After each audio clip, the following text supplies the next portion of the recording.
The shrill sound of alarms resonated throughout the entire base, causing everyone to hold their breath.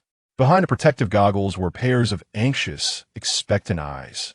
Xiao Ya's tense voice echoed across the laboratory. Epic Gate 1 charging at 70%, 80%, 90%, charging complete, correcting distortion values. The air sampling chamber is beginning to evacuate. Prepare to open Epic Gate 1. 5, 4, 3, 2, 1. Opening. A blinding white light flashed as a small dot appeared at the center of the laboratory, with a surge of energy. This minuscule point gradually expanded until, at its peak, it transformed into a square portal over 2 meters in diameter.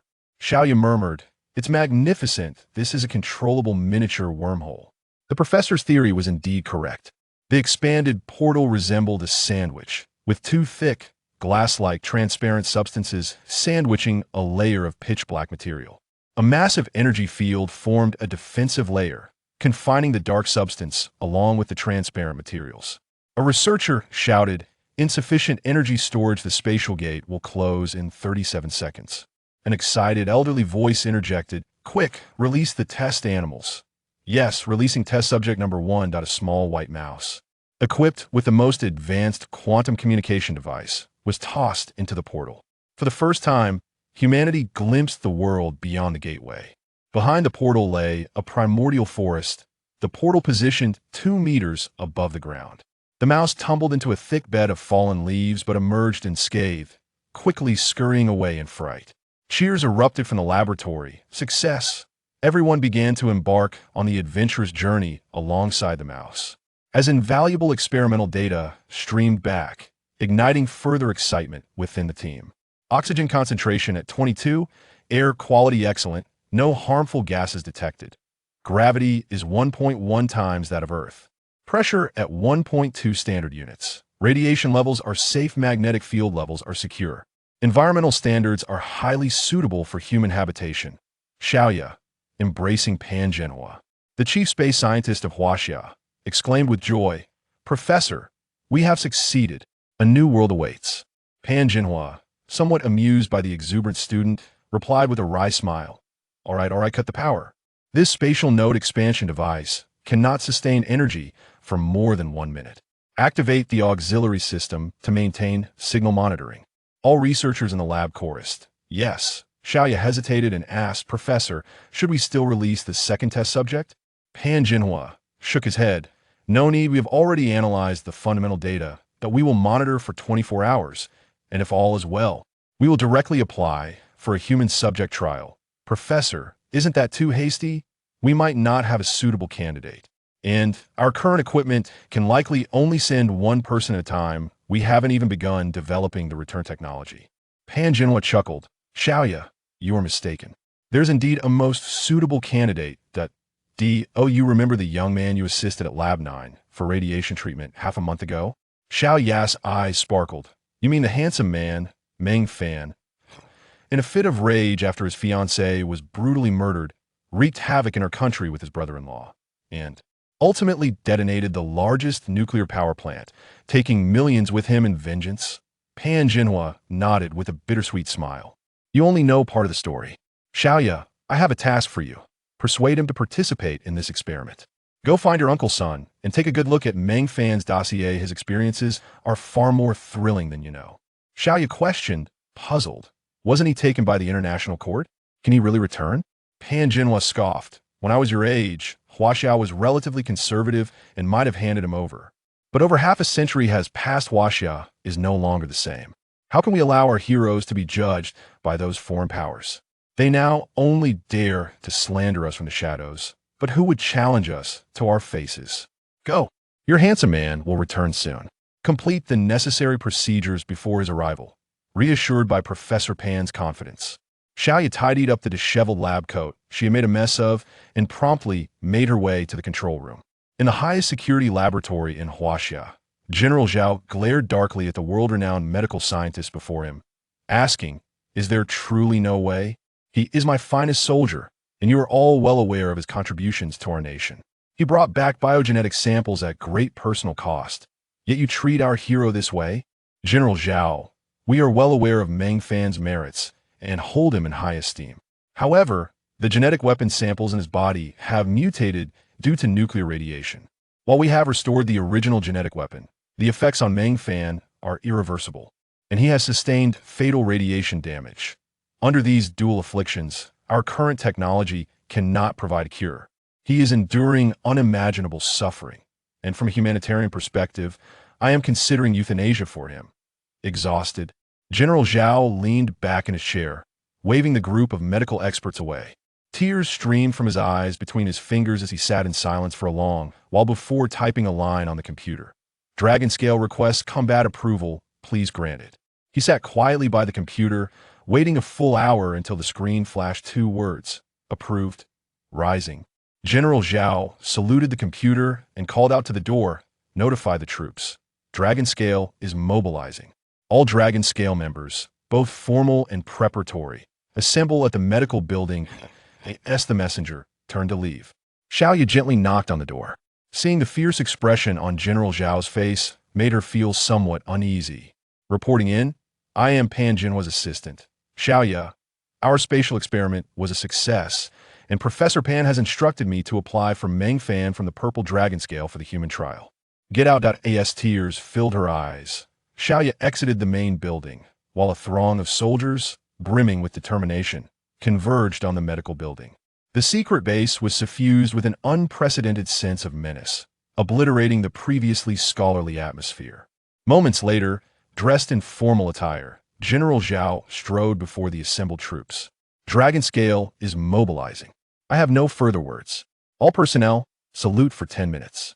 Dismissed after 10 minutes. Prepare for battle. We depart tomorrow morning. Everyone understood to whom they were paying their respects. The mobilization meeting lasted only 10 minutes, dictated by General Zhao's single command, yet it proved remarkably effective. Supported by several white-coat medical experts, Meng Fan approached the spacious floor-to-ceiling window of the medical building. Spotting his former comrades below, he merely smiled and saluted them before slowly turning away. Chapter 2. The journey beyond. In this moment, words were unnecessary. Xiaoya gazed from a distance at the special operations team, who had always shown her kindness.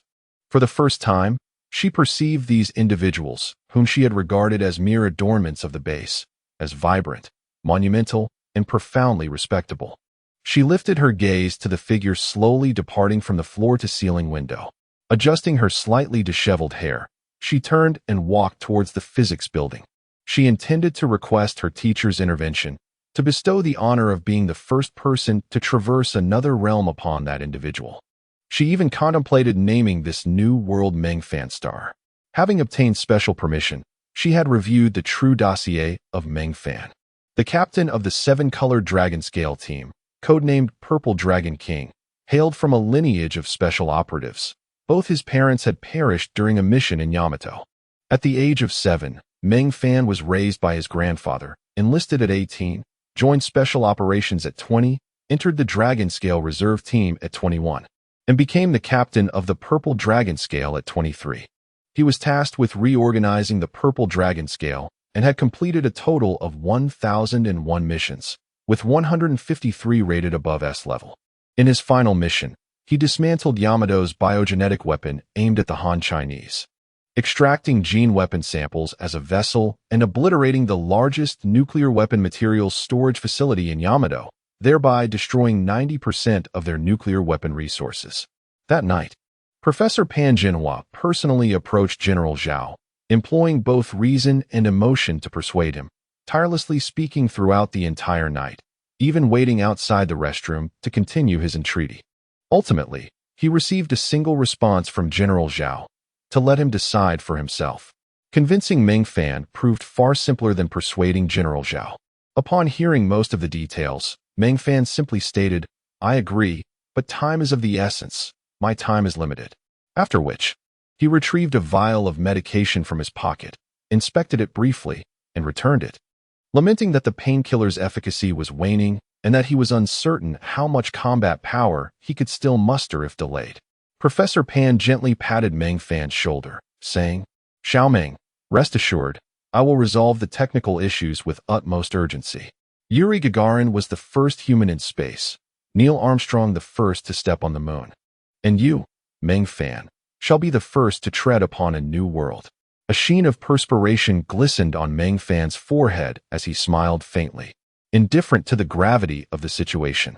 Professor Pan, accompanied by his team, toiled for 2 consecutive nights, meticulously checking and calibrating the experimental equipment to ensure the gateway to the cosmos was in optimal condition. Meng Fan tightened his gear, nodded to Professor Pan, signaling his readiness. Professor Pan gently patted the somewhat emaciated young man, his voice trembling as he declared, "Meng Fan, you are the vanguard of all humanity." General Zhao interjected, "Meng Fan, I assure you, the purple dragon scale will endure. You shall forever remain a part of the special operations framework of the Han Chinese. Only the most exceptional operatives are worthy of inheriting this designation.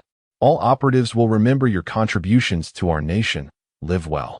Meng Fan solemnly saluted everyone in the laboratory, affirming, "I will continue to fight until my last breath." As all personnel exited the testing area, Professor Pan nodded slightly at Xiaoya. The red button was pressed firmly, and brilliant arcs of electricity erupted from several peculiar devices, sketching the outline of a grand door within the testing ground.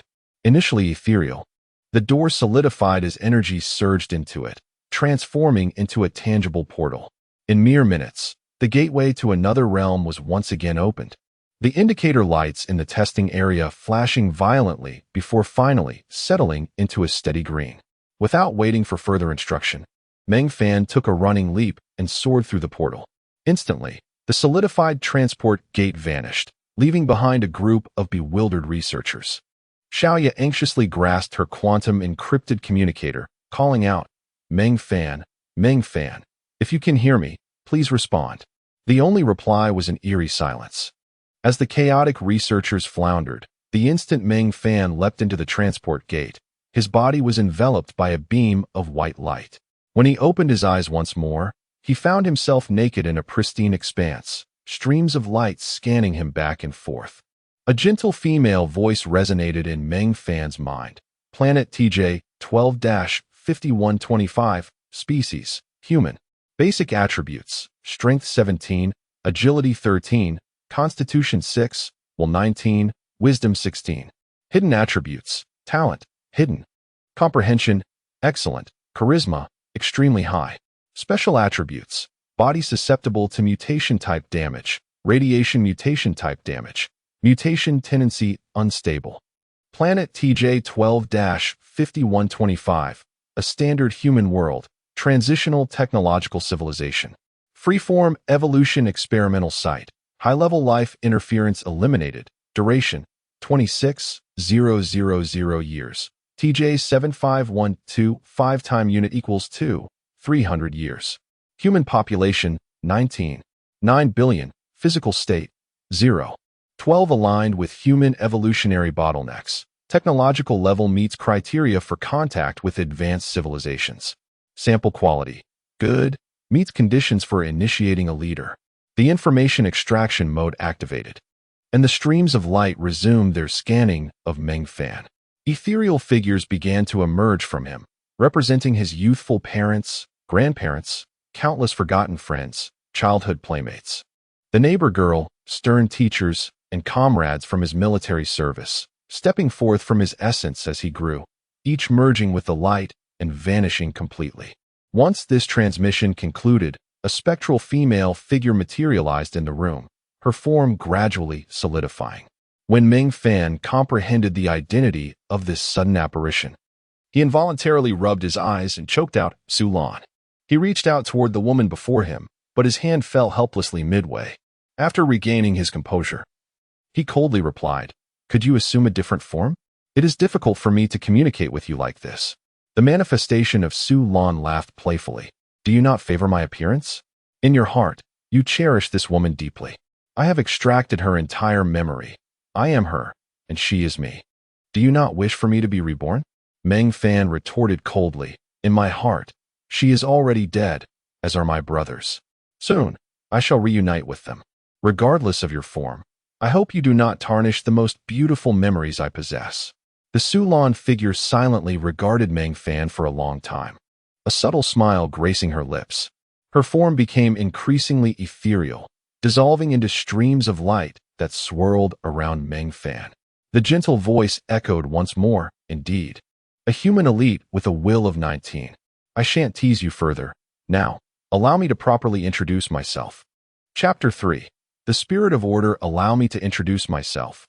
I am the Spirit of Order, designated as 12 to 5125, sharing the same identification as your planet. Although my physical form cannot traverse the guiding space, my consciousness can. First and foremost, congratulations, Meng Fan.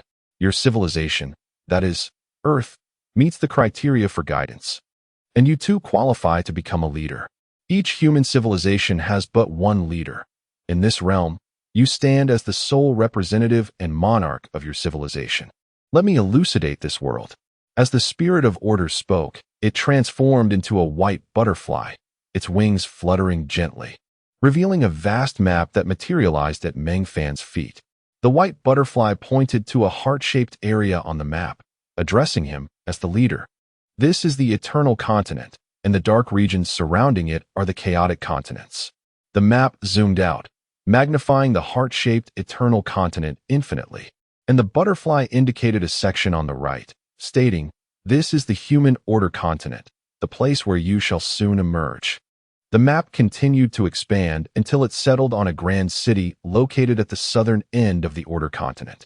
This will be your birthplace, the city of leaders, where every leader manifests. It is also the oldest city within the order continent, a sanctuary where mutual attacks are prohibited. The green zones signify safe areas, although one may still be attacked by non-human entities. In simpler terms, this is akin to a novice village, a safe haven.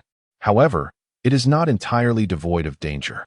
Lacking strength could result in being dragged out and slain.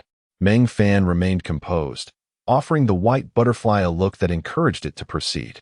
The Spirit of Order circled the room leisurely, explaining that all languages within this world are unified, not in terms of dialects, but rather in seamless communication, as all exchanges are automatically translated into one's native tongue. Meng Fan's calm demeanor persisted, prompting the white butterfly to exhibit a look of frustration, akin to performing a dazzling magic act before an audience of the blind, or delivering a witty dialogue to the deaf. Its antennae intertwined, it gritted its teeth and declared, "The sole currency in this realm is life, or rather, time. Thus, as long as you possess time, death is a challenging endeavor. Moreover, as a leader, you will receive a time tax from your subordinates. Once your civilization establishes its footing, your time shall flow abundantly." A flicker of astonishment crossed Meng Fan's serene visage. Could life and time indeed be traded? The Spirit of Order reveled in Meng Fan's surprise, flitting around him gleefully. Indeed, life can be traded. It may be acquired through the demise of living beings or through the completion of tasks. At this point, a wild chicken appeared in the room. This is a wild chicken. By killing it, you may obtain a portion of its lifetime, albeit a meager amount, typically ranging from 3 to 5 minutes. Throughout the Order continent, the most time is garnered from slaying undead creatures, followed by magical beasts, then humans, and lastly animals. Humanity is divided into two categories, the indigenous people and those like you, the traversers. The indigenous population is merely the earliest cohort of traversers.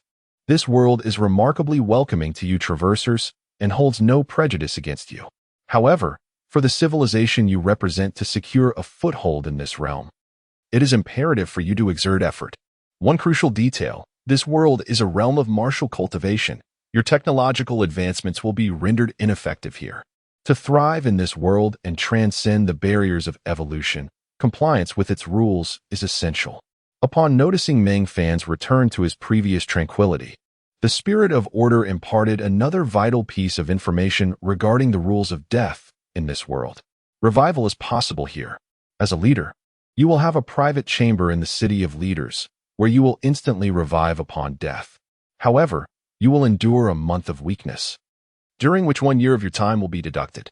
Ordinary individuals, upon death, face a revival period of 1 month and a subsequent weakness period of 2 months, with a deduction of 3 years from their time. If the remaining time is less than 30 years, a deduction of 1/10 applies, with a minimum deduction of 1 year. Failure to meet this threshold results in permanent death. You may bind your revival locations with a maximum of 3, though they must be within a city, with the default revival point being the city of leaders. After sharing this, the Spirit of Order eagerly anticipated Meng Fan's astonishment. Unfortunately, he exhibited no reaction, causing the atmosphere to grow awkward. Displeased, the Spirit inquired, "Are you made of wood?" Why is there no response whatsoever? Meng Fan retained a gentle smile, though a bead of cold sweat formed upon his brow. Interrupting others was impolite, as he prided himself on being an attentive listener. "Please, continue," he urged. With a huff, the Spirit of Order enveloped Meng Fan in a beam of white light. "Ah, so you do feel pain. I initially assumed your civilization sought the opportunity for evolution and had subjected you to an unrefined biochemical agent. I did not realize you were injured. Very well. Let us discuss the rewards of being a leader." Meng Fan gestured for the Spirit to proceed. The Spirit of Order scoffed. "Firstly, you are the first leader from the 12 prefix civilization to arrive here. As a special reward, you shall receive a God-tier max-level skill, the Eye of Data. This skill will allow you to datify all that you behold, consuming 1 day of your time each use. Extremely practical. You have stumbled upon a treasure. For an ordinary individual would require no less than 500 million years to master the Eye of Data. The remaining rewards are standard. As a leader, you are granted 1 opportunity to restore your body to its peak condition. Previous leaders have mostly been elderly, yet here you are, a youthful face, thinking you could spare some effort. Alas, it seems you are quite frail. This will indeed require considerable effort on my part. My fate is truly unfortunate." As the Spirit spoke, radiant white light cascaded from its grand wings, gently infusing Meng Fan's being. As the light permeated him, the pain within Meng Fan receded like a tide, an exhilarating sense of strength coursing through him. He let out a soft sigh of relief, and the white light persisted for several minutes before fading. The Spirit of Order, with a huff, remarked, "Well, can you speak now, wooden one? Your gene mutation damage and radiation-induced harm have been rectified. Surprisingly, this calamity has resulted in an enhancement of your basic attributes. I have discarded your harmful mutations while retaining the beneficial ones. Now, try using the Eye of Data to examine yourself. It requires merely your intent." Meng Fan smiled subtly, directing his thoughts toward the Eye of Data. Before him, Data manifested. Name, Meng Fan. Race, human. Civilization origin, TJ-12-5125, Earth. Basic attributes, strength, 18, agility, 17, constitution, 20, willpower, 19, wisdom, 18. Hidden attributes, talent, hidden, comprehension, excellent, charisma, extremely high. Special skill, Eye of Data, God tier. Special title, Leader of TJ-12-5125, Earth. Chapter 4. The privilege of the leader. The Spirit of Order hovered above Meng Fan's head, boasting, "What do you think? I have put in considerable effort. You possess a solid foundation. In a technologically advanced civilization, you are considered a strong individual. Although you cannot compare to those from martial civilizations, you are all equals in this world. Work hard. I am eager to witness the potential of a civilization that begins with the number 12. Meng Fan reached out and grasped the wings of the Spirit of Order, feeling a warm sensation. "So, you are the Spirit of Order. Thank you for healing me. May I ask you a few questions?" The Spirit of Order pouted in discontent. "Let go. It hurts. I am the Spirit of Order, a manifestation of the divine. You must respect me." Meng Fan chuckled. "Who are you trying to fool? You are merely a guiding sprite from an online game, here to provide answers to players' queries. Since you are a divine manifestation, it is your duty to answer my questions. Now, stop sulking. My first question is, where is this place?" The Spirit of Order snorted. "This is the space of the leaders, the portal through which civilizations first enter the eternal continent. To explain it in terms of technological civilization, this is a spatial interstice of uncertain dimensions. However, this is a special space established by the divine, remarkably stable, with a very complex curvature of dimensions. I shall not elaborate further, as you would not comprehend. My second question is, what is Earth? Are there many planets like Earth in the universe?" The Spirit of Order crossed its front limbs in a sulky manner, Earth is a planet, a standard human planet. There are many planets with life in the universe, and there are over 1 billion standard human planets, with even more composite planets. Meng Fan walked to the corner of the room, where he had stored supplies brought from Earth, and retrieved a pack of high-calorie compressed syrup. He opened the package, squeezed out a drop, and offered it to the Spirit of Order with a smile. Spirit of Order, please don't be upset. Try this local delicacy from Earth. By the way, what exactly is the Eternal Continent? The Spirit of Order extended its mouth and licked the syrup, and immediately, its antennae perked up, while eagerly consuming the syrup. It communicated telepathically. The Eternal Continent is part of the world created by the divine. The Eternal Continent occupies only 1/10,000th of this world. The rest is the chaotic continent. You belong to the Order faction within the Eternal Continent, also known as the Order Continent. Meng Fan squeezed out another drop for the Spirit of Order to taste. As a leader, what must I do? Survive, guide the strong of your civilization to this world, and strive to cultivate your strength to carve out a space for your civilization in this land. Of course, these are matters for later. Your primary concern is to stay alive. You are quite interesting. We, the Spirits of Order, have received millions of leaders, and you are the first to offer a bribe. In light of your thoughtful gift, I shall provide you with a piece of information. In this world, you can resurrect your loved ones. But it comes at a considerable cost. You must work diligently. Seeing Meng Fan lost in thought, the Spirit of Order sighed humanely. Meng Fan, as a leader, there are several items meant for you. The first is the Eternal Codex, which contains common knowledge of the Eternal Continent. It can also record certain things and serve as a means of information transmission. It cannot be dropped or destroyed. The second item is the Sphere of Time, used to store and trade time, allowing you to collect the time you earn. This too cannot be dropped or destroyed. The third is the Spatial Communication Stone, an exclusive item for civilization leaders. You can use this stone to communicate with your original world and open spatial passages to lead the natives into the Order Continent. It cannot be dropped or destroyed. Moreover, as a leader, I shall grant you 100 years of time. In addition to the remaining lifespan you had converted into time in this world. Your sphere of time now contains a total of 103 years. Previously, you had less than 3 months left in your life, which has been converted into 3 years. That is the maximum I can grant you. Additionally, I have opened a 60-slot personal space for you to store items. Do not underestimate its size. Ordinary individuals only have 5 slots. Without the Eternal Codex and the Sphere of Time, you would have only 3 slots available. With that, a flash of white light illuminated the room, revealing 3 items: a grand golden book, a transparent crystal sphere, and 2 crystals of different sizes. The Spirit of Order gently flapped its wings, and the larger crystal shimmered and vanished from the room. I have sent the communication crystal to the place you arrived, along with information about this world. You have 10 minutes to bid farewell to your previous world. As the Spirit of Order began to fade away, Meng Fan hurriedly inquired, "What does 12 mean?" A resounding voice echoed, "In terms of time, the flow of time here is 12 times faster than that of your original world.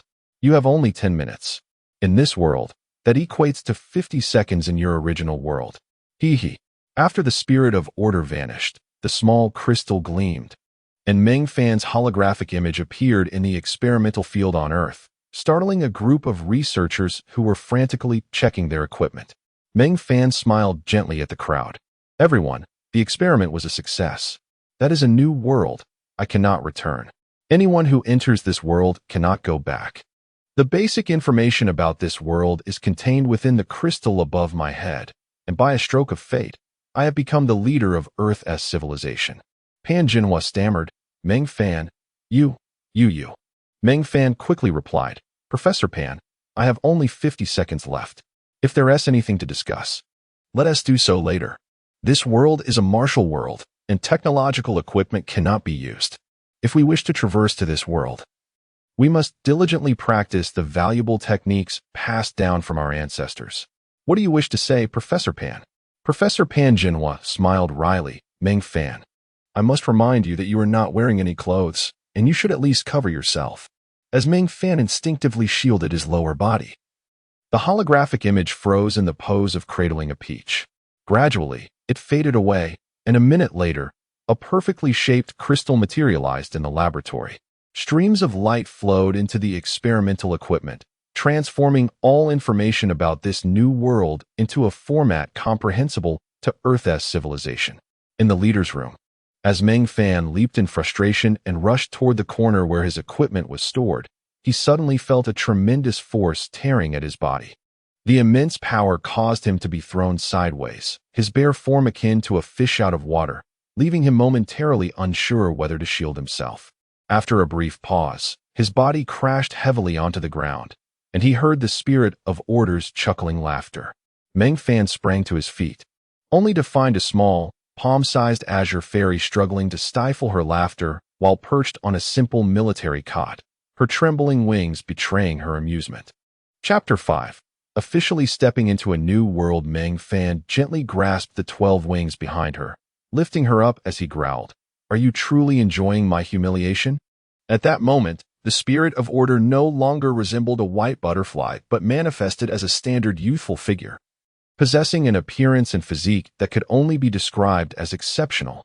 Of course, aside from her 10-centimeter height advantage, she sported 6 pairs of translucent wings akin to those of a dragonfly. Indeed, tormenting you leading figures is the greatest pleasure of U.S. spirits of order, she declared.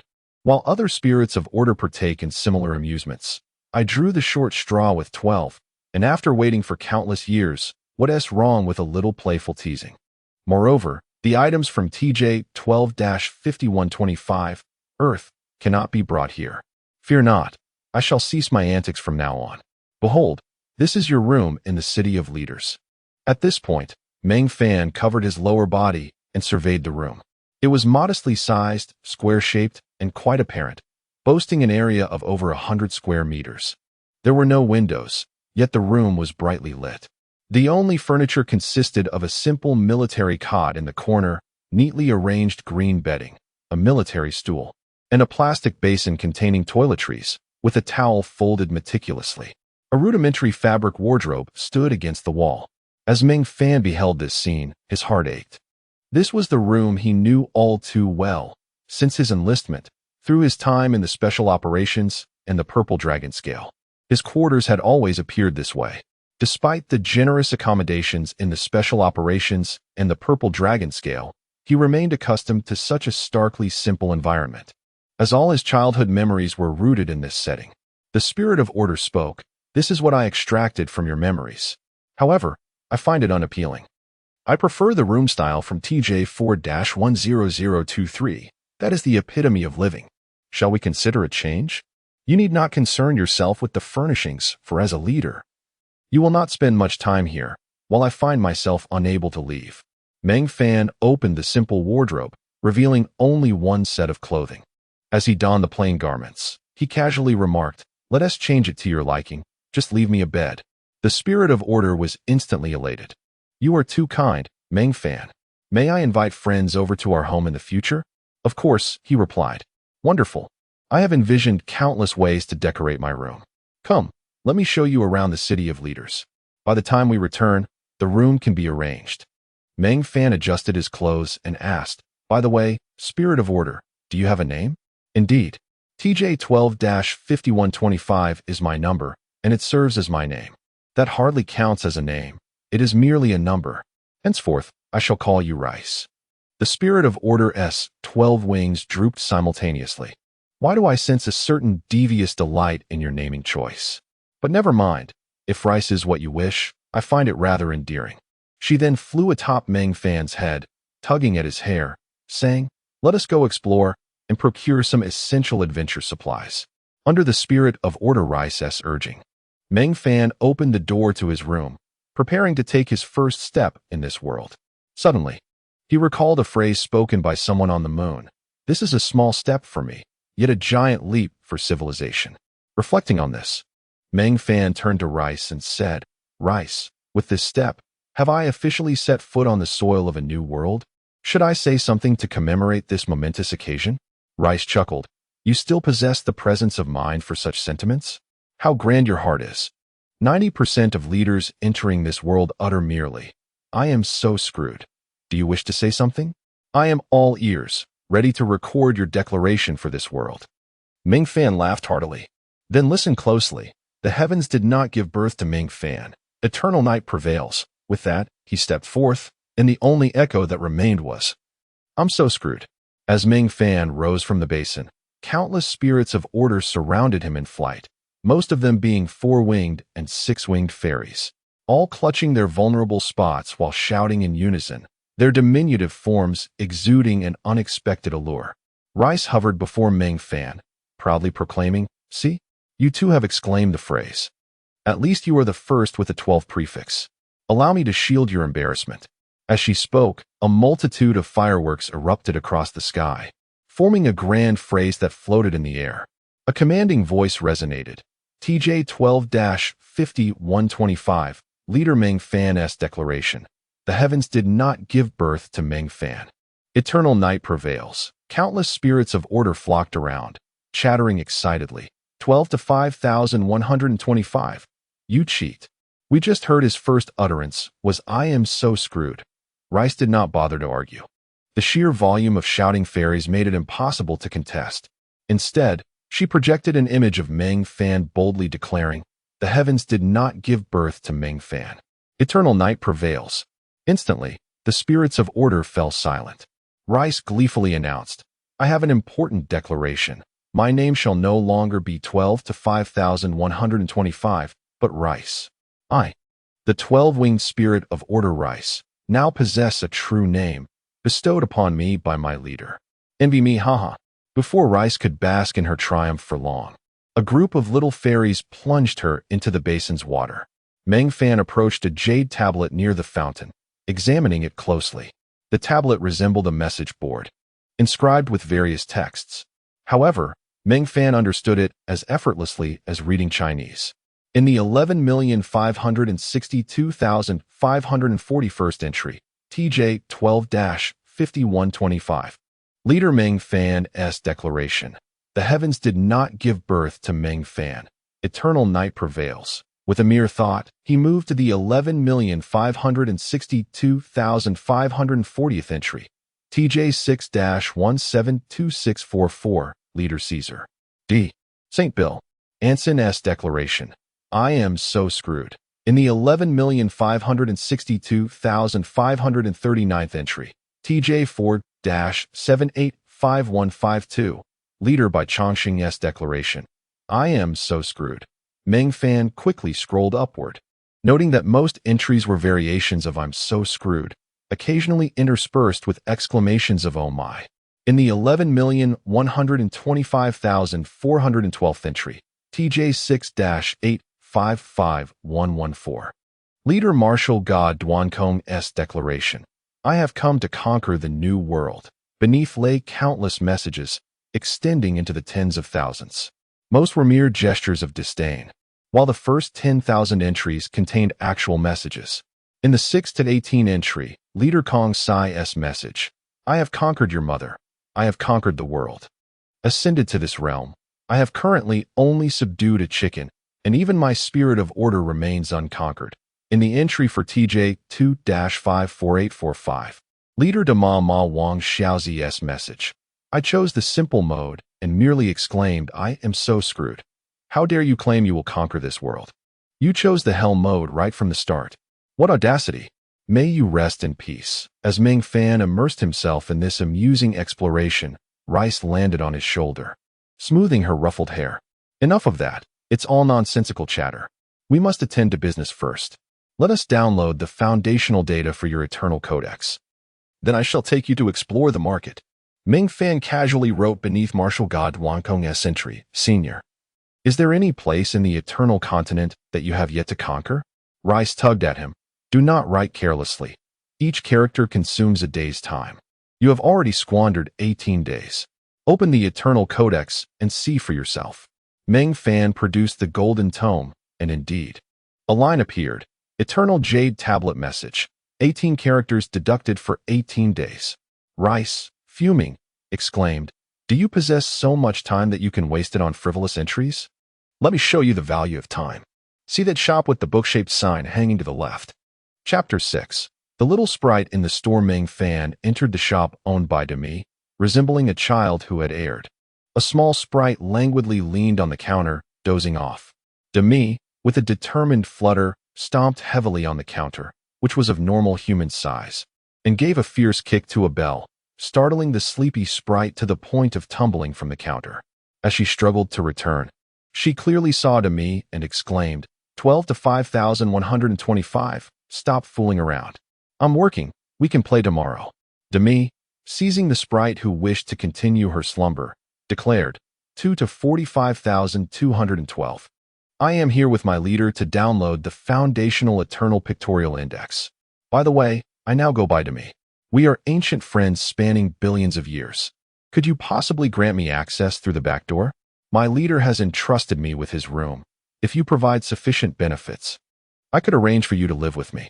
Upon hearing this, 2-45212's eyes sparkled with excitement, her previous lethargy instantly vanishing. She fluttered to Meng Fan, astonished. You are indeed one starting with 12. Currently, there are only 3 beginning with 10. You are the first with 12. She then approached Demi and insisted, 12 to 5,125. Friends are friends, but I demand the 502 luxury sprite residence. No haggling. The back door I offer will surely satisfy you. The civilization TJ 6-515187 has perished, and the Eternal Pictorial Index of the leader has just been retrieved and not yet destroyed.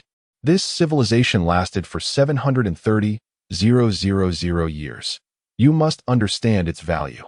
Demi, elated, urged Meng Fan to pass the golden tome, and 2 to 45,212, lifting the Eternal Pictorial Index, flew behind the counter. Demi, gently patting a somewhat dazed Meng Fan, remarked, let us proceed to shop. This little vampire desires the 502 luxury sprite residence, which is currently unavailable. Meng Fan, puzzled, inquired, do sprites also require residences? Demi puffed out her chest, asserting, of course. We possess our own society, with millions of little sprites residing here and in other cities. Our lives are eternal. Before you appeared as the spirit of order, I was a free sprite, working in various functional places when time permitted. Previously, I worked at the Skill Learning Center. When it is time for skill acquisition, I shall open a grand back door for you. I am the only 12-winged sprite, and my social connections here are exceptional. Encountering me is akin to discovering a treasure. After a considerable pause, Demi continued, did you know? Our little sprites come in 2, 4, 6, 8, 10, and even 12 wings. Each type begins with 1, and upon the entry of a civilization leader binding with the corresponding spirit of order, the next is produced. Some spirits of order are bound even at birth, and in this world, where spirits of order are still trying to comprehend their existence, they must assist the leader. Imagine a spirit of order that requires navigation assistance, guiding a newcomer to this world. How terrifying that must be. As the first 12-winged sprite, I have witnessed the rise and fall of countless civilizations, and here, I possess the best connections and the richest reservoir of knowledge, having spent the longest hours in boredom. Meng Fan gently stroked Demi's head, expressing, you truly are a treasure. Encountering you is indeed my fortune. By the way, since you are the first, why is your number 12 to 5,125 and not 12 to 1? Demi proudly replied, my number derives from your civilization's numbering system. I previously had no number at all. They all referred to me as 12-something. It was only upon binding with you that I received an official number. Turn left at the second door. No need to knock. Just kick it open. Without hesitation, Meng Fan kicked the door open, and Demi shouted into the room, hands up. You are surrounded. The great Demi has come to collect protection fees. Before Demi could finish, she was swarmed by several small sprites, who began to frantically tug at each other's clothing. The scene was quite scandalous, and ultimately, Demi, outnumbered, was pinned down and thoroughly reprimanded by the group of sprites. In the end, Demi raised a white flag in surrender. Meng Fan could not discern from where she produced it. Most importantly, he finally understood why she was not wearing any undergarments beneath her attire. Demi exclaimed, I have my own leader now, and I have a name. From now on, I shall be known as Demi. Today, I am here to purchase equipment for my leader, who is a newcomer. let us find some exquisite items. A six-winged sprite spoke up. You should have mentioned earlier. I have a water container, 1,000 liters, which my leader just acquired. I'll sell it to you for 15 years. As an old friend, I will offer it to you for 12 years. Demi scoffed. Roll on. Who needs a food box with a water cup? Bring forth something of actual value. A two-winged angel chimed in. I have it. A four-tiered food box with a teapot. Each tier holds 100 portions, and the teapot is smaller, containing 300 liters. Selling price is 5 years. Demi pondered. Not enough. Do you have anything better? The small sprites shrugged, expressing their lack of options. Finally, Demi resigned. Fine, let us settle for this. I'll pay a year. The two-winged angel quickly shook her head. No. My leader insists on a minimum price of 3 years. Demi flew over and wrapped her arms around the angel's neck, saying, 1 year counts as a rental. This item is quite lackluster and not a hard currency. 1 year is already generous. Moreover, your leader may not return before we find something better, and even if he does, he may not bother with this matter. After we are done, you can have it back. Think of the profit for that year, one your leader is unaware of. Imagine how many fine items you could acquire in that time. The two-winged angel's eyes sparkled with fervor, and she could not help but nod in agreement. Demi extended her hand towards Meng Fan, signaling 1 year's time, a mental transaction. With a thought, Meng Fan conjured a small transparent orb, encapsulating a year's worth of time, while the two-winged angel produced a large food box. Demi inspected it and approved. Excellent, we can proceed with the trade. With a flash of light, the food box appeared in Meng Fan's hands, and he seamlessly stored it in his personal space. Demi clapped her hands, continuing, agile shoes. With wearing restrictions, quantifying agility values between 16 and 18. Several small sprites produced various pairs of shoes, and Demi swiftly scanned them, ultimately selecting a pair of small leather boots. This is rubbish. How many days are you planning to keep it? The sprite cheerfully waved. It's yours. This rubbish would be discarded without a second glance. Demi graciously thanked the sprite, and to Meng Fan, the identities of the sprites blurred into one. Thus, he allowed Demi to take charge. True to her reputation as a local expert, under her guidance, Meng Fan spent only 2 years acquiring a dozen items. The most expensive being a knife that cost 1 year and 6 months, while a pair of windproof goggles set him back 3 months. The rest were either half-sold or given away. Eventually, amidst the enthusiastic farewells of the little sprites, Meng Fan departed the room with Demi at his side. Chapter 7.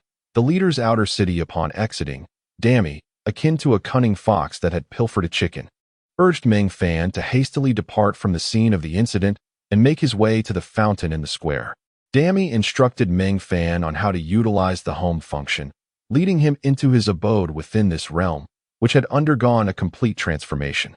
To describe it, the room had morphed into a resplendent garden ruin. It was a ruin because there were no plants within, only an array of prepared pots and pools for planting, resembling a garden stripped of its flora. With delight, Demi extracted an ancient scroll from his pocket and, comparing it to the room's furnishings, exclaimed, Indeed, my home is halfway completed. You must assist me in gathering plant seeds to complete our haven. By the way, your bed is over there. Please replace the purchased items. In this world, equipment functions like ordinary clothing. To discern the attributes of the gear, one must employ identification techniques, or have the leader's sprite conduct the assessment.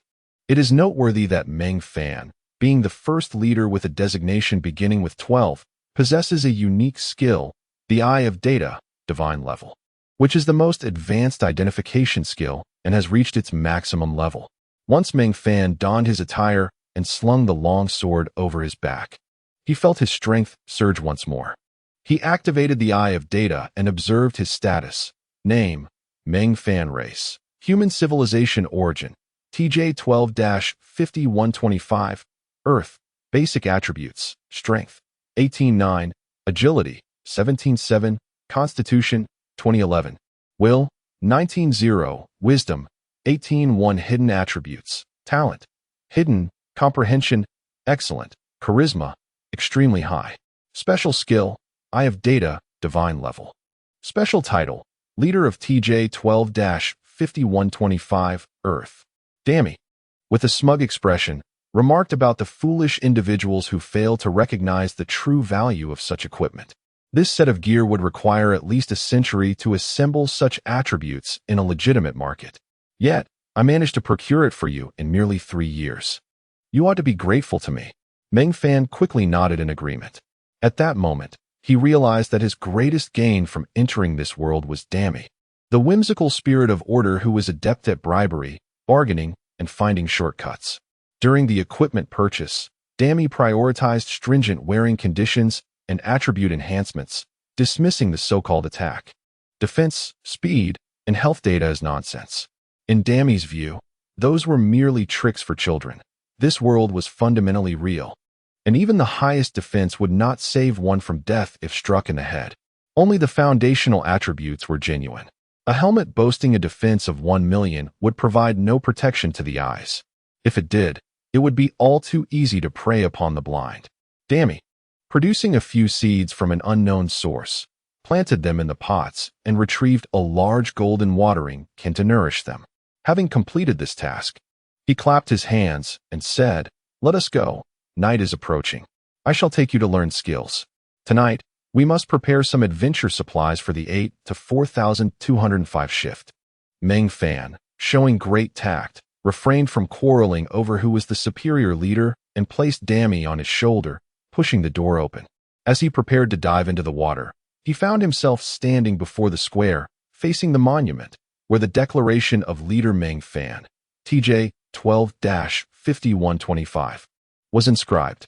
If Meng Fan were not born, the ages would be as a long night. Below it was a message, TJ 6-575512 leader Duobandation.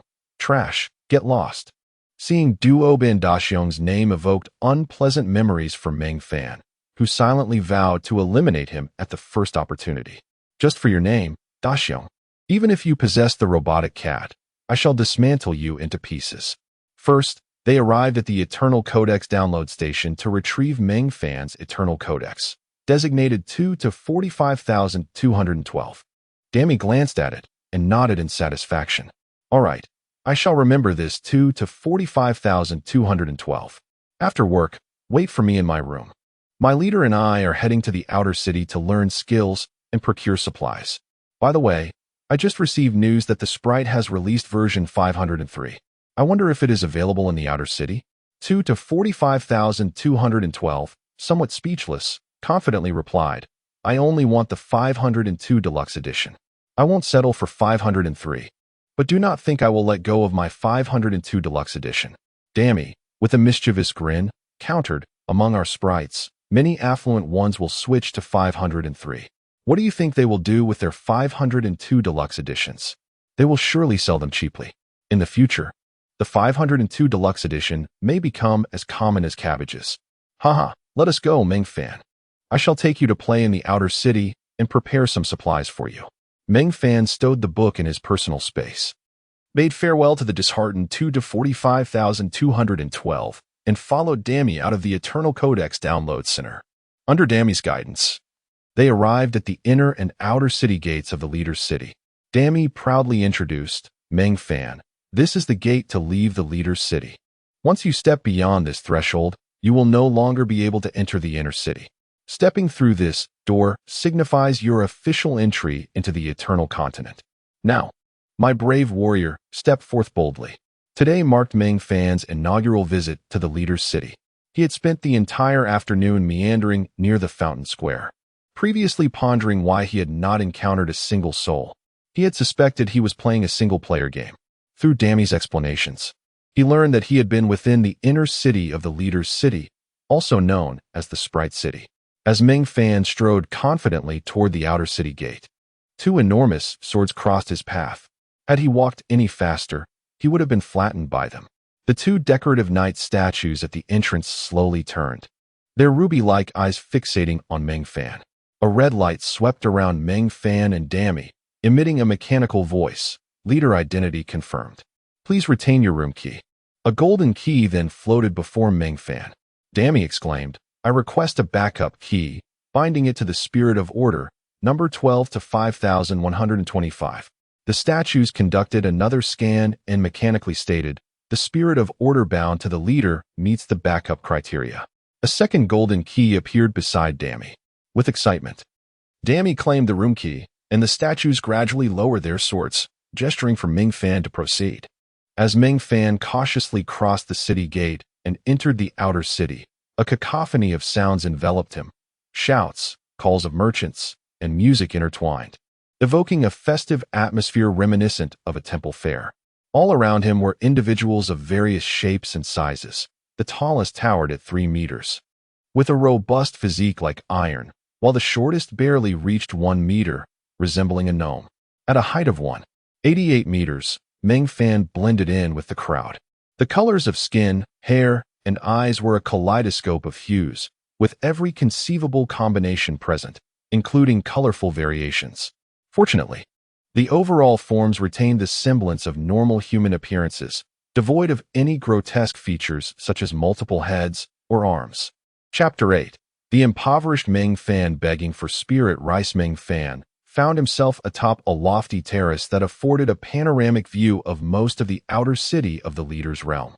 Below him sprawled a vast trading market, meticulously organized, with rows of carpets serving as stalls, displaying various wares and signs proclaiming purchases. The expansive square housed 9 clusters of stalls, each ominously consisting of 100 rows and 100 columns, culminating in a staggering total of 90,000 stalls. As Meng Fan descended the steps from the terrace and ventured into the market area, he was keenly interested in observing the merchandise of this world. Dammy, tapping him, remarked, "Don't look too long, you penniless wretch." Meng Fan, indignant, retorted, "I still have 100 years ahead of me. How could I be a penniless wretch? If you call me a blockhead, I might tolerate it, but to say I'm poor? I could easily show you my wrath." Dammy, momentarily taken aback, replied, "Fine. Since 8 to 4,205 hasn't clocked in yet, you can look around." After wandering several steps through the market and surreptitiously glancing at the prices of nearby stalls, where even the lowest tags exceeded 10 years' worth of time, Meng Fan felt a pang of insecurity. In an attempt to placate Dammy, he said, "I'm not familiar with this place. I think I'll heed your advice. Where shall we head next?" Upon hearing Meng Fan's veiled concession, Dammy flapped his wings, his excitement causing a disarray in his rhythm. He finally settled on Meng Fan's shoulder and announced, "We shall procure essential supplies." Traversing through that building on the left adorned with tents, Meng Fan nodded, quickening his pace. After weaving through the throng for an hour, they arrived at the building Dammy had mentioned. Rather than entering through the main entrance, Dammy guided him into a narrow alley and, like a thief, knocked on a concealed door. A small sprite poked its head out, glancing at Dammy perched on Meng Fan's shoulder, and exclaimed, "A newcomer." Dammy, in a conspiratorial tone, replied, "Just an old acquaintance." Inside the building, they descended to a basement where a 4-winged sprite turned and smiled, asking, "What do you need?" Dammy took flight, coldly stating, "Material boxes, 40 sets of those. Torches, 100 per bundle, 10 bundles. 1 tent, a basic barbecue set, plus a box of charcoal. And 2 large barrels of beer. A quality mining shovel, a quality gathering knife, and a box of whetstones. For all this, you should throw in a 20-slot backpack." The 4-winged sprite shook his head, saying, "20 slots are out of the question. In light of your old friend's presence, I can offer you a 10-slot one. 40 boxes, each lasting 3 months, totaling 10 years. 1 bundle of torches, calculated with the tent, covers 2 years. The barbecue set is 3 years for 1 set, and the charcoal is complimentary. 2 barrels of beer, 1 per month, for 30 years' worth of the shovel, knife, and whetstones. In total, that amounts to 45 years and 2 months, rounding down." Dammy grinned, extending 4 fingers, 40 years. 44 years. We don't need the beer, 42 years. Add 2 bundles of torches and throw in a fine lighter, 44 years. 44 years is acceptable, but you must include a large bag of salt and 3 small bags of barbecue spices. We still want those 2 barrels of beer. The 4-winged sprite pondered seriously before concluding deal. Meng Fan, feeling foolish, exchanged 44 years for a trove of items, the most significant being the boxes for storage. Dammy whispered in his ear, Place the valuable items in your personal space and the indestructible ones in the backpack. Once Meng Fan had secured all items in his personal space and slung the gifted 10-slot backpack, they exited the building. Demi proudly proclaimed, "Blockhead. If you had purchased these items through regular channels, it would have cost at least 65 years. I saved you 20 years." Meng Fan sincerely expressed his gratitude. "Thank you, Demi. In the future, when I have the time, I will surely buy you the finest sprite supplies." Demi scoffed, "Consider yourself fortunate. Now, let us acquire some food. We shall head to that building marked with a knife and fork. Are we going to the back door?" "Of course, Demi. I have many friends. I'll get you some complimentary food. A year saved is a year earned." The process was similar, but this time Demi adopted a more ingratiating tone, pleading with a six-winged sprite for quite some time. Eventually, the sprite reluctantly accepted the 4-tiered food container Demi offered. Meng Fan and Demi sat quietly by the back door, waiting. After about an hour, the sprite returned with the food container, stating, "This is all there is." Demi expressed his immense gratitude, and once the sprite had re-entered the building, he eagerly opened the food container, exclaiming, "This is splendid. All high-hunger foods. This should last you 3 months. It's no wonder you're one of my best friends." Meng Fan collected the food container in his backpack and asked, "Demi, does this count as begging?" "Not really. At most, it's just me being shameless. For you, I have cast aside all dignity. You must treat me well. Otherwise, I won't let you off easily. Let us go. 8 to 4,205 should be on duty now. I'll take you to get digitized, then we can learn skills. How much time do you have left?" Meng Fan sheepishly scratched his head, admitting, "Just under 55 years. I truly am a penniless wretch." Demi sighed, "At least you're aware. Let us head to that building with the large head painting. We need to finalize your data digitization skills. This time, we'll use the front door. There's no back entrance." The building adorned with the large head was surprisingly quiet, with hardly anyone present, save for 2 sprites idly chatting inside. Upon seeing Meng Fan and Demi enter, they excitedly shouted, "12, your leader has finally arrived." Demi coldly retorted, "I brought him here for digitization. His aptitude is commendable. After all, he is the 12th. The first leader. Hurry up. I need to take him to learn skills." One of the sprites replied, "You can take him. You're familiar with this place. We don't need to stand on ceremony. Keep an eye out for a second-hand jade bathtub." Demi chuckled, "No problem. I have a gilded carved fragrant wood tub from the Sprite Kingdom. I can sell it to you for 380 years. It's far superior to a jade bathtub." The sprite quickly waved his hands, saying, No, I can't afford that. I've saved for several hundred years just for a second-hand jade bathtub. If I bought yours, I'd be working my entire life." Demi led Meng Fan to a circular pool in the building, whispering, "Strip down, stand on the platform, and once the scanning is complete, jump in. Hold this seed in your mouth. Don't swallow it during the scan. Once the scanning is finished, you can swallow it. I'll keep watch for you."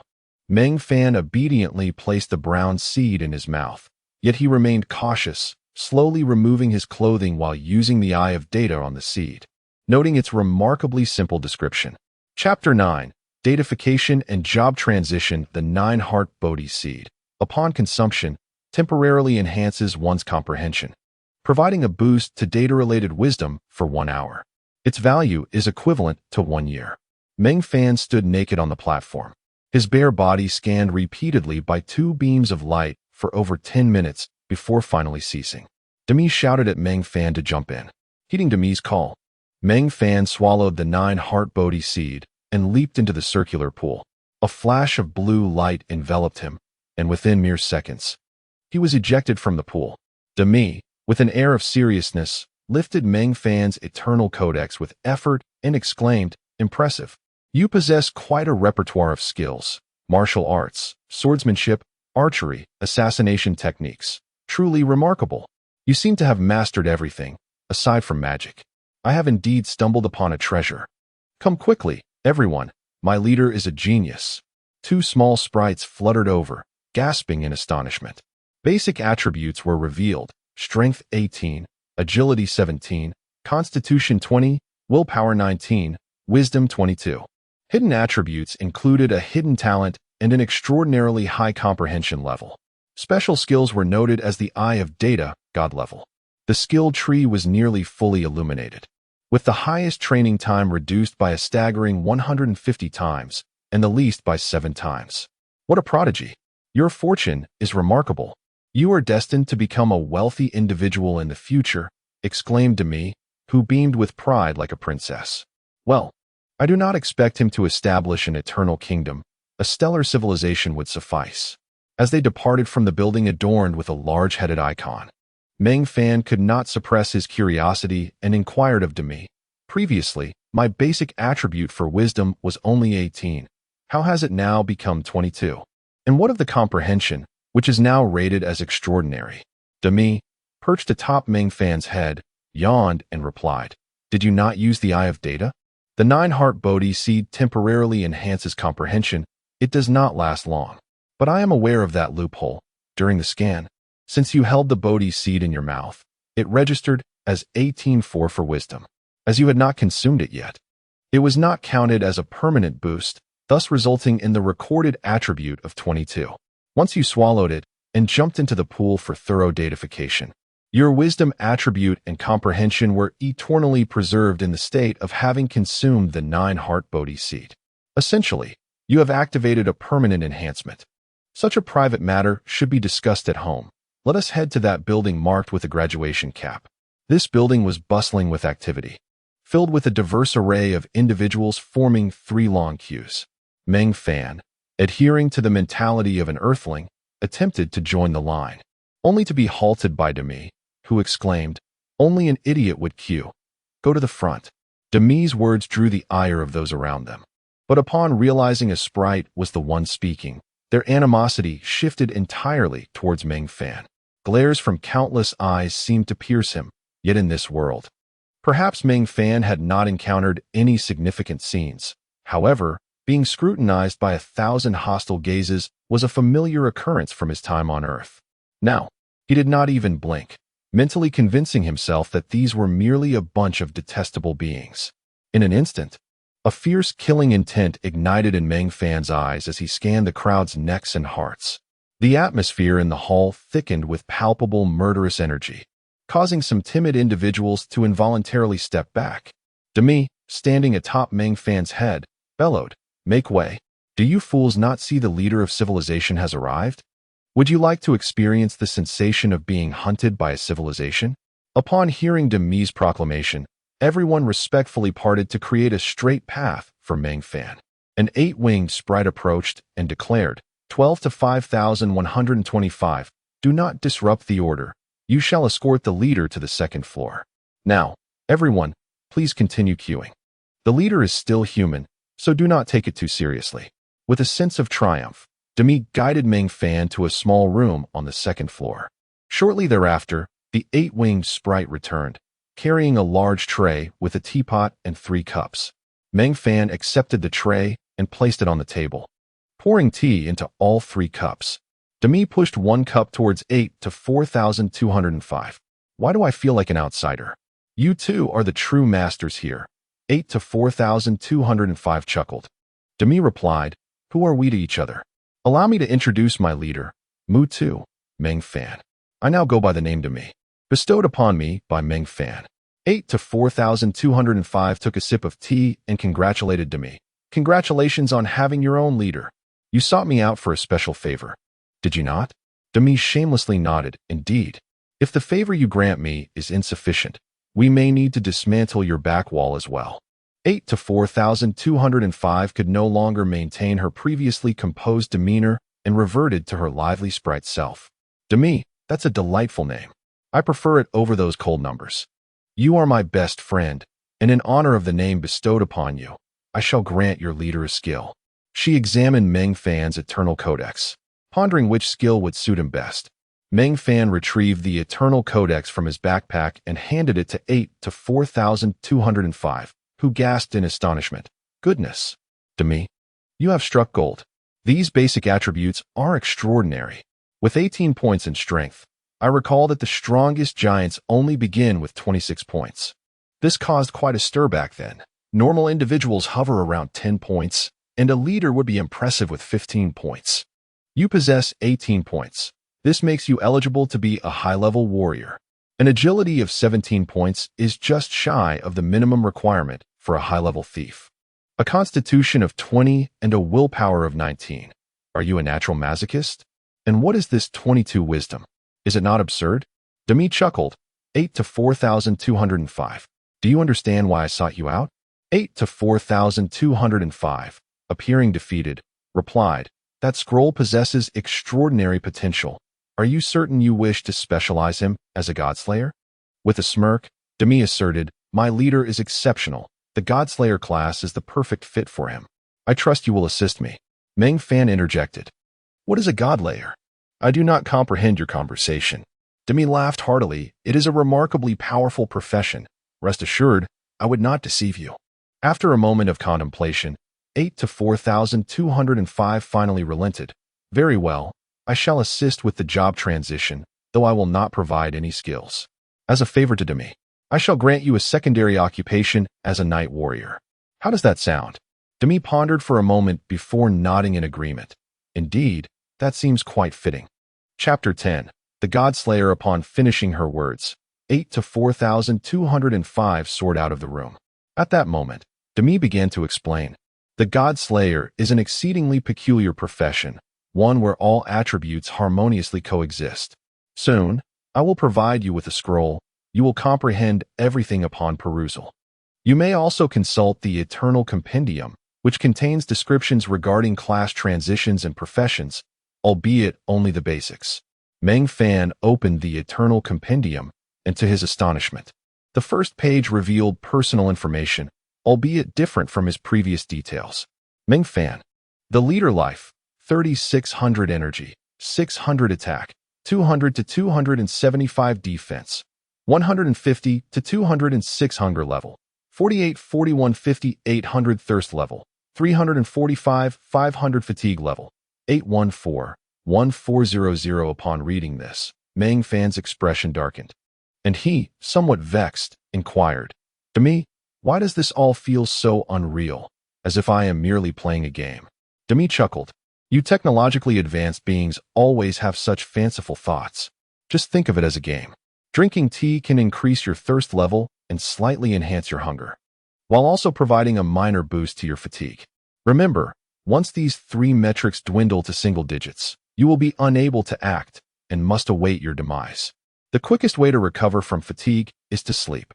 In truth, these are merely superficial indicators. This is the real world, and the data serves only as a simulated representation without any intrinsic value. Follow your instincts. Drink when thirsty, eat when hungry, and sleep when tired.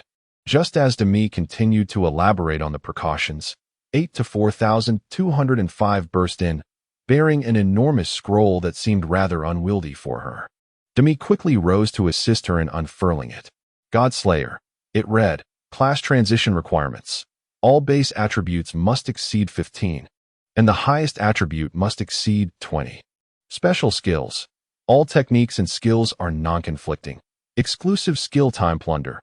Comes with a bespoke set. Plunder. Skill level 3. Increases attack power by 10 against humanoid beings and their evolved forms. Upon slaying an opponent, there is a 5 chance to drop at least one bound item into the player's bag. Dominance. Skill level 2. The Godslayer. As a captain, leader, legion commander, city lord, or king, bestows a plunder aura upon their subordinates in accordance with their rank. Disguise. Skill level 5.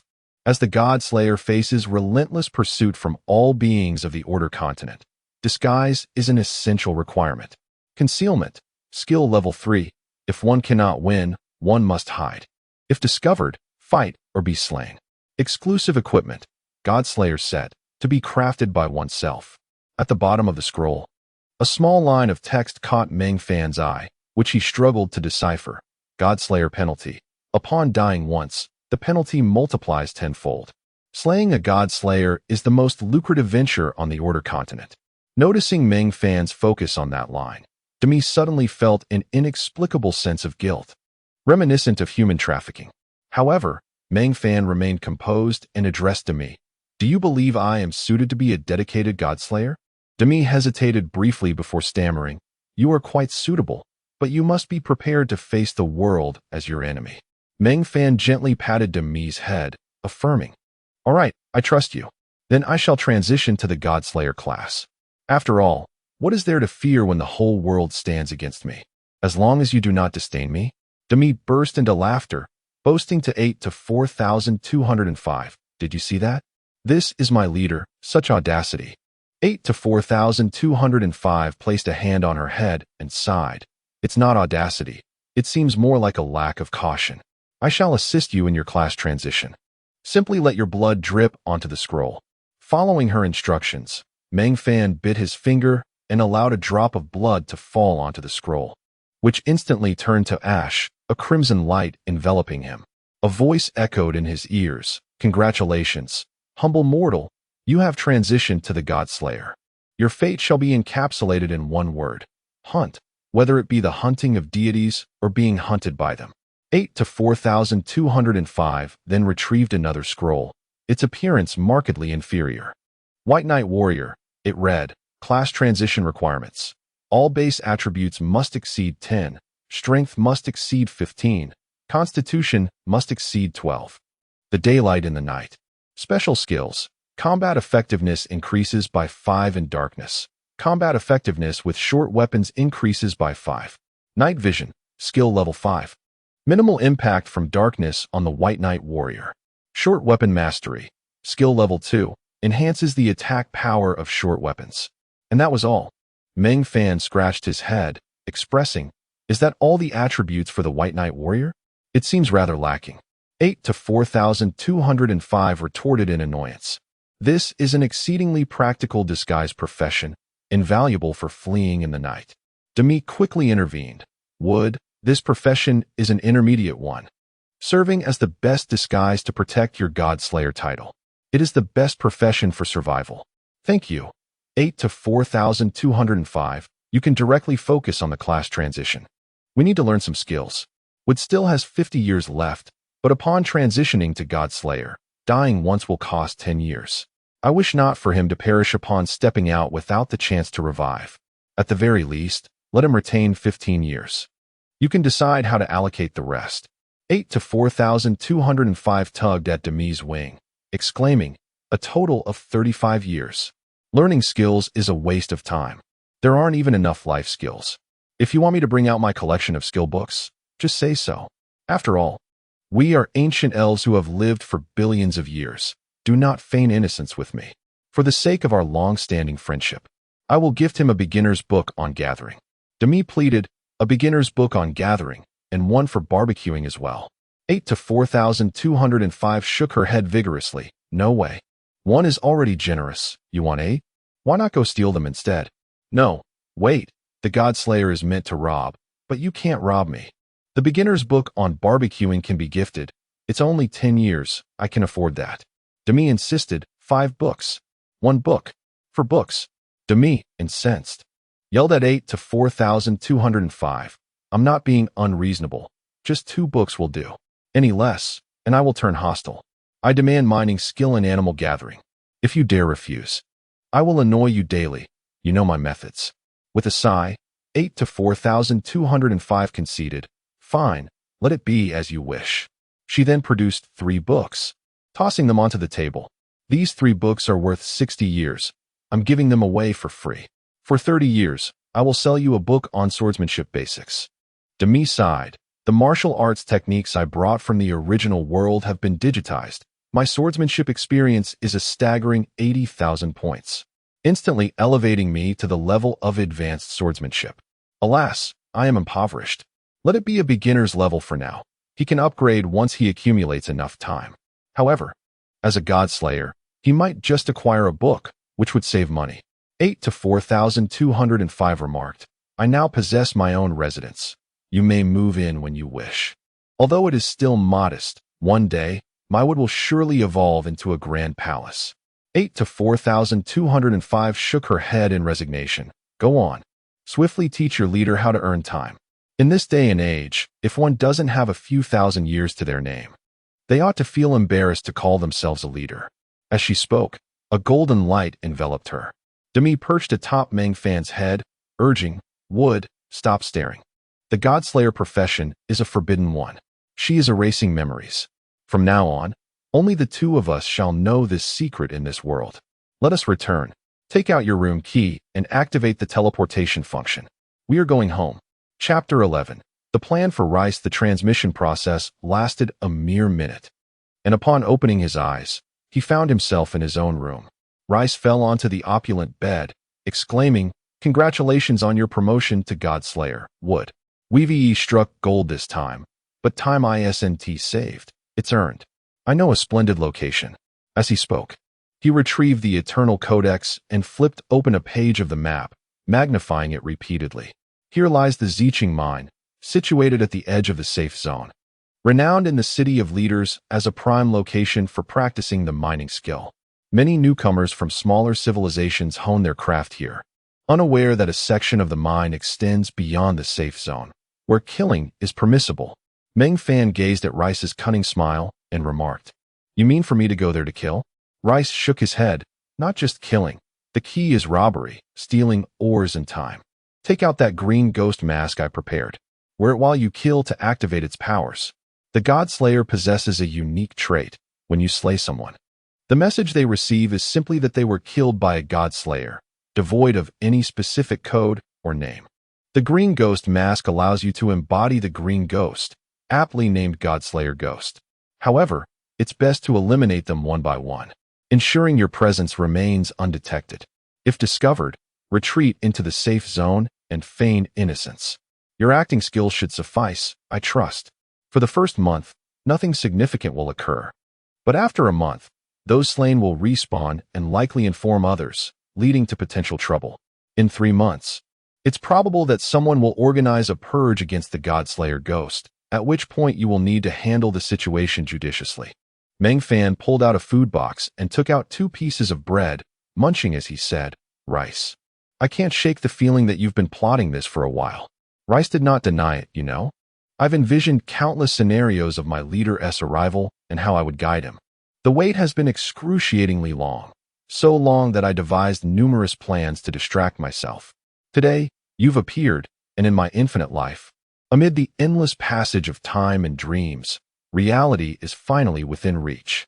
Naturally, I wish to choose the best path for you. The crux lies with you. I am the spirit of order, forever bound to this city, unable to roam freely. Once you establish your city, I will only be able to wander between 2 cities. You are my sole companion." Meng Fan held Rice gently and said, "I apologize for keeping you waiting. Together, let us make our names resonate throughout this world. Godslayer Meng Fan and the 12-winged spirit Rice. Quite a striking combination, isn't it?" The two burst into carefree laughter. Rice then retrieved 4 books from her backpack, instructing, "First, study the fundamentals of swordsmanship. Hold the book and recite the lessons. I will teach you how to learn skills." A flash of light illuminated the Eternal Codex, and a new skill appeared. Fundamentals of Swordsmanship, Level 1. Experience, 0-100. Usable experience, 85,000. Add the usable experience to Fundamentals of Swordsmanship, maxing it out. Following Rice's guidance, Meng Fan allocated his swordsmanship experience to the Fundamentals of Swordsmanship, filling all 9 tiers. The Eternal Codex indicated that the fundamentals of swordsmanship had reached perfection, granting him an additional point in strength, along with techniques, heavy slash, light thrust, and quick jab. The next level of swordsmanship manual, intermediate swordsmanship, was locked due to a lack of the manual, requiring 50 years to acquire. Rice explained, "These enhancements directly augment your base attributes. All introductory skills provide a 1 attribute boost, while intermediate skills add 3, advanced 5, master 8, grandmaster 13, and great grandmaster 20, totaling 80 points. However, the types of attributes enhanced differ with each skill. Swordsmanship increases strength and agility, but only grants 1 point in strength at the introductory level. Achieving intermediate swordsmanship will grant an additional 2 points in strength and 1 in agility. Skills like archery add to both strength and agility, while others may focus solely on 1 attribute, such as hammers for strength or stealth for agility. Shield techniques enhance constitution, and physical arts can add to willpower. Wisdom is often enhanced by many spell-related skills. Theoretically, as a god slayer, your skills do not conflict, allowing you to enhance all attributes by up to 80 points. However, in parallel skill sequences, only the highest value is taken into account. After sipping her tea, Rice continued, these skills fall within the realm of technique. By the way, the power structure of this world is divided into 3 stages: technique, intention, and divinity. We shall discuss this later. Just remember, diligence is the cornerstone of success. It's getting late. You should rest. Otherwise, fatigue tomorrow will impede your journey. Meng Fan scrutinized the information in Rice's eternal codex for a moment, a peculiar smile playing on his lips. What is my task for this outing? Rice paused momentarily before relaxing.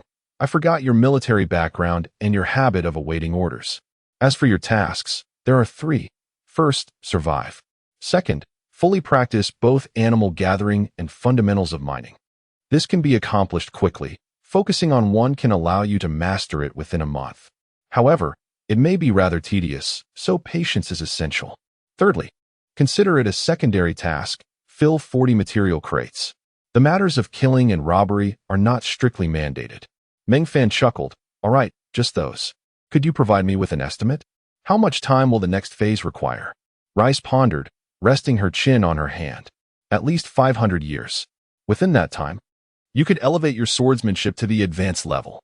If luck is on your side and you manage to slay enemies to acquire manuals, you might achieve this in 300 years. Do not aim too high. First, master both animal gathering and fundamentals of mining, as they also provide attribute bonuses, with a maximum increase of 10 points. Additionally, your forging skills will also grant you 10 points. In the realm of technique, each basic attribute can receive a maximum enhancement of 100 points.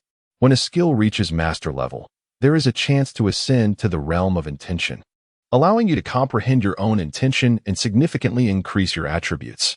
But that is a discussion for another time. Now, sleep? We will take our time to discuss things further. Meng Fan nodded, lying down fully clothed on the bed, wishing Rice a good night.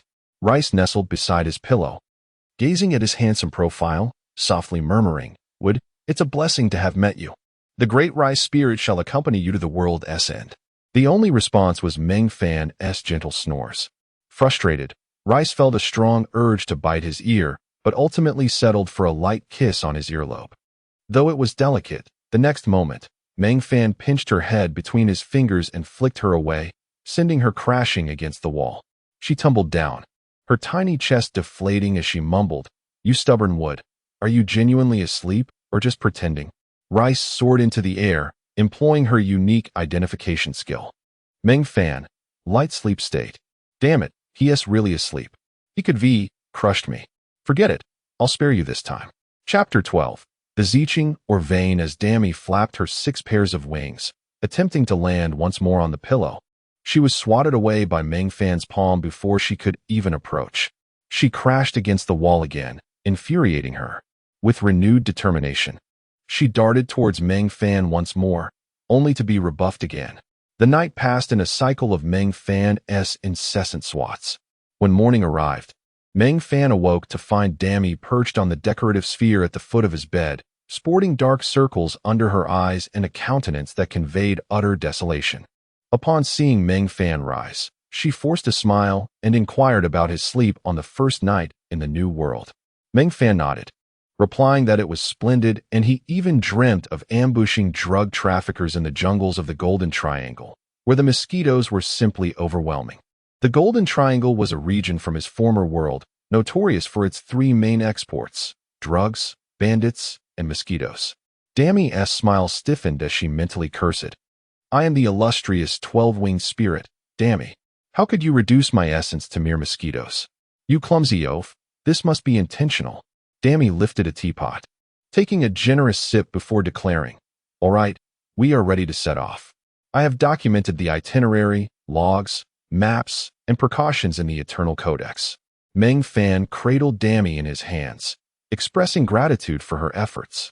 He slung his backpack over his shoulder and stepped outside, only to find that the sensation of teleportation did not engulf him. Dammy's playful laughter rang in his ears. Haven't you ridden an elevator? Just press the short-distance carriage button. As he pressed the button, Meng Fan remarked, "Dammy, after a single nap, it feels as though the world has transformed. Even elevators exist now." Dammy chuckled, "Woodhead, let me explain in terms you can grasp. This is actually a miniature spatial teleportation array connecting your room to the City of Leaders. It employs the most advanced spatial encryption teleportation." Meng Fan immediately begged for mercy. "Dammy, I have erred." When the elevator doors opened, they found themselves in a vast indoor hall bustling with people, many accompanied by their order spirits as they emerged from their elevators, exchanging greetings, and some even engaging in heated disputes, with little spirits squabbling amongst themselves. All present were leaders, each exuding an air of arrogance, their youthful appearances belied by the fact that many were thousands, even millions, of years old. In this realm, time was merely a commodity. Dammy pointed towards a grand door on the west side, stating, "Let us head to the Zeeching or Vein, located on the western side of the City of Leaders."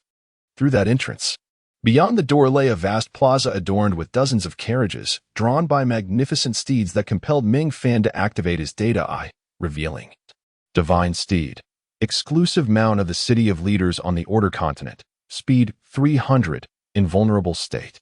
Rental, 1 year per day, usable only between cities. Meng Fan could only think, what a joke. Dammy shot him a disapproving glance. "Do not squander your life. If you do not understand, just ask me. Now, hurry and buy your ticket. The carriage is about to depart." Before Meng Fan could comprehend the situation, Dammy pulled him towards a dilapidated carriage, paying for a month's passage. Two four-winged little spirits, along with Dammy, shoved him into the already moving rickety carriage.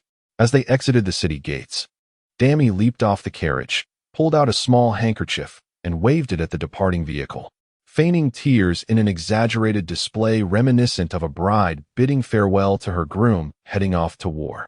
Meng Fan was left speechless.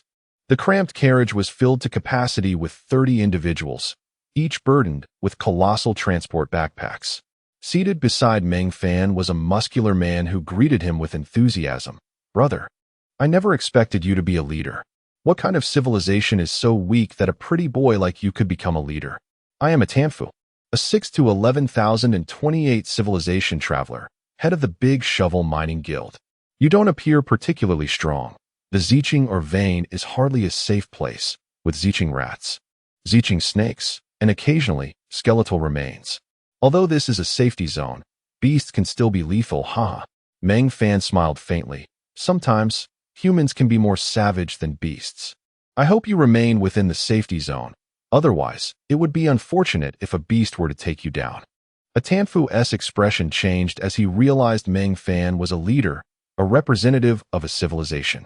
If his civilization were to take notice, he could find himself in serious trouble, thwarting his ambitions of advancement and exploration. However, he could not show weakness, so he replied with a sneer, "I have no intention of leaving the safety zone. It is quite comfortable here. We are all rough men, living off our wits. I can tell you are merely here to gain experience. We will buy any ore you extract at a premium. Those ores are hardly worth your time." Meng Fan perused his Eternal Codex, which contained information obtained by Dammy through backdoor means. This civilization boasted a staggering 730,000 years of accumulated knowledge, and as Meng Fan browsed through it, he felt as though he were reading a novel. Meanwhile, a Tanfu was drenched in cold sweat. The details within the Eternal Codex were visible only to Meng Fan. Outsiders could only see the titles. A Tanfu stole a glance, noting entries such as the Whitebone Forest, the Toxic Plains, the City of Beast Men on the Order Continent, the City of Elves on the Order Continent, the City of Dwarves on the Order Continent, and the provincial capitals of the First Dynasty. What terrified a Tanfu most was the detailed professions in the Chaotic Continent and the prerequisites for exploring the continent of chaos. A Tanfu silently prayed, hoping that Meng Fan would not take offense. His prayers were answered when the carriage came to a halt, and Meng Fan disregarded him entirely. Shouldering his small bag and whistling as he strolled towards the entrance of the Zeeching or Vein, merging into the throng of miners and vanishing from a Tanfu's sight. The Zeeching or Vein was the sole mining site in the City of Leaders and the only place to practice the mining skill primarily yielding scrap iron and scrap copper, with the most valuable being scrap gold. 1 unit of scrap gold could equate to a day's worth of time, while a unit of scrap iron was merely worth minutes. Of course, countless mines existed outside the safety zone, often yielding superior resources and higher mining experience, yet they were monopolized by higher civilizations or powerful factions. Many undead creatures and ferocious beasts lurked within those mines, posing a threat to newcomers. Thus, those who ventured to the Ziching or vein were typically novices or survivors from collapsed civilizations. Descending along the spiral walls of the mine, Meng Fan reached the base, where a rudimentary market teemed with a diverse array of humanity, each shouting at the top of their lungs, "Scrap iron, 60 minutes. Scrap copper, 100 minutes. Selling low-grade black bread, 60 minutes. White bread, 70 minutes. Sausages, 100 minutes. Low-grade roasted meat, 120 minutes. Bulk purchases welcome. Grindstones, freshly made. 10 pieces of scrap iron for 1. No processing fee. Backpacks, binding type, 20-slot backpacks, transport type, 100-slot backpacks, clearance sale. Time is all it takes to buy. Purchase a backpack and receive a torch. Chapter 13. Practicing skills wherever there are people, there lies opportunity. Indeed, Meng Fan took a leisurely stroll through the marketplace, gaining a general understanding of the local prices. However, reflecting on the limited time within the temporal sphere, his enthusiasm for wandering dissipated. He retrieved the Eternal Codex and made his way into Tunnel 157. This particular tunnel, among a total of 350, was largely considered a dead end, primarily due to the overwhelming population of the troublesome Ziching rats, which not only hindered mining, but also yielded a disappointingly uniform output of ores, mostly scrap iron. The likelihood of unearthing scrap copper was akin to winning a lottery, while the chances of finding scrap silver or gold were as slim as surviving a meteor strike. Mining here barely returned the cost of sharpening stones. Upon entering Tunnel 157, Meng Fan remarked to himself about the eerie silence. It would do. Lighting a torch, he ventured deeper into the quiet passage. Shortly after, he was met with the sounds of squeaking rodents, and numerous pairs of green eyes flickered in the darkness. The sight of Meng Fan frightened them, and they did not dare to attack. Following the markers indicated in the Eternal Codex, Meng Fan walked for a full 4 hours until he discovered a relatively open space suitable for setting up a tent and a stove. Not far from a mining point, an ideal location for honing his skills. More importantly, a short run ahead led to the convergence of several bustling tunnels, where the foot traffic was notably high, and a section extending over a meter lay just outside the safe zone. Nearby, several other tunnels also extended beyond the safety boundaries, varying in size from a meter to mere centimeters. However, attacks were only permissible when both parties were in a non-safe zone, necessitating a single, decisive strike to prevent the opponent from escaping. Meng Fan first surveyed the terrain meticulously, formulating numerous ambush and retreat strategies while noting suitable points for surprise attacks. With everything in order, he felt a pang of hunger and returned to camp, diving into his tent to retrieve his food box. After indulging in a hearty meal, he dispatched a few Ziching rats, practicing his animal gathering skill, which yielded 2 pieces of rat meat and 2 points of proficiency. Each rat provided a total of 21 seconds of time, divided into a fixed segment of 1 second and a flexible segment of 20 seconds. Flipping through the Eternal Codex, he discovered a message regarding the exclusive skill of the God Layer. Time Plunder, Novice, Plundering Time, 1 second. Fixed time is for personal use only and cannot be traded. Prioritized for personal use. In the Master Skill Codex, he found the description of the Time Plunder skill. Time Plunder, exclusive to the God Slayer, Novice Level 1, increases by 5. Experience, 12,100. Each level upgrade consumes a century of time. Beginner, increases by 10. Each upgrade consumes a millennium. Intermediate, increases by 15. Each upgrade consumes 10 millennia. Advanced, increases by 20. Each upgrade consumes 100 millennia. Master, increases by 25. Each upgrade consumes 1,000,000 years. Grandmaster, increases by 35. Each upgrade consumes 100 million years. Great Grandmaster, increases by 50. Each upgrade consumes 1 billion years. Gazing at this skill, Meng Fan felt a wave of despair. Merely the experience required for each incremental upgrade was daunting. Centuries, millennia, and for the higher tiers, millions or even billions of years. Reflecting on the few seconds he had gained from the rats, he sighed and softly sang a tune about the long journey ahead, yet he remained strong, believing that even the longest paths lead to dawn. Stowing the eternal codex into his backpack, he continued his relentless slaughter of the rodents, amassing hundreds of Zicheng rats and significantly reducing their density around the camp. In return, he collected over 100 pieces of rat meat and several rat skins. Fortunately, the gathering skill did not require time to upgrade at every level. Otherwise, Meng Fan would have perished in mere moments. The monotonous cycle of killing and gathering did not deter Meng Fan. Rather, he found solace in this mechanical repetition, reminiscent of his days on Earth, where he practiced drills and technical maneuvers hundreds of times daily, firing thousands of rounds. He had mastered this mechanical rhythm, allowing him to simultaneously slay rats and gather materials while keeping the eternal codex hovering before him to check information. This remarkable display caught the attention of many miners passing through. Some even initiated conversations, to which Meng Fan responded with warmth, explaining that he was merely here to practice two skills, animal gathering and mining. Remarkably, he had achieved mastery of animal gathering in just 7 days, requiring only a skill book and time to upgrade to the next level. He then devoted another week to perfecting his mining skill. His rapid progress was largely attributable to the influence of Dami, who had employed dubious methods to significantly enhance Meng Fan's comprehension, allowing him to learn skills at an astonishing pace. The first task was to survive with caution. The second was to master both skills, which he had accomplished. The remaining objective was to fill his 40 material boxes to capacity.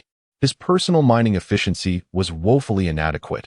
Each box contained 100 slots, with each slot accommodating a grouping of goods, totaling 10,000 units of materials per box.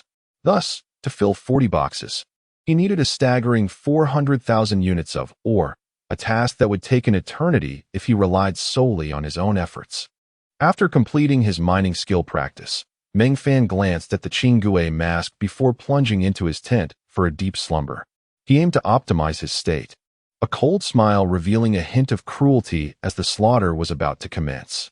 He slipped into the inky darkness of the tunnel, arriving at a prearranged ambush point. This location, scarcely a meter long and half a meter wide, required meticulous timing and stealth to execute effectively. Yet, this was no challenge for Meng Fan. In his previous life, he had excelled in such tactics, holding various titles such as Captain of the Purple Dragon Scale, a doctoral student at Wadeku Professional College, and a Special Operations Combat Instructor, alongside a notorious reputation in the underworld as the Darkness Beneath Light. His moniker was well-earned after he assassinated the former #1 killer, the Night Phantom, ascending to the rank of the new top assassin. Regrettably, that illustrious title had not been accompanied by further records of assassination. As the elimination of the Night Phantom had been his penultimate task, the Night Phantom had sat atop the throne of the #1 killer for 3 consecutive years, relying on her exceptional abilities to undertake numerous assassination missions within China. In just 3 days, she had stealthily eliminated over 10 individuals. She seemed to have forgotten the unwritten rules that had governed assassins for over a century. Killers and mercenaries were not to tread upon these grounds. Perhaps she sought to provoke a response from China's boundaries, as she stealthily ascended a building's ventilation shaft, poised to eliminate her next target with a sniper rifle. A glint of cold light descended from above, and her fair head fell in tandem with the shadow that had plummeted down the shaft. Chapter 14. The Haunted Mine in the Dim Recesses of the Mine. The last vestige of consciousness for the Shadow of the Night was marked by the sudden grip of a handsome man seizing her head. A swift descent to the bottom of the shaft, followed by her body, burdened by a sniper rifle, crashing heavily to the ground, blood spraying in all directions. How audacious to flaunt such bravado in Huaxia, utterly oblivious to the perils at hand, and yet he claimed to be the foremost assassin. Were I to venture to Europe, would I not stride with impunity? The rat arrived to collect the remains. Thus, the the consciousness of the shadow of the night dissipated. Babasul, a pitiful figure from Civilization 6 to 155,471, was not even a miner in the truest sense. He was merely a transport worker, tasked monthly with delivering provisions to the miners and hauling their excavated ores back to the city of the leader. In his impoverished state, he could hardly afford a carriage, for the round trip yielded but a single month's wage, while a one-way ticket cost an entire month's earnings. Burdened with a large transport backpack, he traversed the two locations for 27 days each month, occasionally hunting wild fowl to supplement his meager income. Today, he returned once more to the 192 mine shaft, filling his enormous backpack to capacity and completing his task a full half-day early. With ample time on his hands, he looked forward to 2 days of rest, dreaming of visiting the tavern to enjoy the company of a voluptuous woman. Yet, as he wandered in reverie, a flash of white light appeared before him, and in the next instant, he was enveloped in darkness, devoid of sound or awareness. Meng Fan, seizing the opportunity, propped up the fallen Babasul, dragging his lifeless body into a corner. With 3 sharp shards of rock, he slashed Babasul's neck, crafting the illusion of an attack by a formidable undead creature. Upon inspecting Babasul's transport backpack, Meng Fan discovered 3 sets of mixed silver ore, each comprising 100 units, 84 sets of mixed iron ore, and a small materials box containing precisely 20 sets of mixed copper, alongside various sundries essential for travel. Meng Fan stowed away the mixed iron ore into a materials box, securing it within his personal space, hoisted the now-deflated transport backpack onto his shoulders, and, after confirming his bearings and listening intently, he plunged into a mine shaft, vanishing in an instant, taking a mere 1 minute and 12 seconds to do so. Most of the time was spent collecting spoils.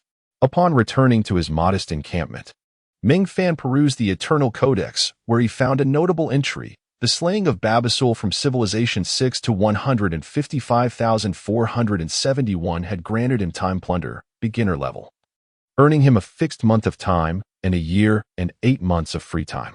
Meng Fan sighed, reflecting on the man's poverty, as he hardly possessed 30 years of life. The most distinctive trait of the Godslayer was the ability to plunder time. Every individual he dispatched would have their death penalty deducted from their time, which would subsequently be accrued by Meng Fan. His first act of murder in this realm felt akin to playing a game, akin to battling monsters and looting their treasures. With the experience of his initial kill, Meng Fan found his rhythm, engaging in stealth, ambush, and precision strikes to gather his spoils. Dami had informed him that he could kill with impunity for a month, with trouble expected only 3 months hence. However, Meng Fan set a modest goal. Commencing from Babasul, he wished to see how many lives he could claim within that month. Determined to push his limits, the miners in the pit found themselves woefully unfortunate, with a staggering 427 fatalities recorded within the month. In the initial 10 days alone, he had dispatched 370 victims, primarily during the first 10 days of the killing spree when rumors of the undead boss circulated. Marking a large area as dangerous, those who could avoid it did so, while others, in groups, became difficult targets. The subsequent 20 days were consumed by a significant realization. The Godslayer's innate forging skill allowed for the refinement of mixed iron into crude iron. Having amassed an overwhelming quantity of ores, at least 12 to 13,000, he seized the opportunity to hone his skills.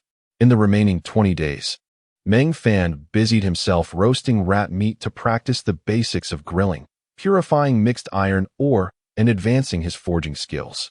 The Godslayer's forging technique did not require manuals for upgrades. Only the expenditure of time was needed. Purifying mixed iron was relatively straightforward, requiring no furnace. 5 units of mixed iron yielded 1 unit of crude iron, whereas a furnace required 3 units for the same result. Yet, Meng Fan was unperturbed. His primary concern was accumulating attribute points. Entry-level life skills and crafting skills each granted an increase of 1 attribute point. Mining enhanced strength, animal gathering improved agility, cooking bolstered vitality, and forging also augmented strength. The most significant gain remained time. Over 800 years accumulated, with over 40 years as fixed time. This meant Meng Fan could live for 800 years without undertaking any tasks. However, he was not one to languish in idleness. After some contemplation, he erected a sign at his camp: White Knight Warriors escort through dangerous territories, one set of mixed iron or per person, maximum 10 individuals. Simultaneously, he spent 50 years to unlock beginner-level forging and resumed his life of hunting rats, roasting meat, and purifying ores. Occasionally, he would eliminate solitary individuals to add fabric to the tales of hauntings in the mine. Business was modest. He successfully escorted individuals thrice, earning 3 sets of mixed iron ore, but unwittingly claimed 7 lives along the return journey. As Dammy had predicted, within days, groups of combatants began to scour the designated danger zones, yet they found no trace. Seizing the opportunity, Meng Fan dispatched a further 10 individuals. After 10 days, the combatants ultimately abandoned their pursuit of the undead boss, retreating and significantly improving Meng Fan's business prospects. He could now escort multiple groups daily, albeit adhering to a strict rule. He would escort only 10 individuals at a time, only inward, and he determined the departure times, setting off once the group was complete. Since Meng Fan's escorts had never encountered mishaps, except for the rare incident involving the boss, his reputation burgeoned in the treacherous territory of the Tsing mine, drawing numerous seekers to his service. Life had become comfortably routine.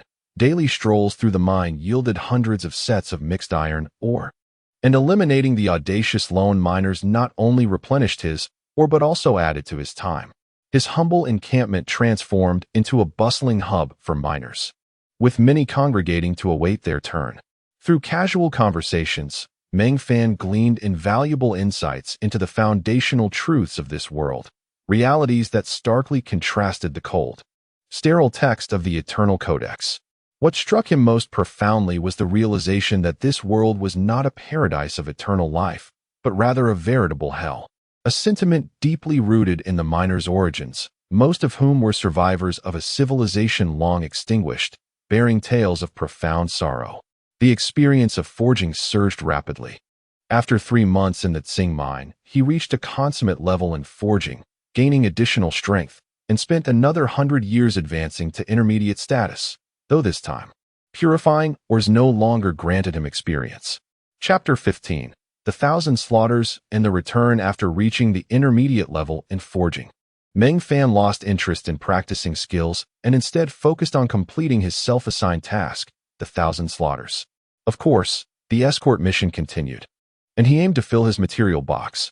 A month later, the box was completely filled with rough iron, rough copper, rough silver, and other minimally processed ores.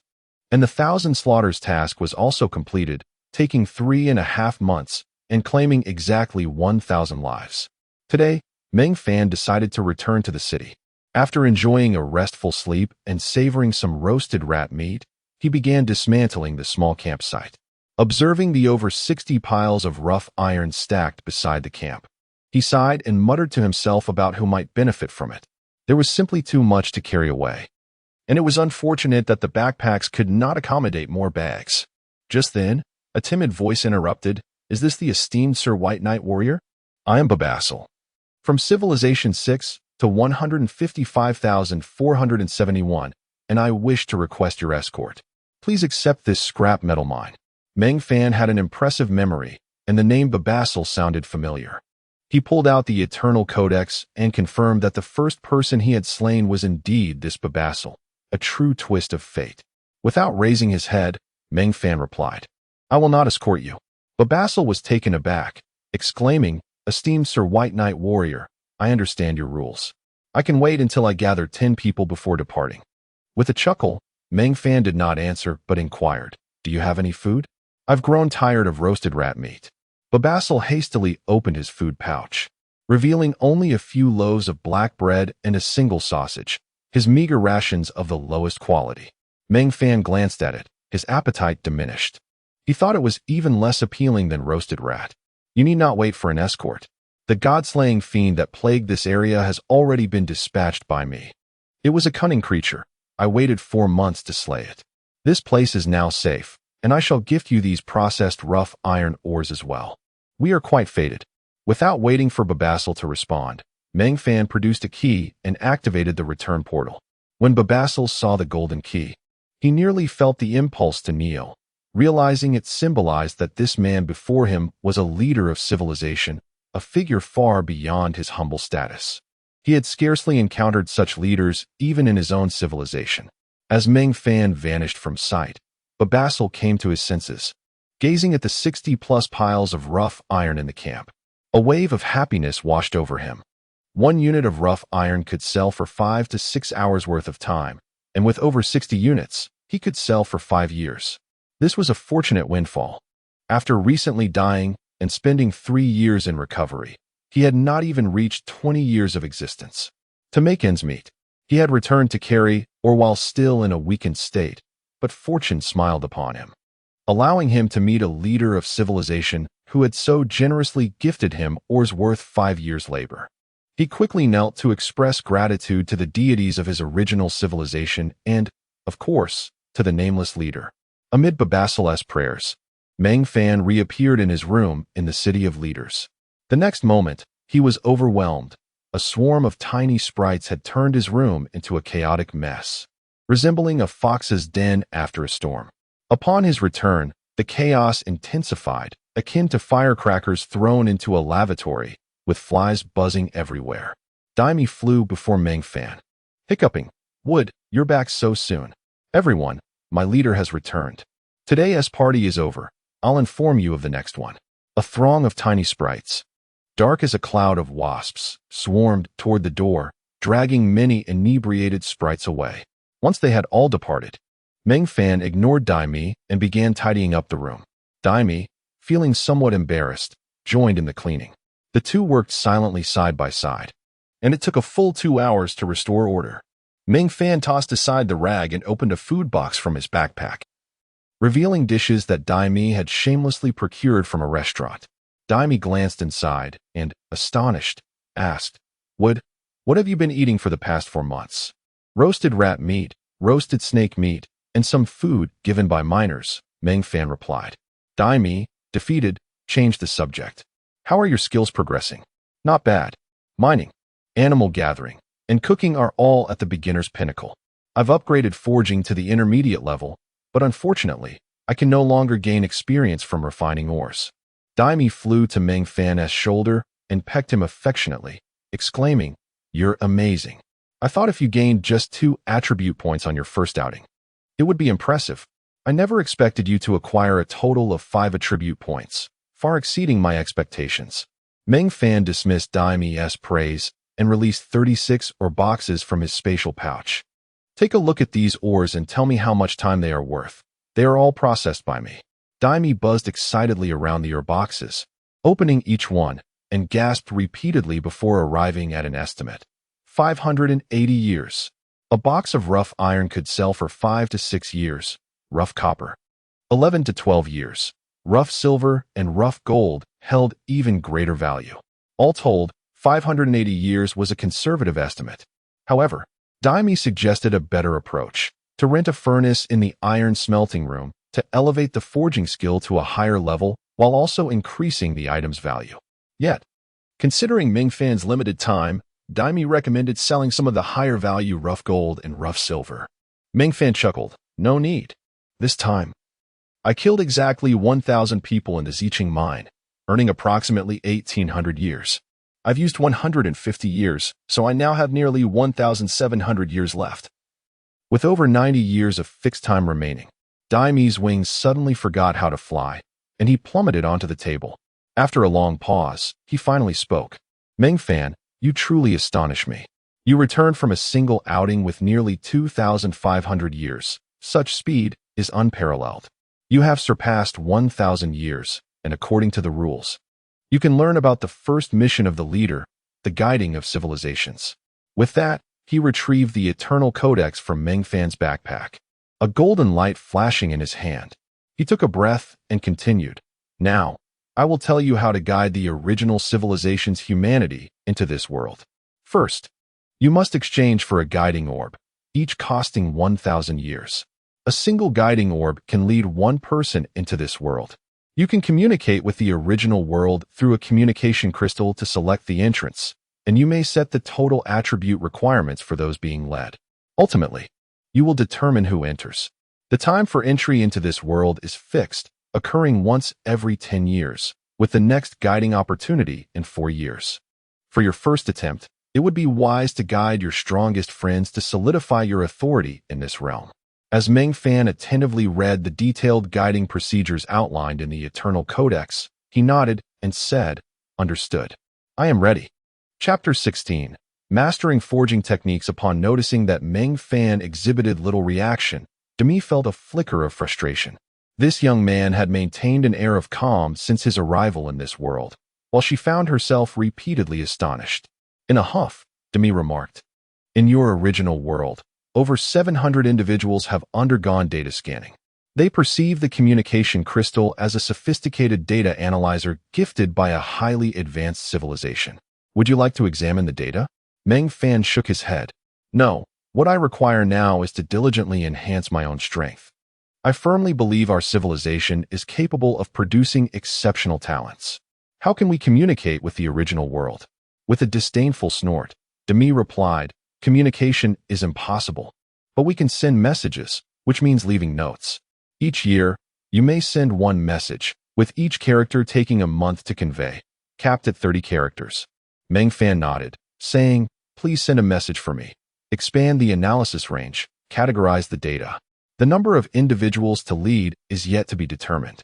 Pouting in discontent, Demi retorted, "You truly have ambitions, don't you? Fine. Considering how you've surprised me, I shall assist you. You seem quite fatigued. Eat and sleep, while I contact the forge. I won't accompany you any longer." With that, she retrieved a delectable meal from her spatial pouch. Meng Fan gently stroked her head, expressing gratitude. "Thank you for your efforts, Demi.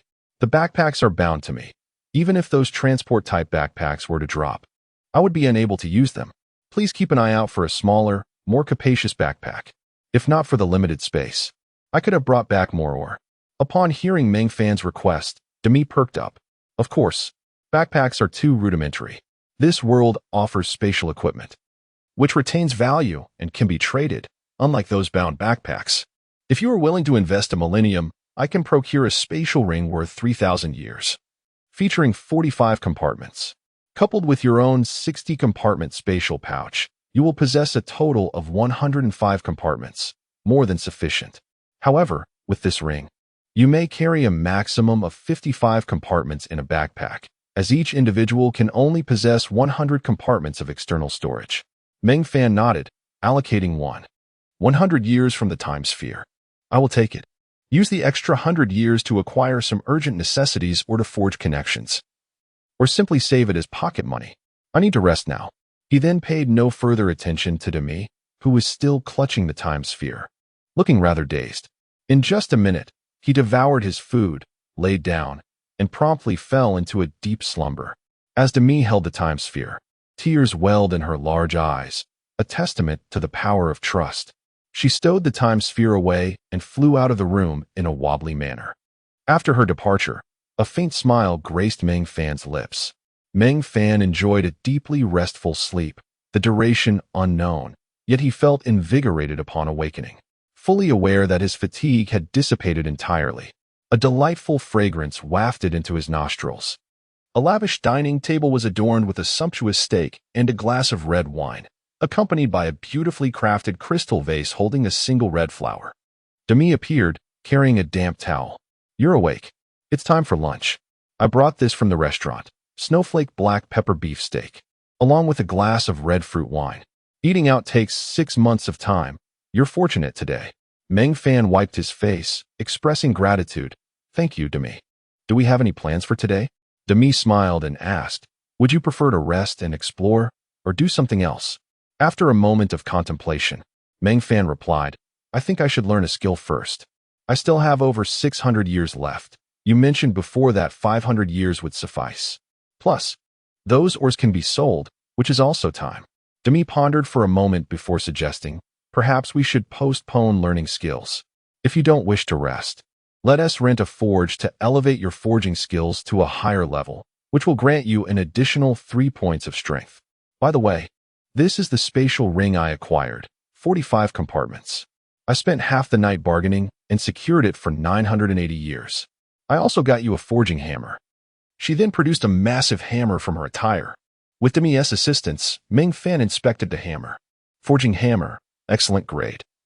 Blue, increases forging experience by 2, increases forging success rate by 5, reduces forging time by 5. Equipment classification, ordinary grade. White, excellent grade. Green, fine grade. Blue, legendary grade. Purple, epic grade, gold. Higher levels of consciousness, planetary level, monochromatic, stellar level, trichromatic, galactic level, multicolored, cosmic level, 7-colored, eternal level, black. Meng Fan nodded in satisfaction. Not bad. Following your advice, I shall focus on mastering forging techniques. Once I transform those materials into profit, I will have ample time.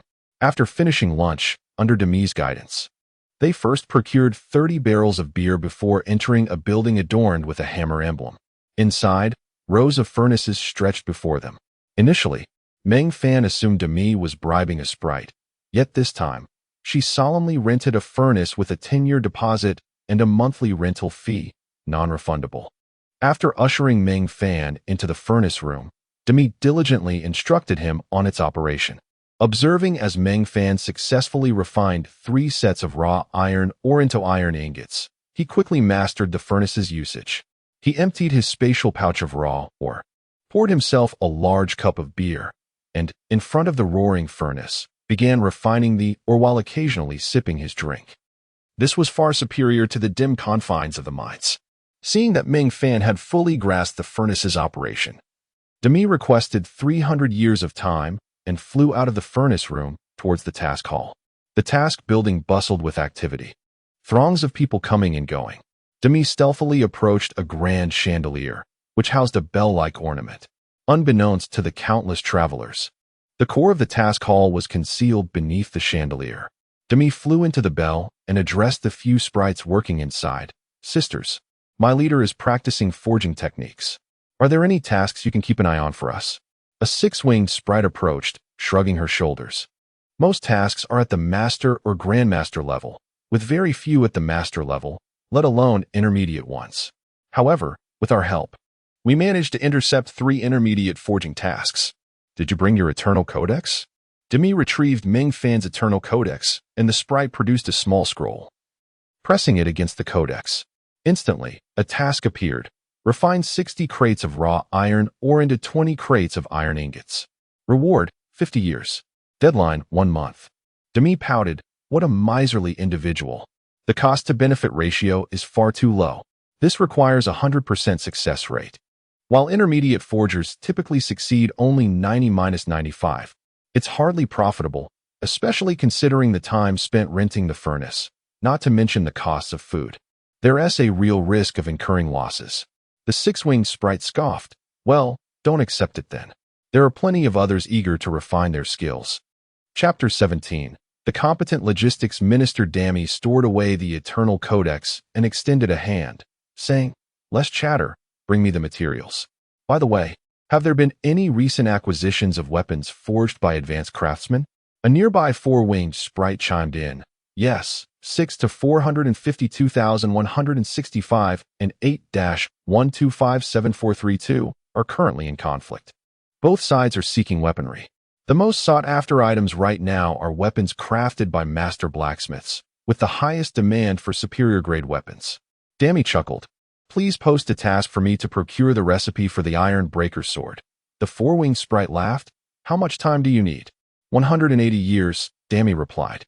The sprite shook its head. Too low. The last transaction was at 200 years. Dami feigned mystery. Do not worry. 180 years will suffice for someone to sell it. I must take my leave. Come visit me sometime. The prices of ores have risen again. With 2 civilizations embroiled in conflict, over 40 others were drawn into the fray. The entire bone jungle, comprising more than 70 cities, was engulfed in warfare, halting production and leading to an influx of mercenaries and war traders. The City of Leaders remained the closest safe haven, naturally causing prices to surge. Dami sighed.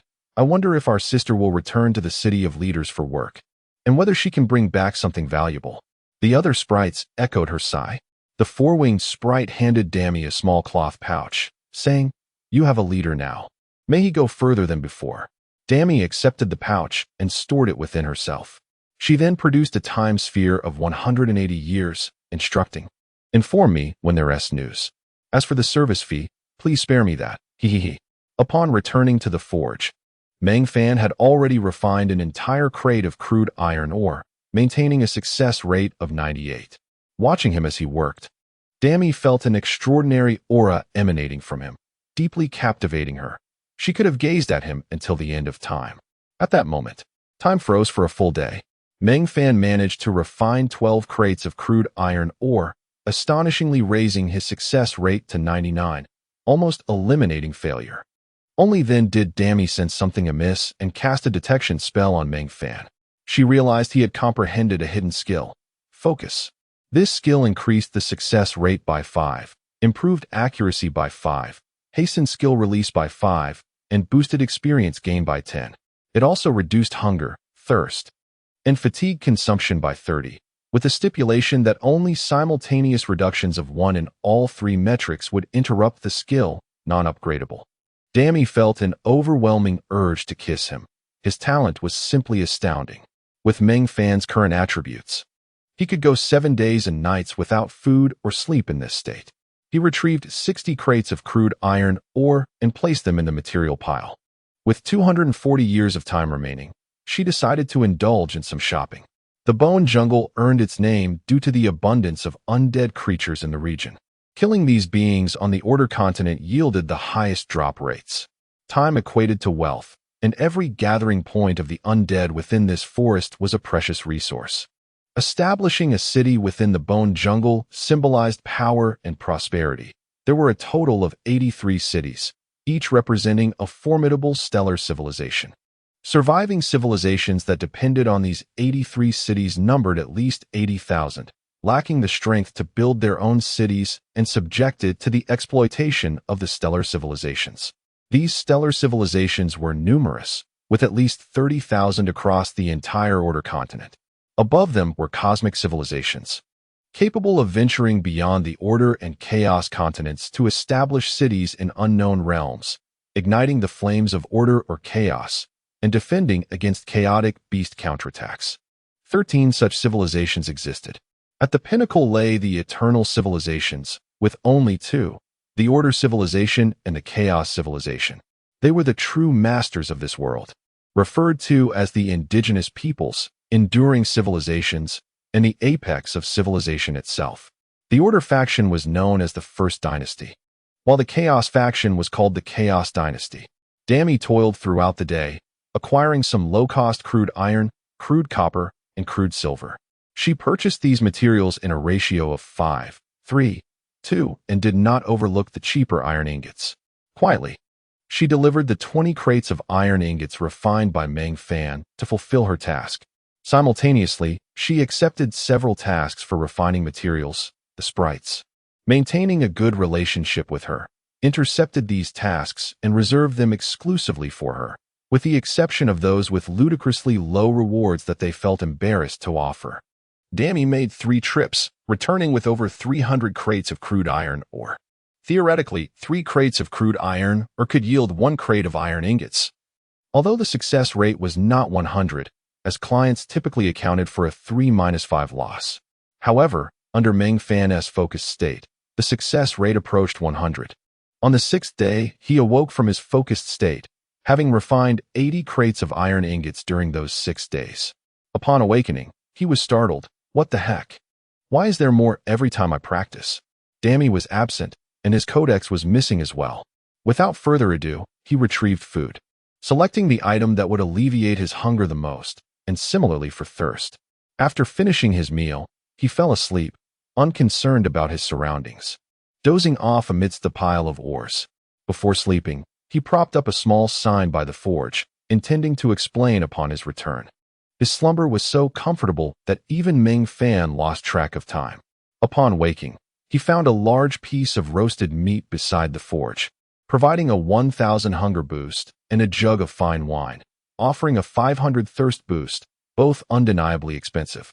Next to the food lay a small sign. I am securing tasks for you through back channels. Eat and drink to your fill, then continue practicing. I will find a way to procure materials for you. Let me know when you reach advanced blacksmithing. By the way, the Eternal Codex is in my possession. There is no need for you to inform me. When you reach advanced level, I will let you know. Meng Fan chuckled wryly. What a spirited character. Without the Eternal Codex, he could not even check his fatigue levels. A soldier's ethos is to do more and question less, so he continued refining iron ingots. Today was Dammy's lucky day. She acquired dozens of crates of inexpensive ores at the market, and someone had already taken on the task for the Iron Breaker's sword, with delivery promised to the City of Leaders within 7 days. Additionally, she purchased 3 servings of high-level cuisine, each providing a 2,500 boost, along with several jugs of fine wine. She understood that Meng Fan, in his focused state, was most vulnerable to interruptions. Upon returning to the forge, she found Meng Fan munching on bread. With affection, she rested her head on his shoulder, saying, "Wood, stop eating that bread. I brought you a feast. Your hunger is precisely 2,500 points short. Since you've comprehended the focus skill, you must ensure all 3 metrics are fully replenished before long sessions of practice." As she spoke, she handed the Eternal Codex to Meng Fan. Chapter 18. The Godslayer set. Meng Fan glanced at the introduction of focus in the illustrated guide, also checking his recent tasks. Over the past 6 days, he had completed 4 tasks, leaving 11 unfinished. A rough calculation indicated that completing all these tasks would yield a reward of over 300 years. Demi, with a flourish, lifted a time sphere, boasting, "You've given me a total of 400 years. Recently, I've been flipping ores in the market and have already made 100 years. I purchased the recipe for the broken iron sword and still have over 300 years left." Haha. The great Demi is truly a business genius. He continued, "Moreover, there are still 120 years of task rewards in the Eternal Guide that you haven't claimed. You practice your skills while I earn time for you. Aren't you happy? Plus, you have delicious food to enjoy. Are you happy?" Meng Fan chuckled lightly, retrieving the reward time from the Eternal Guide. He extracted 500 years from his own time sphere, leaving himself with less than 100 years, and thought for a moment before taking out an additional 50 years. "Here, let us make it an even 1,000 years. Business requires capital. I will continue practicing my skills. You can entertain yourself." Demi's jaw nearly dropped as he exclaimed with tearful eyes, "Aren't you afraid I'll lose it all?" Meng Fan replied nonchalantly, "It's fine, as long as you're happy. If you lose it all, then I'll just resort to killing. I need to practice my skills now. You can have your fun." With that, he handed the Eternal Guide to Demi and began to indulge in a lavish meal that replenished 2,500 hunger points.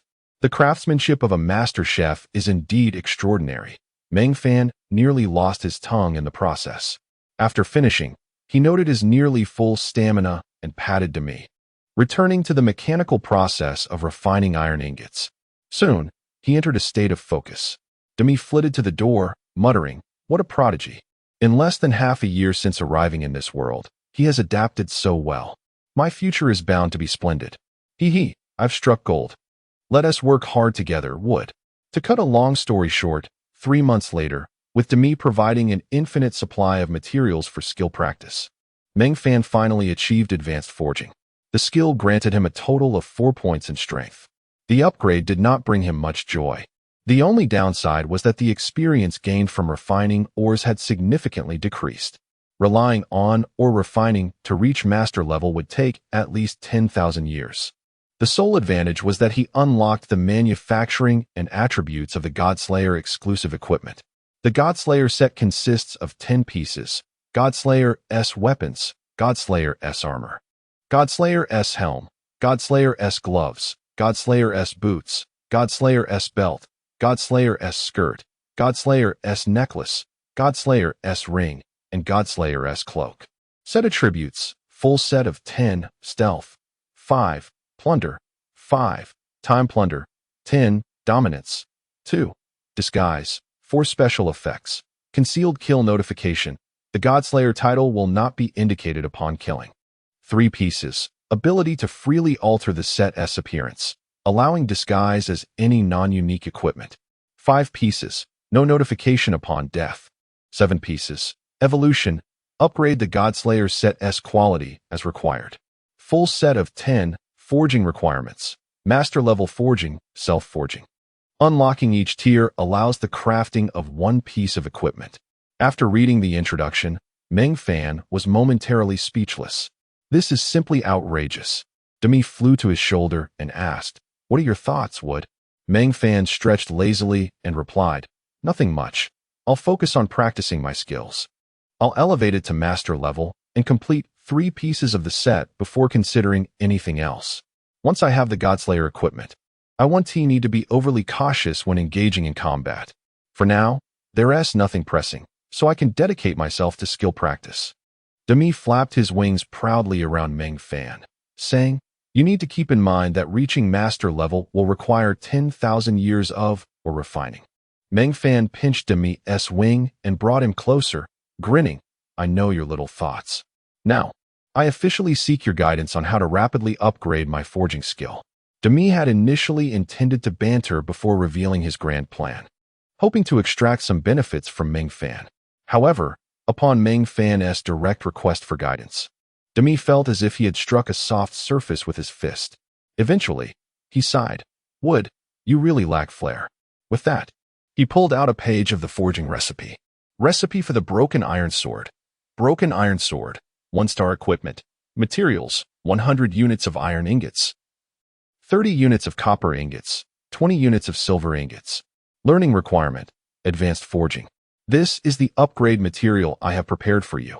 It allows even the most talentless individual to reach master level within 1,000 years. However, you will need to invest considerable time in purchasing raw materials. Currently, iron ingots are being sold for 15 years per box, copper ingots for 30 years, and silver ingots for 80 years. The material cost is 4 years per sword. And with additional expenses, the total cost for 1 sword is approximately 8 years. Presently, the market price for ordinary grade swords is 5 years each, 10 years for superior grade, and if you can forge an excellent one, it can fetch 30 years. However, the success rate is only 80%. The experience gained is substantial, ensuring a profit. The original forging time is 10 hours, but with your various passive skills and a master-level furnace, you can reduce it to 8 hours. The success rate will also increase to 90%, and if you produce a superior or excellent weapon, you will receive additional experience. However, the broken iron sword is a 1-star equipment.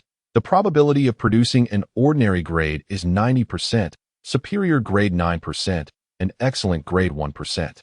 What do you think? Meng Fan grasped the recipe and smiled. Demi, you truly are a genius. How much time do we still have? Demi shook his head. There are still 430 years of task rewards in the Eternal Guide that you Haven T claimed, and I have less than 20 years left. However, I've prepared enough materials for 2,000 broken iron swords, along with many skill books. Meng Fan laid out several boxes of ores and asked, Demi, how long until we begin leading people into this world? Demi pondered seriously. It will take another 3.5 years, but you must apply ahead of time. Your original world has already scanned over 3,000 people, all with decent qualifications. With a full calculation, you'll have about 3 years to prepare to earn time and purchase leading slots. However, I recommend that you lead at least 5 people on your first attempt, as 6 individuals can form a mercenary group to undertake the first dynasty's tasks and earn points. This will eventually allow you to exchange for village building permits. Establishing your own village is the first step in solidifying your civilization in this world. Meng Fan placed me on his head, the roaring flames of the furnace illuminating his face with an unspoken determination. All right, let us set a modest goal, to earn 5,000 years within 3 years. Demi chuckled. Wood, you're quite foolish. Just the materials alone exceed 8,000 years. Are you prepared to lose 5,000 years? Meng Fan sheepishly scratched his head. I was being careless. Let us revise the goal to 20,000 years within 3 years. After all, a prominent figure from our world once said, set a small goal first. Earn 100 million. Isn't our goal rather modest?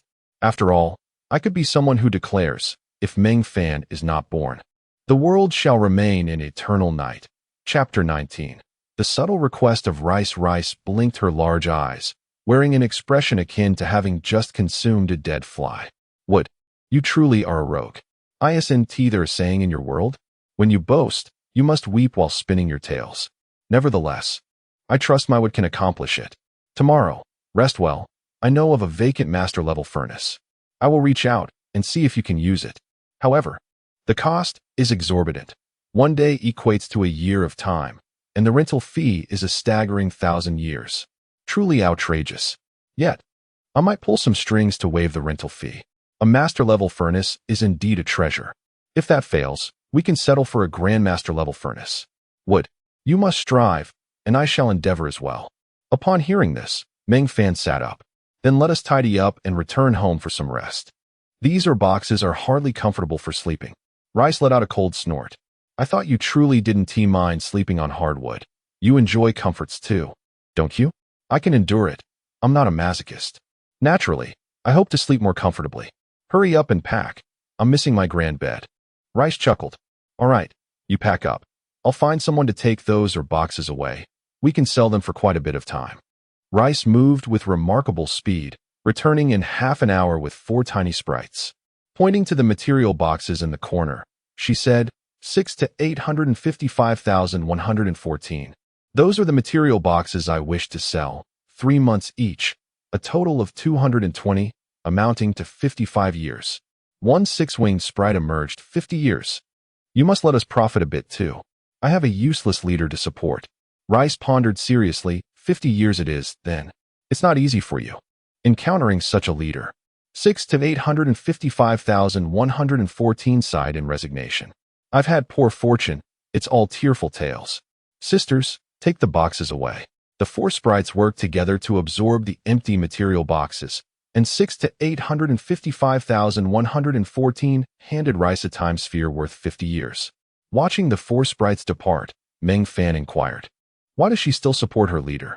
Rice replied helplessly, her leader is TJ 6-855114, the war god of void severance, a notoriously arrogant individual who boldly clashed with ancient civilizations, only to be swiftly annihilated. His subordinates turned against him, leaving him to languish in the city of leaders, where he wallows in despair, drowning his sorrows daily. The only source of time he has is through 6 to 855,114's dealings. How I wish that man would just perish, granting my sister her freedom. Meng Fan sighed in agreement. Men fear choosing the wrong profession, and women fear marrying the wrong man. Being tethered to such a leader is indeed a downfall. Why not let him fend for himself? Such scum deserve to die. Their ambitions exceed their lifespans. Were they close? Rice shook her head. I've seen him.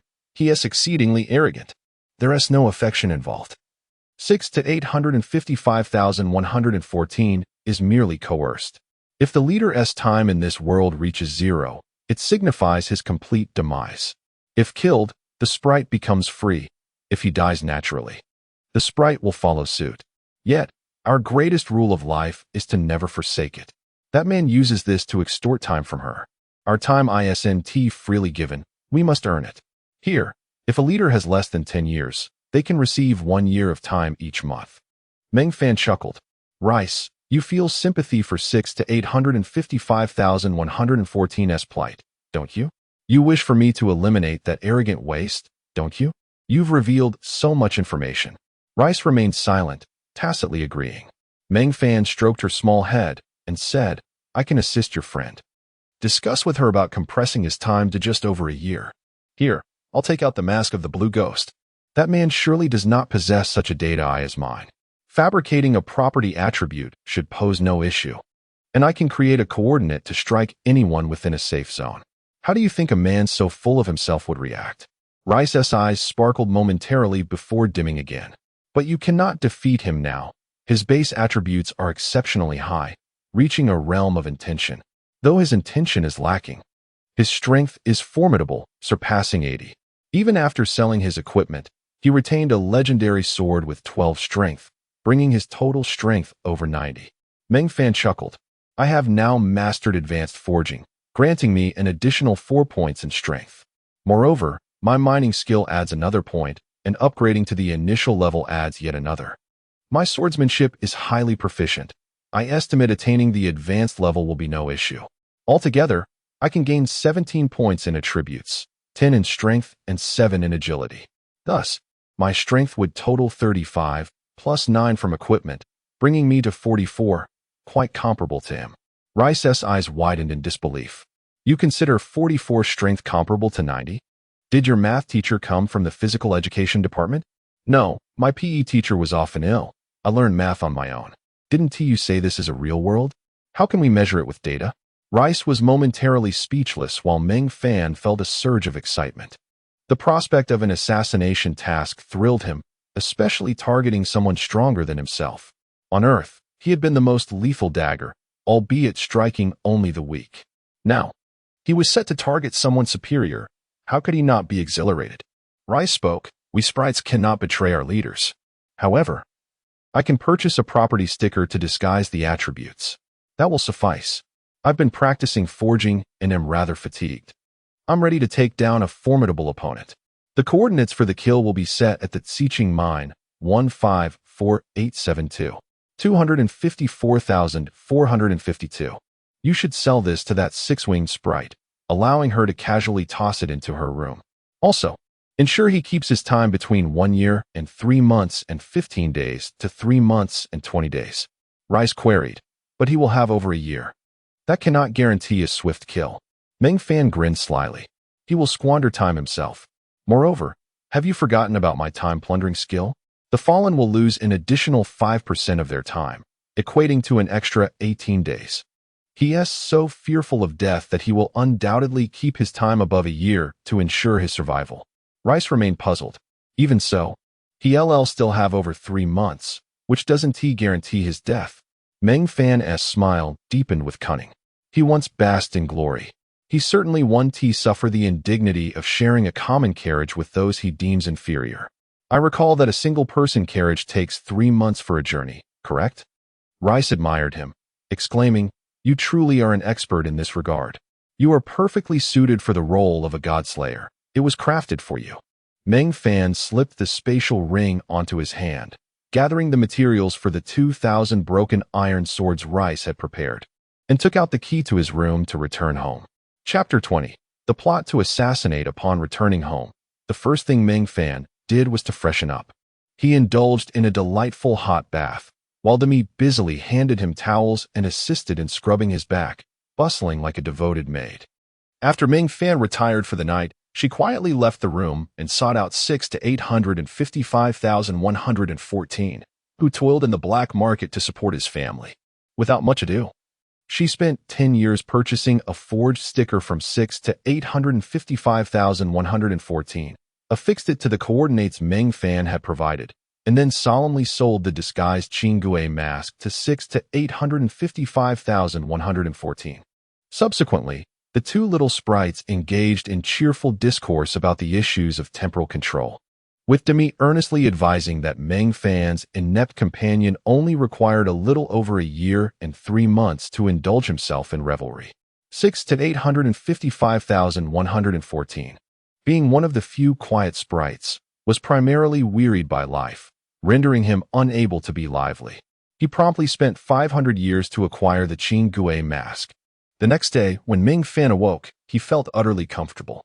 Demi's arrangement of the home was indeed delightful. He had only slept on the splendid bed twice. On the dining table lay a meticulously prepared meal, accompanied by a cup of sheep's milk. After washing up, Meng Fan sat down at the table and picked up a note that read, "Wood, I have sold the mask. There are several skill books on the table, and I've prepared everything you need for your outing. I have also set aside time for you to learn skills. Be cautious while taking a stroll. Don't get bitten by a dog. I'm going to discuss the issue of the master-level furnace, which may take a while, so don't wait for me." He frequented a shabby tavern located to the east of the entrance, where he was quite renowned, known by the nickname the Conqueror. Meng Fan grasped the time sphere on the table, which contained precisely 1,000 years of time, and stored it within his own sphere. He then meticulously examined the skill books: basic swordsmanship, intermediate swordsmanship, advanced swordsmanship, basic animal gathering, basic mining, basic barbecue, introductory plant gathering, and introductory horsemanship. After completing the study of all skills, he silently finished his meal, took out his spatial ring containing a tent, cooking utensils, 2 large barrels of water, a food box, a seasoning box, and a toolbox filled with several high-quality tools, including gathering knives for animals, gathering hoes for plants, and mining shovels. All these had been purchased with Demi's earnings. Opening the food box revealed a neatly arranged assortment of food with high satiety. Additionally, there were 20 boxes of ore and 10 boxes of materials. Meng Fan chuckled to himself, appreciating how thoughtful Demi was. Humming a tune, he stepped out of the room to observe his target. Upon arriving at the shabby tavern, he was astounded by how misleading its exterior was. Although it appeared small from the outside, the interior was vast, filled with the acrid stench of smoke, cheap liquor, and foul odors, populated by ragged individuals resembling beggars. Some nearly naked women were peddling their wares to patrons, while others were already engaged in lewd acts within the tavern, with onlookers gathering around. As Meng Fan, the dapper gentleman, stood there, he immediately stood out like a crane among chickens, and the atmosphere fell silent. Quickly adapting to the situation, Meng Fan covered his nose with his hand, adopting an expression reminiscent of stepping into a public restroom, and rapidly concocted a plan. Within a mere second, he had devised a strategy and shouted from the entrance, "Babasi Lu, come out here." After shouting, he stepped back outside. However, his eyes scanned the tavern for a familiar figure, yet he was disappointed not to spot anyone who captured his interest, particularly the martial god Duancong, who he believed would stand out. The reason for calling out Babasi Lu's name was simply that it was the only name he remembered, as many patrons donned attire similar to his. To his surprise, Babasi Lu was indeed present. Upon seeing Meng Fan at the entrance, he initially thought he was mistaken. Before he could process the situation, he heard the voice of the significant figure calling his name. Had it not been for the gaze of familiar faces upon him, he would have thought he misheard. As he regained his composure, the prominent figure had already retreated outside the tavern, and he abruptly stood up, pushing away the woman beside him. Recently, his life had been rather pleasant, all thanks to this mysterious figure. He hurriedly dashed out of the tavern, and when Meng Fan saw Babasi Lu making his way through the crowd, he couldn't help but smirk at his good fortune, beginning to ponder his approach. The adage held true: every lie must be compensated with more lies. Babasi Lu took a full 2 minutes to extricate himself from the tavern, during which Meng Fan crafted a narrative. Babasi Lu, somewhat flustered, gazed at the esteemed figure before him and merely bowed, managing to squeeze out a sycophantic "Greetings, Master Leader. How may I serve you?" Meng Fan coldly regarded Babasi Lu and asked, "Are you afraid of death?" Babasi Lu trembled slightly, stammering yes. Meng Fan smiled and nodded, saying, "I won't let you die in vain. For every death, I will compensate you with 5 years. Do you remember the haunting at the Xiqing mine?" Babasi Lu nodded, still shaken. "I remember. It was terrifying. Without you, peace would not have been restored there." Meng Fan scoffed, "It has returned. Last time, I did not kill it completely. This time, I intend to fish, and you shall be the bait." As he spoke, he produced a time sphere containing 2 years, stating, "This is your tip. Find me 10 people, and have them meet me at the old location. Each will receive 3 years. If they die, I will compensate with 2 years. The deadline is 1 month. However, I expect your discretion. Otherwise, you know the consequences." Babasi Lu nodded vigorously in agreement. After Meng Fan finished speaking, he turned and walked away, heading to the stable to rent a small donkey. Having learned introductory horsemanship, he was eager to practice, though unfortunately, the first level only allowed for riding a donkey. One could only progress to riding a steed upon achieving great perfection. With the donkey trotting westward, Meng Fan strolled leisurely, occasionally dismounting to hunt a few wild chickens or rabbits, or to dig for treasures, akin to a delightful outing. The speed granted by the donkey was not particularly swift, reducing a 3-day journey on foot to 2, though Meng Fan, unhurried, extended it back to 3 days. During these 3 days, whispers circulated in the shabby tavern, revealing that a significant figure was paying for lives, at 50,000 per life. Many were aware of this information, but lacked specifics. The math was simple. Dying once meant a maximum deduction of 3 years. Yet earning 5 years made for a profitable venture, yielding a gain of 1 year and 9 months after accounting for the 3-month recovery period. Unfortunately, Babasi Lu remained tight-lipped, revealing no details. Meng Fan set up camp in the rat-infested 157 tunnel, assigning 10 individuals to 10 separate mining tunnels, ensuring they operated independently, of course, without behaving foolishly. He tasked them with collecting miscellaneous ores, all rare minerals, with the least being mixed silver and similar commodities. They were to patrol the tunnels twice daily before reporting back to their small camp. With the preliminary groundwork laid, all that was left was to wait for the fish to bite. Chapter 21. The Master of Martial Arts. Void Breaker. Time passed swiftly, and a month elapsed without the appearance of the martial god, Void Breaker. However, whispers began to circulate that a significant figure had taken residence near the Ziqing mine, lying in wait for the undead boss. As another month rolled by, Void Breaker remained elusive, yet unfamiliar faces began to surface.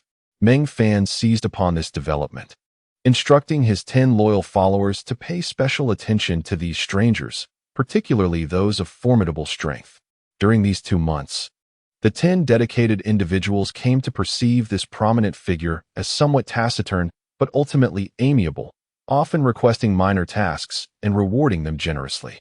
They established a camp within the 157th mining tunnel, wandering its paths by day and gathering around the campfire at night to indulge in drink, meat, and boasting. Throughout these 2 months, Meng Fan busied himself with hunting rats, honing his gathering skills, and roasting rat meat to practice his culinary arts. The leftover roasted meat was casually bestowed upon his 10 devoted followers. One evening, as several of them engaged in conversation, they mentioned the greatest joke in the city of leaders, that the martial god, Void Breaker, had also ventured to the Ziqing mine. Uncertain if he shared the same objective as their boss, one of them, Babasi Lu, erupted in anger, exclaiming that their boss was incomparable to that so-called conqueror. He reminded them of the hardship they had endured over the past 2 months, with each month feeling like a year. Meng Fan recognized that Babasi Lu's remarks were directed at him but chose to disregard them.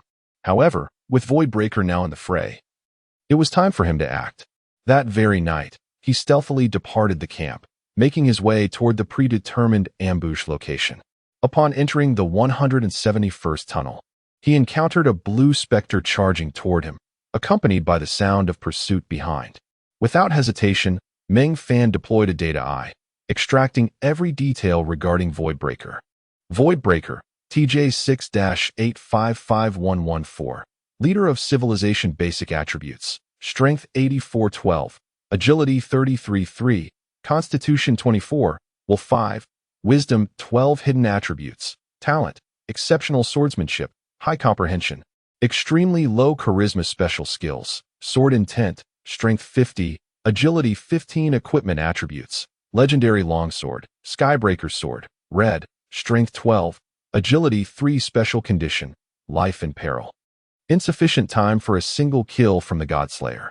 In a moment of distraction, Meng Fan found himself outmaneuvered by Void Breaker. The latter moved with astonishing speed and displayed remarkable strength. Meng Fan attempted to engage, experiencing the force of 96 points of strength, yet the outcome was him being violently thrown aside. In midair, he executed a swift turn, bending his knees to absorb the impact against the tunnel wall. Upon landing, he unleashed his full potential, maximizing his speed. Navigating the rugged mining tunnel with the night vision of a night warrior, he managed to keep pace with Void Breaker, who bulldozed through the tunnel like a tank, sending unfortunate miners flying. Realizing the futility of the chase, Meng Fan abandoned the pursuit. After circling the tunnel a few times, he began to inquire of passers-by if they had seen the blue specter. Many had witnessed his pursuit of the undead boss, particularly those who had previously tested their mettle against the specter, acknowledging its power and respecting Meng Fan for being able to chase it down. Meng Fan spent an entire day within the mine before returning to the camp, only to be astonished to find Void Breaker comfortably devouring roasted meat, while a few others lay about, battered and bruised. Upon Meng Fan's arrival, Void Breaker jovially remarked, "I heard you're buying lives. How much do you think this life of mine is worth? At that moment, he brandished a lowly sword devoid of any enhancements. Meng Fan perceived his attempt at modesty and chose to ignore him. You are ill-suited to be bait. I encountered the Godslayer specter yesterday, and it is currently in a weakened state. You would only frighten it away. Voidbreaker smirked inwardly, realizing the purpose of his disguise, killing while masquerading in another identity. Just wait until I lure you to a place where I can gather some equipment and sell time. Yet, he mockingly cautioned, be careful not to perish at the hands of that blue specter. I caught a glimpse of it in the 171st tunnel, but it managed to escape. I sensed it is more formidable than you. Meng Fan coldly countered, it may have been stronger before, but it is now in a state of weakness. If you wish to gain time, patrol the tunnels with me. If not, finish your meal and leave. With that, he dismissed the visibly agitated Voidbreaker and retreated into his tent. Inside, he chuckled to himself as he retrieved a whetstone, beginning to sharpen his long sword. That night, Dammy knocked on the door of 6 to 855,114, who was anxiously pacing his room. Upon opening the door to see Dammy, he felt a pang of concern but forced a smile. Asking, what brings you here? Has something happened? Dammy placed a flask of wine on the table, saying, you didn't attend my party today, so I thought I'd come check on you. As she pushed aside the clutter on the table, she remarked, it's too messy here. I don't know how you can stand living like this. You don't even have your own elven house. 6 to 855,114 retorted, aren't you in the same boat? Dammy retrieved a golden key from her pocket, playfully declaring, I possess the largest and most luxurious elven house in the world, which I've named the Wooden Dammy House. 6 to 855,114 regarded her coolly and asked, what do you want with me? With a smile, Dammy replied, the blue specter mask I sold you a couple of months ago has some issues. It seems the attributes were artificially applied. Would you like to return it? I'll refund your time in full. 6 to 855,114 offered a wry smile. I'm afraid I've lost the mask. That is fine. As long as you don't return it, I'm satisfied. Good night. Good night. The two spirits of order waved goodbye, each lost in their own thoughts. The following morning, the small camp in the 157th mining tunnel buzzed with activity. As Meng Fan emerged from his tent, his first sight was Voidbreaker. He immediately activated a data eye, finding the information similar to the previous day, with the concerning state of life and peril still present. Meng Fan coldly stated, it seems you've made up your mind. After breakfast, we'll go on patrol. You'll patrol the 168th, 167th, 159th, and 162nd tunnel for the first time, remaining 10 meters behind the bait. This way, when the blue specter attacks, it won't sense your presence. Shout immediately upon spotting it. Meng Fan kicked the oversized doll and declared, today, we'll first patrol the 171st. From the corner of his eye, he noticed the overly excited Voidbreaker, internally critiquing him for his naivety. As the excitement was clearly written on his face, almost as if to say, rest assured, I will surely strike you. The oversized doll reluctantly lit a torch and entered the 171st tunnel first. Only after the light vanished into the tunnel did Meng Fan follow, maintaining a distance of at least 15 meters. Voidbreaker observed everything, sneering at the cunning rabbit. Despite the ample distance of 15 meters, he was misled into believing it was merely 10. He seized one of the loyal followers, extracting the patrol timings for each tunnel.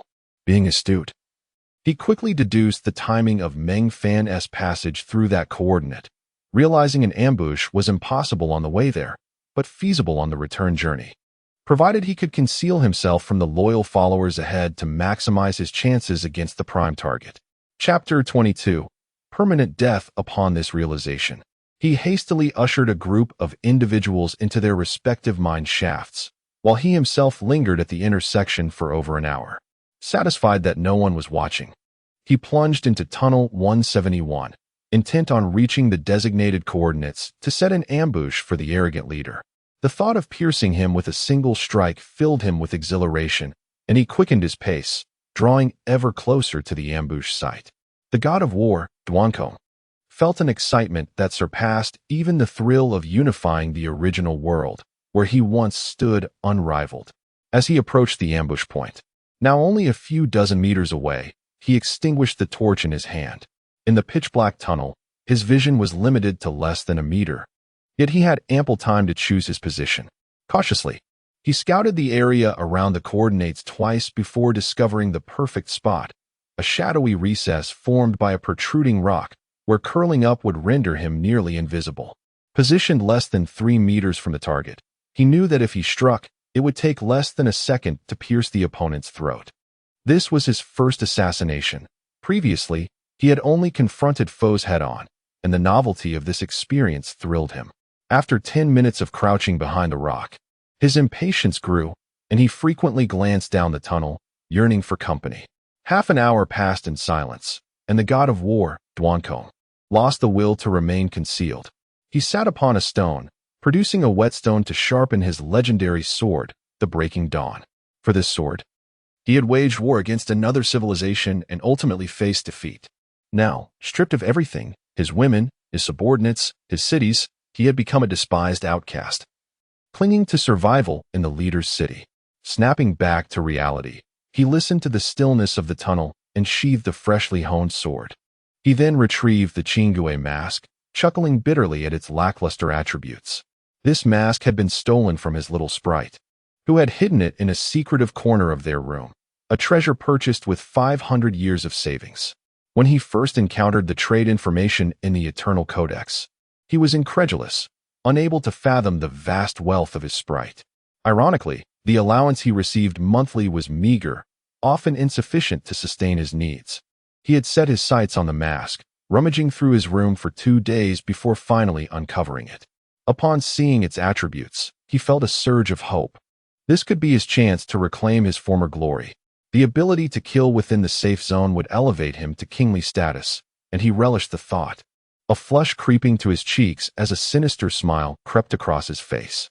In a fleeting moment of madness, his smile was forever etched upon his face as a sword pierced his throat, shattering his cervical vertebrae. In that instant, he caught sight of a figure, the handsome, infuriatingly charming adversary. He attempted to grasp the sword nearby to retaliate, but as his hand touched the hilt, his strength ebbed away, and his body began to dissolve into motes of light. A cold voice echoed, TJ 6-8551114, Leader Duancombe. You have been slain by the God Slayer and have lost 1 year and 18 days of life. Due to insufficient remaining time, you face permanent death. Your permanent death has triggered the hidden skill of the God Slayer, granting you the ability to slay in one blow. At the same moment, Meng Fan heard a gentle voice. Congratulations, TJ 12-5125, Leader God Slayer Meng Fan. You have successfully killed TJ 6-855114, Leader Duancombe, triggering the hidden skill of the God Slayer, granting you the ability to slay in one blow. One blow, he mused. Entry level, 1,100 experience. With a 10 chance of permanent death under 2 times the forced death time. The chances escalated with mastery, reaching a 10 probability of permanent death at various levels of skill. Meng Fan could only mutter in disbelief, unbelievable. At the Grandmaster level, ordinary travelers faced annihilation if their time was under 300 years. The gentle voice chimed again. Congratulations, TJ 12-5125, Leader God Slayer Meng Fan. You have completely slain a traveler for the first time, activating the hidden reward of the God Slayer. For each traveler you completely slay, you receive a fixed reward of 100 years of time and 1 pearl of leadership. Killing a leader grants you a fixed reward of 1,000 years and 1 pearl of leadership. Meng Fan could only respond, incredible. He collected all dropped items from the ground and donned the Chingue mask, hiding once more. Soon, a large-headed figure approached with a torch, only to become a lifeless corpse moments later. In the familiar tunnels, Meng Fan deftly maneuvered, eliminating over 10 individuals at various ambush points, leaving the air thick with the scent of blood. Returning to the camp, he addressed the terrified crowd. You may leave. This is your pay. The large-headed one is dead, and his compensation is inside. Babassel, you are in charge of distribution. Trembling, Babassel inquired, Boss, what exactly is that? Meng Fan's expression hardened. Do not ask what you shouldn't know. Hurry and notify everyone to evacuate. The more that thing kills, the stronger it becomes. Staying here means you're merely fodder for that damned conqueror. Everyone shook their heads, expressing ignorance, until Babassil steeled himself. Boss, he did not accompany me on patrol. Quickly, your task is complete. Leave now, Meng Fan urged, turning his back on the camp and vanishing into the depths of the dark tunnel. Darkness serves as the finest catalyst for fear, especially after the explosion of ghostly rumors. The tunnels were filled with fleeing miners, and Meng Fan, like a relentless hunter, struck at the most opportune moments. Armed with the long sword of the god of war, Duancombe, he wielded the legendary Breaking Dawn, Red, which granted 12 strength and 3 agility. Equipped with this sword, Meng Fan's total strength surged to 55, while his agility reached 30. Slaughtering the weakest miners proved effortless, and the chaos in the Qiqing mine persisted for 3 full days, resulting in over 500 inexplicable deaths, their bodies strewn across the tunnels. Meng Fan chose not to collect the fallen's belongings, for the undead cared little for the ore, and the miners were too busy fleeing to notice. A killer's purpose is to take lives, not to amass wealth. Chapter 23. Seizing opportunities amidst chaos. Once the entire mining pit fell into an utter silence, Meng Fan did not rush to depart. Instead, he visited a multitude of large mining sites, collecting the ores that had been left behind. His delight was palpable, causing a crooked smile to grace his lips. After spending a day gathering every ounce of, or he could carry, he arrived at the largest mining site within the Qiqing pit. It was there he realized how narrow his previous perspective had been. This was an organized mining guild, adept at refining ores on site, and during their retreat, they had taken all the high-value minerals, leaving behind a vast quantity of crude iron ore. Meng Fan, however, was not one to hesitate. He commenced the smelting of iron ingots right there. Possessing advanced forging skills, he was able to refine ores without a furnace, albeit at a significantly reduced ratio of 5:1, with a success rate of around 80. Yet, these details did not concern him, as he was merely taking advantage of the situation, while leisurely refining and perusing the information within the Eternal Codex. 2 days passed until a group of individuals shattered his tranquility. A team dispatched by the mining base entered to investigate, extinguishing the lights within the premises. Meng Fan deliberately concealed himself, and they failed to detect his presence. 10 guards escorted a single individual into the base, moving without hesitation into a makeshift cabin, where they retrieved several ore boxes without even glancing at the towering piles of ore before swiftly departing. A cold smirk curled on Meng Fan's lips as he stealthily followed behind, roughly estimating their route. He identified 3 suitable ambush points, quickening his pace to position himself ahead of these reckless treasure seekers. The slaughter was swift. At the first ambush point, he concealed himself atop a mining tunnel, dispatching 2 lagging guards. Before the remaining members of the squad could react, he dragged 2 guards into a non-secure area, ruthlessly snapping their necks. The terrifying visage of the blue ghost, particularly in the obscurity of the shadows, was extraordinarily fearsome. The guards could hardly muster the courage to fight. They screamed and fled. Meng Fan hastily collected his spoils and pursued the lead figure, intrigued by the boxes of ore he had taken. The unfortunate leader, having scattered from his guards, found himself in a dead end. Meng Fan lay in ambush at a battleground along the path he was sure the prey would traverse, resting while awaiting the inevitable entrance of his quarry. After 2 hours of waiting, the leader, akin to a headless fly, flitted about aimlessly. Just as Meng Fan began to feel boredom settle in, the leader unexpectedly dashed towards his hiding place, seemingly in a panic. Yet, Meng Fan sensed a hint of danger. His instincts were always sharp, especially in life-and-death situations. He swiftly devised a plan, dragging a corpse closer. As the leader entered the combat zone, Meng Fan surged forward alongside the corpse, sidestepping to deliver a strike from below, while simultaneously kicking the corpse's right hand, making it appear as though it was an attack. At the moment the corpse lunged at him, the leader's lips curled into a cold smile as he accelerated, dodging the attack from the right hand of the corpse. He plunged a crimson dagger into the corpse's chest, wearing a victorious grin. However, in the next heartbeat, His expression froze as a long sword pierced through his own chest. A haughty voice emanated from behind the corpse, declaring, "Die, you insignificant insect." With a twist of the sword, the leader's eyes bulged in death, and his dagger clattered to the ground, revealing a glove. Meng Fan glanced at the Eternal Codex and discovered the leader was a master with agility rated at 105. He let out a bitter laugh, lowering his gaze to the bloodied wound on his chest, murmuring to himself, "That was close. Had it not been for the corpse, I might have been pierced through." Searching the leader's body yielded no boxes. So Meng Fan tended to his wound hastily and cautiously advanced along the path taken by the leader.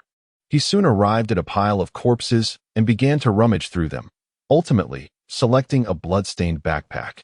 This was the very backpack the leader had used to store his treasures. Do not question how Meng Fan discerned its location.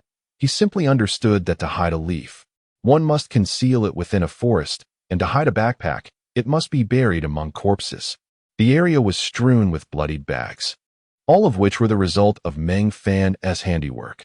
Despite the urgency, his professional instincts prompted him to arrange the bodies into a simple disguise, creating the illusion of a hasty escape followed by murder.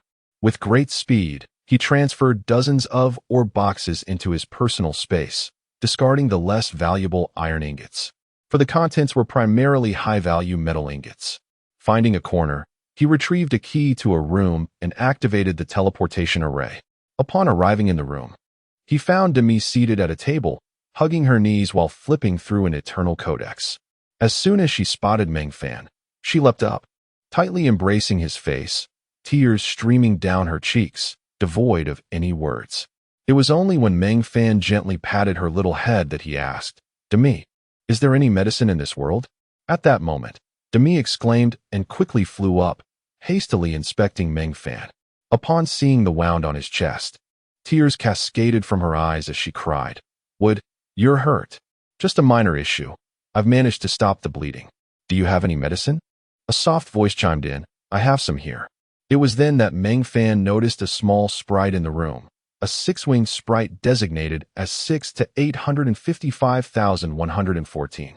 To Meng Fan, all sprites appeared remarkably similar, beautiful, exceedingly beautiful. Demi snatched the medicine bottle and bandages, frantically tending to Meng Fan's injury. The high-quality healing ointment boasted a life restoration of 500, restoring 100 life per hour for 6 hours. The premium bandages staunched the bleeding, restoring 50 life per hour for a duration of 1 day. 6 to 855,114 observed coldly, reminiscing about the times she had treated the severely injured god of war, Duancong, recalling the precious moments they shared. Those memories were few, yet each time she felt disheartened, she would revisit them. She harbored a lingering affection for the god of war. Having deliberately hidden the blue ghost mask, she understood the meaning behind Demi's words. She yearned for freedom, but felt a profound reluctance. Her heart tormented for over 2 months. Ultimately, the god of war departed, taking the mask with him. Soon after, he perished. When the Eternal Codex returned to her possession, she discovered only the final message, TJ 6-855114, Leader God of War Duancong, you were slain by the God Slayer, losing a life for 1 year and 18 days. Due to insufficient remaining time, you face permanent death. She also received a message stating, TJ 6-855114, Leader God of War Duancong, permanent death. The spirit of Order 6-855114's binding is nullified, restoring her identity as a free sprite. Chapter 24. The healing novice Rice at this moment, 6 to 855,114, was utterly liberated, entirely free. Yet, she found herself devoid of life's purpose. In a state of confusion, she found her way to the chamber of the instigator, the abode of the 12-winged sprite who had languished as a mere bystander in the city of leaders for countless years. She yearned to meet the man who had slain her leader, the man she had encountered only once. Unsure of what to say upon their reunion, whether to express gratitude or to unleash curses. Alas, the man did not return as she had hoped. She waited several days until exhaustion overcame her, and she succumbed to sleep. Today he returned. In the days of his absence, she had composed countless phrases in her mind. Yet upon his arrival, She found herself speechless, merely observing Rice embracing the man. It was not until he requested medicinal supplies that she, almost instinctively, offered her finest remedies. Watching as Rice attended to his wounds, Rice's bandaging technique was woefully inadequate, prompting her to suppress the urge to assist. However, tending to her leader's wounds was a privilege reserved for every little sprite, and she ultimately restrained her impulse. A playful voice disrupted her reverie. "Rice, your technique is abysmal. The bandages are not applied this way. It will hinder my movement." "Higher." "Yes, at an angle. Let the bandage pivot on my shoulder to prevent it from slipping. And remember, during treatment, do not be anxious. Your nervousness will only heighten the patient's anxiety. When one is tense, the heartbeat quickens and blood flows more freely. Engage in conversation to divert the patient's attention." Under Meng Fan's guidance, Rice successfully completed her bandaging endeavor. The Eternal Codex displayed health points 1200, 4200, health 500, health 100, ongoing, per hour, health 50, ongoing. Meng Fan gently patted Rice's head, saying, "You did well for your first attempt. Next time you treat someone else, keep this in mind. You are quite intelligent. It won't take long before you become a healing expert." With pride, Rice declared, "Of course, I am intelligent. However, I shall only heal for you in this lifetime."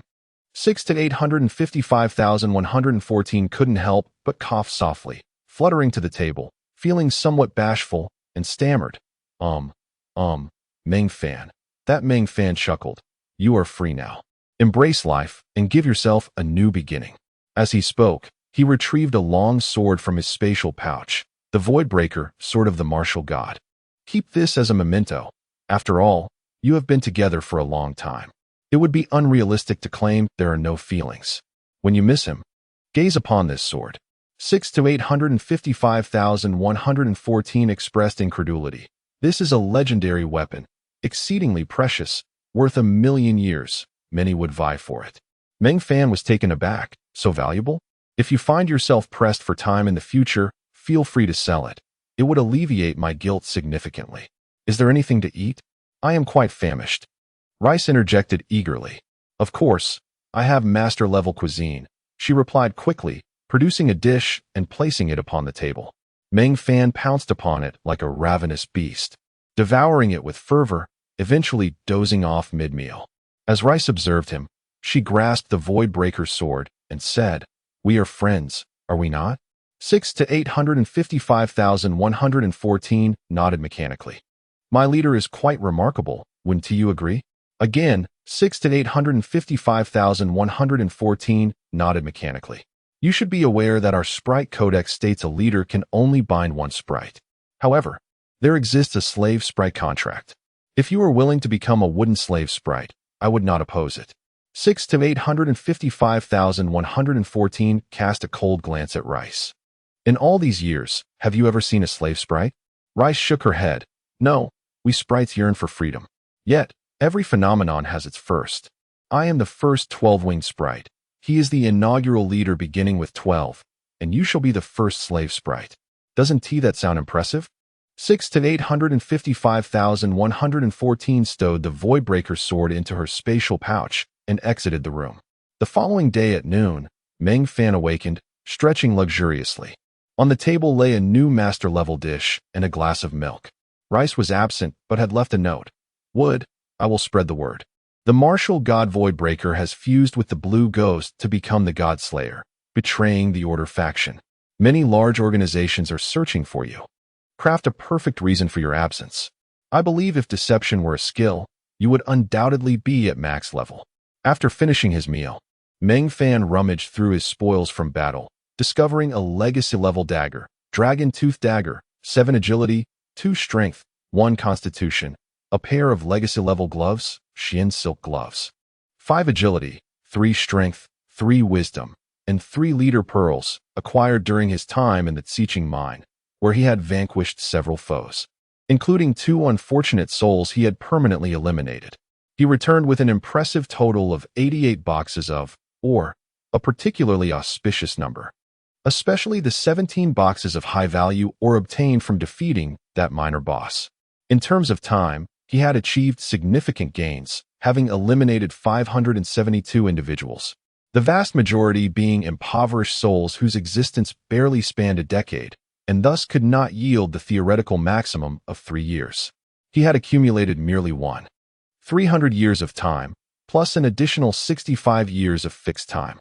However, the 3 permanently deceased unfortunate souls contributed a rewarding 200 years of fixed time. Meng Fan utilized 500 years of fixed time to elevate the Godslayer's exclusive skill time to the primary level, ensuring that future kills would yield a 10-time bonus. Having settled these matters, Meng Fan stepped into the bathhouse, indulging in a soothing soak. Regrettably, as he relaxed, memories of past comrades, brothers, flooded his mind. Thoughts of bear, mouse, stone, white dove, and Rui Shao. He recalled the frenzied battles in our country and the valorous deaths of each brother, particularly the haunting image of Su Lan's tortured form. Determined to escape the clutches of these memories, Meng Fan resolved to venture out and find something to occupy himself. Otherwise, he feared he would be driven to madness by these recollections. His time in this world had not been brief, yet the sorrow imprinted upon his soul was not something time could easily erase. Clearing out his spatial pouch entirely, he shed his equipment and donned the only set of clothing he possessed, taking with him the Eternal Codex and the Time Sphere as he left his quarters. As he stood amidst the bustling streets, an overwhelming sense of confusion washed over him. Within his short life, it felt as though he had possessed little time that truly belonged to him. It seemed he had been perpetually fulfilling one task after another, meeting countless demands, as if he were always being directed by another. Now, for the first time, he was faced with making his own decisions, and he suddenly felt he might be afflicted by indecision. Gazing at the nearly 400 years contained within the time sphere, he mused that perhaps he had become quite affluent after all. Meng Fan resolved to explore the market and procure a few items for Rice, for she was the only family he had in this world. After some inquiries, he discovered a building adorned with painted wings. Upon entering, he found himself in an entirely different realm, populated entirely by miniature objects. A 2-winged sprite approached him enthusiastically. "Welcome to the Sprite's home. What would you like to purchase for your little sprite?" Meng Fan smiled slightly. "This is my first visit. I'm just browsing. Do you have any recommendations?" Chapter 25. Shopping. The 2-winged sprite chuckled. "We have everything here, from fairy houses to snacks, pastries, clothing, and shoes. Whatever you can think of, we possess." Meng Fan pondered for a moment, deciding to first explore the snack section. The 2-winged sprite courteously guided him to the area, filled with an astonishing 1,000 varieties of snacks, priced from 1 hour to over a day. The sprite inquired, "What flavors do your sprites prefer?" Embarrassed, Meng Fan scratched his nose and replied with a smile, "I'm not sure." Just as the sprite contemplated looking down on this indifferent leader of a sprite, Meng Fan continued, "I'll take 10 of each. I'll know for next time." Little did Meng Fan expect that such a casual remark would result in a staggering expenditure of 250 years, though the sprite graciously offered him a discount due to the volume of his purchase. Recognizing Meng Fan as an inexperienced yet affluent individual, the sprite recommended numerous items favored by sprites, but alas, he found none appealing. Ultimately, he was captivated by an exquisitely crafted garment, the radiant fairy holy attire. Unique, priced at 1,000 years. The sprite's eyes glimmered as he exclaimed, "This is a premium piece we unveiled during our millennial store celebrations. It is truly one of a kind, a symbol of status." Just as Meng Fan hesitated over the purchase, a rugged male voice called from behind, "Hello, esteemed leader." Turning around, Meng Fan beheld a burly man with a bushy beard, struggling to muster a smile that resembled more of a grimace. A casual glance out the window revealed Baba Si Lu being escorted by a crowd. A 6-winged sprite perched on the giant's shoulder, gazing dreamily at the surroundings. This giant was evidently another leader, the kind who shied away from communication, and after the initial greeting, he fell silent. Meng Fan smiled slightly and introduced himself. "You may call me Meng Fan. I am Alston, the president of the Great Shovel Miners Union and also a leader. Our vice president will arrive shortly. She, too, is a leader," the giant stated in a formal tone. Feigning ignorance, Meng Fan inquired, Is there something you need from me? Alston, somewhat bashful, replied, hee. I'm not the best with words. It's best if you wait for our vice president. I've notified her, and she will come soon. With a friendly demeanor, Meng Fan said, all right, I'll take a stroll. Unexpectedly, Alston trailed closely behind Meng Fan, extinguishing any interest he had in shopping. Finding a seat, Meng Fan sat down, and the giant plopped down on the floor just a meter away. His demeanor reminded Meng Fan of a stubborn bear, whose brain seemed to be filled with muscle, needing a mouse to follow him around to avoid potential blunders.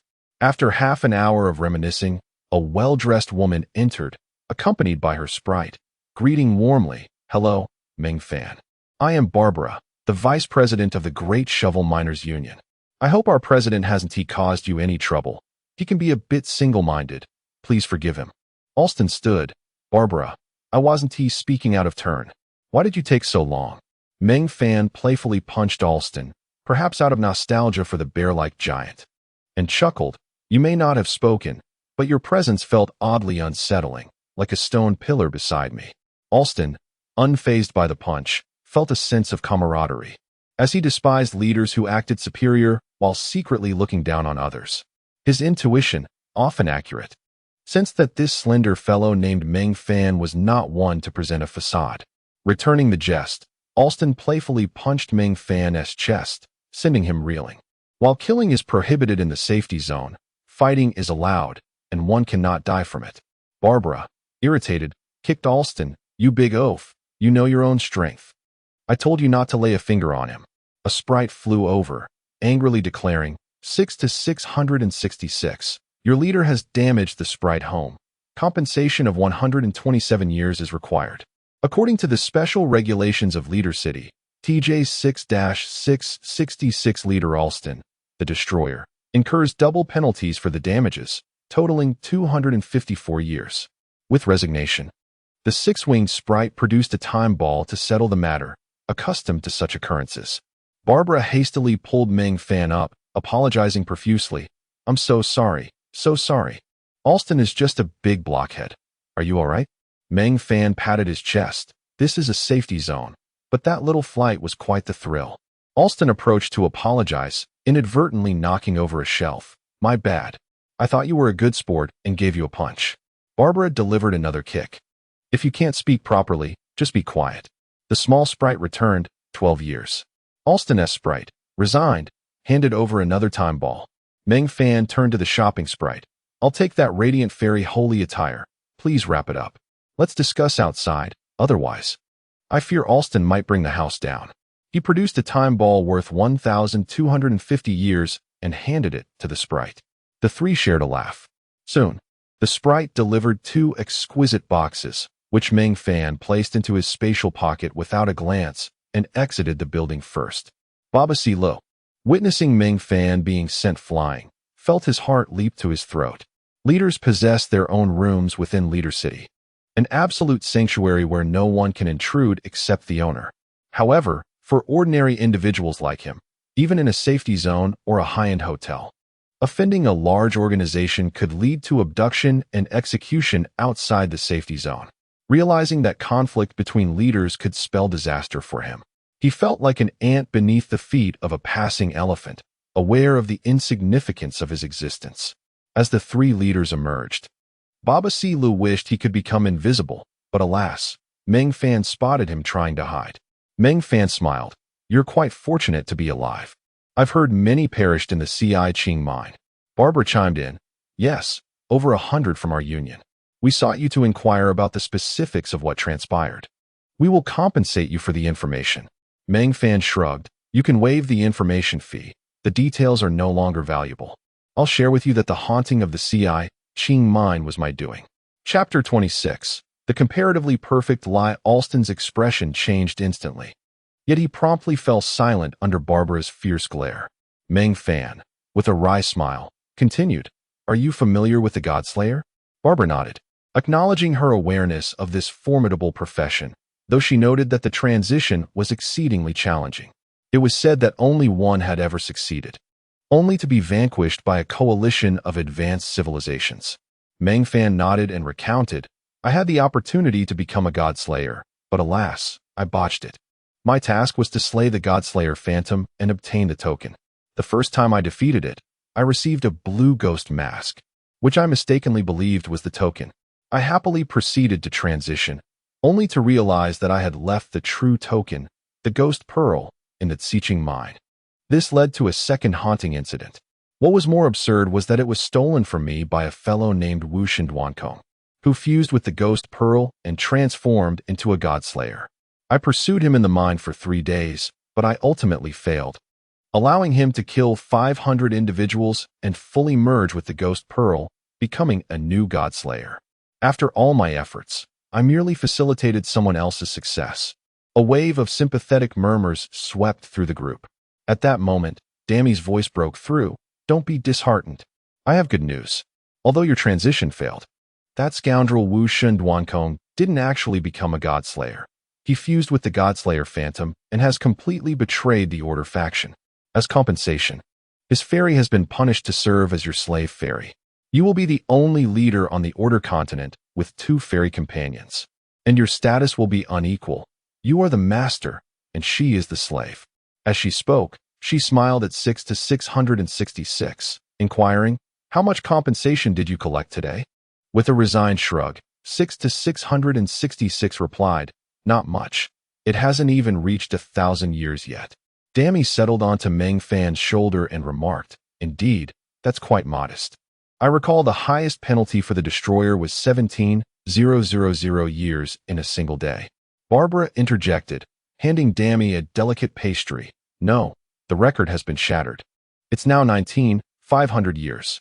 Next time, I expect it to reach 20,000, haha. Laughter erupted among everyone present, the ordinary travelers unperturbed by Alston's esteemed leader status. Chuckling heartily, oblivious to the mockery it could imply. As Dammy munched on her snack, she suggested, let's exchange communication records. My leader is rather dense, a complete novice. You two should look after him. Barbara's fairy retrieved her eternal codex, and Dammy gently tapped Meng Fan's record, establishing their communication link. Alston, ever the lumbering figure, remarked on the coincidence that both he and Meng Fan shared the nickname Wood. We are both wooden, but I am the great wooden one, and you are the little wooden one. Meng Fan chose to ignore this lumbering remark and instead asked Dammy, what flavor of pastry do you prefer? Dammy shot him a withering glance, responding, you have plenty of time, and besides, I'm not lacking in pastries. Just give me another piece from the boss lady. They're quite delectable. Barbara, smiling, retrieved a small pouch, offering 2 pieces to her fairy and handing the rest to Dammy. Once you've finished, come back for more. Congratulations on acquiring your own leader. Be diligent. Next time, don't leave my place in such disarray. I just spent half an hour searching for a suitable outfit to wear after you little rascals wrinkled all my clothes. Dammy defended herself. That and Oppos. It's unfair. We've mostly been at my place lately. Your home is cluttered with undergarments. Besides playing hide and seek, there's hardly a place to host a party. Barbara's face flushed with embarrassment as her fairy protested. Last night was at my house, remember? You mentioned that your wooden companion might be returning. So we hadn't visited yours in days, and I even helped clean your room for 2 days. And those undergarments were your idea for a trampoline. Barbara playfully flicked Dammy's forehead, saying, all right, my concern is for the safety of the Xiqing mine. Now that we understand the situation, I feel reassured. I hope this is just an isolated incident. And you, little one, mustn't rummage through my belongings when you come over. Turning to Meng Fan, she added, if you ever need assistance, just let us know. We can provide low-interest time loans. Consider us friends. Meng Fan smiled gratefully at Barbara, who leaned in and whispered, are you planning to surprise your fairy? I saw you just purchase something worth 250 years. How does a newcomer like you possess so much time? Meng Fan leaned closer, replying, well, she has endured much hardship with me, so I naturally want to give her a surprise. I found many crates of metal ingots in the Xiqing mine, which brought me a small fortune. Earlier, I was a bit dazed after that lumbering fellow knocked me on the head and impulsively bought that 1000 your outfit. Now, I regret it, and we'll see if I can return it next time. Barbara chuckled. You men are all about appearances. I'll cover that for you. With a playful kick, She nudged Alston, saying, "Here, 1,000 years for Meng Fan, as a token of friendship." Alston, having learned from earlier, initially declined, stating he wouldn't pay for the information fee. Barbara kicked him again, exclaiming, "Come on, Meng Fan will soon have 2 fairy companions. Such a significant event deserves recognition. A red envelope is essential. Let's each contribute 500 years, including your share." Alston pondered for a moment before firmly stating, "I have objections." Barbara's eyes widened, and Alston quickly amended, "But 500 years each is too little. It would be embarrassing. Let's do 1,000 years each. I'll cover it." Upon hearing this, Barbara adopted a satisfied expression, acknowledging his understanding. Meng Fan was about to express his gratitude when Dammy abruptly knocked 6 to 666 down, shouting, "Fork over the time, 2,000 years. Plus 1,000 years for my emotional distress. I have to share a leader with another fairy. You all treat it as a blessing, but I deserve compensation for my emotional turmoil." Alston awkwardly scratched his unruly hair, begrudgingly conceding, "Fine, I'll give her 3,000 years. Just make her stop nagging me." Barbara nudged Meng Fan's arm, saying, "Your fairy is quite special." Meng Fan sighed, lamenting, "Poverty dulls ambition. I've been living off rat meat for quite some time." Barbara sighed in return, "Newcomers often face hardships. If you ever need to buy ores, come to us. The Great Wooden One is a master-level miner and can dig up any ore. Just let me know what you need, and I'll give you a 10 discount." Meng Fan nodded, agreeing. "All right, it and Oppos, SA deal." In a rather shameless manner, Dammy snatched 3,000 years from 6 to 666, and once Alston and his subordinates departed, she eagerly pulled Meng Fan's hand, urging, "Let's go home. 6 to 855,114 is waiting for you." Chapter 27. The Slave Spirit Jujube in a Flash of Brilliance. 6 to 855,114 found herself back in her room, sitting alone at the table, engrossed in a scroll. Upon seeing Dammy and Meng Fan return, she fluttered up, a hint of shyness evident in her demeanor. Dammy pulled Meng Fan to the table and urged him to sit, softly proclaiming, "Today, I, Dammy, bear witness to the signing of the slave contract between the leader Meng Fan and 6 to 855,114. From this moment forth, 6 to 855,114 shall become Meng Fan's exclusive slave spirit, bound together for eternity, hand in hand through the ages. Now, let us leave our mark." Meng Fan covered his face with one hand, exclaiming, "Dammy, what kind of words are those? They sound so awkward." Before he could finish, Dammy seized Meng Fan's hand and placed it on the scroll, while 6 to 855,114 followed suit, her small hand resting atop his. A flash of red light engulfed the scroll, reducing it to ashes, as 2 beams of light surged into their bodies. In Meng Fan's mind, a message flashed, 6 to 855,114, slave spirit, humanity, extremely high, wisdom, extremely high, emotion, extremely high, eternal life, personal space, 100 units. Time, 1,140 years, master holds dominion. While Meng Fan received but a single piece of information, 6 to 855,114 underwent a remarkable transformation, sprouting 3 pairs of wings and evolving into a 12-winged spirit. A peculiar red rune appeared on her forehead, marking her as a slave. Dammy took 6-855114's hand, declaring, "Congratulations. You have been reborn. From now on, you shall be my sister. Let us call you Xiaomi." 6 to 855,114 shrugged off Dammy's hand, brushing her forehead and replying, "That's quite unappealing." Straightening her attire, she turned to Meng Fan and stated, "As a slave spirit, I request you to bestow me a name. However, I do not fancy Xiaomi." Meng Fan chuckled, "No need to be so formal, and please refrain from calling me master. You can call me Meng Fan or Mute, just like Dammy. If you dislike Xiaomi, then let's go with Dezeo." Both Dammy and Dezeo shared a look, feeling that the name was rather juvenile.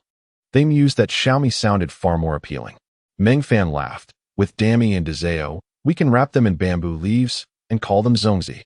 Irritated, Dammy jumped onto Meng Fan's head, yanking at his hair and growling. Mute. I knew you were up to no good when you named me. Thus, Meng Fan and Dammy engaged in playful banter, while 6 to 855,114, newly christened Dizeo, watched with envy. She gently felt her 6 pairs of wings. Realizing she was no longer the same 6 to 855,114 and was ready to bid farewell to her past, Meng Fan turned to Dammy, saying, Dammy, prepare some food. Let's welcome our new member and have a family dinner while discussing our future. Dammy giggled. How about we throw a party? Meng Fan playfully flicked her forehead. You just want a party. We need to rearrange our room, creating a small 4 square meter space in the corner. Dizeo's heart sank. It seemed her new master did not cherish her. However, the thought of having a small realm of her own was preferable to returning to a cramped dormitory with several spirits. But Meng Fan's subsequent words brightened her spirits. That will be my sleeping area. The rest of the room is yours to enjoy. You can party every day as long as you don't destroy the place. By the way, in my world, there is no concept of slavery. It has been thousands of years since it existed in history. From now on, we shall all be equals. There shall be no slave spirits. Dizeo's face was instantly filled with astonishment. Meng Fan then took both spirits by the hand and led them to the table, gesturing for Dammy to bring out the food. Dammy presented 4 exquisite dishes, setting the table with a flourish. With sincerity, Meng Fan inquired, Dizeo, with your experience, do you have any plans for my future development? Dizeo, still in awe, quickly found her footing and replied, Master. Meng Fan, in 3 years, it will be time for the leader's ascension. Your first task is to earn time by recruiting loyal subordinates of great strength, ideally more than 5. With 6, you can form a mercenary group, allowing you to undertake missions to earn order points and elevate the group's rank, ultimately gathering enough points to exchange for a village construction permit. In my experience, during the early stages of civilization, fewer people are needed, but they must be elite, and you must maintain absolute control over them. Meng Fan stuffed a piece of meat into his mouth, asking, Can the title of leader be transferred? The title of leader cannot be transferred. The only way to relinquish it is through your complete demise. In this world, after 10,000 years, your civilization may give birth to another leader, Dammy quickly explained. Meng Fan chuckled bitterly, downing a bottle of liquor. This temperament of mine is ill-suited for leadership. I am not adept at managing others. I have only led a 5-person team, and that ended in disaster. I do not fear taking lives, but I am terrified of witnessing my brothers perish before my eyes. I prefer to work alone, teetering on the edge of death. I relish that sensation, yet I fear making a single wrong decision that could endanger those I care about. Dammy and Dizeo remained silent, both astonished by the resolute man before them, a merciless slayer who held such a profound perspective on life and death. In my world, numerous nations vie for power, each engaging in subtle schemes. We possess a weapon of immense destructive capability known as nuclear arms, leaving our civilization perched atop a colossal powder keg. No one dares to wage war, yet the covert battles never cease. I was the sharpest dagger among them. My final mission was to destroy a biochemical gene laboratory in an enemy nation. I witnessed countless living specimens, all human. I activated the self-destruction protocol of that laboratory, resulting in the obliteration of at least 170 of my compatriots. If we had chosen to retreat, everyone could have survived. Regrettably, I lost all sanity. Determined to make those inhumane beings pay, I led my team into their largest nuclear material base and detonated it, dragging hundreds of thousands of innocent lives down with me. My brothers perished, my girlfriend died, yet I alone survived. I intended to return home with those samples and quietly fade away, even contemplating suicide, until a space experiment required human test subjects. They thought of me. Thus, I arrived in this world, unexpectedly becoming a leader of a civilization. Nations within our civilization aspire for supremacy, yet it is I, a man with little time left, yearning for death, who has become the leader and representative of our civilization. Is it not absurd? As he spoke, Meng Fan had already downed 3 bottles of potent master-level liquor, the effects of the alcohol quickly taking hold. Chapter 28. Elite Warriors in the Skies Above Earth. Within a formation of dual aircraft, the lead pilot remarked over the communicator, "Damn it. What era are we in to still be engaging in aerial dogfights?" The wingman's voice dripped with sarcasm as he replied, "Chief, your tail is still smoking. If it gets worse, you might as well jump. We're in waters under our control now. And your aircraft isn't fit for landing on the carrier. The landing hook is destroyed." The lead pilot sighed, expressing his misfortune. "How am I so unlucky? I just got my ace aircraft, and it's already wrecked. I'm likely to face serious reprimands upon my return." The wingman reassured him, "Don't worry. Reinforcements will arrive soon. The strike fleet's aircraft are mostly incapacitated, and it won't be long before they are fully replenished. As a newly minted ace pilot, the command will certainly keep you busy and won't impose any harsh penalties." As they spoke, black smoke billowed once more from the lead aircraft's tail, its altitude dwindling. Resigned, the pilot opted to eject, and a pristine white parachute blossomed in the air. The wingman's teasing voice floated over, "Chief, although reinforcements are timely, you'll definitely need a few days off. My aircraft is intact, but who knows if I'll get the chance to fly as lead next time. Kid, enjoy your moment. Once my new aircraft arrives, I'll designate you as my wingman. You're destined to fly alongside me for a lifetime." The fighter jet erupted into a colossal fireball upon crashing into the sea, a plume of thick black smoke spiraling upward, as if narrating its extraordinary tale.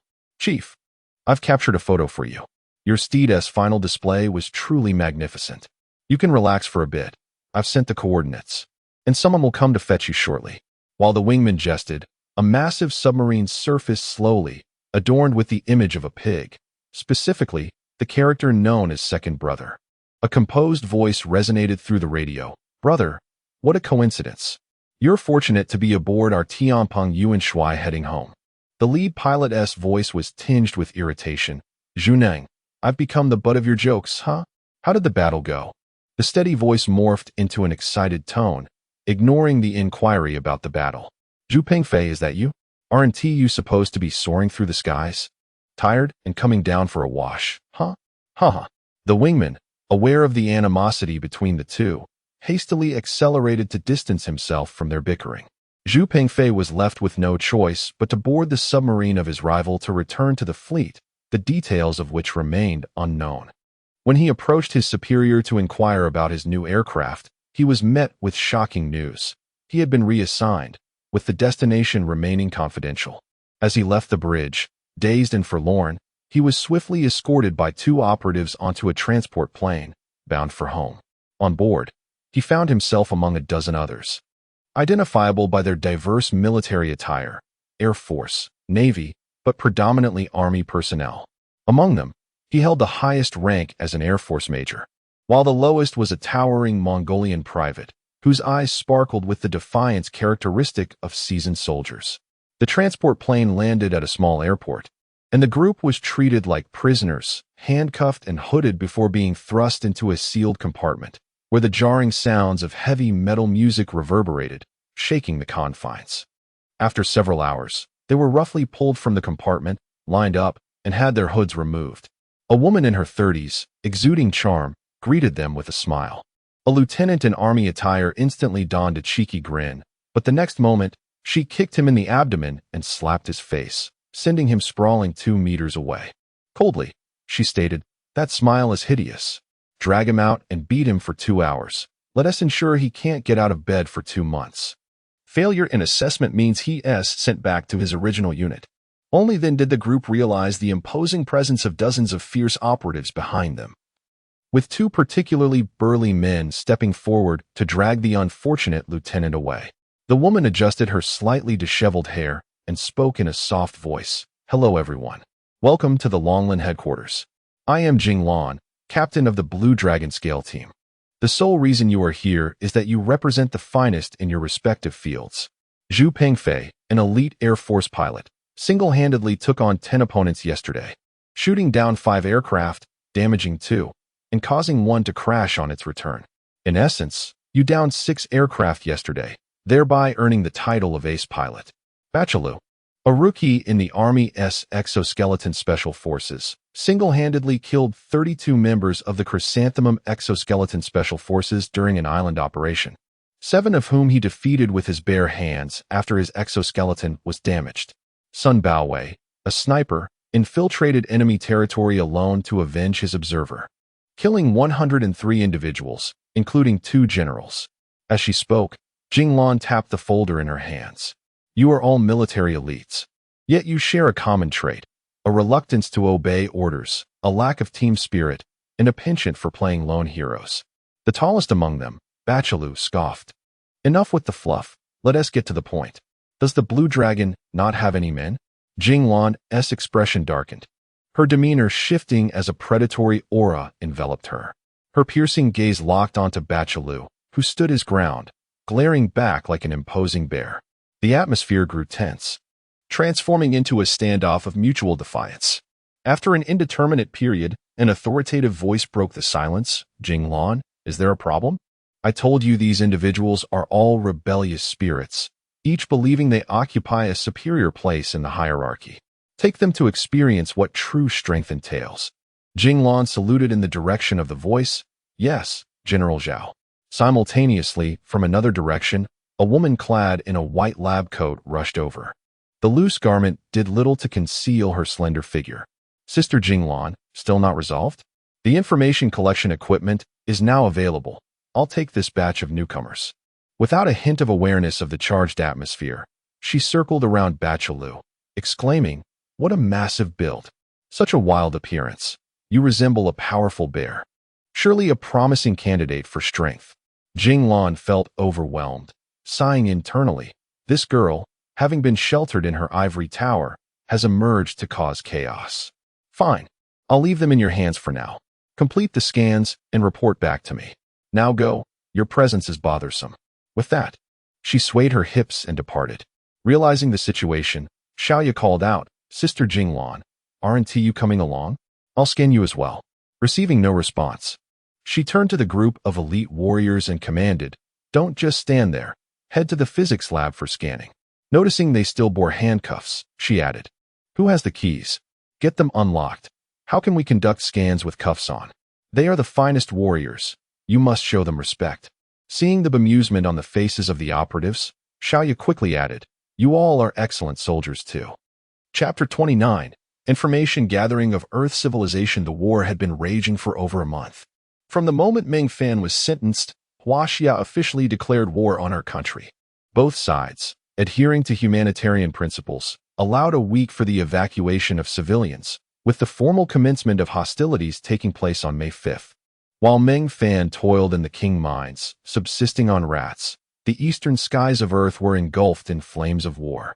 The conflict was heralded by the largest naval battle in human history, where 2,400 vessels and 7,000 aircraft clashed in a magnificent symphony of iron and fire, aptly named the Battle of the East China Sea, which culminated in a resounding victory for Huaxia.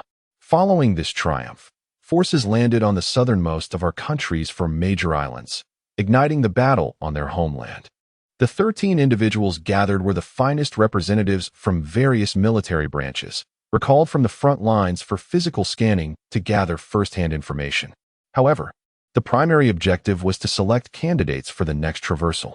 According to the intel provided by Demi, the next crossing would be determined by Meng Fan, scheduled for 3 months hence, with the number of participants yet undetermined. Zhao Gang and Professor Pan Jinhua unanimously agreed on a broad selection strategy to ensure the best candidates were presented to Meng Fan. Zhao Gang exercised his utmost authority to recall elite personnel from the front lines to this highly classified base. Professor Pan, invigorated by the discovery of a new world yet exhausted from relentless work over the past month, managed to construct a large-scale information-gathering device based on the guidance of Demi's advanced technology and the essence of the communication crystal. This device proved remarkably effective, capable of swiftly collecting a person's basic physical data, talents, hobbies, and even some undisclosed secrets, unearthing familial spies hidden for 3 generations. Zhao Gang felt an impulse to convert it into a lie detector. Of the 13 recalled, only 12 remained. The unfortunate lieutenant was absent.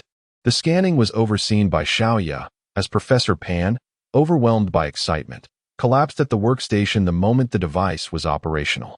He became the first subject of the information-gathering device, yielding an unfavorable prognosis. His life expectancy was now a mere 6 months. Zhao Gang ordered him to take mandatory rest, and due to her full participation in the experiment, Xiaoyu reluctantly took over her mentor's laboratory under Zhao Gang's coercion. The scanning process for the 12 was swift. Traversing the expansive and peculiar corridor took merely a minute per individual. Simultaneously, their information was transmitted into Demi's consciousness, who retrieved a scroll and rapidly inscribed the scanned data onto it.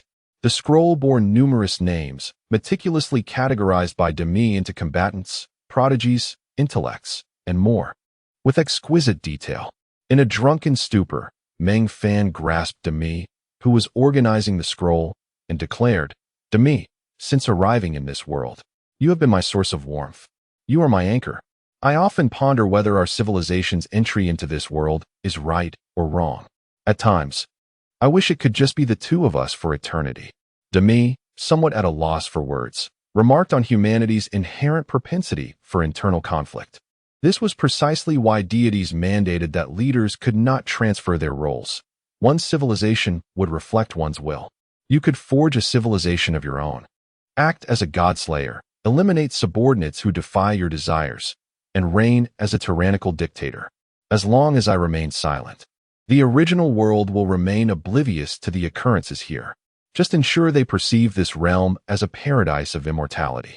Dezeo interjected, Meng Fan. Every civilization operates this way. You are the purifier of your civilization, guiding the true essence of culture into this world to achieve eternal life. The existence here allows individuals to transcend their shackles and attain divinity. I have witnessed the rise and fall of a civilization and learned a secret. The techniques from this world can be transmitted back to the original realm. Once you establish your village, technological information can flow between worlds. Though this realm may appear martial, it harbors many advanced technologies akin to your own, with some surpassing your current level significantly. Earthly civilization is merely a planetary experiment. However, as your civilization advances here, it can subsequently expand the Earth's experimental scale into a stellar one, acquiring practical technologies from other civilizations within the solar system, and perhaps even galactic navigation technologies in the future, integrating your original Earth civilization through the allure of immortality and the technologies of the original world. While Dezeo expounded on her thoughts, Meng Fan, with bleary eyes, gazed at the two fairies, saying, Demi, I must be intoxicated, for I see two of you. Dezeo, momentarily speechless, while Demi laughed heartily. Meng Fan retrieved 2 packages from his spatial storage, carefully opening one to reveal the radiant elven garments. He seized Dezeo, stating, We've been together for a year, and you've done so much for me, pulling strings and wearing a smile. You were the first to share this world's cuisine with me, so thank you, Demi. This is the finest attire from the elven home, a gift for you. Put it on and let me see if it suits you. Dezeo, amused yet exasperated, took the clothing and, with a playful tug, whisked Demi to a corner of the room to change. Demi, is this the stoic wooden figure you mentioned? I feel he resembles a smooth-talking rogue, luring young girls with promises of goldfish and lollipops. Demi, touched by Meng Fan's words, wept joyfully, clutching the garments, too excited to put them on properly. Who cares? He is my wooden figure, and I adore everything he does. As Dezeo watched Demi clumsily don the attire, she teased, Ah, yes. Your wooden figure is the best. Your wooden figure can blossom. Your wooden figure is splendid. After jesting with Demi, she kindly flew up to assist. Indeed, the elven garments were aptly named Radiant, featuring a crimson base with golden accents that shimmered with every movement, capturing attention from afar.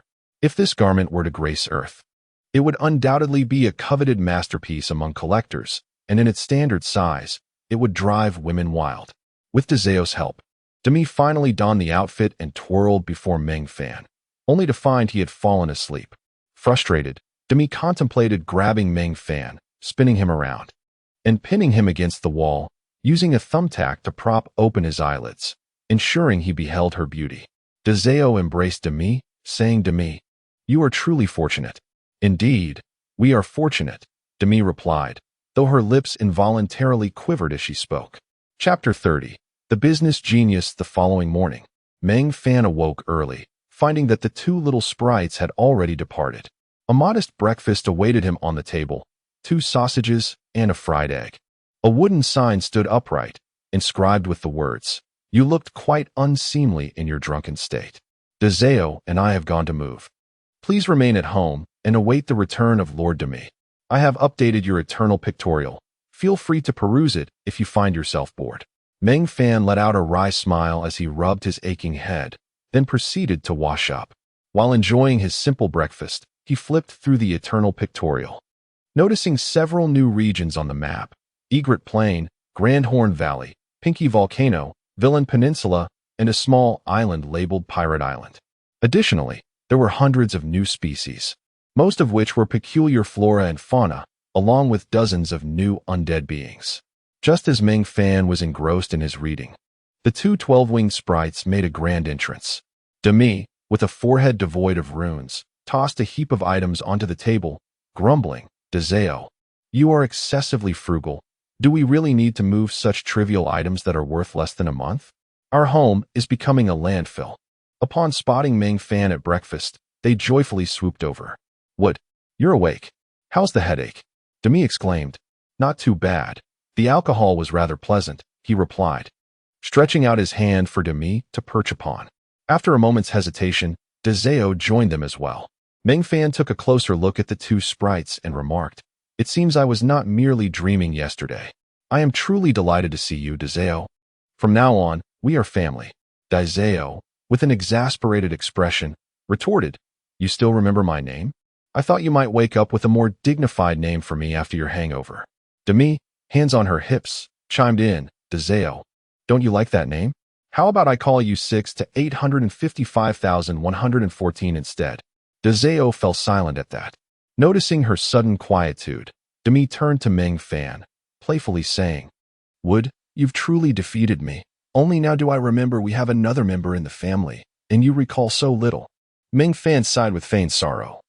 I bought you a beautiful outfit, but regrettably, I lost it, along with a whole batch of Sprite snacks whose whereabouts remain a mystery.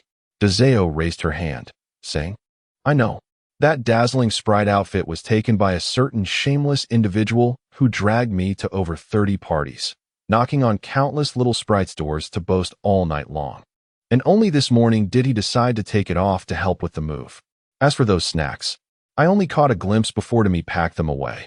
Demi, looking a bit sheepish, reluctantly produced a small bundle and, feigning generosity, said, Deseo, you are not an outsider. Let's share.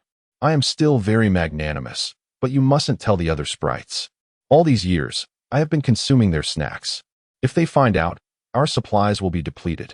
Seeing Demi's contradictory demeanor as she carefully selected inferior snacks to offer Deseo, Meng Fan quickly shifted the topic. Demi, how about that master-level furnace you mentioned? I'm eager to begin practicing my forging skills. Seizing the opportunity, Demi tucked the bundle away with a smile and gave an okay gesture. I have good news. Deseo has hoarded a substantial amount of metal ingots, enough to elevate your skills to master level. Additionally, I have located a vendor specializing in master level cuisine who has prepared 50 servings for you. When would you like to start practicing? Certainly as soon as possible. I brought back those items. You can sell whatever is unnecessary, Meng Fan replied. Demi glanced at Deseo, who was holding 2 dry snacks, and with a grin said, When it comes to trade, I cannot compete with Deseo. She is the most renowned black market dealer in the City of Leaders. You can trust her with all business matters. She could sell dung at a golden price. Noticing Deseo's rising temper, Meng Fan quickly nodded. All right, Deseo, you shall assist us in earning money. As he spoke, he took out the time ball for a momentary glance, revealing a meager 220 years left. He handed 200 years to Deseo, lamenting, I spent too much yesterday. This is all that remains. Deseo waved her hands, saying, Master, Meng Fan, I have time. As your slave sprite, all my time is yours. I am currently managing some matters and already possess over 3,000 years. Seeing their mutual reluctance, Demi adopted a commanding tone. You two are overly sentimental. Allow me to take charge. For business affairs, entrust them to Dezeo. I have 3,600 years to hand over to her. And all these items at home should also be managed by Dezeo. I will focus on ensuring Meng Fan's well-being and the future development of Earth's civilization. With that, she produced a time ball for Dezeo. Meng Fan chuckled. Dezeo, from now on, you shall be our family's time administrator. Just ensure you do not embezzle. Dezeo, feeling slightly bashful, replied, time is yours. Mine and yours are indistinguishable. Demi, feeling a twinge of jealousy, interjected. Do not speak so sweetly. Quickly deal with this clutter. Sell as much as possible to raise capital. Do you have any good ideas? Dezeo shook her head. No? The most valuable assets are these rooms filled with metal ingots. Due to the recent haunting incident at the Xiqing mine, iron ingots have surged to 15 years per box, copper ingots to 25 years, silver ingots to 60 years, and gold ingots to 90 years. Meng Fan has brought back 17 boxes of gold ingots. Their utility is limited, and everyone is hoarding metal ingots. I suggest we sell all the gold ingots, which would yield us a significant amount of time. We should retain materials for 5,000 broken iron swords, dispersing the rest, particularly the silver ingots. Regarding business, I have an idea. We ought to stockpile grain, particularly low-level crops, as prices have plummeted. For instance, wheat is now at rock-bottom prices. One can purchase 30,000 units in a year, yielding 50,000 to 60,000 units of flour upon milling. 5 units of flour can produce over 10,000 loaves of bread, with the lowest price at merely 1 hour.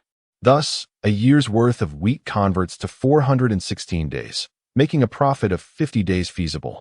If we incorporate even lower-grade materials to produce dark bread, the price would decrease further. Meng Fan raised his hand, inquiring, I have a question. Who will make the bread? Surely, you do not expect me to do it? Dezeo chuckled. Of course not. In this world, there exists a contraption known as a puppet, capable of performing simple tasks. It is an alchemical creation. The most basic flour processing puppet costs only 1,000 years, while a more complex bread-baking puppet is merely 1,500 years. Energy consumption amounts to 1 energy block worth 3 months for a month's operation. As for sales, the Alchemist Guild offers automatic vending machines equipped with small teleportation arrays, which are exceedingly convenient. Each machine is priced at 1,000 years. Meng Fan nodded, then posed a crucial question. Where shall we establish our bread factory? Surely, it won't be in our home? Dezeo produced an iron key, signaling Meng Fan and Demi to draw near. With a flash of light, the three vanished from their location. Chapter 31. The Slave Factory. After the disorienting sensation of teleportation, the three individuals found themselves in an immense, vacant box. Dezeo, with a hint of resignation in her voice, began, This is the reward for becoming the first slave spirit. For countless years, I have astonishingly remained the first of my kind. Ah, such is fate. Dami intervened, offering Dezeo a slightly better quality treat as a gesture of comfort. We are equals. Slave spirit is merely a title. Henceforth, your status at home will surpass that of Wooden. I am the head of the household. You are number 2, and Wooden is number 3. Meng Fan shrugged nonchalantly, not wishing to dwell on the hierarchy at home. He redirected the conversation, inquiring, What is this place? This is the slave factory, Dezeo explained. It is situated in an independent space within the folded region of the leader city, at spatial anchor point 542-5416. 431241. The ground area spans 10,000 square meters, with each dimension measuring 100 meters. It is utterly unique within the leader city and likely unparalleled across the entire Eternal Continent. After her introduction, she produced the iron key once more, waving it slightly. To access this space, I must personally lead the way, which ensures its safety. Inside the vast slave factory, there lay only a heap of discarded items, various goods that Dezeo had previously traded, a chaotic assortment of everything imaginable. Meng Fan even spotted a lone sock protruding from 2 boxes. Hastily, Meng Fan posed his final question, How is the market? Dezeo confidently patted her chest. I've conducted research. and the market potential is immense. The lowest quality taverns currently require 75 minutes for a loaf of bread. Even if we bake it ourselves, the cost will not dip below 50 minutes. We can negotiate with the Shovel Guild, specifically with Barbara and Alston, to pilot an initiative with an automatic vending machine, offering them a preferential price of 60 minutes per loaf, compared to 65 minutes outside. Each bread puppet can produce 10,000 loaves daily. The leader city has a resident population of approximately 7.2 million, with a transient population of around 1 million. Regardless of circumstances, they need to consume at least 2 meals daily, which translates to a hunger consumption of 100 points, thus a minimum of 2 loaves. Moreover, the inhabitants here, apart from newcomers like you, are predominantly impoverished. Ordinary bread constitutes their staple diet, while the destitute are left with only dark bread. In the future, we can also introduce sausages and roasted meats. My vision is to transform this slave factory into a food production base, capturing the low-end food market of the leader city. Meng Fan clapped his hands lightly, exclaiming, "No wonder you are a business prodigy." Each baking puppet can create 10,000 loaves a day, yielding a profit of 50 days. Dammy then assigned a task. Tomorrow, seek connections and find a way to obtain a second-hand puppet at a bargain. Dammy shook her head. Second-hand puppets are truly scarce. However, I have a better idea. I discovered a concept called an assembly line in your memories. Tomorrow, I will consult with the Alchemy Guild to construct a production line for your civilization. A yield of 10,000 is too low. I believe 100,000 loaves would be more appropriate. After a moment of thought, Dammy earnestly asked Dazeo, "Can you modify this place at will?" Dazeo nodded. The overall space remains constant, but the interior can be altered. Dammy clapped her hands excitedly. "Then that simplifies things. Prepare the raw materials and leave the rest to me." Wouldn't. Send Barbara a message stating we wish to provide her with affordable food long-term and set up an automatic vending machine at the Shovel Guild.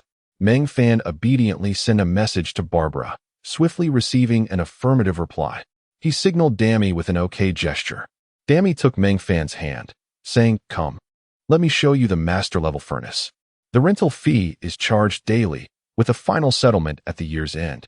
As the only leader in the leader city possessing 2 small spirits, Meng Fan strode confidently down the thoroughfare, attracting the curious gazes of countless onlookers.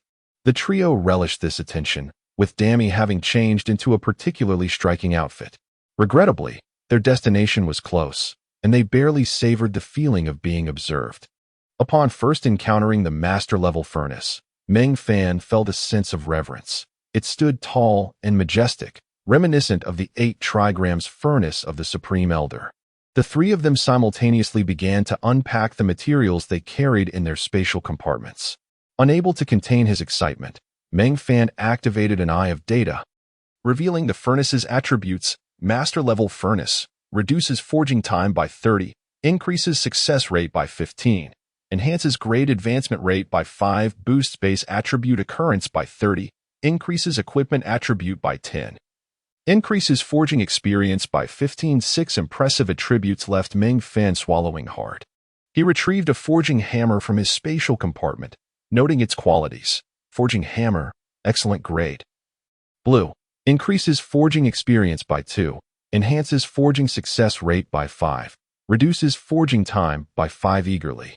He took out the materials for a broken iron sword and began the forging process. The standard forging time for a broken iron sword is 10 hours. But with the 2 forging tools reducing time by 35 and an additional 5 boost from his focus skill, he managed to compress it down to just 6 hours. Soon, Meng Fan became engrossed in his work. Observing his intense concentration, Dammy pulled Dazeo aside, saying, "Let us leave him be. He becomes quite absorbed in his tasks. We should pursue your dream of a bread business." As she spoke, she retrieved several high-quality cooking ingredients from her spatial compartment. With his focus skill in play, Meng Fan would not awaken until the cumulative reduction reached 1. He was expected to remain in this state for approximately 4 days, during which they aimed to get the factory operational. Suddenly, Dazeo recalled something. "Dammy, the time for leadership is approaching. Should we reserve some time to purchase the leadership orb?" Dammy smiled. "No need to worry. We still have 3 years. Wooden possesses a remarkable ability to earn time. Besides, he already has 3 orbs. He is quite exceptional. We need to step up our game. As Dammy had anticipated, Meng Fan awoke 4 days later, glancing at the neatly arranged 15 broken iron swords on the table. As he munched on food, he meticulously examined their quality. 5 were of ordinary grade, 9 were of good quality, and 1 was excellent grade. Meng Fan smiled to himself, murmuring, "I truly possess a gift for forging." All 15 had succeeded, and he had even produced 1 excellent grade sword. With his stomach satisfied, he reclined against a box of ore, drifting into a deep slumber. He did not awaken until the following noon, only to find 2 12-winged spirits quietly watching him. Upon seeing Meng Fan awake, Dammy cheered. "I told you it wouldn't be off by more than an hour. Dazeo, you will be in charge of the stall for the coming week." "Ha." Dazeo shook her head with a wry smile. "All right, I will manage the stall." Meng Fan gulped down a glass of water, exclaiming, "You all bet against me? How inconsiderate." Dammy lifted a platter of enormous roasted meat, declaring, "First, let us eat. Once we finish, we shall visit our factory. You will surely be astonished." We completed the bread processing factory in just 3 days. Chapter 32. The promising venture of bread selling once more. Dazeo produced the iron key, and the trio was transported to the slave elf factory. This time, they found themselves not within a grand box, but rather in a spacious production workshop. The workshop soared 10 meters high, and in the far corner, a production puppet occupied an area of several square meters, busily at work. For petite transport puppets were diligently pouring bags of wheat into the intake of a flour processing puppet. Inside the puppet, the wheat was ground into flour, which was then divided into 10 portions that traveled via conveyor belts into the feeding mouths of 10 baking puppets. Inside, the flour was mixed thoroughly with water and yeast, poured into pre-prepared bread molds, with every 100 loaves placed onto a tray, which then entered the fermentation area. The tray at the bottom contained loaves that had already risen, which were pushed into the oven. After a brief span of 10 minutes, 100 steaming loaves emerged from the oven, sliding onto an adjacent conveyor belt.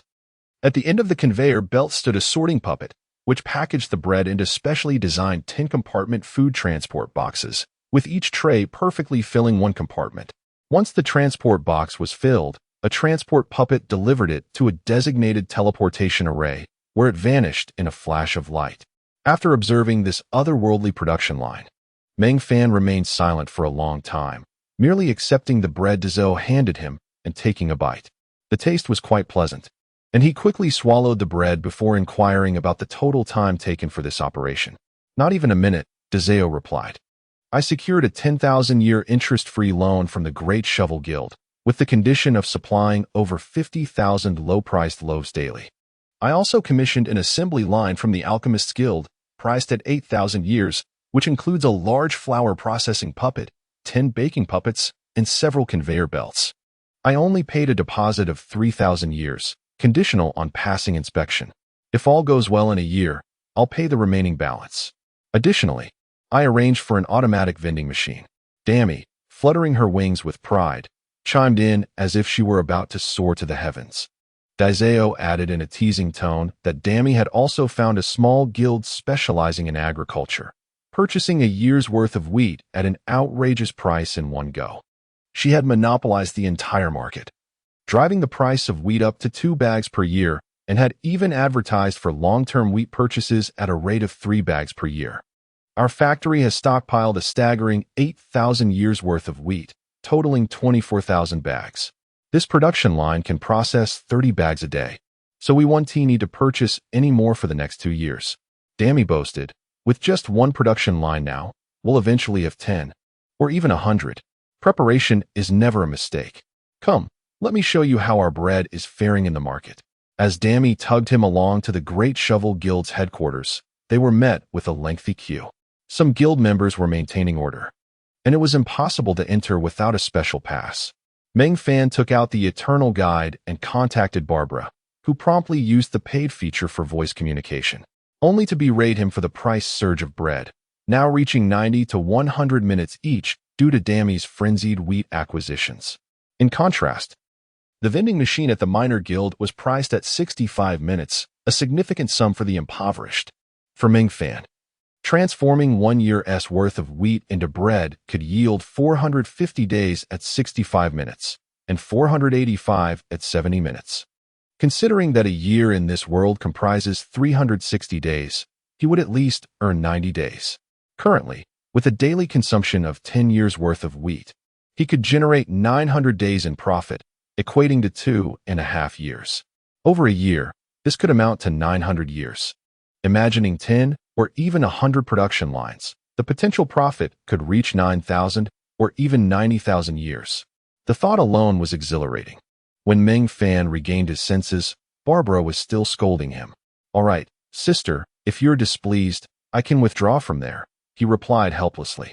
This only incited further anger from Barbara. "No, you're staying there, and we'll discuss this face to face." Meng Fan chuckled. "I'm at your doorstep. And there are too many people to even squeeze in. Wait here, Alston, Big Timber, stop standing around, and clear a path for us to meet your little wooden brother," Barbara commanded. "All right. I've been eager to meet that wooden fellow," Alston's voice echoed from the Eternal Guide. In less than a minute, a cacophony of cries filled the Great Shovel Guild's headquarters, with a few unfortunate souls being flung into the air. Dammy perched on Meng Fan's shoulder, munching on snacks, quietly murmuring, "Just cooperate with me later. Barbara will surely offer us treats. Buying wood is happiness. Having others feed you is exhilarating. You're still young, and haven't experienced it yet." After 3 minutes, Alston burst through, creating a clear path, with Barbara clinging to his back, wearing a blissful expression. It seemed she had taken a liking to the muscle-bound giant. Alston, with keen perception, spotted Meng Fan and charged over, akin to a wall of moving force. Meng Fan did not evade but smiled as Alston approached at high speed, drawing from his experience raising a troublesome bear. He understood that one must not shy away from those who are straightforward and trustworthy. Indeed, Alston came to a halt just shy of a meter from Meng Fan, towering above him as he exclaimed, "Little wooden one, it's a pleasure to see you. My, how lively it is with so many folks around." Meng Fan grinned. "Do you like it?" Alston beamed widely. "I do. It's great not to have to pay fines for bumping into people at our guild headquarters." Barbara leaped off Alston's back, twisting to check her backside, and then delivered a fierce kick to Alston. "You scoundrel! Taking advantage of the chaos to grope me. If I find out who it was, I'll make them regret it." Both Alston and Meng Fan glanced at Barbara's rear and indeed spotted a large dark handprint. Barbara fumed. "What are you looking at?" "It's all you're doing. I came to propose a business deal. Are you interested?" Meng Fan chuckled. "What kind of deal?" "If it involves selling this giant wooden fellow, I might be interested." Alston's eyes widened. Who would dare buy him? I'd bankrupt them in an instant. Meng Fan, Barbara, and the 4 little elves burst into laughter. "If it weren't for your mining skills, I'd genuinely consider selling you," Barbara teased. Meng Fan, "I wish to propose a contract where you prioritize supplying us with 300,000 low-priced loaves daily. In return, we will offer you a 9,000-year interest-free loan, with repayment set for 15 years later.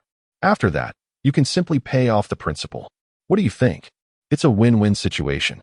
Chapter 33. The shamelessness of rice knows no bounds. Meng Fan resolutely declined, stating there was no need. "I will expedite the expansion of production to provide you with 100,000 units of low-priced bread daily. This factory is just starting up, and I do not wish to take overly large steps too soon. As for the vending machines, you will need to purchase those yourselves. Rest assured, your prices will always remain the lowest. We will refine the specific details shortly." A subtle smile graced Barbara's lips. "Very well, but I hope you can increase production soon. Our million miners are eagerly awaiting sustenance." Seeing that the serious matters were concluded, Rice playfully flew to Barbara's shoulder and slyly produced a small bag, extracting several low-quality snacks to offer to Barbara's little sprite. "These were bought by our wooden friend. Give them a try. I often indulge in your snacks and can't bear to part with even a date for her. Hurry and eat." Barbara's sprite received the inferior snacks. Momentarily speechless, glancing at the longing gaze of the dates, she realized that after many years, this brazen sprite had finally offered her snacks, though they were of low quality. This gesture marked a significant milestone, bringing her joy. Barbara smiled at the snacks in Rice's hand, saying, "You keep those. Share a bit of what I bought you with them." Meng Fan is new here and likely cannot afford better snacks. With no other option, the sprite pulled out a small cloth bag, but before she could retrieve the snacks, they were snatched away by Rice and the date, who eagerly selected their favorites. As Barbara's sprite gazed at the poor-quality snacks in her hand, and then at the two sprites enjoying themselves, she understood the situation. When she exerted all her effort to reclaim her snack bag, she found that half of the snacks had already vanished into the mouths of those two insufferable 12-winged sprites. Noticing her sprite and Oppo's forlorn expression, Barbara quickly offered comfort. "All right, I will buy you more later." After soothing her sprite, she turned to Meng Fan. "Could you share how you acquired that factory? I am willing to pay for this information." Meng Fan pondered for a moment, uncertain of the intelligence's value. "Rice, do you have an idea of its worth?" While munching on high-quality snacks, Rice replied without looking up, "This information could be worth billions over the years, or less than a year at its lowest. Considering how generous Barbara has been with us, let's say 100 years, but it must remain confidential. If even one more person learns that the information came from Barbara, she will have to pay an additional 100 years. What do you think? We can formalize this agreement." This was a standard price for information trading. Barbara contemplated for a moment and agreed. 100 years was trivial for her as a leader. The contract was easily established, activated with a mere touch of the Eternal Codex, which also ensured the accuracy and confidentiality of the information. The intelligence Meng Fan provided was remarkably straightforward, the reward upon the date becoming a slave sprite. Its uniqueness is uncertain. Barbara felt a twinge of disappointment, akin to receiving a pair of socks only to find one. Though it was disheartening, she soon reconciled herself to the fact that it was merely 100 years. After bidding farewell to Barbara and Alston, Rice dragged Meng Fan to the leasing office to establish their own guild. In the City of Leaders, there were dedicated spaces for renting offices and residences. However, the prices were exorbitantly high for Meng Fan at this time, with office space costing at least 100 years per square meter annually. Residences were somewhat cheaper but had a maximum rental area limit. Even a guild residence like the Great Shovel could only accommodate a maximum of 10,000 square meters, with an annual rent of 100,000 years. Rice's connections were truly remarkable. She sought to rent the smallest office available, a mere 10-square-meter room, which had once belonged to a now-extinct civilization. They had paid 1,000 years rent up front before their demise, with 33 years remaining until the lease expired. The annual rent was 1,000 years. Rice paid for 1 year, but the rental period would only commence after the previous civilization's lease expired. However, Rice managed to secure early access, effectively granting them 33 years of free usage. Establishing the guild required Meng Fan's personal involvement. The paperwork was remarkably simple, merely filling out a form. In just 10 minutes, Meng Fan had successfully established his first organization in this world. Rice and the date privately wagered on whether Meng Fan could conceive an unregistered name within 3 hours. To their surprise, his proposed name was approved in one go, though it remained rather mundane. Great Zongzi Food Company, Limited, drawing from his experiences on Earth. Meng Fan proposed a series of franchise terms, which were straightforward, as he was a warrior, not a merchant. Franchisees would enjoy low-priced bread and subsequent products, with a franchise fee of 10,000 years, requiring their vending machines and a deposit based on daily quotas, refundable upon contract termination. Once these matters were settled, he appointed the date as the CEO of Great Zongzi Food Company, Limited. Meng Fan then took the two sprites to a relatively upscale restaurant in the City of Leaders. The meal of 4 dishes, 1 soup, and 2 jugs of wine cost a staggering 400 years, leaving Meng Fan feeling as though he had been skinned alive. After the meal, Meng Fan rushed back to the forge room without a backward glance. He needed to forge swords to recoup the 400 years spent. Seeing Meng Fan enter his focused state again, Rice chuckled to the date. "Let us go. He won't awaken for at least a week. We should also put in some effort. Let's head to the Alchemist Guild to discuss the commission for the vending machines." In terms of strategic insight, Rice was undoubtedly first-rate. Employing near-fraudulent tactics, she had arranged for the Alchemist Guild to customize 9 production lines, which were not the makeshift ones from before, but the most advanced lines optimized for various functions. The Guild's president, the Grand Master Amleton, personally designed them, resulting in smaller footprints, higher outputs, and lower energy consumption. Each line could produce 120,000 units of bread daily, occupying less than 100 square meters. The Alchemist Guild recognized the importance of this product, positioning it as their flagship offering for the next 50 years, promoting it widely. Their village civilization would need at least one production line, amounting to millions of lines, with even more advanced civilizations requiring even more. Each production line cost only 500 years, capable of selling for 10,000 years externally, yielding staggering profits. Amleton was exceptionally cordial towards the 12-winged sprite who had pointed him towards this new venture. He not only promised to replace the existing production line with the latest model free of charge, but also offered a reduced price of 8,000 years per line. The total for 10 production lines amounted to 80,000 years, which could be repaid within 3 cycles of leadership. The previous deposit of 3,000 years would count towards the purchase of 10 vending machines, and an additional 15 vending machines served as the franchise fee, making the Great Zongzi Food Company the first signed partner. Rice had exchanged a mere 3,000 years in preliminary deposits for 10 of the most advanced production lines and 25 vending machines, effectively securing an 80,000 year interest-free loan. Chapter 34. 2 years of seclusion, 3 days later.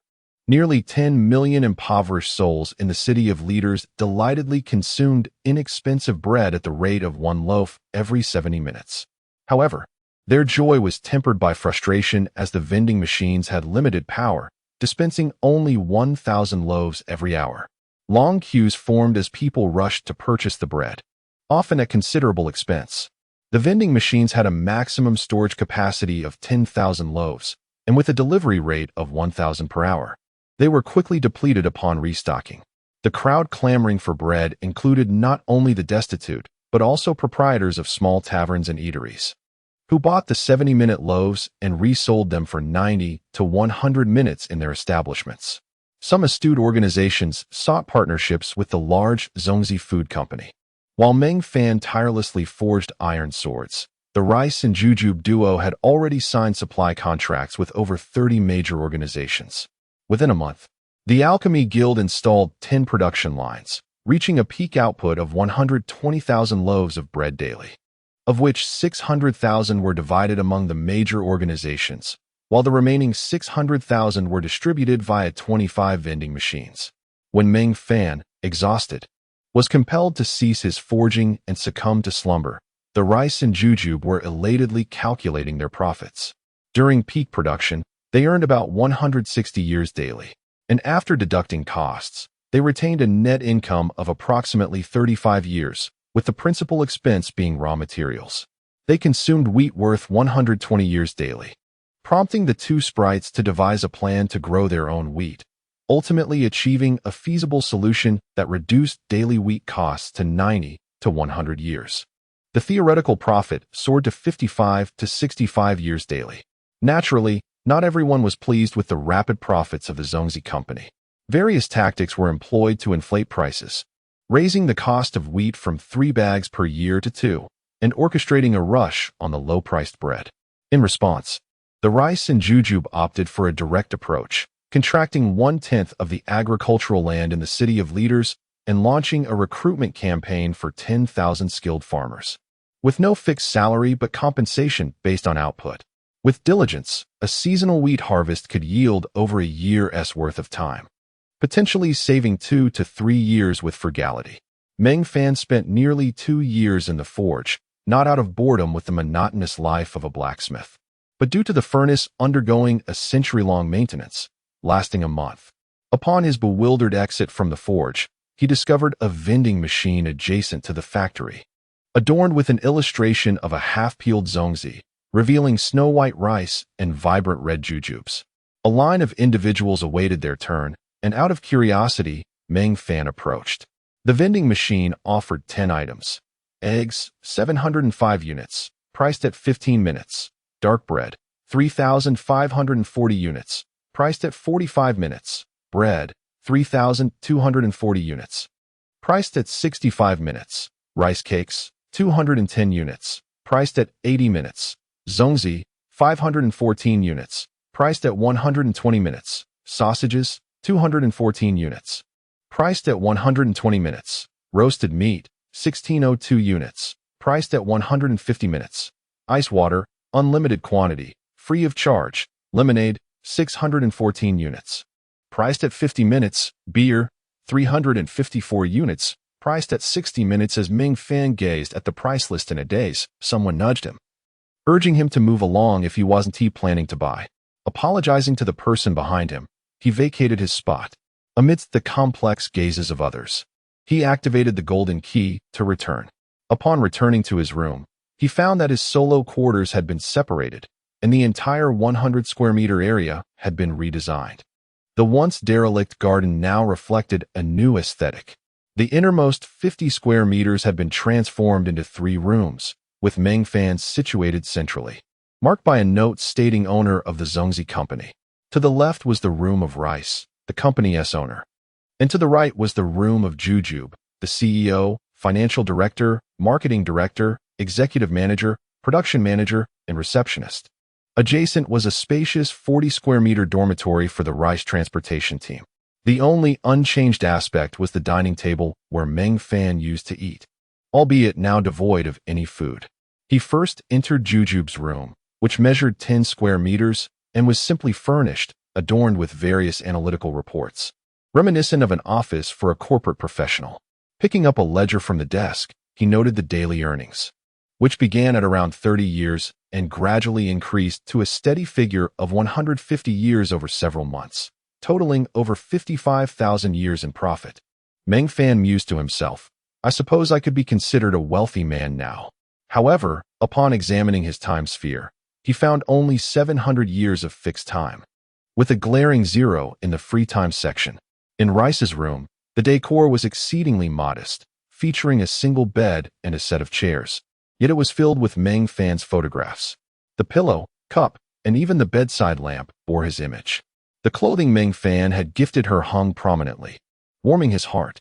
Stepping into his own room, he was greeted by a cozy ambience, indicative of considerable effort in the design. The furniture appeared to be of high quality, occupying at least 30 square meters. The most striking feature was a photograph of Meng Fan and Rice together, resembling a newlywed couple's portrait, though he could not recall when it had been taken. After sitting quietly for an hour, savoring the thoughtfulness of the decorator, Meng Fan concluded it was time to venture out, driven by a simple reason. He was hungry. Contemplating his empty pockets, he resolved to hunt for some wild chickens or rabbits to roast. Yet, to his dismay, he discovered his grilling equipment had been lost in the Xiqing mine. After much contemplation, he decided to mooch a meal, specifically from Alston and Barbara, as he was unfamiliar with others.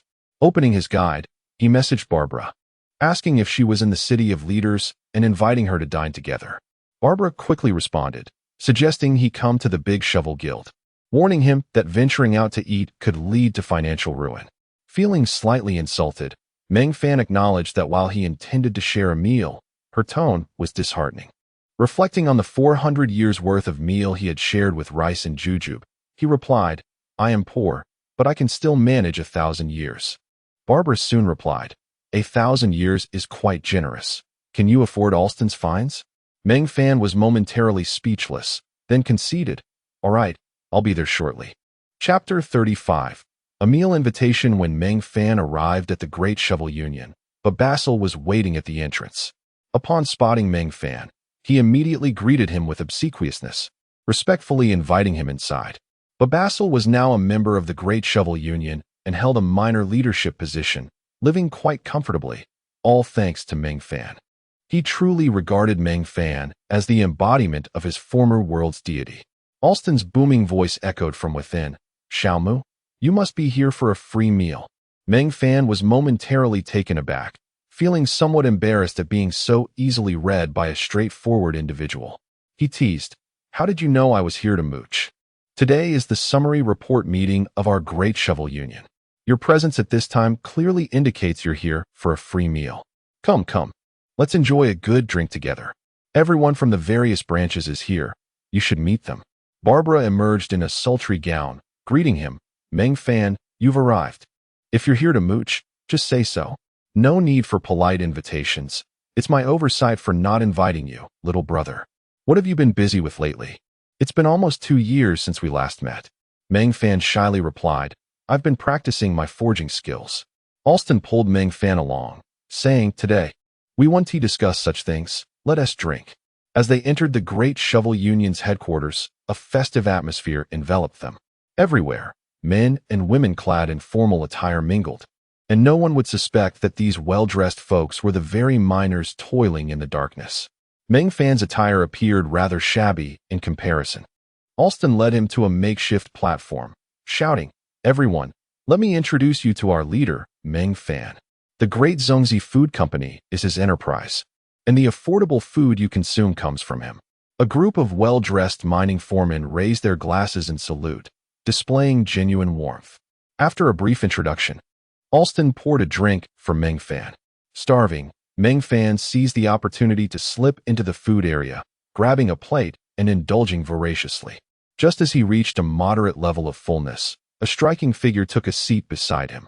Barbara's voice chimed in, Meng Fan, it seems I misjudged you. You truly came for a meal. I thought you were seizing the opportunity to meet some big shots. Stuffing a delicate pastry into his mouth, Meng Fan replied, Big shots? Are you a big shot?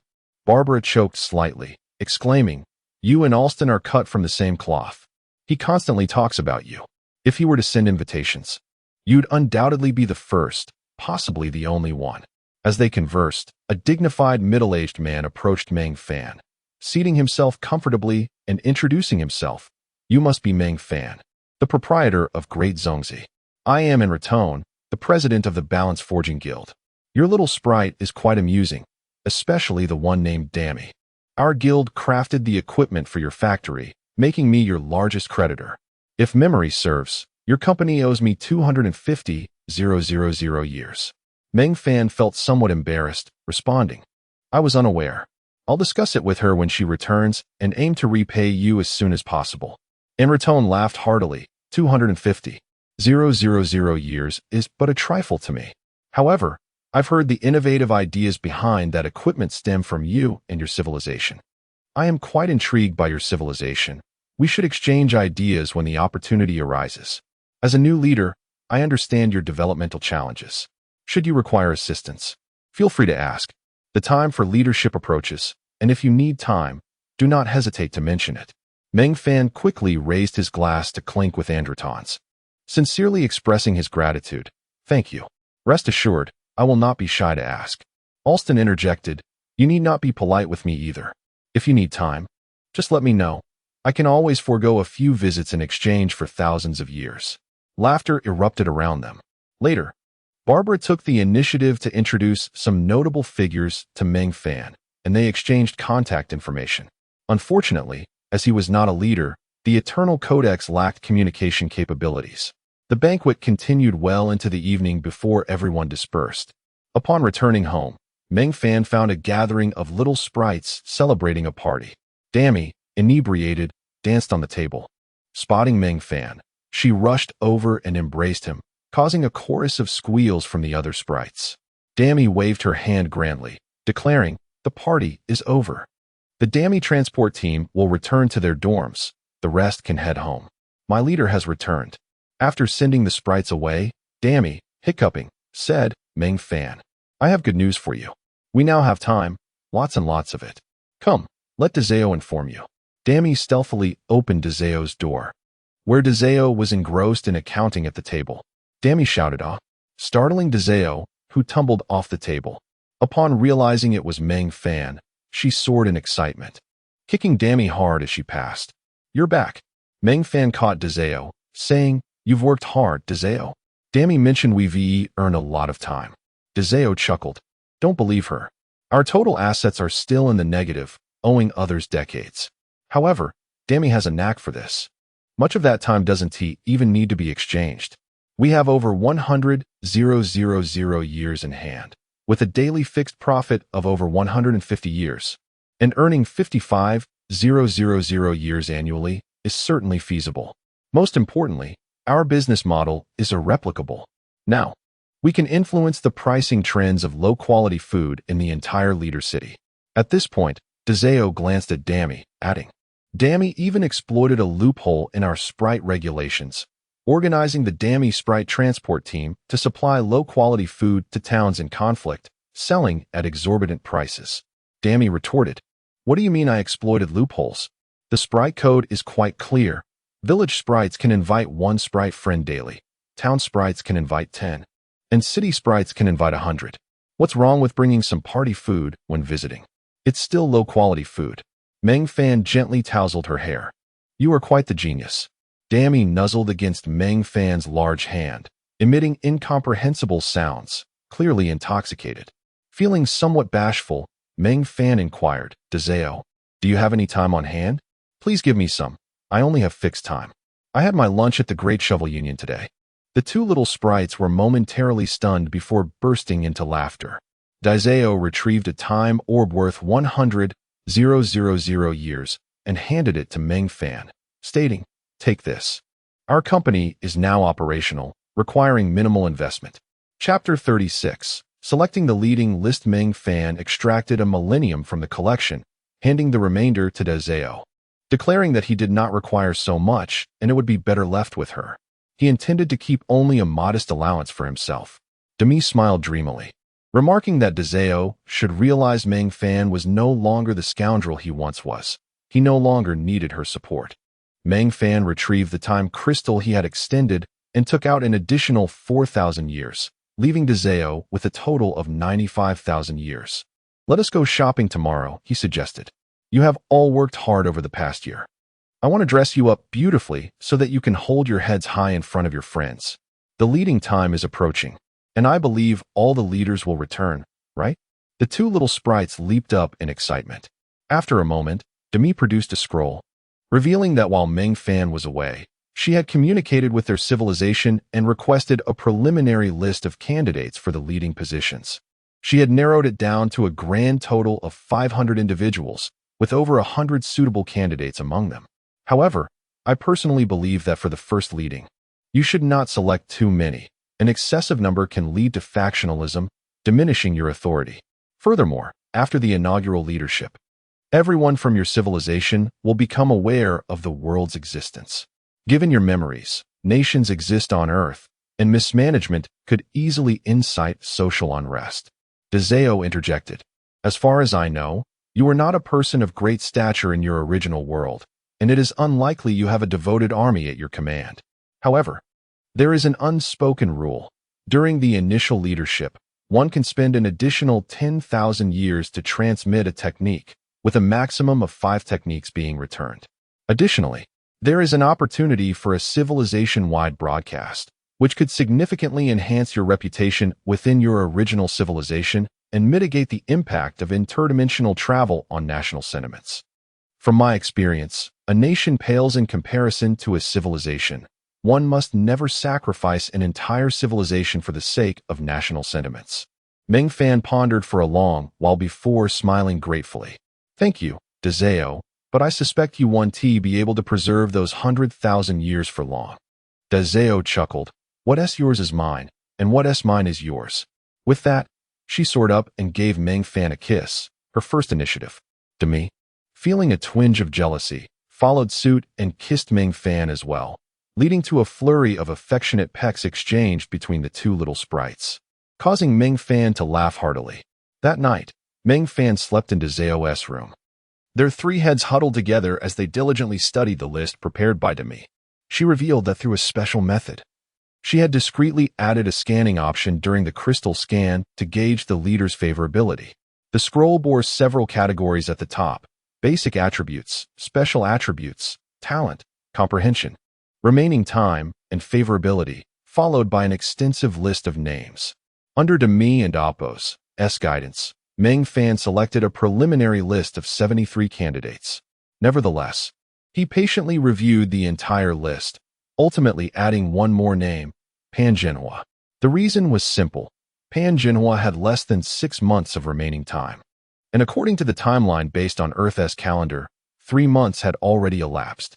This meant that Pan Jinhua had little time left. Indeed, the relentless pursuit of scientific research had left Professor Pan's health in tatters, and he now lay bedridden, reliant on advanced medical technology to sustain his life. Meng Fan transmitted the proposed leading list back via the communication crystal, noting the planned civilization-wide broadcast to allow Huaxia to prepare in advance. He also informed them of the intention to transmit 5 techniques aimed at enhancing the fundamental attributes of humanity within the civilization. The 74 names would not all be led at once. Instead, the selections would occur every 300 days. Demi concocted a tale that Meng Fan had perished during an experiment, but due to his exceptional nature, he had opened the gateway to this new world, granting Earth civilization the potential for immortality and evolution. This narrative effectively overshadowed the contributions of Professor Pan. Meng Fan felt a pang of guilt. Yet the posthumous name could never compare to the enduring essence of life, solidifying his resolve to lead Professor Pan into this world, despite his abysmal foundational attributes. With this significant matter settled, the 3 finally drifted off to sleep, though Meng Fan spent the night ensnared in a series of relentless dreams. Pigeons, stones, bears, rats, blood, severed limbs, and innards flooded his mind, with a bear, battered and bloodied, desperately holding the gate, while behind it, a rat, bleeding and smiling, urged Meng Fan to flee. Clutching a backpack that contained a detonator for high-energy explosives, trembling as bullets pierced through the bear's massive form. "Wait for me, bear. We shall continue our quarrel in hell." The blinding explosion jolted Meng Fan awake, while Demi and Dezeo remained in deep slumber. Meng Fan gently wiped away the tears from his eyes, muttering, "Brothers, wait for me. I will surely resurrect you, no matter the cost." It was unclear how many times he had awakened from such nightmares. Meng Fan lay quietly, staring at the ceiling, murmuring to himself, "I wonder how the war is faring. Old Zhao, Shura instructor, Sister Lan, Dahu, Qilong, I hope you are all faring well. I will bring you all to this world, and together we shall face the myriad challenges ahead." Earth time, May 31st, 2085, 11:58 p.m. Zhao Gang sat in the command vehicle, rhythmically tapping his fingers on the armrest. Beside him sat a middle-aged man in his 40s, leisurely sipping from a cup of tea, albeit of poor quality, producing an irritating slurp with each sip. For the 5th time, Zhao Gang raised his hand to check the time, grumbling, "Yao Bu Jian, can you refrain from making such ghastly noises?" The man, known as Yao Bu Jian, turned his head to Zhao Gang, flashing a peculiar grin. His smile was unsettling, not because of the smile itself, but rather due to his visage. The left side of his face was smooth and handsome, while the right side bore a jagged scar that ran from his forehead down to his chin, resembling a centipede. The right side of his face was pocked like the moon's surface, lending him the appearance of a malevolent spirit, earning him the nickname Shura. His official title was the captain of the Green Dragon Scale team within the 7-color Dragon Scale squad, and at the age of 45, he was the oldest among the 7 captains. This year, he was supposed to step down from his role as captain and be promoted to the chief instructor of the Dragon Scale reserve team, becoming the first captain to retire alive. In reality, he had always been in the role of instructor, having mentored 11 Dragon Scale captains in succession. Indeed, the Dragon Scale, as the bastion of Huaxia, was ever prepared to face various provocations, and sacrifice was inevitable. All who joined the Dragon Scale had prepared themselves to lay down their lives for their country, with dying in battle being the greatest honor of the Dragon Scale. Chapter 37. Happy Children's Day. The Shura, with a disdainful spitting of tea leaves, remarked, "Zhao, your heart has stirred." Zhao Gang scoffed, "Heart stirred my foot. Put on your mask, it's utterly repulsive. You devised the Children's Day operation, did you not? Ah, but you, Zhao, are truly in the know. It seems you lack the qualifications to comprehend." Zhao Gang was momentarily choked by the Shura's words and hastily shifted the topic. "The General Staff's department is once again requesting your presence, claiming you are underappreciated in our Dragon Scale. He certainly has an eye for talent, I concur with him. If you don't act with audacity, you'll perish. I shall relinquish my position to you. I am Ashura. Being audacious is simply my nature. I wonder how Meng Fan is faring in the new world, whether he thinks of us. Do you think he will take me there next time? I've heard tales of eternal life. It sounds utterly enchanting. Zhao Gang sighed. I have already applied for resignation. I must participate in the next guidance. You shall need to wait. It will likely take 3 or 4 more instances for your turn to arrive, as decreed from above. The Shura spat out another tea leaf. Nonsense. They merely see you aging and intend to retire you. Who will succeed you? Certainly not you. I am indifferent. When the time comes, activate the antenna. Happy Children's Day. I can now divulge that this is not merely an operation but the commencement of a grand campaign, one that I have orchestrated. Let these rascals celebrate in style. At 0000 on June 1st, 2085, the Children's Day operation commenced. The landing campaign on the southern islands of Yamato lasted a full fortnight.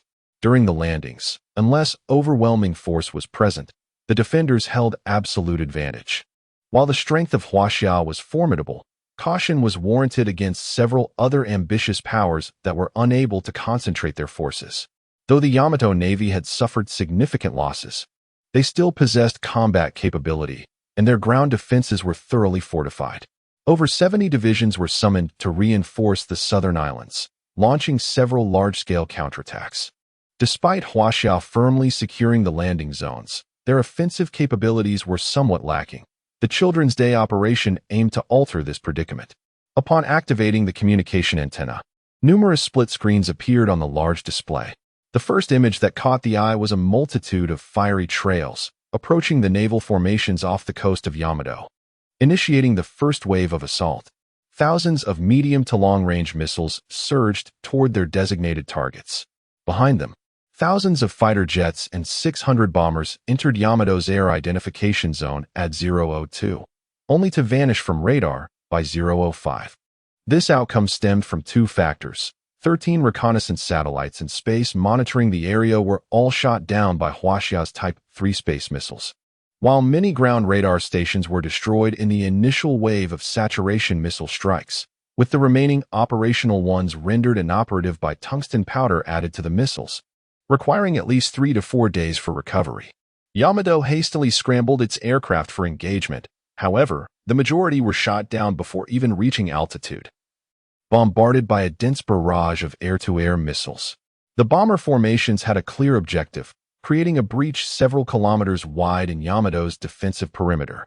2 armored divisions and 1 exoskeleton armored division charged collectively, tearing the gap wider, plunging Yamato's forces into disarray, unable to mount an effective counterattack, falling into a rhythm of slaughter. It was not that Yamato's forces were incapable. Rather, as Children's Day approached, the command centers of 7 divisions on the front line were entirely obliterated, along with 2 army headquarters and 4 large ammunition depots. The 2 exoskeleton armored divisions, central to Yamato's strength, were essentially rendered obsolete due to the dual strikes from missiles and bombers.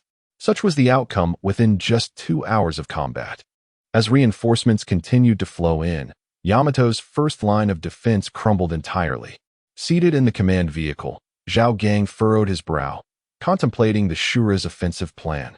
Even a freshly graduated officer from a military academy would consider this plan merely passable. I have yet to discern the presence of dragon scale. What exactly are you concealing? The Shura sipped tea, spitting out another leaf. Patience. It will soon come to light.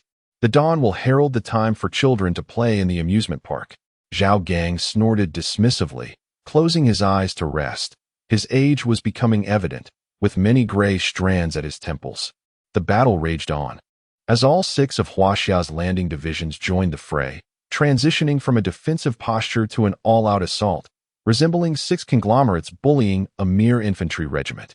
As dawn broke on June 1st, the frenzied attacking forces executed a magnificent maneuver, rapidly consolidating their strength, with 4 additional divisions landing overnight.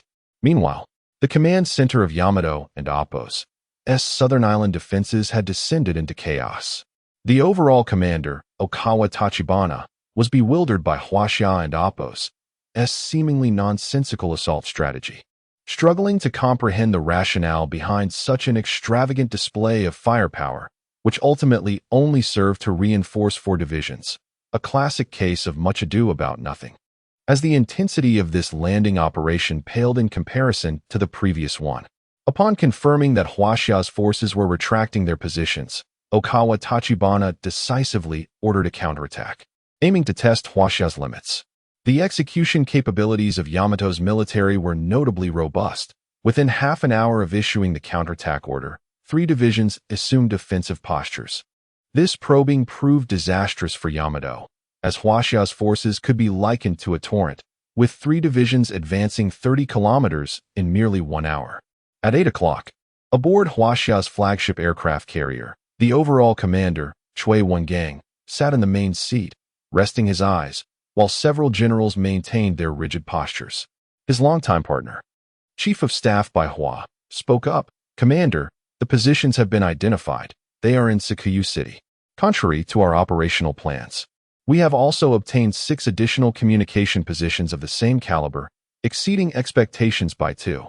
Nearing 80, Chui Wengang opened his eyes, proclaiming, "Initiate the second phase of the Children's Day operation. We must first seize the southern island entirely, and the landing operation on the 9 islands is now on the agenda, ready to commence again at any moment. Those 2 communication positions will also be included in the strike sequence." The operational plan for the second phase of the Children's Day action was dispatched to the command centers of various combat units, with Zhao Gang, as the commander of Dragon Scale, receiving it as well. The mission objective for Dragon Scale was to target the National High School in Sikuyu City, located 30 meters underground. At the Southern Island Defense Command Center, Zhao Gang gazed at the Shura, astonished. "How did you manage to locate such an exact position?" The Shura donned a mask over his right face, stood, and declared, "Commence the operational tasks. I am in Sikuyu City, coordinating the orange, yellow, and my green Dragon Scale. Regrettably, I cannot personally take the field this time."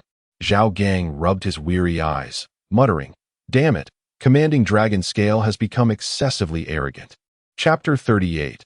The joy of childhood. Tachibana Ryosuke stood respectfully before the command screen, receiving a lecture from his superior while occasionally affirming his determination. Meanwhile, the headquarters dispatched a combat plan. As he listened attentively to his superior's words, he rapidly skimmed through the operation details. At that moment, he felt as if 100,000 wild horses were galloping through his mind. Were their statuses equal, he would have surely seized the personnel from headquarters and subjected them to a thorough reckoning, perhaps even boiling them alive with a medley of spices. The reason for his ire was simple. Headquarters had ordered him to mobilize all available troops, 53 divisions in total, to engage in a decisive battle against the Huaxia landing forces at Dio City.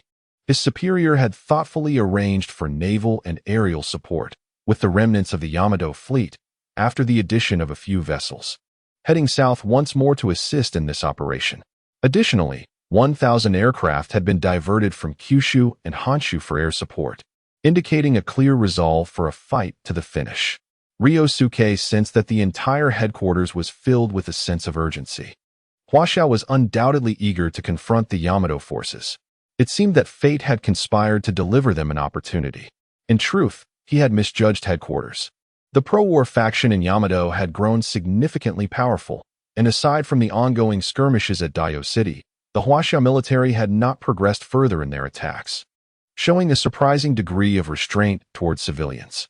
The political rhetoric of shared prosperity, once wielded by Yamato, still held sway domestically, particularly among the youth, who lacked fervor for resisting the Huaxia invasion.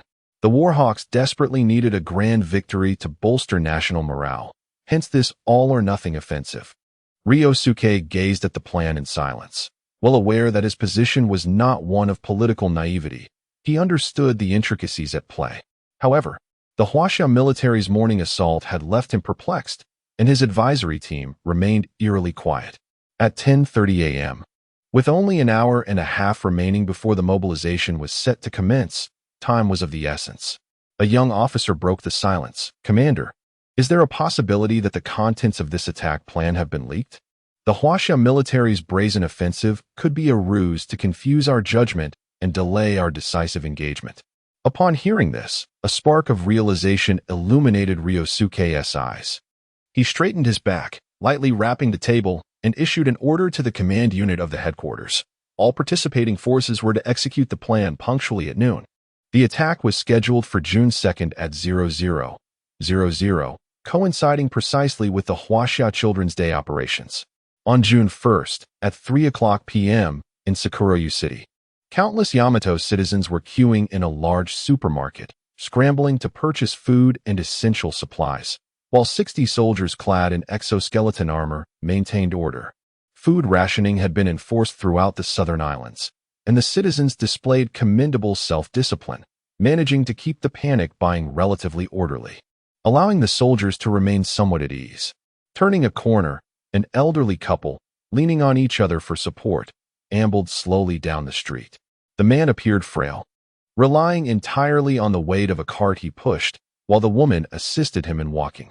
Two exoskeleton soldiers approached them with courtesy, inquiring, "Elderly ones, where are your children? Why are they not here in line?" The woman, in slightly better health, replied, "Our children have passed away. Our only grandson has gone to the front lines. Previously, a caregiver attended to our needs, but after the war began, she too went to Honshu to join her children." Such stories were all too common. Yamato had entered an aging society, and the elderly were becoming a burden. Nonetheless, the values of caring for the elderly and nurturing the young remained deeply ingrained in Yamato culture. The young soldier offered, "Elders, what do you wish to purchase? I can assist you." "Thank you, young man. We just need some miso, rice, soy sauce, and seaweed," the older woman replied. "Please wait a moment. We will deliver these items to you after our shift ends," said the older soldier, scanning the two elders with his identification scanner. The display revealed their identities and addresses: Ono Shiratori and Ono Kuriko. The soldier respectfully announced, "Mr. Ono, we will bring the items to you in an hour." Grateful, Kuriko repeatedly thanked the two soldiers as they turned to leave, slowly making their way back. Watching the elderly couple depart, the soldiers sighed in unison, lighting a cigarette as they returned to their posts. The elderly couple made their way back to their modest home, where 4 individuals were cleaning their firearms. Upon entering, the couple immediately straightened their backs. The elderly woman, speaking in a deep voice, declared, "The plan is proceeding smoothly. 2 exoskeleton soldiers are coming to deliver goods. We need to prepare 2 doses of disguise serum. Bess, investigate the identities and backgrounds of these well-meaning fools." She tossed a small button to a man equipped with a wrist computer. Within minutes, all information on the 2 exoskeleton soldiers was retrieved, including voice prints, fingerprints, physical characteristics, and even basic social connections. An hour later, the 2 soldiers knocked on the Ono's door. Kuriko courteously welcomed them inside. Before the soldiers could even set down their packages, their necks were snapped, rendering them lifeless like sacks of potatoes. Moments later, Kuriko expressed her endless gratitude as she sent the 2 soldiers away, even engaging her neighbor in conversation about the 2 earnest young men. The soldiers hastily returned to their barracks, reported to Sergeant Chow, donned their exoskeleton armor once more, and resumed their duties, having faced a half-hour penalty for leaving the camp. The 2 soldiers, along with 3 others, were assigned to a street corner, where the atmosphere was more relaxed. The 5 of them exchanged laughter and even shared cigarettes. However, those who stepped out for a smoke took considerable time, pairing up to avoid being caught by Sergeant Chow, claiming they were on patrol. Unfortunately, those who ventured out had already become cold corpses, their familiar faces masking genuine dragon-scale warriors, official orange dragon-scale soldiers. With this quintet, the act of borrowing corpses became effortless. Throughout the afternoon, the orange dragon-scale warriors and 15 reserve members donned the Yamato exoskeleton armor, seamlessly integrating into the Yamato military. Orange Dragon King Sun Dahu stated over the encrypted channel, "Orange Dragon Scale. All units ready. Activate the friend or foe identification system." Green Dragon Scale Deputy Captain Gua Zixing replied, "Green Dragon Scale, 7 members ready. Prior to action, ensure we are combat ready." Yellow Dragon King Huang Xing chuckled, "Zixing, no need for such formality. We are quite easygoing among ourselves. At 8 o'clock this evening, we will initiate a feigned attack. Chapter 39. The Raid and Decapitation at Present. Guo Zixing does not possess the qualifications to be referred to as the Dragon King. Among the 5 commanding leaders participating in the conflict, he is the sole proxy, marking his inaugural experience in independent command, which he approaches with remarkable humility. The Shuradrug's failure to brew has led to 2 conjectures regarding the judgment of the general headquarters of Yamato. Prior to the Children's Day operation, he remained uncertain of the precise location, thus deploying the 5 Dragon-scale battalions along with reserve troops to 2 potential sites. Psychologically, he harbored a greater inclination towards Sakuraji City, prompting him to send 3 Dragon-scale battalions to that locale. At 8 o'clock in the evening, numerous critical infrastructures within Sakuraji City, including power hubs, transportation centers, and communication nodes, simultaneously fell under attack, as if in an instant. The city found itself at the epicenter of conflict. National Middle School remained unscathed. However, a nearby logistics center was under siege. In the command room, Okawa Ritsuhara exhibited remarkable composure, having anticipated such an assault. Earlier in the day, following his order to execute a reckless plan, he had mobilized all 51 divisions at his disposal to converge on Huaxia-occupied Dayu City, preparing to decisively drive the Huaxia forces into the sea. From his extensive combat experience, it was entirely normal for special forces to engage in sabotage at the rear, thereby delaying the advance of the Western Corps. However, he did not foresee the rapid arrival of the Huaxia Special Forces, mistakenly estimating that the attack would not commence until the next day, possibly even the following evening. The only explanation he could muster for the current assault was that it had stealthily descended during the previous day's massive firepower barrage. He was quite content with the location of his command post, comfortably situated underground to withstand even a nuclear strike. Nevertheless, due to his inherently cautious nature, he summoned the sole exoskeleton armor battalion to take residence at the National Middle School. Unbeknownst to him, within this 1,000-strong battalion, there were already 40 elite Huaxia warriors. The Dragon Scales. Given that this battalion was dispersed across numerous locations, gathering them was a cumbersome task. The explosions throughout Sakuraji City further hampered their assembly, often resulting in entire squads falling victim to ambushes. Within an hour, only 360 soldiers managed to reach the National Middle School. The National Middle School did not initiate any large-scale combat. It merely experienced collateral damage from the skirmish at the logistics center. Okawa Ritsuhara, being a knowledgeable strategist, recognized that the congregation of over 300 elite exoskeleton warriors at the National Middle School indicated something amiss. He ordered the upper basement of the command post to be opened, allowing these armored warriors to await combat orders within. This directive ultimately saved the Dragon Scale forces considerable explosives, as the school's basketball court gradually revealed a downward passage.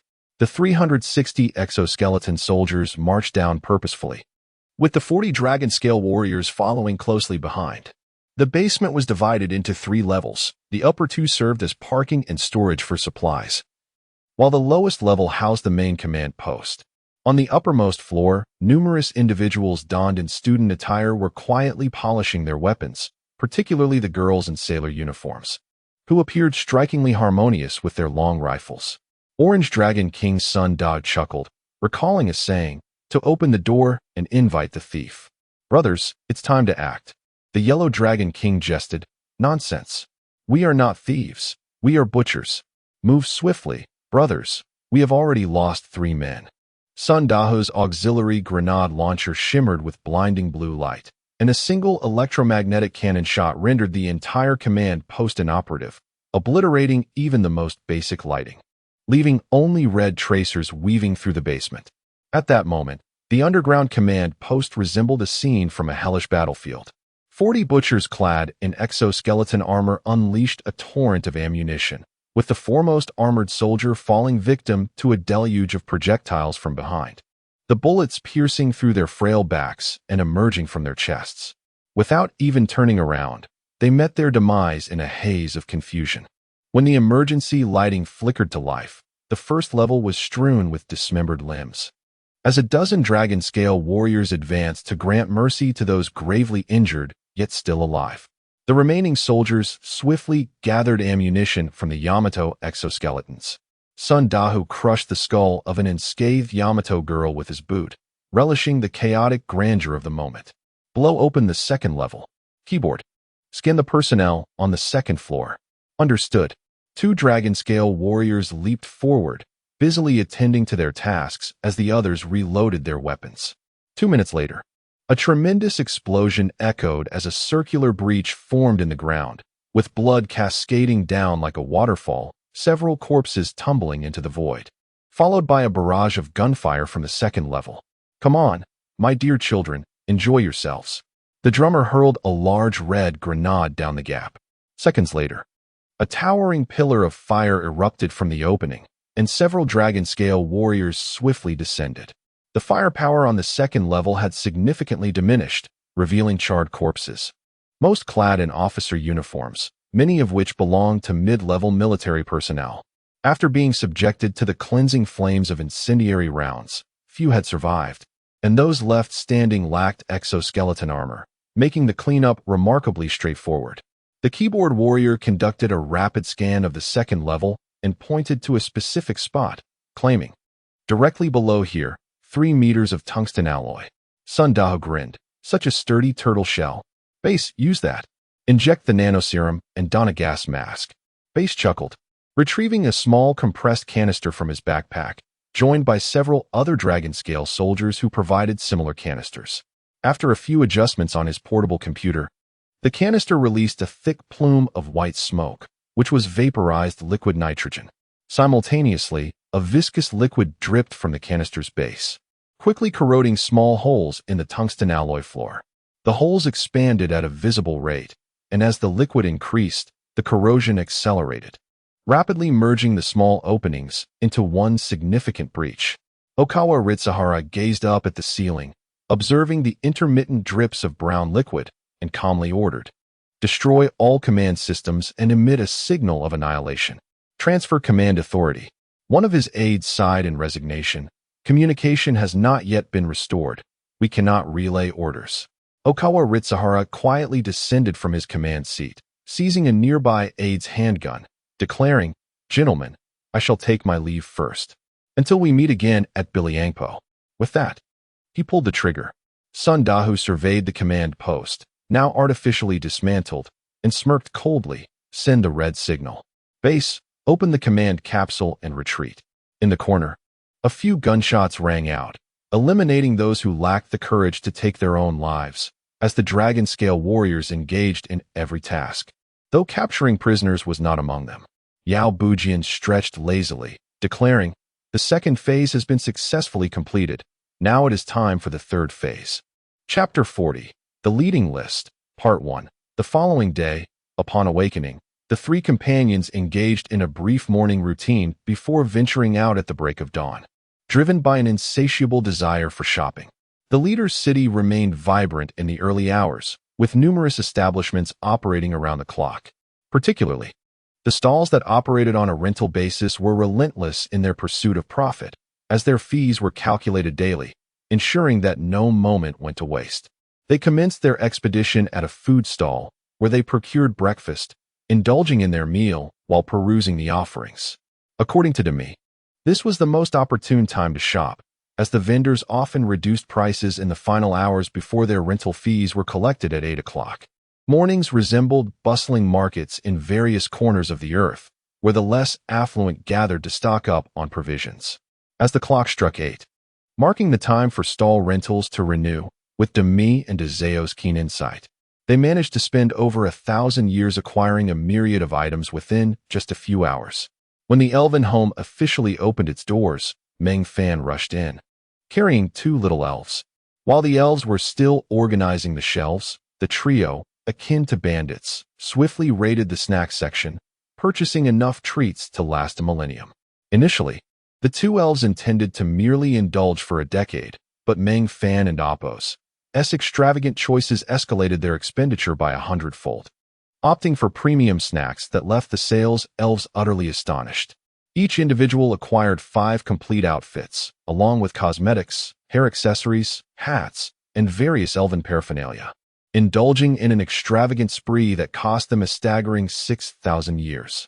Additionally, Meng Fan outfitted every member of Demi's transport team with a set of clothing and shoes, even commissioning a uniform that, from a distance, could easily be mistaken for a bumblebee.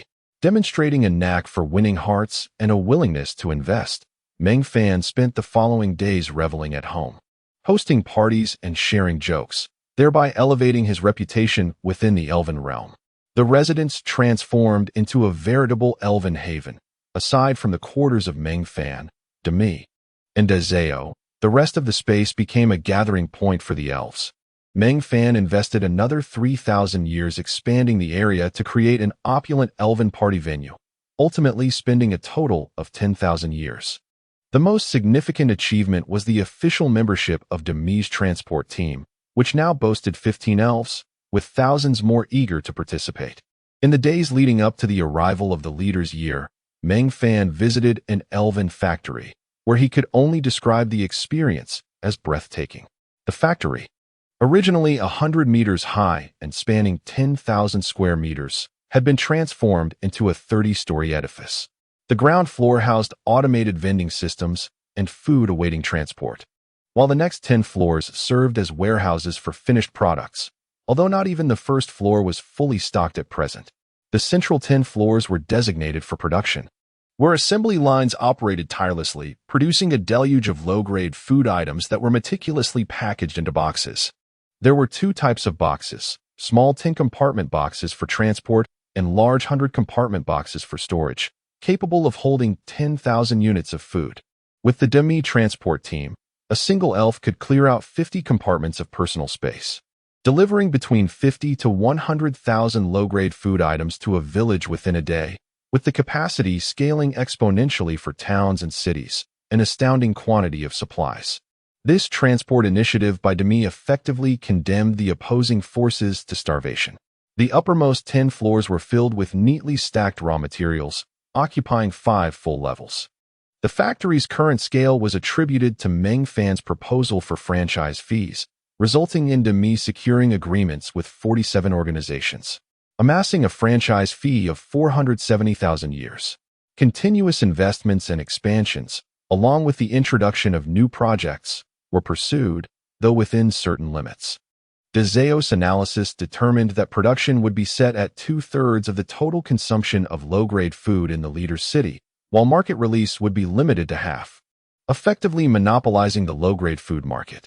After all, who would indulge in such subpar food without occasionally treating themselves?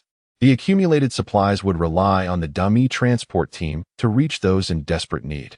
In the ensuing days, Meng Fan and the 2 little elves roamed freely, exploring every corner of the leader's city, during which they accomplished a significant task, the determination of the leading list. After several discussions, Meng Fan resolved to lead 9 individuals for the first time. The selection criteria hinged on 2 pivotal indicators: innate talent and favorability. Each of the 9 possessed unique talents, with 3 individuals particularly capturing Meng Fan's attention. Pan Jinhua, a great man who dedicated his life to the advancement of Huaxia, had low base attributes aside from an extraordinary intelligence score of 18, with the rest languishing at 6 or 7.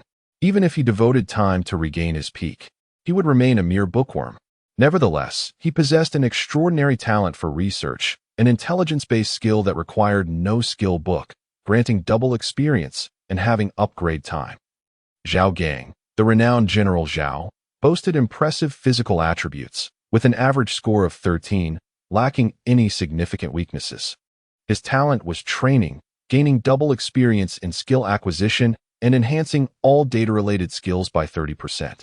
While boosting the experience of trainees by 50% if his skills surpassed theirs, an unbeatable training enhancement.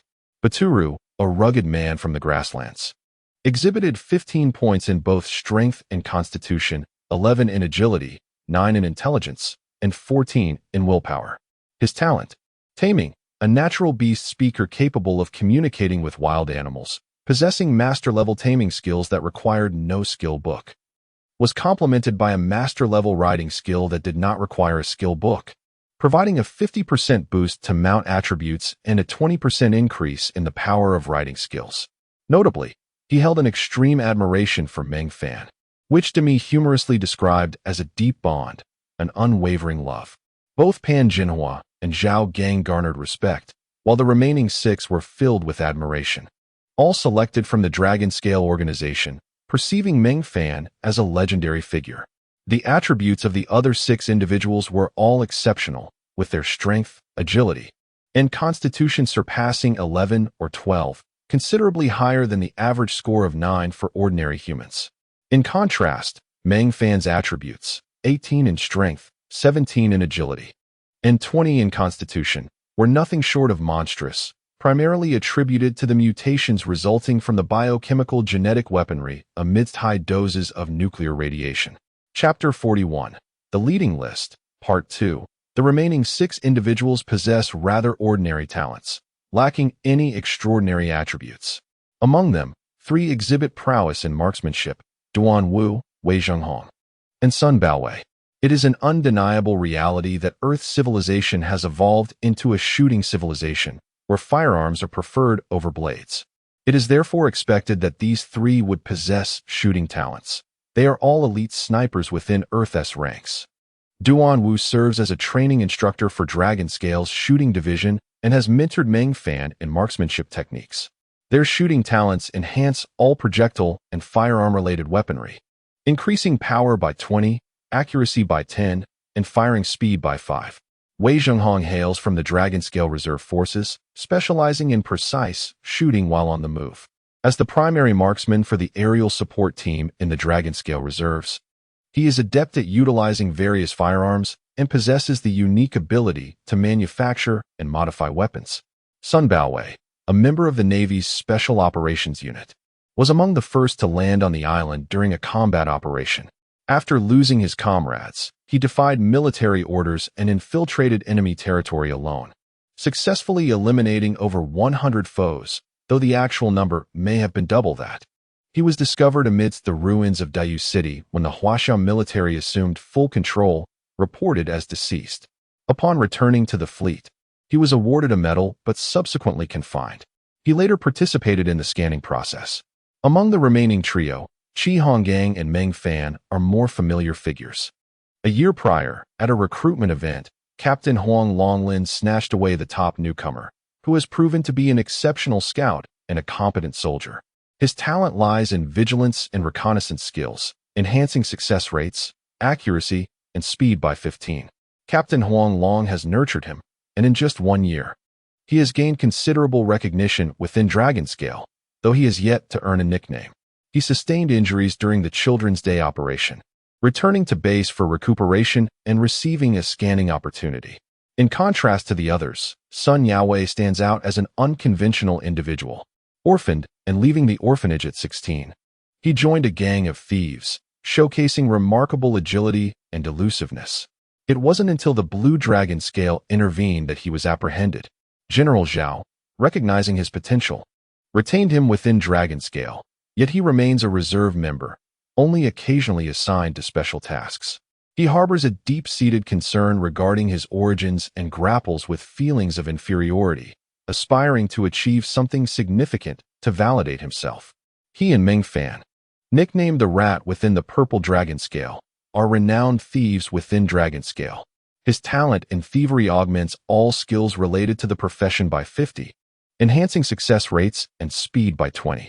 He is inherently a thief, yet an incident involving the theft of Blue Dragon King Jinglan's undergarments left him severely injured, rendering him unable to partake in the battle against Dai. If Sun Yaowei is deemed unconventional, Lu Dashuan embodies recklessness, relishing in extreme challenges and exhibiting a harsh demeanor towards himself. As a demolition expert, he engages daily with various explosives, finding simulated bombs mundane and opting instead for real ones. He has 2 notable incidents. Once, he defused a large bomb with merely 0.1 seconds remaining, saving over 600 lives. On another occasion, he allegedly short-circuited a meticulously designed bomb timer with a stream of urine, boldly kicking aside the bomb squad personnel before nonchalantly relieving himself and walking away. His talent triggers a fatal strike when he sustains lethal damage, delivering the most powerful blow at the cost of his own life, with death penalties doubled. Meng Fan gazes at the final two names, Sun Yaowei and Lu Daxuan, one a thief, the other a demolitionist, and ponders whether their formation of a mercenary group is a grave miscalculation. After finalizing the list, Meng Fan instructed Demi to procure 6 guiding orbs, submitting them at the very onset of the guiding year. Once submitted, the list will enter a 30-day scanning period, after which the selected individuals will be transported to a realm akin to that of the guides, where they will be briefed on the fundamental information of this world. The true guiding will commence in the last 3 months of this guiding year, during which they will be transported in batches, officially completing their transference. Based on Dezeos' experience, this period will witness a substantial influx of individuals emerging from the city of guides, though the numbers will dwindle as time progresses. The urgency in submitting the list and guiding orbs stems from the desire to return with 5 foundational attribute-enhancing techniques. These 9 individuals can study appropriate methods according to their attributes, continuing their cultivation upon entering the guiding space. If they are guided out on the final day, they will gain an additional 330 days for learning, potentially enhancing their attributes by 1 or 2 points. This strategy was conceived by Demi, who spent several centuries elucidating the plan through light communication crystals. After completing these tasks, Meng Fan resumed his work forging iron swords. The final 3 months of each guiding year are a bustling time, particularly in October, known as the Golden October. During this month, nearly all guides return to the City of Guides, including prominent figures from stellar and cosmic civilizations. This period fosters exchanges and transactions, with the volume of trade in the City of Guides multiplying exponentially. Having entered the guiding year, the master-level furnace has also undergone repairs, allowing Meng Fan to retreat into the furnace chamber to focus on crafting iron swords, indifferent to the surrounding splendor. It is only through personal strength that one can truly partake in such grandeur. Lacking resources relegates one to the role of an observer. He has forged over 2,000 iron swords, managing to produce 100 swords monthly due to his focused efforts. These swords are meticulously organized into boxes according to quality. As Meng Fan's skills have advanced, the occurrence of ordinary quality long swords has diminished. Of the 2,000 swords produced, not even 3 boxes were filled, while the number of excellent quality swords barely filled 15 boxes, with some remaining scattered. His forging skills have reached the advanced 7th tier, and with another year of effort, he should attain the 10th tier. With the stable income from the Daizongzi company, Demi and Dezeo refrained from selling the long swords that Meng Fan diligently crafted. The key reason is that the iron swords are merely 1 star, and their prices are exceedingly low, predominantly being of good and excellent quality, making them difficult to sell for any significant amount, with occasional luck in deceiving a fool. Time flows like water, especially when engrossed in a singular task, and in the blink of an eye, 9 months have elapsed. When Meng Fan retrieved the 3,000th long sword from the furnace, a radiant glow enveloped him, signaling that he had reached the 10th level of advanced forging, accompanied by a notification. Chapter 42. Career Planning for Adventurers. Congratulations to the leader Meng Fan, whose forging skill has reached the advanced level of 10, unlocking the opportunity to undertake the master-level promotion task to forge a century-old sword with a 3-star rating. The requirements are as follows: legendary quality, with materials including 500 units of tempered steel, 20 units of purple copper ingots, 100 units of multicolored stones, 100 units of platinum, 100 units of steel sand, and 3 units of jade. Successful completion of the task will reward the century-old sword forging technique and an immediate upgrade to master level. Should he choose to forego the task, he will automatically ascend to master level upon reaching full experience at level 10. Meng Fan glanced at the lengthy list of upgrade experience and decisively accepted the task. He began to quietly tidy the forge room, and soon, Demi arrived swiftly, entering the forge room in just half an hour, followed by Dezeo and several little sprites from the transport team. What? You accepted that promotion task? Upon hearing Meng Fan's account, Demi jumped up in surprise. Meng Fan, slightly bewildered, nodded. Yes, what is the matter? Dazeo interjected. Meng Fan. That task is a trap. Apart from the Grandmaster promotion, you must undertake external tasks. Other stages are far too difficult. Since you've already accepted, I'll start preparing the materials for you. I hope your luck shines through, and you succeed on the first attempt. Meng Fan chuckled. No problem. My luck has always been robust. Back on Earth, I often helped elderly ladies cross the street. Demi retorted, there are no elderly ladies in the city of leaders. Unless one is a special enthusiast, everyone's appearance is fixed at their peak moment. Forget it. Since you've accepted, let us gamble on your luck.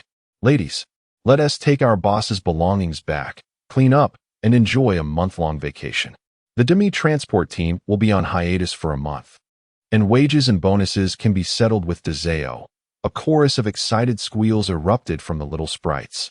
Demi produced a key, and with a flash of brilliance, led Meng Fan back to her room, excluding Dazeo. Without hesitation, she embraced Meng Fan and kissed him. Would they'll take at least an hour to return. Let us enjoy our little world together. As she spoke, she retrieved a master-level dish from her spatial storage, braised purple bamboo shoots with white lobster, which provided 10,000 hunger points, reserve type, and 10 strength for 6 hours. Dragon Terre Brew, which offered 5,000 thirst points, reserve type, and 7 agility for 1 hour, and white spirit fruit, a product of master-level planting skill, providing 50,000 fatigue points, reserve type, and 8 constitution for 6 hours. Would, how impressive am I? It took me a whole millennium to procure these treasures for you. They will undoubtedly aid you in breaking through to master-level forging. Meng Fan asked in confusion, how did you know I would accept that task? Demi giggled. Would, I understand you better than anyone in this world. You relish challenges, so I had to prepare for you. Come, see what I've gathered for you. It's a great year for leaders. Everything is attainable. We've nearly exhausted our time, and only 2,000 years remain for emergencies with Dazeo. I've looked at your task, and each material costs about 200 years. Tomorrow, let us sell those 3,000 long swords you forged. We should fetch around 32,000 years. If we sell some junk, we might gather 40,000 years to procure 200 sets of materials. At that moment, Dazeo's voice chimed in. Let us sell that broken sky sword as well. It should fetch around 1.2 million years, allowing us to buy 5,000 to 6,000 sets of materials. A 3-star weapon, the century-old sword, only needs to reach the fine quality to be considered a hard currency. Once you reach master level, you will have experience in forging the century-old sword and can treat it as a flagship product. Demi frowned. Why are you back? Dazeo flew to Meng Fan's shoulder and kissed him fiercely. I know your little thoughts. I've missed you, Meng Fan. Demi muttered. I shouldn't have agreed to have you as this third wheel. Dazeo laughed heartily. Regret it? Too late. I've already contacted a buyer for those broken iron swords. They pay 35,000 years, and they pick them up in a week. Demi's expression darkened. Dazeo, are you truly willing to part with that broken sky sword? Besides, our Meng Fan does not have a suitable weapon. Dazeo scoffed. Why would I hesitate? Moreover, Meng Fan is still a newcomer. Having a good weapon makes him a target. Discretion is key. I believe Meng Fan is more suited to be a king, residing in a magnificent palace surrounded by numerous beauties, rather than a smelly warrior. Meng Fan and Demi exchanged glances and burst into laughter, and soon Dazeo joined in. After some time, she continued. I've already contacted a little sprite to auction this sword and crafted a story about slaying a special monster on the Sunset Prairie. It will be named the Godslayer, with its leader being a berserker, part of a civilization of heavy weapon warriors. If the sword is unusable, we'll auction it off for some good heavy weaponry. Demi smiled. Dazeo, your thinking is becoming increasingly expansive. Would, do you need to rest? Meng Fan glanced at his attributes. Noticing that his 3 stats were quite low, let us eat first. Demi stored away the 3 precious items and brought out 2 master-level dishes. Watching Meng Fan devour his meal, she occasionally poured him a drink. I've strategized the class transitions for your 9 subordinates. Zhao Gang can transition to a loyal knight. Bachelou has exceptional talent, suited to become a berserk knight. Duan Wu, Wei Zhenghong, and Sun Baowei are all fit to be eagle-eyed archers, while Qi Hongyang is apt for a ranger. Sun Yaowei is cut out to be a rogue, and Lu Daxuan possesses a special class as an explosive madman, causing an explosion with double his attack power within a 10-meter radius upon death. Coupled with his innate talent, he is essentially a walking bomb. Meng Fan inquired, "What about Professor Pan?" Demi shook her head. "He is an anomaly. No combat class suits him. However, there is a special class that fits him perfectly, librarian. He lacks combat power, but can learn skill books to independently compose and deduce new skill books. With his research talent, he can unlock any skill book except unique ones. In essence, he is a skill book copier, albeit unable to utilize any skills or gain any base point bonuses. As compensation, the librarian's special skill grants an additional 100 points of wisdom, with future growth potential reaching 250 points, but only in wisdom." Dezeo added, "The 9 individuals you've selected are all quite good, especially Zhao Gang and Bachelou, who are rare talents worth nurturing. Once Zhao Gang's attributes improve, he can become a training skills instructor, while Bachelou can serve as the captain of the heavy cavalry. His admiration for you is profound. He would make a trustworthy guard captain." Chapter 43. A night of endless conversations. Meng Fan chuckled softly, remarking that he was merely chosen from a unique organization within their civilization. With nearly 20 billion individuals in their society, there were countless hidden talents and exceptional individuals surpassing him. He resolved to put forth great effort, aspiring to cultivate several grand masters. Otherwise, he deemed his ambitions somewhat ungrounded. Demi laughed, commenting on his lofty aspirations of producing grandmasters. It would be commendable if he could master the forging techniques possessed by the Godslayer. But acquiring skill books for other professions at the grandmaster level was an endeavor that could take millions, even billions of years, while masters could rely on innate talent. Grandmasters required the favor of deities. Meng Fan erupted into hearty laughter, acknowledging that the unavailability of such skill books was to be expected. After all, any civilization that possessed grandmaster skill books would likely nurture their own subordinates instead of foolishly offering them for sale. If they were unattainable, he would resort to seizing them. "Where can one procure grandmaster skill books?" he inquired. Demi responded with amusement, "Your ambitions are indeed grand. The highest tier skill books in the City of Leaders are merely advanced. In the First Dynasty's royal city, one can purchase commonly used master-level skill books, while master-level books can be obtained in the Sea of Death between the Chaotic and Order continents by defeating bosses.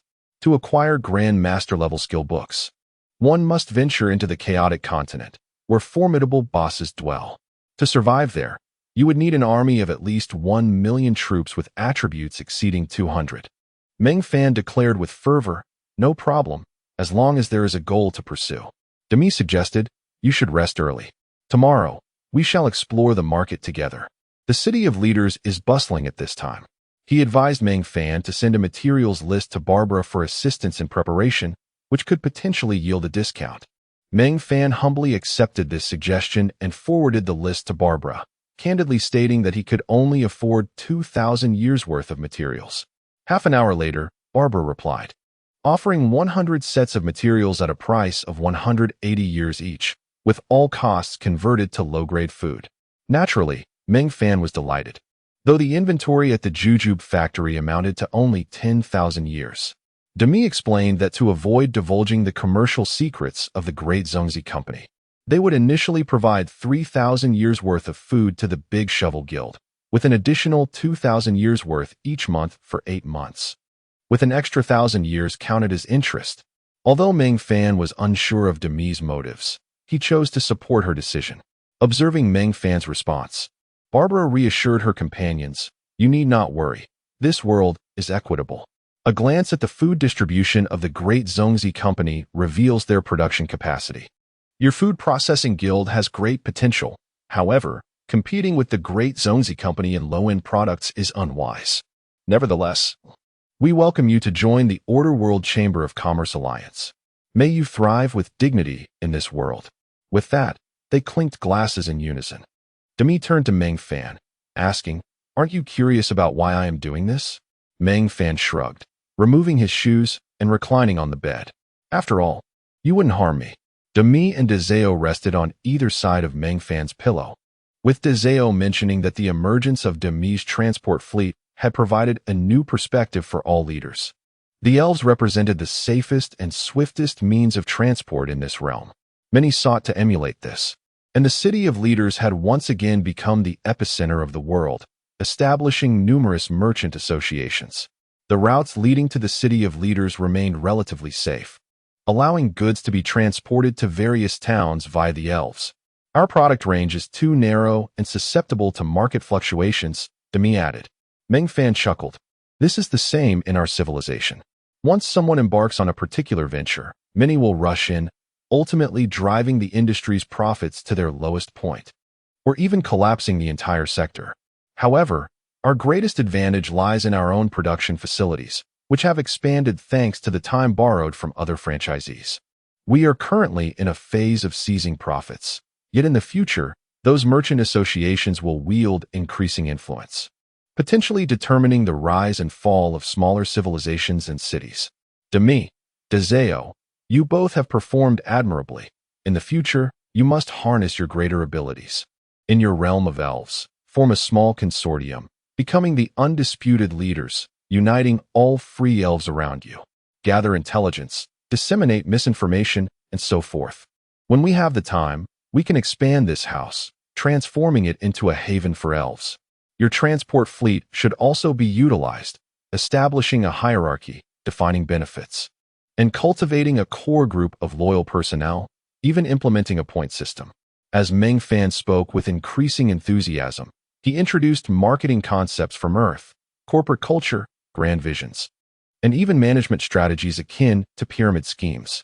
He even proposed the concept of a great Zongzi group company. Demi's interest peaked further, while other civilizations possessed similar concepts.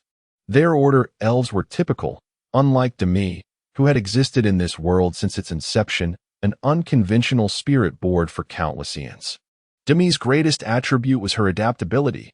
For the one she had awaited for innumerable years, she would do anything. Thoroughly researching the elven code and exploiting every loophole to facilitate the development of her leaders.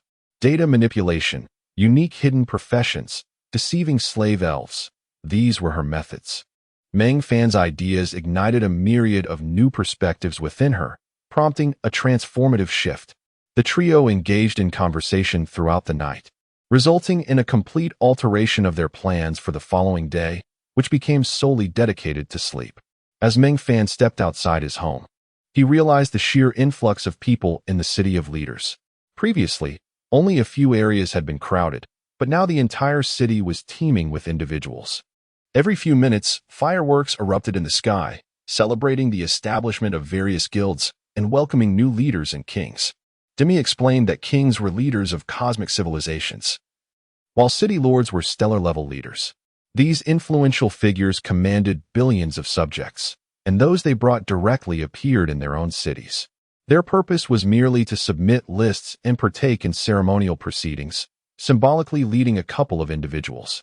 Only villages without established teleportation arrays would present themselves in the leader-s square. Nonetheless, the numbers remained staggering, with at least billions expected to appear within 2 months. The record stood at 75 billion individuals. Meng Fan murmured, "In 10 years, 75 billion. Just how vast is this world, and how many souls inhabit it?" With eternal life and rapid population growth, even a world as expansive as this will inevitably be filled over countless years. Chapter 44. A stunning revelation. Demi chuckled.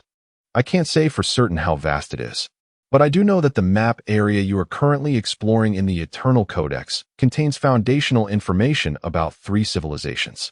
In the grand scheme of the total map, it hardly registers as a mere speck.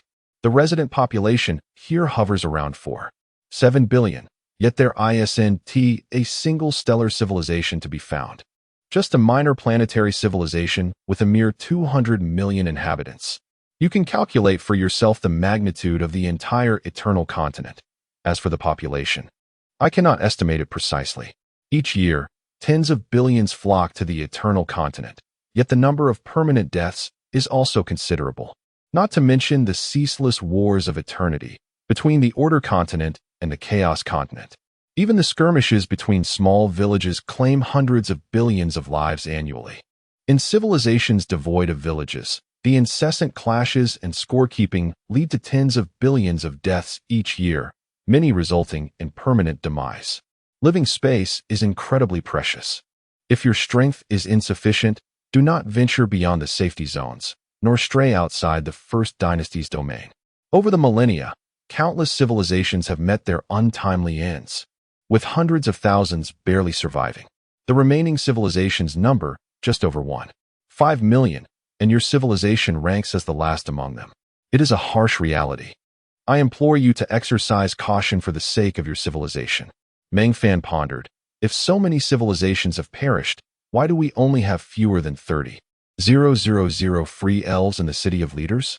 Dazeo interjected. Civilizations that have perished refer to those absorbed by others, where their leaders become vassals to foreign civilizations, existing in a state akin to slavery. The First Dynasty, for example, possesses over 200,000 subordinate civilizations, serving as fodder against the Chaos continent. Ordinary individuals, upon revival, endure a 2-month period of weakness. If captured during this time and imprisoned in dungeons or jails, escape becomes a distant dream, leaving only 2 options: to become a slave or to await a rescue. Once you step outside this city, you will see that slaves constitute the majority of this world. Life is somewhat better within the First Dynasty's territory, but once you venture beyond, you risk being captured by slave-hunting groups and sold into slavery, especially given your striking appearance, which would fetch a handsome price. Meng Fan playfully struck Dazeo on the head. What?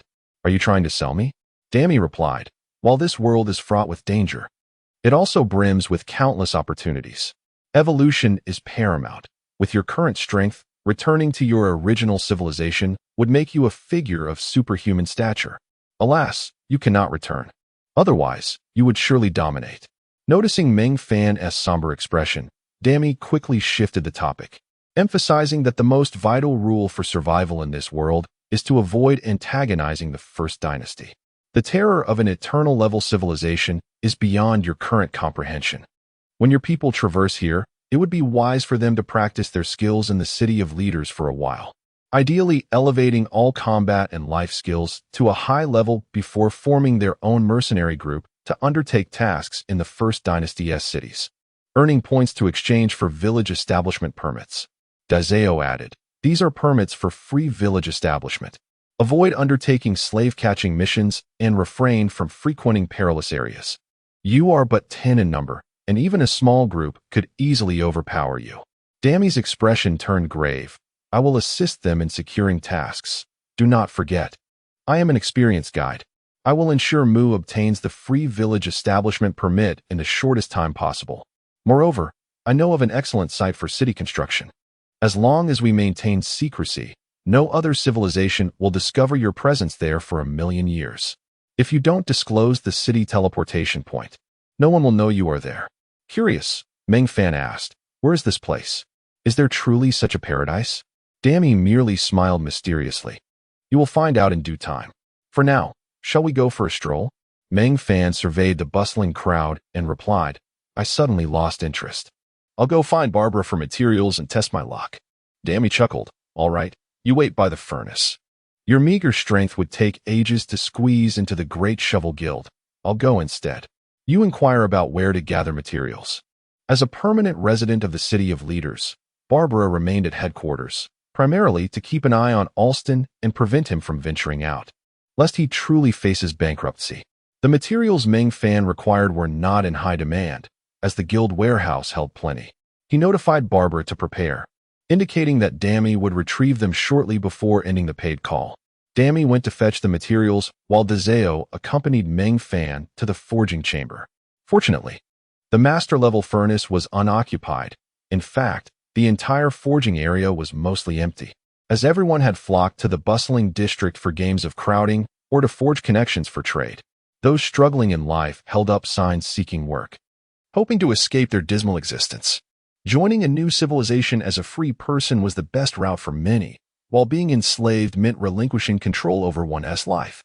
These individuals lingered in the city of leaders to hone their life skills. While advanced skills might lack substantial value, mastery-level skills were still sought after. Transferring civilization ownership would take considerable time, and becoming a free citizen was a dream for many residing in the city of leaders. However, joining a new civilization often came with severe exploitation, yet it was certainly preferable to being confined to this small area, where virtually no one worked in the production zones. After waiting for an hour, Dami burst into the forging chamber like a shooting star, her news spilling forth before she even retrieved the materials. The 4 great kings and King St. Arthur of the First Dynasty have gathered in the City of Leaders. The Orc King has arrived with 3 Beast Kings. The Elven King brings both the Sun and Moon Elves, and the Dwarven King, Winged King, and Mermaid King are also present. As she spoke, Dami flitted about, and Meng Fan seized her, saying, "Stop flying around. I'm getting dizzy." Taking a deep breath, Dami explained, "The Order Continent houses 1 eternal civilization and 13 cosmic-level civilizations. This time, all the kings have convened, a rare occurrence since the last gathering 1,000,000 years ago. This is a clear signal. We are about to engage in war with the Chaos Continent. This is the most significant event in 1,000,000 years. You are on the brink of a tremendous opportunity." Meng Fan inquired, perplexed. "What opportunity?" Daizeo replied with a smile. "It is, of course, a developmental opportunity. Being embroiled in this war is something you need not worry about. Once the eternal war commences, no civilizations within the Order camp can engage in conflict with one another, lest they provoke the entire Order continent. When the war officially ignites, all Order factions will stand as allies, and the entire Order continent will transform into a safe zone. Furthermore, the First Dynasty will double the points awarded for tasks." Meng Fan grinned. "When does this war begin?" For the first time, he found himself eagerly anticipating the arrival of war. Chapter 45. Master Blacksmith. Within the next 30 years, the 14 civilizations must amass their forces for at least 3 decades. Naturally, they must also seize the opportunity to eliminate their adversaries within this time frame. Otherwise, once war commences, none would dare continue their onslaught against the Order's civilizations, granting their enemies ample time to recuperate. Meng Fan erupted in laughter, exclaiming, "Heaven is on my side. I still possess 3 opportunities to lead, ample enough to bring many individuals along. Am I not the chosen one? Arriving here, I encounter such fortuitous events. Let us take a gamble. If fortune smiles upon me, I shall accomplish my task with the very first sword." Zeo hurriedly declared, "I wager that the first one will yield a legendary 100-year blade, and I shall tidy up my room for 3 months." Dami retorted, "I too wish to stake my claim on the first one." Meng Fan laughed heartily. "I too shall wager on the first one." He procured the materials and commenced the forging process. The foundational time required for the 100-year blade was 5 days. But through various enhancements, it was compressed to 3 days, during which the 2 little sprites accompanied him. Unfortunately, the first result was merely of exquisite quality, and all 3 lost their bets. Dami comforted Meng Fan, saying, "No worries. Master-level tasks are easily accomplished. There are masters everywhere. It is we who have hindered you here." With 2 months and 20 days remaining in the lead-up period, consume these 3 portions of Grandmaster-level cuisine, and I shall leave you with 26 portions of materials. Once you complete your forging, we shall go retrieve your subordinates together." Meng Fan pondered and replied, "Excellent. By that time, I shall undoubtedly be a master." Under the watchful eyes of the 2 little sprites, Meng Fan devoured the 3 servings of food, instantly feeling invigorated. He retrieved a portion of materials and resumed his dedicated forging, quickly immersing himself in concentration. Meng Fan's luck was reasonably good. By the time he forged the 11th blade, he produced a legendary 100-year sword, which automatically upgraded to master level. However, in his focused state, he remained oblivious until the last 2 days of the leading year, when he awakened due to a lack of materials. The 2 little sprites had long been waiting nearby. Upon seeing Meng Fan awaken, Dami shouted, "Congratulations, Meng Fan. You have become a master blacksmith. Quickly, see what equipment you have unlocked." such as the Godslayer set. Meng Fan took out the Eternal Codex and glanced at it, stating, Ring of the Godslayer. Material, only one type, Pulong Jade. Zhao chuckled, There is plenty of that. I have some on me. Let us see the forging time. 1 hour. Zhao encouraged. Shall we give it a try? Meng Fan retorted, The success rate is 100. It cannot be dropped or destroyed, and when its durability reaches 0, it automatically enters my spatial realm, recovering 1 point of durability every hour. This is not a matter of luck. Dammy joined in the laughter, saying, Even if it were a matter of luck, our wooden friend is no slouch. With 2,700-year blades and 6 legendary ones, their market price hovers around 150 years for exquisite quality and approximately 400 years for legendary. Meng Fan calculated briefly and muttered in dissatisfaction, By this reckoning, after 3 months of hard work, I have earned a mere 690 years. The two sprites laughed heartily, affirming that profit was assured. However, the value of these 100-year blades was notably low. Their attributes were unremarkable. Aside from the exceptionally high forging experience and stable pricing, there was little to commend them. Yet, this was sufficient, as Zhao had sold that broken sword for 18 million years. This was enough to procure materials to elevate Meng Fan to the 10th tier of mastery. However, that held little significance. Acquiring materials for 500 more would be sufficient to elevate him to the 3rd tier of mastery. At that point, once he assembled the complete Godslayer set, he could flaunt his prowess to the world. Zhao produced a time sphere containing 10,000 years, declaring, Meng Fan, this is your pocket money. He then tossed a sealed time sphere containing 1 day's worth to Dammy, saying, This is your pocket money. Dammy was instantly enraged, rushing to tug at Zhao's clothing. The little sprites engaged in playful tussles, pulling at clothes, lifting skirts, and tugging at hair, creating a delightful chaos. After the two sprites had their fill of fun, they retrieved the key to their room, and the 3 of them returned home together. Upon Meng Fan's return, he was taken aback. He did not find himself in the cramped room, but rather before a 2-story wooden cottage with a small yard. Countless little sprites were frolicking within. And upon seeing Meng Fan, they collectively greeted, Hello, boss. Dammy proudly introduced, Wooden friend, this is our new home, purchased by Zhao for 100,000 years. It spans a full 1,000 square meters. Unfortunately, the budget has been exhausted. Do not be deceived by the cottage's modest exterior. Inside, it boasts a spacious 880 square meters. The yard may be small, but we will continue to strive to create a unique palace within the sprite world. Turning to the group of sprites, he asked, What is our motto? Meng Fan nearly blurted out, No cavities. Luckily, he managed to catch himself in time. The sprites chorused in unison, Do it ourselves, live abundantly, work hard, and build our own palace. Though 1 billion years may be distant, we strive for each day. As Meng Fan entered the cottage amidst a throng of little sprites, he was amazed by the vastness of the interior. Upon entering, he was greeted by a glory board, prominently displaying a picture of a little sprite in a bumblebee costume, grinning widely. Below it read, For the 200,047, hard-working, performance-first, company-provided housing, 400 model luxury sprite residence. Secondary dormitory area, Provident Fund distribution, 3 years and 6 months. Beneath this were 4 identical sprite photographs, labeled with their numbers, indicating their status as key personnel. With housing allocated in the 400 ordinary model, secondary dormitory area, and a Provident Fund distribution of 2 years. At the bottom was a list of names with no allocated housing, residing in the tertiary dormitory area, with a Provident Fund of 1 year. Inside were 3 enormous rooms labeled as tertiary dormitory area, secondary dormitory area, and primary dormitory area, alongside a vast public entertainment area of 400 square meters. Meng Fan curiously opened the door to the tertiary dormitory area.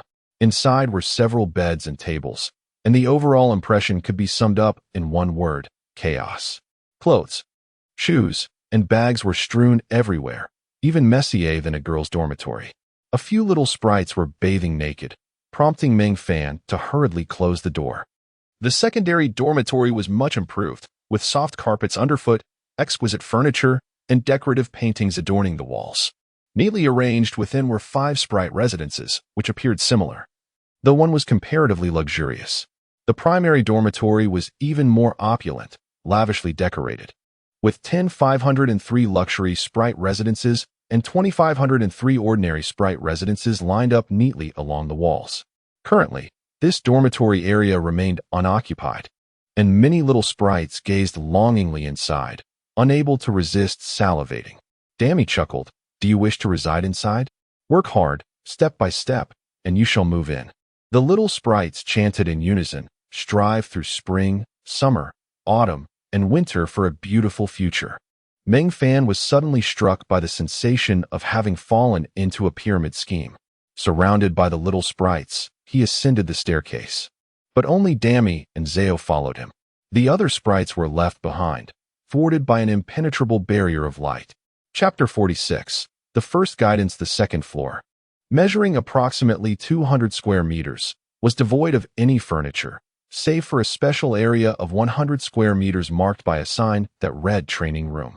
Demi sighed, expressing concern over the limited time available, suggesting they keep their living arrangements simple. However, Mu too, with a touch of sincerity, noted how well Zao treated him.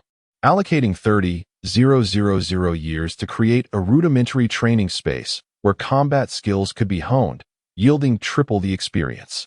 This facility would prove invaluable to him. Their plan was to upgrade this to a high-level training room offering tenfold experience within a century. Above, there was an attic designated as their living quarters. "Let us take a look," he said. Ascending to the attic on the third floor, they found it rather cozy despite its modest 50 square meters. A large, prominent photo of the three of them hung above the bed, styled as a wedding portrait, albeit with the bride appearing awkwardly as two individuals. 3 large wardrobes flanked either side, one labeled for training gear and casual wear, another for outdoor attire, and the last for formal wear. On the bedside table rested a small medical kit accompanied by an artistically arranged bouquet. The centerpiece was a dining table adorned with several dishes, adjacent to a food cabinet and a wine cabinet, which revealed an assortment of delicacies. At the far end of the room was a sealed area designated as the bathroom for the trio. Meng Fan gently kissed the 2 small spirits and announced his intention to take a shower before dinner. As he luxuriated in the bath, the 2 spirits fluttered in, attending to him like tender wives, scrubbing his back and grooming his hair and nails. After his bath, Zao presented him with a fluffy, adorable set of pajamas. Meng Fan, unfazed, donned the Godzilla-themed sleepwear and playfully tussled with the spirits using his tail before finally sinking into bed and drifting into slumber. He hadn't forgotten about guiding the 9 individuals. Rather, he wished to grant them an extra day, for miracles often transpire at the last moment. It was not until the final night that Meng Fan arrived at the now desolate guidance square to initiate the guidance process. Retrieving the Eternal Codex, he selected a guidance pillar at random and gently touched it, confirming the list of 9 individuals to be guided. The pillar emitted a soft white light, materializing into a grand portal. The first to emerge was a towering man, standing 2 meters tall, exuding a fierce aura, dressed in simple attire. His eyes brimming with admiration as he fervently gazed at Meng Fan, stuttering, "Idol, I have arrived." It was none other than Bachelot, who held an immense adoration for Meng Fan. Meng Fan gestured for him to step aside from the teleportation area, and soon the remaining 8 appeared in this new world. Zhao Gang enveloped Meng Fan in a hearty embrace, exclaiming, "Well done, my friend." Following him, familiar members of the Dragon Scale, such as Duan Wu and Lu Daxuan, warmly embraced Meng Fan. Only Professor Pan Jinhua seemed like a mere shell of himself, obsessively studying the guidance pillar he had just exited. Zao flew over, tugging at his sparse white hair to draw him back to reality. Demi chuckled, instructing everyone to stand in order for a photograph to be sent back to their civilization, exclaiming, "Say cheese." In unison, the collective shout of cheese marked the first complete migration of Earth's civilization. This moment represented a small step for these individuals, yet a significant leap for humanity as a whole. The photograph turned out beautifully, with 9 of the 10 faces radiating excitement, while one elderly gentleman merely displayed his chin and nostrils, gazing upwards at the enormous full moon in the sky. Simultaneously, Everyone on Earth received information about this new world, implanted directly into their consciousness, allowing them to observe the entire migration from a third-person perspective. This image, particularly the photograph, became indelibly etched in the minds of all, from the elderly to newborns. 5 minutes later, Huaxia issued an official statement. Hero Meng Fan has opened the door to another world. In response to the hero's request, this portal will be open to the entire world. We invite all nations to Huaxia to discuss matters of transference. At that moment, the entire world was left in stunned silence, especially the leadership of various countries, who scrambled to convene meetings. In a grimy sewer, a bloodied man lay sprawled, laughing heartily as he kicked a similarly bloodied companion beside him. Did you see? That kid succeeded and became the ruler of civilization. Should we salute him when we reach that world? Get lost. I intended to salute him the moment I saw him, and even if I become a general, I would still pay my respects. They had barely escaped a raid on a military base, bewildered by how that individual single-handedly left the entire region in disarray. In a dimly lit tunnel, a somewhat effeminate voice chimed in, "Shut up." If we hadn't been sent to the front lines and missed that scanning, we would have been among the first to enter that world. Instead, aside from General Zhao, all we have are these unworthy individuals. Qi Hong just came from the Huanglong scale, and a few others are from the Dragon scale reserves. I recognize that thief. He once stole from me. And that reckless bomb disposal expert. I've never seen that big guy before. As they discussed, the distinctive voice of Yao Bujian echoed through. You all still have the energy to chat. Qi Long, all Dragon scale teams are ordered to disengage from the battlefield. Assemble at the 82nd Division headquarters. Password, Purple Dragon. Long live. The big guy was Mongolian, freshly recruited by Zhao Gang, who had bested all combat instructors during training. He was eager to meet his idol, coincidentally timing his scanning perfectly. You'll have the chance to participate in the scanning when you return, but only if you volunteer. Yes, Commander. However, we cannot withdraw now. The dawn assault is imminent, and we do not wish to become targets. We'll eliminate this garrison first. All right, Qi Long, do as you see fit. But remember to bring everyone back in one piece. Commander Shura, that may be difficult. The cleanliness freak just shaved with a command knife, came the chuckles over the headset. In the other world, after the group finished taking photos, Zhao Gang issued a command to stand at attention, and the 8 soldiers instantly formed a perfect inspection line. Please, Commander, inspect us. Meng Fan and Professor Pan Jinhua stood there, equally bewildered. If one were to be precise, Demi and Dezeo were also in a state of confusion. After what felt like an eternity, Meng Fan finally regained his composure, suggesting, "Let us find a suitable place to discuss matters in depth. Demi, do you know of anywhere we can converse comfortably?" Chapter 47. Old Friends of Earth. The rice spirit gracefully settled cross-legged atop Meng Fan's head. I knew of a place that would be perfect, the rooftop of the great Zhongzi Company building, serene and ideal for your gathering. Meng Fan nodded and inquired, "Is there any wine? Bring some along."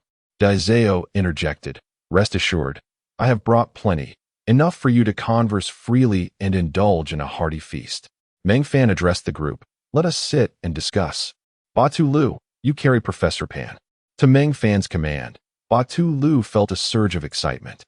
Effortlessly hoisting Professor Pan onto his shoulder, disregarding the professor's struggles, and marched in step with Meng Fan. Once again, the rice spirit took the back entrance, procuring the keys from the building's management sprite. Ascending to the rooftop, they found a sheltered spot, lighting several torches and laying out an array of dishes accompanied by copious amounts of wine. Meng Fan personally poured a glass for each individual, including the rice and jujube spirits.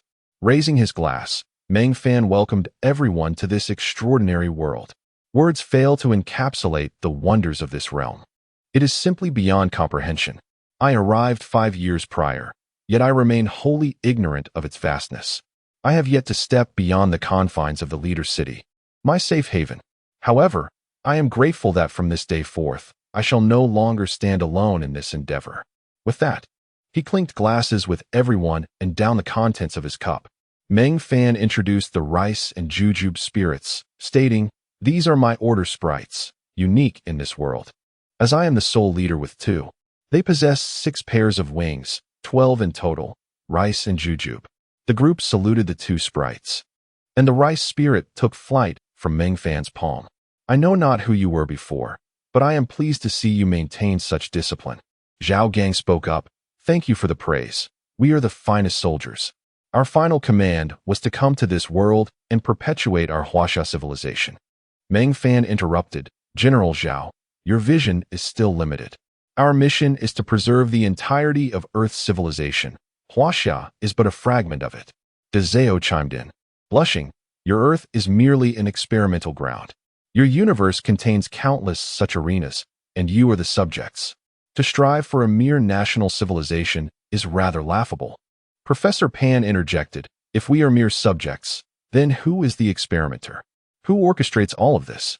The rice spirit, uncharacteristically solemn, replied, the true deity controls everything. And your task is to survive and grow stronger until you ascend to true divinity. In truth, gods are but evolved humans. The ultimate form of human evolution is to become divine. You owe your gratitude to Meng Fan, for he has opened the door to your civilization and Oppo's evolution.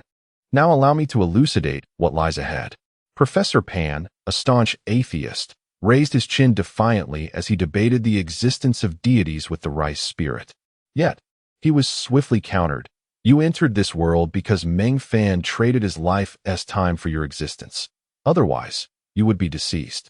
This realm transcends your self-righteous knowledge. To honor the time Meng Fan has sacrificed for you, it would be wise to remain silent. And one more thing, you are quite useless. Dezeo added, this world is tailored for the strong. Your arrival here signifies that you are all formidable, save for this old fellow.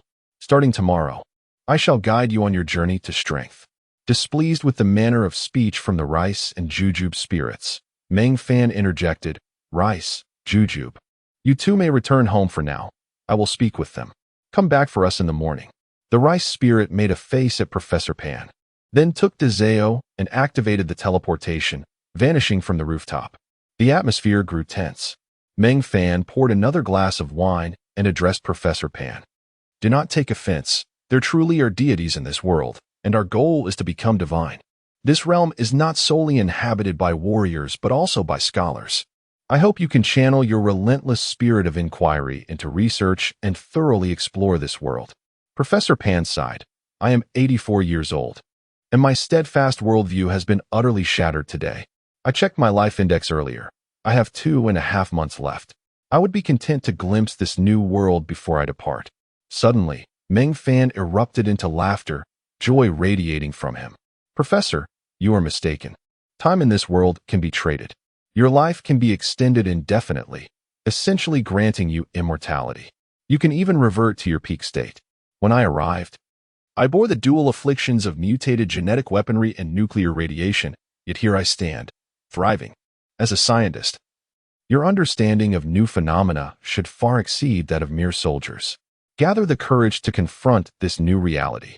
Taken aback by Meng Fan's words, Professor Pan burst into hearty laughter.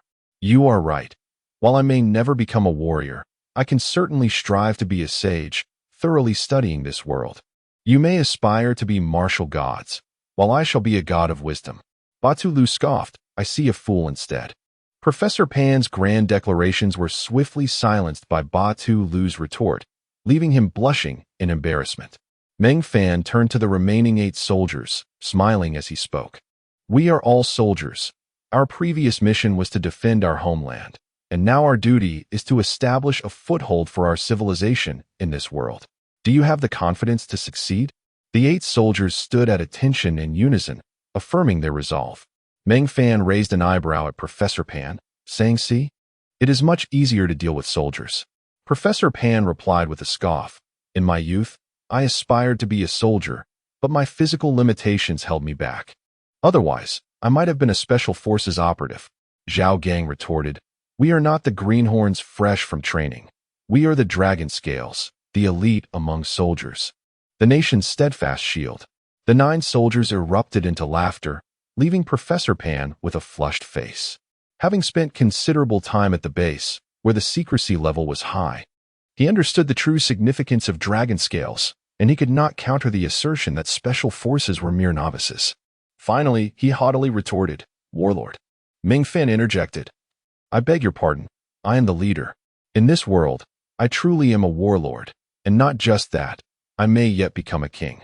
Professor Pan's face turned a deep shade of purple with indignation.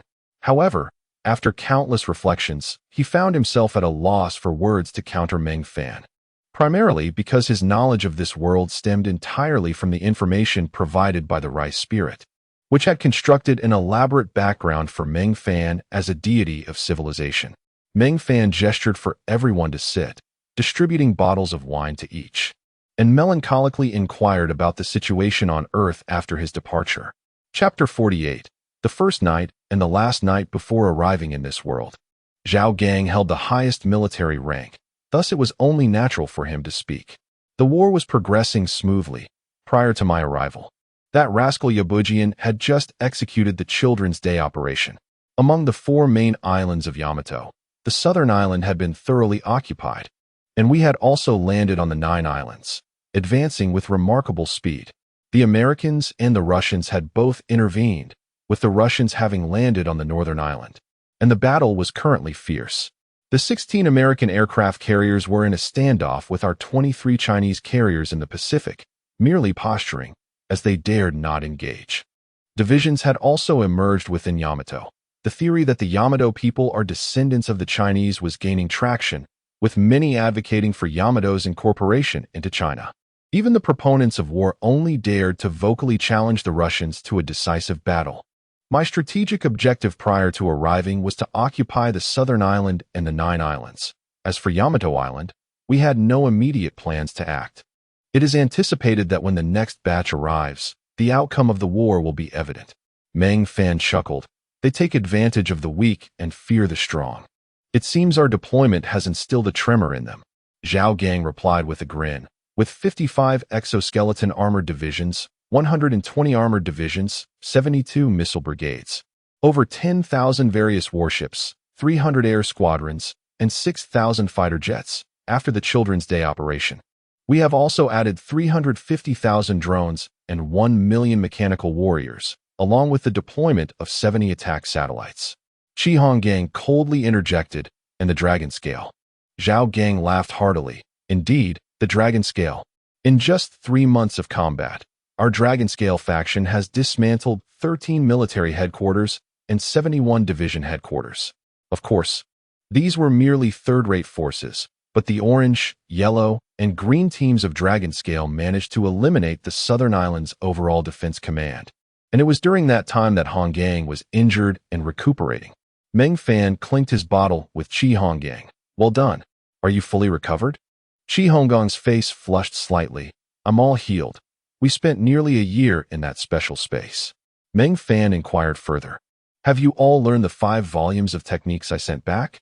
Zhao Gang chuckled. "We have. We practiced in the transmission space for nearly a year.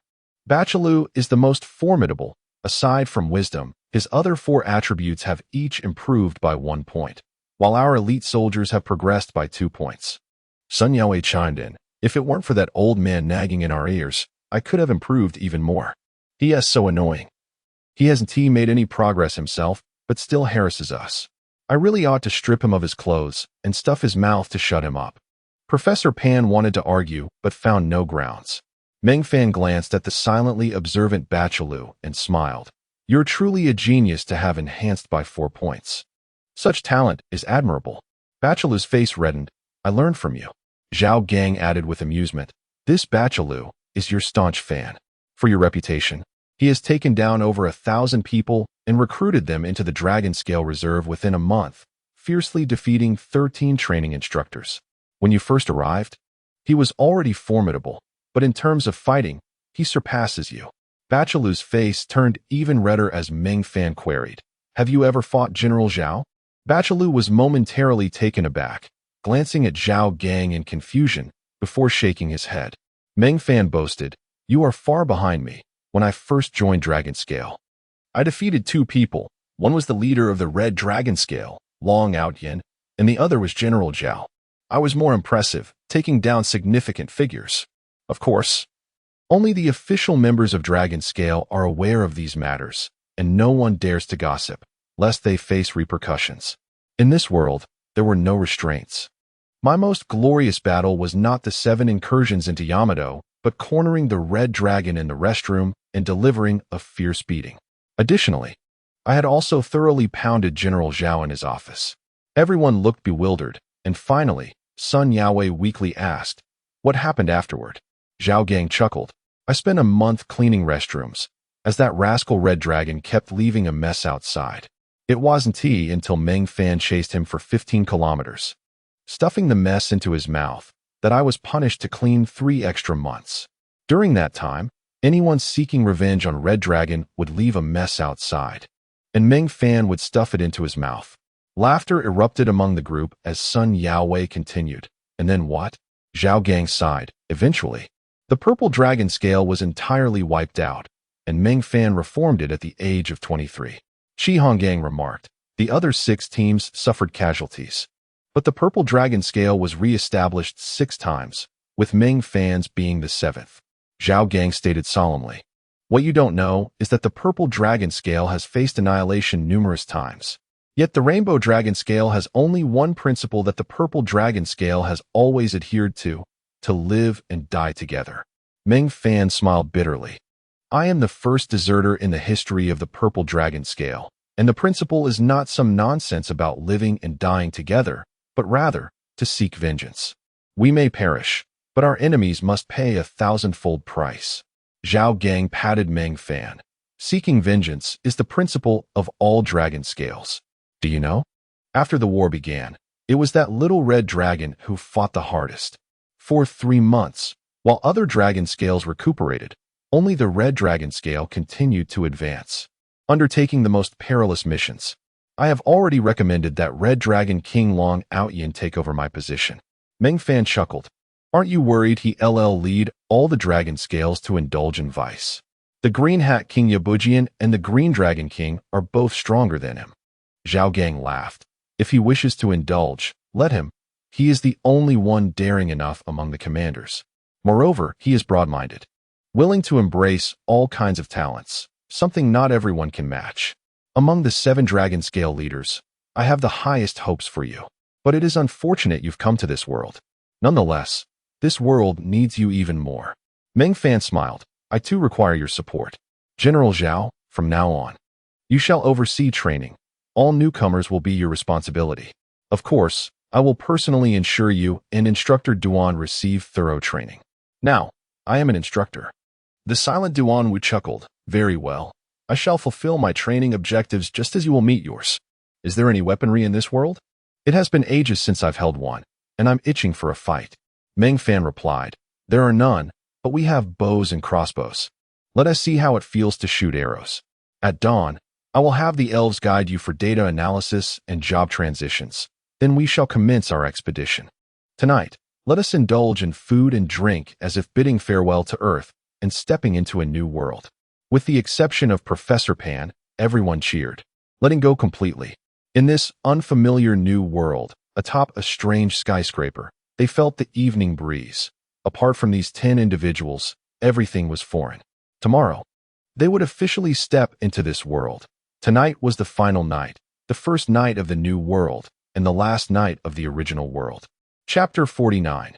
The Earth Mercenary Corps. As dawn broke, the entire leader city gradually came to life, while the inhabitants on the rooftops succumbed to slumber.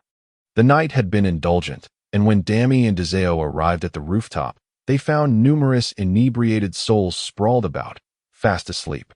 Dami, pulling a whistle from seemingly nowhere, gave it a blow, causing all the soldiers to spring up instantly, standing tall in a straight line, except for the slumbering Professor Pan on the ground.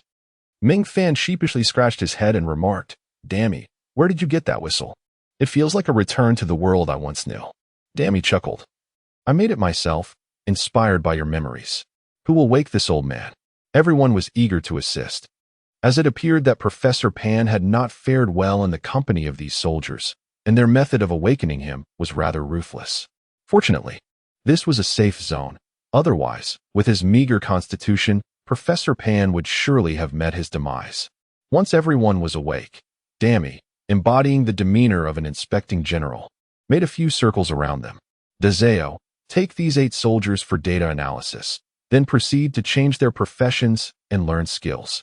Each shall receive an initial allocation of 1,000 years.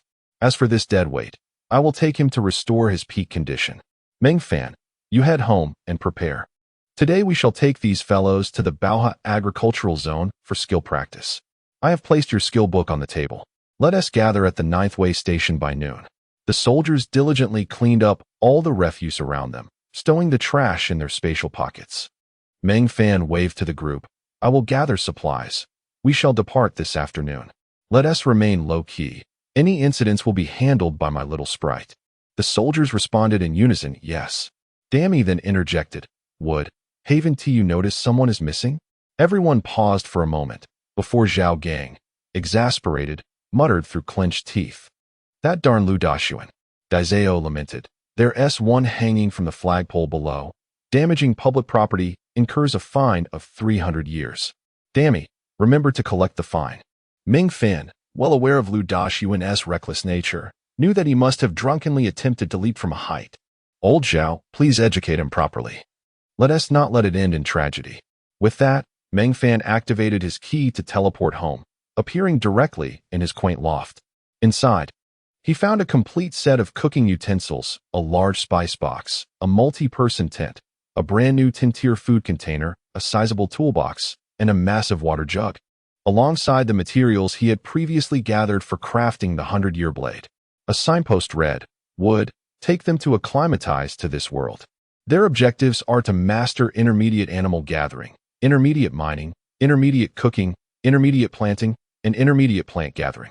Your goal is to maximize your enhancement time, ideally, avoid killing, and practice forging until you reach master level 3. Once you have settled them, practice horsemanship.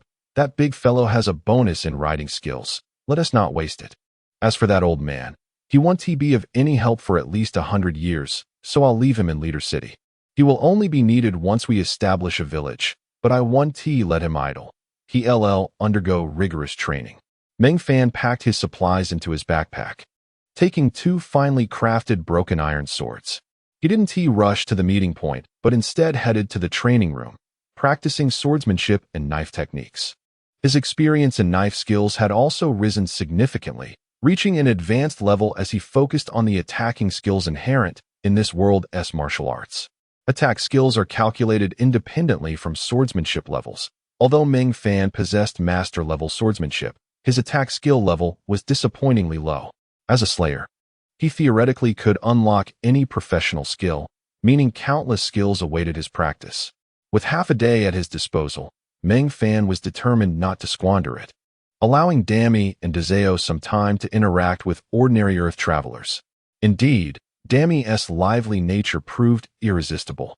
She could maintain seriousness for only a brief period before her faade crumbled, blending seamlessly with the 8 Earth soldiers. Dazeo, too, found herself engaging in playful banter with Professor Pan, who seemed to attract misadventure. By noon, after satisfying his hunger, Meng Fan made his way to the meeting point, catching sight of Dammy recounting Professor Pan's embarrassing moments to the soldiers. First, there was the incident during data analysis when he refused to undress, only to be forcibly stripped by Dammy's sprite powers and tossed into the pool, rendering all his garments a loss. Then came the peak recovery phase, which he likened to cosmetic surgery, insisting on a double eyelid procedure. During the profession change, he was indecisive, scrutinizing the skill tree for half a day, only to discover that his attributes were so meager he couldn't even qualify for the most basic servant profession. Ultimately, it was Dammy who pulled strings to facilitate his transition to a librarian. By the end of the morning, the unfortunate Professor Pan had accrued a debt of 150,000 years to Dammy. Of course, this was not a literal figure. In reality, Dammy had only expended 500 years to restore him to his prime. But along with the other sprites, they had concocted an outrageous bill for the beleaguered old man. The librarian profession involved spending all day nestled in the library, capable of studying all skill books yet unable to utilize them. Skills such as reading aloud for intelligence enhancement through literature, research enabled complete mastery and simulation of subsequent skills. And skill book creation permitted the crafting of thoroughly researched skill books. This profession lacked an upgrade path, making skill acquisition exceedingly challenging, truly a rather lackluster vocation. However, there are no useless professions, only those who fail to utilize them. The transitions for the others were straightforward, aligning closely with expectations. Most astonishing was Bacheluk, who, upon becoming a Berserk Knight, unexpectedly triggered a hidden profession, the Honorable Berserk Knight, gaining an additional unique skill, self-sacrifice. This skill increased health by 50, enhanced attack power by 10 for every 10 of health lost, accelerated health recovery by tenfold, and conferred immunity to all ongoing damage. What could Meng Fan say? Simply put, it was formidable. The next order of business was to establish the mercenary corps. A minimum of 6 members was required, with the corps rated by stars. The highest being a 10-star mercenary group, and the lowest being Meng Fan's 0-star Earth Mercenary Corps. Meng Fan was undoubtedly the leader, with Zhao Gang as the vice leader. During registration, a minor hiccup occurred as they brainstormed dozens of names: Huaxia, Dahan, Yangtze, Great Wall, only to find them all taken. They had no choice but to settle on the Earth Mercenary Corps, a name previously deemed unworthy but fortuitously available since the last Earth Mercenary Group had recently been disbanded 3 months prior. Chapter 50. The Warrior Farmer, the Earth Mercenary Corps. A name so unremarkable it seems to fall into the realm of the mundane. Has successfully registered its office at the Mercenary Corps of the First Dynasty in the City of Leaders. As a 0-star mercenary group, they find themselves unable to secure any lucrative missions, relegated instead to long-term tasks focused on resource gathering. The meager points they earn seem pitifully insufficient. To elevate to a 1-star rating, they would require an astounding 10,000 years' worth of resources. With a resigned sigh, Dammy mused that they would have to gradually accumulate supplies. Professor Pan, who had been observing the scene, clicked his tongue, remarking that humanity itself had only existed on Earth for about 100,000 years. Dammy retorted with a scoff, pointing out that Pan alone had squandered 150,000 years, a duration that could have afforded them over 100 high-quality slaves. Yet it was wasted on this seemingly ineffectual old man. He suggested that Pan might as well take a position as a receptionist at the Great Zhongzi Company, given that the workload of the other 9 was substantial enough to sustain Pan's idleness. Understanding Dammy's temperament well, Pan merely smiled, touching his rejuvenated face, and said, "Was I not quite handsome in my youth? Being a receptionist isn't so bad." Dammy shot him an exaggerated eye roll, while Meng Fan interjected with a laugh. "Let us set forth. Our first task is to upgrade to intermediate planting techniques and intermediate plant gathering techniques. Planting enhances physical strength, while gathering augments agility. Given the overcrowding at the Xiqing mine, we should focus on honing our planting skills first. For the foreseeable future, we shall subsist on rat meat and cool water. Are you all afraid?" The group of soldiers laughed heartily. Having rat meat sounded like a great improvement, with one even admitting to having dined on cockroaches. Dazeo distributed several skill books from his backpack, including beginner planting techniques, beginner plant gathering techniques, beginner animal gathering techniques, and beginner cooking techniques, along with subsequent books for intermediate levels. He also handed out transport backpacks filled with essential tools: plows for tilling, buckets for irrigation, hoes for weeding, sickles for harvesting, and several hundred large sacks. Dazeo allotted Meng Fan a decade of time, offering a few pieces of advice.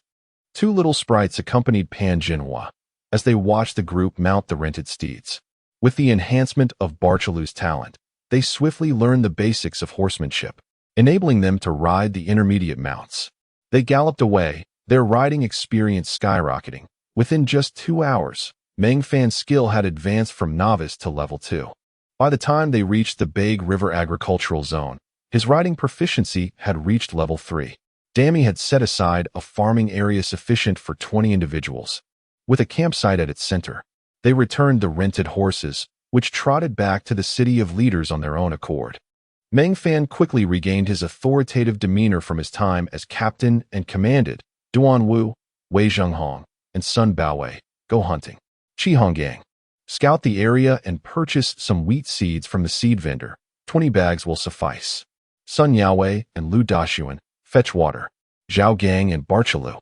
We shall set up the tents. Everyone promptly obeyed. Barchalu, the Mongolian man, offered for the first time, Captain, Vice Captain, you rest while I set up the tents. If pitching tents counts as a skill, I would certainly be a grandmaster in it. Meng Fan and Zhao Gang burst into laughter at this revelation. Barchalu had finally opened up. Meng Fan replied, all right, you handle the tents. Zhao, the vice captain, and I will discuss our future development. Zhao Gang then remarked, Meng Fan, since our arrival, how much time have you spent? I can estimate that Dezeo has invested several thousand years for us, particularly considering Barchalu's skill upgrades took a staggering 9,000 years. Not to mention the considerable time spent on our equipment and living supplies. Meng Fan smiled and reassured him. Do not concern yourself with these matters. Focus on enhancing your strength. Discussing money in this world can strain relationships, while discussing time can do the same. There will be ample opportunities to earn time in the future. We are united as a mercenary group, the seeds of Earth's civilization. Our duty is to take root, flourish, and solidify our presence in this world, which, rather than being a paradise, resembles a hell. To stand tall in such a place, we must be formidable ourselves. As our numbers grow, I hope you will take charge of training. Zhao Gang immediately rose and saluted solemnly, causing Meng Fan to feel somewhat uncomfortable. Nonetheless, Zhao Gang, as a professional soldier, was resolute in recognizing Meng Fan as their commander, while he remained merely a soldier. This left Meng Fan somewhat at a loss, as he found himself cared for by this elder who felt like a father figure. Before nightfall, all who had ventured out returned. The hunting party had not fared well, bringing back only 3 field mice, while the water-fetching duo returned with 2 fish. Qihong Gang managed to purchase 20 bags of wheat seeds, though they could only plant wheat due to their novice planting skills. Fortunately, Dammy had prepared some provisions in advance. Otherwise, their first meal might have been nothing but the wind of the northwest. On the following day, the group of warrior farmers commenced their agricultural labors, plowing, sowing, watering, fertilizing, weeding, ridding the fields of pests, and harvesting. After 3 arduous months, the 20-person plot yielded an abundant harvest, granting the 9 immense skill experience. With Zhao Gang's exceptional training talent, they all reached beginner-level planting skills in just 3 months.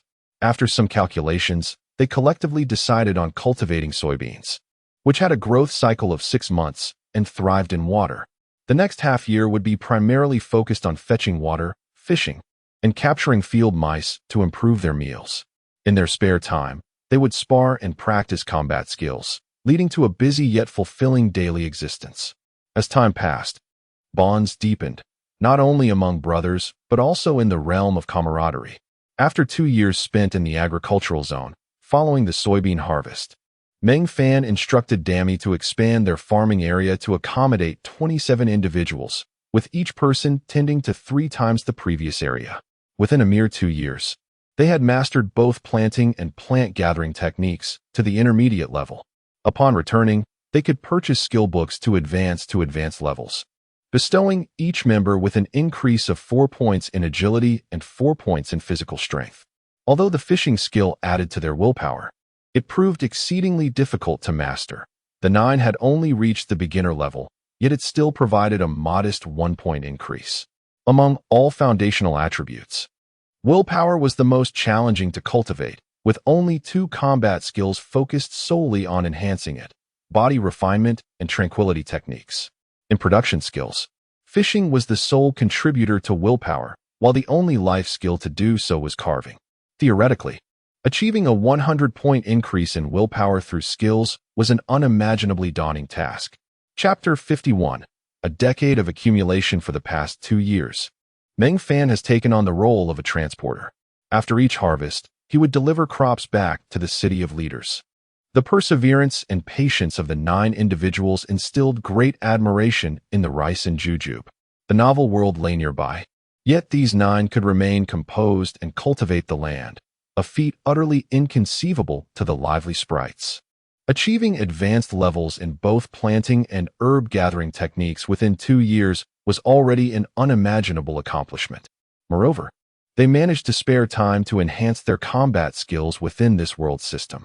Although those combat techniques appeared trivial in the eyes of these seasoned warriors, Meng Fan's specialty, swordsmanship, had a combat skill unlocked at the advanced level called the triple strike.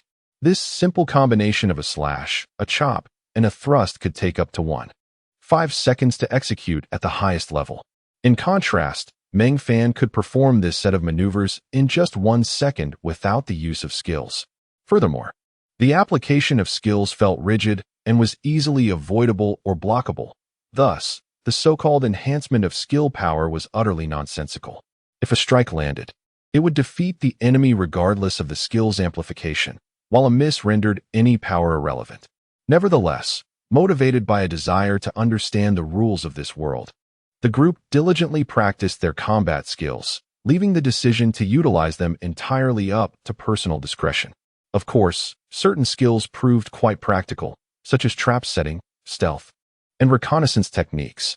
After honing their agricultural skills, Meng Fan led the group back to the City of Leaders to replenish essential supplies for mining at the Ziqing mine, including torches for the mine and whetstones for sharpening tools. Without pausing for rest, they embarked directly to the Ziqing mine, assuming the role of moles. They toiled in the mines, hunted rodents, and practiced animal gathering techniques, subsisting on rat meat and drinking polluted underground water, living a life akin to slavery in the darkness for 3 years. Upon leaving the mine after 3 years, each individual had elevated their mining skills to advanced levels, and their forging skills had risen to intermediate levels through the extraction of refined ores. This was thanks to Alston, the Grandmaster miner, who, upon hearing that Meng Fan was training others in mining techniques, graciously offered a prime mining spot for skill practice. He would occasionally visit, activating a team mode. And with the benefit of this Grandmaster miner's skill enhancement, their skill experience multiplied tenfold. Alston, being a busy individual, would come by only once or twice a year for a few days, yet this was more than generous. During these 5 years, the 9 individuals collaborated to formulate a management strategy for future immigration and a plan for leading personnel. Specifics would be introduced later. After emerging from the Ziqing mine, they plunged directly into the furnace area to commence their forging practice. The 8 individuals focused on crafting a mass-produced long sword formula prepared by Demi, utilizing the ample materials they had collected over the years, along with high-grade ores exchanged through the Great Shovel Guild. This long sword was a 2-star weapon, composed of simple materials, iron ingots and copper ingots, with costs and sales remaining nearly equal, providing stable pricing. While it served well for skill practice, relying on it as a source of income was akin to transporting coal from Datong to Pingdingshan. In contrast, Meng Fan dedicated himself to forging the centenarian blade, striving to unlock the complete set of the Godslayer ensemble. With companions by his side, Meng Fan's enthusiasm soared. His focus skill allowed him to work undistracted, and those around him, under his guidance, experienced a notable increase in work efficiency. Demi and De Jiao previously believed that only Meng Fan possessed such resilience. Yet they now recognized that this tenacity was not unique to him, fostering an internal acknowledgement of Earth civilization's remarkable fortitude. However, Meng Fan humbly asserted that they were merely exceptions, with only about 1 million individuals among the 2 billion on Earth being of such elite caliber. Demi regarded Meng Fan's modest pride with skepticism. The entire Earth Mercenary Corps had labored in the furnace room for 4 solid years, during which everyone advanced their forging skills to an advanced level. Yet, achieving advanced forging skills could yield profits, and Meng Fan had invested a staggering 80,000 years in cultivating the 8 individuals. Of course, the cunning Demi fabricated a false account of 800,000 years, secretly disclosing it to Professor Pan Genoa, leaving the old man astounded. Reflecting on his own 150,000 year bill, he felt increasingly indebted to Meng Fan. This information was also discreetly shared with Zhao Gang and others, who, upon deliberation, realized the immense investment Meng Fan had made in their training, which invigorated their motivation. Particularly, upon discovering that advanced forging skills could yield time, no one dared propose switching skills. As the new year of leadership approached, Meng Fan gathered everyone from their respective furnace rooms to host the second gathering in 9 years. Once again on the rooftop of the Great Zhongzi Company. The cumulative efforts of 9 years had significantly enhanced their attributes. In terms of production skills, each individual gained 4 points in strength, 4 points in constitution, and 4 points in agility, with willpower increasing by 1 to 2 points. Meng Fan, having achieved master-level forging, gained 6 points in strength and 3 points in cooking.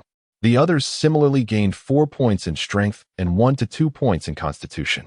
For combat skills, the increases were even more pronounced. Meng Fan attained the highest gains, with 12 points in strength, 9 in agility, 7 in constitution, 3 in willpower, and 2 in wisdom. His fundamental statistics became remarkably high: strength at 40, agility at 30, constitution at 34, willpower at 24, and wisdom at 24. The others also saw their total attribute values rise by 20 points, with base attributes generally exceeding 30 in strength and surpassing 20 in agility. Meng Fan had adapted to his role as a leader, speaking casually. He announced 3 matters to the assembled group. First, thanks to Demi's efforts, the Earth Mercenary Corps had upgraded to a 1-star mercenary group, now able to undertake lower-tier tasks. Following the next phase of leadership, the 9-member team would venture beyond the safe zone into the wider world. Second, a new year of leadership was about to commence, and together they would select the next batch of individuals to be led, limiting the number to approximately 100. Over the years, Meng Fan had primarily trained with this group, earning time primarily through De Zhao's food factory and Demi's transport team. Although the time spent cultivating them was not as daunting as the over 100,000 years on paper, it was indeed substantial. Spending 100,000 years to procure a spirit-calling pearl was already a considerable investment, and they needed to consider the time required for subsequent training. 100 individuals was the limit. The third matter involved reporting their respective attributes so that Demi and De Zhao could tailor combat equipment for everyone, preparing them for their formal entry into this world. Chapter 52. Preparations for the second leadership. The night banquet on the terrace was filled with joy. Meng Fan did not ask Demi and De Zhao to retreat this time, but instead welcomed them into this gathering of 10 civilized individuals. The greatest amusement of the feast was listening to Demi recounting Professor Pan's embarrassing stories, getting lost in the city of leaders, mispricing items while setting up a stall, returning with a plethora of large rice dumplings and the company's own black bread after being sent to buy food, and being terrified by Alston when delivering goods to the Shovel Guild. The most pitiful incident was when he fell into the city moat and drowned, becoming the first blood of Earth civilization in this world. Laughter erupted from the group as Professor Pan, who had spent the last decade with Demi, De Zhao, and a host of little sprites, found his once withered heart infused with boundless vitality. He was no longer the archetype of an elderly scholar and began to jest about Demi and De Zhao. They denied him proper meals, limiting him to 2 black breads daily, and forbade him from drinking water, forcing him to run to the river for a sip. He was only informed that the ice water from the vending machine was free after he nearly drowned. They indulged in various snacks before him while dressing him in a maid outfit, teasing him that now, having grasped the operational model of the large rice dumpling company, the 2 little sprites had become hands-off bosses, leaving him to handle all the work, even washing the minuscule underwear of the sprites in the Demi transport team. Eventually, Meng Fan, suppressing his laughter, interrupted Professor Pan's lamentations. "All right, enough. I am exceedingly eager to see you in that maid outfit." The room erupted again with raucous laughter. Unexpectedly, the seemingly frail Professor Pan lunged at Meng Fan, grabbing him by the neck and shaking him. "What are you, crazy for women? There are plenty on the streets. Just bring your wife over." At this remark, a hush fell over the crowd. Aware of his faux pas, Professor Pan quickly offered an apology. Meng Fan waved his hand, feigning nonchalance. "It's all right. In this world, people can be resurrected, albeit at a great cost. Regardless of the expense, I shall strive to revive Zhao Dagong, Shi Guoming, Bai Jie, Su Lan, and Su Rue." Demi perched on Meng Fan's shoulder, affirming, "I will strive as well." De Zhao echoed, "So will I." The wild Barchaloo pulled Professor Pan aside and saluted Meng Fan, proclaiming, "Captain, I will also endeavor. A chorus of dragon-scale warriors joined in, shouting, "So shall we." Meng Fan looked upon the group with gratitude, unable to resist embracing these rugged men, forming a collective ball of camaraderie. Professor Pan approached Meng Fan with a bottle of liquor, stating, "Meng Fan, I admire you. You are a pioneer of an era. Demi tells me my profession is now obsolete. Once you establish a cosmic civilization, I shall be a rare treasure." He continued, "I too will exert myself. The city of leaders lacks books, and my profession relies on reading to upgrade. Once you acquire resources, don't forget to spare me the trouble. Now, let us not say another word. Let it all be in the drink." With that, he downed an entire bottle of liquor and dramatically collapsed, having succumbed to intoxication with a meager constitution of 6 points. Meng Fan and his carefree companions laughed heartily. Demi remarked, "It's not that the city of leaders lacks books. It's just that the library is not open to him. Once you build your village, you can send someone to the city of leaders for study, and he would be the best candidate." She then produced a scroll, saying, "Here is the scanning list for your civilization. I have selected 1,000 individuals. Please refine the list to ensure they are all elite combatants. The number should not exceed 100. Meng Fan, Dazeo has spent considerable time gathering supplies, and we can support only about 100 for leadership and training." Meng Fan gently patted Dazeo, expressing gratitude for her contributions. "With these 100, we can be considered a small collective. We will strive to earn time to sustain ourselves. Brothers, let us raise a toast to our diligent little sprites. Their efforts have granted us a decade of stable skill training." The rugged men lifted their glasses towards the 2 little sprites, leaving them quite flustered. Subsequently, they collaborated to draft a list of 100, entirely composed of dragon-scale personnel. The 6 captains of the dragon-scale made a significant decision, selecting only one, the orange dragon-scale captain, god of song Sun Dao, recognizing that the homeland of Earth also needed these valiant warriors. Having spent a decade here while only 300 days had passed on Earth, the war between Huaxia and Yamato had likely reached a stalemate, entering a phase where politicians would play a crucial role. One hoped for more treachery, as it would simplify the processes of conquest and governance. After retrieving a communication crystal, the situation was detailed, and the decision to limit the number of migrants to 100 was communicated. Demi added that the scanning criteria should be broadened. Not necessarily military personnel, but anyone with exceptional skills would suffice. This communication took a staggering 50 years to relay. Afterward, they reported their respective attributes. And with these matters settled, it was time to drink. For the first time in 9 years, the group of rugged men relaxed, opening their hearts. The atmosphere became lively with clinking cups, and Sun Baowei even taught Demi how to play dice. By the end of the night, everyone was thoroughly intoxicated, sprawled across the ground, including the 2 little sprites. When the sun rose the following day, the group faced a disheartening reality. They had lost another member. Lu Dashuan had gone missing again. Once Demi and the 2 little sprites awakened, they learned that the fool had drunkenly approached Professor Pan, declaring solemnly, "Last time I jumped from a building, it was exhilarating. This time, I will perform a 1080-degree twist in the air and roll 13 times. He then leapt off, executing his flamboyant maneuvers, only to meet his demise. Upon hearing this news, the group was left speechless. His reckless tendencies were insatiable. Meng Fan scoffed, "Once he is resurrected, he will witness just how splendid this world can be. Lao Zhao, for the next batch of newcomers, you and Lu Dashuan will be responsible for training. He must train alone for 50 years. He is not permitted to leave the city of leaders." With a commanding tone, he added, "Enough dawdling. Everyone to the forge." Had it not been for Demi and Dazeo buying us time, we would have had to forfeit this leadership opportunity. Let us all put in our utmost effort. Forge more swords and earn more time. The group responded in unison, understood. They linked arms and descended the building, heading straight for the furnace room. Meng Fan carried the 2 still drunken little sprites to procure the leadership orbs and submit the list.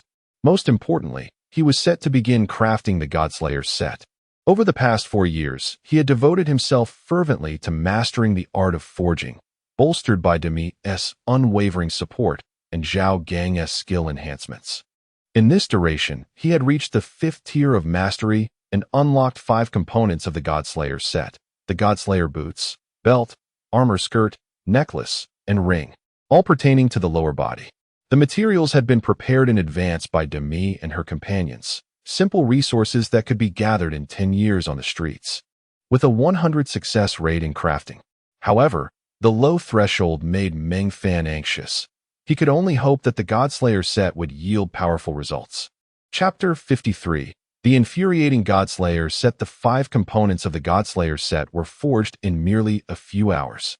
When Meng Fan retrieved the stunningly extravagant equipment from the furnace, a flicker of excitement coursed through him, challenging the notion that cheap goods are of poor quality. However, upon examining the disheartening attributes of the freshly crafted Godslayer set, he felt an overwhelming urge to curse. The attributes were alarmingly low and bore no foundational enhancements. Even the quantified statistics were shockingly subpar, inferior to that of ordinary whiteboard equipment, nearly equivalent to his current attire. Were it not for the presence of an evolution option, Meng Fan would have been tempted to discard them altogether. Upon discerning the evolution requirements, his temptation to toss them aside intensified. Take, for instance, the Godslayer ring. It required high-grade advancement materials: 15 units of white phosphor jade, 75 units of azure spirit jade, 20 units of ice gold, 10 units of white bamboo stone, and a staggering 10,000 life essences, gained at a rate of 1 essence per kill, alongside a time investment of 10,000 years to complete the 10-piece set and activate evolution. The materials necessary to elevate to high grade surpassed 50,000 years, and the quantities for superior, legendary, and epic grades were unfathomable. Most notably, the life essence requirement for the Godslayer ring was the least demanding, while the other 4 components demanded between 20,000 to 30,000 essences. It remained uncertain how many life essences would be necessary to elevate the entire Godslayer set to high grade. Comparatively, the time commitment of 10,000 years seemed somewhat more palatable. Ultimately, Demi consoled him. Well, we don't have to wear them. The ring has an automatic essence storage feature, so donning it won't significantly affect your attributes. The necklace possesses a property that restores energy, although you may not favor employing combat skills. The energy will prove beneficial during skill practice, serving as a supportive accessory for honing your abilities. That belt offers 20 slots of bound storage space. These 3 won't impose much of a burden. Once we gather the complete 10-piece set and activate its attributes, the benefits will indeed be practical. Meng Fan was not one to dwell on concerns. He nodded obediently and adorned the 3 pieces. The activation of the 3-piece set prevented further notifications of the Godslayer title upon killing, providing him with a veneer of protective disguise. Demi, intrigued, assisted Meng Fan in donning the 3 components. What shall you do next? She inquired.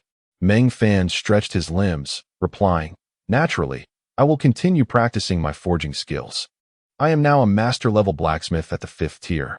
Until I reach the 10th tier, I will feel unsettled without the complete Godslayer set.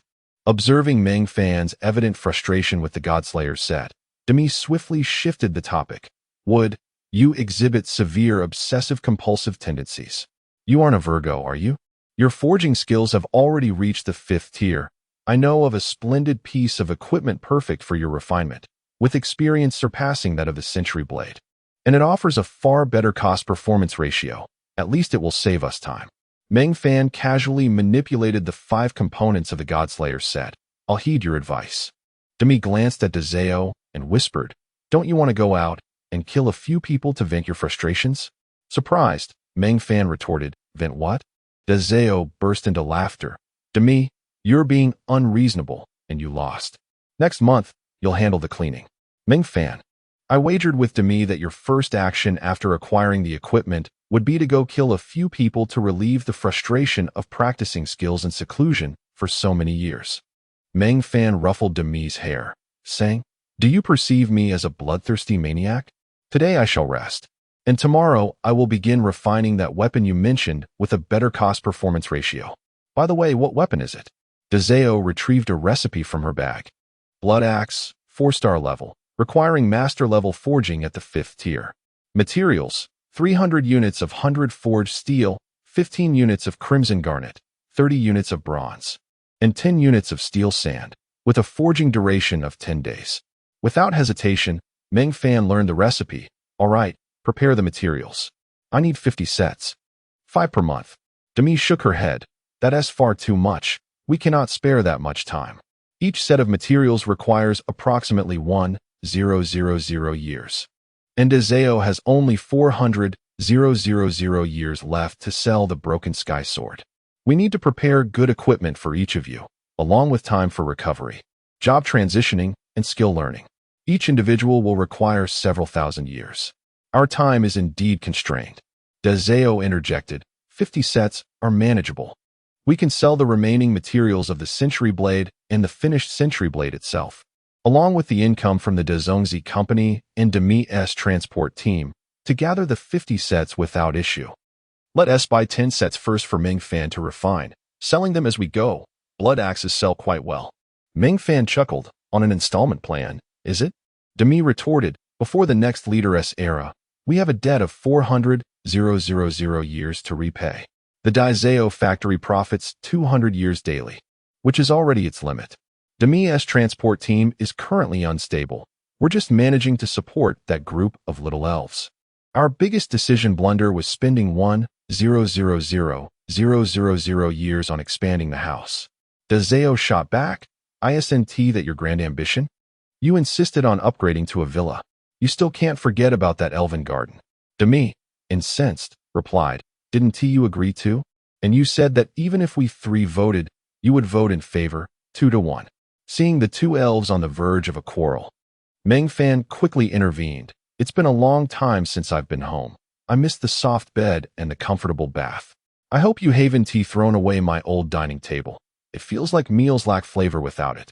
Before the 2 elves could respond, Meng Fan embraced them and activated the home key.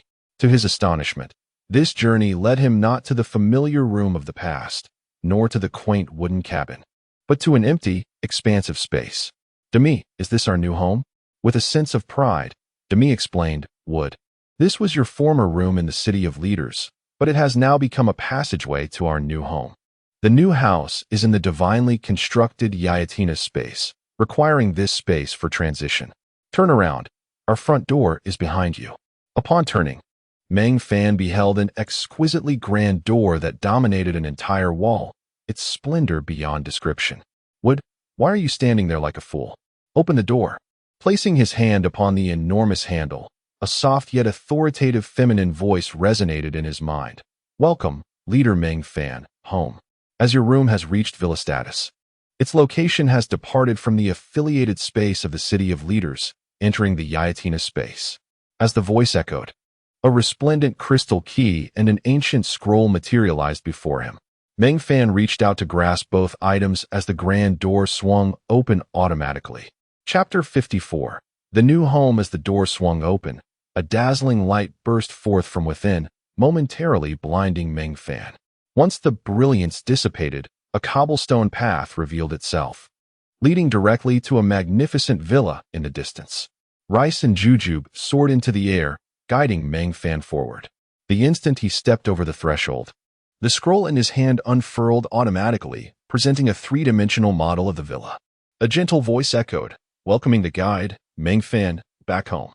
Due to the expansion of the villa by your Order Spirit 12 to 5125, which submitted the Elven King's Palace as a template, the villa has been generated in evolution mode. Please collaborate with the Order Spirit to bring forth the Elven King's Palace once more. As a reward, the villa unlocks 10 major functions. Within the floating, transparent model of the villa, a portion transformed into red, indicating the functionalities. First, the Martial Arts Hall, for practicing combat skills, doubling experience, upgradable. Second, the Meditation Room, for cultivating spell-related skills, doubling experience, upgradable.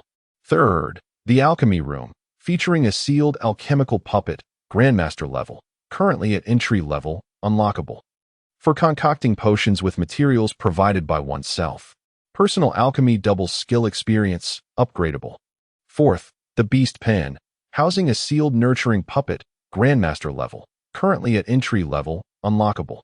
Capable of raising up to 5 mounts, with feed provided by oneself. Mount resurrection time is reduced by 50, upgradable. 5th, the kitchen, featuring a sealed culinary puppet, Grandmaster level. Currently at entry level, unlockable, for preparing food with materials provided by oneself. Personal cooking doubles culinary skill experience, upgradable. 6th, the underground warehouse. With a capacity of 10,000 slots, upgradable to a maximum of 1 million slots. 7th, the elven garden, a unique structure, currently at 336,000 restoration. The higher the restoration rate, the more functions are unlocked, unique. 8th, the messenger hawk, for long-distance communication, equipped with an 8-slot personal space, summonable once daily, uninterruptible. Bound to the city of the guide, Meng Fan. The bound party is Meng Fan. The hawk will autonomously hunt pigeons during flight, with the need for the bound party to designate. There are 2 special rooms for the owner to design themselves, unlocking the 9th and 10th functionalities. After reviewing these features, Meng Fan could only exclaim that 1,000,000 years had been well spent. Having played online games, he understood the significance of uniqueness. A warehouse with 10,000 slots and the messenger hawk functioned like a courier service. Although the 8-slot space could hold limited items, paired with large material boxes, it sufficed for Meng Fan to transport numerous spoils back to the villa. Not to mention the Grandmaster-level puppets in the kitchen, alchemy room, and beast pen, though sealed. Their value was immeasurable. Additionally, the 2 self-designed rooms made the 1,000,000-year investment worthwhile. Unable to contain his excitement, Meng Fan lifted Rice and planted a kiss on her. The villa's attributes were entirely thanks to the Elven King's palace model submitted by Rice. Meng Fan found it rather puzzling that there was no concept of an Elven King in the Elven world. Hence, the origin of the Elven King's palace remained a mystery. However, Rice did not elaborate, and Meng Fan chose not to inquire further. The trio strolled along the cobblestone path towards the villa. The garden ruins Rice had previously created reappeared, albeit this time with its own designated space. As it manifested in the expansive courtyard, it appeared even more desolate. Rice chuckled, remarking on its unsightly condition, urging the collection of specified plant species. Once the elven garden was restored, it would be exceedingly beautiful. Meng Fan glanced at the restoration status of 336,000, realizing the long journey ahead. "Let us eat something before we continue," he suggested. The villa was astonishingly sparse, resembling a bare shell. The first floor was devoid of any furniture, while the upper levels remained private quarters for Meng Fan's family, containing little more than a few rooms. The kitchen and alchemy room were located on the 2nd floor, where 2 exquisitely crafted puppets stood at the entrance, awaiting Meng Fan's commands. The 3rd floor featured a vast balcony, offering a panoramic view of the elven garden. Retrieving a long-held scroll from Rice, which he treasured and always carried, Meng Fan unfurled it to compare with the garden below, finding it an exact match. At the moment Meng Fan opened the scroll, a prompt echoed, "Hidden Quest, Elven Garden. Restore the Elven Garden by collecting 36,000 specified plant seeds to revive its former glory. Quest reward, periodic acquisition of special plant fruits."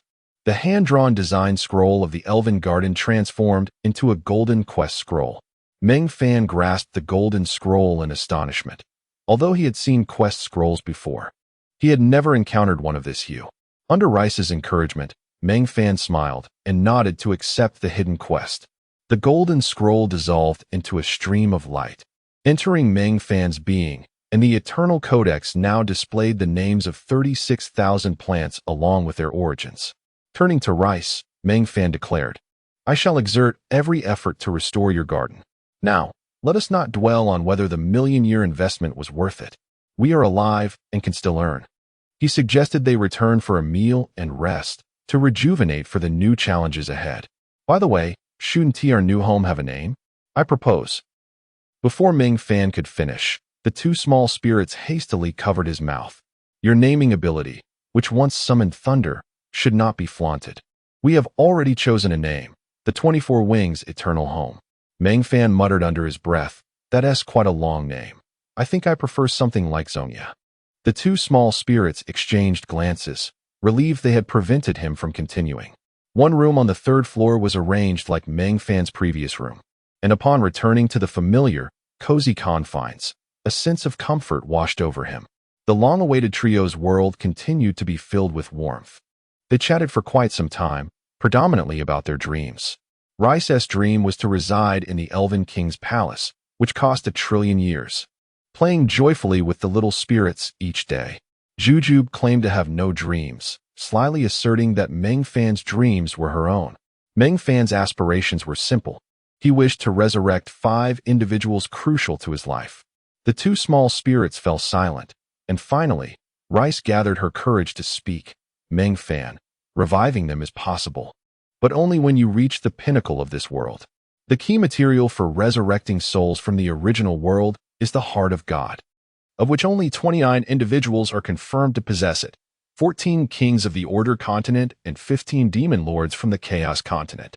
There exists a pinnacle of divinity on the Chaos continent as well, but they possess formidable strength, far surpassing known divine beings. Meng Fan smiled with confidence. My vocation is that of a god slayer. I was born to hunt deities. Rest assured, I will not target the gods of the Order continent. Now, let us get some sleep. The following day, Meng Fan energetically immersed himself in the tedious task of forging the blood axe. Having resolved to stand atop this world, he understood that each step forward brought him closer to his peak, no matter how distant it seemed. Chapter 55. The Transformation of Dragonscale in the Realm of Earth. Within the confines of the Dragonscale base in Huaxia, following the conclusion of the Children's Day operation, all personnel of Dragonscale withdrew from the front line. The once unyielding shell had been shattered, revealing soft insides that hardly warranted the attention of Dragonscale. General Zhao Gang, the commander of Dragonscale, became one of the first individuals to traverse into another realm. Due to Meng Fan's early submission of the list in the inaugural year, Zhao Gang was ushered into a special space before he could even organize his duties, resulting in a temporary leaderless state within Dragonscale. The upper echelons of Huaxia spent considerable time searching for a suitable candidate to assume command of Dragonscale. It was not a lack of capable generals that hindered them, but rather the uniqueness of Dragonscale itself. The accolades of illustrious generals paled in comparison to the achievements of an ordinary Dragonscale soldier. The military revered strength over bureaucracy, and the presence of Meng Fan, who held the keys to a new world, deterred many competent generals from daring to accept the position. After much deliberation, Huaxia's high command eventually called upon an elder general, Buyan, a rare figure among Huaxia's generals. Joining the military at the age of 23 and retiring at 73, he devoted half a century to his service, having never touched a firearm, but rather wielding a pen. His entire military career was dedicated to propaganda and the cultural development of the armed forces, essentially a lifetime spent in logistical support. Buyan, who had settled into a leisurely retirement filled with tea drinking, dog walking, and chess playing, was once again entrusted with the sharpest blade of Huaxia, the Dragonscale.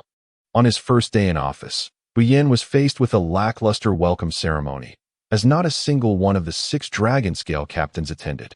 With the absence of key figures and only a handful of newly selected combat elites present, he concluded the ceremony with a few casual remarks, not allowing the situation to ruffle his composure. Rather than confronting any obstinate individuals, he resumed his retirement lifestyle within Huaxia's highest-level base, donning vintage Tang attire instead of military uniform, often seen with a thermos of goji berry and ginseng tea in one hand and a husky leash in the other, leisurely strolling through the base. The daily operations of Dragonscale continued as per Zhao Gang's previous arrangements, with some of his responsibilities reassigned to Qi Long and Yao Bujian. The Dragonscale warriors held little regard for their new commander, privately dubbing him the one walked by his dog. After a month of this routine, Buyan finally issued his first command, the reorganization of Dragonscale, accompanied by a handwritten plan exceeding 100,000 words. This plan encompassed every facet of Dragonscale, with its central tenet being expansion. While the 6 Dragonscale captains refrained from vocal dissent, their discomfort was palpable. However, upon reviewing the plan, they fell silent. Buyan's strategy was audacious. proposing to select 150,000 elite warriors from the frontline combat units.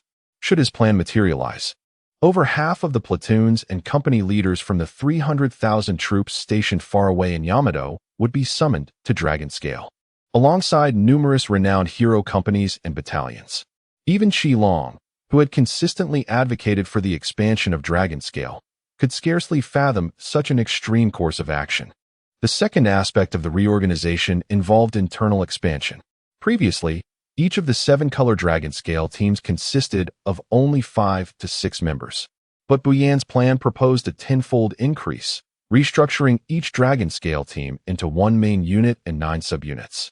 To placate potential opposition from the team leaders, he delegated the establishment of these subunits entirely to them, granting them unprecedented personnel authority within the military, with the only stipulation being that candidates must be selected from the Dragon Scale reserve. Before the influential figures within Dragon Scale could fully digest the plan, Buyan departed the base for half a month. Upon his return, he unveiled an even more formidable plan, effectively ousting the 6 Dragon Scale teams from the base under the pretext of the establishment of 6 additional bases, with 12,000 elite warriors requiring training and selection. Each of the 6 captains was assigned to oversee a base, aptly named after Dragon Scale's existing designations, such as the Qilong base and the Chenglong base. Buyan renamed the original Dragon Scale base as the Zilong base, leaving the veterans of Zhao Gang's era with little room to contest. In just a month and a half, Buyan, without inciting conflict with the Dragon Scale veterans, had effectively taken command of this sharp blade. The 6 captains and several influential figures were now preoccupied with the selection and training of the tens of thousands of elite warriors.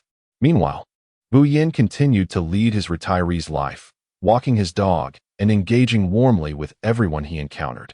When boredom struck, he wandered into the logistics department, requesting supplies ranging from aircraft, tanks, and warships to undergarments, socks, biscuits, and canned goods.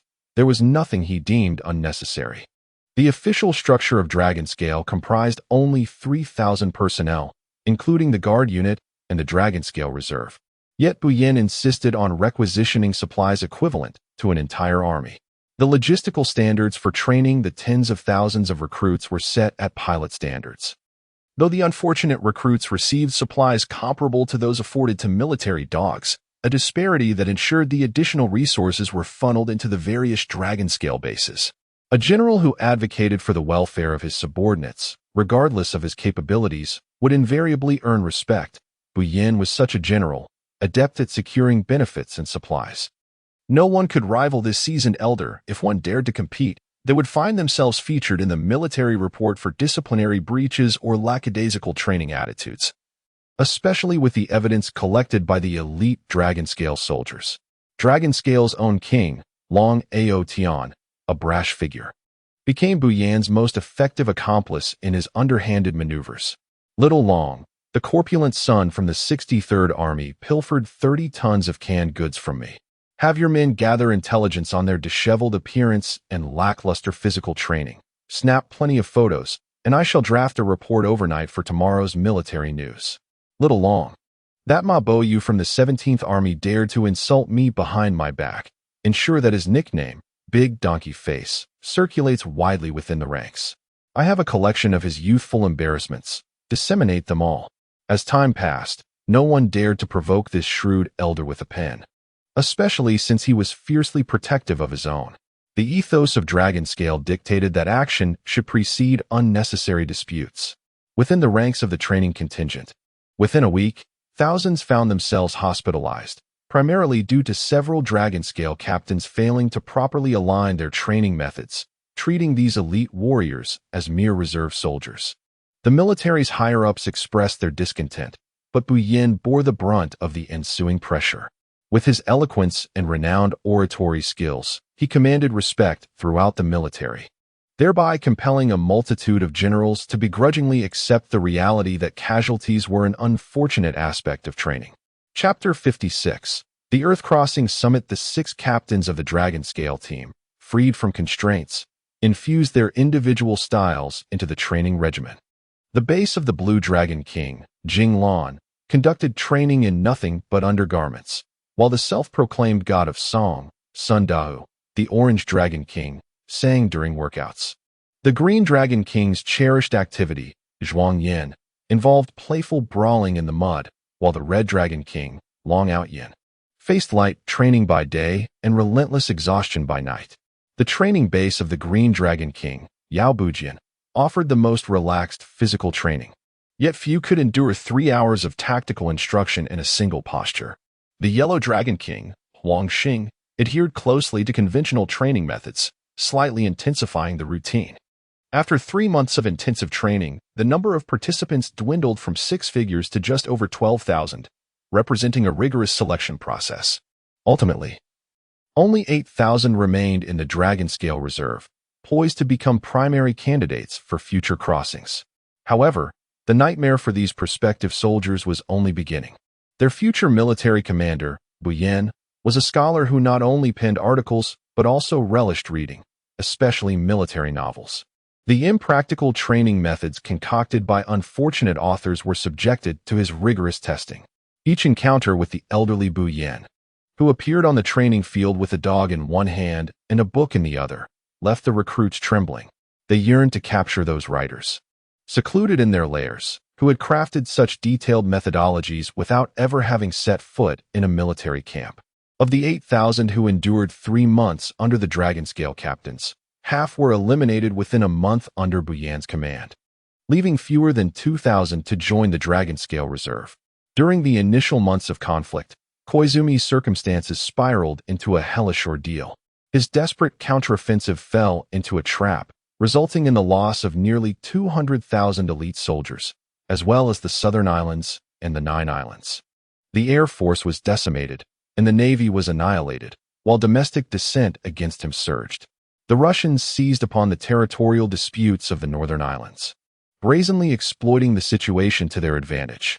He risked his safety to plead for intervention in a theatrical display of emotion before the parliament, promising countless treasonous treaties in exchange, only for the fleet to turn against him without firing a shot upon arrival in Yamato's waters, bombarding him with open letters urging his surrender within 3 days. The international situation worsened, yet thankfully, the major powers refrained from landing on the main island, allowing him to cling to survival. However, the domestic landscape was far more perilous. The conservative opposition repeatedly called for early elections and even initiated impeachment proceedings against him, while politicians were somewhat gentle in their opposition.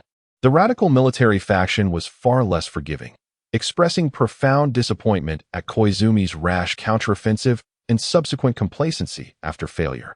Disillusioned soldiers staged 2 coups, but Koizumi, hailing from a political lineage and supported by loyalists, managed to quell both insurrections. Following the failure of the large-scale coups, the radicals adjusted their strategy.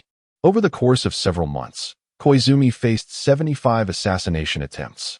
At times, he maliciously wondered if the absence of military action from Huaxiao was simply a waiting game for his assassination by his own people. After the first collective crossing, Huaxiao's leadership issued a brief statement during a global broadcast, then remained silent. Major powers around the world also kept their lips sealed, awaiting Huaxiao's decision. The primary concern was that no one wished to be the scapegoat, risking the ire of the formidable Huaxiao dragon. Simultaneously, they understood that Huaxiao would not monopolize all crossing opportunities, and eventually, they would receive their share. Once Huaxiao established allocation quotas, their priority would be to secure the largest portion rather than seeking handouts. On September 15th, Huaxiao officially extended an invitation to all nations, initiating discussions regarding the New World's crossing opportunities. As predicted by Demi, this promised a paradise of eternal life, an unprecedented allure for Earthlings with mere centuries to live. For the first time, Earthlings earnestly convened, shedding all biases to deliberate on crossing matters. Huaxiao generously invited representatives from Yamato, albeit unofficially, with the delegation primarily consisting of prominent figures from Yamato's ancient martial arts community, including notable masters of various sword styles. Unexpectedly, the summit veered off course from the outset, as several mainstream religions emerged to bestow various titles upon Meng Fan, savior, divine messenger, reincarnation of Allah, and the rebirth of Miller, among others. All the world's religious institutions sought to associate themselves with Meng Fan, searching their scriptures for signs of the new world. By the first day of the summit, a commotion erupted over the establishment of Meng Fan Day, celebrated on September 28th, coinciding with Meng Fan's birthday. On the second day, the religious representatives were confined to a conference hall to debate amongst themselves, ideally leading to a cacophony of confusion.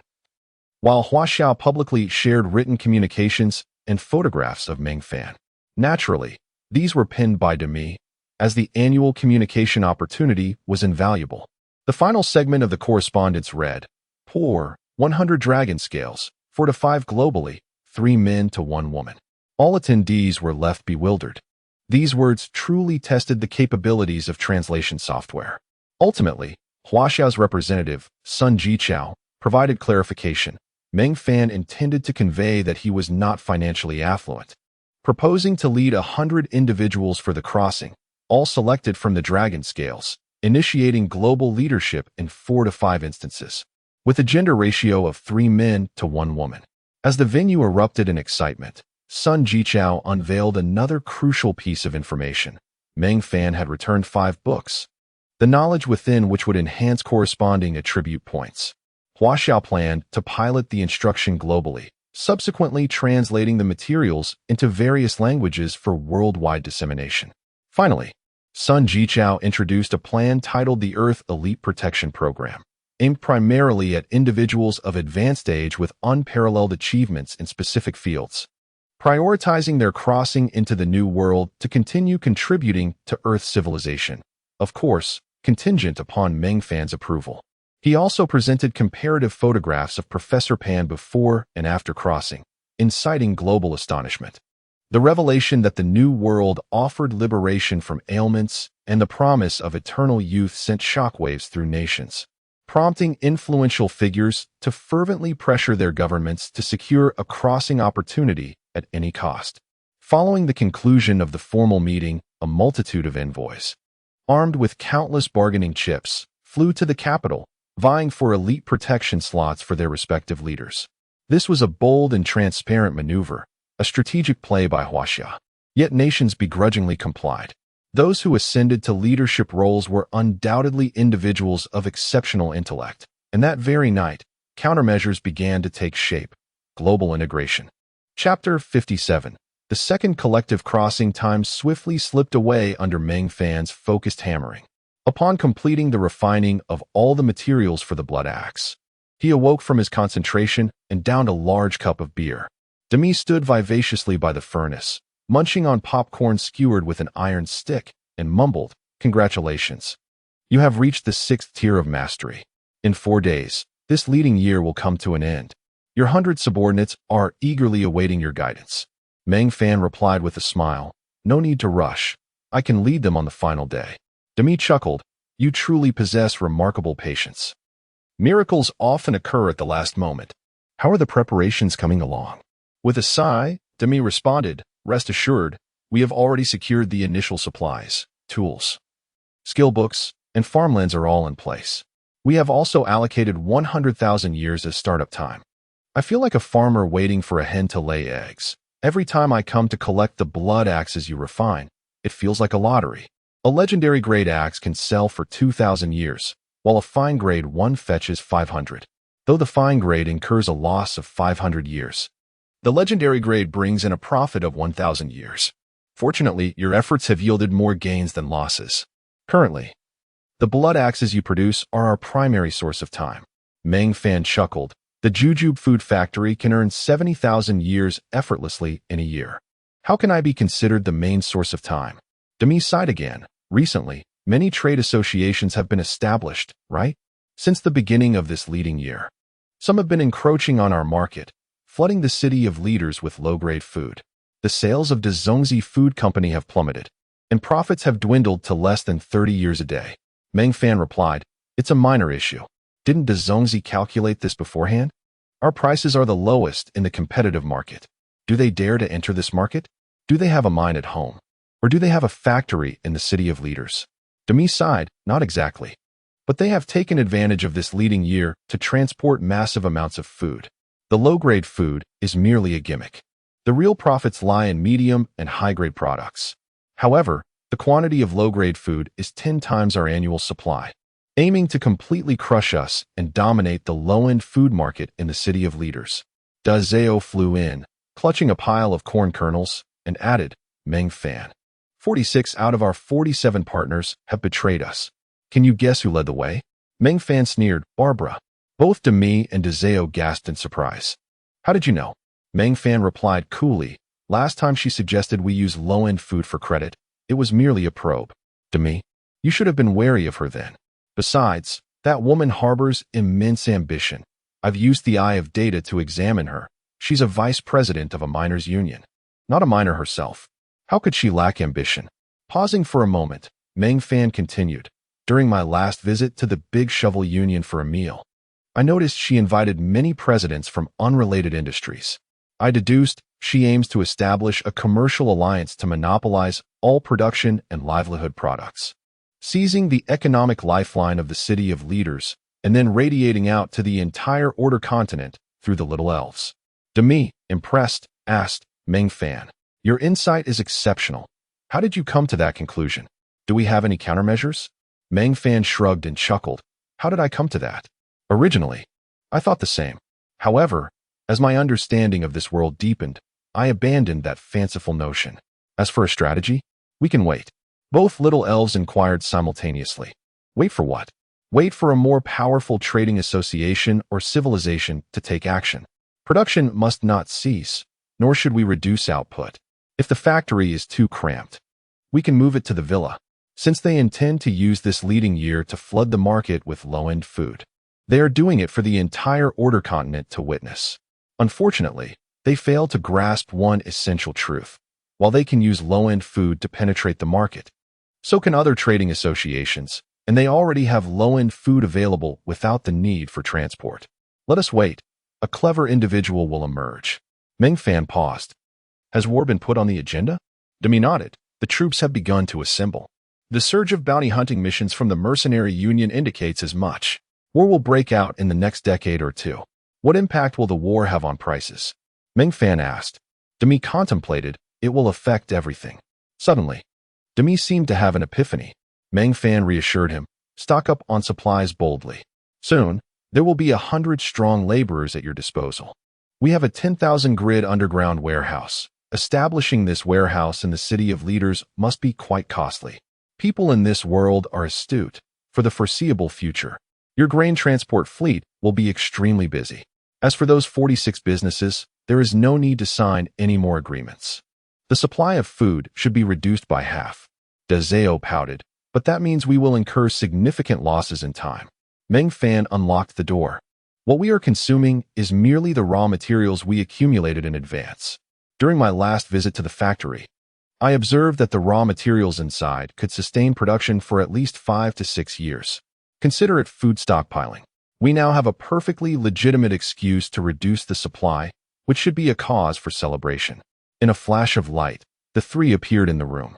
Meng Fan collapsed onto the bed, exclaiming, How long has it been since I last touched a bed? I intend to sleep until I wake naturally. However, he was forcibly dragged by the two little elves to take a bath. On the final night of the leading year, the second batch of Earth civilization immigrants arrived beside the pillar of leadership. With General Zhao Gang, who typically commands over 10,000 fierce soldiers, present. 100 men were a trivial matter, especially since they were all dragon-scale warriors. With Commander Sun Dehu at the helm, coordination was simplified and executed efficiently. General Zhao and the discontented Lu Desun, accompanied by 100 dragon-scale soldiers, strapped on the 100 grid backpacks prepared by Demi and Zhao, setting off on foot toward the Bahi farmlands. Watching the departing figures, Meng Fan addressed the remaining 6. Let us also strive to earn more points in time. It has been 10 years since we last took action, and I feel no rustiness. The 6 laughed heartily, with the eldest, Duan Wu, exclaiming, I feel like I'm already 45 years old, yet I still feel in my prime at 30. Do you think I might live to become an old monster? Meng Fan chuckled. I will ensure you live until the end of time. Familiarize yourselves with your equipment, We shall depart in 5 minutes. Demi flew over and landed on Professor Pan's shoulder, who appeared conspicuously mismatched among the iron-willed soldiers, and stated, "Take out your eternal codex, Meng Fan. I hereby appoint you as the deputy commander." Though Meng Fan was somewhat puzzled, he complied, and upon touching the eternal codex, the authorization was swiftly completed. Demi grinned. "Your eternal codex has been temporarily confiscated. I will utilize the old man's codex to accept and submit tasks. You need only focus on completing them, as that's its sole purpose." Chapter 58. Mercenary Mission Ignoring Professor Pan's Mournful Gaze. Dami swiftly stored the eternal codex into her spatial pocket and gestured an OK sign to Meng Fan. Dazeo released 7 50-slot-bound backpacks from her spatial realm, each adorned with the names of the respective individuals. The group selected their backpacks and retrieved the meticulously chosen equipment prepared by Dami, tailored to each person's attributes. The gear was of excellent quality, with each individual receiving a complete set of armor, 3 weapons, and various armaments including bows, spears, and short weapons like knives, swords, and daggers, chosen according to personal preference. The 7, akin to diligent adventurers preparing for a mission on Earth, thoroughly inspected their new gear before donning it and checking essential supplies such as tents, cooking utensils, and sharpening stones. 5 minutes later, having organized themselves, they witnessed the punctual sun of the eternal continent rising majestically above the horizon. Meng Fan led the group to the nearest inn, renting 7 long-term steeds and purchasing 3 months' worth of fodder. Under the watchful eyes of Dami and Dazeo, they charged out through the gates of the City of Leaders. Dami turned to Professor Pan and said, "Stay put and wait in the office for a clever individual to arrive," as Meng Fan advised. However, to Dami's surprise, just as she adjusted the food supply, she had yet to reach the mission center when the clever individual arrived, none other than Enratone, the president of the Balance Alchemy Guild. Without preamble, Enratone stated, "Dami, I wish to meet your leader. I have a substantial business proposition." Dami smiled slyly. "He has departed the city, but he asked me to wait for a clever individual, and I believe you fit that description." Enratone chuckled, "An interesting character indeed. I wish to employ your transport team. May I inquire how many sprites you possess?" With pride, Dami replied, "Each city can only accommodate 100 sprites per day. I can gather 10,000. Do you have 100 cities?" Enratone laughed heartily. "Excellent. I have 4 cities, 37 towns, and 270 villages, requiring a total of 1,014 sprites." Dami retorted, "What will you transport? Our fees are not modest. Ores, medicines, food, timber, stone, everything you can imagine. I am aware of the unspoken rules. Without high-value items, we cannot proceed." "Very well. When do we commence, and what is your investment?" 300 million years, starting today, before the other factions can react." "Quite the bold move." "I agree. Dazeo, you shall handle the arrangements. Remember to scan for any contraband. A 5 transport fee applies, and I require a deposit of 5 million years in advance. Should your transport volume fall short of 5 million, the deposit will not be refunded. However, exceeding 5 million will grant you a discount of 20%, and our debts will be absolved." "Understood. The first batch of goods is already prepared and packed in our Balance Alchemist Guild's warehouse." Enratone paused before adding, "That ridiculous merchant alliance has monopolized all low-priced food. As the sole partner, I demand the Dazon Company transfer 2 million units of low-grade food to our Balance Alchemy Guild at the current price, providing us with 220,000 units daily." Dami replied, "That is feasible, provided you have sufficient vending machines. Consider the deposit at 300,000 years." The deal was struck as the 2 parties clasped hands. After Enratone departed, Dami remarked, "Another cunning fox. I wonder what he would think if he knew our daily production capacity is 6 million units." She playfully inquired. "He is not the clever individual Meng Fan mentioned. He is an ambitious man. Nonetheless, we have secured the benefits. You go prepare while I fetch the tasks for the woodworkers." Dazeo chuckled. "Go ahead. This task could earn us over 10 million. Just this one mission could establish your transport team's reputation in the realm of sprites. This is a one-time deal, far from a sustainable endeavor.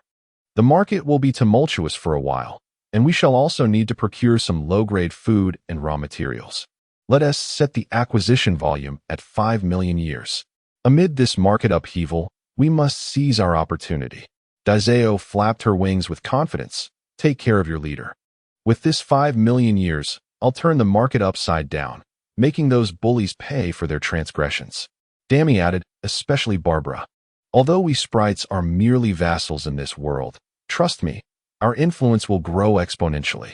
You and Meng Fan are a perfect match. One desires to hunt gods while the other seeks to influence the entire world. You truly are a pair of dreamers. Dammy retrieved Professor Pan's eternal codex and playfully slammed Dazeo against the wall, declaring, I am capable, and I shall bring our master along. I must go. My leader awaits my guidance.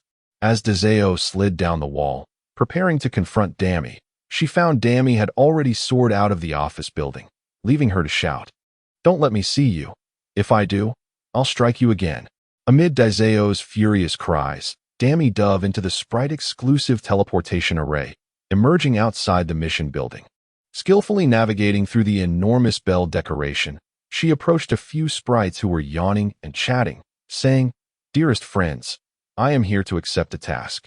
Are there suitable bandit extermination missions available? One six-winged sprite replied, There are plenty, but we have yet to officially open for task distribution, so choose wisely. The task at Dajong Mountain's home-to village is appealing. 120 years and a mid-level swordsmanship manual, totaling 220 years. While there seemed to be numerous bandit extermination tasks, only around 20 existed. The sprite knew well that Meng Fan and his 6 companions would struggle to complete the high-difficulty 4-star missions. Ultimately, Dammy selected 2 1-star indefinite tasks. Task 1. Eliminate the bandits in the cypress grove west of Pan's village. Each ordinary bandit slain rewards 1 month, while the bandit leader grants a year's reward. Capturing the bandit's stronghold yields 100 years. Task difficulty, 1 star. The number to be killed is unlimited, counted by the bandit leader's scarf. Task 2. Hunt red foxes in the cypress grove, earning 7 years per red fox pelt, with a long-term acquisition agreement. Task difficulty, 1 star. After accepting the tasks, Dammy utilized Professor Pan's Eternal Codex to share the missions with the entire Earth Mercenary Corps. Adding a paid message, Let's first try our hands in the cypress grove. There are more people than monsters there. Humans are monsters too. At that moment, Meng Fan and his 6 companions were racing northward, still within the safety zone. Upon receiving the mission notification, they quickly glanced at it, gaining a general understanding of the tasks. Signaling to the group behind him, they effortlessly adjusted their course towards the northwest. As dusk approached, they forded the Bag River and journeyed half the night, arriving at Panting Slope, a gently sloping expanse adorned with knee-high grass, with a wide road at its base. The slope derived its name from the road. To the south lay the safety zone, while to the north, danger lurked. As long as one could reach this slope, they could rest easy and catch their breath, hence the name Panting Slope. All who ventured beyond the safety zone would encamp here to recuperate and prepare for the perils that awaited outside. Chapter 59. Encountering an ambush at this moment. Thousands of tents had been pitched, with hundreds of campfires dotting the gentle hillside, many of which had already extinguished. Meng Fan carefully selected a relatively secluded slope, distanced from the main encampment area, facilitating a swift escape. He instructed the others, We shall camp here tonight. From now on, we will refer to each other by code names. Rooster will set up the tent with Hen and Chick. Mouse will fetch water. Bull will tend to the horses. And Night Owl will patrol the camp. We will not light a fire tonight. We will subsist on dry rations. The group swiftly dispersed to carry out their assigned tasks. The chosen code names were decided upon prior to their departure. Rooster referred to Duan Wu. Hen was Wei Zhenghong. And Chick was Sun Baowei. All 3 were skilled marksmen. In their quest for formidable names, they had wished to be called Great Peng, Song Ying, or at the very least, Vulture. In respect of their aspirations, Meng Fan humorously dubbed them Rooster, Hen, and Chick. Following this tone, Shi Honggang promptly assigned himself the code name Night Owl, while Bachalu retained his nickname, Bull. Sun Yaowei whimsically opted for the name Jin Mao Rat, but it was regrettably shortened to Mouse. Meng Fan's code name, derived from private references on Earth, was the Purple Dragon King. At present, he sat on the grass, perusing the Eternal Compendium, seeking information on the cypress pine forest. The compendium described the forest as a timber harvesting area, producing cypress and pine wood, spanning 500 square kilometers. The fauna included red foxes, long-eared rabbits, large-tailed squirrels, gray grasses, kudzu, and sweet potatoes. Meng Fan closed the compendium, recognizing the abundance of resources in proximity to the safe zone, which undoubtedly attracted countless individuals. The notion of ambushing a handful of bandits here seemed utterly fanciful. However, Meng Fan was no mere naive soul. Once the others returned from their tasks, he shared the intelligence regarding the cypress forest from the Eternal Compendium. "Rest easy. Mouse will keep watch," he declared.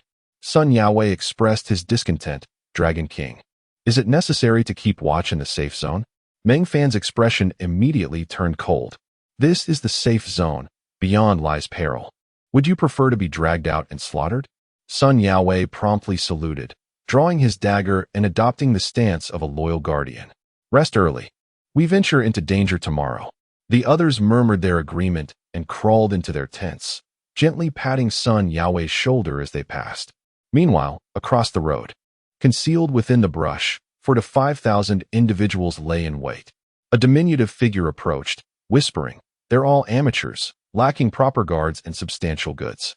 This time, there may be little of value." The leader, a burly man with a ruddy complexion, remarked, "We might as well seize the opportunity. At the very least, we must reclaim the time lost purchasing the bandit masks. The usual protocol, 5 against 1. We shall commence in 10 minutes. We have only 2 hours."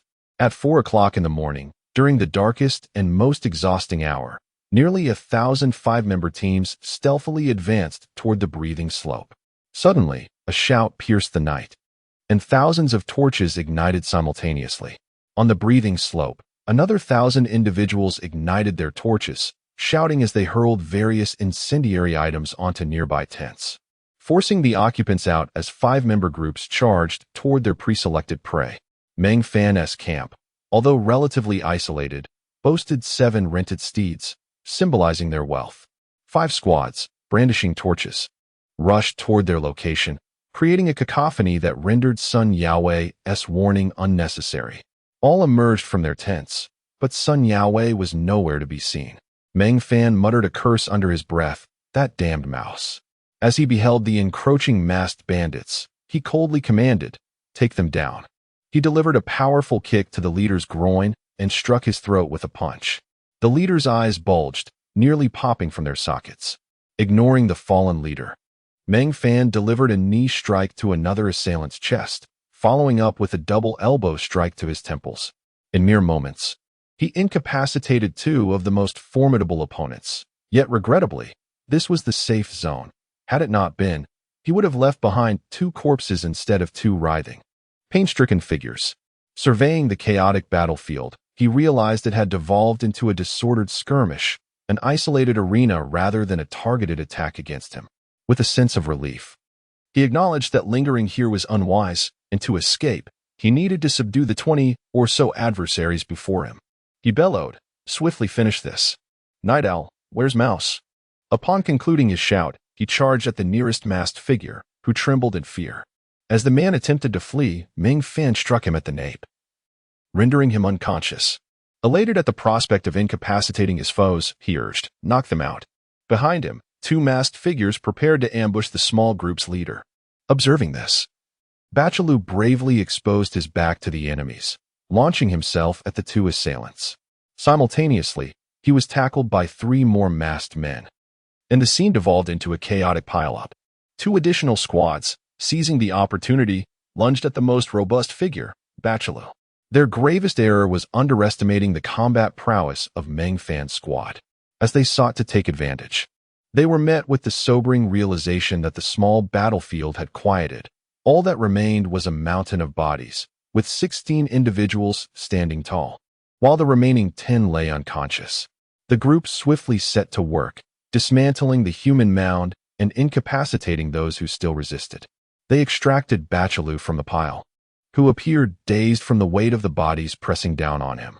Meng Fan delivered 2 sharp slaps to Bachelu's face, gripping his collar, urging, "Bull, wake up." Bachelu shook his head vigorously, gradually regaining consciousness. Meng Fan assisted him onto his steed, commanding the others, "Mount up. We charge forth." "Where's Mouse?"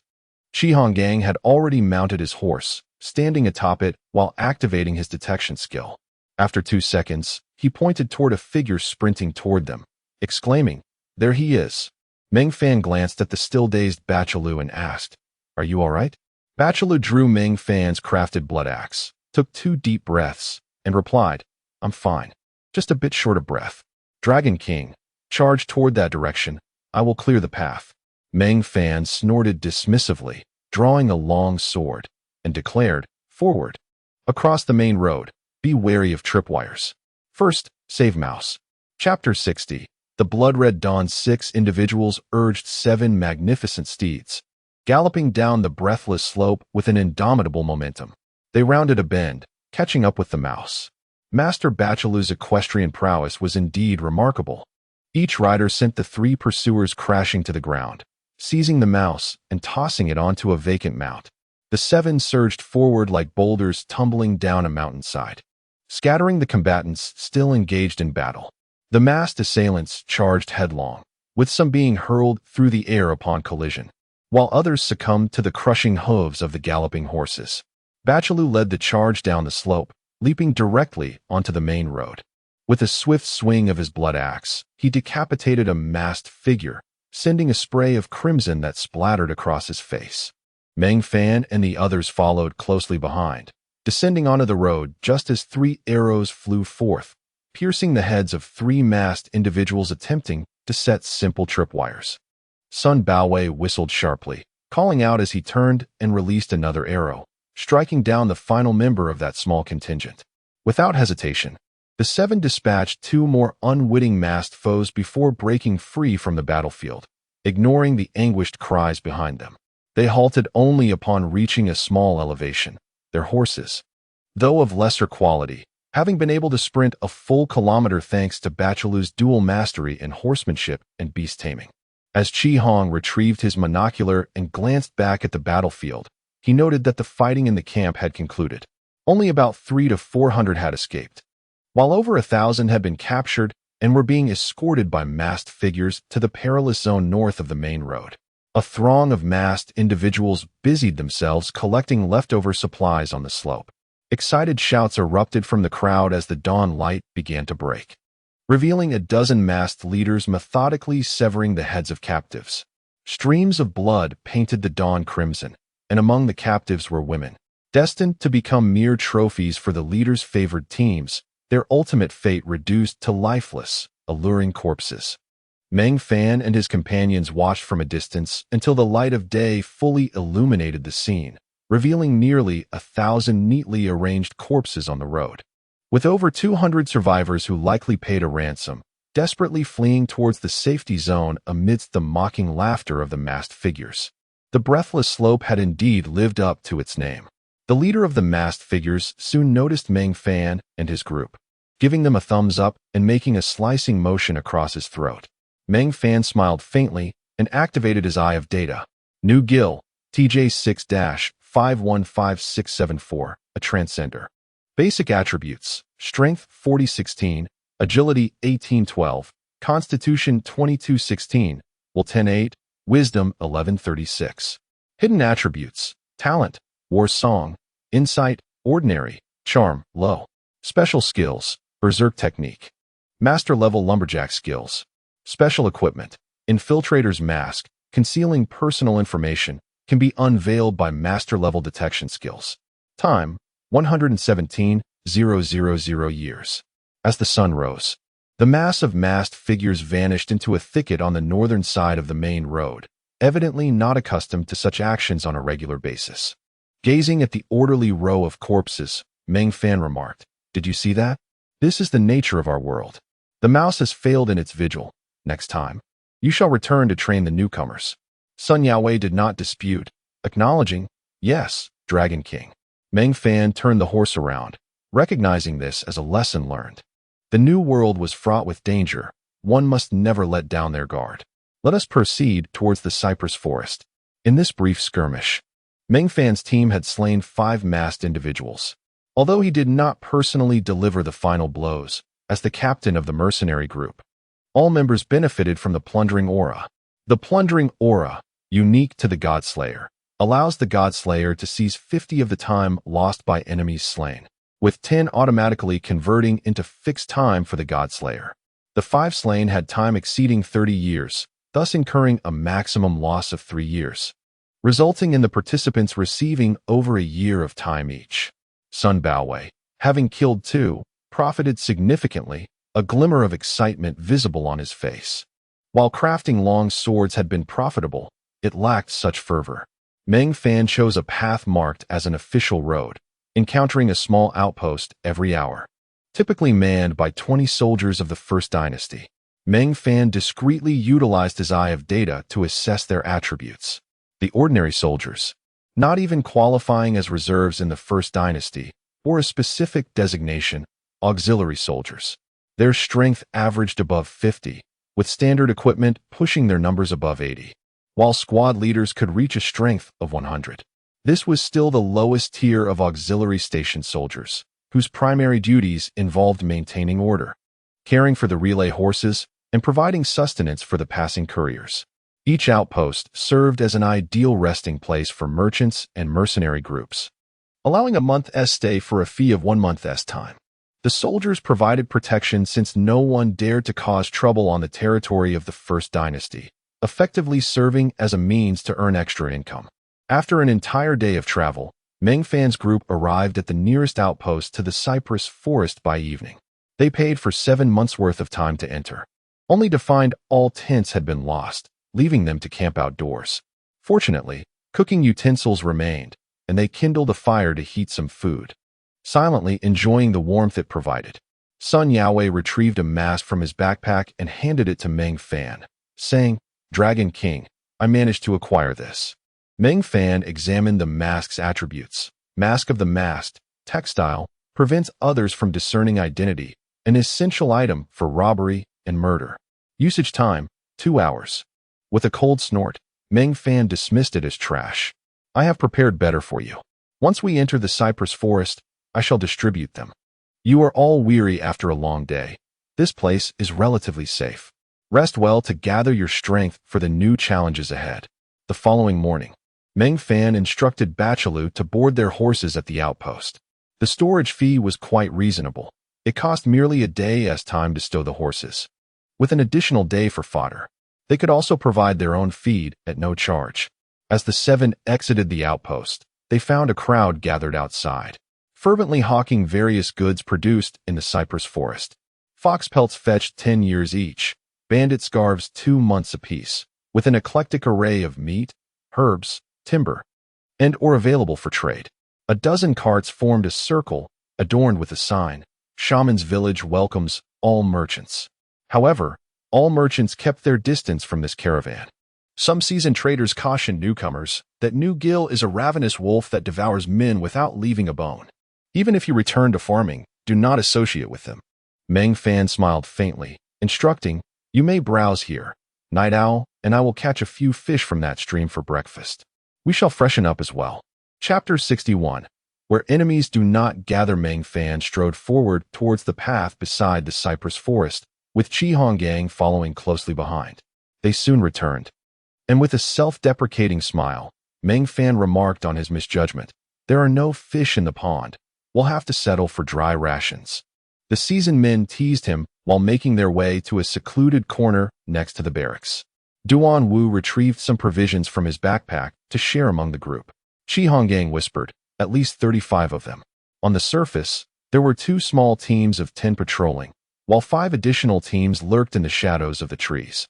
A cold smile crept onto Meng Fan's lips as he mused, "The ones attacking us are from that shaman encampment. However, they are hardly a village. They appear to be a band of part-time bandits who have established a makeshift stronghold in the cypress forest. Their strength attributes hover around 50, agility around 20. Slightly inferior to us overall." After a prolonged silence, Meng Fan declared, "I have made up my mind. We shall use this shaman encampment for some practice. engaging in a guerrilla warfare scenario to acclimate ourselves to the sensation of taking lives in this world. The rugged faces of his companions broke into knowing smiles. After breakfast, they hastily packed their belongings and continued northward alongside a lengthy caravan, dragging their feet for several kilometers until they found a grassy patch to rest and recover from their fatigue. They slumbered until sunset, and under the cover of night, the seven stealthily infiltrated the cypress forest. The cypress grove was eerie and foreboding, with twisted shadows resembling grotesque monsters. Occasionally, spectral figures flitted through the underbrush, their eerie green eyes flickering like fireflies in the darkness. The seven moved silently through the woods like fish in water, with Chi Honggang, the scout, leading the way. He periodically utilized several detection skills. Sun Yaowei brought up the rear, concealing the traces of their passage.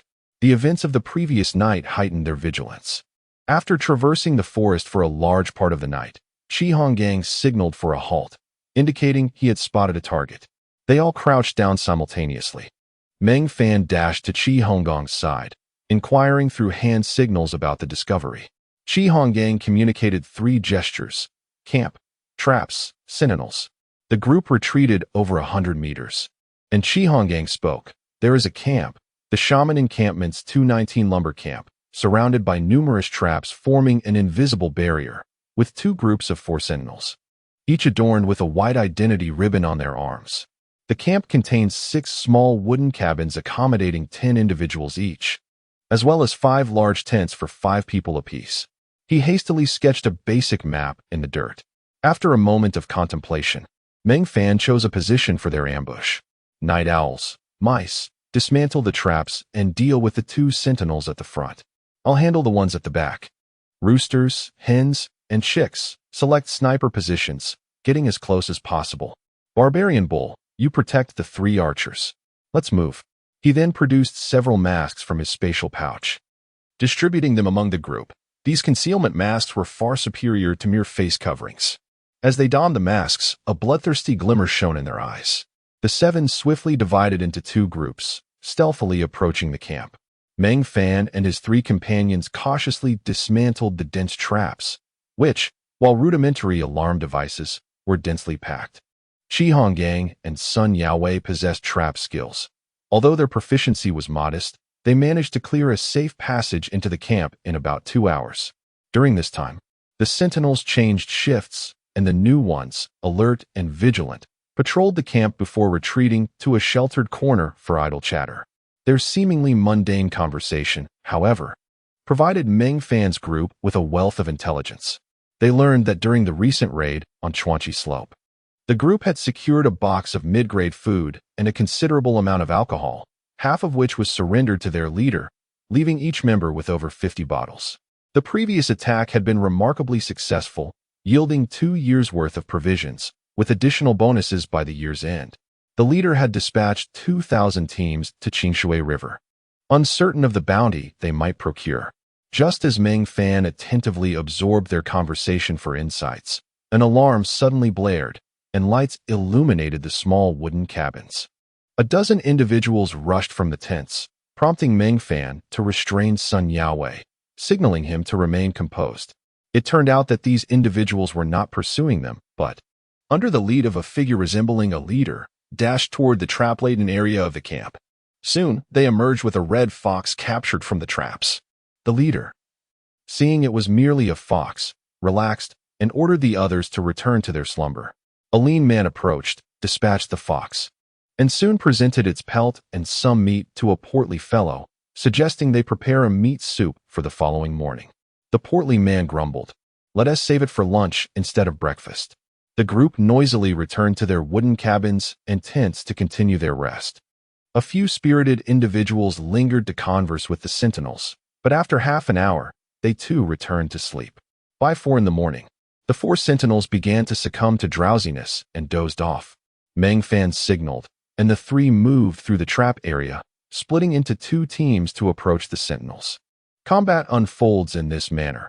A decade of training, a year of preparation, yet the actual confrontation lasts but a fleeting second. With a mere moment of distraction, the 4 sentinels met their demise.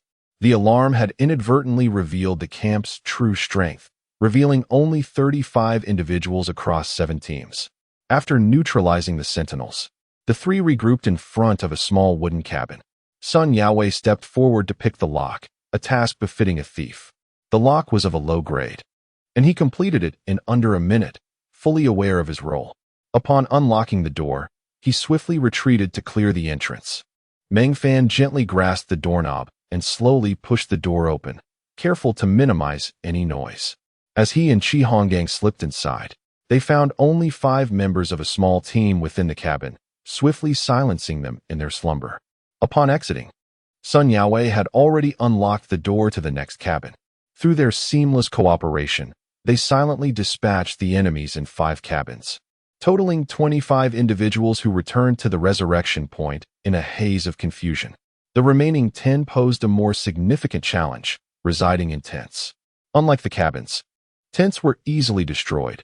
One torch could incinerate a tent within 3 minutes. However, the tents offered a crucial advantage. Infiltration was exceedingly difficult. This was why travelers always brought tents. They not only expedited fatigue recovery but also provided precious minutes of safety. Should an attack occur, those inside would have ample time to react. After deliberating for a moment, Meng Fan made his decision, a forceful assault. Chapter 62. A textbook-level ambush. Meng Fan gestured towards the 4 individuals outside the camp. Duan Wu and the 2 other archers swiftly repositioned themselves, while Bada Lu traversed the trap-laden area to rendezvous with Meng Fan and the others. The entire operation unfolded silently, and within a mere 3 minutes, the reorganization was complete. A call of a night owl echoed, signaling the archers were in place. Bada Lu, gripping his bloodied axe, crouched behind Meng Fan, intently watching the entrances of the 2 large tents. Meng Fan raised his hand to indicate a countdown. As the countdown reached 0, alarms blared throughout the camp. Discontented shouts erupted from within the tents. Qi Honggang and Sun Yaowei created a ruckus inside the wooden cabin, mimicking the sounds of people entering and exiting, their footsteps reverberating to fabricate the illusion of numerous individuals fleeing the cabin. The tents were flung open, and a few disgruntled figures emerged, only to be met not by a chaotic throng, but by 3 sharp arrows and a massive, blood-red axe. In the initial clash, 2 fell dead and 2 were wounded. Before the camp's petty leader could react, Bada Lu's axe struck him squarely on the forehead. The 2 squad members behind him were simultaneously pierced by arrows. However, due to Bada Lu's frontal assault, the archers' angles were not optimal, and they failed to strike vital points. Nevertheless, Meng Fan, shielded by Bada Lu, simultaneously thrust his weapon, piercing a man's heart. The elite squad of the camp was swiftly rendered combat ineffective. Bada Lu charged into the tent, dispatching the 2 injured foes, while Meng Fan subdued the sole survivor of the squad, a portly chef. Inside the other tent, 5 individuals were held at bay by the combined efforts of Qi Honggang and Sun Yaowei, with the 3 archers providing distant support. The camp's inhabitants, all part-time brigands, were ruthless and quick-witted, and they soon overpowered Qi Honggang and Sun Yaowei, heavily injuring Sun Yaowei during their initial engagement. Had it not been for the timely aid of the archers, Sun Yaowei would have lost his life. However, the adversaries suffered a price as well, with 1 dead and 2 wounded. After Bada Lu eliminated the last enemy, he wielded his bloodied axe to provide support, exchanging life for life as he decimated 1 opponent and finished off another who was injured. The only remaining foe attempted to flee but was pierced by 3 arrows just as he turned, leaving him lifeless. Qi Honggang also dealt with another injured adversary. The entire sequence transpired in a mere 20 seconds, leaving the camp with only a trembling, portly chef and a circle of masked reapers. Meng Fan scoffed, stating, "I shall spare you, for I have inquiries to make. Yet, surviving might not be a blessing." With that, he severed the chef's right hand as the latter attempted to draw his weapon and then struck him forcefully in the abdomen, dragging him out of the tent. He signaled to the 3 archers entering the camp, while Sun Baowei departed the group to take watch at a large tree outside the camp. Duan Wu and the others began scouring the battlefield for spoils. Qi Honggang commenced tending to Bada Lu and Sun Yaowei's wounds. while Meng Fan surveyed the camp from a height, observing the chef's anguished cries. The pain of his severed hand caused the chef to sweat profusely, his resentful gaze fixed on the masked Meng Fan. "If you intend to kill me, do so. Our shaman village harbors no cowards. Your white tiger village shall gain no advantage here," he spat defiantly. Meng Fan chuckled coldly. "You possess quite the insight. Imagine if I were to delay your demise until noon, when your teammates revive, yet you do not. What might they deduce?" The chef's expression shifted as a sense of dread washed over him. He instinctively scanned the camp, seeking a swift means of escape from his predicament. Without pity, Meng Fan severed his right foot. In an icy tone, he demanded, "I require information, specifically regarding the shaman village. Open your compendium and provide me with the details.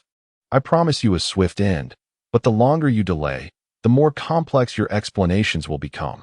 Gritting his teeth, the chef retrieved his compendium, opening it reluctantly. As Meng Fan approached, he swiftly copied all the information concerning the shaman village. After a cursory glance, Meng Fan severed the chef's head from his body. Stepping into a wooden cabin, Meng Fan ignited a lamp and scrutinized the details of the shaman village within the compendium. The shaman village, established by the shaman priest Xianjier under the TJ 6-515674 civilization, boasted a population of 25,000. Their task involved gathering timber for the TJ 6-51567, initiated Duluan village, thereby earning time. The information was rather simplistic, failing to pique Meng Fan's interest. He sought the map of the entire cypress forest. Within the cypress forest, there existed 300 logging points and 4 large strongholds, each manned by 50 to 80 individuals. The shaman village was situated atop a small hill within the forest, with a standing force of 3,000, complemented by a dedicated combat unit of 3,000. Their mission was to defend the entire forest against covetous forces and to block the bandit stronghold in the canyon, monopolizing the production of task-related items such as bandit scarves.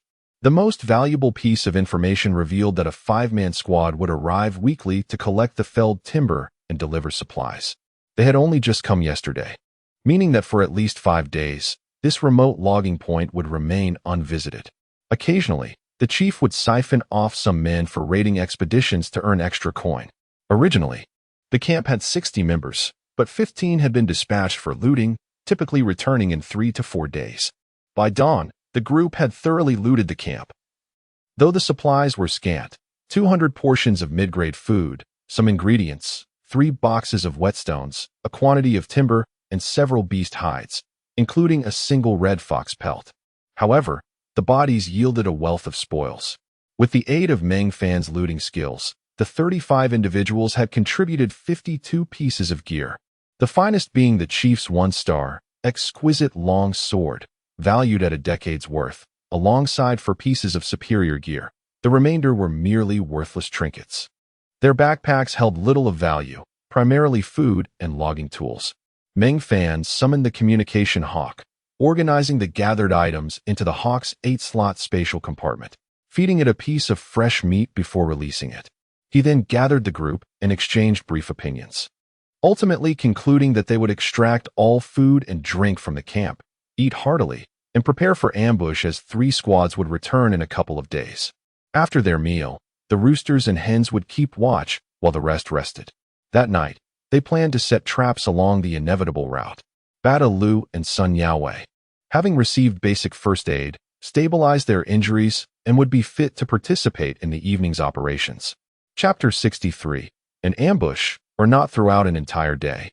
The 7 individuals experienced a tranquil existence, indulging in delightful delicacies, sipping on fine spirits, and basking in the sun, dozing off to the point of drooling. Restless, Chi Honggang dismantled numerous traps surrounding the campsite, gathering materials for trap setting come nightfall. As darkness fell, the 7 quietly departed from the camp, with Meng Fan selecting the sole accessible forest path as their ambush point. Chi Honggang and Sun Yaowei were tasked with trap installation. Both were adept at setting intricate explosives back on Earth, and their extensive experience in this data-driven world enabled them to expertly establish over a dozen lethal traps overnight, adequate for dealing with the 3 enemy squads. However, they could not place all their hopes on the traps alone. Meng Fan, with a mindset geared towards skill enhancement, instructed them to set hundreds of traps throughout the woods. Remarkably, within 2 days, they captured 2 red foxes, yielding 2 pelts as an unexpected bounty. Time passed amidst the intense preparations. Yet the enemy did not arrive as Meng Fan anticipated. They waited for 5 days without sight of the 3 squads returning to their camp. During these days, the 7 honed their trapping skills, establishing countless traps while dismantling those outside the camp to reset them along the forest path. Unbeknownst to them, New Gil's robbery attempt had failed miserably, with an elite force of over 3,000 decisively routing his ragtag army of 10,000. Killing more than half and pursuing them into the cypress forest, New Gil retreated to the heart of the cypress grove, leveraging his familiarity with the terrain and numerical advantage to engage in guerrilla warfare, redirecting the 3,000 combatants to bolster his ranks. The battle raged fiercely, with the nearest conflict site a mere 20 kilometers from Meng Fan's camp. Alas, the dense foliage of the cypress forest obscured any signs of battle. Even at 5 kilometers, they were oblivious to the ongoing conflict. A week later, just as Meng Fan hesitated on whether to retreat, a sharp arrow struck the ground nearby, not an assassination attempt, but a warning shot from a lookout, signaling the enemy's approach. Meng Fan whistled, prompting several resting individuals to emerge from their wooden shelters. They had returned. Upon the arrival of the group into the ambush zone, the lookout, Sun Baowei, cautioned that something felt amiss. Over 100 individuals were approaching, their equipment appearing remarkably sophisticated, and they did not form a 5-man battle formation. They triggered 2 traps, efficiently spreading their formation, far from the disorganized rabble they had anticipated. Meng Fan, directing a data eye at one dismantling a trap, confirmed his suspicions. The incoming force belonged to the hostile TJ-4-114752 civilization, rather than the TJ-6-515674 civilization. Most concerning was a seemingly ordinary soldier boasting an impressive strength attribute of 70 points. Turning to his companions, Meng Fan warned them of the formidable nature of their adversaries. They were not from the shaman village, and caution was imperative. Just as he spoke, another unfortunate soul inadvertently triggered a chain of traps, resulting in 2 fatalities and 2 injuries. A woman, who appeared to be a leader, approached to investigate, providing Meng Fan another opportunity to release a data eye. Trelawney, of the J-4-114752 civilization, commanded the Sacred Merchants Armed Guard, 4th Division, 2nd Team, 1st Squad. While her strength was not particularly remarkable at 60 points, her agility was a notable 70 points. Meng Fan smirked, realizing that the Sacred Merchant was indeed the same organization run by Barbara.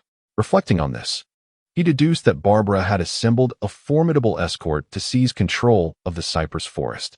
After a brief contemplation, he instructed his companions to don masks and adopt the shaman identity insignia. "We shall engage in battle," he declared, as Trelawney inspected the traps. She remained vigilant of her surroundings. However, her anticipation for an ambush went unfulfilled, much to her disappointment.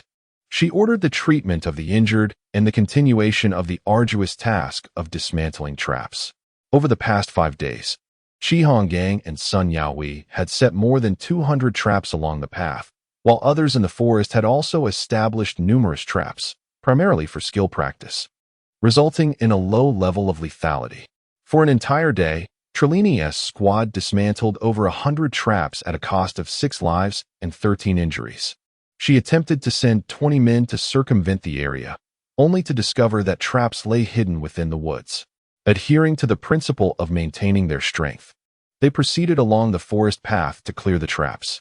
Unbeknownst to them, there were few lethal traps present, primarily serving as a warning system. As night descended, Trelawney made a second blunder, ordering her team to light torches to continue trap dismantling through the night. The darkness increased the difficulty of their task, as the torches illuminated those skilled in trap dismantling while simultaneously marking them as targets. In truth, only a handful of traps lay before them, merely a dozen, yet if they had waited until dawn, they would have likely accomplished the task in under an hour. If Meng Fan did not seize this opportunity, all his years in special operations would be in vain. He led Sun Yaohui and Qi Honggang through the adjacent woods, targeting the 13 injured individuals concentrated at the end of the path. For lightly wounded were tending to 9 seriously injured, with 4 stationed at the rear for vigilance. 3 kilometers behind them lay the main force of over 500 from the second team, rendering any rear attack from the shaman village impossible. With the details in mind, the 4 remained largely unsuspecting of the impending threat.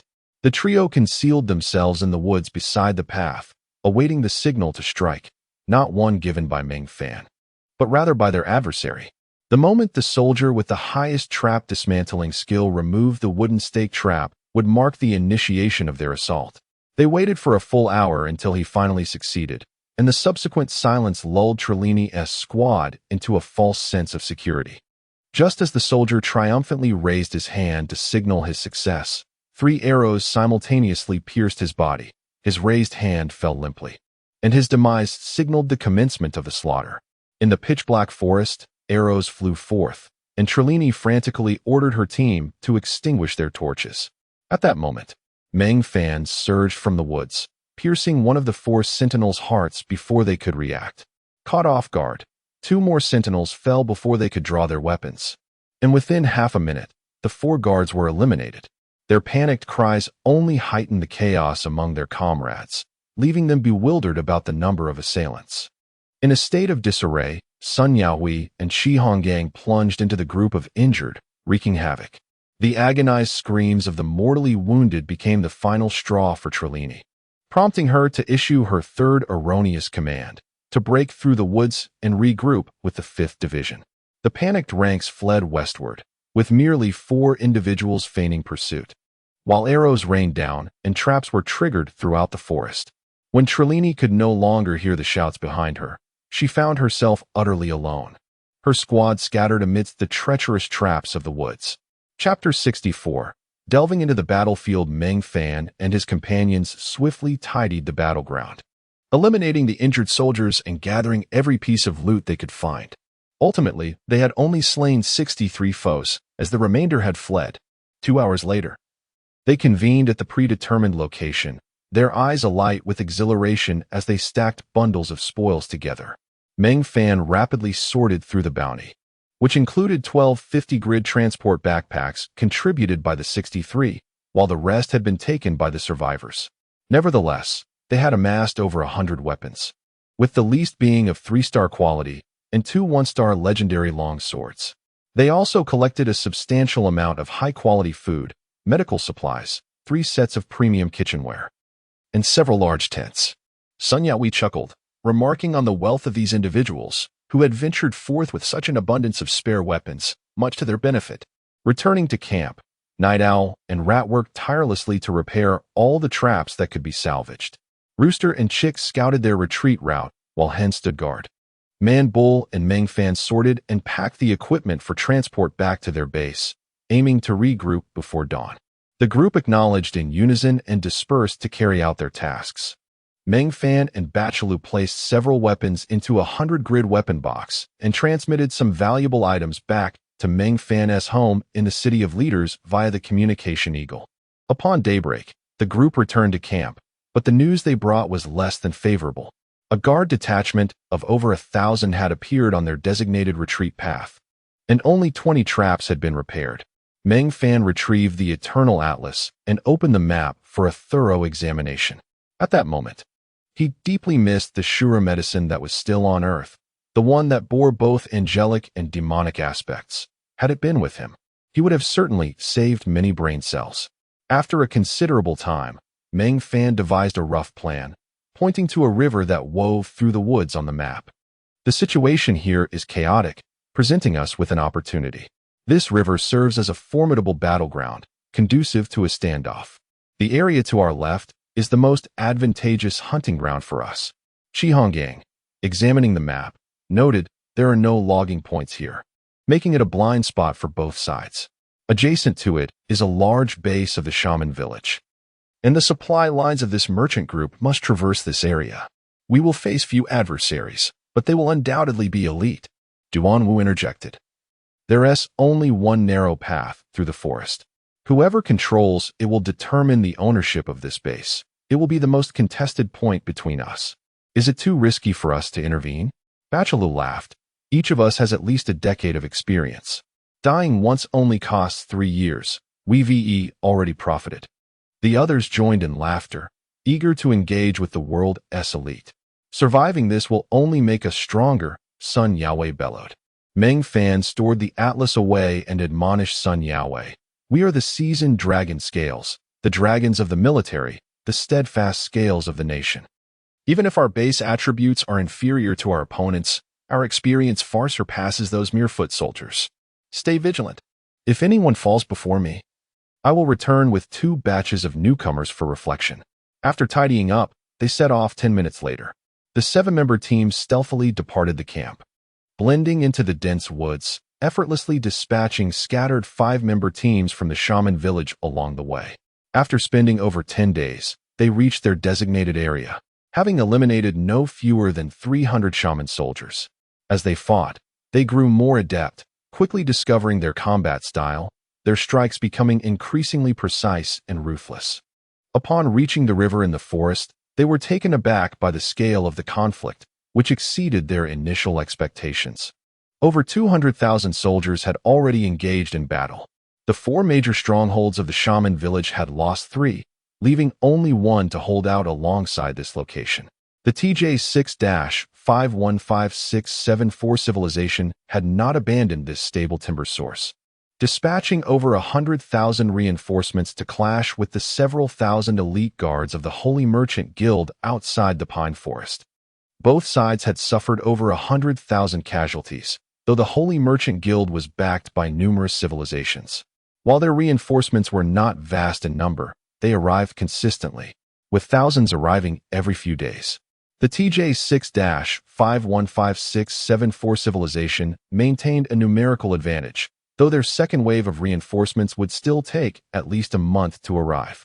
By the time Meng Fan and his group reached the forest path, the initial 100,000 troops of the TJ6-515674 civilization had been significantly depleted and were forced to retreat into the pine forest, clinging to the last 2 strongholds. This area had become a stable supply route for the Merchant Guild's military. Of course, the TJ6-515674 civilization had perceptive individuals who occasionally dispatched small units to assault this vital supply artery. Along this 34-kilometer path, hundreds of their soldiers managed to tie up 2,000 elite guards from the Merchant Guild. While the Guild deployed troops to secure this crucial transport route, they sent thousands of elite soldiers into the woods to eliminate these ambushers. Over 300,000 troops from the Merchant Guild had entered the pine forest, with more than 150,000 encircling the last 2 strongholds. The daily consumption of resources by this force was staggering, as a continuous convoy of supplies flowed through this forest path to the front lines. Meng Fan and Qi Honggang scouted the woods for 2 days, identifying a suitable area for their ambush. Their choice was influenced by an adage from Earth's Huaxia culture. While the mantis stalks the cicada, the yellow bird lies in wait, and their role was to be that yellow bird. After 3 days of waiting, they finally received their first opportunity. The shaman village dispatched 300 elite soldiers, who stealthily descended from the cliffs behind the village, launching a surprise attack on the supply route, incinerating a significant amount of provisions and seizing several hundred crates of valuable goods. The attack was remarkably successful, resulting in the loss of over 200 of their own while eliminating more than 100 guards and over 1,000 transport merchants. To avoid hindering their operation, the shaman soldiers carried only the smallest 10-grid transport backpacks. Before the Merchant Guild could react, they filled their packs and set fire to the remaining supplies, the flames soaring skyward, signaling to Meng Fan and his team that it was time to act. The leader of this raiding party had perished during the assault, leaving the remaining soldiers without a commanding figure. Many 5-member teams were incomplete, some reduced to just 1 or 2 members. By noon the following day, they had successfully evaded the chase, and many began to relax, the atmosphere within the team lightening as they shared tales of their bounty. Some even sat down to rest, forming small groups as the team stretched further. Hearing Chi Hongang's report, a broad smile spread across Meng Fan's face. Turning to a few of his well-rested comrades, he said, "Our rations are dwindling, and we cannot afford to light a fire here. Let us partake in some ready-made sustenance." Chapter 65. The Forest Exchange. A chorus of laughter erupted as a few individuals remarked on the absurdity of ambushes needing to occur only under the cover of night. Surprise itself was the essence of an ambush. The group, numbering over 90, stretched into a near 2-kilometer line. A soldier from the shaman tribe, nursing a leg injury, lagged at the rear. His wound, hastily bandaged, had already soaked through with blood. As he struggled to navigate around a large tree to retrieve his water flask, a spectral figure emerged behind him. A dagger glinted at his throat, and with a swift motion, blood and water flowed together as his lifeless body crumpled to the ground. A tall figure quickly appeared, seizing the corpse and dragging it into the adjacent woods.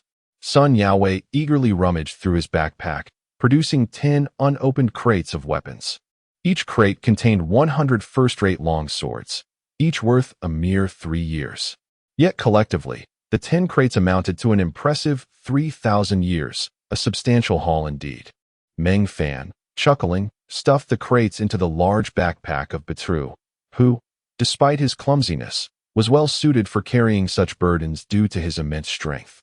The high-ranking members of the shaman tribe were to be thanked for this bounty. In their attempt to prevent soldiers from hoarding supplies, they had issued only small transport backpacks. Had they been bound types, even Meng Fan's efforts might have yielded only a fraction of what they obtained. Throughout the afternoon, Meng Fan's team hunted down the 30 stragglers who had fallen behind. They filled 3 large transport backpacks to capacity. Sun Yaowei, the swiftest among them, took on the role of transport leader, returning to the secret camp each time a backpack was filled. The ambush team continued their march until the stroke of midnight, pausing only to rest. Eventually, a dozen weary souls joined them, mistaking them for their comrades who had succumbed to exhaustion and set up camp without a leader to oversee their actions. After days of relentless travel and a night of fierce combat, the group was utterly fatigued. They hastily consumed some rations before collapsing into a deep slumber, never to awaken again. Meng Fan and his companions treated them as mere livestock, sending them to their demise, resulting in the haphazard deaths of 93 individuals, who generously contributed a total of 930 crates of supplies. The most valuable among these were the weapon crates, albeit in limited quantity, totaling 36. Each crate held a minimum worth exceeding 3,000 years, with the most prized crate valued at over 20,000. The remaining supplies consisted of medicines, food, tents, beverages, arrows, whetstones, and other consumables. Meng Fan roughly estimated the total worth to surpass 150,000 years. In the subsequent days, Meng Fan utilized the communication device, the Falcon, to transport these supplies back to the City of Leaders, prioritizing the most valuable items. However, before he could return with even the highest value weapons, he was compelled to relocate as the Sacred Merchant Guild dispatched 1,000 troops to clear the woods.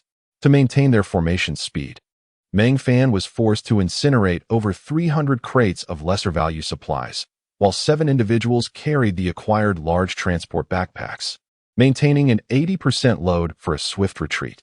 The blaze from the burned supplies would inevitably attract the attention of the guild's guards. Meng Fan and his team fought fiercely in the woods, eliminating hundreds of soldiers from the shaman tribe and the guard forces. As the guards advanced, their operational space shrank, ultimately compelling them to venture into the areas occupied by the guard forces. Upon crossing the guards' blockade, they realized their grave miscalculation. This was not a conventional military conflict, but a territorial war instigated by the Merchant Guild, with elite guards backed not by civilized citizens, but by a motley assembly of merchants from various cultures. In a glade just 5 kilometers from the front lines, they stumbled upon a makeshift forest exchange, bustling with merchants and guards selling goods. The camp lacked any rigorous inspections, only a temporary registrar who was lethargically at work. Upon entering the camp, Meng Fan casually slipped the registrar a 10-year tip, instantly transforming him into a guide eager to showcase the exchange. The registrar led Meng Fan to a tightly guarded large tent, where no fewer than 30 individuals were already seated. After half an hour, a guard approached the stage carrying a large box, his demeanor amiable as he addressed the assembly of elite merchants. He stated that they had recently eradicated a stronghold and acquired valuable spoils, lamenting their impoverished state and the need to sell some of the loot to support their brave comrades. As the audience's interest peaked, he retrieved a bandana from the box, a bandit-esque scarf, a task item from the mercenary guild, rewarding 2 points for a month's worth of missions at the First Dynasty mercenaries. He announced they had 3,451 scarves available for 300 years each. Silence enveloped the tent. Seeing no immediate response, the guard tossed the scarf back into the box and produced a red fox pelt, claiming it was a local specialty worth 8 years. They had 1,710 such pelts. The atmosphere grew lively as bidding commenced, culminating in a final price of 10 years per pelt, purchased by a portly merchant. 2 guards then entered, bearing crates filled with red fox pelts, and after the merchant verified the count, he made his payment with evident satisfaction. However, Meng Fan discerned a fleeting glimmer of malice in the guard's eyes, quickly masked. The auction proceeded briskly, with various items, including guard weapons, changing hands. In merely half an hour, the auction concluded. Meng Fan approached the head guard, proposing to purchase the bandit scarves. However, they would only offer 300 years for all 3,451. The guard, appearing desperate, readily acquiesced, handing over the entire lot in exchange for the payment before hastily departing, followed by a dozen guards. Meng Fan stuffed the scarves into his backpack and signaled to Chihong Gang to follow the head guard, while he sought out a guard-esque stall to sell off consumables from their haul at a price 10% higher than the city of leaders, netting a total of 40,000 years. Any small change from the transaction was discreetly offered as kickbacks to the guard purchasing the supplies. After reuniting with his team, Meng Fan led them into the woods. After traversing for several minutes, they located the markings left by Chihong Gang. The 6 of them swiftly followed the trail, and after an hour of tracking through the forest, they caught up with Chihong Gang, who briefed them that the head guard had brought 12 men to ambush the merchant who had just purchased the red fox pelts. 2 scouts had recently arrived, bringing their total to 15. Chapter 66. You engage in black deception. I am the darkest. The merchant, though portly, was no fool, aware that his recent acquisition of 2,000 years' worth of goods would surely attract the covetous eyes of ill-intentioned individuals. His first action upon returning to his caravan was to dispatch several of his weaker men with the already sold supplies in one direction. Meanwhile, he and a dozen of his formidable bodyguards roamed the trading post until the late hours of the night, finally slipping out of the camp unnoticed. The commander of the guard, displaying remarkable patience, waited throughout the night with his men. As dawn broke and they remained undeterred, they continued to lurk in the woods beside the narrow path, their tenacity finally rewarded as they awaited their long-desired prey. Once the merchant stealthily exited the camp, he did not hasten to depart, but instead concealed himself in the forest. Only after ensuring that he was not being followed did he mount his steed and gallop away from the treacherous woods at full speed. The break of day afforded them a semblance of safety. A mere hour's ride would take them to a temporary camp established at a logging site, brimming with guards and familiar authoritative figures. There, he would be secure, just as the merchant reveled in the prospects of profit from his venture into the pine woods. 5 or 6 tripwires suddenly sprang up in his path, accompanied by a volley of arrows.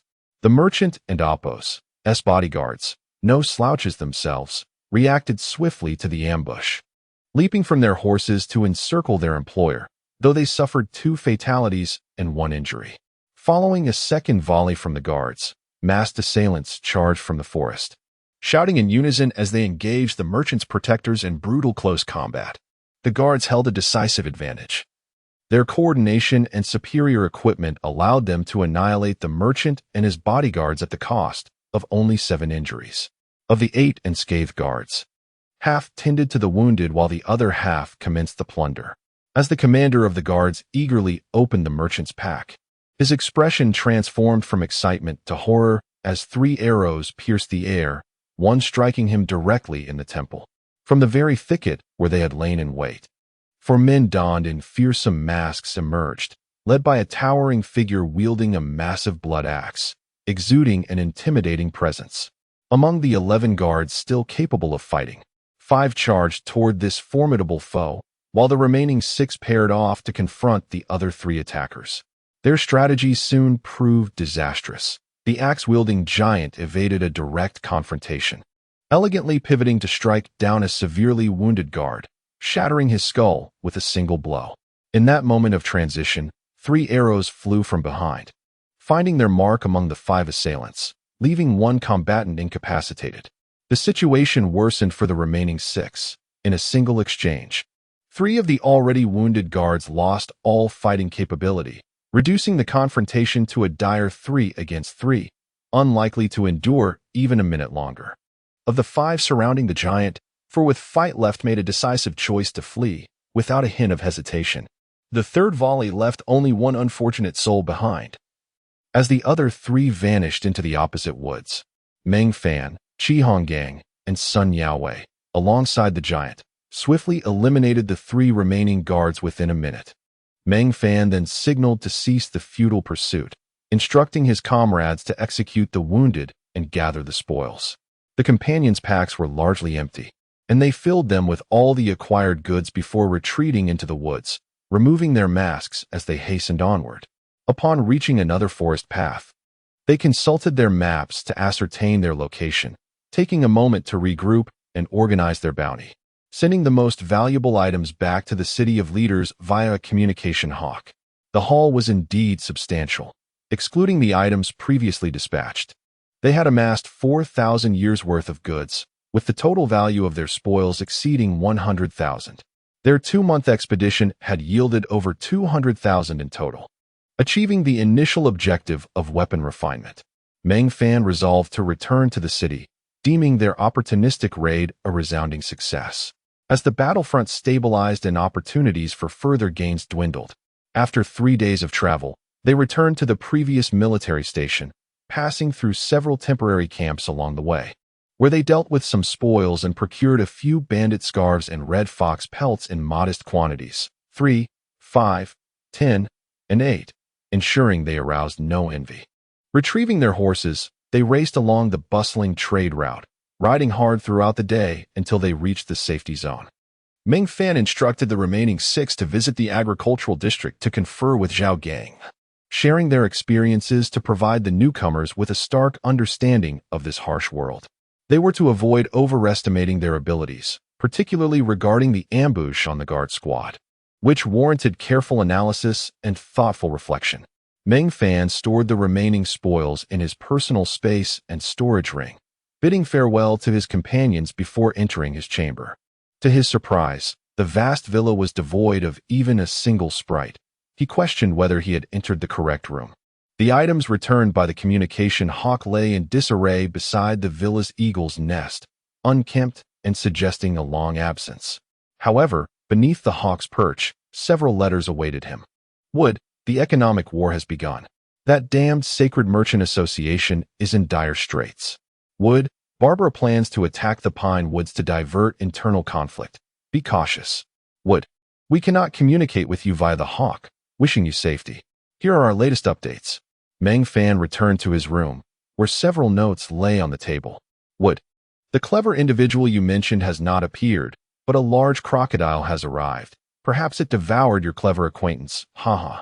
The 4 great stellar civilizations of the Dueling Mountain Range are mobilizing to utterly dismantle this wretched merchant association. Though grain production is limited in Dueling Mountain, they have allocated 2 million shares of food to us.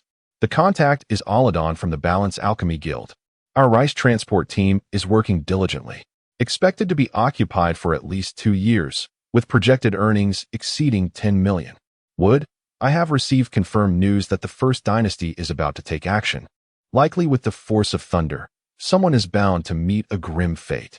We must work overtime to reap more benefits before these fools go bankrupt. Meng Fan pondered the eternal atlas in hand for a time before resolutely deciding to send a voice message to Alston, only to receive the reply that his friend had entered seclusion and was not accepting any communications. By the heavens, there's such a function? Chapter 67. Cherish Life. Steer clear of war. Meng Fan attempted to reach Barbara once more, and the connection was swiftly established. Barbara's anxious voice echoed through the line. Meng Fan, I haven't been able to contact you lately. Have you activated Do Not Disturb mode, or have you placed me on your blacklist? I went on a mission to the Birch Grove to hunt red fox pelts. Unfortunately, I ran into a war and barely managed to escape. You are the leader. You can teleport directly. What do you mean by escaping? Meng Fan let out a bitter laugh. I can manage on my own. But I have a group of subordinates with me. You can't expect me to abandon them. On a different note, what do you need from me? Barbara chuckled. I wish to purchase a batch of food. I realize I was wrong before, and this time, I offer you an opportunity to relieve my grievances. How could I refuse? However, our production quota has been monopolized by the Balance Alchemy Guild, and they have purchased all the food we had piled up due to your breach of contract. Barbara replied with a smile, Meng Fan, I know your company's production capacity. You must have reserved at least 600,000 units. Meng Fan quickly understood why Barbara was so confident. The Great Zhongzi Company had 25 automatic vending machines in the City of Leaders. Barbara, you truly are astute. We have indeed set aside some quota, as you know, in case our equipment malfunctions. It is prudent to have some stock to meet market demand.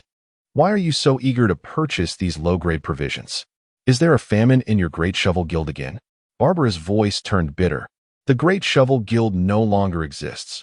We now call ourselves the Holy Merchant Guild. We are currently at war, and the conflict you encountered was instigated by us. Meng Fan replied directly, have your sprite and Alston's sprite come to my home. As for the price, you can decide, given our acquaintance. With that, Meng Fan ended the call. An hour later, Barbara's sprite arrived alone at Meng Fan's residence. Why did you come alone? Where's 6 to 666? Meng Fan asked. Offering a piece of cake. Barbara and Alston had a falling out. Alston left, and his Great Shovel Guild disbanded. 6 to 666 is sulking and refuses to play with me. The sprite lamented. Meng Fan patted the dejected sprite and said, our human interests should not impact you sprites. Even if one day I find myself in a life and death struggle with Barbara, you will always be welcome in our home. Rice and dates will remain your friends. Meng Fan, you are indeed magnanimous, but this time, the two have truly severed ties. Alston will never return. He has gone to the Death Mountains. Meng Fan led Barbara's sprite to the basement, gesturing towards a pile of food. Pack it up, determine the price as you see fit. The sprite filled 100 boxes with food, and Meng Fan did not demand anything in return, considering it pocket money for her. After seeing off Barbara's sprite, Meng Fan took out the Eternal Atlas and sent Alston a message, proposing to share a drink when the opportunity arose. Having settled these matters, Meng Fan indulged in a sumptuous lunch and enjoyed a comfortable nap, sleeping until the following afternoon. He placed the spoils from his backpack into the basement, consisting of valuable items or those whose worth he could not ascertain. He also stocked the basement with a large quantity of food, not the low-grade goods produced by his company, but mid to high-quality provisions that Rice had procured from the market. Alcohol was also essential. However, the spirits in the basement were masterfully crafted and too precious for his current needs. As he intended to visit the agricultural area of Baohe to see the 100 newly arrived brothers, finding a decent tavern, he purchased 600 years' worth of alcohol, all produced by intermediate brewers, red, beer, white, each variety filling his transport backpack to the brim. He left a note for Rice and the others to inform them of his whereabouts. Struggling under the weight of the large backpack, he walked to the station to rent a nag. Without the support of Bachelou, and with only basic riding skills, Meng Fan had no choice but to make do with the slow nag. At this moment, the north gate of the City of Leaders was occupied by numerous horse-drawn carts laden with goods. 5 carts lined up neatly as they streamed through the city gate. While outside, merchant guard armies were gathering, at least a dozen formations, each comprising 10,000 men. For every 100 carts, one formation would break off to escort them, marching grandly northward, creating a formidable sense of pressure. Meng Fan had witnessed grand spectacles before, having seen several divisions assemble on Earth, yet none compared to the sheer desolation. yellow sands, setting sun, and the ironclad valor of this scene.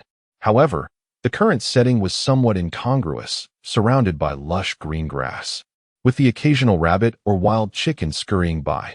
Though none of this pertained to Meng Fan, it nevertheless ignited a sense of ambition within him. He silently vowed that one day he too would amass a million-strong army, galloping forth to conquer cities and territories. With that thought, he lashed the nag, which, feeling the sting, began to trot, only to slow down after a few hundred meters, panting heavily, its pace barely surpassing that of a donkey. Meng Fan sighed in exasperation, cursing, "You worthless beast!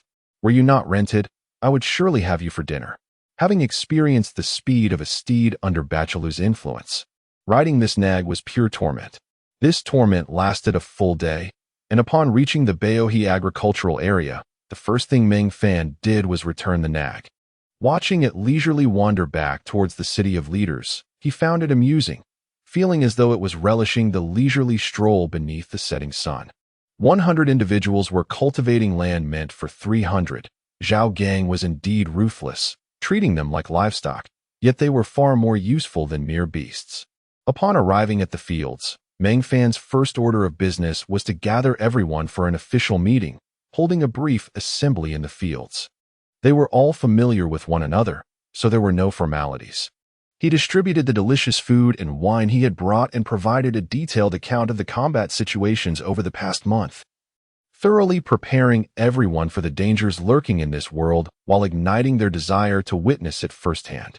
Zhao Gang cooperated by announcing several rigid requirements of the immigration management law, transforming their eagerness to explore into motivation for skill training.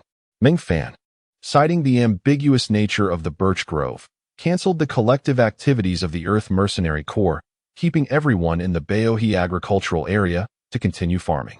For a considerable time, Meng Fan and the others remained there, sharing meals, living, and working together, fishing, hunting birds, and catching mice to enhance their pastoral existence, until 5 months later, when Professor Pan arrived in a flurry at the Baohi agricultural area to inform Meng Fan that Rice wished to see him regarding an important matter. Chapter 68. Economic Warfare. Meng Fan promptly assembled a small team of 7, instructing them to escort Professor Pan back to the City of Leaders, to await him at the office of the Great Zongzi Company, while also returning the rented horse. He himself used a key to return early to his villa in the City of Leaders. This time, the atmosphere felt much more normal, as myriad sprites flitted about, many adorned in the bumblebee uniforms designed by Meng Fan, creating an environment reminiscent of a hornet's nest. After much effort, Meng Fan ascended to the second floor and entered his cozy attic. The rice and jujube sprites were indulging in a bath within 2 teacups. Upon seeing Meng Fan's return, they immediately took flight, perching on either side of his face, rendering him quite uncomfortable. Ultimately, the 3 decided to indulge in their baths, though Meng Fan could not join them in the teacups. However, he was fortunate enough to have a bathroom designed for ordinary individuals. Thus, an odd scene unfolded. Meng Fan reclined in the bath, with a tray before him holding 3 teacups, 2 containing sprites soaking, and 1 filled with fragrant tea. As Meng Fan recounted his experiences in the pine forest, particularly the ambushes he faced, and his praise for the combat awareness of the merchant guard, the sprites listened intently. Upon finishing, both sprites shook their heads in disdain. Finally, the rice sprite spoke. "Wood, in this world, armies are rated. The highest ranks are the Chaos Blade and the Order Shield, composed of the strongest from the 2 major factions, classified as divine level. Below them are the elite forces. While I am uncertain about the Chaos Continent, the Order Continent boasts 14 elite units, each a direct descendant of universe-grade civilizations. There are over 400 first-tier units, more than 7,000 second-tier units, and over 1.3 million third-tier units. These numbers are approximate, and I can only provide estimates. The Merchant Guard is merely a trivial military force, falling short of even a Legion-level classification. Any third-tier unit could easily sweep through the entire Merchant Guard with just 10,000 men." Meng Fan believed the rice sprite's words, yet he was deeply curious about the Chaos Blade and the Order Shield. What manner of forces were they? Before he could begin to imagine, the rice sprite commenced her explanation about the recent significant events in the City of Leaders. Firstly, the Sacred Merchant Association stirred up trouble, attempting to seize control of the city's market. In response, the four major cities of the dueling mountain range united to suppress the Sacred Merchant Association, purchasing vast quantities of mid-tier goods from the City of Leaders, causing market panic and opportunistically inflating prices. Over a span of 30 billion years, they leveraged the market, causing prices to rise dramatically, particularly for essential items like food and medicine, which saw a threefold increase. It became a daunting task to acquire a loaf of bread, taking up to 3 hours. The true economic battle lasted merely a week. The limited resources of the Sacred Merchant Association posed no threat to the coalition of the four major cities. In just 7 days, the treasure trove amassed by the Sacred Merchant Association over countless years was entirely seized by the four cities. A week later, the coalition reintroduced the Sacred Merchant Association's resources to the market at a 50% markup, at which point the association realized they had been outmaneuvered. Unfortunately, they were left with no recourse to voice their grievances. At this juncture, the Sacred Merchant Association was entirely ousted from the market share in the City of Leaders, experiencing but a fleeting existence within its confines. Numerous dissenting voices emerged within the association, leading them to resort to deflecting internal conflicts through warfare. They strategically chose to attack the shaman village and its bandit-like inhabitants, garnering significant prestige and support from many legitimate merchants. Initially, their campaign met with success. Yet as the battles progressed, the situation devolved. The organization was too complex, rife with treachery.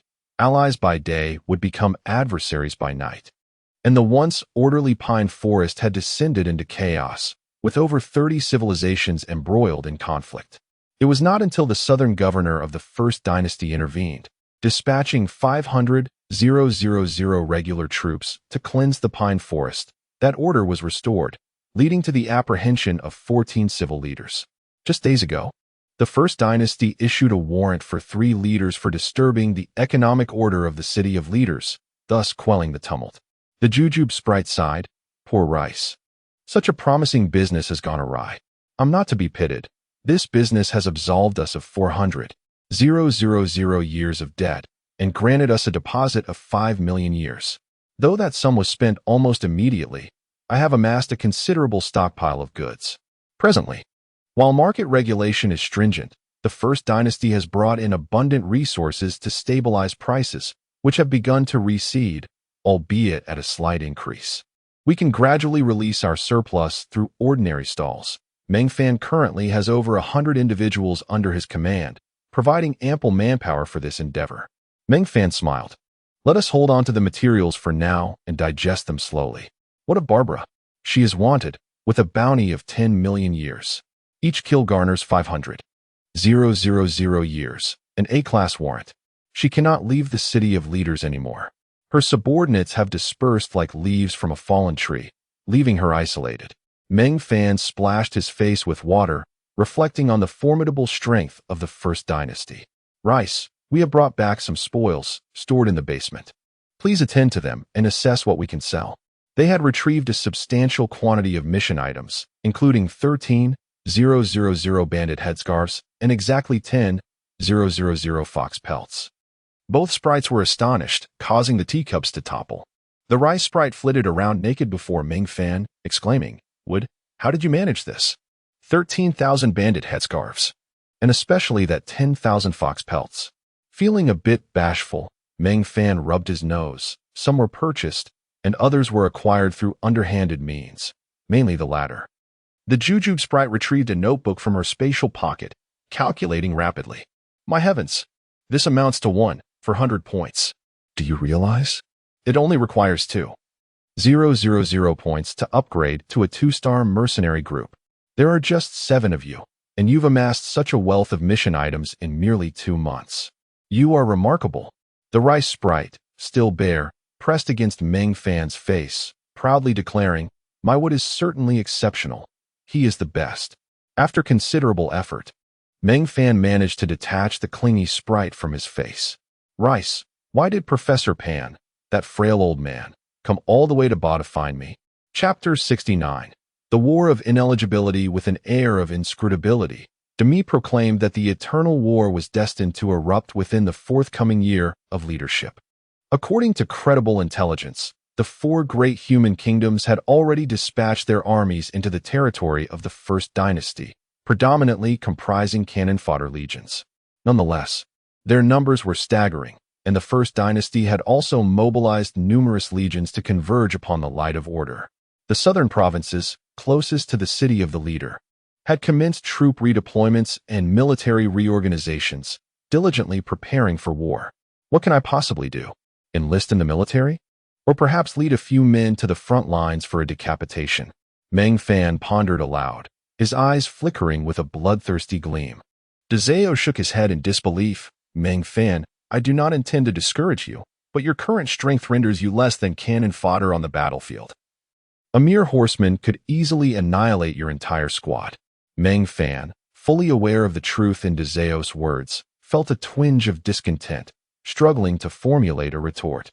Noticing Meng Fan's disheartened expression, Demi suddenly exclaimed, Meng Fan, you have only just arrived in this world for a few days. This is a precious phase of accumulation, where your power can grow at an accelerated pace. There is no need to rush to the battlefield. Moreover, this eternal war is likely to last for over 1,000 years. In a few centuries, with your talent, you will undoubtedly be qualified to join the fray and achieve merit. Additionally, I have great news.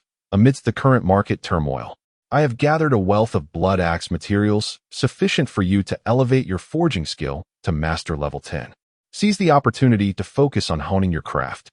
Meng Fan nodded earnestly. Indeed, compared to those ancient beings who have lived for countless millennia, I am still quite inexperienced. My impatience has gotten the better of me. Thank you, Demi.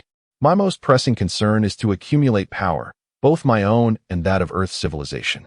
In the coming period, I shall dedicate myself to mastering forging, striving to complete the set of 10 pieces of the Godslayer armor and initiate equipment evolution. The attributes of the ordinary Godslayer set are simply disgraceful. Furthermore, having over 100 individuals idling in the fields is far from ideal. I intend to divide this group into 6 smaller teams, 2 for farming, 3 for mining, and 1 for practicing forging. What do you think? Demi nodded. Indeed, clustering together is not beneficial, but dividing into 6 groups may be too hasty. The hour is late. You should rest. I will devise a grouping plan and present it to you tomorrow. After indulging in a luxurious bath for 3 full hours, Meng Fan wrapped himself in a towel and leaped into the soft embrace of his bed, succumbing to a deep slumber. The following morning, Demi roused Meng Fan from his slumber. After a brief wash, he took his seat at the dining table, where a breakfast prepared by the villa's culinary automaton awaited him, buttered toast accompanied by fried eggs and a glass of milk. Dazeo was busy slicing food for Meng Fan, beside which lay a scroll, with a knife that appeared massive in her hands. Dazeo pointed at the scroll and remarked, "This is our proposed grouping based on everyone's talents, occupations, and future development plans. I must say, the number of individuals with shooting talents is quite overwhelming." As Meng Fan unrolled the scroll, he discovered a list of 100 names, 55 of whom possessed shooting abilities. He lightly flicked the scroll and said, "Demi, you seem rather enamored with the transport team. We only have 100 people, yet there is a 30-member transport team. Is that not excessive? They are all warriors by profession, suited for cavalry operations. Allow Bachelut to train them in horsemanship. Is not driving a vehicle an essential skill on your Earth?" Dazeo reasoned. True enough, Meng Fan conceded. Those archers should also practice their riding skills. Historically on Earth, cavalry archers were formidable, and Bachelut's ancestor, Genghis Khan, certainly conquered vast territories with them. Mudu, the alchemical guild of Tianping, has collapsed, and that 2 million share contract has been annulled. Our current production capacity stands at 6 million shares, yet we only release 60,000 shares daily in the city of the leader. We are facing severe overstock. It is likely that before the war erupts, Dazeo's factory will be overwhelmed by inventory. Meng Fan contemplated for a moment before responding. Let us increase our market release by an additional 100,000 shares. The intelligent individual I mentioned has yet to appear, and I am quite disappointed. If he does not show up in 2 years, I shall assume that role myself. Do you think we could establish a connection with the regular army of the First Dynasty to supply military provisions? It would be difficult not to profit. Demi shot him a sidelong glance. Your ambitions are quite grand. To my knowledge, the army of the First Dynasty is rather impoverished, with an annual military budget of merely 1 billion years. 1 billion years is considered poor? What then do I qualify as, a beggar? Meng Fan retorted. 1 million men comprise a legion, when averaged among them. That amounts to just 100 years per person. Weapons, equipment, war horses, salaries, food. Medicine, what does it not require time for? 1 billion years is hardly a sum to scoff at. Dazeo interjected to mediate. While the 2 million share contract has indeed been voided, it is a fact that the 4 cities alliance of Turin is facing a food shortage. Their mountainous terrain leaves little room for agricultural development, and scarcity of food is their eternal lament. Currently, they are in a dire predicament, investing 30 billion years to manipulate the market. True, the Holy Merchant Guild has taken advantage of them, but upon the price surge, they were unable to recoup even 1 billion years before the First Dynasty intervened. Most of the items transported by Demi's transport team are foodstuffs. With war on the horizon, they are stockpiling provisions, not only from the city of the leader, but also from numerous food merchants transporting supplies there. Our low-end food products are assured of buyers.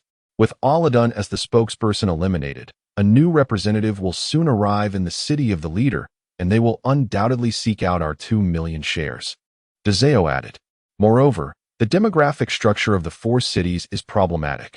Over 70% are slaves, and more than 90% are engaged solely in weapons manufacturing. The Turin Mountains serve as the largest weapons production base on the Order continent.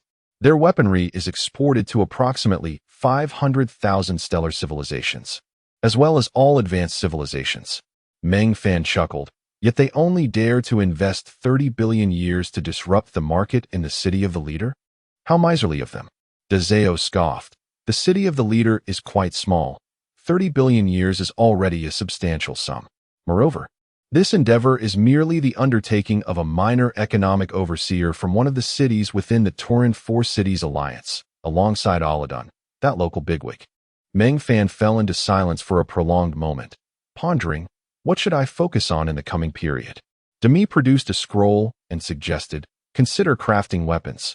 The blood axe business is thriving, and legendary grade items can be sold. For exquisite grade weapons, you can exchange them for mercenary points. Additionally, weapon collection tasks have been issued, and exquisite grade weapons earn significant points, with prices aligning closely with the market. Meng Fan nodded thoughtfully and, accompanied by Demi and Dazeo, made his way to the Daizongzi company, noting that the other 6 individuals should have arrived by now. During this journey, Demi wagered that they had yet to arrive, given the tight schedule. Unless they traveled tirelessly throughout the night without wasting a moment, their timely arrival seemed improbable. Upon witnessing the 6 weary figures downstairs, she could only marvel at the discipline of Earth's civilization, relieved that she had refrained from placing a bet. Chapter 70. The arrival of the First Dynasty. Meng Fan, brimming with confidence, winked at Demi and greeted the 6 newcomers with hearty laughter. Your timing is impeccable. Otherwise, I might have faced defeat. Demi promptly retrieved a scroll from his spatial compartment and tossed it to Meng Fan to divert the conversation. Mutu, it's time to announce your decision. Meng Fan, well aware of Demi's intentions, did not press the matter further. He handed the grouping scroll to Batu Lu, saying, Batu Lu, you have one more errand to run. Deliver this grouping plan to Zhao Gang. It contains the names of 30 individuals who will become the backbone of your cavalry unit. Your cavalry will be responsible for transporting supplies, so practice your horsemanship diligently. Duan Wu, Wei Zhenghong, and Sun Baowei, you will accompany Batu Lu back. Half of the individuals listed will form the core of your archers brigade. Sun Yaohui and Qi Honggang, you two will remain in the forging district of the leader's city to craft weapons. Demi has already prepared the formulas and materials. The 4 of them will return to lead the troops, while the 3 of us will focus on earning points for the mercenary group, striving to become a 3-star mercenary band. After assigning their tasks, Meng Fan clapped his hands and continued, I shall not keep you any longer. Gather your supplies and return. Reconnect with your comrades, and once the harvest is in, we will organize ourselves on site. Zhao Gang will handle the specifics. You all have taken many lives during our outing, and you have earned ample time. Assist those in need as much as possible. The 6 honored him with a synchronized salute, and 4 of them turned to depart. Meng Fan kissed Demi and Dezeo, accepting the materials and formulas prepared for the trio, saying, Let us head to the furnace room. Time waits for no one. Go, go, go. Once the others had left, Dezeo sighed. If only the warriors under the god of war exhibited such discipline, they would not have met their grim fate. Demi chuckled. Newly emerged civilizations often behave this way. The future will depend on Meng Fan's capabilities and charisma, but I have faith in him. How much time do we have left? 300,000 years, but we have amassed enough supplies to last 8 million years. I will submit the task while you return home to organize the materials and deliver them. I wonder how long it will take him to emerge. Regrettably, a month later, Demi had to interrupt Meng Fan's forging, for the emissaries of the First Dynasty had arrived. They sent a common traveler, an envoy from a vassal civilization of the First Dynasty. Upon encountering Meng Fan, the traveler was exceedingly arrogant, coldly stating, Our director wishes to see you. With that, he tossed a notice and turned to leave. Before Meng Fan could even open the notice, another group arrived, led by a striking woman clad in splendid armor. Meng Fan discreetly activated a data eye. Assessment, First Dynasty. Position, Commander of the 25th Legion of the Southern Province. Base attributes, Strength 220, Agility 240, Constitution 230, Will 110. Intelligence 180. Special attributes, Command, Legion Formation. Special equipment, Elven Sunlight Set, Legendary. Dynasty Warrior's Sword, Legendary. Heart of Glory Necklace, Epic. A flurry of information followed. But before Meng Fan could absorb it, Assessment spoke. You are the owner of the Zhongzi Company. I find that name delightful. It's so appetizing just to hear it. I am Assessment, the commander of the 25th Legion. I come to you seeking provisions. At that moment, Meng Fan was profoundly awestruck by her attributes and equipment, stammering, Hello. I am Meng Fan, a newly appointed leader. Assessment smiled. Fear not, young brother. I am not here to quarrel. I have come seeking your assistance. Our legion is assembled, yet the food supplies at our station are alarmingly scarce. The southern governor mentioned that during the economic turmoil in the leader's city, you maintained fair prices for food, which speaks to your integrity. I wish to purchase a bulk of provisions. Recovering from his astonishment, Meng Fan surveyed the cramped office, dragged the sole chair over, and invited Assessment to sit. However, she waved her hand dismissively, stating, I am a soldier, and do not require such formalities. What quantity of food can you provide? After careful consideration, Meng Fan replied, The current market is chaotic. Our production has been halted for the most part. The reason we continue to operate at a loss is to maintain our market share. You are all heroes, and I hold you in great esteem. My aspiration is to charge into battle like you. How about this? Name your figure, and we will produce to the best of our abilities. Reserving 1 million shares for the leader's city. The remainder can be allocated to you. Assessment chuckled. You're not going to discuss pricing? Meng Fan smiled back.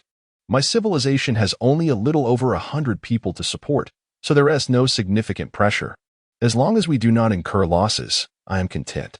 The market order here has been restored. That 1 million share allocation is sufficient for our needs. Assessment contemplated seriously. Our military budget is limited, and your mercenary group is currently at 2 stars. During our training sessions, we have accumulated a fair number of task items. We could exchange those with you, and naturally, we will offer you favorable terms. With a wave of her hand, a burly man behind her retrieved a large backpack, and Demi approached to inspect it, stating, 30,000 boxes of bread, 20,000 boxes of sausages, and 10,000 boxes of roasted meat. Assessment turned to a handsome young man behind her, who nodded and said, This price is quite reasonable, but I would prefer to swap the roasted meat for beer. Demi shook his head. Beer's raw materials conflict with bread. For every 10,000 boxes of roasted meat, we can only exchange for 8 10,000 boxes of beer. The young man nodded in agreement. That's acceptable. But we need tenfold. Demi was immediately taken aback. Tenfold? Those task items fill 2 backpacks. Our mercenary group would ascend to 4 stars, which we wouldn't even utilize. Upon reaching 5 stars, we would have to participate in the eternal war. What can a mere 100 of us accomplish? The young man grinned. We can provide materials for long-term tasks to help you reach 5 stars. Naturally, you can level up after this great war, allowing you to establish 2 additional subgroups. The task items would be sufficient for your main group and 2 subgroups to reach level 4, saving you considerable time. Demi was rendered speechless. The young man then gestured to another burly man, who opened his backpack, revealing sufficient task materials for your main group to reach level 5. Name your price. Demi approached, bewildered, and after some contemplation, proposed 150,000 boxes of bread, 50,000 boxes of zongzi, 30,000 boxes of sausages, and 20,000 boxes of beer. The young man nodded once more, agreed, but we require an additional 10,000 boxes of roasted meat, and will reduce the zongzi by 10,000 boxes. Rest assured, we want to present offers of tenfold or eightfold again. Demi, still in a daze, nodded. The young man then produced a piece of paper and handed it to Demi, saying, Village construction order. This time I will offer 500,000 boxes of bread, 200,000 boxes of zongzi, 200,000 boxes of sausages, 100,000 boxes of beer, and 300,000 boxes of roasted meat. Upon seeing the village construction order, Demi's eyes lit up, revealing his unmasked desire. Chapter 71. Onkong Del. The young man, captivated by the brilliance of the village establishment order, turned his gaze towards the dominant figure among the 3, Demi. He began to enumerate the quantities, a total of 950,000 boxes of bread, 240,000 boxes of rice dumplings, 430,000 boxes of sausages, 128,000 boxes of beer, and 310,000 boxes of roasted meat. Let us smooth out the fractions and round up to whole numbers. 1,000,000 boxes of bread, 250,000 boxes of rice dumplings, 500,000 boxes of sausages, 150,000 boxes of beer, and 350,000 boxes of roasted meat. To cover the price differences, we shall compensate you with 200,000 per annum. What do you think? As for the delivery time, let us set it within 100 years. The delivery location will be in the city of leaders, so you won't need to handle transportation. Demi frantically calculated on paper, arriving at a terrifying conclusion. Given the production capacity exhibited by the big rice dumpling company amidst economic turmoil, fulfilling these orders would take 9 years, including the quantities allocated to the leaders. The 2 elves simultaneously turned their gazes toward Meng Fan, who maintained a faint smile on his face. He remarked to Ancesmet, Your vice-captain is quite capable. Once this agreement is signed, our big rice dumpling company will serve as the logistics processing plant for your 25th Legion, transferring all market risks onto us. We will bear the brunt of rising raw material costs and other adverse factors. Quite a clever arrangement. The most enticing aspect was the village establishment order presented by the leader. However, he overlooked a crucial detail. I am a newcomer. If I had hundreds of thousands or even millions under my command needing a place to settle, I might begrudgingly accept this deal destined for substantial losses. Unfortunately, I only have a little over 300. And Sesmet chuckled. Caution is a commendable virtue. This is Onkong Del, my vice commander. We have established an office in the city of leaders, where he will be gathering supplies for a considerable time to come. Meng Fan, you are indeed an intriguing individual. I will offer you 500,000 for an initial batch of food. You can negotiate the price. I also need to meet with a pharmaceutical merchant. Perhaps we shall cross paths again. With that, the commanding blonde woman, exuding an air of authority, exited the cramped office with a group of burly men, leaving behind a disgruntled Onkong Del, who felt as if he had just been slapped in the face. Observing the irate Onkong Del, Meng Fan who had been poised to mock Demi, shifted to a more amiable demeanor, inviting him to take a seat. With a mischievous smile, he said, "Do you fancy her? I can teach you a few tricks. I was quite the romantic in my previous world. Isn't it merely about wooing a cold female superior? How about it? Shall I be your charming strategist? In our earthly terms, we call it a wingman." Kong Del scoffed, but did not respond directly, instead asking bluntly, "For 500,000 years. How much food can you supply us?" Meng Fan replied with a grin. "Even if you were to purchase the cheapest black bread at 500,000 years, that would only amount to 600,000 boxes. Even if your legion were to subsist on nothing but black bread 3 meals a day like the impoverished in the city of leaders, would that be sufficient for 3 years? Sustaining a legion of 1,000,000 solely on black bread is unfeasible. Calculating consumption at my rates, you would require at least 1,000,000 years annually for the lowest tier forces. Better units would need around 3,000,000 years. Additionally, you must prepare for high-end food and wine, which would require at least 1,000,000 to 2,000,000 years. For a formal military force like yours, at least 5,000,000 years would be necessary. While your legion may have a budget of 10,000,000 years, with over half allocated to soldier salaries, and with the imminent war, your commander will likely spend most of that on weapons and equipment, eager to prove herself. As I understand, among the 100 main legions in the southern provinces, she stands as the sole female commander, yet to marry. You have considerable competition. Kong Del's face shifted between hues of green and red as he grappled with intense thoughts. Seizing the moment, Meng Fan continued, "You are a remarkably astute individual. You should recognize what your legion lacks.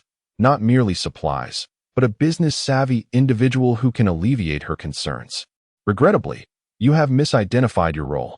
You ought to independently shoulder the logistics of the entire legion, allowing her to focus on warfare and fully unleash her tactical prowess, rather than concerning yourself with trivial matters. A man who can relieve her burdens will surely hold a significant place in her heart." Kong Del, thoroughly entranced by Meng Fan's persuasion, asked, "What should I do then?" Meng Fan smiled. "How many troops do you command, and how much time do you have?" 30,000 troops. As for time, let us not discuss that." Meng Fan chuckled. "Surely you can allocate 100,000 years. I am aware that the First Dynasty prohibits military engagement in commercial activities, but your logistics corps is responsible for escorting supplies. My plan is simple: to establish a presence in the pine forest. The disarray of forces within has been cleared by your First Dynasty's army, and my big rice dumpling company is a bona fide production entity. It is permissible to source materials and produce food in the pine forest. Your logistics troops awaiting supply transport would also find it entirely normal. You may station your forces in the pine forest under the pretense of food supply, effectively controlling the area. When your troops are unoccupied, they can hunt in the woods. Training in jungle warfare. This would provide your forces with sustenance and training, creating a dedicated food production base for your 25th Legion. Food would no longer be an issue. And if production scales up, you could trade surplus food for equipment with other legions. Do you think your commander would regard you differently?" Kong Del's eyes sparkled with realization, his demeanor significantly improving. "You make a compelling point. However, our transportation duties are quite burdensome, and we cannot mobilize too many troops." Meng Fan's grin widened. "You are a military force. What do merchants fear? Bandits, of course. Your troops can assist in escorting supplies. While you cannot charge for time, you can allow them to utilize spare carts to offset the time, significantly increasing the volume of transported goods and indirectly reducing your military's logistical burden." After a prolonged contemplation, Kong Del finally smiled. "Meng Fan, is it? You are indeed an intriguing individual. How about joining our legion as a logistics officer?" Meng Fan pointed to a post on the desk, saying, "I have another officer to meet here." Kong Del picked up the post and glanced at it. "This is a greedy fellow. You must tread carefully. Let me accompany you. You will need his approval to establish a factory in the pine forest. You may come, but I will hold the authority in this matter, Meng Fan stated after a moment's reflection. Hong Dell rarely displayed a smile, replying, "Very well, my charming strategist. This journey shall serve as my gesture of goodwill. This officer may be of modest rank, yet wields significant power. His cousin is the commander of the 33rd Legion. He is also preparing for deployment, and he seeks you out for matters concerning food. Your big rice dumpling company has garnered quite a reputation during this economic upheaval, and many have set their sights on the provisions you possess." Chapter 72. Preparations for the food processing plant. Meng Fan inquired, somewhat perplexed. Does the First Dynasty not have a military food reserve? Why must we hastily gather supplies in the City of Leaders? Certainly, there are food reserves, came the reply. However, in our southern provinces, the land suitable for cultivation is exceedingly scarce. Coupled with the necessity of sustaining 100 regular legions, 10 Tier 3 legions, and 50 garrison legions, the supply of food is severely strained. Each expedition requires us to procure substantial provisions ourselves. Relying on the southern provinces for sustenance would surely leave us famished. The laws of the dynasty are stringent, and we cannot requisition supplies forcibly. We must resort to trade to gather materials. Meng Fan chuckled. The law is rigid, but humanity is dynamic. Let us go meet that avaricious director. If it suits us, perhaps our three factions could collaborate on a production base to provide you with affordable food. With a knowing glance at the rice, Meng Fan grasped Nkongda's arm and exited the office. Under Nkongda's guidance, they proceeded directly to the teleportation array, each contributing 10 years of their time, and were transported to the provincial capital of the southern provinces, Val City. Upon entering the city, Meng Fan was taken aback by its vastness and magnificence. It was a scale of grandeur that Hollywood could scarcely replicate with computer-generated imagery. In comparison, the City of Leaders seemed a mere hamlet. Observing Meng Fan, who appeared entranced, Nkongda jested, "You seem rather out of your depth, my dear companion. The southern provinces have a relatively brief history of only 1.5 million years, and Val City has served as the provincial capital for just over 700,000 years. It wouldn't even place in the top 500 of the First Dynasty. If you ever visit the royal city, I dare say your jaw will drop. I am your wingman in charm pursuits. By the way, do you know what a wingman is? Of course, it means partner." Meng Fan was genuinely impressed by the translation system of this world. It was most convenient. All around were soldiers clad in orderly armor, saluting as they passed Nkongda. He remarked, "This is the military teleportation array. I'm footing the bill myself. 10 years. My annual salary is merely 3,000 years. And during wartime, it's only 10,000. As he spoke, he tugged at Meng Fan, who was fixated on the soldier's armor and weaponry. "Don't stare. It's all standard equipment, 3-star quality, courage set. The garrison legion's gear may appear ostentatious, but we use 4-star equipment, while those Tier 3 legions boast 5-star gear, which is quite enviable." Meng Fan patted Nkongda's breastplate, his expression one of mock dismay. "If I'm not mistaken, you possess a legendary 5-star set, worth at least several billion years, no?"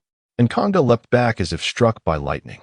"Though I may be somewhat unconventional, my orientation is decidedly normal. However, your judgment is commendable. The 5-star legendary set, the Demon Slayer set, is indeed of high quality. Though it may seem unremarkable now, at night, it radiates a holy light, serving as an excellent magical lamp. You dare criticize their gear as ostentatious? At night, you'll be a walking streetlight, a prime target on the battlefield." Nkongda was momentarily taken aback, finally muttering, "It can be turned off." As they conversed and walked, they reached a small rest station by the teleportation array after about 10 minutes, where they procured 2 war horses. Due to Nkongda's high rank, the horses were provided free of charge. Although Meng Fan's riding skills were rudimentary, these horses were specially trained, allowing even those lacking riding ability to mount them, albeit without the benefit of enhanced performance. They galloped along the city's horse paths for 2 hours before arriving at the office of the avaricious director. Outside, a queue of over 100 individuals, primarily affluent merchants, awaited their turn, engaged in jovial conversation. Nkongda, bypassing the line, strode forward, pushing past 2 guards and bursting into the office, exclaiming, "Andrew, Your esteemed heir has come to see you. The office was lavish, dominated by an enormous desk that could serve as a bed. A balding man glanced up, irritation swiftly transforming into delight upon recognizing Nkongda. He waved dismissively at those engaged in conversation and laughed. You rascal, what brings you here? If you seek supplies, you've come to the wrong person. Nkongda gestured toward Meng Fan, saying, This is Meng Fan, the food merchant from the City of Leaders. Meng Fan respectfully performed the customary greeting of the First Dynasty. But Andrew paid him no heed, instead addressing Nkongda, You've fallen from grace, associating with these leaders. Nkongda, at ease in Andrew's office, produced a fine bottle of wine and took a generous sip. He has a business proposition for you, you bloodsucker. He owns a company with a remarkably creative idea. Meng Fan, why don't you explain? Meng Fan glanced at the closed office door and said, Lord Andrew, I own a company that specializes in producing low-grade food products. I wish to establish a processing plant in the Pine Grove. Andrew frowned. You need to apply and follow proper procedures. Why come to me? Besides, I believe the Pine Grove is not a grain-producing area. Meng Fan smiled enigmatically. While it may not produce grain, we can procure supplies from the surrounding small farming areas and transport them to the Pine Grove for processing. I have examined the map, and within a month's journey, there are 14 small grain-producing regions. This factory can supply food to the military, with profits serving as additional income for the troops. He added, and I must clarify, the food supply I refer to will not be within the normal supply chain, but rather an auxiliary supply to the military. Of course, the primary market for the factory's products will be external sales to generate revenue, which will in turn benefit your two legions, he concluded. Andrew's eyes brightened. Your thinking is quite innovative. There are indeed no large grain-producing areas surrounding the Pine Grove, and the dynasty has not considered establishing a processing plant there. Your insight is sharp, but establishing a village there would require significant taxation or allegiance to the First Dynasty. Meng Fan chuckled. I do not wish to establish a village.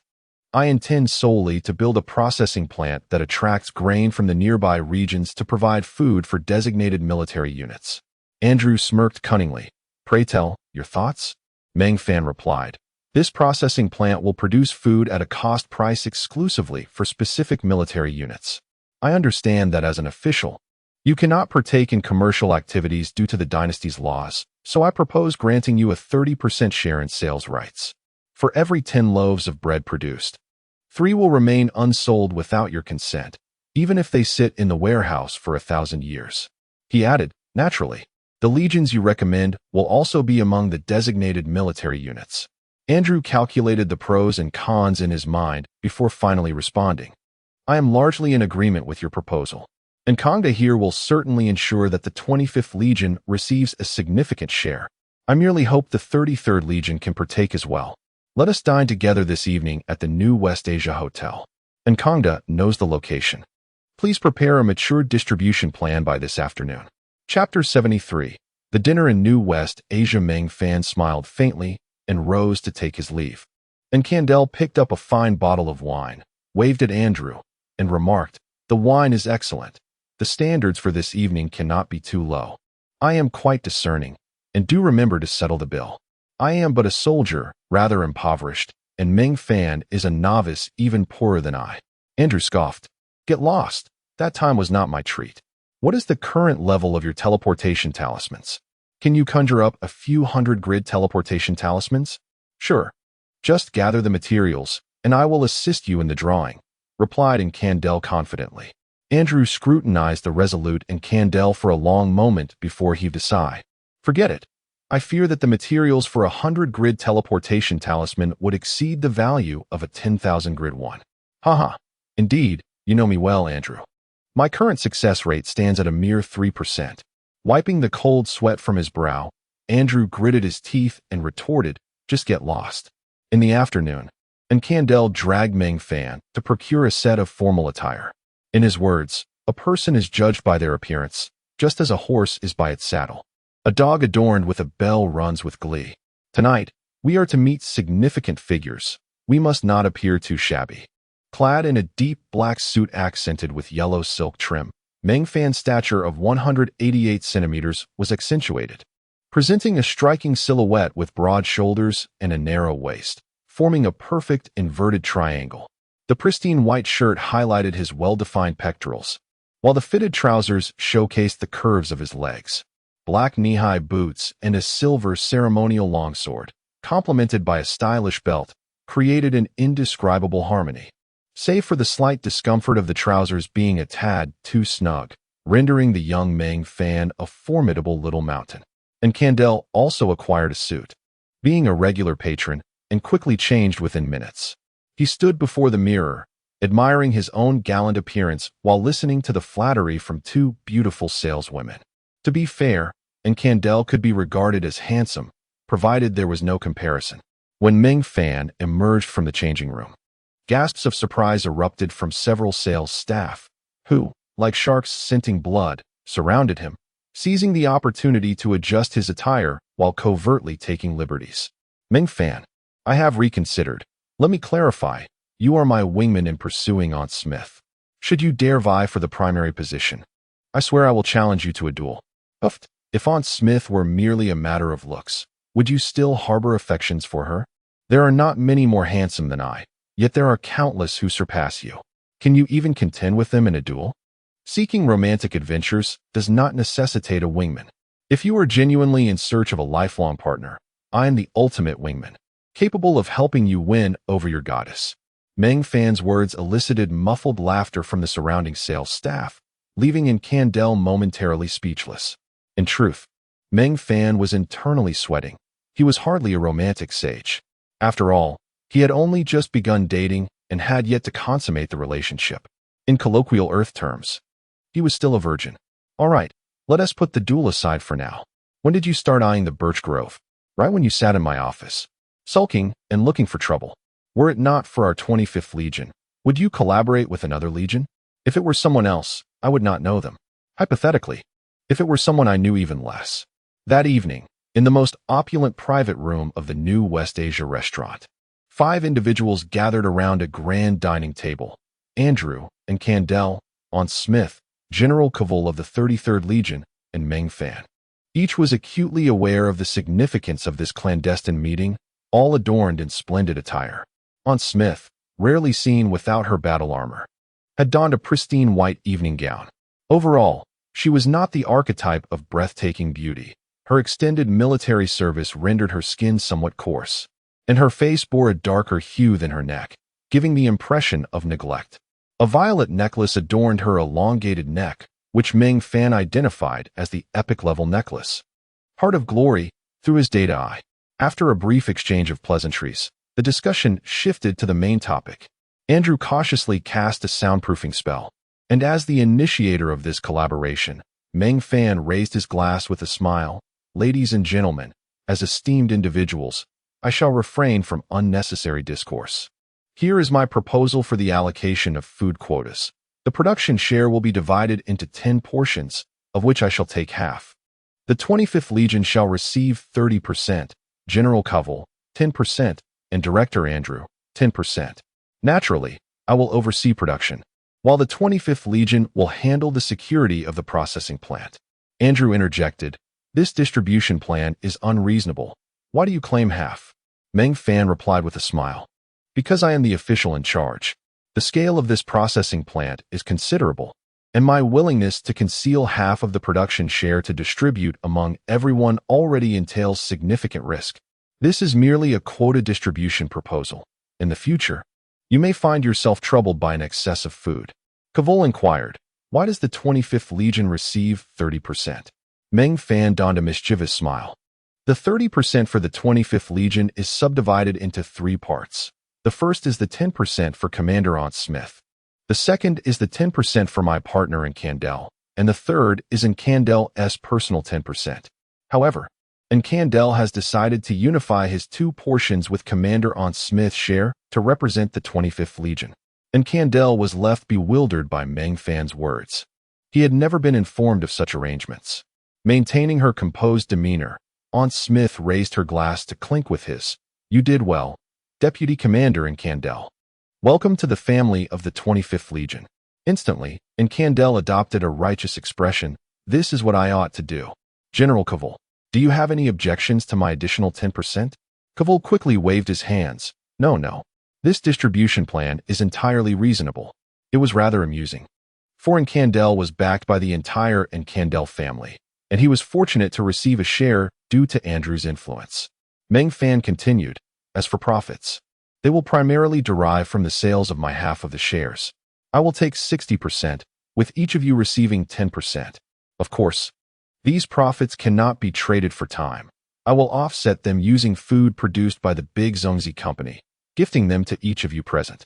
The dynasty's regulations encourage private organizations and individuals to donate to legions, and as legion leaders, you possess the authority to accept such donations.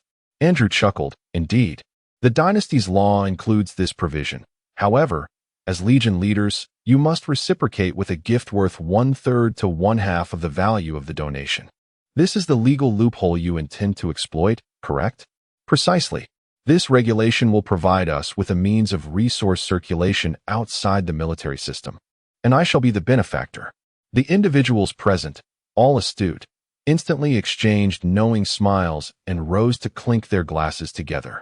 Chapter 74. The production base. Meng Fan, under the pretext of a food deposit, received a sum of 1,000,000 years from the 25th Legion, while the 33rd Legion contributed 150 million years. To this, Kawa expressed no dissent, referring to it as a joining fee. The First Dynasty maintained stringent expectations for its military personnel. During a meal, several military inspectors barged into the room. The seasoned Andrew stepped forward to address the situation, simply stating they were in discussions with Meng Fan, the proprietor of the Great Zongzi Company, regarding food procurement.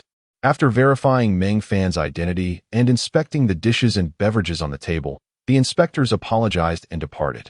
Once they left, Andrew gently rang a bell, and a beautiful attendant wheeled in a cart laden with an array of master-level dishes and several bottles of fine wine. Andrew chuckled. I know these guys well. They'll linger in the corridor but won't re-enter. Now, let's indulge ourselves. Enkondel, wipe that disdainful look off your face. It's my treat. There is no need to be so petty. Come, let us sample the chef's signature dish, the dragon blood stew.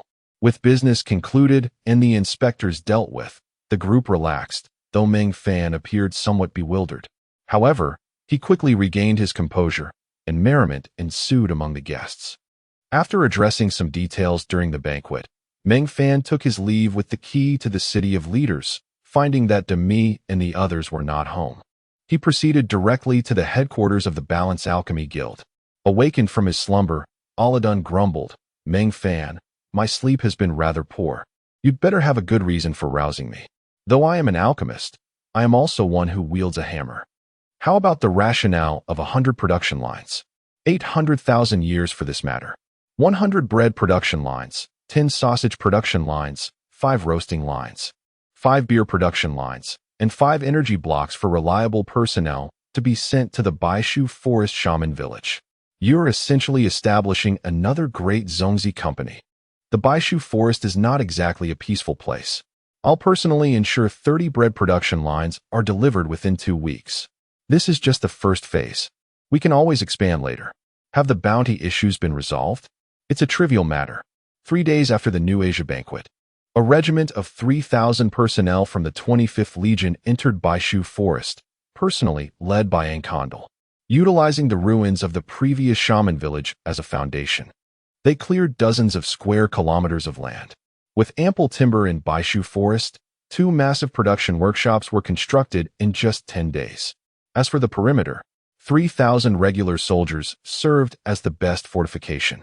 Half a month later, Aladun arrived with 300 to 400 individuals transporting 30 sets of bread production lines to the site now designated as the Great Zongzi Company's Baishu Forest production base. Upon witnessing the regular soldiers bustling about, he was momentarily taken aback. Grasping Meng Fan's hand, he exclaimed, Your vision is truly unique. How did you manage to acquire these regular troops? Meng Fan replied with a smile, I didn't acquire them. They are my creditors. If your equipment isn't in place soon, they'll dismantle me. Hurry and set up the machines. Aladun laughed. What were you thinking, choosing such a rundown place? The air here is fresh. As they entered the production base, Aladun was astonished to find it divided into 3 sections. The actual production area was relatively modest, comprising 4 workshops and a vast warehouse, while the largest section was devoted to livestock, filled with plump pigs. Over 1,000 skilled workers bustled about, and a small market area had been set aside, allowing ample space for people to set up camp. Many were already selling local specialties from Baishu Forest.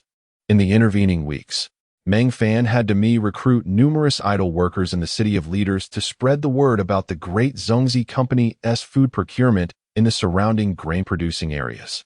Some logistics detachments passing through these areas expressed willingness to escort merchants in exchange for assistance with supplies, stipulating that the destination must be Baishu Forest, as that was their goal. Baishu Forest is situated very close to the City of Leaders, and having recently been cleared, it offers high security. Merchants were willing to take a slight detour through several grain-producing areas before heading to Baishu Forest and then to the City of Leaders. This only added 2 to 3 days travel time and the cost of a horse-drawn cart for the assurance of absolute safety, making it quite advantageous. Under the escort of these regular soldiers, large numbers of merchants began to flock to the production base daily. Before long, this route became well known among small traders. Drawn by the inexpensive food, the grain purchase prices were comparable to those in the City of Leaders, and the proximity and safety of the grain-producing areas proved appealing. Within just 1 month, over 100,000 merchants surged into the area, bringing with them an abundance of food. The first shipment of 10,000 boxes of sausages and 100,000 boxes of bread was dispatched, filling the plates of 200,000 soldiers across both legions. Each legion consumed 1,000 boxes of bread daily, ensuring that 100,000 boxes would sustain a legion for 3 months without starvation. Once conflict arose, consumption would double, and soldiers could not subsist solely on bread. A good start is half the battle won. Within 3 months, Meng Fan increased production to 100,000 boxes of bread and 20,000 boxes of sausages monthly, significantly lowering prices, bread at 1 box per year and sausages at 2 boxes per year. After deducting costs and taxes, the profit per box barely covered 30 days. This garnered a very favorable impression from the leaders of both legions, especially in Kandal, who spent considerable time at the production base, growing quite familiar with Meng Fan. Meng Fan offered him several strategies to gain the favor of Aunt Simmet, transforming the previously disregarded Deputy Legion Commander into someone of significance in her eyes. The proposal for jungle warfare military exercises particularly appealed to Aunt Simmet, especially after Enkandal orchestrated a complete ambush of her direct guard of 1,000, leading to a notable increase in her smiles directed towards him. Enkandal, buoyed by this, felt as though he were floating on air, nearly wagging a tail behind him. He was also aware that Meng Fan had masterminded the entire exercise, employing unfamiliar tactical terms such as feigned retreats and deceptive maneuvers, leaving Enkandal overwhelmed. Especially when he cornered Aunt Simmet along a narrow jungle path, he nearly shouted, "I opened this mountain, I planted this tree. If you wish to pass, you must shed your undergarments." 3 months later, Aunt Simmet officially transferred the remaining 70,000 personnel of the Logistics Division to Enkandal's command, effectively recognizing him as both Deputy Legion Commander and Logistics Division Leader, granting him full control over the division's forces. Upon receiving the order, Enkandal was so moved he nearly cried, immediately inviting Meng Fan to celebrate with a grand feast, even breaking out a 5,000-year-old fine wine. After a night of revelry, the two of them embraced as brothers, with Enkandal, thoroughly intoxicated, insisting on passing command of the Logistics Division to Meng Fan so he could pursue romantic endeavors freely. Chapter 75. Love is a skillful art. Meng Fan had also indulged in drink, realizing that he could not assert command. However, he was capable of devising a training plan. He randomly selected 10,000 individuals, stripped them of their gear, and instructed them to traverse the pine forest without provisions or weapons, providing each with a single feather. Their performance would be evaluated based on the number of feathers they retained. Those who preserved their feathers would be afforded meals, while each additional feather allowed them to procure 1 item of food from those lacking feathers, who would have to surrender 1 food item in return.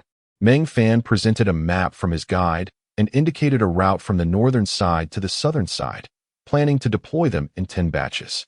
The time frame was set at 3 days, with those possessing an abundance of feathers promoted to instructors for enhanced rations. Yet, a regular army was to be dispatched first to clear the area, particularly targeting those who banded together, for they were the true masters of jungle warfare. Del, intrigued by this innovative training approach, disregarded his inebriation and approached the newly arrived 70,000 troops, announcing the regulations with slurred speech. He randomly selected 10,000 unfortunate souls. Though his orders and rules were somewhat incoherent, he retained the directive from Meng Fan to clear the forest first. The 5,000 fully armed regular soldiers undertook a jungle training exercise, and 3 hours later, the 10,000 unfortunate souls found themselves stripped down to their undergarments, clutching the feathers on their helmets as they entered the forest. Meng Fan had previously traversed that area, knowing it required at least 2 days. The naked 1,000 were tasked with foraging for food, while grappling for others' feathers and protecting their own. Those who succeeded would undoubtedly be jungle experts. His method, while clever, was not merely a training exercise in jungle warfare, but a means of selecting the elite among the 10,000. However, complications arose. When the results were announced, and Sasmit personally arrived, causing Del to feel a wave of anxiety. Within the allotted time, over 8,000 individuals reached the designated location, while the remaining 1,000 consisted of those destined to go hungry. As Sasmit gazed upon the weary soldiers, clad in various makeshift garments or entirely nude, she felt an urge to chastise Del, the spoiled youth. Nevertheless, Del possessed a certain aptitude, particularly in winning hearts. He personally delivered clothing and food to several soldiers, each brandishing 4 or 5 feathers, reassuring them with praise, acknowledging their worth, and bestowing upon them the title of instructors, tasked with teaching new recruits how to survive in the jungle and vanquish foes. Simultaneously, he ordered another 10,000 to enter the forest to rescue those still trapped. This contingent would have 1 day to recuperate, with provisions unrestricted, and after a day, another 10,000 would be selected from the remaining 60,000 for combat operations. As he issued this command, Del felt a shiver run down his spine, yet he recalled Meng Fan's teachings, particularly that with strong women, the more compliant one is, the less they regard you. And Sasmit refrained from publicly questioning Del's orders, opting instead for a private conversation. Del, with a firm demeanor, stated, "Commander, if you believe I am unfit to train the troops, you may reassign them. Otherwise, we shall train according to my methods." And Sasmit, observing the resolute young man, inquired about the nature of his training aspirations. Del, gazing skyward in contemplation, replied, "When they can support one another and emerge from the jungle together, their training will be complete. The battlefield is unforgiving. Without mutual support and assistance, even the mightiest skills are futile. A lack of trust and unity renders them mere scattered grains of sand." And Sasmit, taken aback by this response, felt a profound impact. After a prolonged silence, she rose and offered a salute to Del, apologizing for her previous biases due to his background. "You are a true general. Together, let us forge the 25th Legion into a formidable force." When Del beheld his idol grasping his hands, he was momentarily dazed, particularly by her words of collaboration, which sent him into a euphoric state. After her departure, he inhaled the lingering scent of her presence on his hands. It took him a considerable time to regain composure before he rushed out to seek his good friend, the one who had advised him. Meanwhile, Meng Fan was engaged in butchering pigs, his attire stained with blood as he practiced animal gathering skills. With the assistance of the specialized slaughterhouse, his proficiency had reached a master level, accumulating significant experience over the past months, as he slaughtered 25 pigs daily for the production of sausages and roasted meats. Del, disregarding his bloodied state, embraced Meng Fan with laughter, recounting the recent events in meticulous detail, especially the sensation of being grasped by Sasmit and his gratitude. His account was so detailed it bordered on obsessive. Ultimately, he playfully implored Meng Fan for further advice on how to draw closer to his goddess. Meng Fan, Bemused by the young man's antics, sighed and chuckled, recognizing Ankang Del's unwavering infatuation with Ansasmet. However, he noted that the lad possessed little military aptitude, barely reaching 150 in basic attributes, even with enhanced equipment. Setting down his cleaver, Meng Fan inquired seriously, "Are you truly suited to be a soldier? Or are you merely enlisting out of love for Ansasmet? From what I understand, your family has always been involved in governance. Should I assist you? Do you wish to become a genuine soldier or pursue the woman you love?"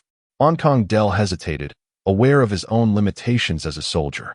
After a lengthy pause, he confessed, "I love her, and now I also love this army. I am uncertain which love is stronger." Meng Fan placed a comforting hand on Ankang Del's conflicted face, leaving a crimson handprint, and declared, "Then let us love together. I have a suggestion. Elevate your goddess to the status of the Legion's divine figure, showcasing her dedication to her soldiers, sharing in their trials and tribulations, respecting the worthy, and ensuring that no soldier is abandoned on the battlefield. You must portray the 25th as a legion of flesh and blood, imbued with love and passion. As a civilian by nature, this is your forte. If you cannot accomplish this, you might as well join me in butchering pigs. In your efforts, weave your affection for her into your message, ensuring that every member of the 25th Legion feels your love for her. Remember, a virtuous woman fears a persistent suitor, so be diligent. Yet, be aware that this path may render you a jester, a figure of ridicule. Contemplate your decision carefully." Ankang Del self-deprecatingly replied, "I am already a clown, for my goddess. I am willing to do anything." Chapter 76. The Prodigal Son as the second son of the third generation of the Ankang family. Ankang has been an excessively protected individual since birth. In the Eternal Continent, conceiving a child is an arduous endeavor, not due to a decline in male virility, but rather because of the world's intrinsic rules, which impose great costs on childbirth. Offspring symbolize the external strength of a family. Ankang Zheng, the patriarch of the Ankang family, is a trusted aide of Emperor Saint Arthur of the First Dynasty and a formidable master of spatial magic. Throughout his life, he fathered 9 sons and 9 daughters, second only to Saint Arthur in progeny. However, he was rather lax in his parenting, allowing his children to run wild. Among his 9 sons, only the third son, Ankang Zhongxin, and the 9th son, Ankang Zhongyong, were fortunate enough to produce descendants, with Ankang being the offspring of Ankang Zhongyong, alongside a cousin, Ankang Ri, who is 40 million years his senior. Ankang's father lacked the capability to sire children on his own. However, he was fortunate to marry a remarkable wife, the sole princess of the kingdom of Saint Alban among the 4 human kingdoms. With the unwavering support of his father-in-law, Ankang was born. Bearing the bloodlines of 2 dynasties, Ankang was spoiled by his mother, Alban Dana, from a young age, becoming a true prodigal son known for his notorious reputation across 2 royal cities. As he matured, his parents began to emphasize his education, eventually granting him a village construction permit, sending him to the remote southern provinces to seek refuge with his cousin, Ankang Darui. By a twist of fate, he encountered the striking Ansasmet, and he was completely captivated. Employing various machinations, he shamelessly joined the 25th Legion as a deputy commander. Notably, Ankang was merely 10,800 years old, a mere adult in this world, where the age of maturity is considered to be 10,000 years.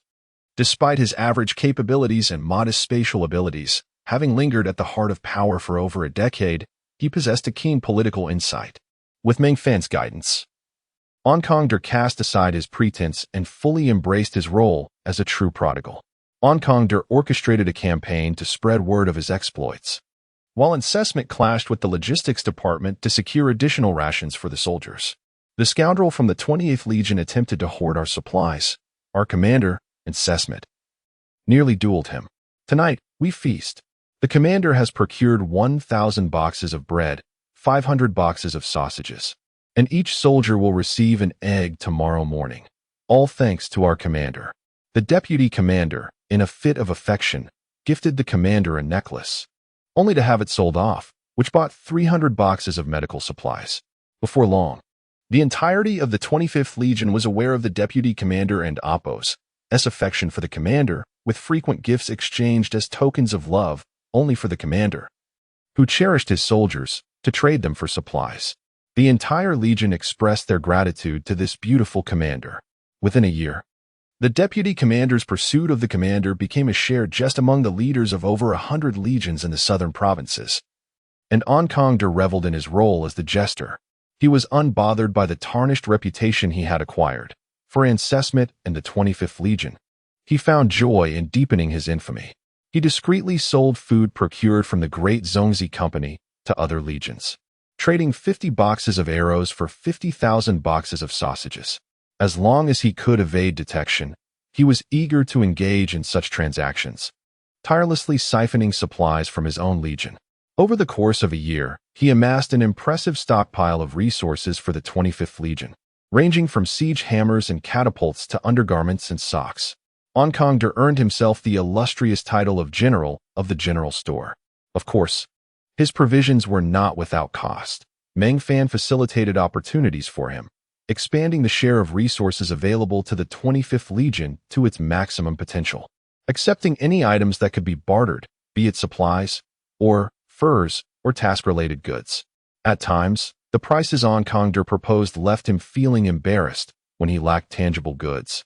He would even dispatch soldiers to cut timber to settle debts.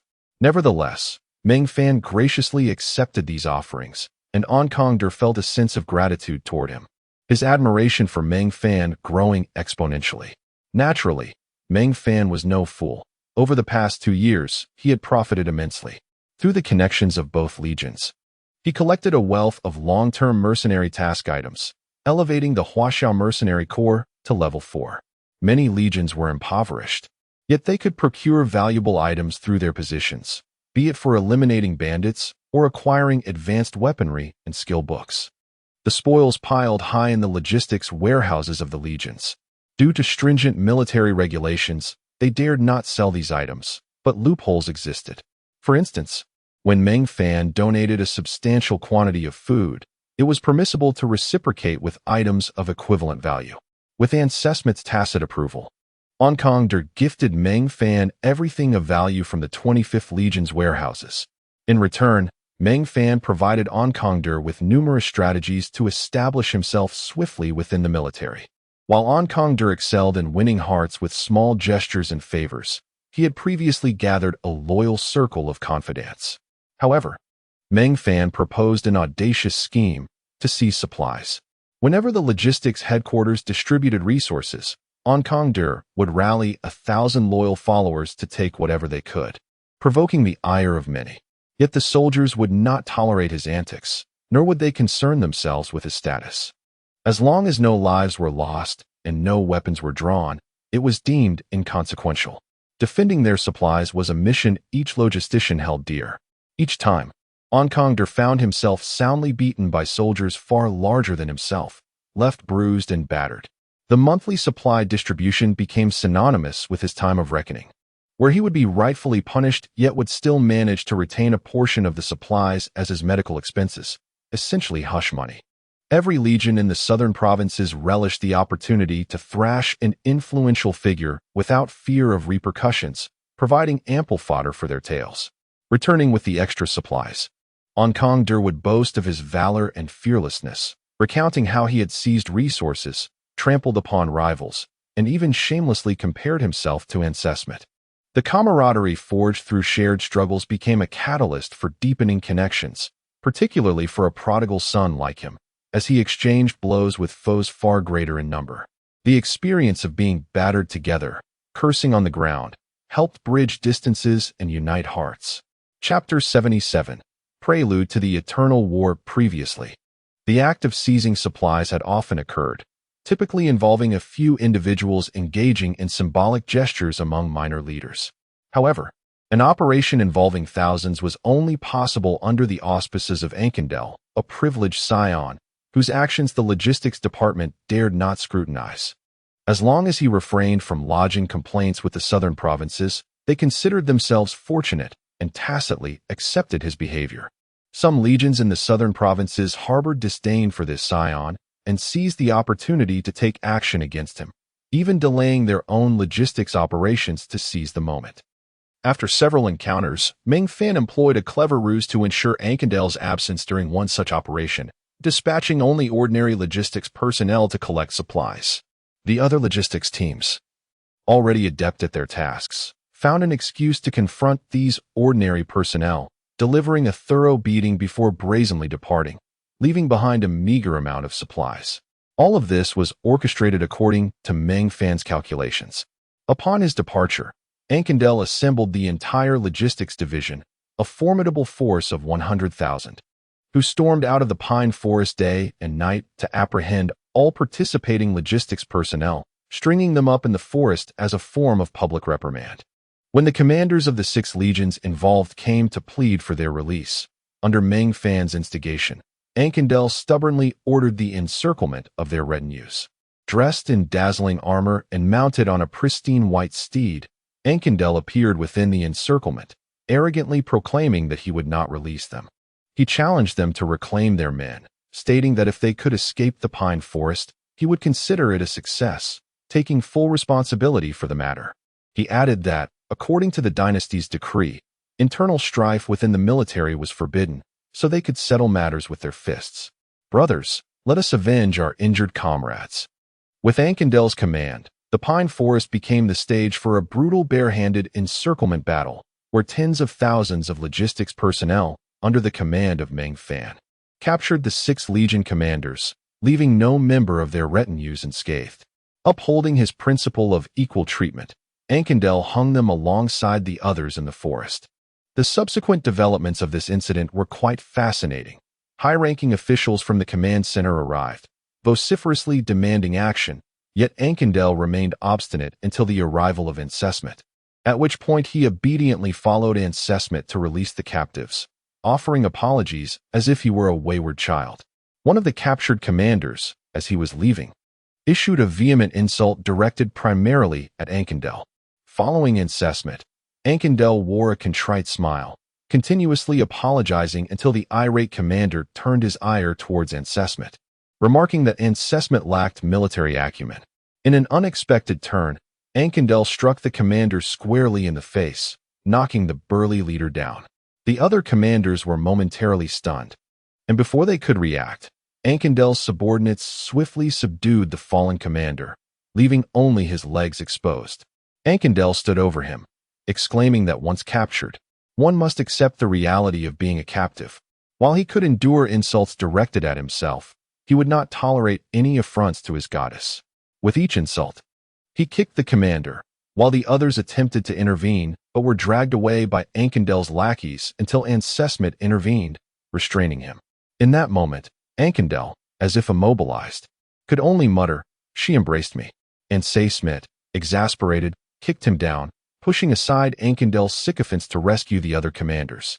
The foul-mouthed commander lay unconscious, frothing at the mouth, the cause of which remained uncertain, whether it was the pressure or the kicks, though the latter seemed most plausible. Once the 7 commanders departed together, Ankendel leaped up frantically from the ground, pushing aside the obstructing lackeys before racing towards the slaughterhouse at the production base. Covered in blood, Meng Fan clutched a pig's head, and Ankendel rushed in, waving his hand to disperse the workers, who fled in haste, leaving a half-slaughtered pig struggling helplessly on the cutting board. "Meng Fan, my brother, you are truly remarkable. Everything unfolded just as you predicted. I took down the foul-mouthed one using your infamous cut-off lineage technique. Ancesmet even embraced me. What brings you here?" "I'm here to tell you how formidable I am. Ancesmet must have been impressed by my valor." "Fool, you should be busy with the pigs, or breeding them. You ought to be guarding your goddess with your logistics division, ensuring no one dares to slander Ancesmet, rather than babbling in front of me. This is a rare opportunity. Demonstrate your logistics division's spirit to your goddess and employ the theories I entrusted to you. Why didn't you say so earlier? You nearly compromised everything." Meng Fan hurled a pig's head at him. "Get lost." Time passed swiftly in this jungle production facility, where they lived a reclusive yet elevated existence. Daily, aside from an hour dedicated to production matters, they engaged in pig slaughtering and occasionally assisted Ankendel in training the logistics division. Now, The entire logistics division was aware of Meng Fan's presence and had privately nicknamed him Ankendel's brain. However, their attitude towards him was less than favorable, as their suffering largely stemmed from the machinations of this very brain. On one occasion, when Meng Fan returned to the City of Leaders, the entire division celebrated throughout the night. However, when Ankendel announced the implementation of Meng Fan's training regimen, proclaiming hellish 10 days, the jubilation swiftly turned into lamentation. It was a rainy afternoon, the sky shrouded in gloom, as Ankendel and Meng Fan sat beneath a makeshift shelter, observing a group of shirtless soldiers training in the mud. A white carrier pigeon alighted in Ankendel's hand, drenched and resembling a drowned rat, yet the orders within remained clear. The eternal war is commencing, the 25th Legion is deploying, and the logistics division is to return to duty. Ankendel produced a bottle of wine and offered it to Meng Fan. The battle begins, my comrade. Would you care to join me on the battlefield? Not at all. I am not yet worthy of that war. It seems you are not either. Ankendel and Apos' expression darkened as he stepped out from under the shelter, letting the rain wash over his handsome visage. You could refrain from stating such blunt truths. I will convey the orders. Let us drink together tonight. Chapter 78. The Freedom Village Building Order. That night, Meng Fan and Ankendel indulged in excessive revelry atop the highest point of the production base, within a watchtower. In a drunken stupor, Ankendel produced 2 village building orders, one of which bore the prominent inscription of freedom. With rare seriousness, he remarked, "Brother, I am grateful for your assistance. I now consider myself a competent logistics general. I recognize that I am not cut out for military life. Yet I relish the existence within the army, busy and fulfilling, imbuing my life with meaning. Especially after that brawl, I felt a sense of admiration from those brash soldiers. A feeling that intoxicates me. Haha, following you, there is meat to eat and wine to drink. Do you not sense that the logistics division has adopted a certain quality of yours?" "What quality?" Meng Fan inquired. Being a scoundrel, Ankendel scoffed. "Nonsense. Those soldiers, when they fight, poke eyes and kick groins, mercilessly ganging up on their foes and fleeing like rabbits when struck. They embody all that is crude. And this is your doing. I admit to being a rogue. Do you acknowledge your own shamelessness?" Meng Fan pondered for a moment, contemplating the truth in Ankendel's words. It seemed the entire logistics division had indeed transformed under his specialized training, just as Ankendel had described. Noticing Meng Fan's silence, Ankendel shifted the conversation. "Here are 2 village building orders. One is the Freedom Village Building Order. The other is the First Dynasty Village Building Order. Choose one." Meng Fan was well aware of the value of both orders. Comparatively, the First Dynasty Village Building Order held greater worth, as villages established under its aegis would receive protection from the First Dynasty, becoming its vassals. The First Dynasty, as a bastion of eternal civilization, did not accept just any vassal. Establishing a village with such an order would signify that Earth's civilization had found a sturdy tree to lean upon, albeit with the evident drawback of existing perpetually in the shadow of the First Dynasty. The Freedom Village Building Order, however, afforded greater liberty, allowing for the establishment of villages anywhere on the continent of Order, with the recognition of the entire Order faction starting afresh with full autonomy for civilization. Without hesitation, Meng Fan declared, "I choose the Freedom Village Building Order." Ankendel erupted in laughter, tears streaming down his face. "I knew my wingman would never submit to another, not even the First Dynasty. Should you have chosen the First Dynasty Village Building Order, I would have assisted you, but I may not have respected you, suspecting you were merely seeking that order due to my background. As long as you chose the First Dynasty Order, I could guarantee the stable development of your civilization." Meng Fan waved his hand, interrupting Ankendel. "Enough with the chatter. I won't let a mere building order provoke such a torrent of words." With that, he stowed the Freedom Village Building Order into his personal space. "You truly are shameless, but I find it appealing. My sexual orientation is perfectly normal. Do you not fancy Incisomite? Are you perhaps bisexual?" The 25th Legion was finally on the move, with 90 regular legions participating in the southern provinces, and a higher standard of Tier 3 legions had already headed north to the royal city, awaiting orders. Incisomite had initially intended for Ankendel to remain behind, overseeing the procurement of subsequent supplies, but Nkongdel adamantly insisted on joining the goddess in battle. After much fuss and support from several military dignitaries, Ensisamite reluctantly agreed to let him fight. Nkongdel promptly issued a brief statement. I wish to perish beneath the goddess's armor. 20 years later, I shall return a hero. Note, as civilizations evolve, the resurrection time after death also increases. For eternal civilizations, it is 20 years. For cosmic civilizations, 10 years. For stellar civilizations, 5 years. For towns, 2 years. And for villages, 1 year. Once the troops departed, Andrew presented a grand gift. The First Dynasty had acquired the production base for the large dumplings, priced at 30 million years. Furthermore, citing Meng Fan's status as a devout citizen of the order, who had generously donated vast quantities of food over the past 2 years, they reserved a 20% share for him. Though the base would be entirely managed by the First Dynasty, allowing Meng Fan to simply collect dividends annually. Additionally, he was granted a one-time provision of 10,000 mercenary points, elevating his mercenary rank to level 5, with special approval to abstain from this grand conflict. Of course, Andrew, the opportunist, sought a share of 10 million years. However, Meng Fan negotiated down to 6 million years, clearly stating that this was the rightful division between him and Kavol. Adhering to the 6-1-1-1 profit-sharing agreement, which would continue to be enforced in the future, in accordance with their established practice. Meng Fan utilized the food produced by the large dumpling company, based in the City of Leaders, as currency for transactions among the four of them. Andrew was exceedingly pleased with Meng Fan's stance, leveraging his position to exempt him from a substantial 30% tax. They cleared out the accumulated food supplies efficiently. Meng Fan conducted one final inspection of the production base, which had yielded immense benefits over the past 2 years, enabling him to master animal gathering skills. He had procured master-level skill books from other legions, including those for riding, cooking, fishing, and swordsmanship, among others. Now, he had only advanced animal gathering to master level, amassing 2,000 pigs for an additional 2 points in agility. Upon returning to the City of Leaders, Meng Fan triumphantly slapped the Freedom Village building order onto Demi's face, grinning like a child. Demi was entirely focused on training 100 new recruits, investing the profits from the large dumpling company into equipping their future armament. When she beheld the village building order, her eyes sparkled with excitement. However, she quickly regained her composure and planted a firm kiss on Meng Fan's cheek. Did you kill Nkongdel for this? This Freedom Village building order is worth 10 billion years. How did it end up in your hands? Are you planning to run away? Meng Fan calmly replied. He gifted it to me. Demi chuckled. Is there a romantic connection between you two? 10 billion years. Meng Fan replied with a smile. I helped him pursue his goddess.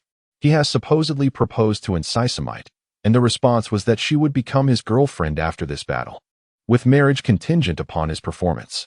Do you not have an uninterrupted site for building a village? Where is it? Demi grinned. You are so impatient. Bring out the Eternal Atlas. Demi took the atlas, compared it, and then retrieved a map for further comparison.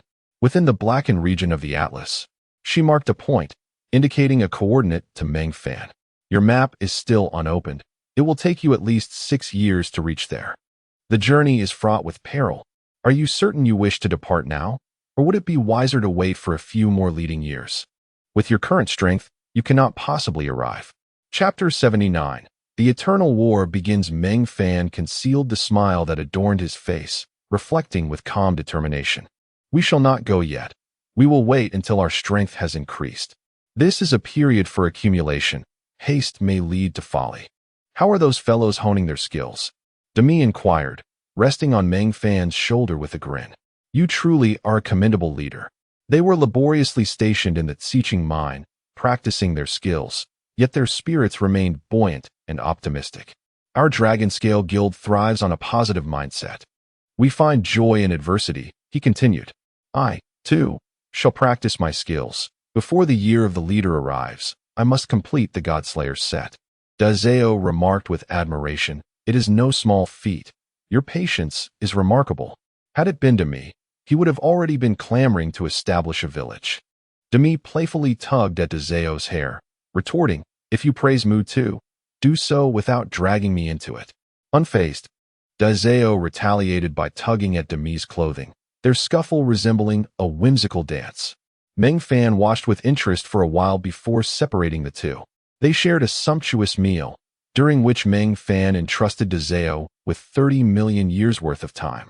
Demi then delivered some disheartening news. This time, the Order faction had not instigated a war with the Chaos faction. Rather, they were responding to an attack, and their preparedness was woefully inadequate. It was more about mobilizing troops for support than for battle. The vanguard of the Chaos faction had already crossed the Sea of Death and was nearing the Fortress of Order's Light. War was imminent within the year of the leader, yet it would take at least 20 years for the Order faction to muster their forces. Demi sighed. Your dear friend is likely in grave danger. As one of the first legions to arrive on the battlefield, total annihilation is inevitable. It is said that the Chaos faction has mobilized 10 billion troops, comprising a staggering 10,000 legions. Meng Fan sighed. These matters are beyond our control. I shall focus on honing my skills while you earn time. Let us each pursue our paths. When we are strong enough, I will rise to establish a village and secure a foothold for Earth's civilization. The following day, Meng Fan visited several sub-teams, reconnecting with old friends, sharing meals, engaging in conversation, and practicing skills together. Through his actions and some data, he alleviated the anxious spirits of his companions, allowing the Earth's travelers to once again settle into focused skill training. Once he had managed all this, Meng Fan returned to the forge room, dedicating himself to crafting the blood axe, genuinely immersing himself in skill practice. 3 years later, the ominous clouds of war had completely enveloped the Order continent. Everyone knew of the impending assault by the Chaos faction, and the atmosphere was stifling. The vanguard of the Chaos faction did not rush into attack, but instead established a massive encampment just a year's journey from the Fortress of Order's Light. The so-called Sea of Death lay between the two continents, enclosed by a mountain range and a great river. The mountain range belonged to the Order faction, known as the Death Mountains, while the river was the Death River of the Chaos faction. This region was dubbed the Sea of Death due to the countless undead creatures inhabiting it, with narrow passages that would take nearly a decade to traverse. Fraught with countless undead assaults, a single expedition would require at least 20 years.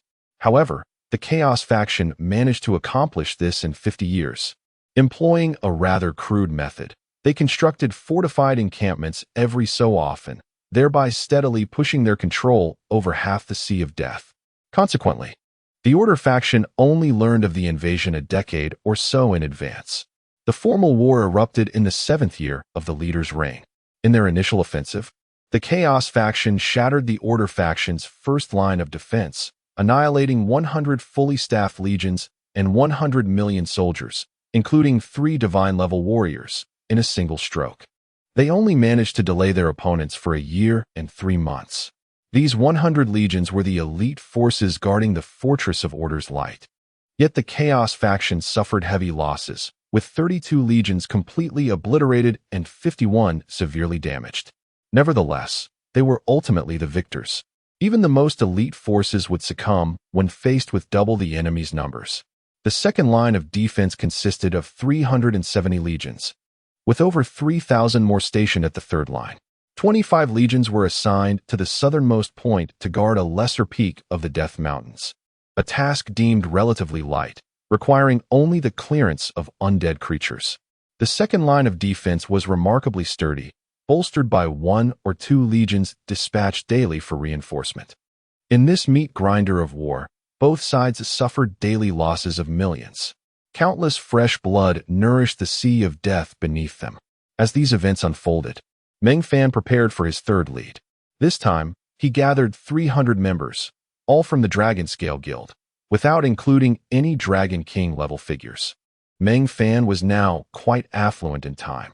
The reason for leading so few was simple. The 5 martial arts techniques had been disseminated globally, igniting a fervor for learning. As time passed, the attributes of Earth's inhabitants would significantly improve. The 300 chosen were elite members of the Dragon Scale, each having gained 2 to 3 points.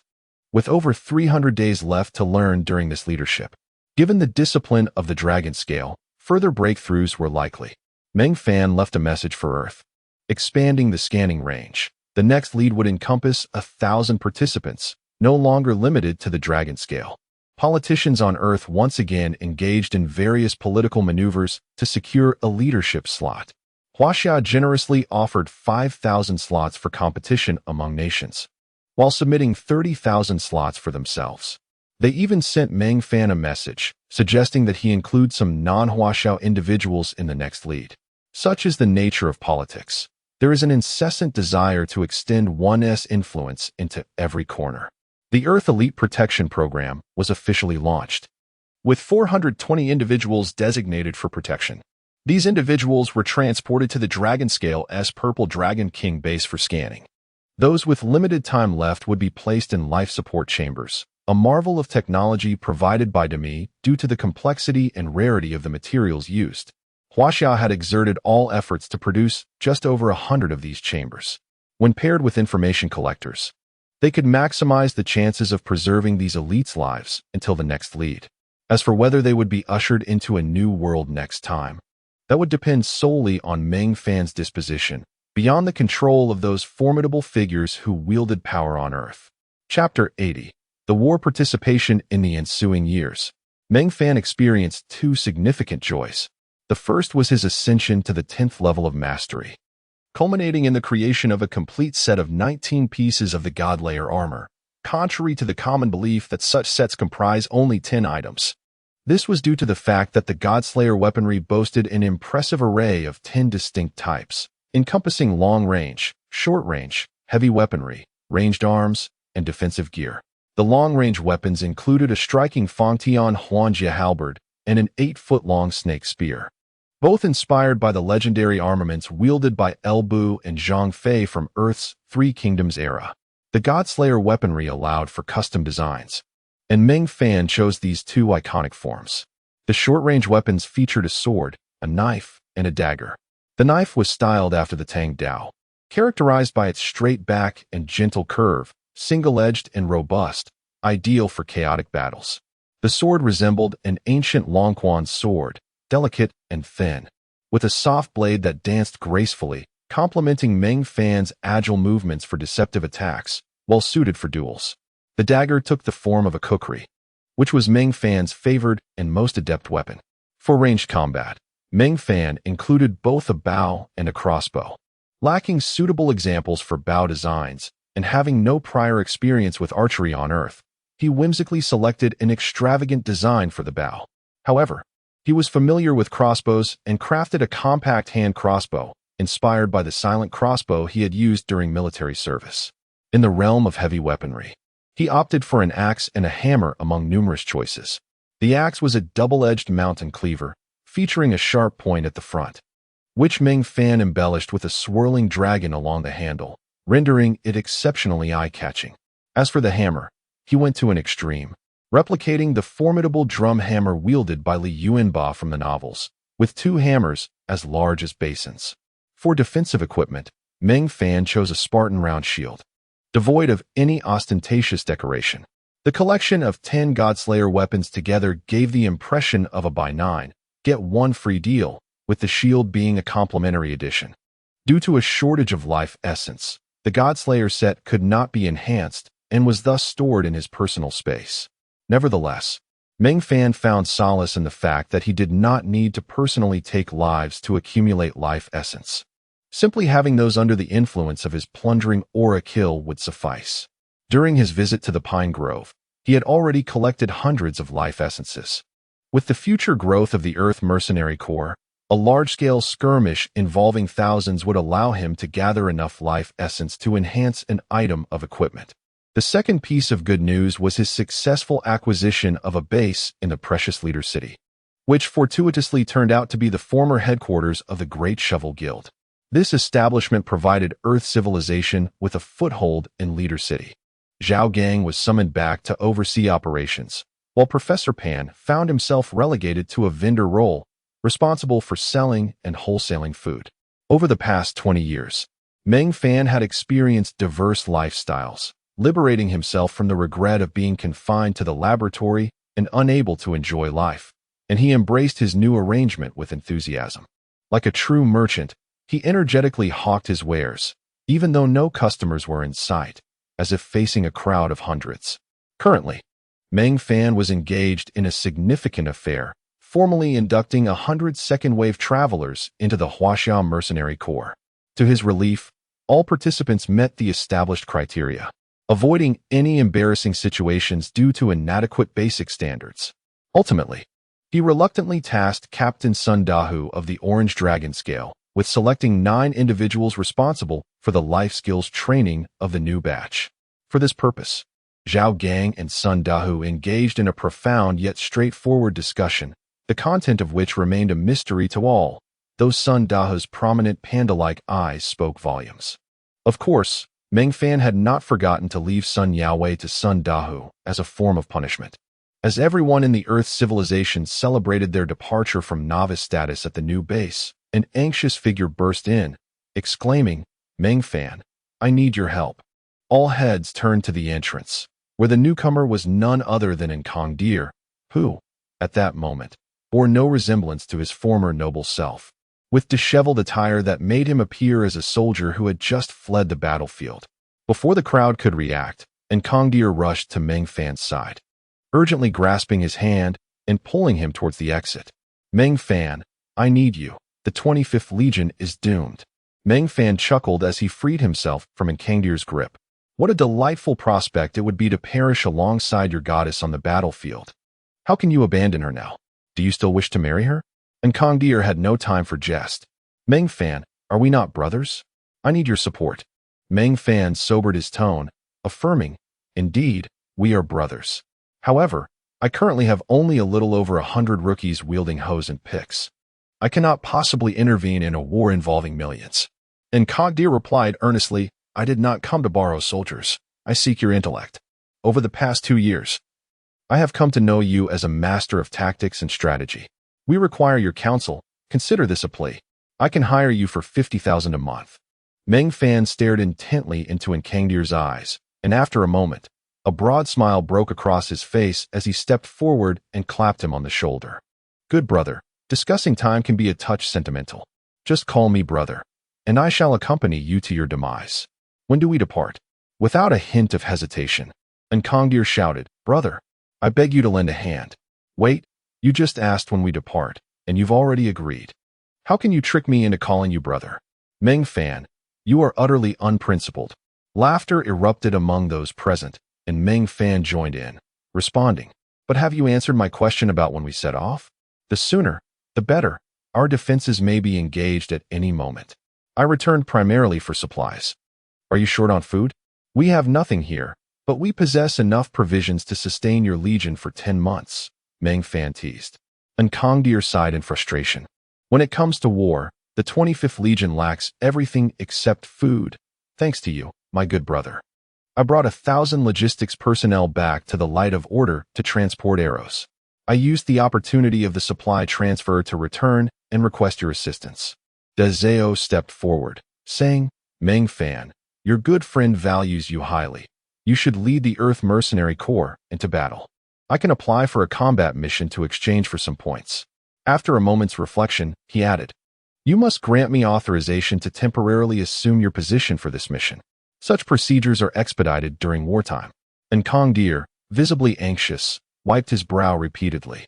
Meng Fan offered him a reassuring glance and said, "Aside from the 10-member welcoming team, the rest will be deployed.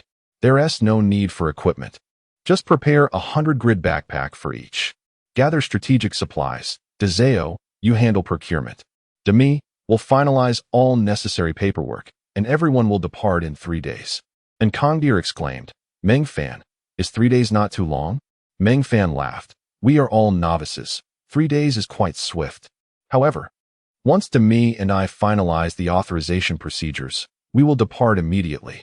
Nkong Deer, filled with excitement, grabbed Meng Fan and Demi, rushing outside. Meng Fan could not help but feel the weight of Nkong Deer's 150 points of strength. He sighed, acknowledging his friend's limitations. He was indeed a novice. Hardly better than the refuse itself. Chapter 81. The Frontline. Under the urging of Nkong Deer, Meng Fan completed all preparations for the battle within an hour. Given the current level of warfare was not excessively high, the Earth Mercenary Group, being a mere 5-star mercenary group with only 100 members, was wholly unqualified to participate in the conflict. The mercenary groups summoned to fight were all 10-star, fully leveled groups, equivalent to a regular army. Some 8-star and 9-star mercenary groups would voluntarily join the fray, as the Eternal War presented an excellent opportunity to earn points for their groups. Lower-tier mercenaries would not dare to engage in such large-scale wars, as their participation would be tantamount to courting death. The Earth Mercenary Group, with its modest size, was hardly a serious contender. However, thanks to Incandier, the second-generation scion, the Earth Mercenary Group was forcibly conscripted as a cooperative mercenary group for the 25th Legion, which expedited matters significantly. Meng Fan granted authorization to Demi, completing the necessary arrangements.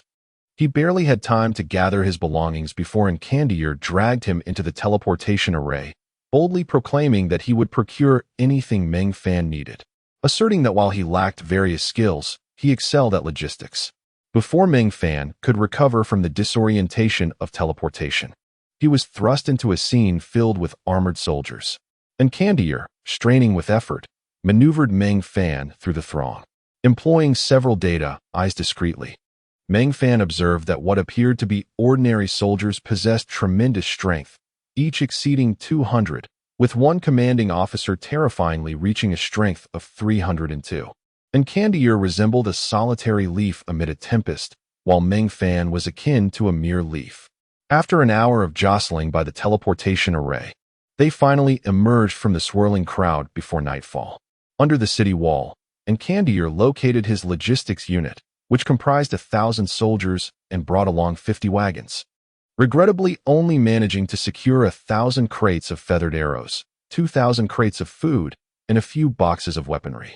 Patting the somewhat disheartened Incandier on the shoulder, Meng Fan said, "Let us go. Reinforcements are as vital as fire." Casting a glance at the dozen warhorses and 50 wagons, he continued, "Consolidate all the horses, gather a batch of 100-grid backpacks, prioritizing the storage of arrows and weaponry. As for food, let us carry as much as possible." During wartime, resupplying was the most challenging task, and the mere presence of this transport unit was of little use. Issue orders to select a dozen riders to take the supplies ahead, while this convoy follows at a slower pace. The regular army displayed remarkable efficiency, swiftly preparing a dozen 100-grid transport backpacks to fill with crates of arrows and equipment. Meng Fan removed the spatial ring from his finger, storing it in his personal space, and hoisted a heavy backpack onto his back, climbing onto a warhorse with the aid of several soldiers. Incandier yanked him down, exclaiming, "Old Bill, you will ride with him on one horse. Leave the backpack behind. He is more precious than all the gear combined. Protect him well." With that, he shouldered Meng Fan's backpack himself. A somewhat gaunt, straightforward veteran approached, placing his backpack on the ground before vaulting onto the warhorse previously ridden by Meng Fan. With a broad smile, he greeted, "Greetings, reinforcements, sir," extending a hand to help Meng Fan mount the horse. 13 warhorses bore 14 individuals, carrying 12 backpacks, as they effortlessly squeezed through the not-so-spacious gates of the Order of Life Fortress. The journey proceeded at a moderate pace, hindered by the multitude of advancing troops and countless supply-laden wagons. Even the most inexpensive food-laden wagon was valued at over 1,000, while those transporting weaponry commanded a staggering worth, each wagon worth millions. For the first time, Meng Fan grasped the terrifying expenditure of resources required for such a grand conflict. As they followed the main force through the night, Incandier led a group of men off the main road, advancing along a narrow path at the foot of the southern Death Mountains. At 3 in the morning, he ordered the troops to rest beside the road, away from the mountains. The 12 soldiers selected by Incandier were the elite of the transport unit, and within 10 minutes, they had completed the tasks of feeding the horses, eating, and preparing for sleep. Rapidly falling asleep was an essential skill for maintaining energy on the battlefield. However, Incandier and Meng Fan were not afforded such luxury. Incandier produced a map, briefing Meng Fan on the situation the 25th Legion would face, their structure, and the characteristics of several division commanders. As the captain of the Dragon Scale team, one must not be merely a reckless fighter. They were required to learn everything related to warfare, including strategic analysis. The 7 Dragon Scale commanders were fully capable of serving in advisory roles at the army level. Through Encandier's insights, Meng Fan keenly recognized a critical issue. The 25th Legion could not fully deploy, as they were to guard a solitary peak. Even assigning 2 divisions of 200,000 troops felt cramped. Now, with a full army of 1 million, the response of the 25th Legion was to quarry and build temporary fortifications. Yet, the enemy would not grant them the luxury of time, even with 1 million soldiers. Constructing adequate fortifications for such a vast contingent would take years. After absorbing the briefing, Meng Fan closed his eyes to rest for a moment, rapidly devising countermeasures in his mind. His immediate thought was to dig trenches, though he knew this could not be voiced until further reconnaissance was conducted. This small transport unit traversed a narrow road along the outer edge of the Death Mountains for a full 15 days. Due to the elevated terrain and clear weather, visibility was excellent, revealing numerous army-level encampments extending to the horizon. The battlefield was said to lie a month's journey to the west, and after half a month, they encountered no other traveling forces. The roads became exceedingly narrow and treacherous. After another day's travel, they spotted groups of soldiers laboring in a temporary quarry, diligently excavating stone. These soldiers possessed quarrying skills, while others were responsible for transporting the materials to the nearby solitary mountain. Encandier pointed towards the distant solitary mountain, stating, "That is our defense zone. We have one more day." Just as he was about to elaborate further, a burly man blocked their path, chuckling, "Deputy Legion Commander, what treasures have you brought back? Your transport unit wouldn't have met an untimely demise at the hands of our own, would it?" Laughter erupted amongst the soldiers. And Encandier, unfazed, retorted, "Those damn bureaucrats in the Southern Province's Supply Department haven't even arrived at the front lines." Out of frustration, I seized a batch of supplies from the Order of Light Fortress, fearing they might hang me for it, so I returned early. I left my transport unit to those stingy fools. Let them inspect it, for all the good stuff is in our backpacks, ha ha ha. The surrounding soldiers burst into laughter, and someone shouted, "Deputy Legion Commander, how majestic! Deputy Legion Commander, what a presence!" Chapter 82. The competent strategist Meng Fan could not help but admire this second-generation aristocrat. His linguistic prowess was truly remarkable. His ability to inspire morale and win hearts was exceptionally astute, as he effortlessly transformed a lack of sufficient supplies into a narrative of having seized considerable resources from others, while conveniently justifying his abandonment of the main forces to pursue a personal agenda. Soldiers are inherently a peculiar breed. As long as they perceive themselves to be gaining an advantage, they are elated, even finding a sense of triumph in trivialities.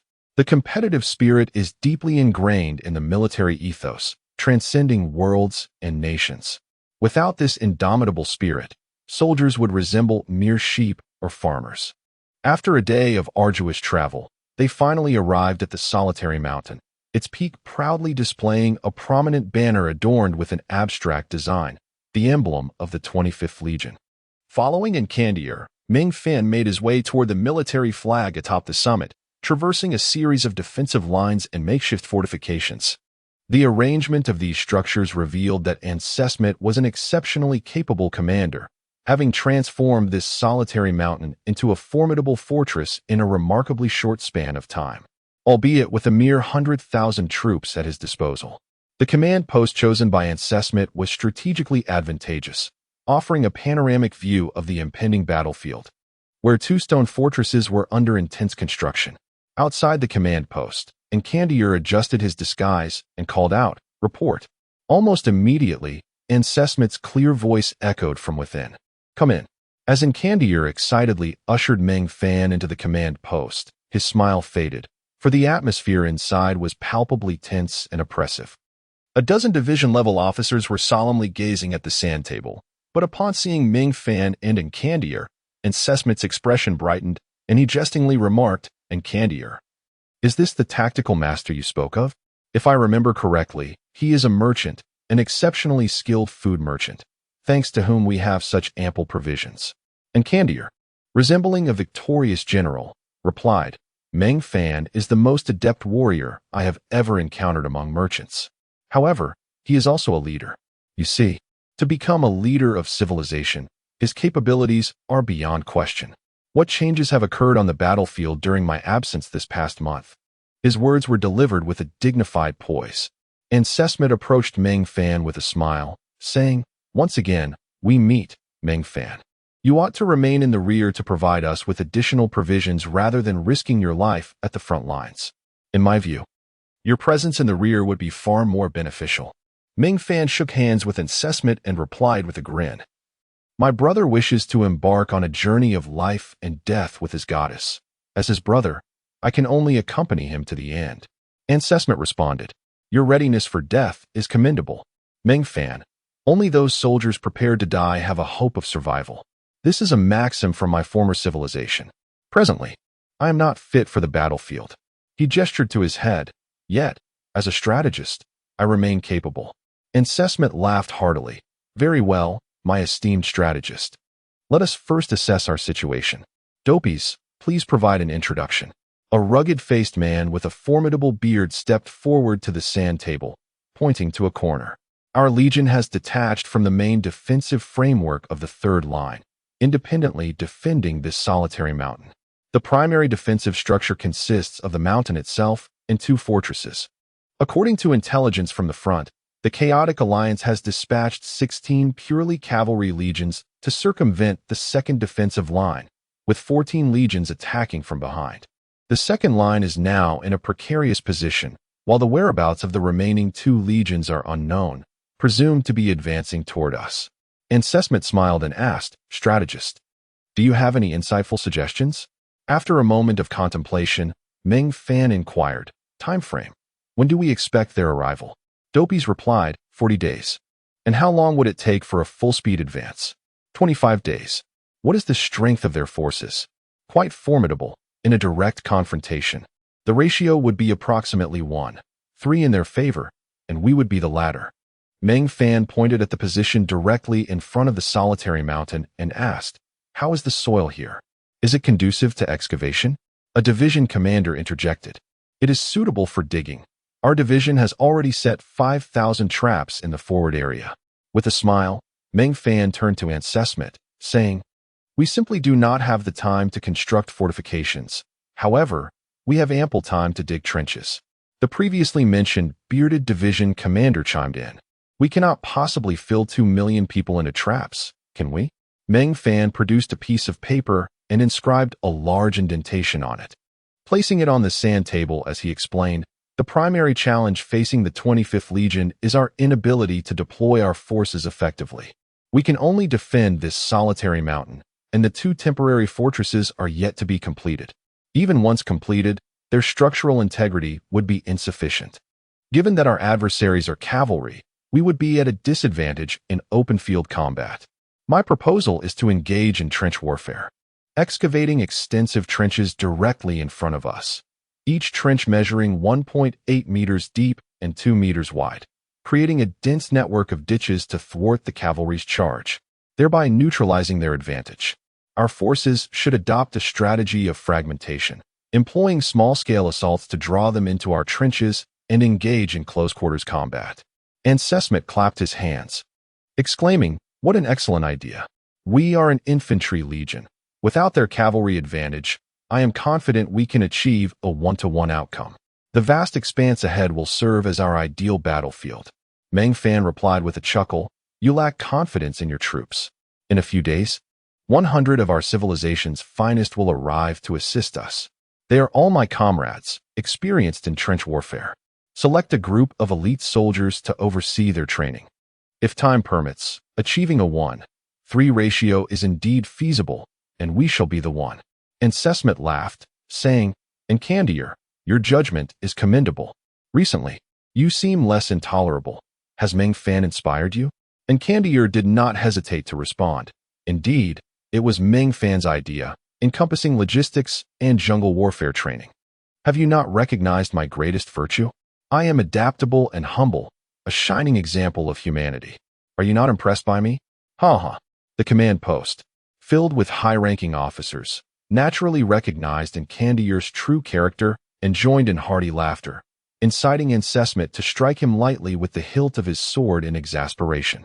Noticing Meng Fan still intently gazing at the battlefield sand table, Encesmet inquired, "Strategist Meng, what occupies your thoughts?" Chapter 83. Digging pits instead of building walls. Meng Fan sighed, contemplating how to consume the enemy's vanguard.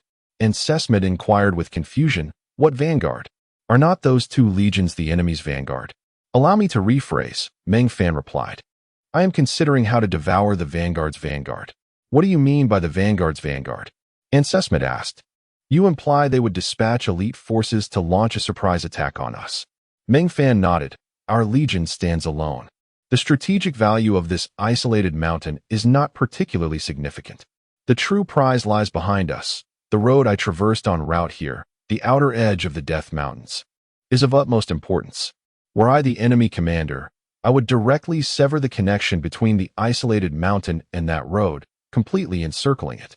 Whether we hold our ground or attempt a breakout, both paths lead to our demise." A chill swept over all present. Encesmet gazed blankly at the map, and Meng Fan pointed at the road exiting the Death Mountains, stating, "We must construct a multitude of fortifications along this route, adhering to the standards of permanent structures. The camp behind the isolated mountain should be dismantled and relocated to either side of the mountain. We will deploy 3 divisions to guard this mountain path, fortifying our position while utilizing our defenses and the natural terrain to wear down the enemy's forces, preserving our strength for a contest of attrition. A 1:5 expenditure ratio should be feasible." After a moment of contemplation, Encesmet commanded, "Ankendel, you are ordered to lead the 3rd, 5th, 6th, 7th, and 9th divisions. The 1st and 2nd divisions will remain with me to defend the isolated mountain. The 4th and 8th divisions are to retreat to the Death Mountains and commence construction of fortifications." The division commanders promptly stood at attention and exited the command center to relay the orders. Encesmet turned to Ankendel as he departed, expressing hope that he would remain adaptable. Ankendel chuckled, "Rest assured, I shall secure victory for you, using the banners of both legions as our tokens of commitment." As they left the command center, Meng Fan jabbed Ankendel playfully. "Have you proposed yet?" "I have, 104 times, Ankendel replied. "The best outcome is to discuss it after this battle." "Goodness, are you addicted to proposing? 104 times? What is your self-esteem made of?" "No, what is your audacity made of?" Ankendel laughed. "I've long lost my dignity. Do you know? I am a nobleman, or rather, a disgrace among nobles. With such a thin skin, I might as well commit suicide every 20 years and never show my face in this world again. Brother, you must assist me. I have just made bold declarations." Meng Fan raised a finger in jest and shifted the topic, asking, "Why was the 10th division not assigned?" Ankendel scoffed, "The 10th division is my logistics division. There was no need for arrangement. I can guarantee that while my 10th division may not possess the highest combat capability among the 10 divisions, its equipment is undoubtedly the finest. So what shall we do now? Disassemble the camp and dig trenches. Construct horse traps and staghorns. In the small canyon to the south, send 1,000 men to build a rudimentary wall to prevent surprise attacks. Transport the majority of supplies up the isolated mountain. Dispatch some cavalry to retrieve my personnel. I cannot manage alone. Also, do we have any oil among the supplies? The more chili peppers we prepare, the better. We need ample incendiary materials. Your 5 divisions will split. 3 will advance to the front, 2 will dig trenches, while the remaining 2 will dig in the rear.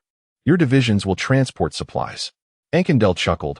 "Why do I feel like you are a commander leading thousands of troops?" "I am but a messenger," Meng Fan retorted, kicking him playfully. "Quit your rambling. I have brought all our people to accompany you in this endeavor." Ankendel summoned a messenger to take Meng Fan to rest. Relocating 1,000,000 troops is no trivial matter. It took a full week to clear the area behind the isolated mountain. While the camp was gone, countless interwoven trenches remained. Digging pits is far easier than constructing fortresses. After a week, Zhao Gang led 100 men, who were also retrieved by cavalry, bringing with them 8,000 boxes of feathered arrows. Ankendel, of course, would not allow Meng Fan to suffer losses, purchasing them all at a price of 200 years per box, which was double the market rate. From the Earth Mercenary Corps, 50 dragon-scaled soldiers adept at trench digging and trap setting were selected to instruct the hundreds of thousands of troops at the front of the isolated mountain, while another 30 were dispatched with the 10th Division to modify the trench system behind the mountain. The remaining 20 were seasoned veterans specifically chosen by Zhao Gang, experts in trench warfare. Meng Fan instructed Ankendel to draw 50,000 men from various divisions to undergo trench warfare training in the now-forming trench zone behind the mountain.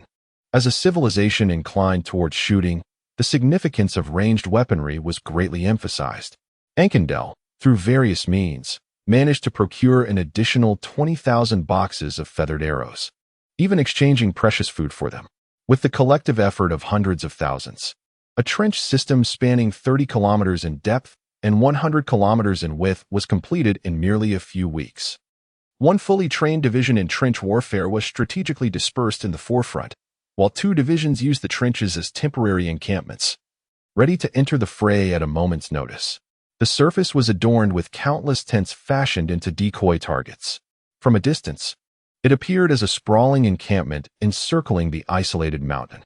3 weeks later, Meng Fan decisively ordered a change in the work schedule, nighttime operations for preparations and daytime for rest. Many were perplexed, but within 3 days, all came to admire his foresight. A cavalry unit, under the cover of darkness, stealthily approached the isolated mountain. When they were 50 kilometers away from the mountain and merely 10 kilometers from the decoy camp, they quickened their pace, their intent clear: a surprise attack. The thunder of galloping hooves reverberated like the drums of death, igniting chaos in the false camp as figures flitted about and countless torches were lit, creating an apocalyptic scene. On the cliff's edge of the isolated mountain, Encesmet gazed at the flickering lights below, remarking to a nearby division commander, "He is quite formidable." Indeed, it may not be long before the Order continent sees the emergence of another stellar civilization. You hold him in high regard? No, I regard this civilization. Their discipline fills me with awe. Let us wait and observe the outcome of his endeavors tonight. In the false camp below the isolated mountain, a simple table was set with several dishes and a jug of wine. Ankendel shouted louder, "Ignite some tents to rally them. Hurry and come meet your demise." Instantly, dozens of tents were set ablaze. Ankendel continued to bellow, "Foolish waste. Do we not need tents tomorrow for food?" The attacking forces comprised the 1st Cavalry Corps of the Fallen Plains province from the chaotic faction, along with the 4th and 5th Divisions, totaling 200,000 troops, accompanied by a surprise cavalry from the 6th and 7th Divisions. The original plan was to launch the assault tomorrow night, with both units striking simultaneously. However, the commanders of the 4th and 5th Divisions, eager for glory, hastened their advance by a day, intent on swiftly dismantling this inconspicuous infantry corps. Chapter 84. Night Raid and Dumpling Making. When this raiding army set forth, both divisions were at full strength, comprising a total of 200,000 men. During their journey, they engaged in several skirmishes with undead creatures. And due to the arduous march, only 160,000 arrived at Lonely Mountain to participate in the assault. The commanders of both divisions were formidable warriors, firmly believing that with enough force, even stone could be shattered. They had chosen their direction of attack wisely, aiming at the concave gap in the defenses. However, this breach was merely 10 kilometers wide and became increasingly narrow as they advanced. After charging for several minutes, the flanks of their wedge formation collided headlong into meticulously arranged trenches, interspersed with countless traps and sharpened stakes. A 2-meter-wide trench was no obstacle for trained knights, who could leap over it with ease. Except for the unfortunate few who collided with wooden stakes, losses were minimal. However, they were unprepared for the multitude of such trenches they would have to cross. Their pace slowed significantly, transforming their advance into a disjointed series of hops, reminiscent of riding rabbits among the ditches. Just then, their nightmare commenced. Countless arrows rained down from all directions. As they vaulted over the trenches, spears suddenly thrust upward from below, skewering both horse and rider like candied hawthorn. By the time the cavalry on the flanks realized there were enemies in the trenches and prepared to dismount and engage, over 30,000 cavalry had already met a confused demise within. The frontline cavalry remained oblivious to the calamity unfolding on their flanks. All they could see was the burning camp ahead, where thousands were hastily arranging a phalanx of spears. However, it was evident that their formation was chaotic and vulnerable. Had the enemy merely fled in panic, the division commanders would have suspected a trap, but the enemy's rational response only solidified their resolve to press on. The cries of those falling into traps behind them echoed in their ears, and it seemed more remarkable that the front line was devoid of traps. The denser the traps, the more it indicated the enemy's trepidation. Approaching closer, arrows began to rain down, and nearly 100 soldiers were shot from their mounts, trampled into the ground by those following behind. The division commanders felt a surge of triumph. There were scarcely a few thousand archers. Victory was within their grasp. Yet, as the foremost cavalry drew within mere dozens of meters from the spear formation, they vanished. The commander of the 4th Division suddenly realized there was a trench ahead. Simultaneously, a swarm of arrows ascended from both sides, while a denser volley approached from directly ahead.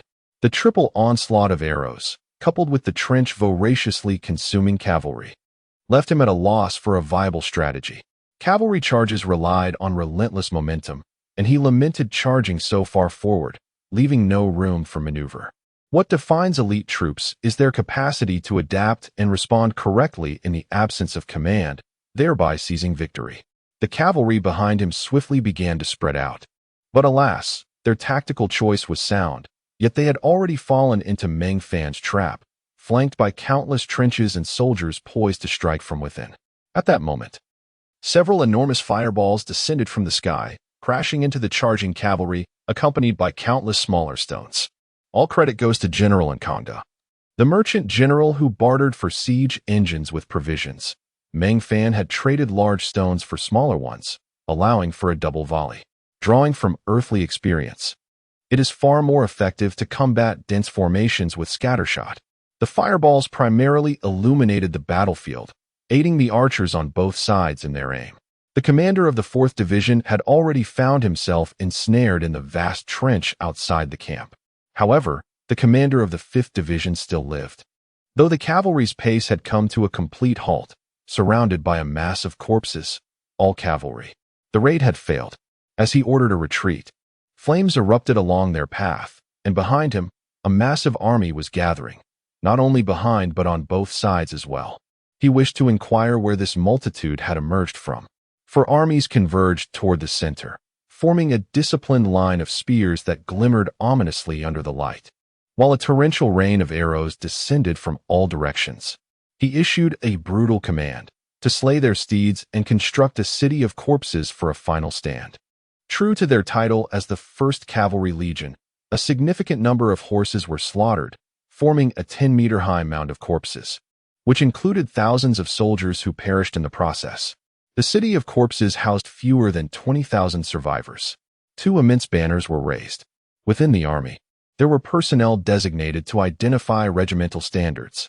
And soon the news spread.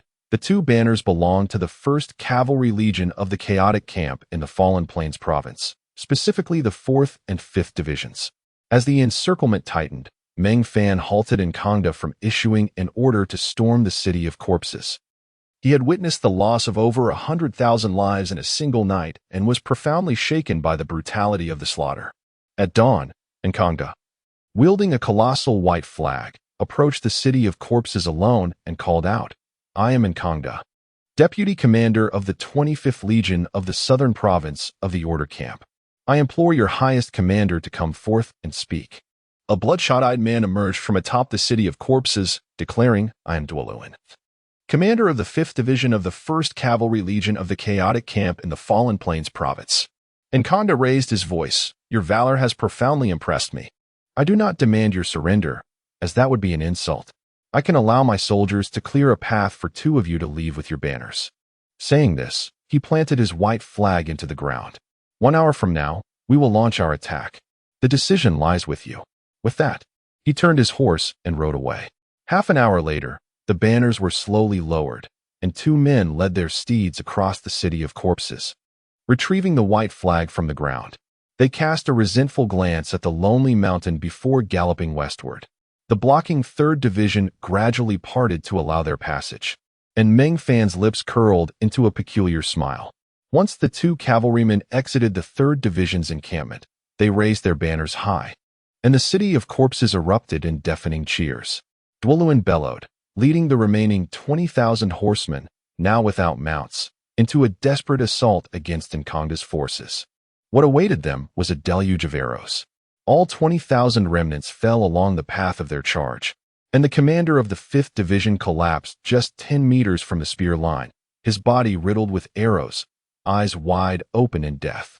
Even in his final moments, he refused to fall, propping himself up with his curved blade, his dim eyes fixed on the distant lonely mountain. Chapter 85. Initial victory. Amidst the jubilant cheers of the 400,000 soldiers, Nkanda and Meng Fan approached the division commander, removing their helmets and bowing respectfully to the fallen. Meng Fan gently patted the somewhat dazed Nkanda, commanding, "Let us commence the battlefield cleanup. Gather all useful items, tend to the wounded, and repair the fortifications." Nkanda's lips twitched as he gazed down at his blood-stained boots. "Meng Fan, what did you do in your civilization? Were you a master strategist?" His words emerged laced with disdain. Meng Fan replied, reassuringly patting his back, "No, I am merely a soldier." "Ah, how unfortunate. You just spewed on my foot. Were you not aware of the gruesome scene from last night? I couldn't see clearly in the dark, and now I and Oppos am feeling a bit nauseous." "Do not fret. It is nothing. You will grow accustomed to it. It is a pity about those 2 division flags. Otherwise, I might have used them to propose." Laughter erupted among the soldiers. Meng Fan chuckled. "Have you not noticed something amiss? Return to rest. There will be another battle tonight. Upon waking, you shall have the chance to propose for the 105th time to your goddess with those flags." He had no intention of relinquishing those flags. A division flag was worth significant points. Any flag captured by the Earth mercenary group would be credited to them, and surrendering it to Nkanda would count as a completed task. Indeed, an hour later, Zhao Gang approached Meng Fan bearing 2 military flags, 100 sharpshooters, and we lost 2 communication soldiers. If they escape again, it would be outrageous. Ansi Smith did not descend the mountain to share in the victory. Instead, he observed the multitude cleaning the battlefield from the solitary peak, clutching a report from the previous night. It contained nothing but casualty figures, with a dismal damage ratio of 122 at the bottom. He turned to the division commander trailing behind him. "Weidel, do you still refuse to heed that dandy's command?" Weidel chuckled. "I am willing to follow orders, but only from Meng Fan. Nkanda is also following his lead. I must say you have implicitly accepted his authority." Ansi Smith waved the report. "If you can achieve even half such results, I would gladly follow your command. Take your division down the mountain." He noted, "Observe and learn from Meng Fan. His tactical acumen is remarkable, even I must concede." Weidel saluted and departed silently. Watching Weidel's retreating figure, Ansi Smith stroked her hair thoughtfully and turned to her female guards. "What do you think of Meng Fan?" One soldier, ensuring no one was listening outside the tent, whispered, "He is so handsome. Compared to him, the 1,000,000 men of the 25th Legion seem utterly unremarkable." Another soldier interjected, "Stop swooning. There is an air about Meng Fan that is quite captivating. That scion listens to him without question, even calling him brother. How amusing. The logistics division is already buzzing. They say Meng Fan possesses Nkanda's intellect and charm. Dare anyone challenge him?" Ansi Smith playfully rapped both soldiers on the head. "Enough of this infatuation. We are heading down the mountain." With her guards in tow, Ansi Smith made her way to the command center at the mountain's base, eager to meet the miraculous man, relieved he was not their enemy. However, upon arriving at the front lines, she was taken aback by the scene before her. 100 Earth mercenaries were diligently cleaning the battlefield alongside 10,000 logistical troops. The thoroughness of their efforts was astonishing. Dead horses were reduced to countless meat pieces and leather, while the fallen soldiers had been stripped bare, leaving no trace of their possessions. Weapons, armor, and backpacks were all collected, not even a shred of modesty left for the enemy. The recovered weapons could be utilized freely, devoid of any value, akin to common clothing, serving merely as collectibles. Unclaimed equipment would reappear upon resurrection. All these useless items were gathered, while more valuable damaged weapons were repaired or melted down into arrowheads. The recovery of arrows was miraculous. In a single night, 1,000 crates containing 10 million arrows were unleashed by 200,000 shooters, both professionals and amateurs. Led by seasoned veterans from the Earth Mercenary Group, nearly 6 million arrows were recovered, allowing the Logistics Division to fabricate an additional 3 million within days, as the materials were readily available. With this 1,000 crates of arrows and the tunnels excavated over 3 weeks, a battle ratio of 1:22 was achieved, leading Nancy Smith to question her own command abilities gravely. Upon entering the command tent, she was stunned to find Inkander, the deputy commander, sound asleep on the bed, while Meng Fan occupied the command position. 5 capable division commanders under her command were receiving reprimands. What happened with your 3rd division? Did I not instruct you to attack only from the side? Why did you foolishly engage the cavalry head-on? Is the leading captain still alive? Yes, he lives, though he has the audacity to do so, having cost over 500 lives and burdened more than 1,500 others. Go deal with him. The 3rd Division commander retorted. He managed to slay 16 cavalrymen, then award him a medal and execute him. Nancy Smith remained outside the command tent, observing how Meng Fan managed her unruly subordinates. Explain to the men why he must be killed. Provide him with double death compensation. If you fail to manage this properly tonight, the 3rd Division will not partake in the battle. The 5th and 6th Legions performed admirably, especially the one who blocked that gap. Their battlefield awareness is commendable. Award him a medal. That captain has already fallen in battle. Ensure he is well compensated. Now, let us discuss tonight's arrangements. The primary forces will be the 7th and 9th Divisions. Each of your 3 divisions should allocate 50,000 men, preferably archers. After dark, they will navigate through the trenches to the western side of the canyon to await orders, ensuring no exposure of our objective. The signal for action will be a fireball launched from the catapult. Upon seeing it, you will charge up the western cliff of the canyon and use your bows to seal it off. The number of enemies you leave behind will depend on your shooting speed. 150,000 men. I expect you to fill the canyon with enemy corpses. The 3 division commanders saluted simultaneously and turned to depart. Chapter 86. A Just Cause. Meng Fan addressed the commanders of the 7th and 9th Divisions, stating that their task was to vacate all trenches south of the newly established fortress at the mountain pass. As they commenced a vigorous assault on the fortress, a portion of their forces would feign an attack to the west. Upon receiving the signal, the 7th Division would coordinate with the Logistics Division to encircle this segment of troops, while the 9th Division would support the steadfast 8th Division in repelling the besieging forces. The Logistics Division had prepared a secret weapon for them, an exceptionally powerful one, which they were advised to use upwind. As Meng Fan spoke, a sinister smile crept across his face, sending shivers down the spines of the 2 division commanders. After Weddle led the 2nd Division away from Lonely Mountain, he realized he was oblivious to the location of the 2 ND Division's defensive zone. Upon his return to inquire, he discovered that Ansismet had already departed from Lonely Mountain. Reluctantly, he approached the subordinate commander he had long held in contempt, a mere jester in his eyes. Upon arriving at the command tent, he was met with the sight of the goddess-like division commander he idolized, peering through the seams of the tent, straining to eavesdrop. He felt a wave of embarrassment wash over him, as if the goddess was spying on a lewd young scion. Ansismet noticed Weddle and signaled him to be silent, gesturing for him to approach quietly. However, by this point, Weddle's face had turned as dark as coal. Upholding his knightly demeanor, he strode over to Ansismet, only to be silenced and pulled down by her hand. The 2 crouched outside the tent, peering through the crevice, and at first glance, they spotted the disheveled Ankangle. Following him was Meng Fan, seated at the commander's position, briefing the 2 division commanders on their tasks. However, the noise they had inadvertently generated drew the attention of the 3 inside the tent, leading to an awkward exchange of glances, 10 eyes meeting 10.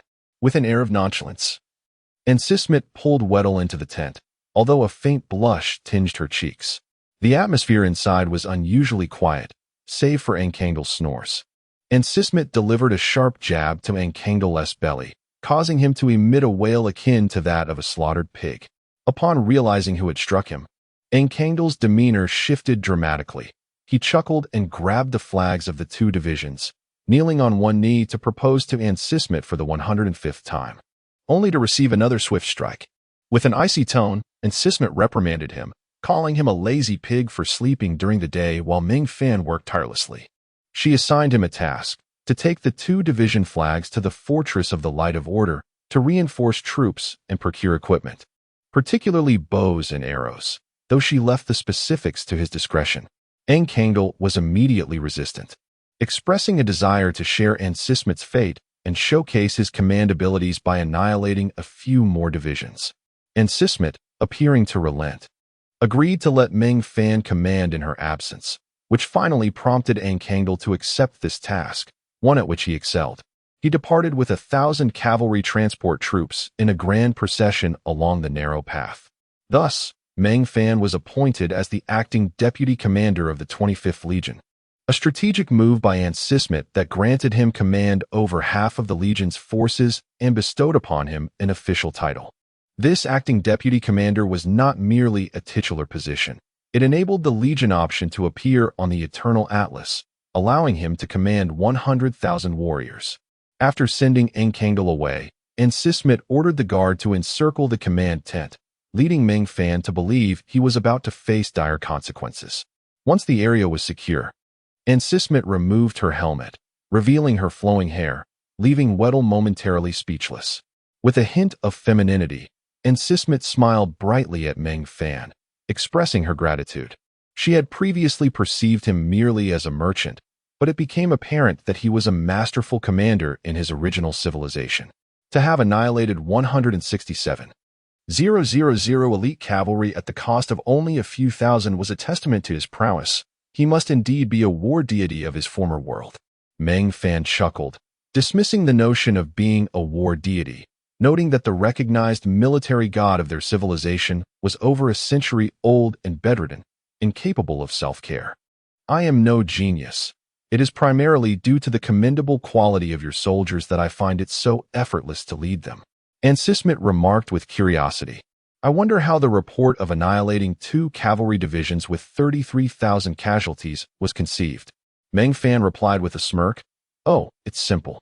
We had 32,000 who sustained minor injuries, classified as wounded. Weddle, who had maintained a serious demeanor, suddenly burst into laughter, quickly apologizing. Forgive me. Your reasoning is simply too shameless. The crying child gets the milk, he continued. Enkangle is even more adept at crying once he reaches the military headquarters.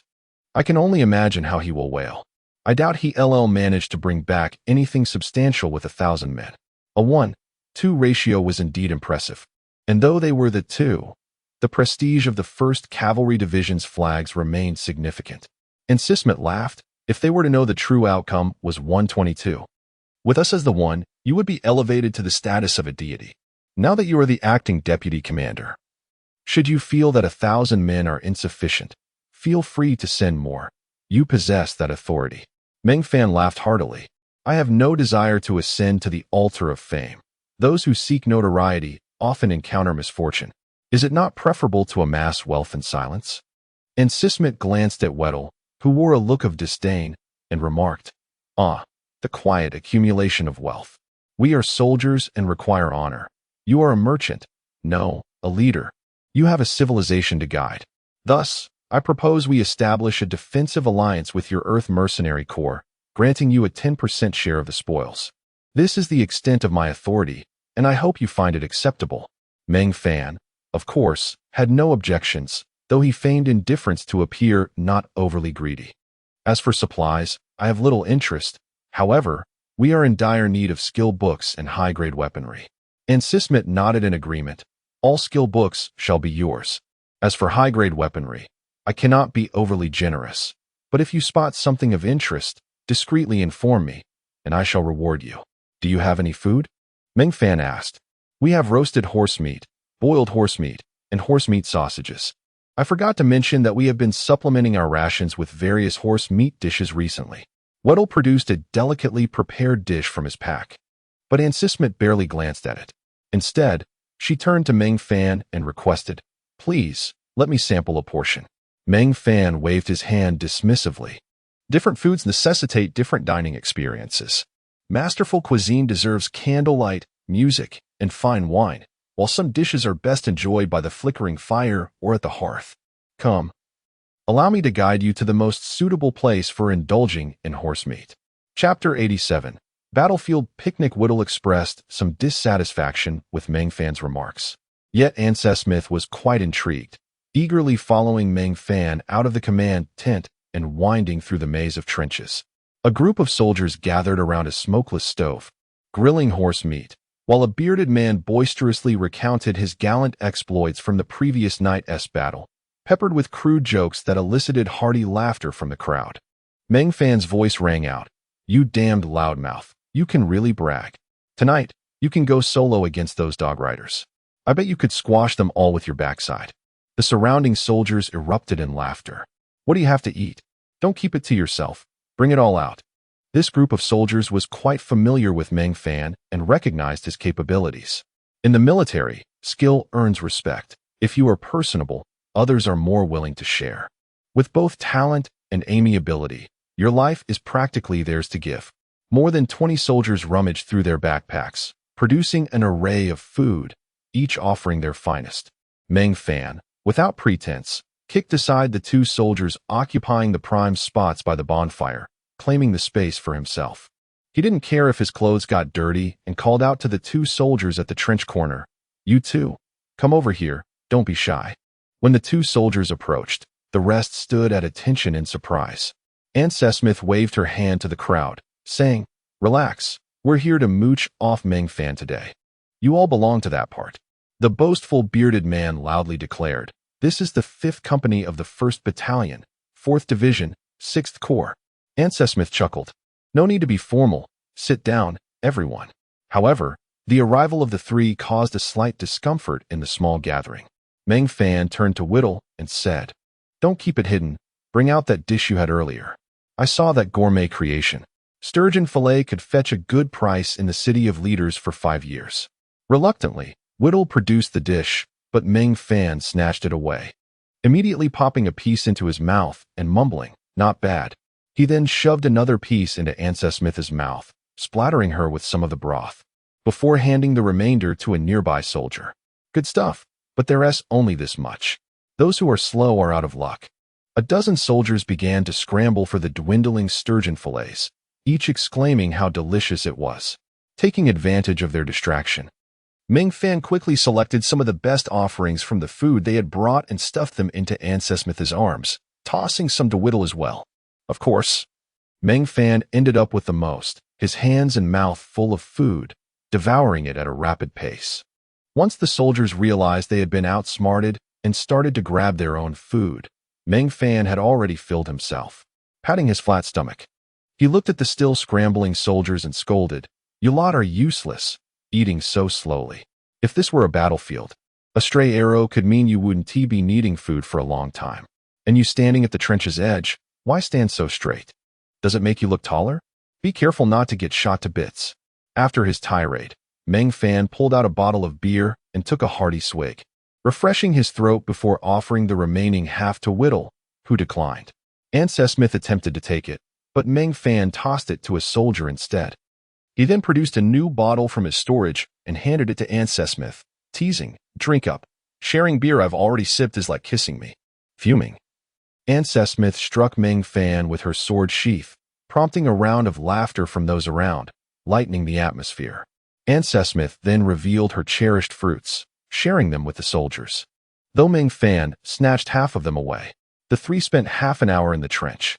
As they prepared to leave, Meng Fan tossed down several bottles of beer and a bundle of arrows, declaring, "Tonight, strive to survive the great battle. If we do not perish today, we shall be invincible in the days to come." The surrounding soldiers echoed, "If we do not perish today, we shall be invincible in the days to come." Invincible.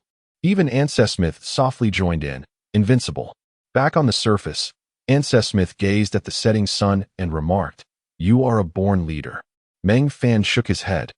"I was once one of them. Now, I am a civilized leader. My arrival in this world was an accident. I would rather be an ordinary traveler than this leader. Unfortunately, leadership cannot be transferred, so I must strive to continue my civilization in this world." Smith laughed. "Who doesn't he want to be a leader?" Meng Fan stared towards the distant west and murmured, "Do you have any dreams?" Standing beside him, Smith looked westward as well. "My dream has already been realized, to lead my legion against the most formidable foes and to die in the final moments of victory, my body filled with enemy blades. With my deeds sung throughout the Order continent for the next 20 years. Meng Fan turned to Smith, saying, "What an unconventional dream. In the terms of my Earth civilization, you are a masochist, not seeking to survive, but rather to perish. That's rather twisted." Smith gazed at the horizon. "I am of the first dynasty. Since the moment of my birth, death has merely been an experience. My efforts are to imbue my death with greater significance. Is there anything more meaningful than dying here?" Meng Fan struggled to comprehend this world's definition of death. Smith stated, "I hope you can help me fulfill my dream. To conquer the enemy or to die? The first is challenging, the second is simple. The first. Very well, I shall do my utmost. Whittle, your second division will now be directly managed by Meng Fan. Learn well how to be a proper soldier." Whittle saluted Meng Fan. "Sir, where should my division be stationed?" Meng Fan smiled. "Disband your division. First, go learn how to dig trenches from the other divisions. We no longer have time to train them. You must prepare their minds, learn trench warfare, and draft one battalion from each division to partake in tonight's battle." Whittle complied and departed, but not before asking, "Are you certain the enemy will launch a surprise attack tonight?" Meng Fan did not answer. "Is it a miracle?" "Indeed. Then keep your eyes wide open tonight and witness the second miracle." Chapter 88. The most humiliating death at precisely 10 minutes past midnight. A cacophony of battle cries. The thunderous sound of hooves and the flickering glow of countless fires erupted from the concave breach. This was merely the performance of the logistics division led by the rather flamboyant Kangdal, whose recent antics had taken on a theatrical flair, viewed through a professional lens. The 30,000 troops staged a Hollywood-style siege, even igniting a great fire at the foot of the solitary mountain.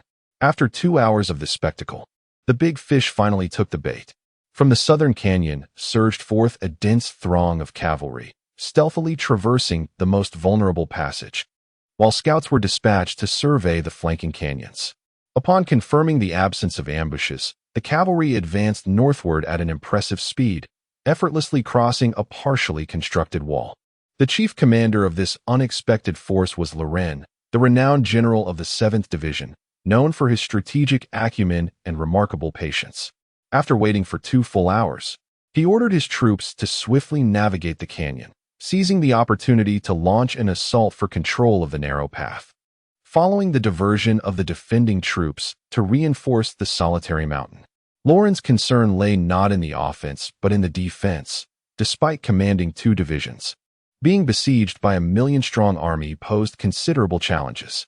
He aimed to dominate the narrow path leading to the solitary mountain, thereby gaining a tactical advantage to encircle and annihilate the disorganized coalition opposing him. To this end, he meticulously prepared countless arrows, each cavalryman's pack laden with dozens of bundles. As he cursed the defenders for their shamelessness, he leapt into the fray at the entrance of the narrow path, only to be overtaken by a wave of frustration. The promised entrance had transformed into a barricade, as if the defenders were akin to turtles, turning a flat plain into a sieve and fortifying it. With no choice but to mount an assault, he allocated 3 divisions from the 6th Division to support his main battlefield, ensuring his flank remained secure during the siege. Just as he positioned his forces for the impending attack, 3 massive fireballs illuminated the night sky, prompting a sense of foreboding in Loren. His instincts had always been reliable. At the moment the fireballs ascended, thousands of tiny lights flickered on the northern front, coalescing into countless bonfires. Before he could discern the nature of the weaponry, his troops were under attack, indeed, a distant assault of smoke. The Death Mountains were perpetually buffeted by a fierce northern wind, which carried thick smoke that engulfed Lauren's army, mingling with a pungent aroma that rendered both man and steed unable to open their eyes. An onslaught of arrows, accompanied by the billowing smoke, descended upon them. The 30,000 cavalry, still engaged in skirmishes, were utterly unprepared for the deluge of arrows unleashed by 80,000 amateur archers. In a mere 5 minutes, they had been transformed into pincushions, and when the melee forces surged forward, they managed to slay fewer than 5,000 wounded foes, all riddled with arrows. The narrow path, serving as the main battleground, became an intriguing sight. Countless archers atop the barricade frantically loosed their arrows into the smoke below, indifferent to whether they struck their targets. The sheer volume and density of their shots ensured that some would find their mark. To the north, 1,000 specially designed incendiary carts advanced along a cleared path, pushed by soldiers who occasionally tossed damp grass into the flames or poured in red pepper to stoke the fires. When the flames waned, oil was added to revive the conflagration. On the solitary mountain, Meng Fan stood alongside Sesmet on a rocky outcrop, while Weidel remained below, frustrated by the limited space that only accommodated two. Most irksome for him was that Meng Fan had stepped upon him to ascend. Gazing out over the smoke-shrouded battlefield, Meng Fan mused that after this night, no one would remember what transpired at 122. As Loren, coughing and issuing retreat orders, became a figure of ridicule, countless warhorses, overwhelmed by the burning peppers, tossed their riders aside and fled wildly, trampling their own knights beneath their iron hooves. Those fortunate enough to escape the smoke were met with a rain of arrows that claimed their lives.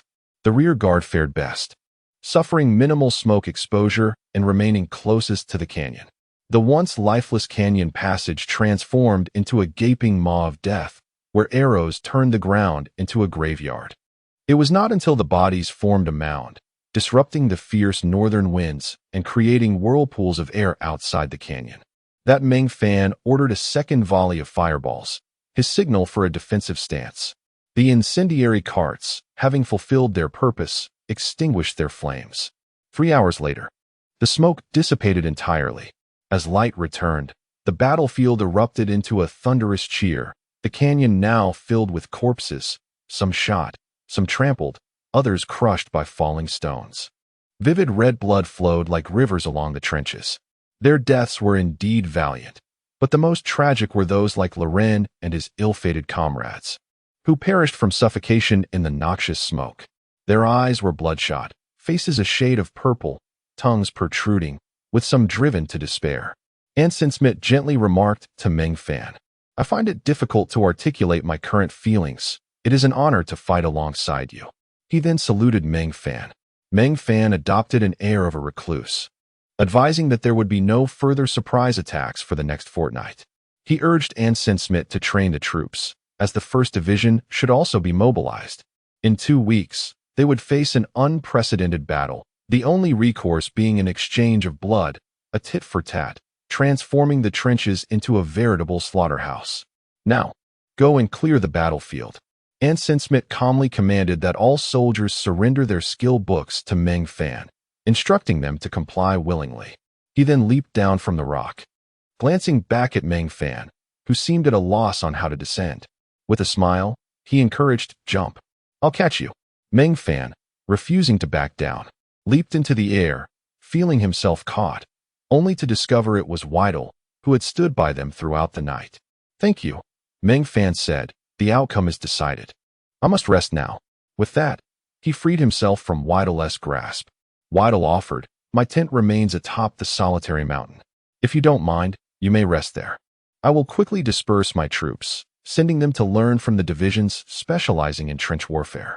Sesmet detailed the 2 battles in a report to headquarters, recommending Meng Fan to the highest command, especially highlighting the trench warfare's effectiveness against cavalry. Yet, this report vanished without a trace. Chapter 89. The annihilation of the 1st Cavalry Corps. Meng Fan was utterly exhausted, primarily from emotional fatigue.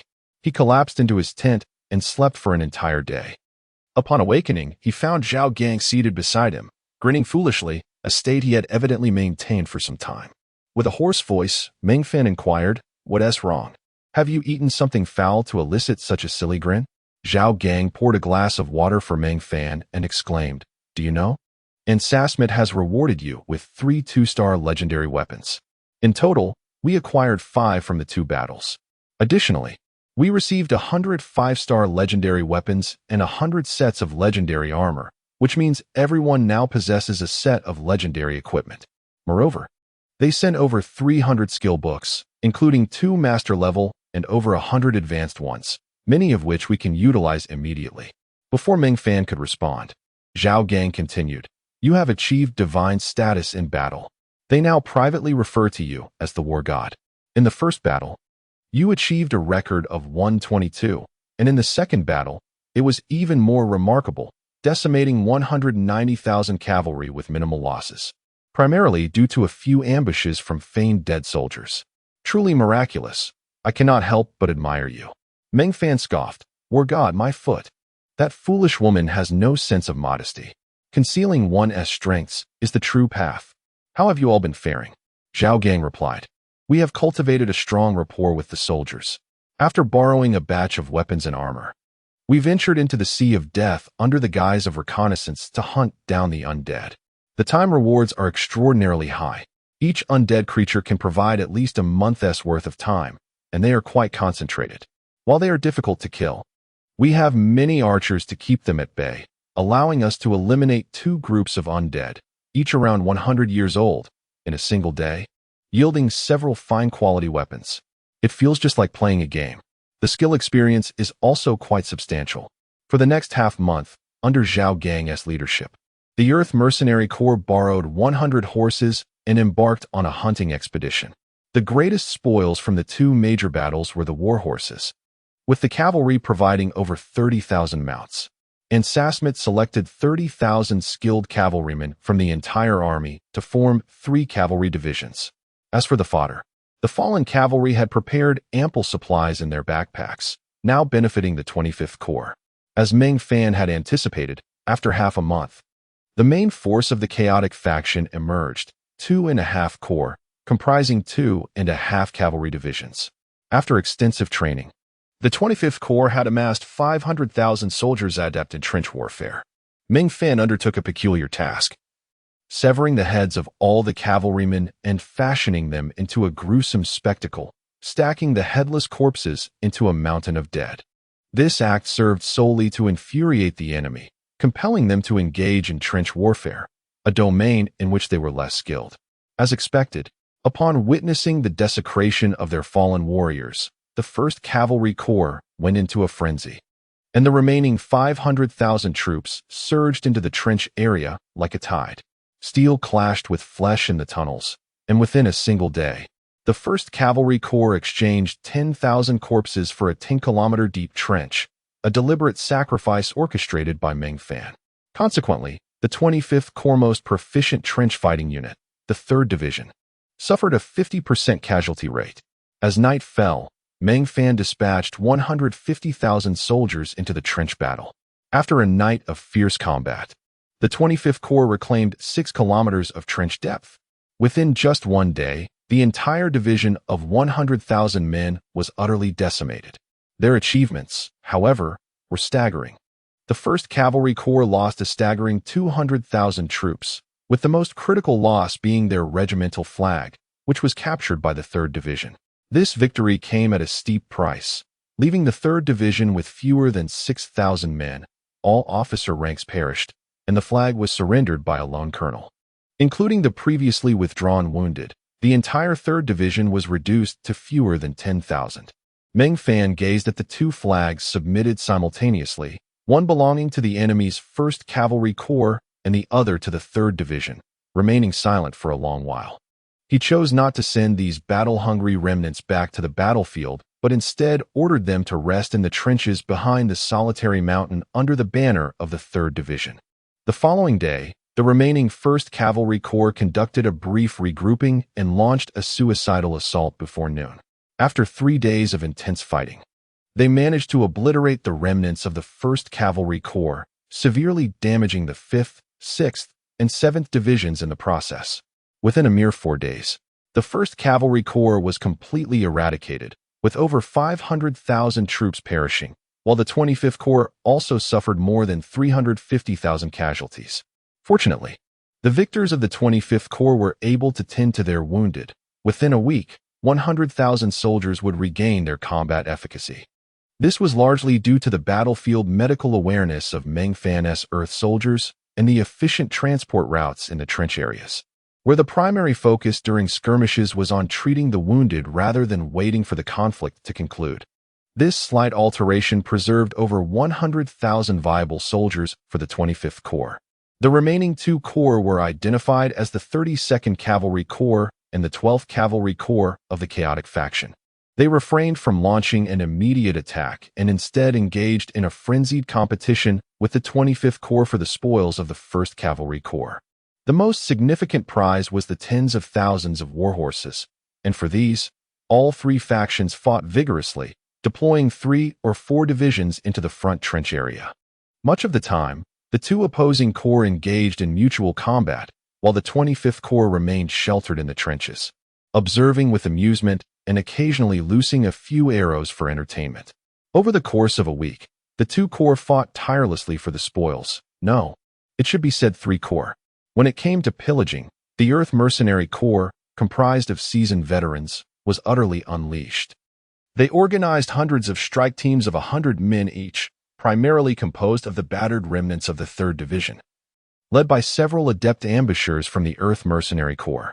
With stealthy arrows, blunt instruments, and a relentless pursuit of loot, they returned laden with spoils each day. In the first 2 days, Meng Fan was quite pleased and even increased the number of small teams. However, after several days, he sensed something was amiss. The enemy was too composed.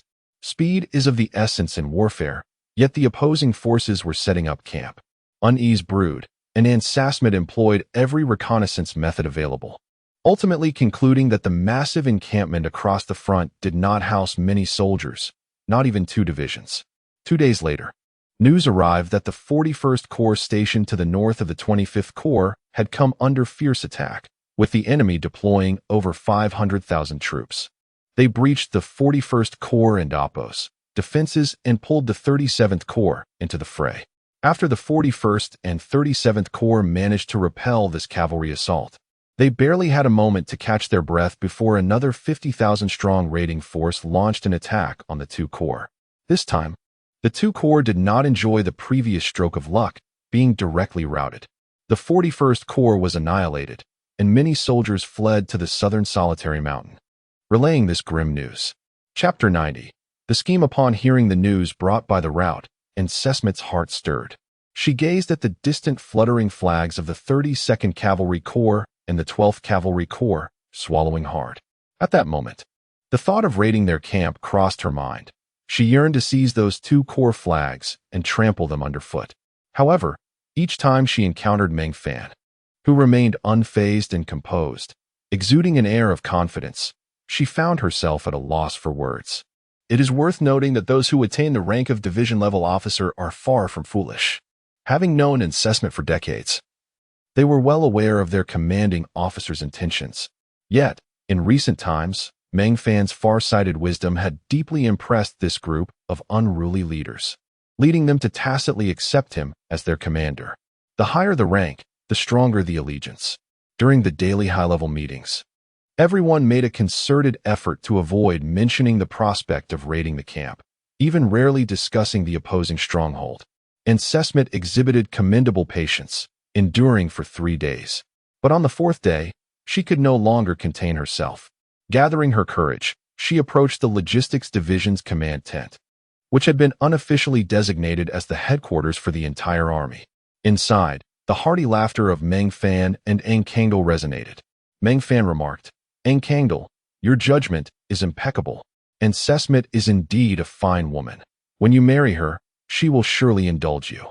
Ankangdal laughed heartily. "My goddess could never disappoint. I've just returned and am still unclear about the battle situation, but 2 division commanders have already hinted to me that the opposing camp is merely a fade. I understand their intentions. They wish to launch a surprise attack, but they would not dare to act without your command. Hearing about your 0-casualty victory over more than 180 000 cavalry at the Order of Light Fortress has made me immensely happy. I have begun to admire my own discernment. What shall we do next? Withdraw the troops. Meng Fan exclaimed, jumping up in alarm. Meng Fan, are you mad? Withdrawing? You want to be a coward? Meng Fan retorted, get lost. It's a strategic retreat, not a withdrawal in fear. Go find Zhao Gang and hand over the samples of the supplies we brought back. He knows what to do. I will speak with Ancestment and arrange for her withdrawal. If we plan it well, we can annihilate an entire corps. With a bitter smile, Ancestment scolded herself for developing the unpleasant habit of eavesdropping. She entered the tent boldly, saying, no need to search for me. I'm here. Meng Fan, share your plan. We will abandon the trench area and retreat to the Lonely Mountain and the Small Path Fortress. We will use the fortress to inflict damage on our opponents. Recently, we acquired 120,000 warhorses. We will select 100,000 to form our cavalry division and head south into the Sea of Death, flanking to ambush near the White Wave River, bringing with us the treasures Meng Fan has retrieved to set their camp ablaze. As Meng Fan approached the map and pointed at the opposing camp, he continued, this camp is divided into 47 sectors, loosely organized on the outside but tightly knit within. Observing from the Lonely Mountain, their core area is constructed with remarkable density, and their outer defenses are formidable. A direct assault would be futile. Currently, this stronghold is sufficient to accommodate at least 10 corps, implying a camp with over 1 million troops, and its scale is expanding. In the future, this will become the southern headquarters of the chaotic factions, a crucial support point in the south. The camp is meticulously arranged, and its defensive structures are rigorous. However, for the sake of accessing water, their critical facilities are built around the White Wave River, including barracks and stables. This provides us an opportunity for a surprise attack.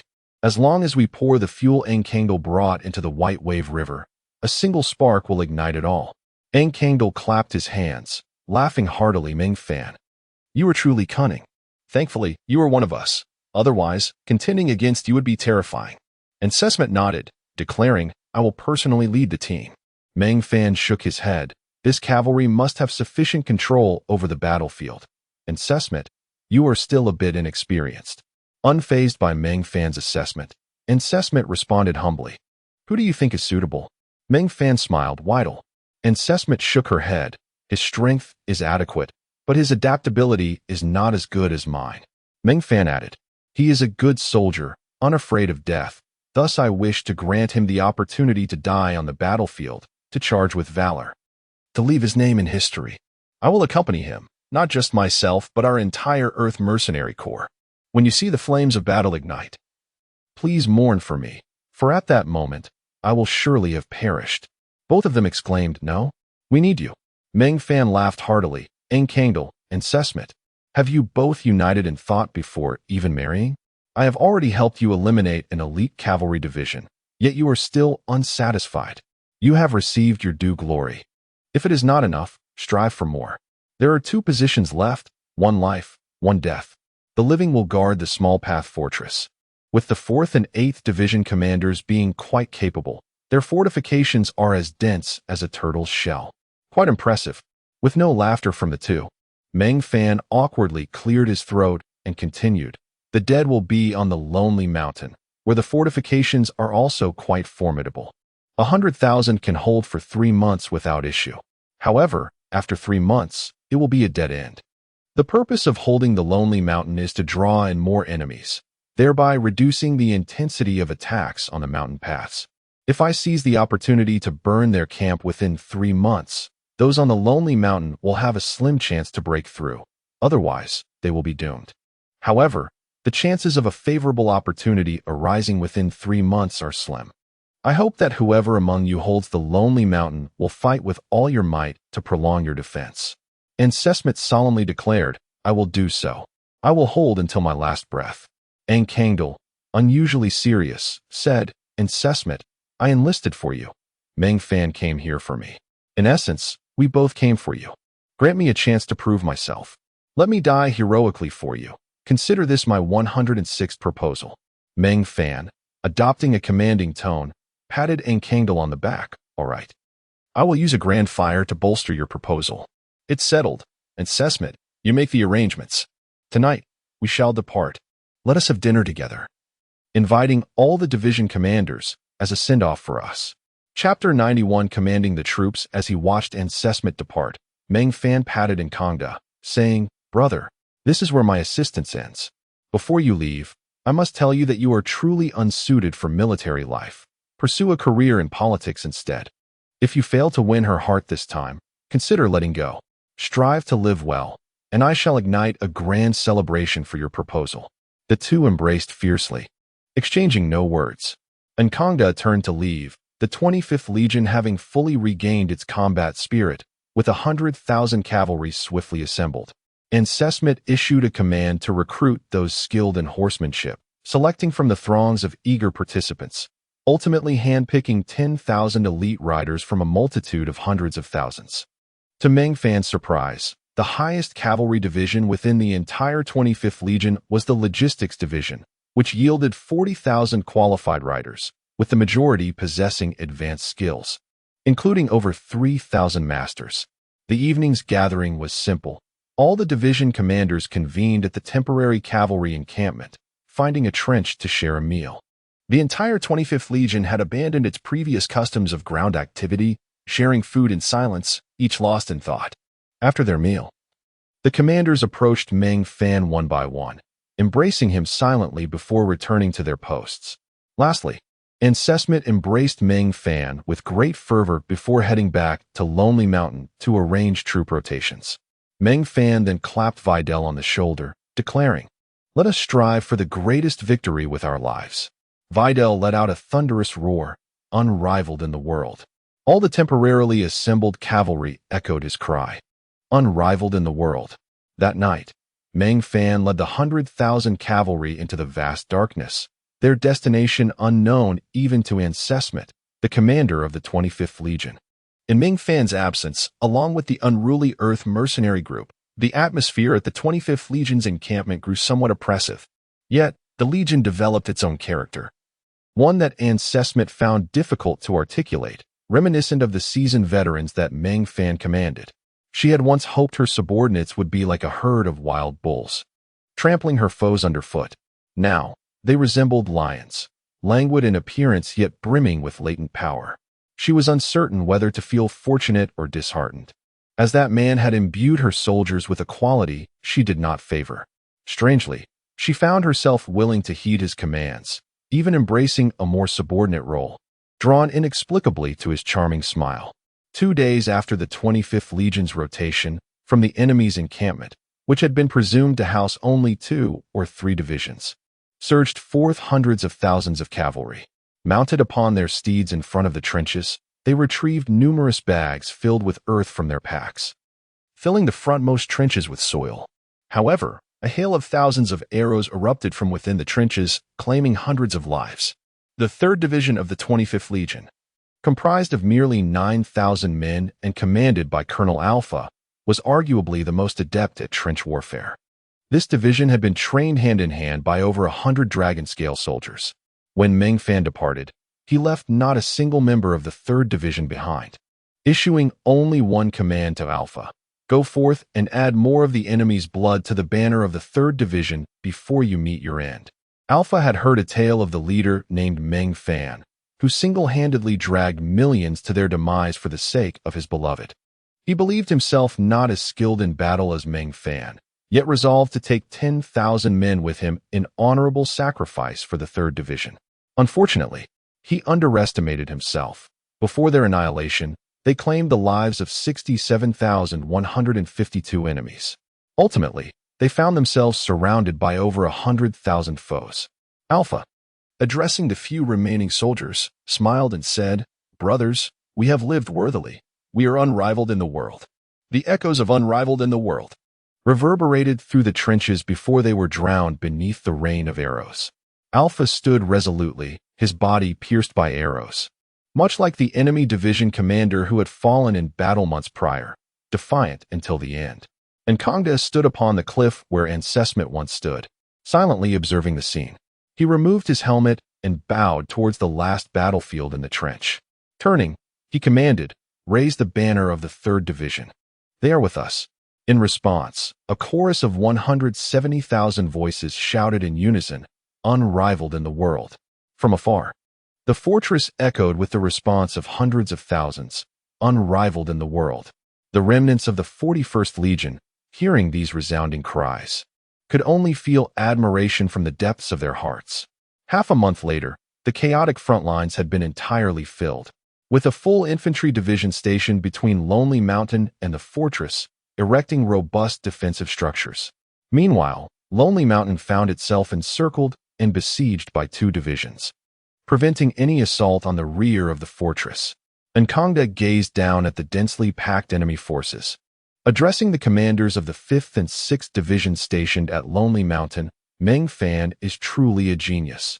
As long as we endure, they will not dare to launch a full-scale attack on the fortress. However, there is one point on which I disagree with him. What point is that? One asked. I am not as handsome as he is, he replied with laughter. At that moment, Meng Fan was galloping southward with his 100,000 cavalry and 86 members of the Earth mercenary group, having been on the run for half a month without altering their course. Driven by trust in Meng Fan, none questioned his decisions. Upon reaching a mountain pass, he issued a 3rd command, aside from the orders to advance and rest. Drive the horses into the canyon, unload the packs, leave 3,000 to guard, and let everyone proceed on foot northward. The moniker of war god Meng Fan served as a banner. Despite holding no official position within the 25th Legion, both the commanders and common soldiers willingly obeyed his commands. Meng Fan attributed this to his extraordinary charisma. Meng Fan and his men constructed a dam 5 or 6 kilometers north of the mountain pass, rerouting a river flowing down from the treacherous mountains into a low-lying area to create an artificial marsh. Afterward, he returned to the mountain pass to disguise their presence, erasing all traces and fabricating an illusion of a large cavalry force racing southward. The troops rested in the valley for 3 days, and just as impatience began to spread among them, scouts reported that a cavalry division was crossing the marshland they had created. Chapter 92. Circumvention. Meng Fan remarked to the astonished Wedger that their adversary's commander was indeed a formidable opponent. He issued orders for a night raid, aiming to annihilate the enemy forces completely, leaving behind 10,000 men to carry the special materials, who would not participate in the assault. Upon consulting the troop roster, he discerned that the pursuing forces belonged to the 84th Cavalry Legion, 9th Division, which was hardly elite. In truth, Meng Fan understood that the forces sent to hunt down this band of deserters would be anything but elite, with the current capabilities of his own elite troops. Combined with the element of surprise, he was confident in their ability to wipe out the enemy. The cavalry division had only recently emerged from a treacherous artificial swamp, where the division commander, in frustration, ordered his troops to rest. Based on his experience, he believed that the deserters had passed at least 2 days prior and hoped to continue the pursuit until the end of the battle. Wishing to avoid the fate of becoming cannon fodder, he neglected to send out sentries and instead set up camp in a dry area outside the swamp, cleaning his mud-caked boots. Unbeknownst to him, his campsite was directly opposite a mountain pass, which, due to its elevated terrain, made it difficult to discern from below. Meng Fan observed this group of battlefield novices from the mountain pass, akin to a tiger watching over a lamb. He chose not to strike at the dead of night when the enemy would be most fatigued. Instead, as the sun dipped below the horizon and the campfires were ignited, he descended upon them with an overwhelming force of 90,000 cavalry, akin to a hammer cracking an egg, scattering the enemy like yolk. The northern marsh turned into an insurmountable chasm, with countless cavalrymen, having lost their steeds, trapped within, becoming living targets for the archers. After 2 days of relentless pursuit, it became evident that the ragtag army had a flaw. They would flee at the first sign of trouble. Unlike regular troops who regarded honor as life itself and dared to launch suicidal attacks, they were averse to expending energy on such pursuits. During the cleanup of the battlefield, a pleasant surprise awaited, a tome on master-level equestrian skills. Without hesitation, Meng Fan bestowed it upon Bachelu, the most skilled rider within the Earth Mercenary Corps, who had already attained a mastery level of 7. while Meng Fan was just beginning to reach advanced equestrian skills.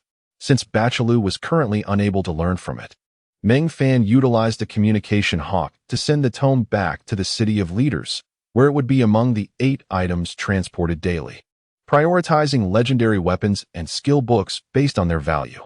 Having dealt with the pursuing forces, Meng Fan led his troops southward for 3 days before veering westward, casually eliminating some undead clusters along the way.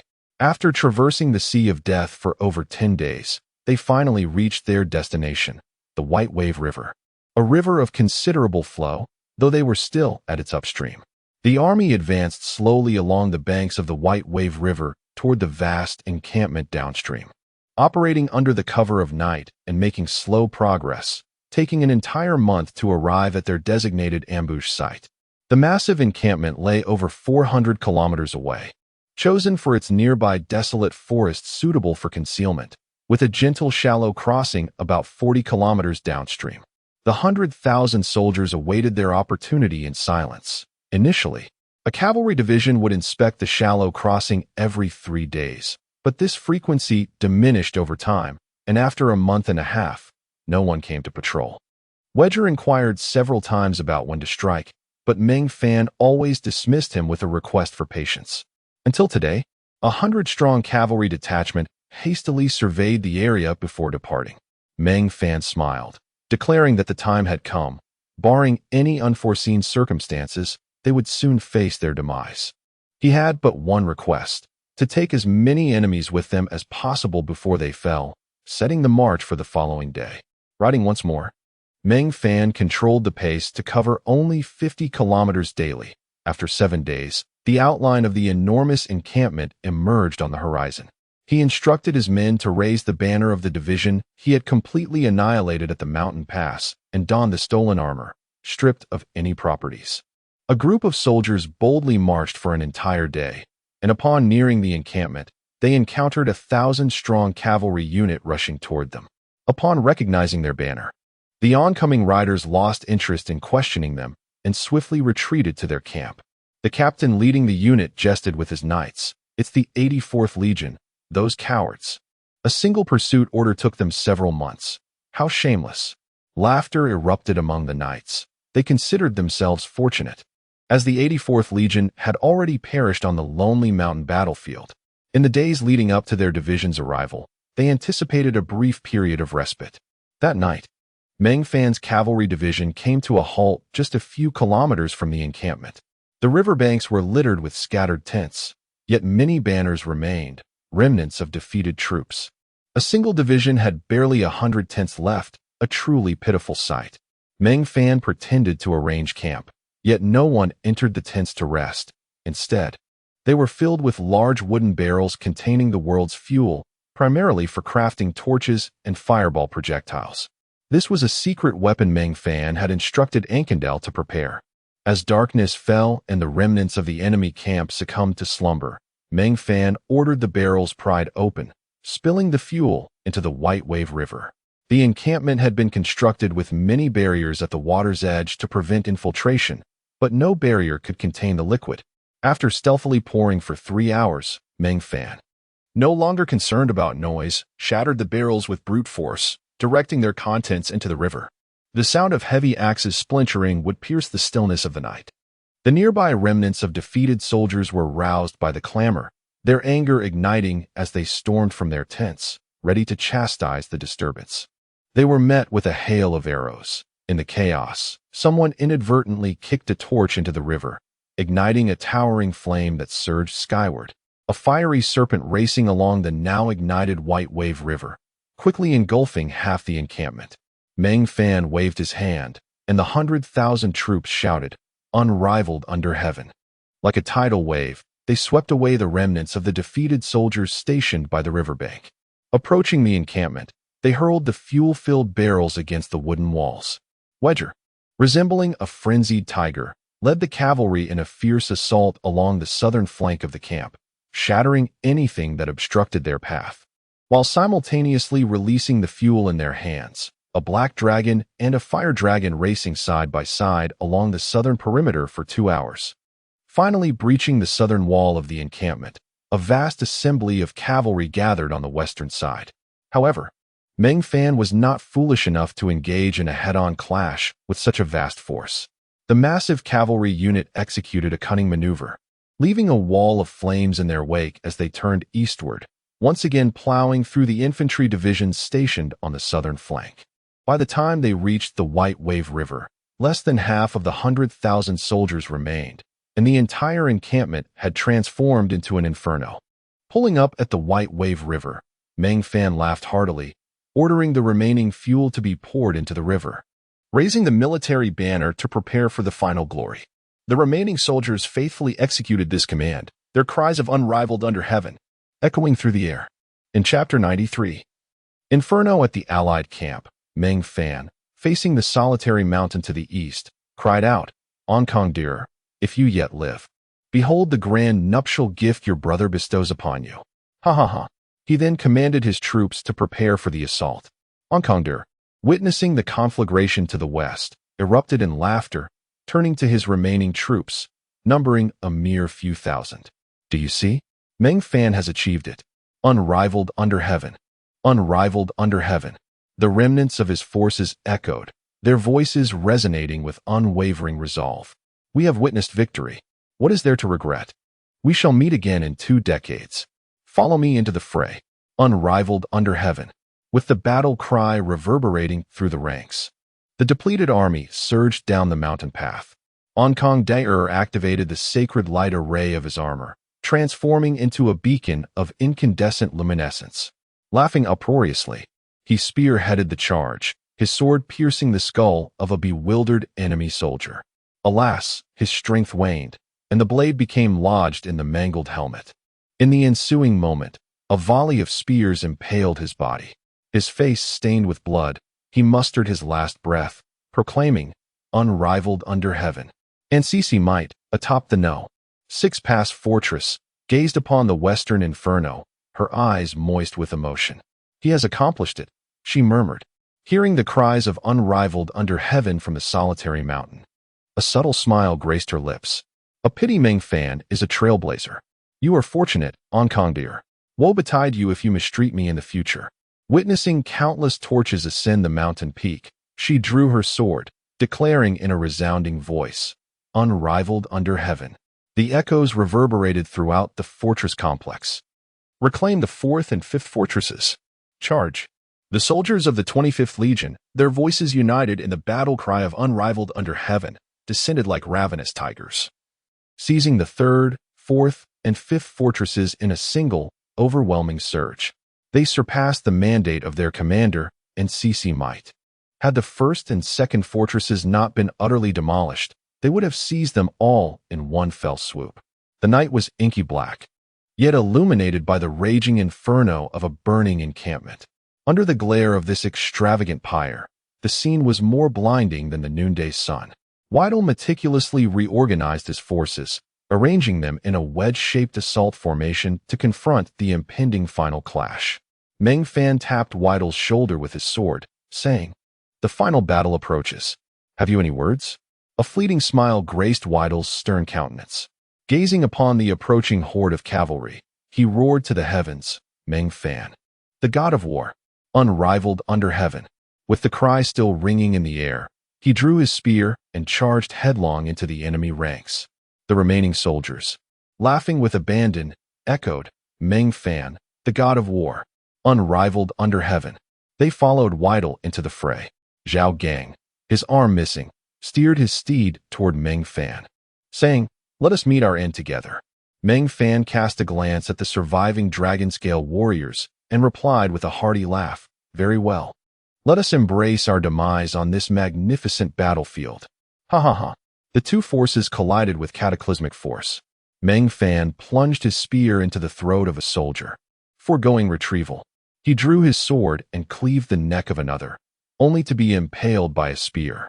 With his last reserves of strength, Meng Fan thrust his sword into his assailant and Apos' chest. Alas, the sturdy armor deflected the final blow. Before the soldier could celebrate, a bloodied axe cleaved his skull. Both men tumbled from their mounts, one with a countenance of contentment, the other with a visage of terror. Their corpses were soon trampled into a pulpy mess by the relentless hooves of warhorses, forever becoming one with the earth. Meng Fan jolted upright, racked with agonizing pain. His entire body felt as if it had been shattered. Even his formidable constitution could not suppress a groan of anguish. His cries roused the two sprites slumbering at his bedside. Demi, hovering in the air, embraced Meng Fan, exclaiming, "Congratulations! You have died once."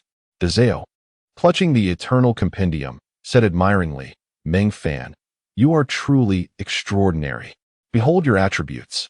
Meng Fan extended a trembling hand to receive the eternal compendium, but Demi gently restrained him, providing a cushion to ease his discomfort. Together, the two sprites opened the eternal compendium. The initial page displayed Meng Fan's basic attributes, but it had expanded from a few lines of text to a densely packed page of information. Name: Meng Fan. Race: human origin, TJ12-5125, Earth. Basic attributes: strength 44, agility 32, constitution 45, willpower 28, intelligence 24. Hidden attributes: talent, dormant, awaiting awakening, comprehension, exceptional, charisma, exceedingly high, special skills, eye of data, divine, instant kill, temporal plunder.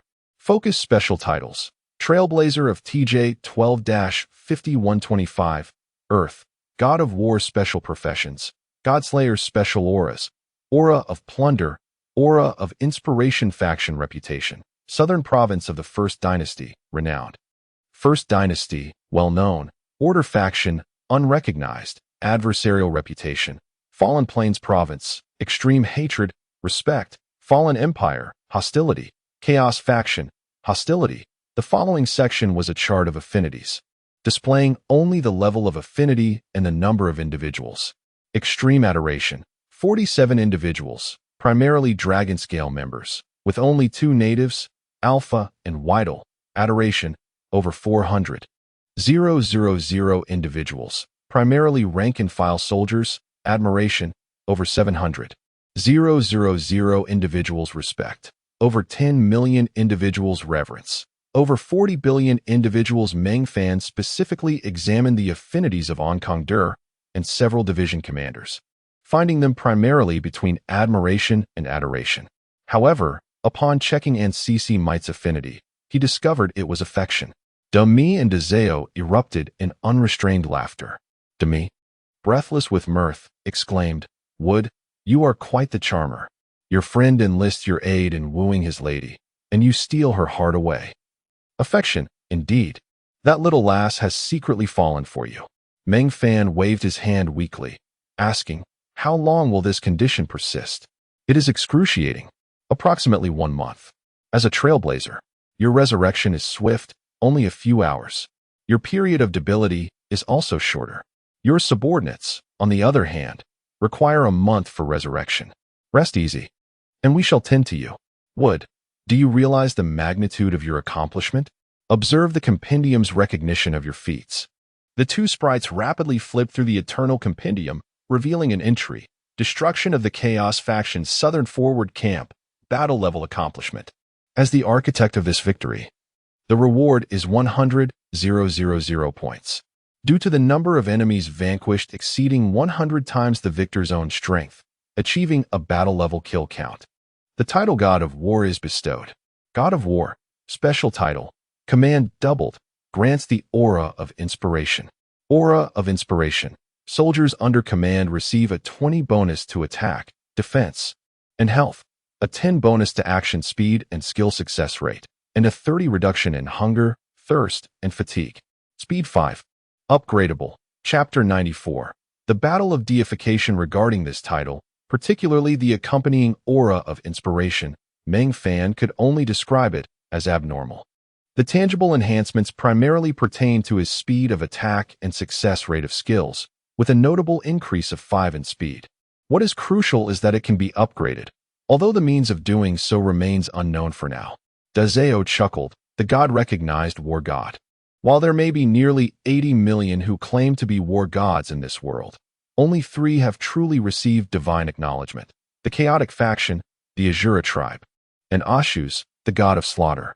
Over 14 billion years ago, he led 100 legions to breach the fortress of Order S Light, penetrating deep into the First Dynasty S territory, resulting in a calamity that claimed the lives of over 11 trillion. He earned the title of God of Slaughter by amassing a staggering count of kills. Dami interjected. The second war god emerged 47 million years ago from the Order faction. The Beastman Fox tribe, Mu, who commanded a legion of fierce beast cavalry. During a retreat of the chaotic faction, he pursued them for 100,000 kilometers, returning with 300 legion flags, thus earning the title of God of the Gale. Daizeo continued, the introduction of the third war god is quite intriguing. Listen closely. From the Order faction, we have Meng Fan, who, in a strategical capacity, independently led an army of 100,000 to incinerate the southern base of the chaotic faction, directly and indirectly causing the deaths of 1,475,000 people, with 9,712 at the intent level and 1 at the divine level. Due to commanding an army that was a makeshift conglomerate, he exceeded expectations, achieving a 1-to-100 feat, and was thereby awarded the title of God of Flames. Dami, filled with excitement, drew an infinity symbol in the air while exclaiming, Meng Fan, do you realize how prestigious this war god title truly is? Now there are only 3 of you. Do you understand? Ashuz is the emperor of the chaotic empire, the foremost figure in the entire chaotic faction. Mu is the chief priest of the Beastmen, commanding all their civilizations. In this grand conflict, he serves as the supreme commander of the Order faction S Joint Command. Even Saint Arthur must heed his orders. Meng Fan scoffed, what does that have to do with me? The title of war god, so illustrious, is not even unique. When can I get out of bed? Lying here is unbearable. Dami promptly placed a piece of fruit into Meng Fan's mouth, reassuring him, rest assured. In a few days, you'll be able to rise. You've hit the jackpot this time. The Huasha Mercenary Corps will surely ascend to 8 stars. Just imagine, a mercenary group of over 100 at 8 stars. It's laughable. Relax, I'll head to the mission center to settle your tasks. I've set the revival point for Earth-S civilization at the Great Zhongzi-S base, with dedicated personnel to attend to you. You can rest easy. I am a diligent and responsible little sprite. Meng Fan had brought 100 Dragon Scale members, many of whom perished in trench warfare. They had now been revived but remained in a weakened state, confined to their beds like Meng Fan, groaning in discomfort. However, their plight was even graver. They would be bedridden for a full month before regaining their attributes. They lay there recounting tales of the world's wars to the 300 newcomers, instilling 2 thoughts. The people of this world are formidable, yet Meng Fan is even mightier. It would take nearly 10 days before Meng Fan could rise and walk. He was promptly carried by 2 bearers hired by Dami to the base of Earth-S civilization in the City of Leaders, the Great Zhongzi Company's headquarters. Inside, the atmosphere was filled with laughter and joy. Although they could only lie in bed for now, it did not hinder their banter. Professor Pan Jinhua temporarily took on the role of a nurse, serving tea and cracking jokes for the wounded.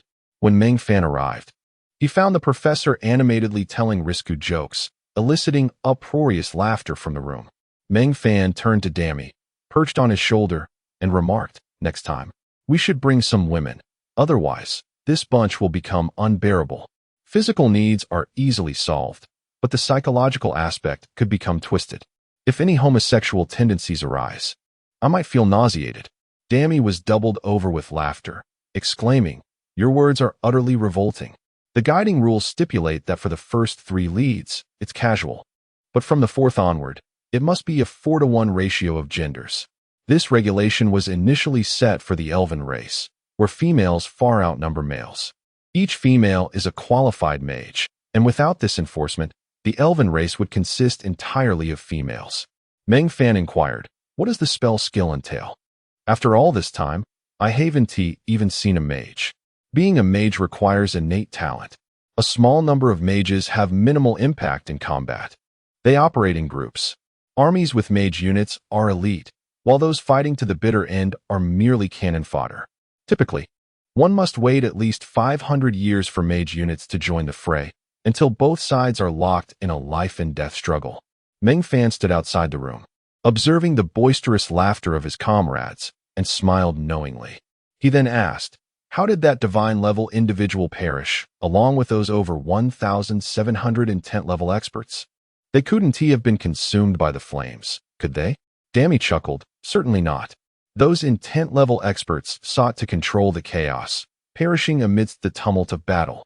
The divine-level individual took their own life in disgrace. Furthermore, being divine-level is not synonymous with being at the pinnacle of divinity. There are many divine-level beings in the world, numbering in the tens of thousands, but the divine heart you seek is possessed by only 29 individuals standing at the apex of divinity, the closest to true gods." Meng Fan smiled. "I'm not in a hurry. I understand well that haste makes waste." He entered the room, and the wounded soldiers erupted in joyful shouts, bombarding him with questions. Meng Fan recounted the events following their deaths, particularly how he led a group to burn down the enemy's headquarters, resulting in over 10 million deaths, including one divine-level expert. The entire ward erupted in fervor. Meng Fan adopted a serious demeanor and declared, "You didn't survive to witness the grand finale. You missed the most magnificent moment. As punishment, once you recover, you shall serve as medics for those who come after you." Meng Fan found a bed for himself and lay down to endure his period of weakness alongside the dragon-scale soldiers. After more than half a month, individuals began to revive and join the ranks of those groaning in their beds. After a month of intense warfare, everyone had gathered here, and the Earth Mercenary Corps had suffered its first total annihilation. Nonetheless, this carefree group remained unfazed, reveling in the thrill of battle. Each one boasted of their valiant sacrifices in combat. Zhao Gang, unable to bear their exaggerations any longer, pointed at the two boasting the loudest and said, "You two, stop boasting. You were thrown off your horses during the first charge, trampled by my mount. I feel a twinge of guilt for not exposing your lies. But you've gone too far. Have you no shame? The first rule of Dragon Scale, do not boast of your exploits. If you inflate your tales to the level of superheroes, I might just send you to collide with an asteroid." Laughter erupted throughout the room, with Meng Fan laughing until tears streamed down his face, while Dammy fell directly into a teacup from laughter. A gentle voice echoed from the doorway, "Meng Fan, congratulations on your deification through battle. It's not merely a title we casually bestow. It is the true acknowledgement of a war god by this world." Chapter 95. The bounty of the First Dynasty. Ancesmith entered the room accompanied by several officers of the 25th Corps. He gently lifted a cup of rice and, using a silk scarf, tenderly wiped it clean. The division commanders began to produce fruits, delicacies, and fine wines, tossing them to the familiar dragon-scale warriors. Having shared meals from the same pot for an extended period and fought side by side through life and death, they had long since become comrades. The dragon-scale warriors were captivated by the valor of the 25th Corps, just as the latter were impressed by the former's imaginative tactics, prompting familiar faces to engage in lighthearted banter. Meng Fan's period of weakness had long passed. He remained here to spend more time with this band of brothers forged in the crucible of battle. Recently, he had taken up a challenging sculpting technique called will infusion. Among his spoils were advanced and master-level sculpting skills. The intricacy of will infusion made it notoriously difficult to master, yet Meng Fan remained undeterred. He had to procure a beginner's manual on sculpting and diligently practiced, though it was no surprise that such a notoriously challenging skill proved difficult to grasp. After a month, he had not even reached the second tier of entry-level proficiency, primarily due to his low success rate in sculpting. When Ancesmith arrived, Meng Fan was in the midst of carving a duck. A moment's distraction caused the duck to be reduced to mere splinters. He tossed the wood and carving knife onto the table, questioning Ancesmith's presence. "What brings you here? Surely, you aren't considering retreating?"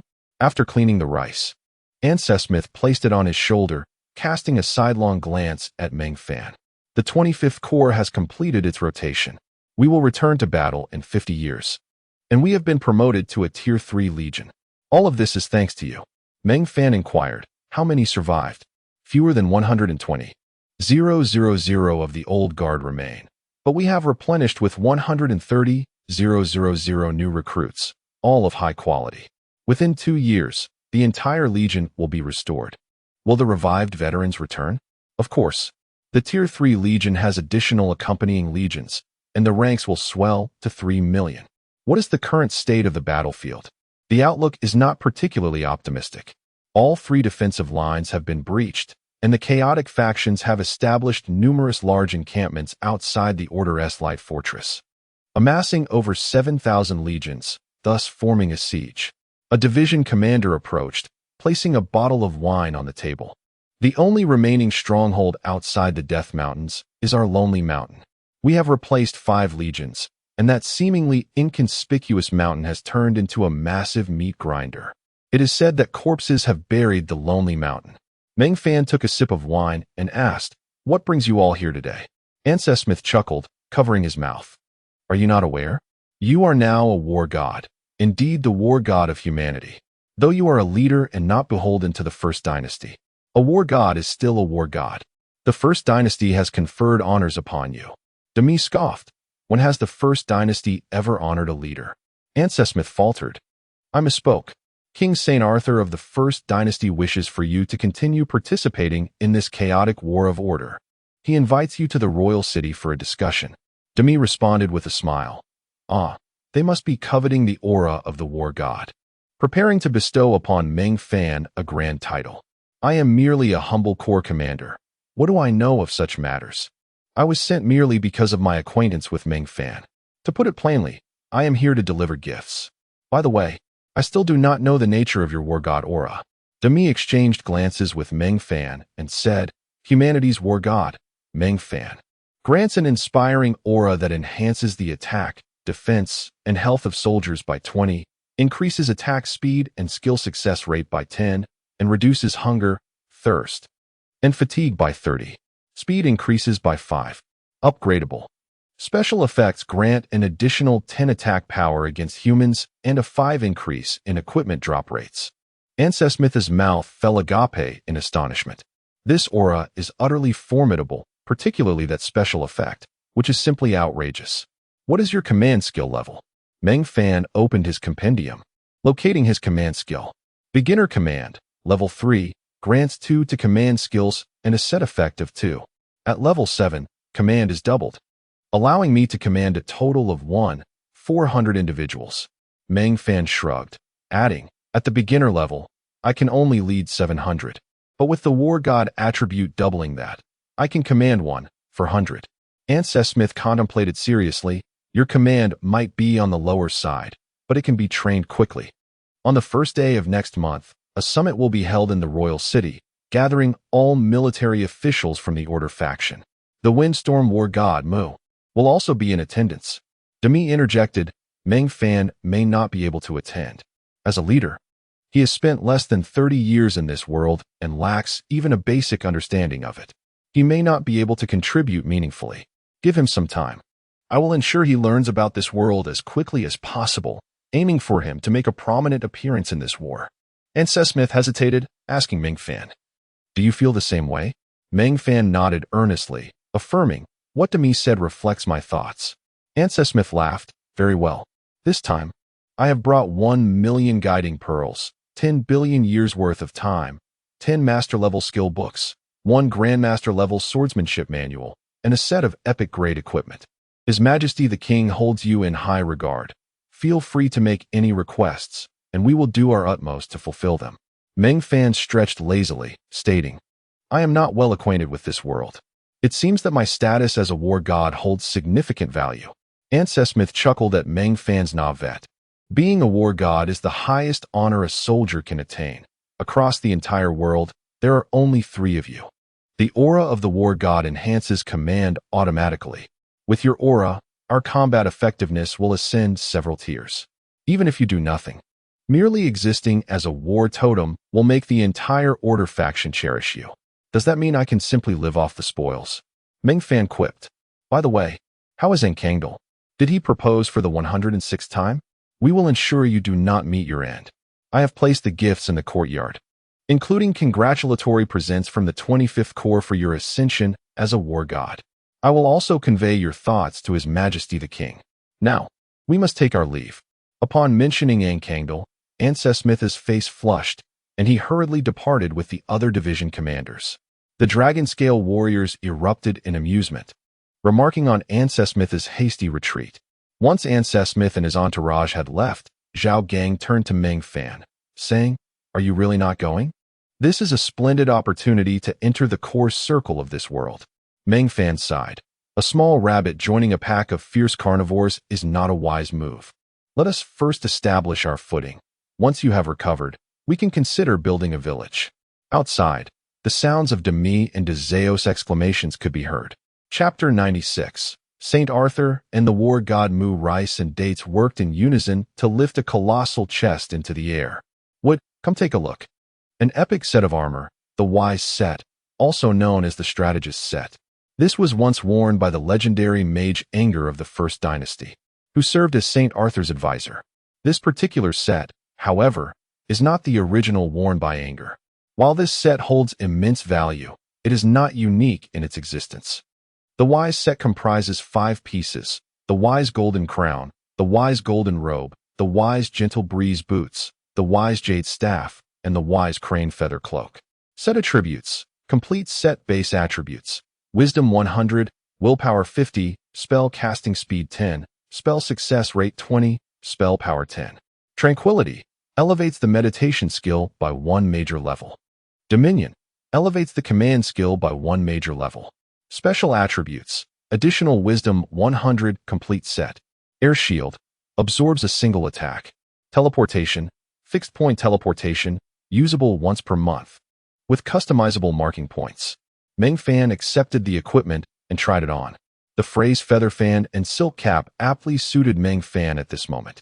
The Wise Set bestowed an air of scholarly elegance upon him, enhancing his already striking appearance.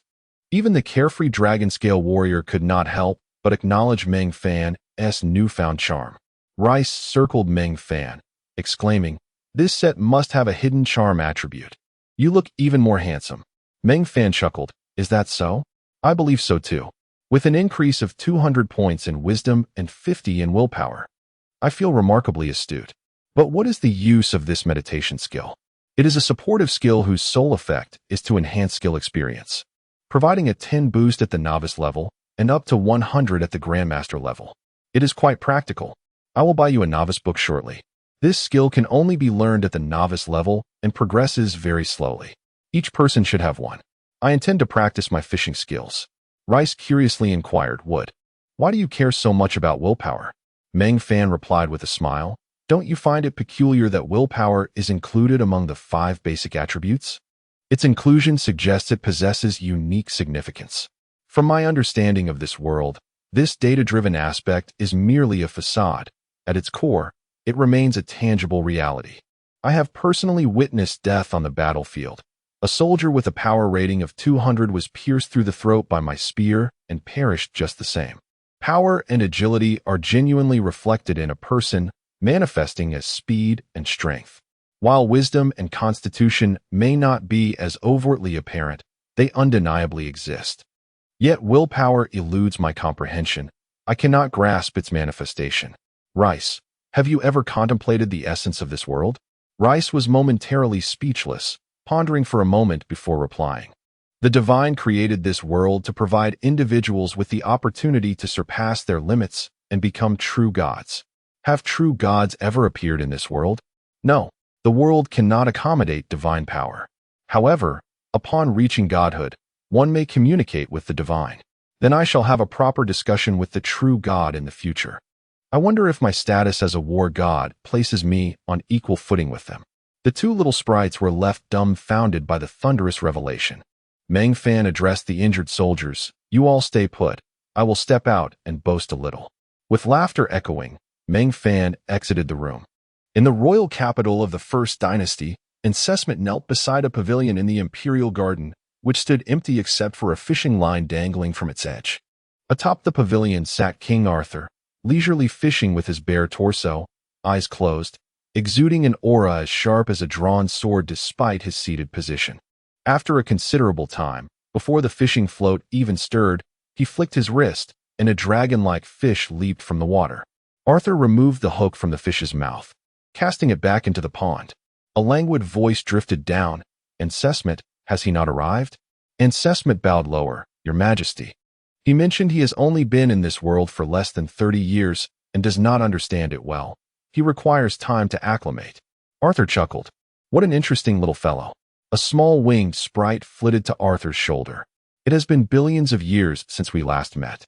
Shall we venture to the city of the leaders and indulge in some incognito exploration? Arthur shook his head. No. If I go, I will encounter an insufferable individual. Yet I have a feeling I will meet two such persons. And Sesmet, rise. You must be my great-granddaughter, correct? And Sesmet replied with reserve, yes. Though I am from a collateral branch. I have heard that the grandson of Ankong has been pursuing you, having proposed marriage 106 times. That Meng Fan was also invited by Ankong Del to assist. Indeed, Your Majesty. What do you think? Have you accepted? I do not have a psychological aversion. If I were to ask you to pursue Meng Fan, would you be opposed? And Sesmet's face flushed instantly. He is a leader. What's so special about being a leader? I too am a leader, the first of this world. Leaders are still human. Go, when you have made up your mind. Return to me. When in love, one must express it boldly. After Sesmet departed, Arthur smiled at the little sprite. Let us head to the city of the leaders. Bring me that holy snow set. I shall undoubtedly outshine that scoundrel Mo. You should don the disguised sprite set as well. Two-winged sprites are quite rare and easily recognizable. On the desolate expanse of the ancient beast prairie, a beautiful woman entered a tent, holding a bouquet of fresh flowers. Moo, do these flowers look lovely? A strikingly handsome man lay languidly on the bed, a book having fallen to the ground, a glimmer of drool lingering at the corner of his mouth. Upon hearing her voice, he hurriedly feigned engrossment in his reading. Seeing his demeanor, the woman chuckled, her laughter like the rustling of blossoms. As she gently approached to wipe the drool from his lips, a boisterous voice echoed from outside the tent. Moo, still slacking off? A war god has emerged from the human race, and he has only been in this world for less than 30 years. Moo inhaled the fragrance of the flowers the woman had gathered, saying, Is that so? Wonderful. I finally have an excuse to avoid this tiresome war. A massive lion man entered, exclaiming, You look more beautiful than ever.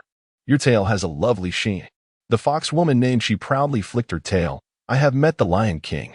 With that, she turned and exited, leaving the tent to the two men. Moo tossed the book into a pile, stretched, and asked, Has that old rascal Ashus made his move? Chapter 97. The other identities of Arthur and Moo know. At present, it is merely a motley crew that is being consumed. Initially, a total of 10,000 legions were deployed, and the 300 divine legions have yet to assemble. The frontline commander is Ashus's granddaughter, Zayuminus. I have also dispatched 3,000 legions of cannon fodder to the First Dynasty for their leisurely amusement. The 100 beast god legions have already gathered, and you may join the battle at any time. Moo gently swished her tail and remarked, There is no rush. It is uninteresting to bully a child. Let that human war god entertain her. I have heard that he is quite intriguing, with his most notable achievement being the asphyxiation of 180,000 elite cavalry with smoke, employing a cunning and unpredictable strategy. His crowning feat was setting ablaze the southern encampment of the chaotic faction, incinerating 23 legions in one fell swoop. However, I hear he declined the First Dynasty's overtures and is currently fishing in the City of Leaders. Moo pondered, suggesting that the beast god legions assemble at the Fortress of Order's Light, and we shall depart upon my arrival. The current warfare has become exceedingly dull. We ought to stoke the flames. I will visit the First Dynasty to meet St. Arthur. Lion, you should take action as well, summoned Damon. Zayuminus has overstepped her boundaries, and we must push the front lines back to her. The Lion King contemplated and said, Moo, your command limit is 300 legions. Shall I prepare 200 beast god legions for you? No need, Moo replied. That bothersome Arthur will provide me with 100 glory legions. I have heard that those avian folk have recently formed several cavalry units. I do not understand why. With wings, they still require mounts. In truth, I would love to make them into mounts. Riding avian warriors into battle would surely be exhilarating. With that, Moo lightly waved her staff, and a brilliant circle of light enveloped her. The Lion King, shaking his head with a wry smile, exited the tent, and called to she, who was chasing butterflies among the flowers. She, come here, I have something for you. The fox maiden's silvery voice chimed back, Lion, what could you possibly have that interests me? I do not want gnawed bones. A magnificent collar appeared in the Lion King's hand. This is a collar crafted for you by the Sun Elf King. I have given it a delightful name, the Collar of Joy. It will extend your beast transformation durations, allowing you to spend more time with Mu. She excitedly accepted the collar, adorning it around her snowy neck. A whirlwind swept through, and a massive nine-tailed fox manifested, its enormous tails swirling behind it, vanishing in an instant. Moments later, a fiery red figure reappeared, clutching a rabbit in its mouth. Thank you, Lion. I can truly leave this place and fight alongside Mu. He surely hopes you can stay by his side. As Mu completed her teleportation, a languid voice emerged from behind. You have finally arrived, 2 days later than I anticipated. Without turning her head, Mu seized a beautifully crafted jade bottle from the table, uncorked it, and took a hearty sip. Lion just informed me. Arthur, congratulations. Your human race has finally produced a war god. I shall no longer need to toil so hard. I can now rest assured. I just returned from the City of Leaders, St. Arthur said, sitting up from his bed, revealing his sculpted physique. I took a glance from afar. He is quite an amusing little fellow, waiting for us and having fished for several days. After all, he is waiting for us to hook those big fish, Mu remarked. We must indeed take the bait. Will you take action? I have prepared 100 glory legions and 300 war god guards for you. Mu smirked. You have invested quite heavily. You must know that Ashuz has already arrived, wielding at least 300 demon legions. We shall achieve little this time. St. Arthur chuckled. At the very least, we can secure the Fortress of Order's light. Can we not? Mu shook her head with a bitter smile. Let us discuss that little fellow. Is it worth my personal investment in his development? Certainly, for he is a godslayer.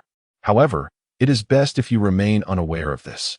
Mu was momentarily taken aback, then burst into laughter. Another godslayer.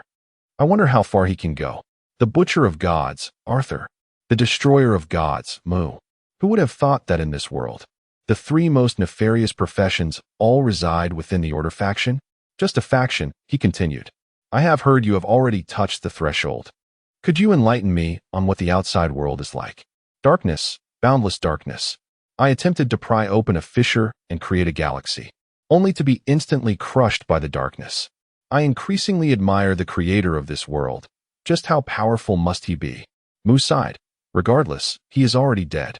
Once this matter is resolved, would you care to explore the ancient gods' ruins together? St. Arthur yawned. Not interested. At my level, breakthroughs must come from within. Ruins hold no appeal. With that, he stepped forward, and in the next moment, they found themselves beside a small river, with Mu appearing behind him. At this moment, Meng Fan was not fishing but leisurely constructing sandcastles on a sandy bank. The style of those sandcastles was incongruous with this world. Any earthling would surely identify them as the Egyptian pyramids, the Great Wall of China, the Mayan pyramids, or the Statue of Liberty. St. Arthur and Mu stood less than 10 meters away from Meng Fan, yet it felt as if they were in an entirely different realm. Meng Fan remained oblivious to their presence. St. Arthur smiled brightly at Mu. I have lost interest in him for now. I look forward to his growth. Mu nodded. So do I. Let us depart. We should not interfere with his development. Let him grow freely. With that, the two vanished into thin air, as if they had never existed. Unbeknownst to Meng Fan, 2 of the world's most formidable beings had observed him from a close distance. He was currently immersed in the excitement of discovering a rapid method to practice his sculpting skills. He had initially intended to practice fishing by the river, but upon seeing the pristine white sand, his childlike wonder surged, and he began crafting sand sculptures. To his surprise, this was recognized as a form of sculpture, granting him substantial skill experience. Meng Fan promptly cast aside his fishing ambitions and focused on his sand sculptures, soon entering a state of deep concentration. However, this state did not last long, as rain began to pour from the sky. Meng Fan awoke from his focused state, stretching his arms to embrace the cold rain, quietly watching as his painstakingly crafted sand sculptures gradually collapsed in the downpour, transforming back into a mere pile of sand. Just like Earth, it would forever remain only a figment of dreams. Chapter 98. Preparations for village construction. Recently, Meng Fan found himself at a crossroads. His once burdensome sense of time now alleviated. The First Dynasty had generously bestowed upon him a staggering 10 billion years, while the Pearl of Guidance had granted him a remarkable 1 million units. Additionally, the income from the Great Zhongzi Company provided a steady stream of resources. With over 100 members in the Earth Mercenary Corps having spent months alongside the soldiers of the 25th Legion, they had acquired surplus equipment that was no longer of use, affording each of them a set of 4-star legendary gear. Meng Fan himself had been fortunate enough to receive an epic set and another known as the Godslayer set, with no pressing matters at hand. Despite his lack of tangible strength in reality, he ultimately resolved to embark on the journey of village construction. Upon returning to his villa, he indulged in a refreshing bath and a light meal before discovering Demi and Dezeo hosting a lively gathering in the Elven Garden. Demi, he began. I have an idea. The Wise set features a pinpoint teleportation ability. Do you think it feasible for me to set out from the designated village site and establish teleportation points along the way? Even if I were to perish, I could still transport myself back to the last point. Demi pondered for a moment before replying. That method is indeed sound. However, it would mean you would travel alone. Perhaps you could borrow some personnel from Ancestment? Just 1,000 cavalry would ensure your safe arrival. Meng Fan shook his head. I prefer to go alone. If I desire a tranquil environment for development, it is best that not too many are aware of my intentions.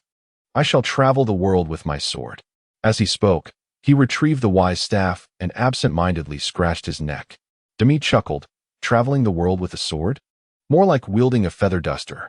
She then produced the Eternal Atlas, tapping a spot on the map. This is the location where you previously burned the joint venture. If you head south for about 15 years, you will reach this point. Following the underground caverns of the Death Mountains eastward for 3 to 5 years will guide you past the mountains to the village site. Though the duration is lengthy, the journey is relatively safe. The Sea of Death is inhabited by numerous undead creatures, yet they occupy fixed territories, making it safer than traversing the inner side of the Death Mountains along the Order continent. Meng Fan sighed. Wherever there are people, there exists conflict. Undead creatures are far easier to deal with. Demi laughed. Indeed. The key is that you need not face the challenges alone. The Earth Mercenary Corps is equipped with commendable gear. Each member possesses legendary equipment. Though their individual strength may be lacking, their collective power is not to be underestimated. They can manage well against the undead. After careful consideration, Meng Fan resolved, I will still opt to traverse the inner side of the Death Mountains. It is only in the face of danger that one can truly surpass oneself. This is a time of factional conflict. Many matters will be more manageable. I also wish to catch a glimpse of the outside world. Demi playfully perched on Meng Fan's shoulder. You truly cannot sit still, can you? Even such a splendid villa cannot hold you back. Meng Fan smiled. Once we have established our village and secured our footing, we will have countless moments to share together. While everyone on Earth is absorbed in their entrepreneurial endeavors, too busy to savor life, by the time they do find leisure, their health may falter. I, however, am a leader with ample time, and in the future, we can remain together until the end of days. Dezeo chimed in, Meng Fan. Your romantic words are rather kitsch. Did you not boast to Nkongda that you are a master of love? Demi pouted. Dezeo. You mustn't criticize my Meng Fan. After planting a kiss on Meng Fan's cheek, she continued, rest for a few days. Let the injured members of the Earth Mercenary Corps recuperate while I prepare supplies for you. Very well. We should also discuss the arrangements for the next leadership endeavor. The 300 individuals who arrived this time are all Dragon Scale members, and apart from Panjinhua, they are all soldiers. The composition is exceedingly homogeneous. Dezeo scoffed. In this world, the strong are kings. What is wrong with having more soldiers? Demi countered. Dezeo, your perspective is too radical. While the strong do indeed reign, the development of a civilization cannot rely solely on soldiers. Merchants, artisans, architects, miners, and farmers are all indispensable. Meng Fan interjected, in our world, we say that wars are fought for wealth. In this realm, it is a struggle for time. For the next leadership, I plan to include non-military personnel. I will discuss the proportions with Zhao Gang and the others shortly. Demi nodded seriously. The scanning of your civilization is progressing swiftly. Already, 700,000 have completed it. And the quality is commendable. On the Earth side, there is mention of a plan called the Earth Elite Protection Program, which comprises esteemed individuals of advanced age, totaling 400, with potential for future increases. However, upon cursory examination, most are mere politicians. True talent and capability are scarce. Meng Fan chuckled wryly. Before I have even established my footing here, they are already setting their sights on this place. Dezeo interjected, this world is not Earth. Those individuals would be nothing but dross here. However, I believe what you need most now is to establish your own governing system. Currently, your authority relies solely on camaraderie. Without a comprehensive system, as your numbers grow, you risk losing control over your civilization. A disunited civilization cannot harness its full potential, which is the plight of many faltering civilizations. At these words, Meng Fan fell into deep contemplation. Though he cared little for power, a suitable social structure for Earth civilization was imperative in this world. Demi quickly reminded him, Meng Fan, you are now a leader of a civilization. You must possess the awareness of one in authority and take responsibility for the entirety of Earth civilization. Moments later, Meng Fan beamed with realization. Dezeo, please inform Zhao Gang to gather all the travelers. I intend to convene the inaugural Earth Civilization Representative Conference, with all travelers in attendance, set for 1 week from now. Ensure that the Great Zongzi Company's base is beautifully adorned. The first conference should be lively and festive. Demi, accompany me in formulating a future development plan for our civilization. Demi shook her head. It must not only be the two of us. Let us not forget our thousands of little elves, many of whom possess experience in assisting leaders. While many have faced failure, there is still much we can learn from a civilization that has struggled.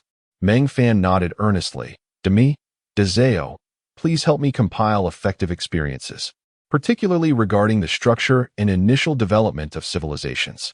I need to retreat and devise a management system suitable for our Earth. Very well, he concluded.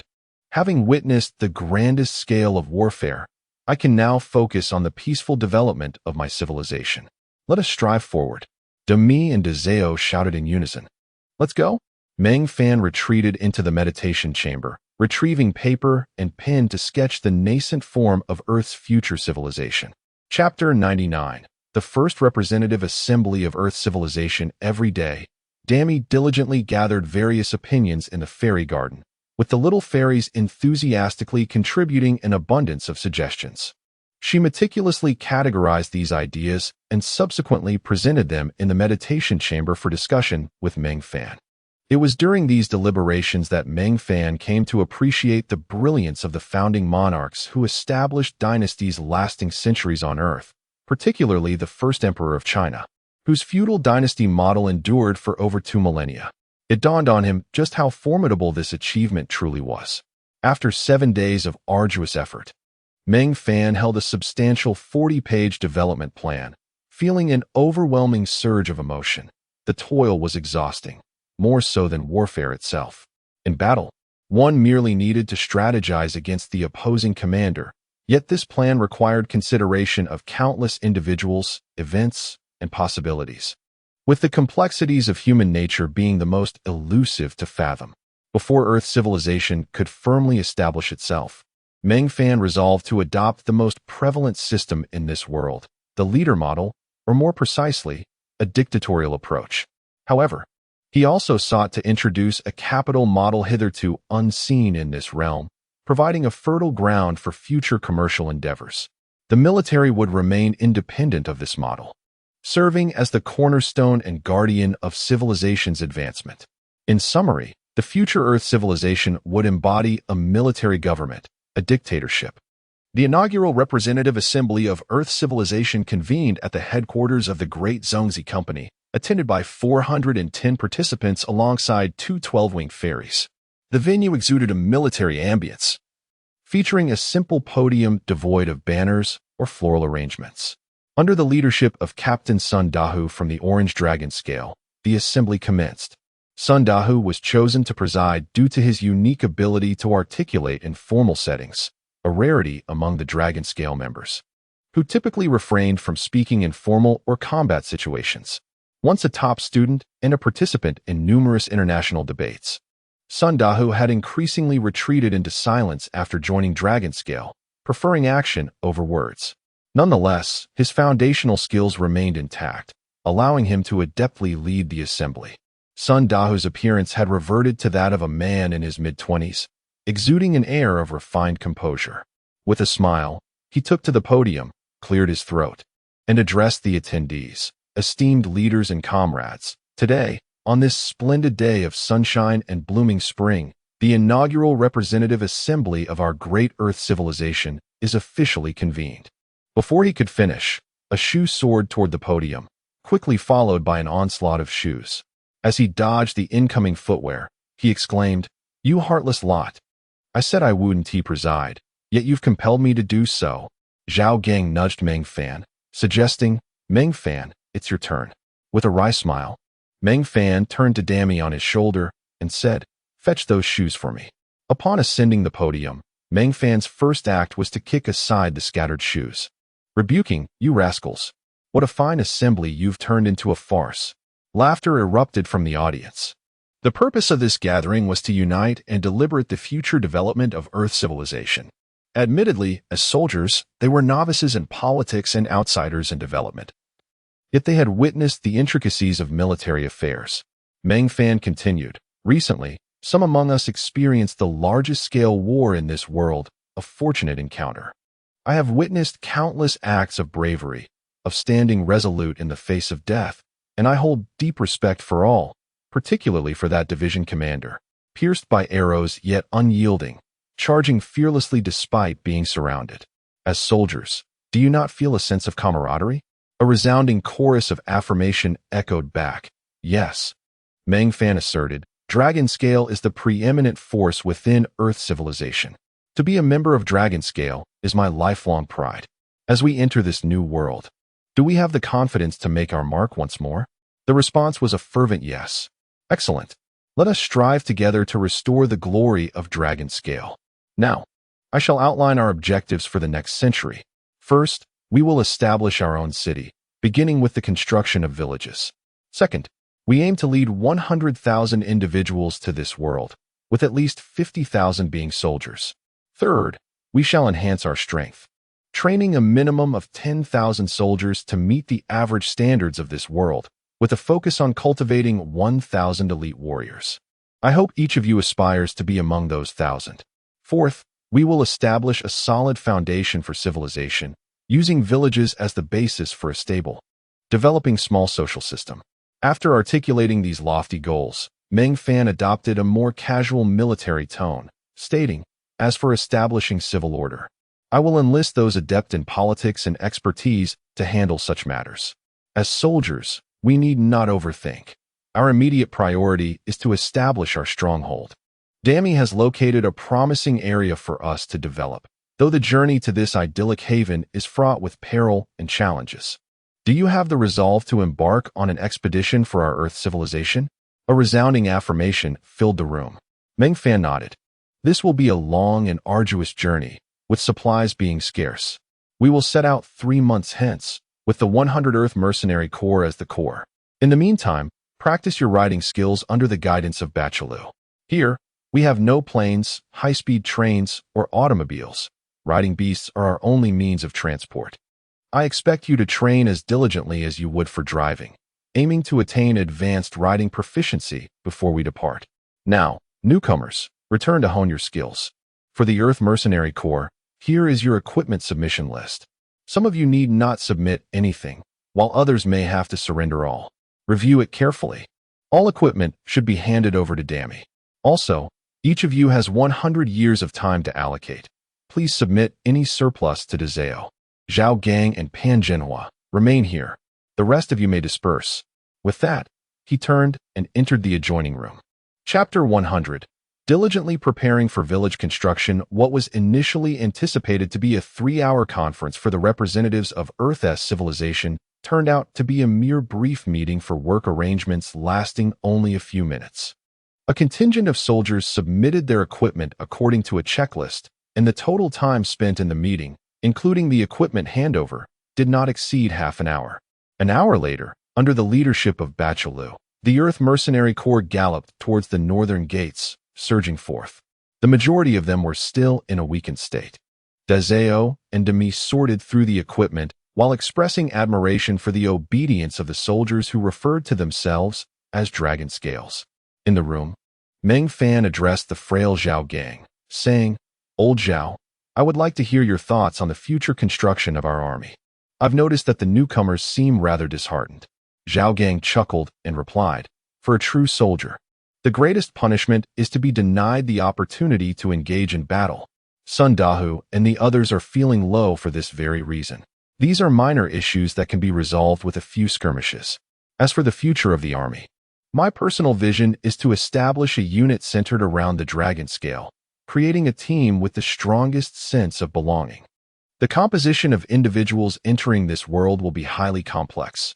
We can divide the military structure into 3 parts: reserve forces, regular forces, and special operations. Our Earth Mercenary Corps currently holds an 8-star rating. I have studied the mercenary organization mechanisms, and the upper limit for teams above 5 stars is 100,000 members. Although sub-teams can be established, a 6-star team can form 1 sub-team, while a maximum 10-star team can establish up to 9 sub-teams, aligning our mercenary corps with conventional military structures worldwide. As an 8-star team, we can set up 5 sub-teams.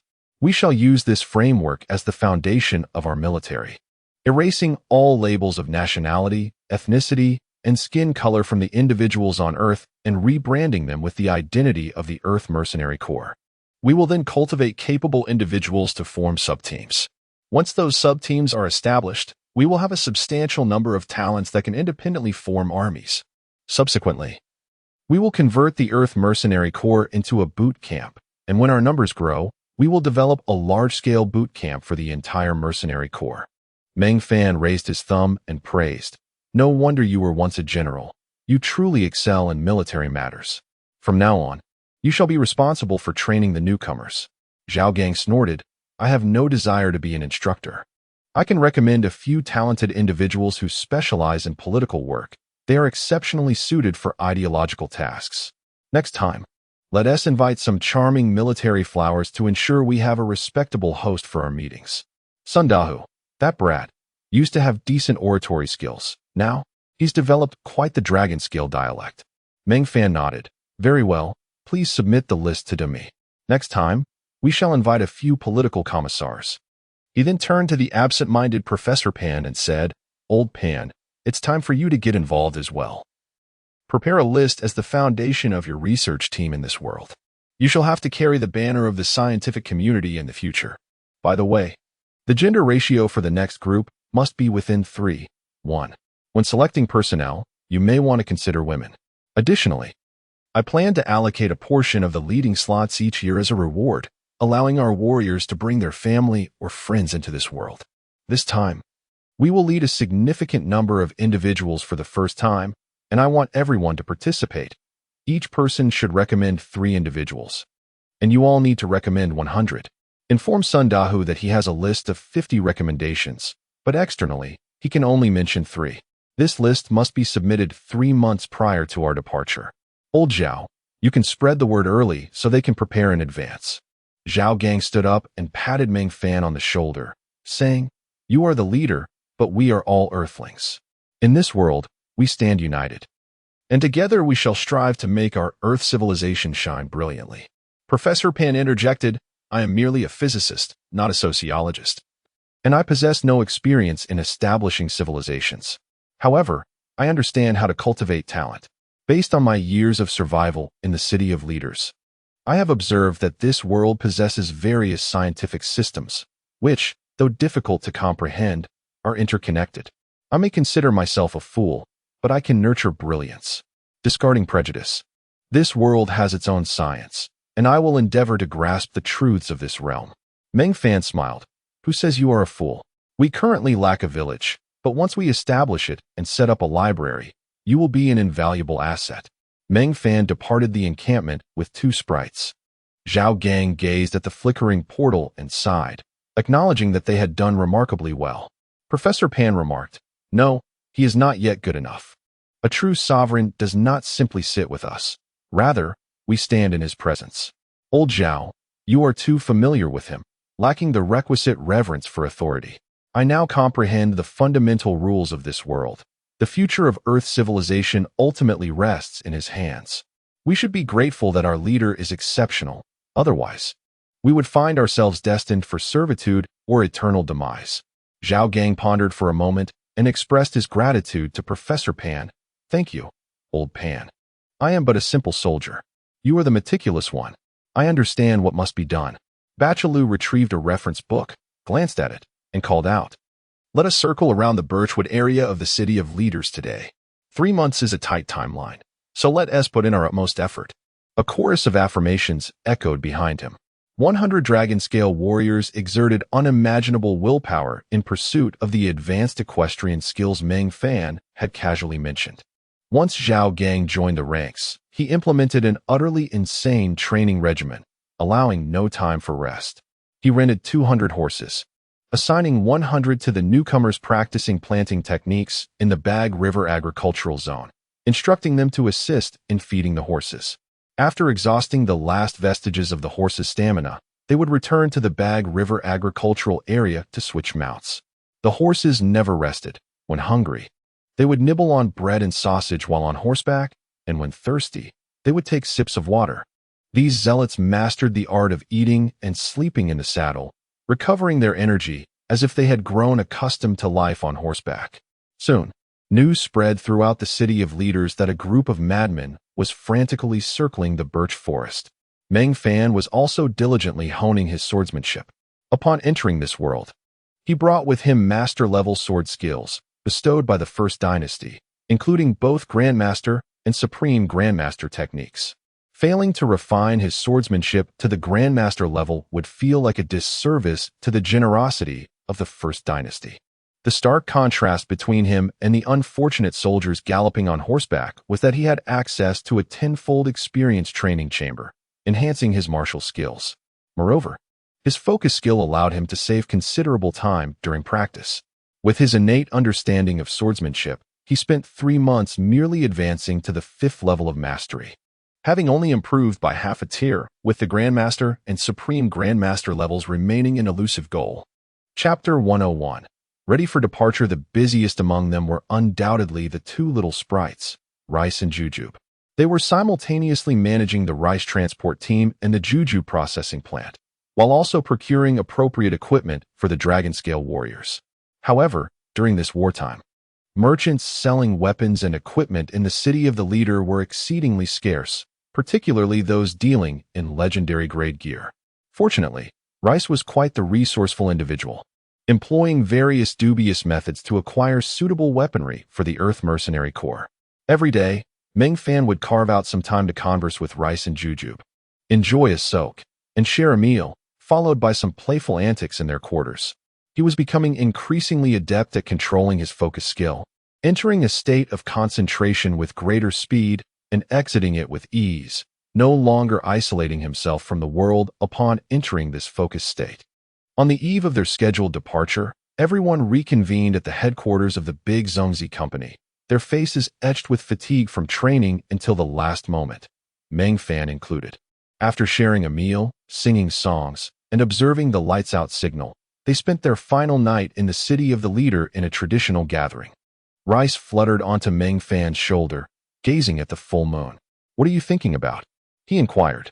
"Nothing much. Is everything ready?" Rice patted his chest confidently. "You can rest assured, I've procured 114 sets of gear, all legendary grade with attributes exceeding 100.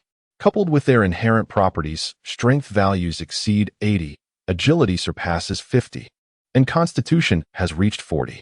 While this may seem low in this world, I have faith in your command abilities.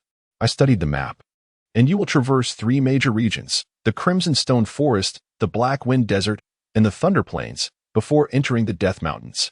He unfurled the map and pointed it out to Meng Fan. The Crimson Stone Forest was known for its mineral wealth. Filled with redstone pillars, and a complex terrain populated by small tribes. Exercise caution. It's a savage land, and they aren't bound by any factions. The primary dangers in the Black Wind Desert stem from the environment, while the Thunder Plains are notorious for their ferocious beasts. Meng Fan nodded, patting Rice's head approvingly. Well done. Please review the recommendation list you submitted. I plan to lead 3,000 people next time, marking our first large-scale venture. We must ensure there are no mistakes. Rice smiled, no problem. However, I've noticed that your Earth civilization excels at deifying individuals. You've already become a deity of the original civilization. I even found a title of worship in the favorability ratings. How astonishing.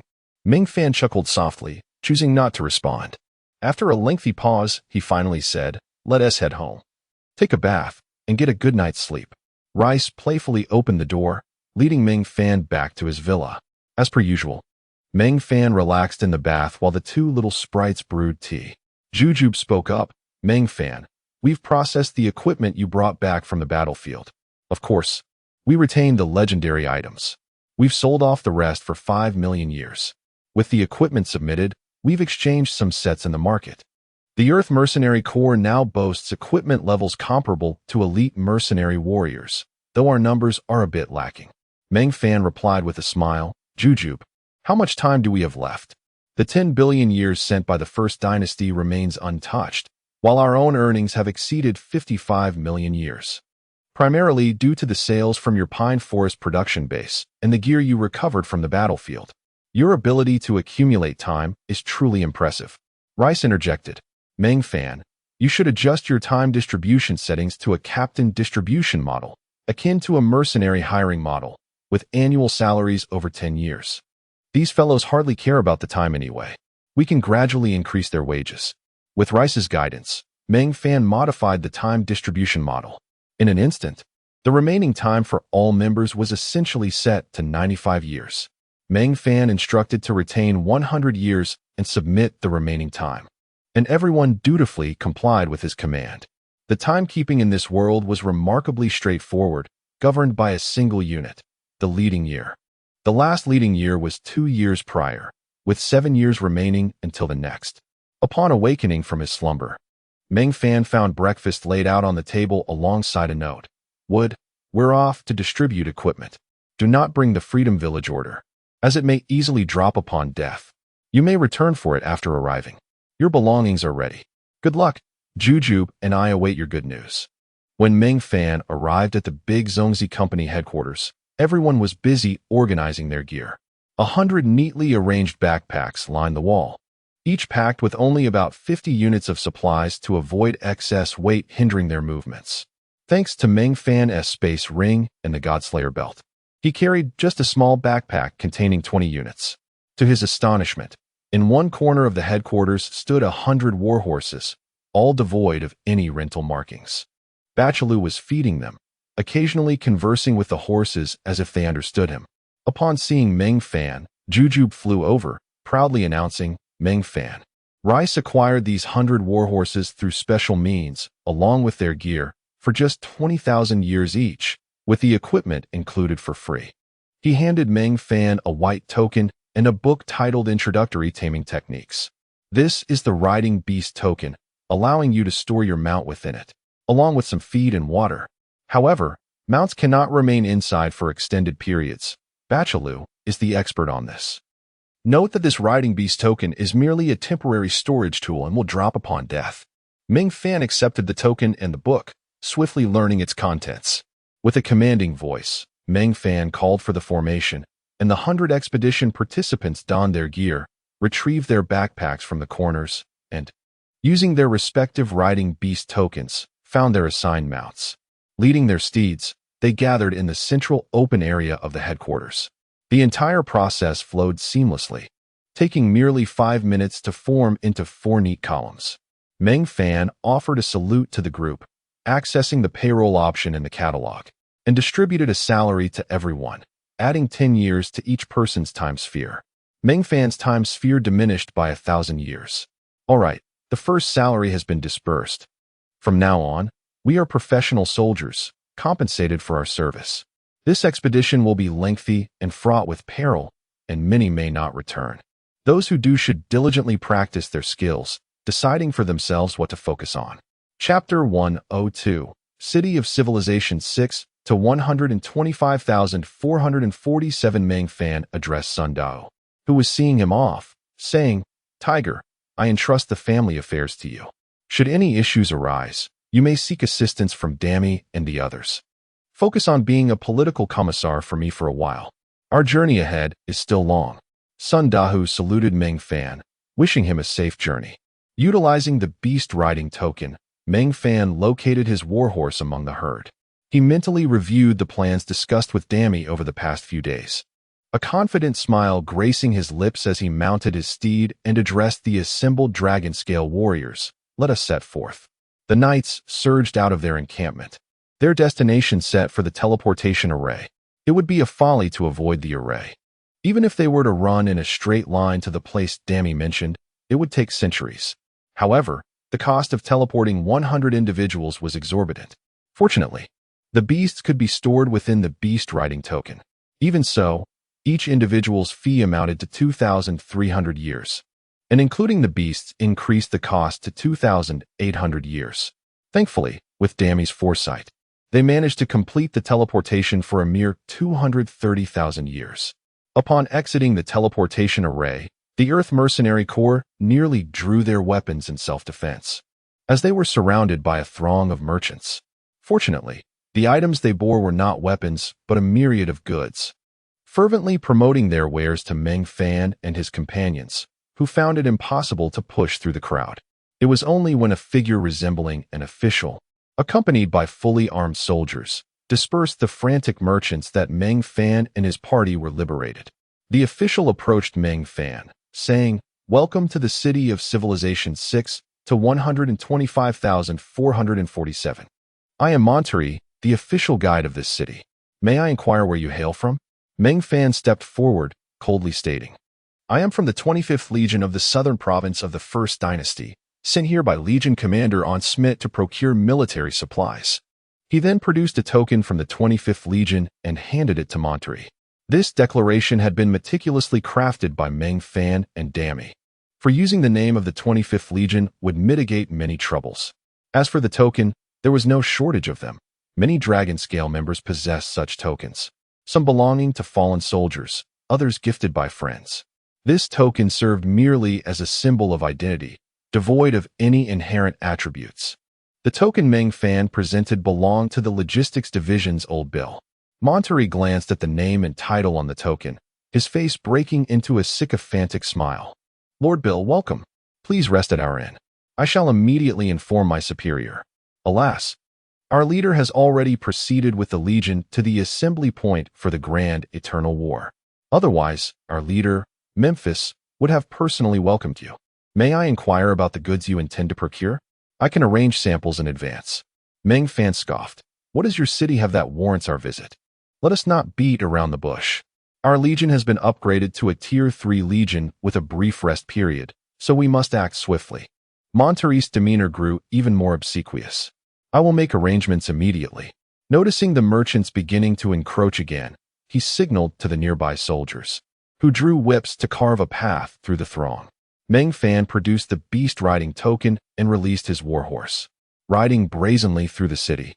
Meng Fan's actions embarrassed Monterey, who was on foot.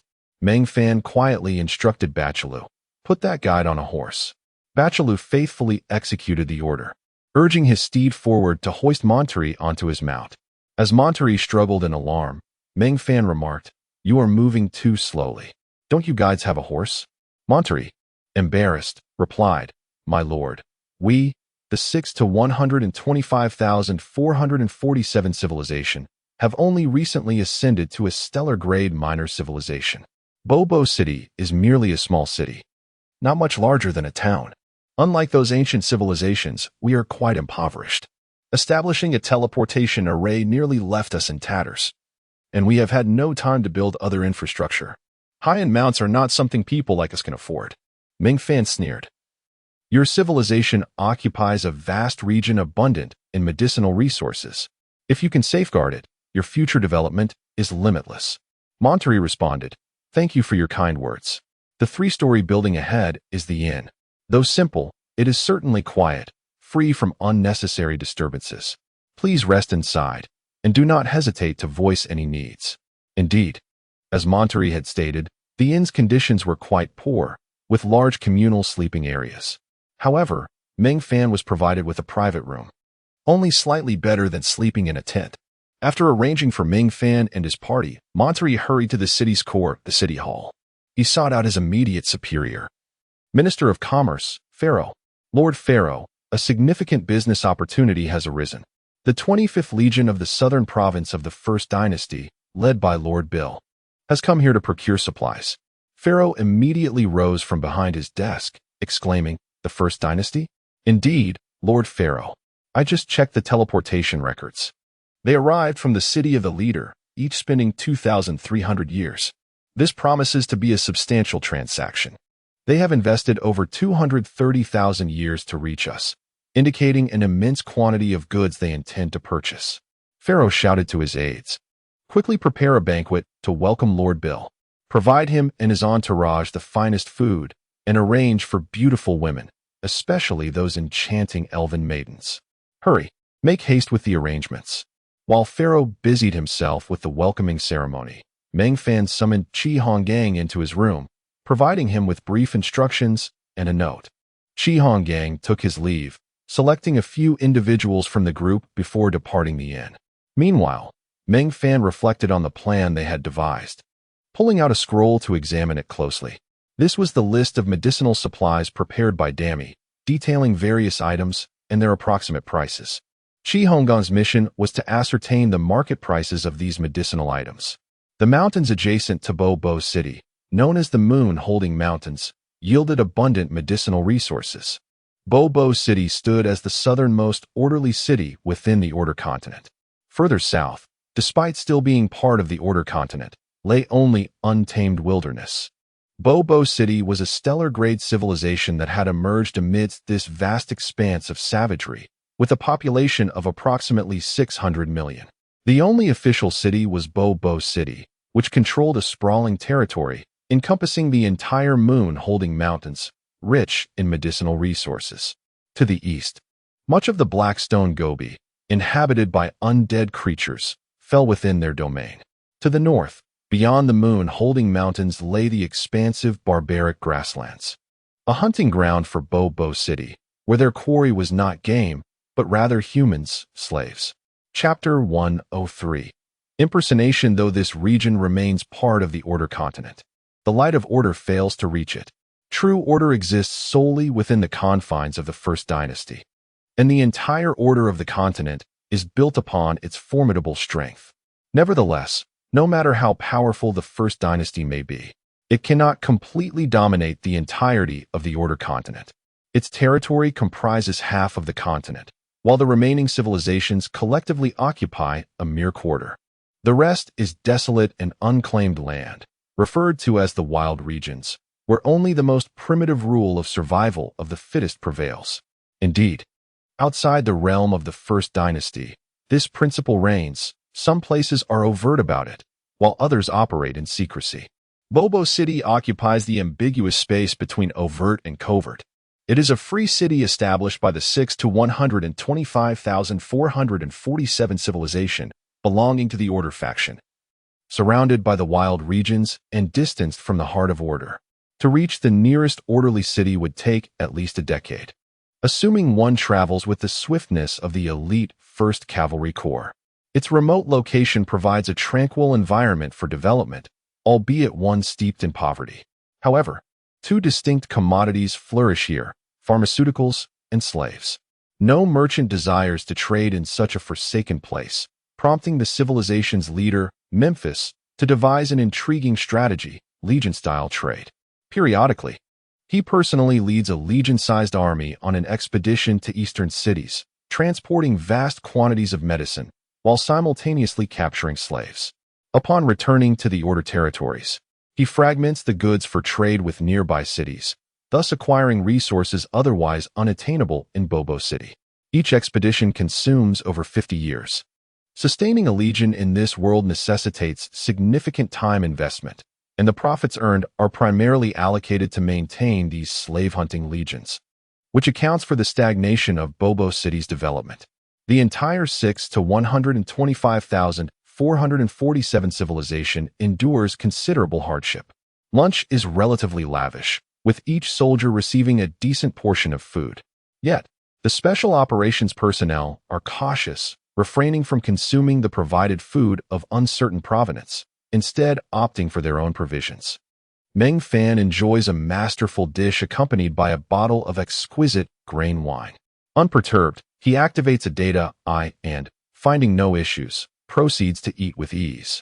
Before finishing his meal, Monterey rushes in to invite Meng Fan to a dinner hosted by Business Minister Phalo.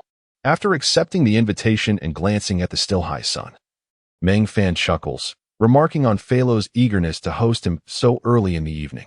Monterey, awkwardly smiling, explains that Phalo is exceedingly excited to meet him and feared that inviting him for lunch would seem too informal.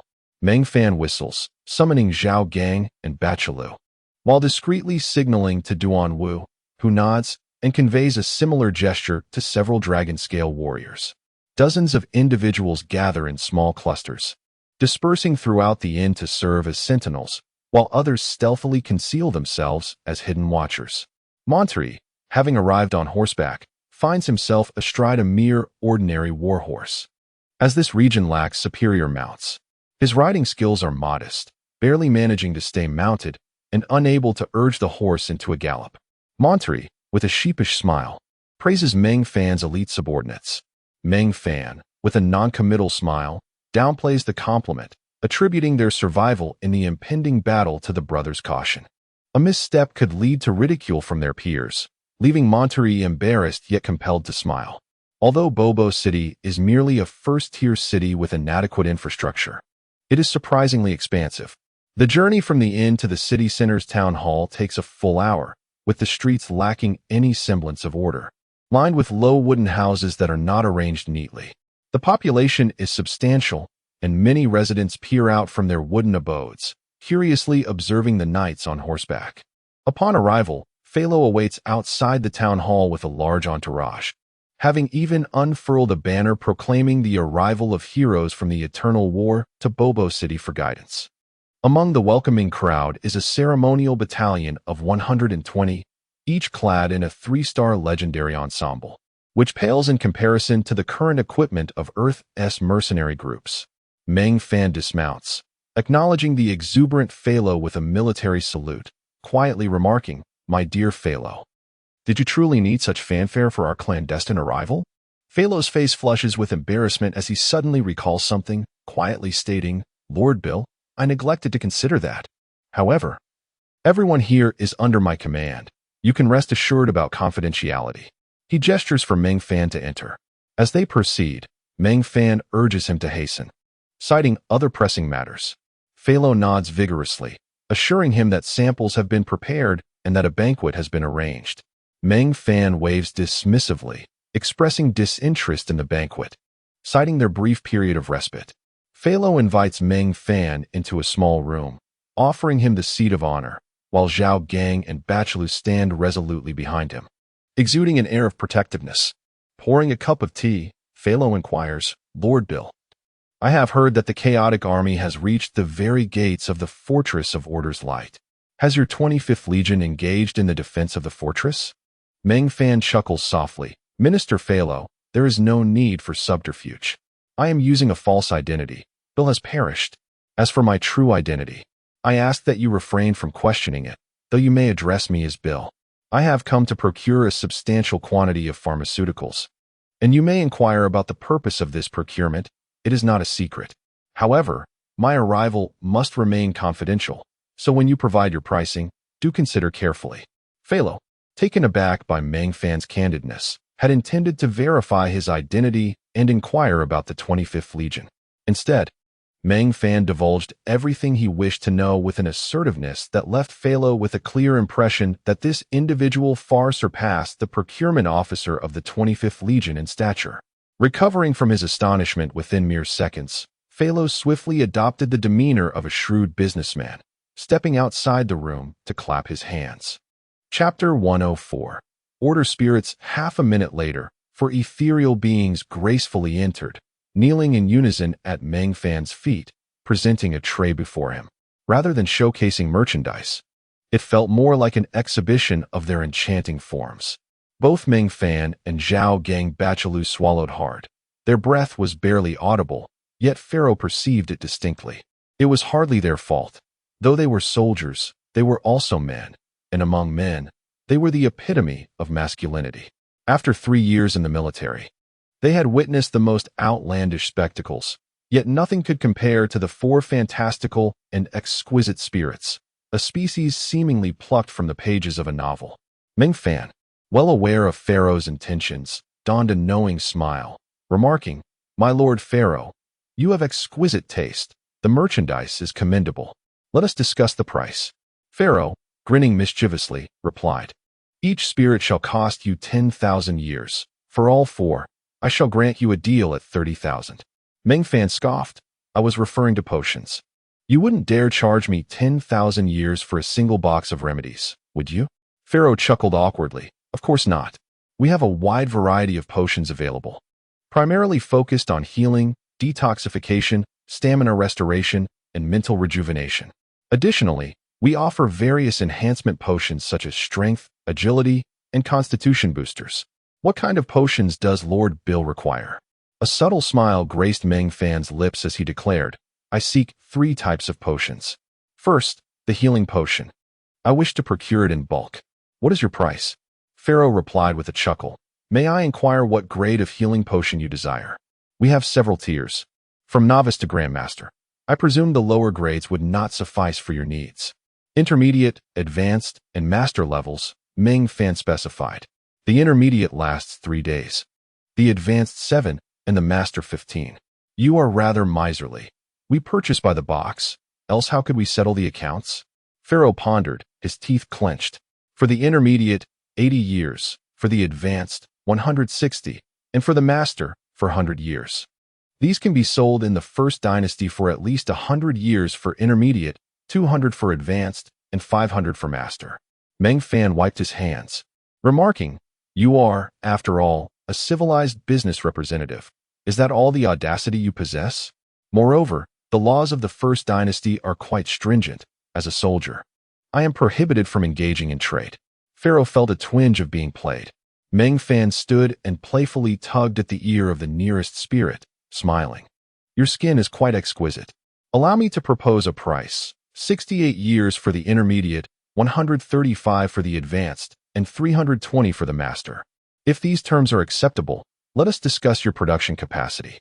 Pharaoh hesitated, finally admitting, "Lord Bill, I cannot make that decision." "Who can?" "Have them negotiate with me," Meng Fan urged. "I must seek approval from our order spirit leader," Pharaoh replied, a hint of embarrassment in his tone. Meng Fan waved his hand.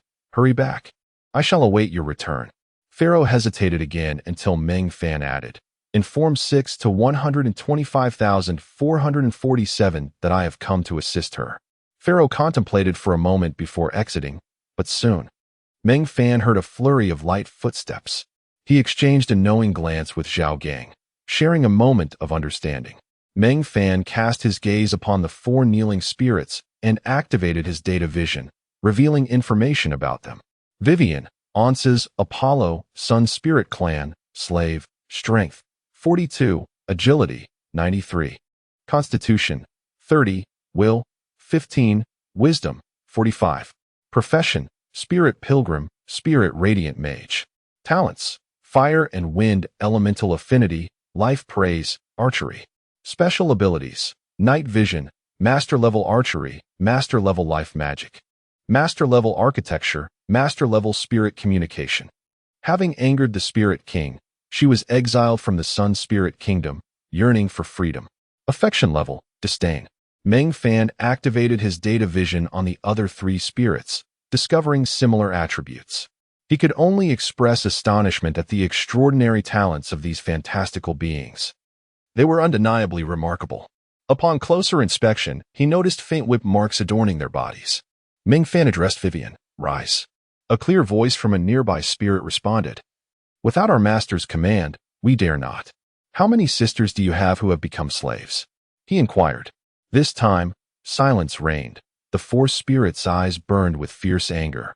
Undoubtedly perceiving Meng Fan as someone who wished to claim them all, Meng Fan fell silent, waiting nearly an hour before a small spirit pushed open the door, exclaiming, "It is truly you, the war god Meng Fan." A six-winged sprite flitted around Meng Fan. "Your presence is a delight.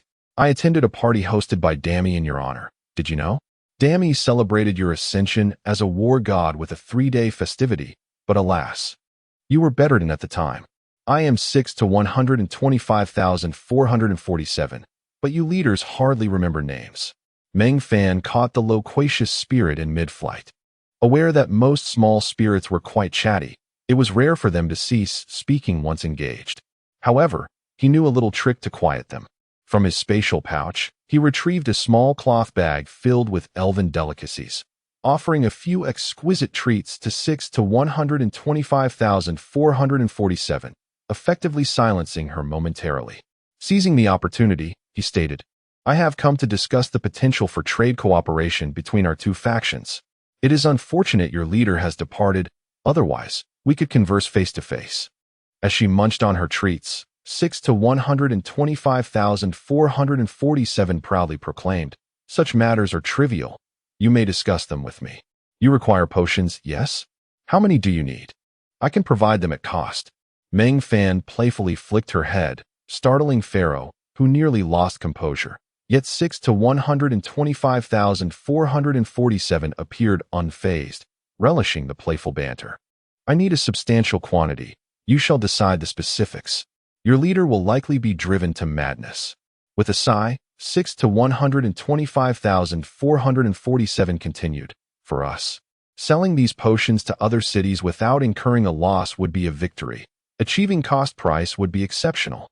Let us discuss the prices for the intermediate, advanced, and master-level healing potions. 60 years for the intermediate, 120 for the advanced, and 280 for the master." Meng Fan pondered. "Previously, I proposed 68 years for the intermediate, 135 for the advanced, and 320 for the master. Those prices shall remain unchanged. However, I wish to lease a plot of land in your city to establish a branch of the Big Rice Company, selling low-priced food. Naturally, you may impose taxes.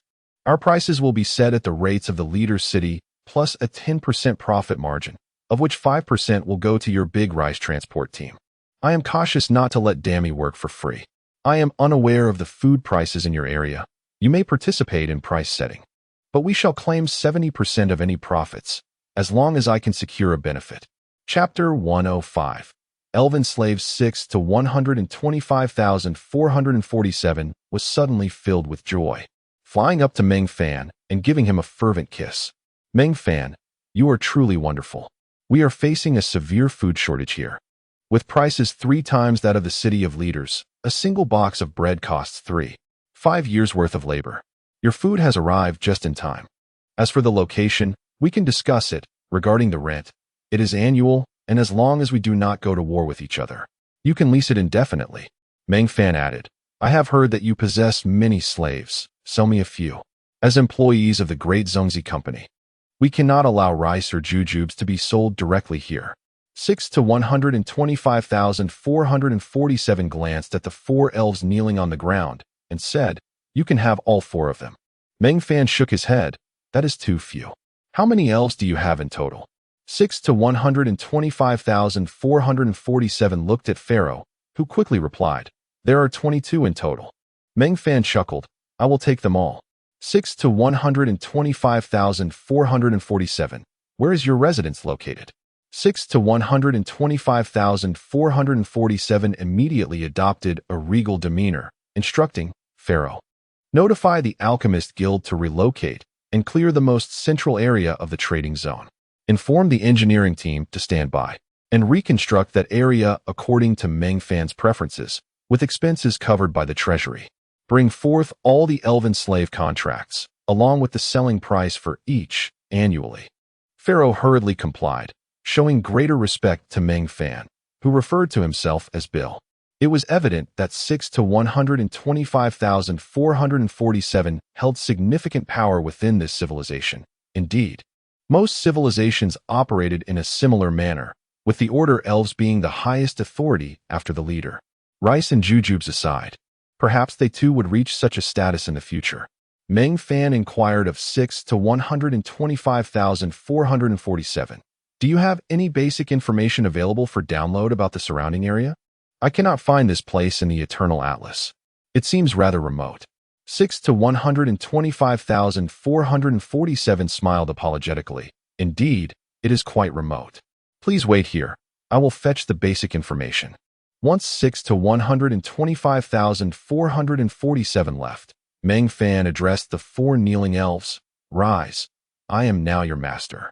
The 4 elves exchanged glances and obediently stood up. Though their posture remained stiff from kneeling for so long, all 4 elven beauties were over 1.8 meters tall, with Vivian astonishingly reaching 1.85 meters. Meng Fan himself stood at 1.88 meters, while Bachelor towered even higher at over 2 meters. Zhao Gang, however, was only 1.75 meters tall, making him the shortest in the room. Meng Fan and Bachelor simultaneously turned their gazes toward him, and despite Zhao Gang's thick skin, he felt somewhat disheartened under their teasing looks. What are you looking at? I was never tall to begin with. It's not fair. Meng Fan replied nonchalantly, Oh Zhao, our concern is not with height. We are comparing beauty and ugliness. Just look at how stunning the elves are, and then look at you. Zhao Gang became increasingly frustrated. Meng Fan, you look like a pretty boy. How dare you say that? Bachelor, I can tolerate Meng Fan mocking me. But you, looking like a bear, how can you laugh at me? Bachelor stroked his beard, feigning innocence. I may be ugly, but at least I can hide behind my beard. Unlike you, who is openly frightening. Everyone in the room laughed, including the 4 elves, except for Zhao Gang. 6 to 125,447 returned swiftly, carrying a public information atlas. Upon contact with Meng Fan's Eternal Atlas, a small dot appeared on the map. Zooming in revealed that the area encompassed not only the Crescent Moon mountain range, but also adjacent regions, including parts of the northern Redstone Forest. This information was primarily due to the frequent slave hunting expeditions from Bobobo City to the Redstone Forest. Meng Fan closed the atlas, marveling.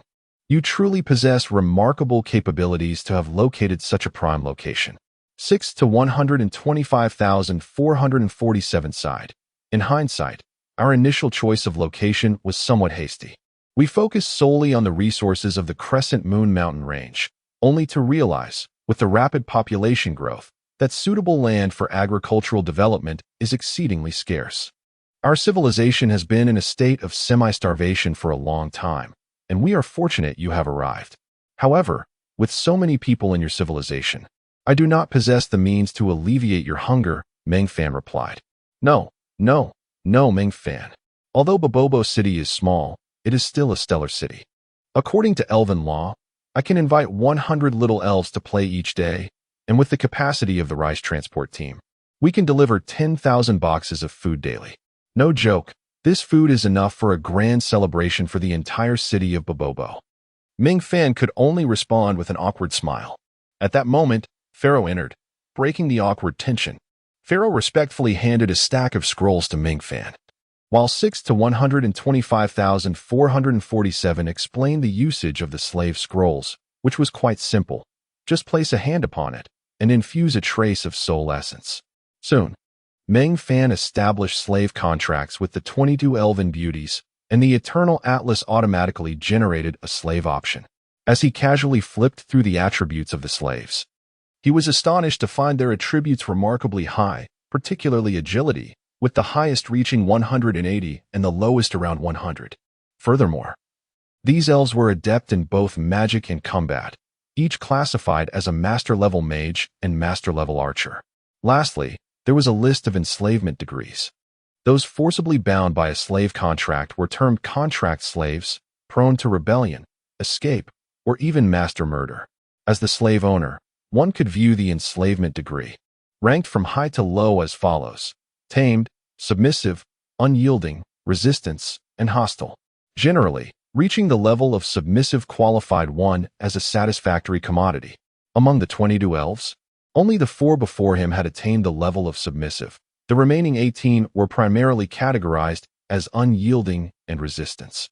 When Meng Fan observed the elven slaves in the courtyard, they were bound tightly by enchanted chains, adorned with heavy slave collars around their necks.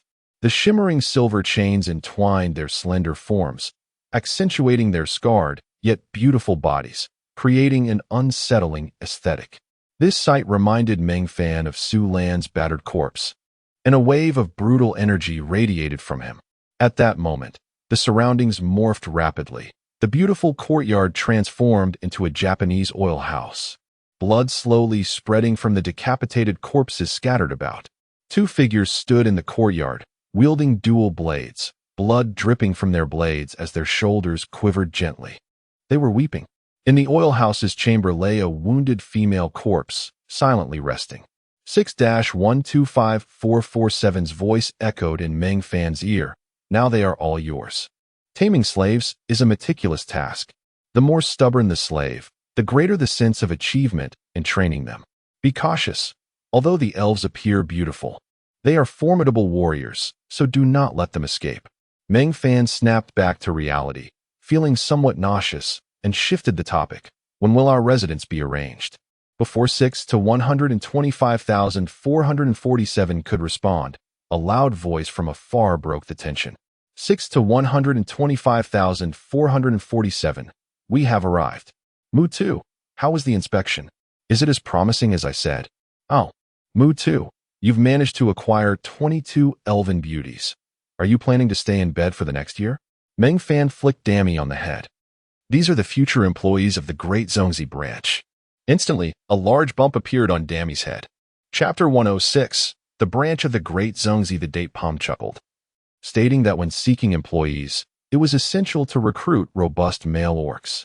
Despite being a food company, the tasks at hand were labor-intensive. Hiring a group of delicate elven maidens would be of no use. I will not reimburse you for any personal favors. You must pay out of your own pocket. It warned. Meng Fan playfully flicked the date palm's head, causing two little elves, adorned with glowing red bumps, to huddle together, puffing air at one another. 6-125,447 approached and embraced the date palm and rice, exclaiming, "Your camaraderie is truly heartwarming. I have secured the finest location for you and am in the process of clearing space, as a previous alchemist guild left a bit of a mess." With tears brimming in her eyes, the rice replied, "There's no need for fuss. This city is abundant with vacant land. Just allocate us any plot. A mere 10,000 square meters will suffice. We are not here to produce, but to sell. Keep it simple. You know our profit margins. You set the price. And let us act swiftly. We must ship our first batch of food by tomorrow. Time is of the essence. Let us get moving." 6-125,447 laughed. "You are quite the impatient one. There is an area on the outskirts of the market that is perfect. I'll instruct the construction team to get started right away. It will be ready within a month." Waving her hand dismissively, the rice interjected, "Let the construction be phased. First, handle the paperwork. A small wooden hut will suffice for our opening tomorrow, a fortuitous day indeed. We will bring dozens of crates of food to sell right away. Here is my design. It's quite straightforward. As long as we have ample manpower and materials, it can be completed in a month. I will organize several large shipments to address your immediate needs." 6-125,447 excitedly grasped the rice's hand. "You are wonderful. Thank you, and thank you, Date Palm. Pharaoh, make arrangements overnight. By tomorrow, I want a row of wooden huts built in that area." The rice commanded with authority. "Spread the word about the grand opening of the Great Zongzi Company tomorrow and arrange for some personnel to maintain order." Noticing Pharaoh's stillness, 6-125,447 fumed. "Fool. Quickly get to it. If anything goes awry tomorrow, you will find yourself out of a job." Turning to Meng Fan and the rice, he added, "Come, let us celebrate." Meng Fan waved his hand. 6-125,447. "Is there a suitable area here for cavalry training? Transporting them would take over 200,000 years. I intend to let them perish in battle to save time. There will be plenty of opportunities for celebration later. First, let the citizens of Bobo City enjoy bread from the Great Zongzi Company. with red-rimmed eyes. 6 to 125,447 expressed gratitude. Thank you for extending a helping hand in our civilization's time of need. You will always be friends of the 6 to 125,447 civilization. The date palm flew over and patted 6-125447 shoulder, stating, "Now, let us discuss the matter of pharmaceutical trade. Food is a minor concern. The priority is to ensure your medicines are sold. If they only come in without going out, your civilization is bound to collapse. How about this? Hold a pharmaceutical acquisition conference tomorrow, and we will provide a start-up fund as a deposit for the medicines, stabilizing your alchemists and instilling a sense of hope within your people."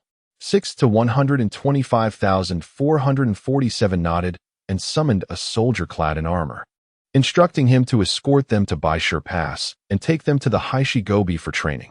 Meng Fan, this area is mountainous, but the Haishigobi is suitable for cavalry maneuvers. However, be cautious not to venture too far east into the Gobi, as water sources are scarce, and it could be perilous if you are unfamiliar. Meng Fan smiled. "Thank you for the warning. It's merely a practical exercise." "Is it far?" "Not far. 4 to 5 hours will suffice." Meng Fan nodded. "Please arrange accommodations for my slaves. I shall accompany them. My subordinates will return tomorrow for the opening of the Great Zhongzi Company." 6 to 125,447 smiled and nodded, a trivial matter. Meng Fan instructed Bachelu, "Return and relay the order for everyone to assemble here. Bring our horses along." Bachelu complied, and Meng Fan joined the 3 little elves in discussions about the pricing of medicines, ultimately agreeing to Meng Fan's proposed prices: intermediate at 68 years, advanced at 135 years, and master level at 320 years, with only half the time paid as a deposit. Initially hesitant, 6 to 125,447 was left speechless when the date palm revealed the total amount of the deposit, 100 million years.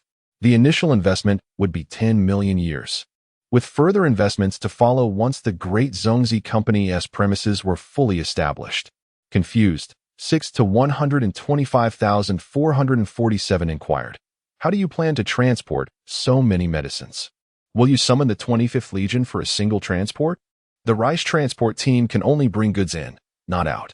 The Rice replied candidly, "You are aware of the date palm's factory. It can transmit raw materials from the branch. There is a limit to this quantity, only 100 boxes a day, hence my urgency for you to expedite the construction. If we don't reach the scale limit, we can only transport 10 boxes daily."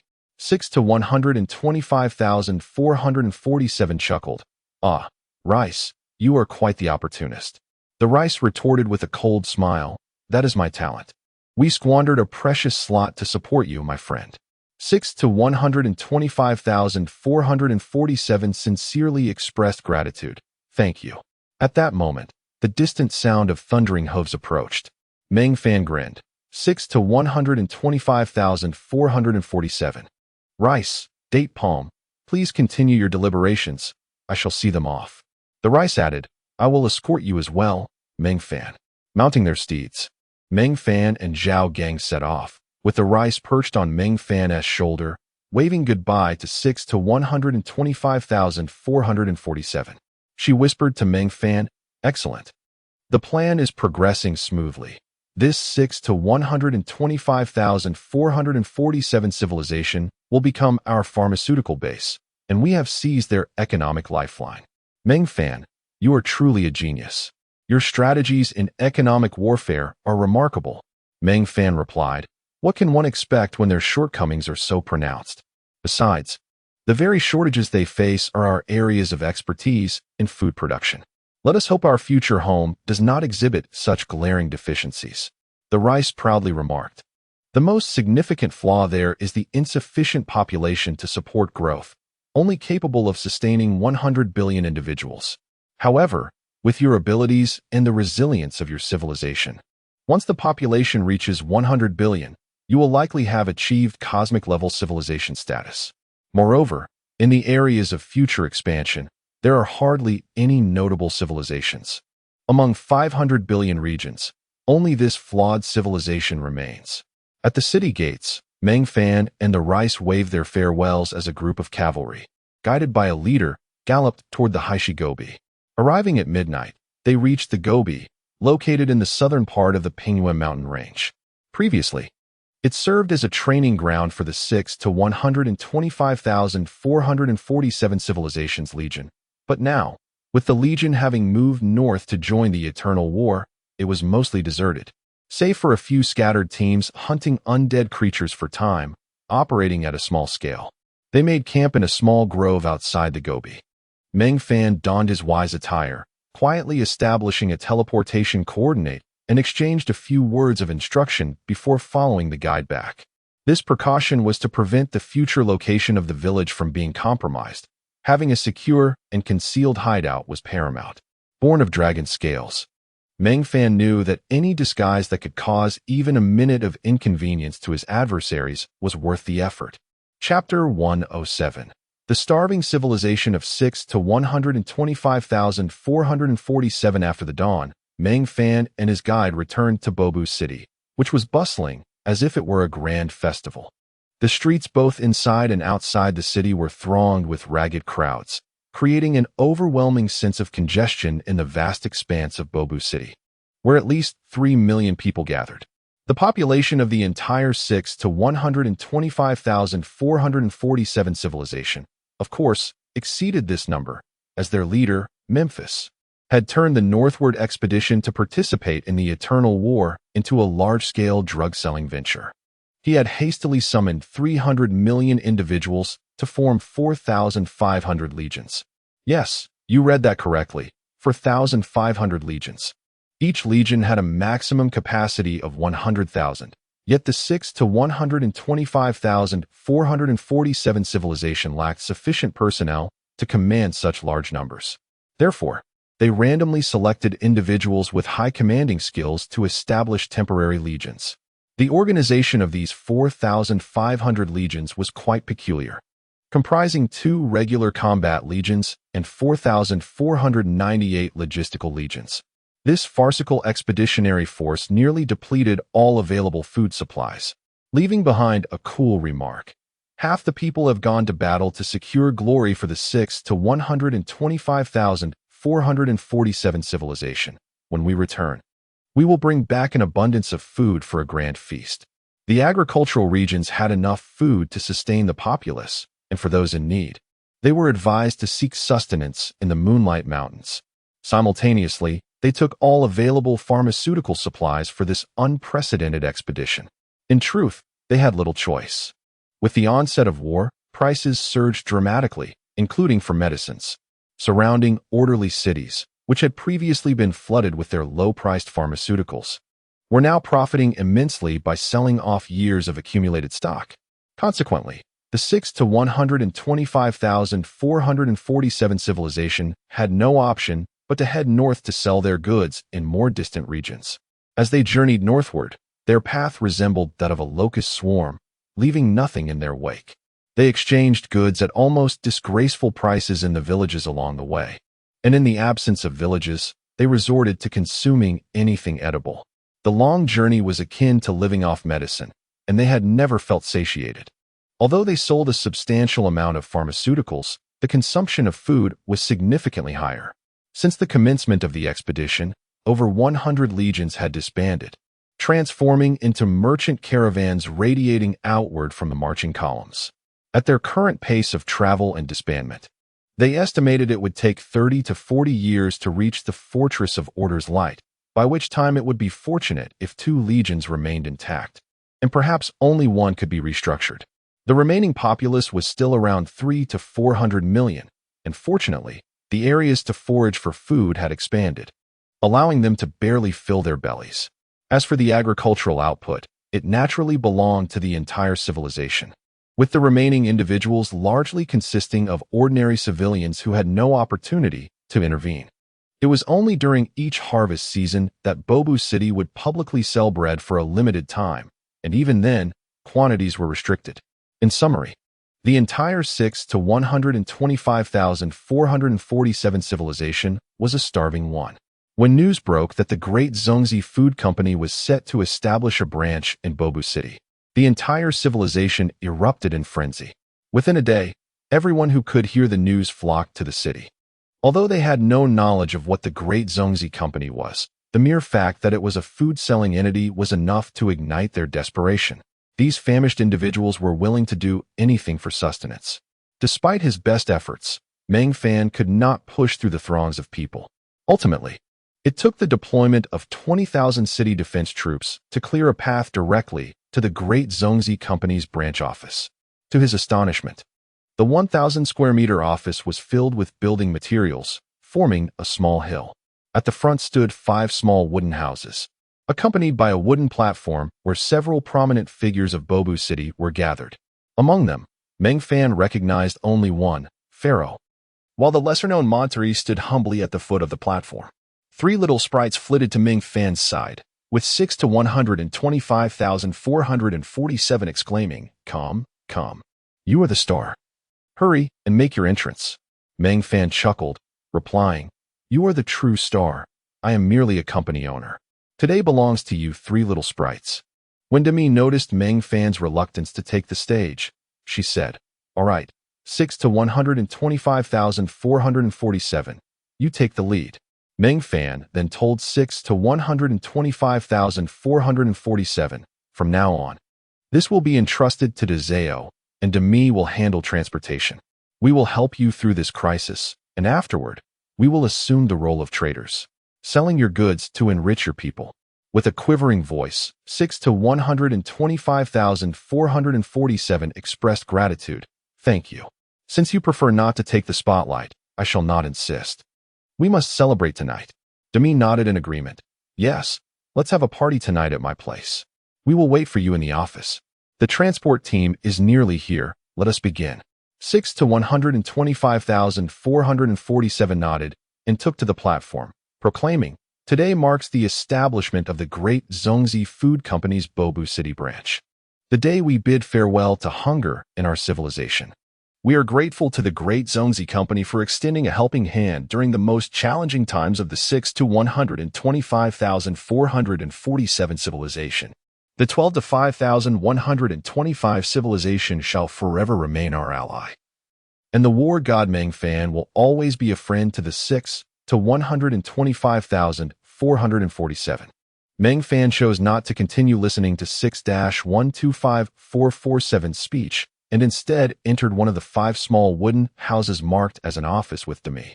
Upon opening the door, he was startled to find 2 scantily clad human women, who immediately knelt upon seeing him, respectfully greeting him as master.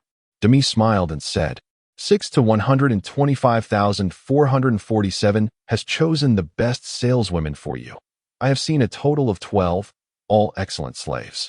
Monterey followed in, respectfully presenting 12 slave scrolls, stating, "My lord Meng Fan, these are the slaves selected by the order sprite 6 to 125,447, all women from our civilization, ensuring there will be no rebellion.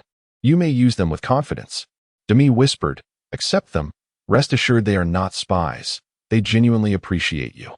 Reluctantly, Meng Fan accepted the scrolls and pressed his handprint upon them. Astonished that his journey to establish a village had led him to acquire 34 beautiful women right at the outset, it could be considered a victorious start to his expedition. After completing her speech, 6 to 125,447 announced the official opening of the Great Zongzi Food Company's Bobu City branch, marking the commencement of sales. Pharaoh, representing the 6 to 125,447 civilization, stepped forward to purchase the first loaf of bread, and the CEO of the Great Zongzi Company, Dezeo, personally engaged in a symbolic transaction, taking 5 minutes for the exchange, primarily for the benefit of those holding recording crystals. Newspapers remained quite popular in this world, even in this remote civilization, albeit with a low circulation due to widespread poverty, primarily circulating among the elite and serving as a tool for governmental communication. The city defense troops established a lengthy purchasing line, allowing the crowd to approach in an orderly manner, albeit with limitations, permitting each person to buy a maximum of 10 loaves of bread. Demi and Dezeo brought limited supplies, only 150 boxes. equating to 150,000 loaves, sufficient to feed 150,000 people. Fortunately, Demi's transport team was soon to arrive, bringing with them 10,000 boxes of bread. Chapter 108. The Food for Medicine Initiative. When a large contingent of rice transporters clad in vibrant yellow and black uniforms arrived in Bobeo City, the atmosphere became electrified with excitement. The populace was aware that a team of fairies would be delivering a substantial quantity of food, and jubilant cheers erupted from the crowd. Simultaneously, a construction team of 10,000, dedicated to Bobeo City, halted all ongoing projects to commence the construction of a peculiar square edifice at the premises of the Big Zongzi Company. While it appeared as a mere box from the outside, it concealed a 5-story building within, functioning as a warehouse, with the ground floor featuring a row of storefronts. The construction was relatively straightforward and was expected to take no more than half a month. However, considering fire safety, 6 to 125,447 opted to replace the all-wooden materials with a combination of wood, stone, and metal, enhancing fire resistance and extending the construction timeline to 1 month. After a modest groundbreaking ceremony, the CEO of Big Zongzi, Dazeo, revealed a significant announcement. Upon the completion of the subsidiary's headquarters, there would be extensive procurement of pharmaceuticals and medicinal herbs. This news was second only to the prospect of abundant low-cost food. Although the food was not inexpensive, bread costing 150 minutes of labor, which was 2.5 times the price in the leader-S city, it was still considered relatively affordable for a civilization accustomed to scarcity. Of that 150 minutes, 60 minutes accounted for food and transportation costs, 30 minutes were taxes levied by Bobeo City, leaving a pure profit margin of 60 minutes. With the transport of 10,000 boxes daily, equating to 100 million pieces of bread, this could yield an income for Meng Fan equivalent to over 11,000 years. The time lost annually by the 6 to 125,447 civilization was nearly 10 million years, a staggering thought. If Meng Fan were intent on dismantling this civilization, such a plundering pace could lead to its complete demise in just a few years. Even if a leader were to return with 1 billion years, it would not suffice to avert the civilization's collapse. Fortunately, Meng Fan desired a sustainable source of income rather than a mere extraction. Naturally, the Big Zongzi Company could not maintain a daily supply of 10,000 boxes of food, as the entire factory could barely accumulate a few tens of thousands of boxes annually. To realize this plan, Meng Fan sought out the vampire, inviting him under the pretext of discussing profit sharing for the past 2 years. They met again at the New Asia Hotel, in a private room, this time just the two of them. When Meng Fan proposed the exchange of food for medicine, promising a 10% profit, Andrew was quick to agree, authorizing the delivery of 1 million boxes of inferior food, specifically bread. Given the wartime context, over 90% of the agricultural sector in the First Dynasty was dedicated to cultivating wheat, a crop that was quick to mature, high yield, and easy to process. Consequently, while food was still in demand, bread was abundantly available. Andrew aimed to exchange this 1 million boxes of bread for 100,000 boxes of primary medications or 50,000 boxes of intermediate medications, privately negotiating for 120,000 boxes and 60,000 boxes, with the surplus being profit. This meant Andrew would receive 2,000 boxes of primary medications or 1,000 boxes of intermediate medications without any effort on his part. However, unbeknownst to him, Meng Fan intended to exploit this 1 million boxes of bread to unearth the hidden depths of a civilization. Of course, Andrew would not let Meng Fan take advantage of him without assurance. He was a man who required tangible proof before making commitments. He agreed to Meng Fan's stipulation of delivering to the leader's city, provided Meng Fan presented the medications intended for exchange, after which he would arrange for the bread to be delivered and temporarily stored in the First Dynasty's warehouse. Only with the medications in hand could the food be exchanged, under the guise of adhering to regulations. After finalizing these arrangements in Bobeo City, Meng Fan returned to the leader's city, accompanied by Dazeo and 6 to 125,447, ensuring he returned with 100 boxes of master-level medications as requested. The fairies organized a grand celebration. while Meng Fan made another trip to the southern provinces to meet Andrew once more. Since the sale involved the inventory of the big Zhongzi company, Meng Fan's own stock could only sustain operations for half a month. The bread supply could last merely a week. He needed to secure a stable source of bread swiftly and urged Andrew to expedite the transactions for exchanging medications for food, with time being of the essence. Crucially, they established the exchange rate for master-level medications, as Meng Fan found it most beneficial to trade them for bread. After some negotiation, they agreed upon a rate of 1 million boxes of bread for 5,000 boxes of master-level medications, privately settling on 5,200 boxes. Meng Fan then exchanged the 100 boxes of master-level healing potions for 20,000 boxes of bread, which Andrew would arrange to be delivered to the big Zhongzi Company's headquarters in the leader's city. At Meng Fan's request, 30,000 boxes would be transported in one shipment, serving as a deposit for the exchange of 100,000 boxes of bread for medications. To secure Andrew's agreement to this condition, Meng Fan also provided an additional 10 boxes of master-level medications as remuneration. After securing Andrew's cooperation, Meng Fan returned home to celebrate with the fairies, declaring his intention to enter a period of seclusion to refine his swordsmanship, and the festivities continued late into the night.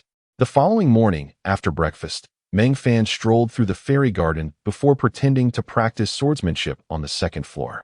Once there, he donned his wise attire and activated the teleportation. As Meng Fan materialized at the edge of the Blackstone Gobi, a sword was immediately pressed against his neck. Duan Wu's voice resonated.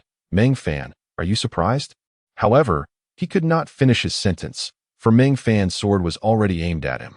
Duan Wu quickly stepped back, glancing down in relief. "Fortunately, I was on watch last night. Otherwise, you would have. Well, let us not dwell on that." He whistled, and a group of soldiers emerged from the surrounding woods. One soldier chuckled. "Boss Meng, we heard you acquired quite a few beauties yesterday. Are you still up for it today?" Laughter erupted among the soldiers as Meng Fan replied, "Indeed, I collected 34 beautiful slave girls yesterday, 22 of whom were fairy maidens straight from the pages of novels. Alas, I refrained from indulging, fearing jealousy from you lot." Zhao Gang's voice chimed in. "Was it not a solitary night?" The laughter continued until Meng Fan called out for order. "Form ranks." Instantly, the soldiers aligned in a disciplined formation. "Today, we have exited the last city of the orderly camp, and we now stand in the wilderness. Everyone, stay alert as we embark toward our future homeland. However, let me remind you to suppress any feelings of pity. Remember, we must strike down those who obstruct us." With swords drawn, they summoned their steeds, and Meng Fan shared the intelligence gathered from 6 to 125,447 using the Eternal Codex, gesturing southward with his sword. Onward. Chapter 109. The amateur raiders, 100 knights, surged southward, swiftly dividing into 3 distinct groups. At the forefront, Shi Honggang led several scouts, forming a fan-shaped formation. In the center, the main force was spearheaded by Meng Fan, while Duan Wu and a dozen archers brought up the rear. After galloping for half an hour across the desolate Blackstone Gobi, they encountered their first obstruction, a horde of over 100 undead creatures. Having dealt with such beings in the Sea of Death, this mere 100 posed little threat. Shi Honggang gestured to the rear, signaling the team to disperse and circumvent the undead. The central ranks adjusted their spacing accordingly. With a mighty roar, Bachelu and over 30 skilled cavalrymen charged to the front, forming a spearhead formation. The dim-witted undead, following the scouts, remained oblivious to the impending danger from behind. Bachelu swung his blood axe, shattering the skull of one undead, while his steed trampled another into fragments. The cavalry surged through the small horde, leaving only a few stragglers, who unfortunately met a grimmer fate at the hands of the 50 or so warriors following closely behind, who crushed them with hammers and clubs. Duan Wu and the rear archers collected the spoils dropped by the undead, executing the entire process seamlessly, without hindering their advance. They encountered several more waves of undead along the way, following the same pattern. As night fell, Meng Fan chose a well-positioned hillock to set up camp. It was not a safe zone, and there was no need to push on through the night. Conserving strength was paramount. As elite warriors, they instinctively knew their duties, setting up camp, feeding the horses, dining, and resting, all completed within half an hour. Soon, the camp was filled with the sounds of slumber. Although some stood watch, sitting by the fire, Meng Fan quietly perused the information in his compendium. The details provided by 6 to 125,447 were quite thorough. After a day of galloping over 100 kilometers, their passage through the minuscule Crescent Mountains was marked by an almost imperceptible line on the map. At this pace, it would take at least a year or two to traverse the entire mountain range. He sighed softly, muttering to himself, "Indeed, this world is vast." Just as he intended to return to his tent for rest, a shadow darted into the camp like a ferret. A watchful rogue approached him, whispering urgently, "Boss, we have trouble.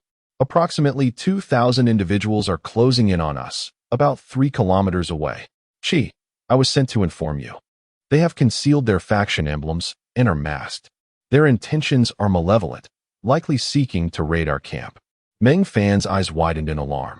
He swiftly roused everyone, preparing for battle. The rogue melted back into the darkness, and soon the sounds of tent flaps rustling filled the air as everyone concealed themselves within the shadows of the camp. Only Meng Fan remained by the campfire, studying his compendium, resembling a solitary sentinel. In the darkness, the 2,000 raiders cautiously approached the camp, although they believed they were being stealthy.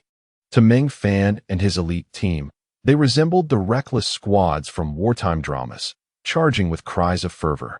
When they were merely hundreds of meters from the camp, they halted, and their leader began assigning tasks to several subordinates.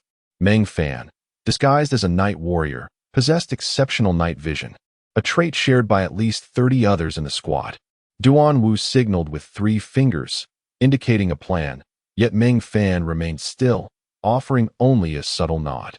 30 skilled archers, utilizing the tents for cover, stealthily positioned themselves at the highest point of the camp, swiftly organizing their targets.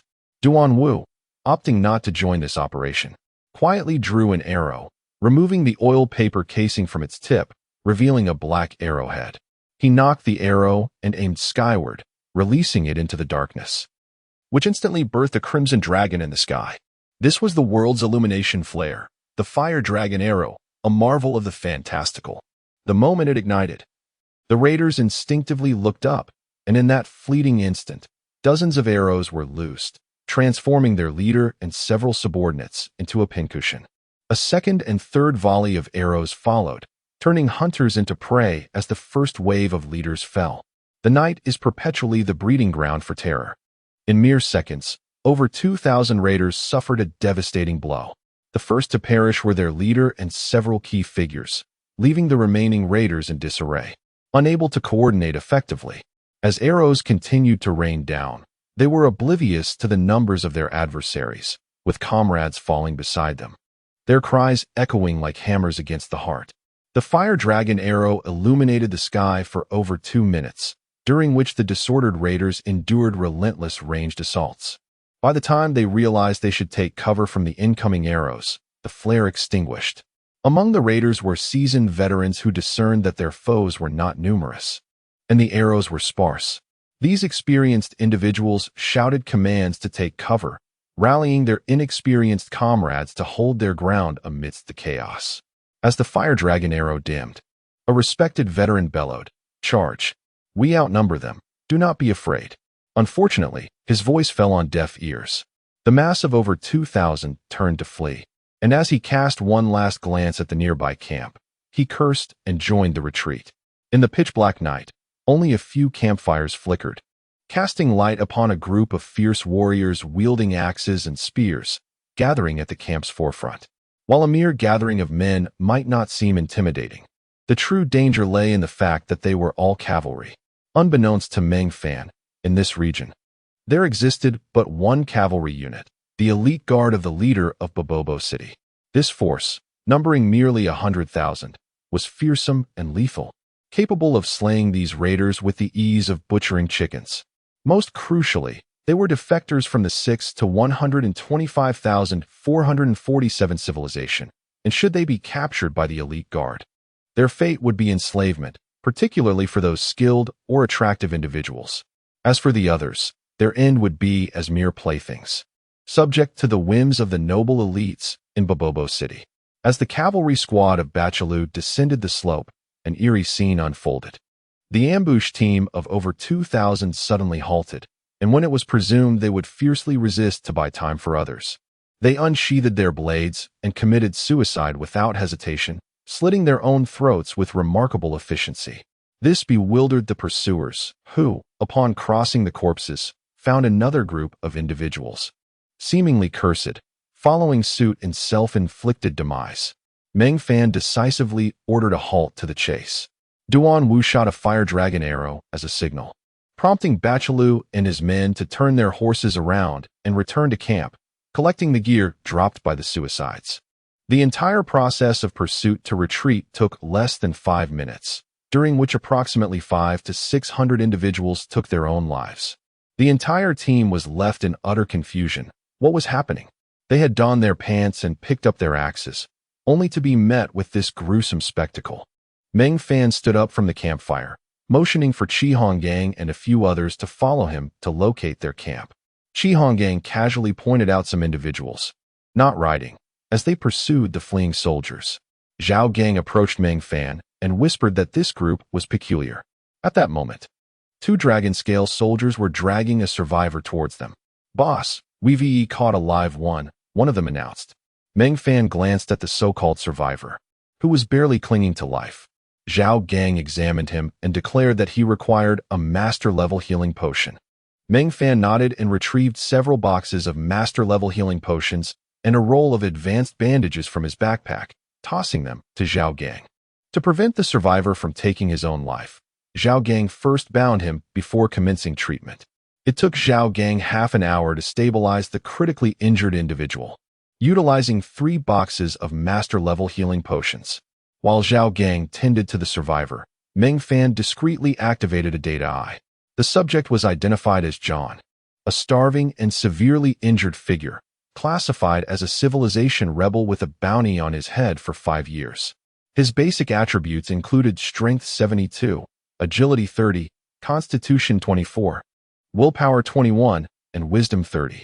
His skills comprised master-level herbalism and intermediate alchemy, and he held the special title of Squad Leader within the Rebel Alliance. Meng Fan quietly approached the body of the previously targeted leader and employed the data eye once more. The findings revealed that he shared similar attributes with the surviving squad leader, but his status was that of a corpse. To Meng Fan's disgust, the data eye indicated the possibility of collecting 20 to 25 pieces of low-quality meat, along with a task item labeled as the rebel leader's head. For the first time, Meng Fan felt repulsed while using the data eye on a corpse. The notifications were reminiscent of those he received when killing animals, blurring the line between the deceased human and a dead animal. Nonetheless, the Rebel Alliance piqued Meng Fan's interest, and a thought began to take shape in his mind. As dawn broke, the gravely injured John regained consciousness, his first instinct being to attempt suicide. However, Zhao Gang had stationed 4 individuals to guard him, leaving him no opportunity to end his life. Frustrated, a soldier knocked him unconscious with a single blow.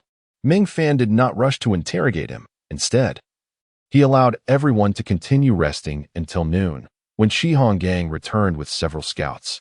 While enjoying a sausage, he shared that a small village named Mingwei Village lay 13 kilometers to the southeast, nestled near the foothills of the Pingwei mountain range.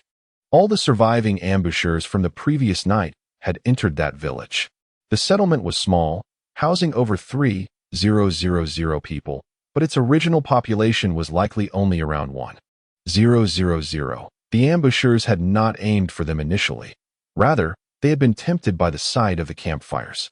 While speaking, Chi Honggang did not conceal his discussion from the still unconscious John. Meng Fan signaled to everyone with hand gestures, lowering his voice deliberately. Our objective this time is to establish contact with the Rebel Alliance. For the sake of confidentiality, we shall annihilate that village tonight.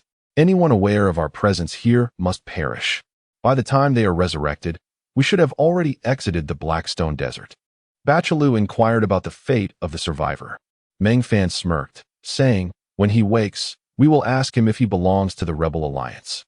If he does, we'll grant him a swift end. If not, we shall take our time with him. Regardless, he must die since we have decided to wipe out the village. It's a pity to have wasted 3 boxes of master-level healing potions on him. Everyone hurriedly ate and began dismantling the camp, as they were unfamiliar with the area and would refrain from lighting fires in the future.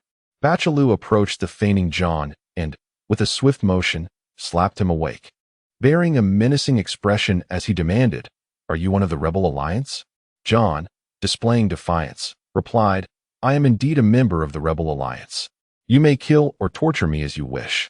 Meng Fan chuckled, stating, "That's good. Go back and inform your leader here that I wish to meet him. If he dares not come, I shall raise the village." Bachelou hoisted John onto his horse, and the 100-strong troop set off boldly towards the village, covering the distance of merely a dozen kilometers in an hour. The entire village was thrown into chaos as they sensed impending danger. Bachelou tossed John to the ground and bellowed, "Hurry! You have half an hour. Otherwise, we will slaughter the village." Meng Fan added, "Tell your leader that if he doesn't trust us, he may come masked." The 100 riders remained mounted, positioned less than 1,000 meters from the village, creating an imposing sight. Shortly after John entered the village, 3 figures emerged, 2 masked and 1 being John himself. Meng Fan utilized 2 data eyes on the newcomers, discovering that they all bore the name John. This realization sparked a desire to vent frustration, but it was understandable in a world with such a vast population, where names could easily overlap. Moreover, the unification of language in this realm rendered the plethora of names inconsequential. However, the 2 other Johns held distinct identities. One was a squad leader of the Rebel Alliance, while the other was an elder of the Gourd Alchemy Guild, his special status being that of a citizen of Civilization 6 to 125,447, effectively a hidden rebel. Meng Fan could not help but smile. He had encountered many spies on Earth, both enemy and ally.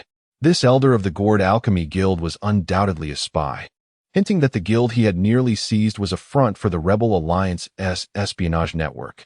From his elevated position on horseback, Meng Fan addressed them. "Last night, there was a misunderstanding. We have come primarily to meet with you. I wish to speak with the decision-maker of your Rebel Alliance about a trade involving food for medicine. By the way, I expended 3 boxes of master-level healing potions to save your companion, so I expect you to reimburse me with 5 boxes, including interest. Do not tell me that a master-level alchemist cannot produce 5 boxes of master-level healing potions." Chapter 111. The Rebel Alliance. The masked alchemist, John, removed the cloth covering his face. "Your reconnaissance skills are truly commendable. As a token of my gratitude for sparing my life, I shall offer you 5 boxes of master-level potions. Furthermore, I am curious about your intentions regarding the Rebel Alliance." Meng Fan smiled. "Given the scarcity of food in your humble village, we have brought some provisions that we can trade with you. Our search for the Rebel Alliance is driven by the same purpose. I possess food, and you have grain, which presents a mutually beneficial opportunity." After a moment's contemplation, the alchemist John responded, "Our civilization does not lack potions. However, I am unsure how you wish to make the exchange. 4 high-grade healing potions. The ratio is 1 box of potions for 10 boxes of bread.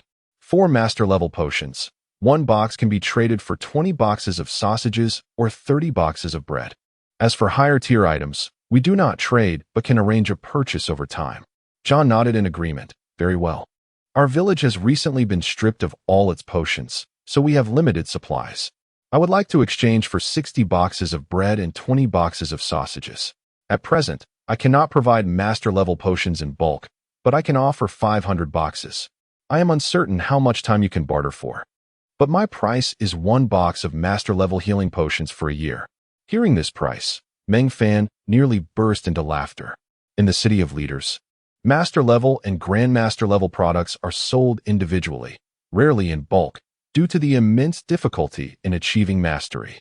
The entire civilization of 600 to 700 million has only produced 6 grandmasters and over 700 masters. A single box of master-level healing potions can fetch 5 or 6 years' worth of time, while various enhancement potions can command prices of tens to hundreds of years. Indeed, that is a fair price. I shall not haggle. You may return for the potions, Meng Fan replied, gesturing toward the still-masked captain of the Rebel Alliance. As for you, I trust you have the means to communicate with your superior. Inform him of my intentions, and we will continue south. We expect your spokesperson to meet us, and how you find us is up to your capabilities. We shall be heading to the Redstone Forest. Minutes later, dozens of villagers emerged from the small hamlet, each carrying a box and placing them 20 meters ahead of the cavalry formation.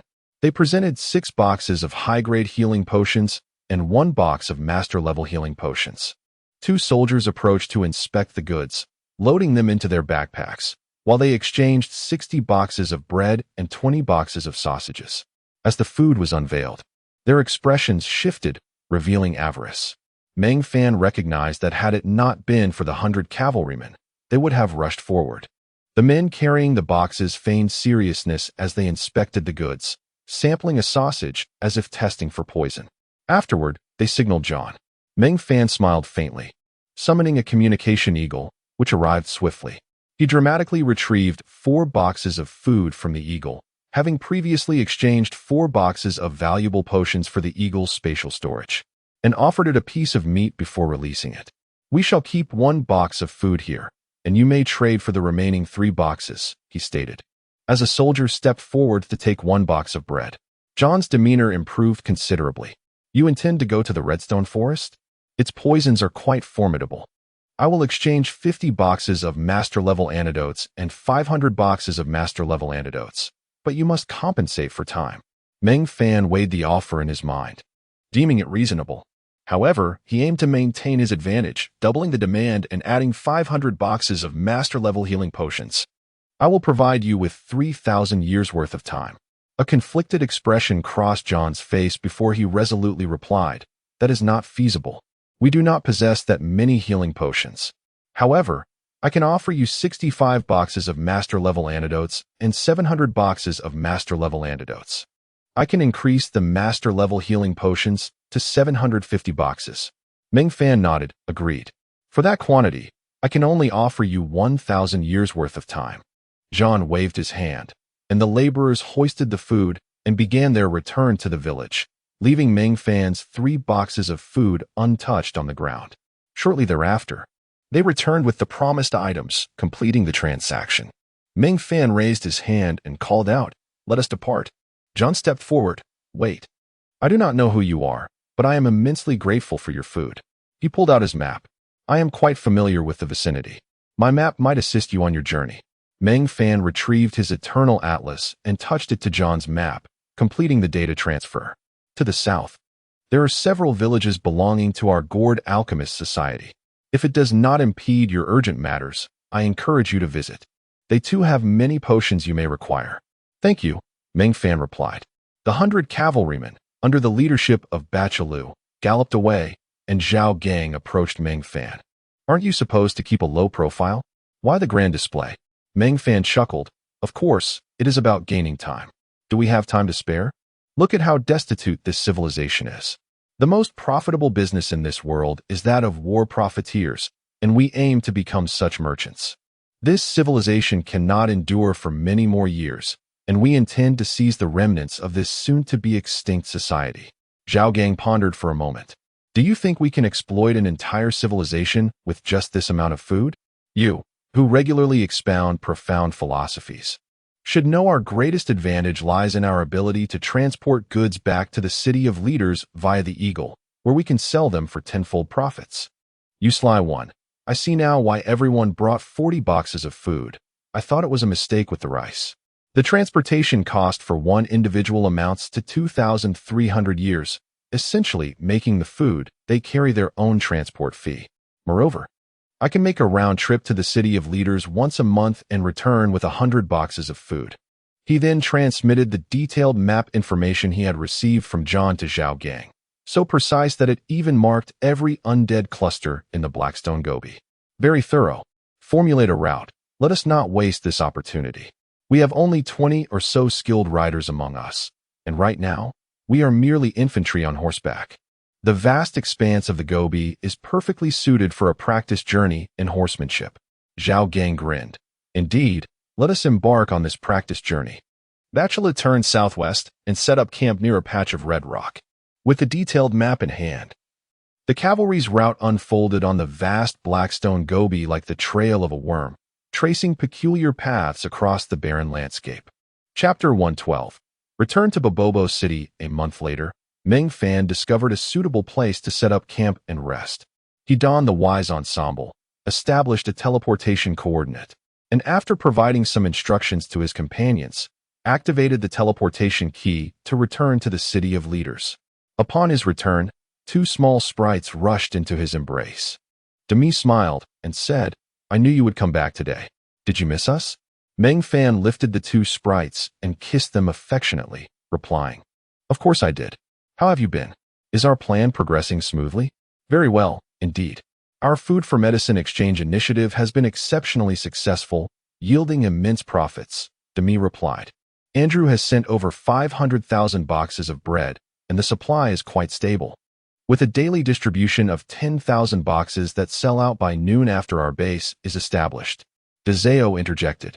"The initial investment of 10 million years for acquiring medicines has been fully utilized, yielding a staggering 30 million years worth of medicines, calculated at Bobobo City's prices. If we were to assess them at the sales price in the City of Leaders, the profits would be even more astounding. Given Demi's nature, I wouldn't be surprised if they sold at 3 times the price." Demi chuckled. "What are you saying? The products in the early stages are high-end, primarily master-level medicines. If they don't sell for 3 times the price, I'll write rice in reverse." Demi's remark elicited a simultaneous scoff from Meng Fan and Dezeo, with Dezeo disdainfully retorting, "Even written backwards, it's still rice." Demi, choosing not to engage in banter with Dezeo, turned to Meng Fan with a serious expression. "The group from 6 to 125,447 has invited you multiple times. Their leader, Memphis, has returned and has been waiting to meet you. We used your trip to the southern province for resource gathering as an excuse to help you avoid them. Currently, Bobobo City is still under strict supervision regarding the Dezongzi Company, with rigorous inspections for entry and exit. Dezeo is bringing back 100 boxes of medicines each day to keep them complacent." Meng Fan scratched his head. "How is the construction of our subsidiary base progressing?" Under the vigorous urging of 6 to 125,447, the base was completed in just 24 days, with a simple spatial expansion of the warehouse.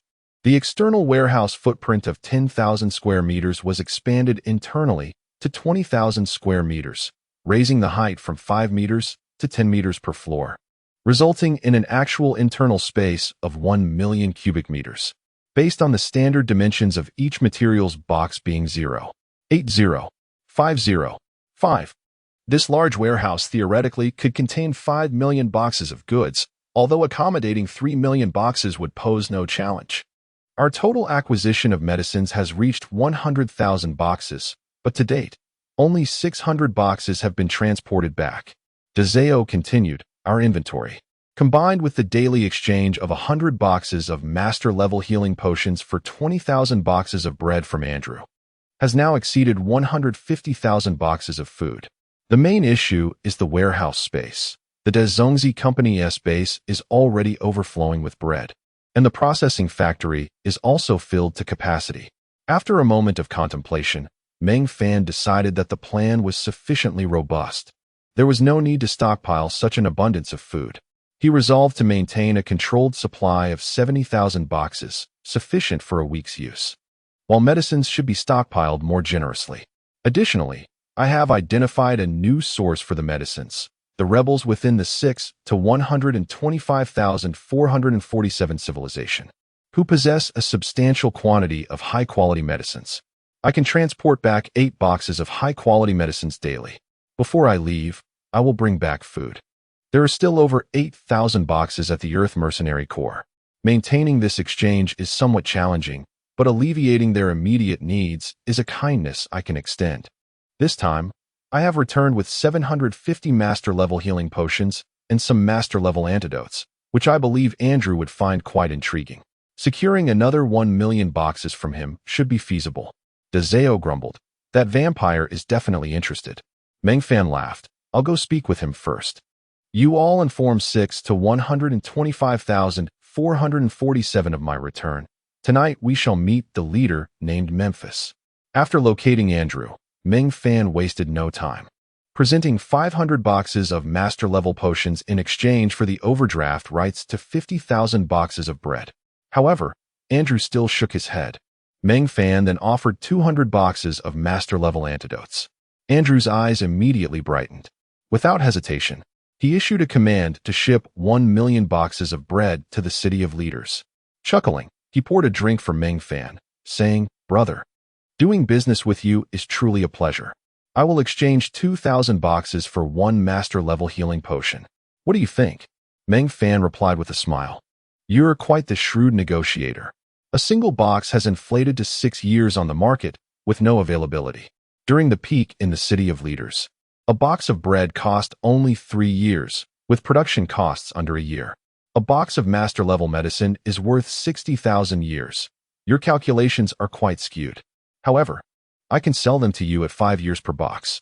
You might consider finding a merchant association to handle sales, though the commission must be halved. The other half, you can negotiate with the merchant association. Soon, low-priced medicines will flow into the city of leaders. I hope you can find a merchant association with some clout." After a moment of contemplation, Andrew grasped the implications of Meng Fan's information and raised his glass, saying, "It's a pleasure to know you, Mr. Leader Meng Fan. Here's to our fruitful collaboration, to a prosperous partnership." Upon returning to the city of leaders, Meng Fan was immediately pulled by dummy to the teleportation array, thrust into it, and 2,300 years vanished in an instant. Before Meng Fan could lament the time lost, he was taken aback by the scene before him. From the teleportation array to the city hall, every meter was guarded by pairs of female soldiers clad in resplendent armor, wielding long spears. However, their armor was more ornamental than functional.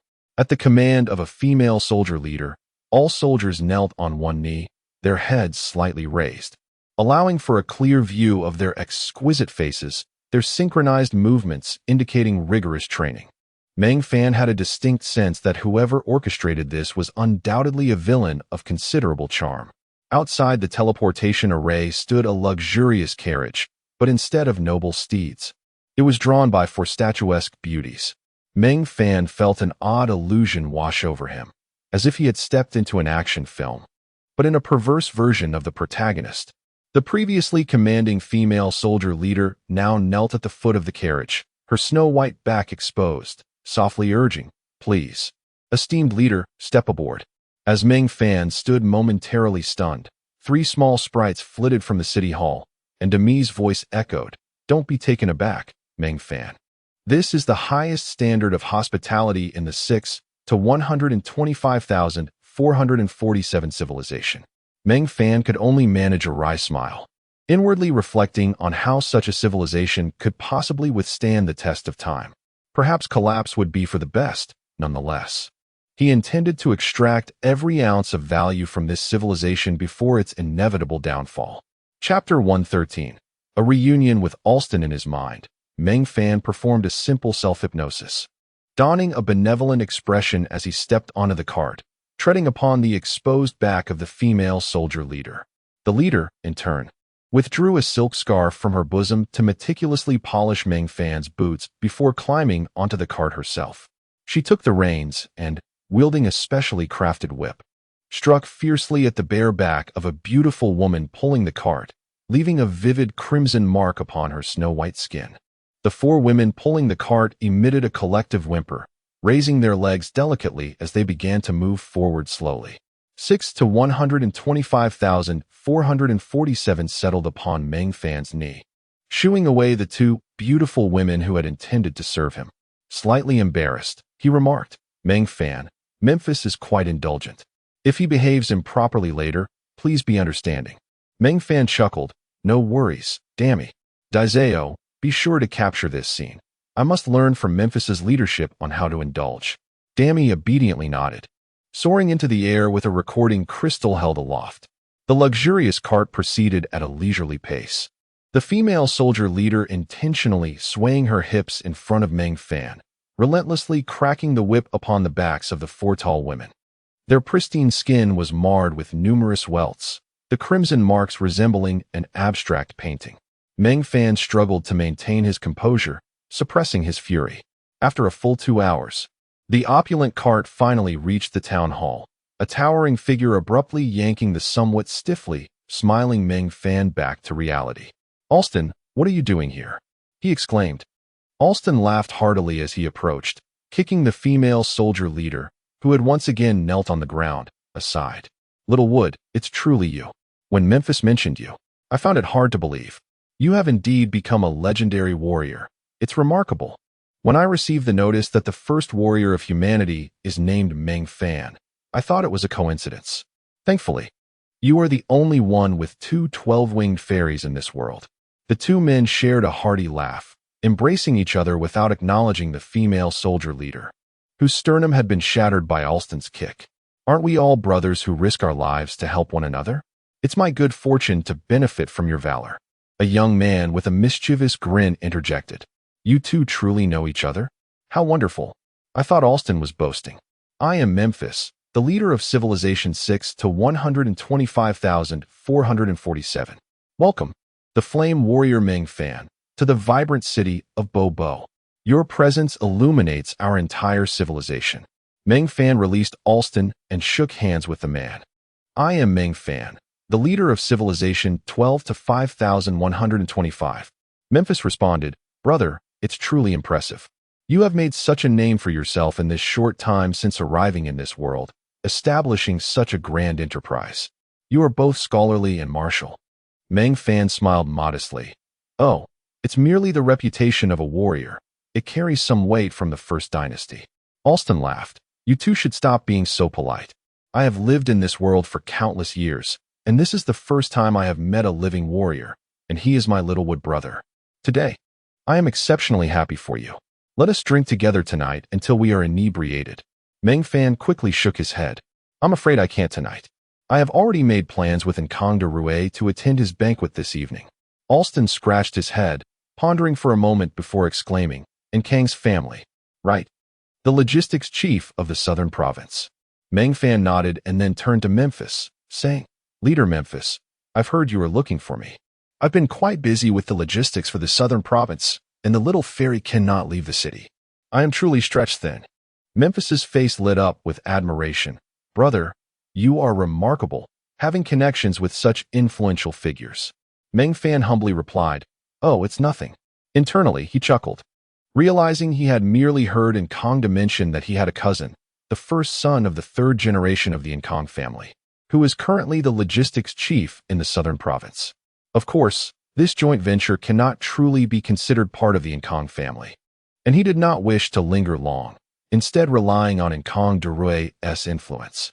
He smiled and said, "Leader Memphis, let us discuss the matter at hand." Memphis glanced at the son and replied with a smile, "All right, I'll be concise. Please, step inside." Upon entering the town hall, they found an exceptionally luxurious banquet hall, lavishly decorated. After Meng Fan and Alston were seated, Memphis personally poured them a glass of wine and said, "Meng Fan, brother, I will be direct. We are in need of food but have an abundance of medicine.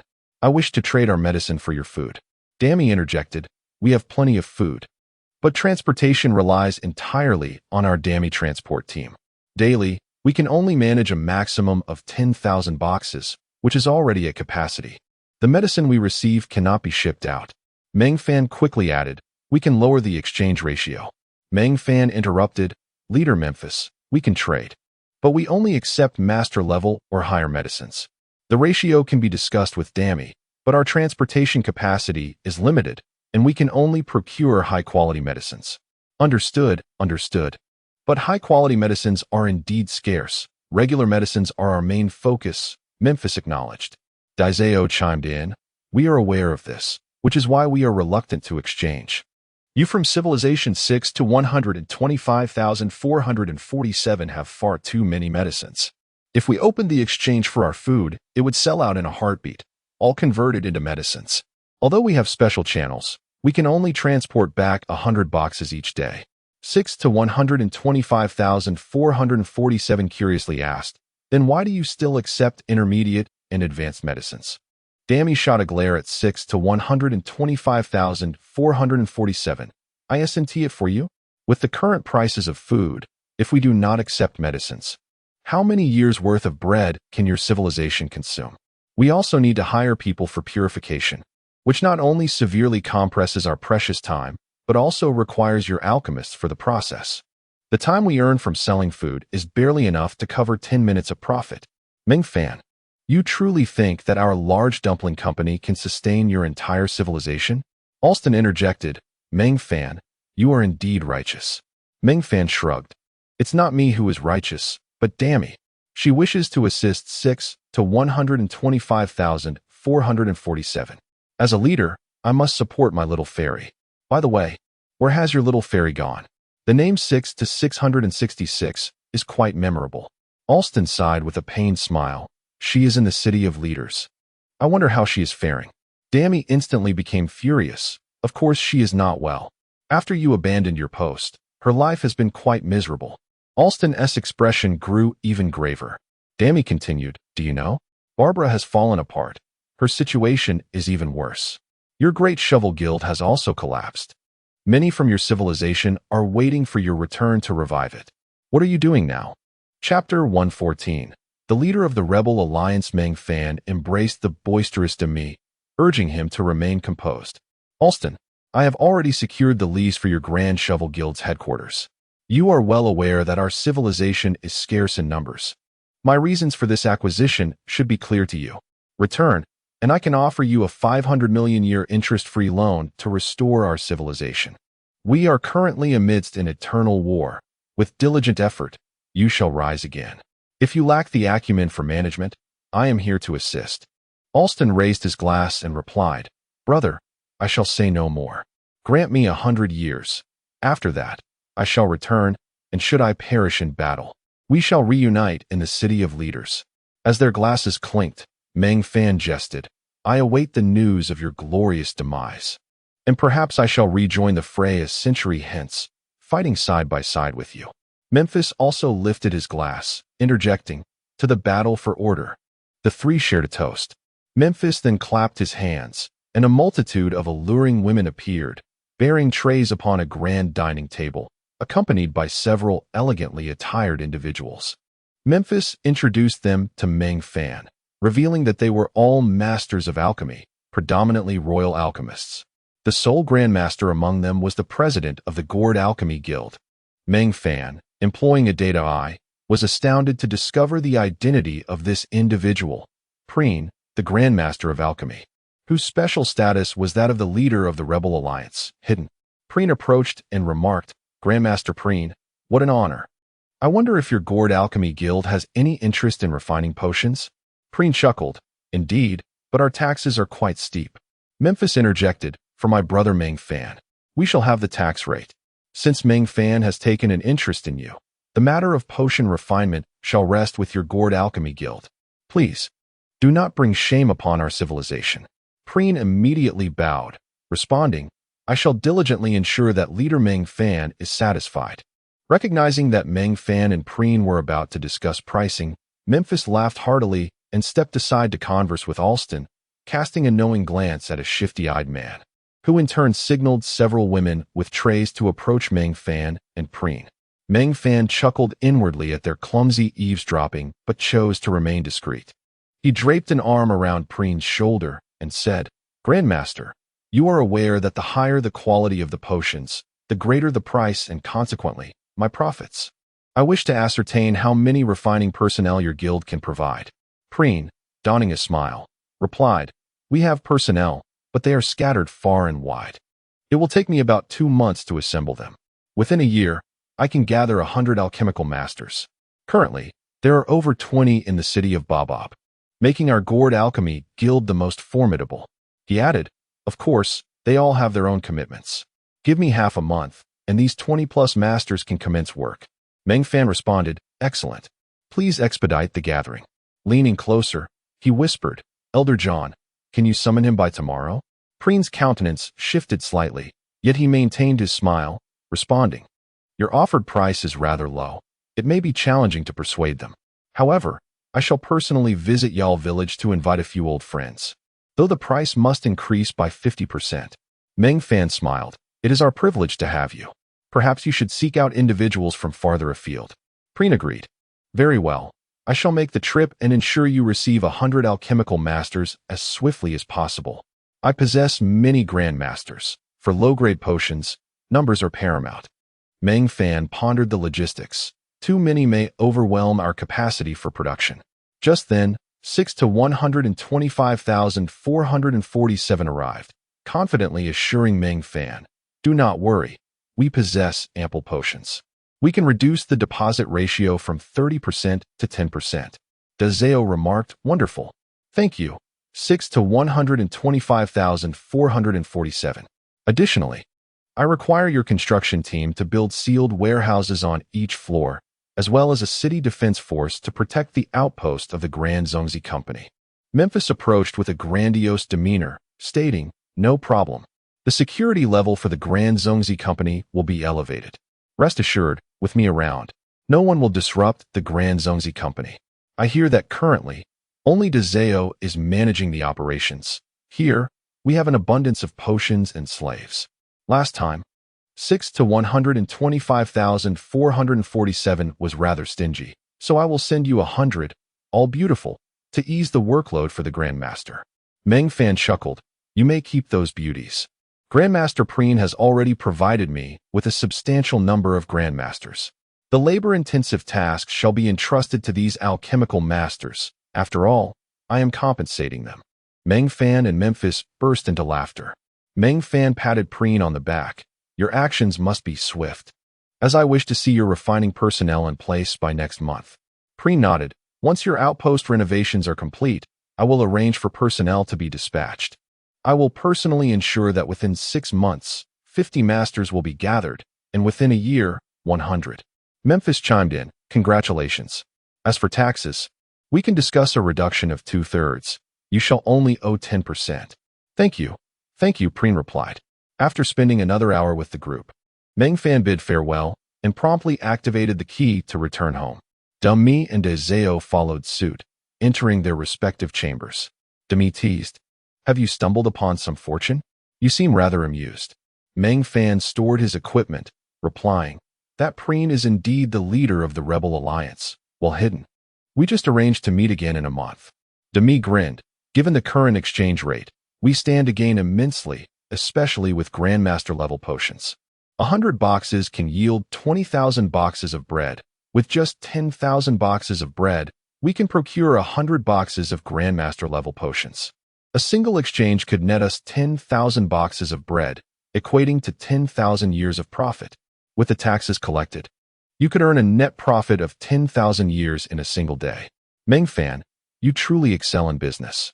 Meng Fan replied, "You have yet to consider the master-level potions, which fetch 5 times that amount, with costs as low as 1,000 years or even less. Once we commence mass production of master-level potions, we shall amass great wealth. Henceforth, our Grand Zongzi Company will limit its daily food supply to 10%, utilizing the remainder to exchange for potions. 1 box of intermediate potions will trade for 20 boxes of bread, advanced potions for 40, Grandmaster potions for 100. And master-level potions will yield 3,000 boxes." Dazeo contemplated. "In that case, advanced potions will likely be the most exchanged, while Grandmaster and master-level potions may see less demand, as everyone will seek the most cost-effective option." Demi responded, "Precisely. In truth, advanced potions hold the greatest market potential. The reason Meng Fan is gathering so many Grandmaster and Master-level alchemists is to enhance the value of these potions. Let us not forget, this is merely the most basic form of bread. We also have sausages, roasted meats, and other gourmet delicacies." Meng Fan aims to establish the Grand Zongzi Company as a premier potion refining factory, focusing primarily on Grandmaster-level potions. Chapter 115. Under the table deal. Meng Fan expressed his confusion, questioning why Memphis had not established a pharmaceutical sales point in the city of leaders to transport and sell medicines here. Demi sighed, explaining that the city of leaders was too small, the demand for high-end pharmaceuticals was minimal, and the profits from low-end drugs did not even cover the transportation costs that exceeded 2,300 years. Once a civilization established its own village, it was akin to severing ties with the novice village. Returning to the city of leaders would also incur transportation fees, or else everyone would remain there. Fortunately, returning to one's own village was free, but using the teleportation array still required time. Previously, Memphis had set up a commercial association in the city of leaders and even rented a space, but the sales were lackluster, leading him to abandon the venture. Meng Fan suggested to the two little sprites that they take a bath together, as he would be leaving the next day and would not return for 2 months. He requested some high-quality food to be packed for him. The two little sprites were naturally delighted, but during the bath, Meng Fan shamelessly found himself aroused by Dami and Dezeo's perfect figures, resulting in laughter at his expense. Ultimately, Dami concluded that Meng Fan ought to find a woman to relieve his passions, given that he was a man with 34 beautiful slave girls. Embarrassed, Meng Fan hurried back to his last designated location for the night. Being among a group of men indeed diminished the fire within him significantly. The next morning, the Earth Mercenary Corps set forth once more, charting a worm-like path across the Blackstone Gobi. After a month, they finally reached the second village, Dog Village. As Meng Fan approached, he was met with an astonishing sight. A crowd of 100,000 people lined up outside the village, as if preparing for battle, which nearly startled him. Fortunately, 2 riders emerged to greet him, revealing themselves to be Pliant and John, preventing Meng Fan from ordering a retreat. Meng Fan donned a mask and urged his horse forward, greeting them. Pliant wore a hint of arrogance as he addressed Meng Fan, assuring him there was no need to be anxious, as everyone present was their own. Meng Fan smirked, noting the grand display was merely intended to showcase their strength. He was already aware of their needs. Pliant replied, professing his understanding of Meng Fan's intentions. However, Meng Fan countered, asserting that Pliant, the leader of the rebel alliance, was mistaken in his assurances. Pliant's expression shifted dramatically, his eyes gleaming with a cold light. Meng Fan reassured him, stating he could provide 100 boxes of food daily, enough to sustain many, including high-end provisions. He proposed that this could serve as part of their compensation, in exchange for a daily output of 300 boxes of master-level pharmaceuticals, with the production standard for grandmaster-level drugs set at 1 box per day. Completing this output would earn them 500 years daily, and the 100 boxes of food would serve as an additional incentive, with the entire arrangement remaining undisclosed to the populace of Bob City. The transaction would occur within Bob City at a designated location, with assistance offered for storage. Pliant inquired how Meng Fan would guarantee the arrangement. Meng Fan revealed he had a little sprite who entered Bob City through special channels, separate from the other 100 sprites. He assured them that they had already reduced food distribution to exchange for high-quality pharmaceuticals, and the guild need not worry about raw materials, as they could also trade or sell. The exchange ratio was set: 1 box of mid-level pharmaceuticals for 20 boxes of bread, 40 for high-level, 100 for master-level, and 3,000 for grandmaster level. After contemplating, Pliant found the exchange terms intriguing, acknowledging that such a ratio would incentivize the production of high-level medicines. Meng Fan continued, explaining that the most urgently needed healing potions were in demand, while other potions could be procured over time. He advised them to sell their potions to the Lord of Bob City to avoid inciting his wrath, suggesting they remain discreet until they had overthrown him. Pliant smiled, indicating that Memphis's pharmaceutical transport teams had already begun their return, with the fastest expected back in approximately 6 years, carrying medicines that could overwhelm them. Meng Fan remained unfazed, asserting they would manage their resources wisely. He further inquired if they needed any food, recognizing the difficulty of sourcing provisions for 100,000 people. Pliant's eyes lit up at the prospect, asking how much Meng Fan had. Meng Fan replied he had 320 boxes, capable of delivering 8 boxes daily. Adhering to the ratio he had established with John, the agreement was set. They would continue south, maintaining the exchange ratio as they passed through villages.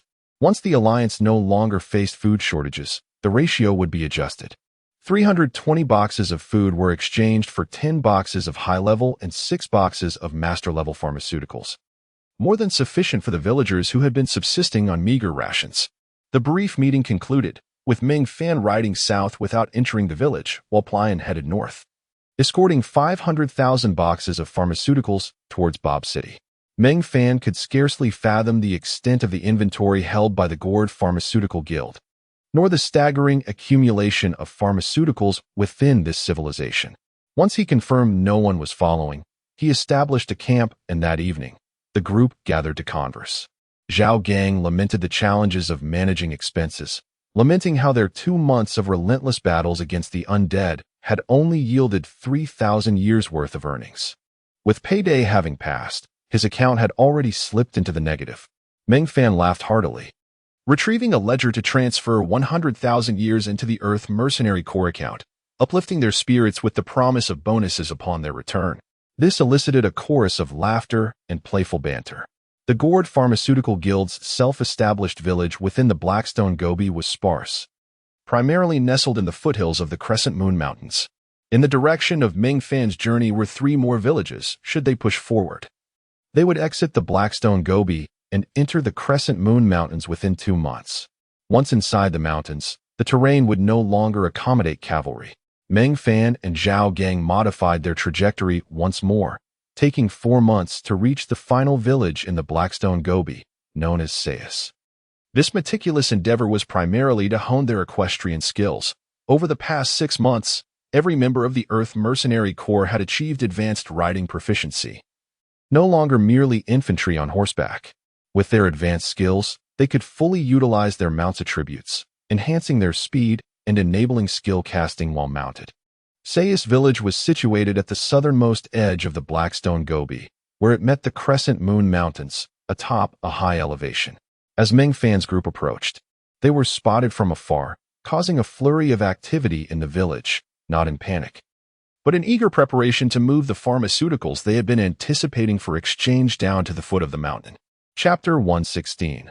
The Blood Axe Tribe's caravan. Numerous favorable trade records have bestowed upon this food exchange caravan an unparalleled reputation within the Gourd Alchemy Guild. With ample provisions, they consistently present hundreds of boxes of food in exchange for master-level healing potions. They also procure various other potions, albeit only those of master-level quality or higher, at reasonable prices, the most sought after being the Grandmaster-level healing potions, available in unlimited quantities each year. In preparation for this transaction, the Grandmaster Elders of Sayas Village collaborated with several nearby master alchemists, laboring for 3 full months to refine 3 entire boxes of Grandmaster-level healing potions, alongside various other Grandmaster-grade elixirs. As the southernmost village of the Blackstone Gobi, they had sufficient time to prepare. The elder of this village, named Tom, a rather common name, was astute and capable, dismissing anyone who might cause misunderstandings. He stood alone beside a large pile of potions, smiling and awaiting the arrival of Meng Fan and his entourage, wholly unconcerned about the possibility of violence. However, he was no fool. He had strategically positioned numerous personnel at vital pathways, ostensibly retreating to avoid misunderstandings, yet effectively blocking any escape routes. The terms of the trade remained unchanged. 600 boxes of bread were exchanged for 20 boxes of master-level potions, along with 3 boxes of Grandmaster-level healing potions, which were promptly stowed into a communication hawk before Tom's eyes. Elder Tom eagerly offered his illustrated guide, presenting a detailed map of the surrounding area, and in a sycophantic tone, remarked, "Esteemed guests, I hear you intend to journey to the Redstone Forest. We happen to have a caravan from the Redstone Forest here, and their leader wishes to meet with you." Meng Fan, with an air of arrogance, did not respond immediately. Instead, he perused the guide for an extended period before inquiring. "The Redstone Forest is quite distant, I assenti it? How long will it take to reach?" "Indeed, it is very far. You must traverse 18 massive mountain ridges. Even the most seasoned herbalist would require at least 7 to 8 months. However, not far from here lies a small pass, where a minor teleportation array exists. For a mere 10-year fee, individuals can be transported to the northern Pengyu Pass of the Redstone Forest. Those 18 ridges constitute the southernmost significant medicinal area of the Pengyu mountain range, and entry is generally restricted to outsiders. The caravans from the Redstone Forest also utilized the teleportation array to procure their supplies here. Traveling together will help you avoid much inconvenience. The caravan is from the Blood Axe tribe, one of the 72 major tribes of the Redstone Forest. Meng Fan pondered for a moment before replying, "Very well. We shall meet." With that, he fed a piece of fresh meat to the communication hawk and released it into the sky. Tom, visibly excited, waved to the distant crowd, from which emerged a man with a fierce countenance, struggling to maintain a smile, though his gaze frequently darted towards the food. Tom quickly introduced, "Shabak. This is the leader of the food caravan." Meng Fan smiled and replied, "You may call me Bill." Shabak hastily bowed, "Greetings, esteemed leader. I, too, am a caravan leader. Though I trade in weapons. I have heard you are headed to the Redstone Forest. I wonder if the Blood Axe tribe can offer you any assistance." Meng Fan chuckled lightly, beckoning to Batru, who immediately charged forth, exuding the aura of 1,000 soldiers, which startled Tom, though Shabak remained unfazed. Raising a hand to stop his eager subordinates, Meng Fan reached for the enormous blood axe in Baturu's grasp and handed it to Shabak, stating, "Indeed, we are here for weapons. We require a substantial quantity of high-quality arms." Shabak examined the blood axe closely, casting numerous identification spells upon it. Blood axe, a transcendent-level masterpiece of the master rank, truly an exceptional weapon. Our tribe can offer you 5,000 axes of this caliber. He then returned the axe to Baturu. "We have come solely for weapons, and encountering you is fortuitous. We bring with us copious provisions, sufficient to support several campaigns of conquest. Our presence may disrupt the current dynamics of the Redstone Forest, and I wish to meet your tribal chief." Shabak contemplated briefly before responding, "Certainly. Our tribe controls the only viable passage through the Pungyu Mountain Range and the Redstone Forest. Grant me a month. Within that time, a representative of the Blood Axe tribe will certainly present themselves before you." Seeing their discussions conclude, Elder Tom quickly interjected, "Esteemed leader, you may rest in the village. I have arranged for several rooms to be made available." Meng Fan gestured towards a vacant area in the distance. "No need for such inconvenience. We shall set up camp there. However, I prefer not to be disturbed. We will retaliate against anyone who trespasses within 1,000 meters of our encampment. Intruders will be met with lethal consequences. Shabak, I trust you will return on time." Shabak performed a customary Redstone Forest gesture before departing. It is evident that a caravan leader possesses a certain caliber of skill. Meng Fan had just cast an eye of data on Shabak. Shabak, Blood Axe tribe, caravan leader, 7th in command of the Blood Axe tribe, oversees external trade. His fundamental attributes are impressively high: Strength 150, Agility 80, Constitution 150, Willpower 37, Wisdom 60. His talent is trade, which enhances caravan speed. The most remarkable skill he possesses is master-level identification. Earlier, when he employed the identification skill, it appeared directed at Baturu's blood axe, but in reality, it was aimed at Meng Fan, as Meng Fan received numerous prompts, the last of which conveyed to Shabak a singular piece of information: Meng Fan, the leader. This revelation alarmed him. The arrival of a leader in such a desolate place could only signal one purpose: the establishment of a stronghold to enhance personal power. More terrifying was the familiarity of the name Meng Fan. Months prior, a message had been received in the tribal annals, a divine proclamation. The newly emerged war god of humanity bore the name Meng Fan. If this was indeed the war god, it could be manageable.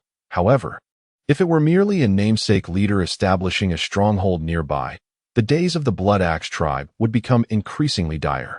With a burgeoning city already nearby, their living conditions had become exceedingly harsh. In truth, Meng Fan's decision to establish Bobo City on the southern side of the Pungyu Mountain Range was a calculated one. The location is strategically advantageous, controlling a vast majority of the major medicinal production zones while posing a direct threat to the Redstone Forest. At least during its inception, Meng Fan exhibited remarkable foresight. In essence, the Blood Axe tribe serves as Meng Fan's watchful hound, tasked not only with guarding the gates of the Redstone Forest, but also with aggressive incursions. Each year, they are obliged to offer tributes of weapons, equipment, and slaves to Meng Fan. With his support, they occupy a portion of land in the northern expanse of the Redstone Forest, appearing to thrive as a major tribe. Yet, the hardships inherent in their existence are known only to the upper echelons of the Blood Axe tribe. Shabak swiftly returned to the main camp with several trusted aides, eager to relay this intelligence to the second-in-command, wisely choosing to avoid the first-in-command, Meng Fan's loyal servant. Chapter 117. The Subtle Thoughts of the Blood Axe Tribe. However, what astonished Shabak the most was that the ever-wise second-in-command's first action was to dispatch someone to summon the chief. When his subordinates brought the inebriated chief, who was in the midst of revelry with the female slave sent by Memphis, Shabak could only think that the second-in-command had betrayed him. He was certain that his demise was imminent. As he contemplated whether to grant himself a swift end, the drunken chief suddenly fixed him with a piercing gaze and said, "Shabak, do not be anxious. You have performed admirably. You must understand my position. If I do not act this way, how can that old fox Memphis allow us to continue our existence here?" The second-in-command rose with a smile and declared, "Shabak, congratulations on becoming the 11th person to know this secret. You have truly become part of the core of the Blood Axe tribe. Wait a moment. The others will arrive shortly, and do not display such astonishment then." Indeed, several individuals soon entered, many of whom were the very lackeys and servants of Memphis that Shabak had often disparaged. As they entered and beheld Shabak's expressive countenance, they could not help but chuckle. The third-in-command, responsible for weapon production, approached and playfully slapped Shabak on the back. "You Navi fool, you are the only one loyal to the Blood Axe tribe. We are all villains." The second-in-command laughed, saying, "With a leader arriving, we have the opportunity to extricate ourselves from Memphis. A weaker civilization is always easier to deal with. This is our chance. For the next 1 or 2 millennia, the two civilizations will coexist peacefully due to their respective alliances. When the eternal war concludes, that will be the moment they engage in battle. The arrival of a new civilization will provide us with greater options." The chief chuckled. "This civilization may not even possess the courage to establish itself here. Shabak, do you know anything about this leader?" Shabak, feeling somewhat embarrassed, lowered his gaze and replied, "I do not know much, only a name, Meng Fan, which seems to share the same name as the newly emerged war god in the tribal scriptures." The second-in-command's expression instantly fell, and he slumped into his chair, looking conflicted. The chief inquired about the matter, suggesting that if it were indeed the war god Meng Fan, it would be an ideal opportunity to rid themselves of Memphis. The second-in-command shook his head with a bitter smile, saying, "If it truly is him, we stand at the precipice of heaven and hell." A group of individuals looked on in confusion and asked, "Why?" "The war god Meng Fan," he explained, "was deified in battle a year ago, recognized as the war god by heaven and earth. As a leader, he assisted the First Dynasty in defeating 2 chaotic factions using a ragtag army. Most impressively, he led a cavalry division to incinerate the southern encampments of the chaotic factions, annihilating 7 legions and severely wounding 24 more, thus earning his divine title in a single battle. If it truly is him, with his resounding fame, how could he possibly find value in our meager resources or be interested in this desolate land? Even if he does not align with the First Dynasty, there are far more prosperous territories in the Order continent where he could settle. What shall we do then?" they asked. The second-in-command revealed a resigned smile. "We shall meet him. However, our offering must not be trivial." The chief nodded. A legendary sword, valued at 500,000 years, could fetch over 1,000,000 years elsewhere. The room fell silent, and the second-in-command exclaimed in surprise, "The golden scale sword." The chief stroked his chin and mused, "We possess only 2 legendary weapons. I certainly cannot part with my own axe." In the city of Bobu, Preen stood reverently in the hall of the municipal building, facing a diminutive sprite. 6 to 125,447 coldly regarded Preen and remarked, "Master Preen, it seems that your alchemist guild has recently attracted quite a crowd. There are nearly 5 million of your people outside Bobu." Preen responded respectfully, "Lord 6 to 125,447. You are aware that with the great Zongzi company establishing itself here, a plethora of food is available for sale. And there is also a significant demand for medicinal supplies. As the largest pharmaceutical guild in Bobu, we must seize this opportunity. 6 to 125,447 snorted. The capacity of Bobu is limited. Such a multitude gathering here poses a considerable problem. Preen, his expression grave, replied, "You are correct, Lord. 6 to 125,447. However, as news spreads, an increasing number of individuals are flocking to Bobu, and the numbers will only continue to rise." Beside them, Pharaoh interjected, "Lord. 6 to 125,447. We could establish several large trading posts near Bobu to divert some of the influx." 6-125447's expression darkened further. Bobu is already a mere shell of a city. Previously, fearing that the rice and dates would engage in underhanded dealings with the Alchemist Guild, I prohibited direct transactions, thereby monopolizing the Zongzi Company's procurement and exchange of medicinal supplies. To appease the pharmaceutical guilds, I purchased a batch of medicines at a reasonable price. The food supply of 10,000 boxes was divided into 3 portions. 20% sold at the Zongzi Company's location, while 80% was exchanged with 6 to 125,447, half of which must be traded for medicinal supplies. Initially, this arrangement proceeded smoothly, but as the number of arrivals grew, the volume of medicinal supplies increased correspondingly. Problems soon arose. First, the sheer number of people proved too much for Bobu to accommodate. Outside the city, tents clustered thickly, resembling a besieged fortress, and the 4 city gates were choked with crowds daily. Where there are people, there are disputes, and with only 100,000 guards, 80,000 were dispatched merely to maintain order. Secondly, regarding the medicinal supplies, 6 to 125,447 never imagined that so many would exist within her civilization, to such an extent that the demand for master-level healing potions alone reached over 100,000 boxes. The quantities of higher-grade potions were countless, and the promise of 100 million years from the Rice Company had already been fulfilled halfway. However, the daily procurement remained fixed, catering to the master-level and grandmaster-level alchemists in the Zongzi Company's subsidiary, requiring 500,000 years' worth of high-grade medicines, amounting to a total of 7,500 boxes. Coupled with the 200 boxes obtained from exchanging 8,000 boxes of bread, the total reached 7,700 boxes daily. At the master level, the yield is approximately 3 to 1, and as skills improve, it can approach 2.5 to 1, while Grandmaster level alchemists would achieve nearly 2 to 1.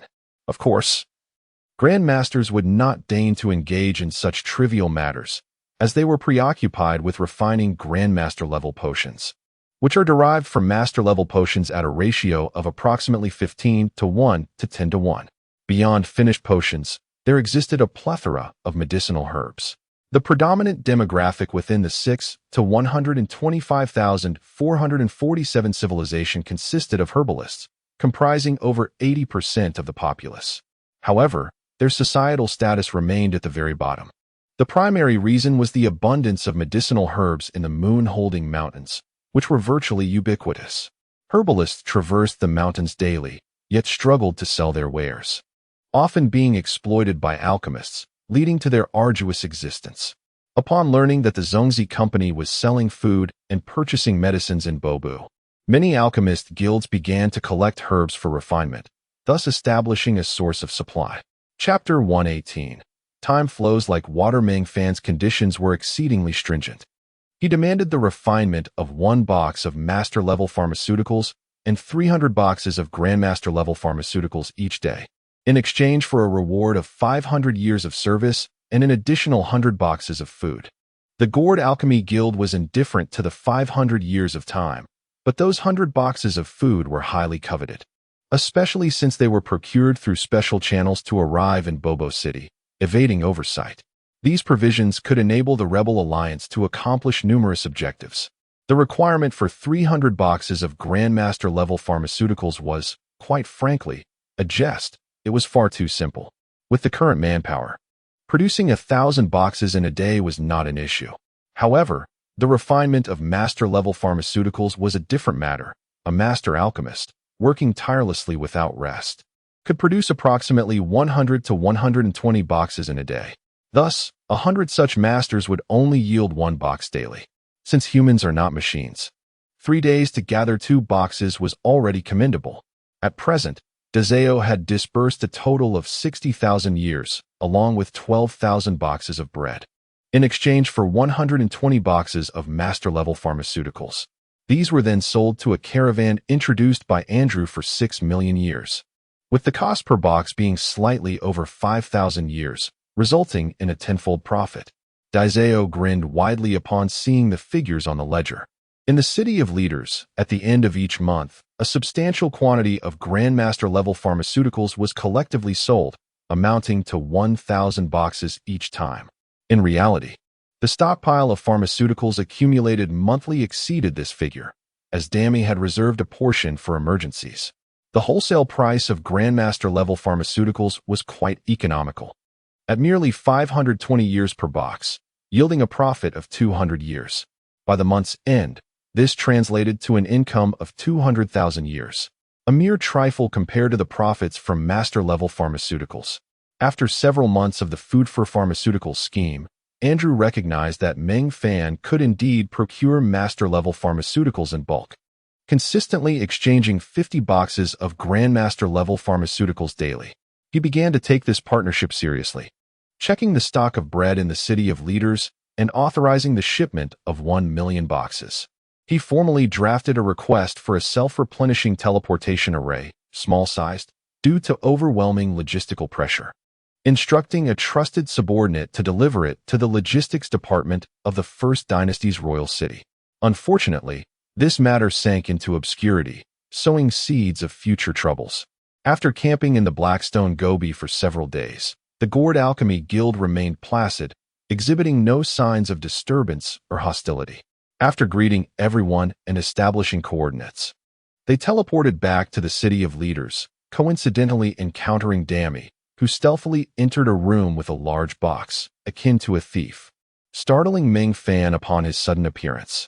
Recognizing Meng Fan, Dami rushed forward, brandishing the box and exclaiming, "Wood, do you know what this is?" Meng Fan shrugged. "How would I know?" Dami, with a mischievous tone, replied, "A self-replenishing teleportation array. Once charged, it can transport goods 10 times, with each transport accommodating 100 boxes. It takes about 3 days to fully charge. Its value is 5 billion, and it is military equipment from the First Dynasty, not something available for purchase at any time." Astonished by the value of this teleportation array, Meng Fan eagerly inquired, "Where did you acquire it? Did you pull strings again?" Dami chuckled, "I lack such capabilities. It was delivered by Hong Kong through Andrew." "What was the reason?" Meng Fan pressed. "A betrothal gift," Dami replied, producing an invitation for a century hence. Anse Smith has approached Hong Kong's father, revealing her identity and expressing her willingness to marry Hong Kong. "What is her identity?" Meng Fan questioned. "She is a member of the royal family of the First Dynasty, albeit a collateral branch. The First Dynasty recognizes only the legitimate heirs or those of significant merit. However, St. Arthur has officially acknowledged her royal status, and the Hong Kong family is eager to wed this royal descendant. Hong Kong Zheng, that cunning old fox, has bestowed this grand gift as a betrothal token, which took considerable effort to procure," Dami explained. "You should express your gratitude to the First Dynasty for this." Meng Fan scoffed, "I smell a conspiracy. I won't go. Let's open it and see." "You are indeed cautious," Dami remarked, proceeding to open the box, revealing 2 discs, one labeled Master and the other Assistant, accompanied by a simple instruction manual. The manual stated that the Master disc must be fixed at a specific location and should not be moved once placed. The Assistant disc could be carried and activated in any area of at least 100 square meters, expanding to a diameter of 10 meters during transport. No one could stand on it when the teleportation was initiated. It could be charged every 8 hours, with a maximum accumulation of 10 charges. The Master Disc could autonomously recall the Assistant Disc. Dami grinned. "The Master Disc will be placed at the Dazeo processing plant, which is spacious and secure. It can transport 100 boxes at a time, up to 1,000 boxes in a row." Meng Fan expressed dissatisfaction. Can we only send to the assistant disk and not to the master disk? Dami consulted the manual and replied, it can, as the assistant disk has two sides, one for receiving and one for sending. When the sending side is facing up, each transport of 10 boxes consumes 2 energy units. Meng Fan smiled. This is indeed a marvelous item. I find the aura of conspiracy intensifying. It feels as if unseen eyes are watching me. Dami responded. The divine is omnipresent. You have caught the attention of the divine, and your future is boundless. Meng Fan offered a wry smile. I still possess the protagonist's halo. Is there any recent news? The Eternal War has reached a minor climax. War God Mu has made his move, leading 300 legions, breaking through the Chaos faction's blockade, and annihilating 2,800 legions in one fell swoop. The entire Order faction has mobilized 4,000 legions for a counterattack, which is currently gaining momentum. The front lines of the Chaos faction have suffered significant losses, with half of their 10,000 legions rendered ineffective. War God Mu is indeed formidable. He is now engaged in his signature long-range offensives across the Sea of Death, and the Chaos faction's commander, Zayumanize, is likely in tears, fearing he may be slain by War God Mu. Having personally participated in the Eternal War, Meng Fan noted that the commander of the Chaos faction undoubtedly embodied a steadfast character, displaying both immobility and explosive action. The key to a methodical strategy lies in having a strategic reserve force that can withstand the opponent's focused counterattacks and ideally shatter them. The absence of such a reserve force could only indicate one explanation. War God Mu had yet to reach the battlefield in the commander's mind. Or perhaps the fish was merely nibbling at the bait, unaware of the hook. Meng Fan patted Dami on the head, reassuringly saying, rest assured, that Zayumanize will not perish at Mu's hands. The so-called minor climax is merely a means of alleviating pressure on the beacon of order. There are only 2 possible outcomes. Mu is dealt with, or he chooses to withdraw. Dami chuckled. Do you lack confidence in Mu? He is the Gale War God. After all, do not presume that you alone are formidable. This world is replete with hidden talents. I do not underestimate the heroes of the world. Mu's rise to the status of War God is no small feat, however. The Chaos faction is well prepared this time and undoubtedly has strategies in place to counter him. Fame can be a double-edged sword. The Chaos faction has likely studied him for countless years. Can they truly lack a means to restrain him? Chapter 119. The Chaos faction in action. In the heart of the Chaos faction, a slender, silver-haired beauty stood before an enormous leather map, meticulously tracing elegant lines of movement across its surface. Outside the tent stood a formidable assembly of 500 divine-level warriors, each bearing a solemn expression and an air of gravity, their eyes occasionally sparking with intensity. They were the commanders of the Demon God Legion, the most powerful leaders of the primary legions within the Chaos faction, representing the pinnacle of strength on the Chaos continent. Their respect was not genuinely directed towards the commander within the tent, known as Zayumanize. In truth, these commanders of the Demon God Legion held her in little regard. Were it not for her esteemed grandfather, they would have long since captured the most beautiful of the Shura clan, using her as a mere plaything.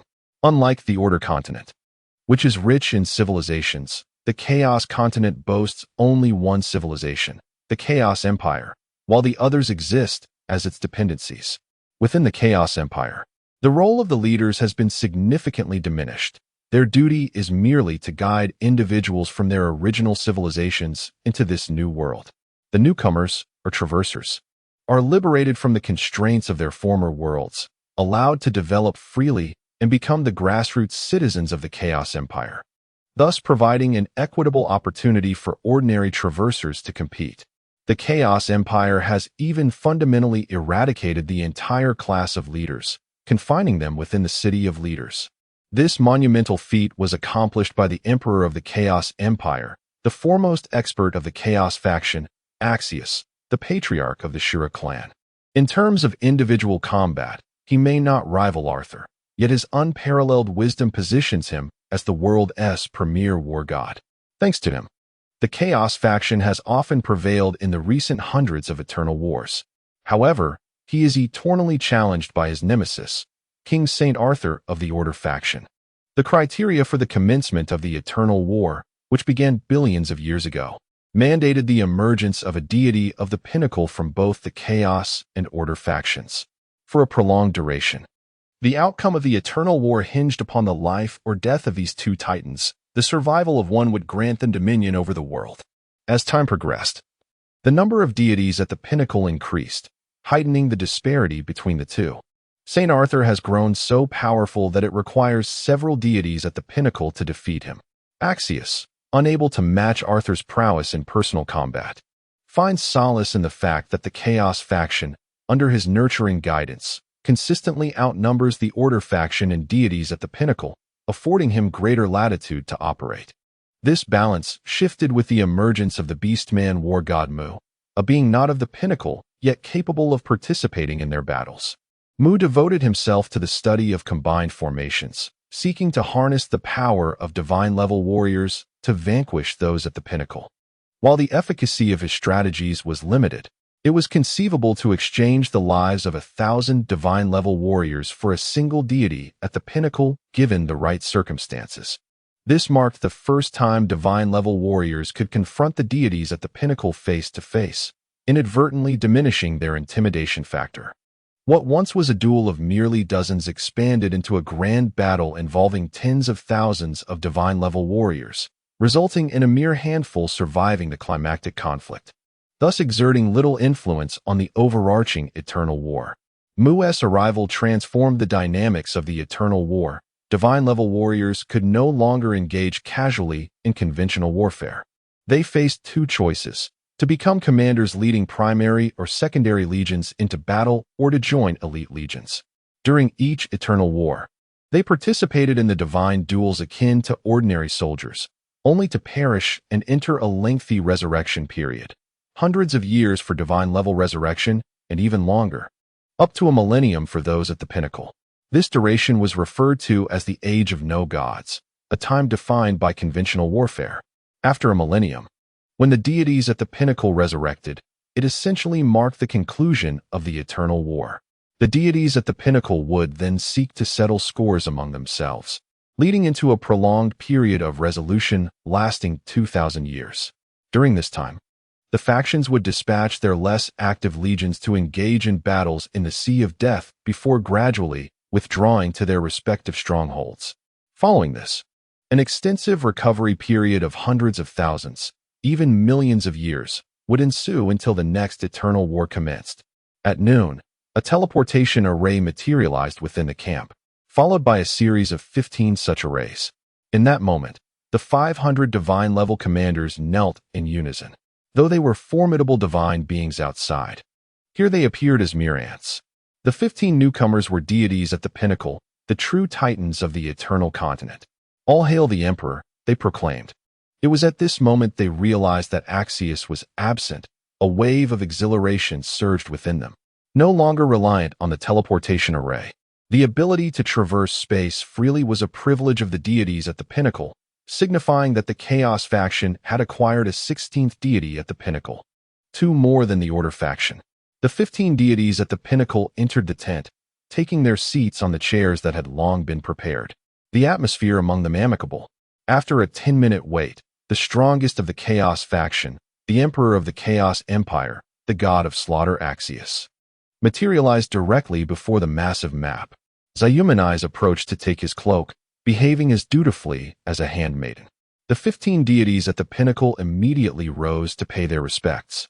As the Chaos faction revered strength above all, Axius' commanding voice broke the silence, first congratulating Shiyu for breaking through to the deity at the pinnacle, becoming the 16th of the Chaos continent.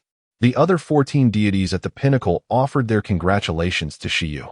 Axius scoffed lightly, declaring the strategy for the upcoming confrontation to be simple: to leverage their numerical superiority at the pinnacle to intimidate the Order faction. With 500 demon god legions in position, he urged them to advance together, compelling the Order faction to initiate the divine conflict prematurely.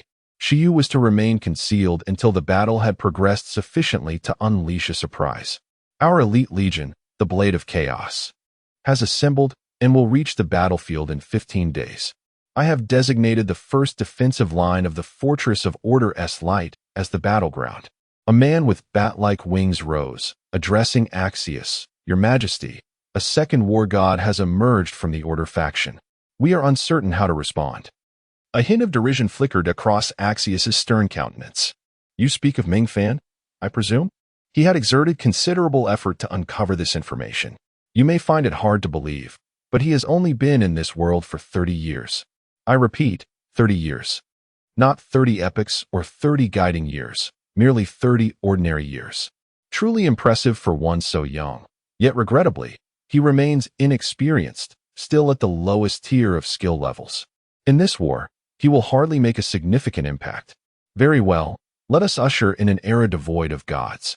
Perhaps we will ignite another era of slaughter within this millennium, he concluded, casting a fond glance at the serene and beautiful Zayumanis beside him. Chapter 120. The Judgment of the War God Mu. A man enveloped in flames spoke in a chilling tone. Zayumanis, perform well. With Shiyu as our trump card. This millennium of godlessness may soon be a mere facade. We, the old guard, shall strive to preserve a pinnacle of divinity for our chaotic empire. You, as our commander, must lead the chaotic forces into the Order continent and revive the glories of yesteryears, aspiring to become the second god of slaughter. Zayumanis bowed respectfully to the fiery figure, expressing his gratitude. Thank you, Lord Flame Demon. I shall endeavor to excel. Beside the fiery man, a gentle female figure from the pinnacle of divinity remarked, Your grandfather holds high hopes for you. Once you can stand on your own, he can focus on his cultivation and pursue St. Arthur's footsteps. A warm smile graced Ashuz's face as he declared, Let us proceed to the battlefield and await Arthur and the others, surprising our old friends. With a wave, he vanished from the tent, followed by the others of the pinnacle of divinity, each disappearing with varying degrees of skill, some with a mere flicker, others muttering incantations, and a few sketching runes while chanting. Soon, only two remained in the tent, Zayumanis and the newly arrived pinnacle of divinity, Shiyu. The beautiful Shiyu approached Zayumanis, tucking her long, pristine hair behind her ear with her delicate hands. Gently cradling his face, she vowed, For you, I shall strive to survive and become the sharpest sword in your hand, shattering every obstacle. With that, she placed a tender kiss upon his lips. A black army surged westward across the sea of death, resembling a colossal serpent as it devoured and crushed the chaotic legions, leaving only crimson remnants in its wake. Above this army soared a 100-meter-long golden dragon, its broad back bearing 15 individuals, each eagerly awaiting a feast. Indeed, Arthur remained as he always was, bare-chested. A writhing marlin draped over his shoulder, a cleaver in hand swiftly slicing through the fish's flesh. Within moments, glistening sashimi adorned the plate beneath him, which he kicked towards the eager party on the dragon's back. He then gave the golden dragon a robust kick, saying, Little gold, consider this your share. Afterwards, he tossed the still struggling marlin and scathed overboard. The golden dragon accelerated, snapping up the fish like a playful pup. Leaning against the dragon's formidable spine, Arthur observed the gathering of Order's pinnacles with a teasing grin. Hurry and eat. This is headless fare. Once finished, we shall be on our way. A dwarf with a beard longer than his stature spat, Bah! A dog's mouth cannot utter ivory. I shall survive this time. A golden-clad elven girl, oblivious to her appearance, snatched a slice of sashimi while exclaiming, This time, I shall showcase my secret move and teach those chaotic rascals a lesson. Next to her, a silver-clad elven lady interjected, You are always the loudest, yet you have never succeeded. You are always the first to fall. Arthur, performing a handstand against the dragon's spines, replied, No worries. This time I will protect you and give you a chance to shine.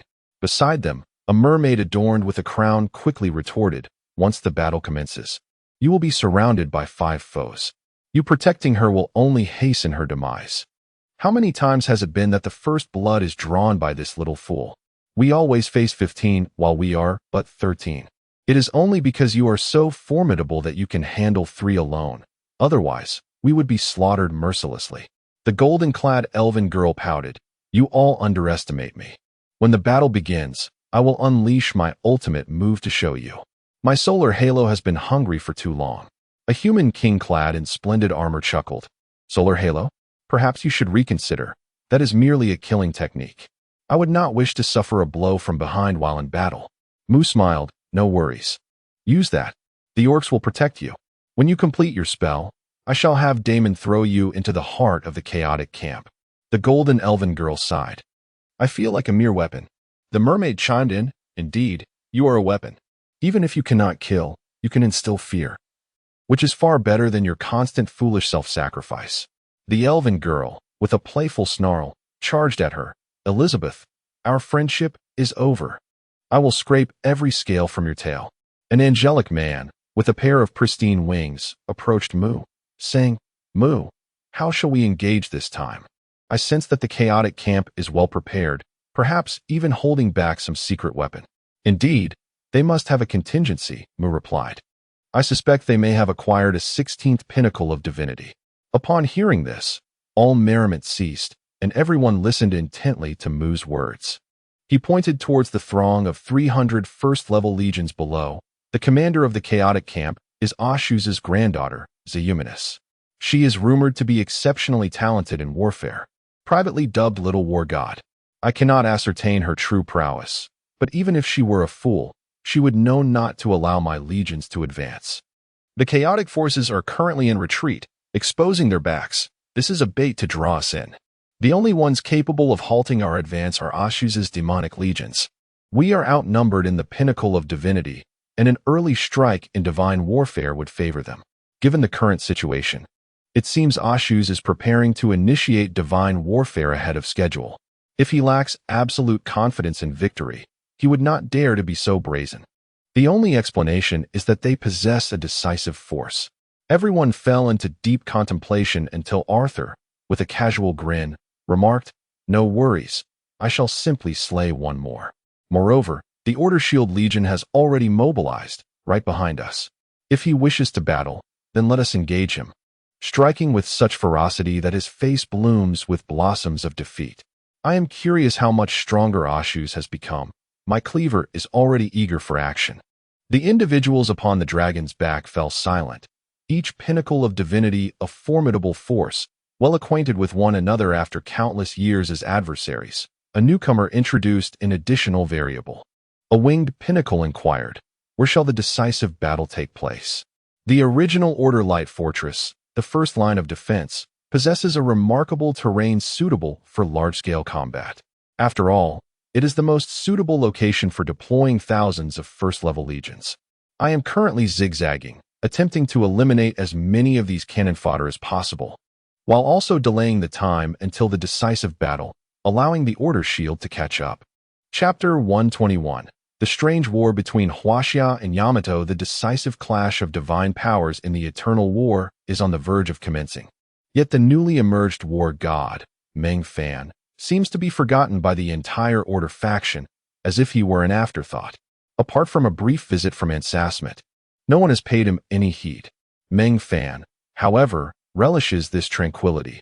He has spent several days in the City of Leaders, nurturing relationships with a group of newly arrived transmuters, assessing their practical skills, and offering them encouragement to prevent feelings of abandonment, while also inquiring about significant events on Earth. When these 300 individuals were brought to this world, the foremost concern on Earth was the war between Huaxia and Yamato. Now, military operations have largely concluded, with Huaxia occupying 2 of the 4 main islands of Yamato, the southern island and Kyushu, while the Russians opportunistically seized the northern island. Interestingly, no one has made a move on Yamato's main island. The southern island and Kyushu are enveloped in a festive atmosphere, with clamorous voices advocating for their integration into Huaxia, while the northern island is plagued by daily suicide bombings, presenting a stark contrast of paradise and hell.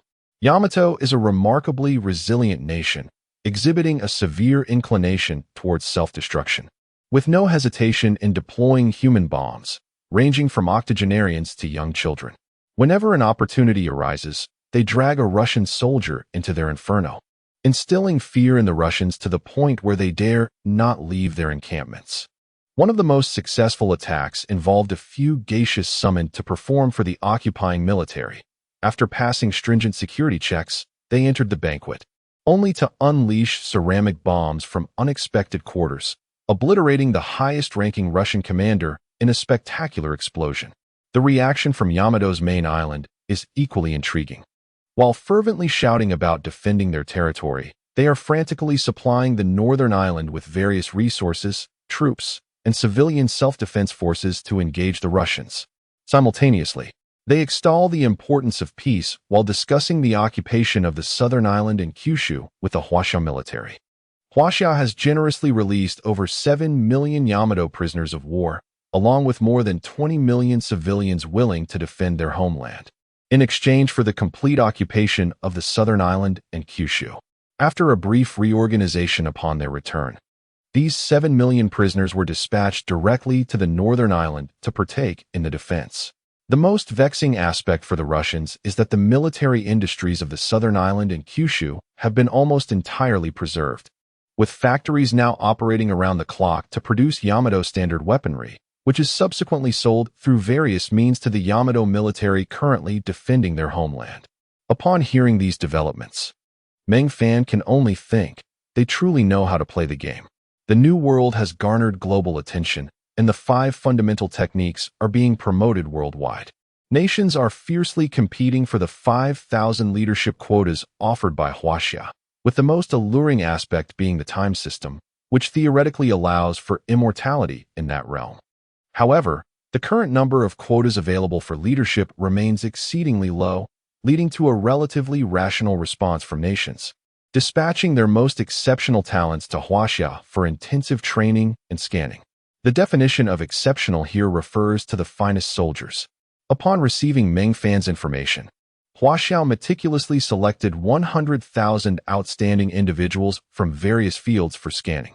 Dami possesses a list of 800,000 names, with over 400,000 exhibiting combat aptitude and 70,000 demonstrating manufacturing prowess. Unbeknownst to these individuals, the greatest barrier to being chosen for leadership is their affinity towards Meng Fan. Among the scanning personnel sent from various countries, the highest average affinity surprisingly comes from Yamato. To demonstrate a commitment to peace, Huaxia has gifted Yamato 100 quotas, of which 84 individuals hold a reverence above admiration, and among these, 11 are in a state of extreme admiration. Most amusingly, 4 of them are women. When Dami presented the preliminary shortlist of 380,000 candidates to Meng Fan, he was astounded to discover that over 7,000 were in a state of extreme admiration, with the remainder expressing admiration. Among the over 7,000 who are extremely admiring, more than 5,000 are young women. As Meng Fan's exploits gradually unfold, he finds himself increasingly popular among women, with a legion of over 5,000 fervent admirers, whose adulation could lead them to comply with his every whim. Naturally, he was subjected to a round of teasing from Dami and Dezeo. Once the cooldown for the Y-Set's teleportation skill expired, he hastily made his escape. Outside the Black Stone Gobi camp, tranquility reigns, with 100 dragon-scale warriors honing their combat skills within the encampment. Upon Meng Fan's return, Zhao Gang approached him, presenting a personnel structure chart he had created. Meng Fan chuckled upon examining it and promptly tore it to shreds. Our numbers are still few. There is no need for such stratification. Everyone here will be a backbone in the future, each expected to stand on their own. I will only agree to 2 things from your proposal. Baturu will lead a cavalry squad temporarily composed of 30 members, and Chihonggang will establish a reconnaissance team of 10. The rest will form the main unit under your command. A single troop type is not the way to victory. Coordination is paramount. Their teams will serve as a unique entity within the Earth Mercenary Corps, acting as a teaching unit to summarize combat experiences in this world. Zhao Gang appeared dejected, stating, Meng Fan, you must recognize that regardless of your past identity, in this world, you are the king of Earth civilization. Meng Fan offered a wry smile. Do not attempt to impose a return of the king narrative upon me. I am who I am. Must I be assimilated by this world simply because I've arrived here? The title of king is rather pedestrian. Zhao Gang shot him a glance. Would you prefer to be an emperor, like Yamato's emperor, or a Führer like Hitler? Meng Fan pondered this, finding none of the titles appealing. Let us discuss it later. After Zhao Gang departed, Meng Fan sensed something amiss and summoned Baturu, his stalwart ally towering at 2 meters. Meng Fan cut to the chase, inquiring, "Has anything notable occurred recently?" Baturu reflected momentarily before replying. Elder Tom brought a group of women, but Zhao Gang intervened and sent them away, leading to an argument between the two. Apart from that, there has been nothing particularly significant. "Oh," Zhao Gang suggested, "we unify your title to leader of the Earth Mercenary Corps. But how about we privately call you Purple Dragon King instead?" Meng Fan glanced at the torn paper beneath his feet and swiftly connected the dots. In truth, he had misjudged. The impetus behind Zhao Gang's proposal for a hierarchy did not originate from Tom, but rather from Professor Pan Jinhua, residing in the City of Leaders. Meng Fan patted Baturu on the shoulder and stated, "No worries. I intend to establish a cavalry squad, and you will lead it, comprising the cavalry teams you previously organized." Baturu stood at attention and saluted, "Understood." Chapter 122. The class differentiation of Earth civilization. That evening, 2 personnel appointments were announced. Badalu, commander of the 1st Cavalry Brigade of the Earth Mercenary Corps, and Chi Honggang, commander of the 1st Scout Brigade.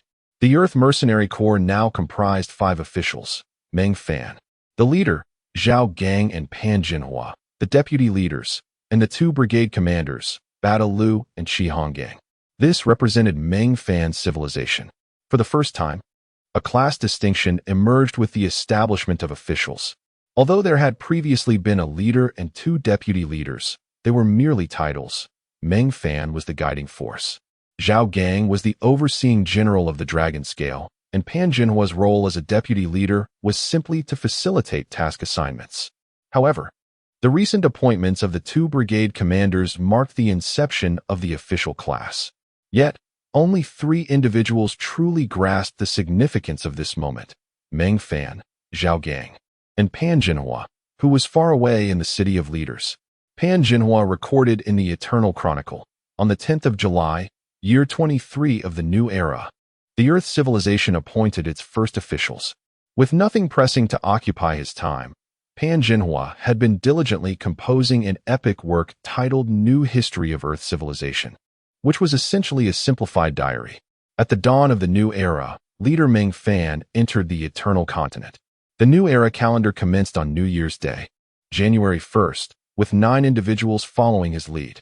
10 years later, on the same day, he led 100, and 20 years in, he commanded 300.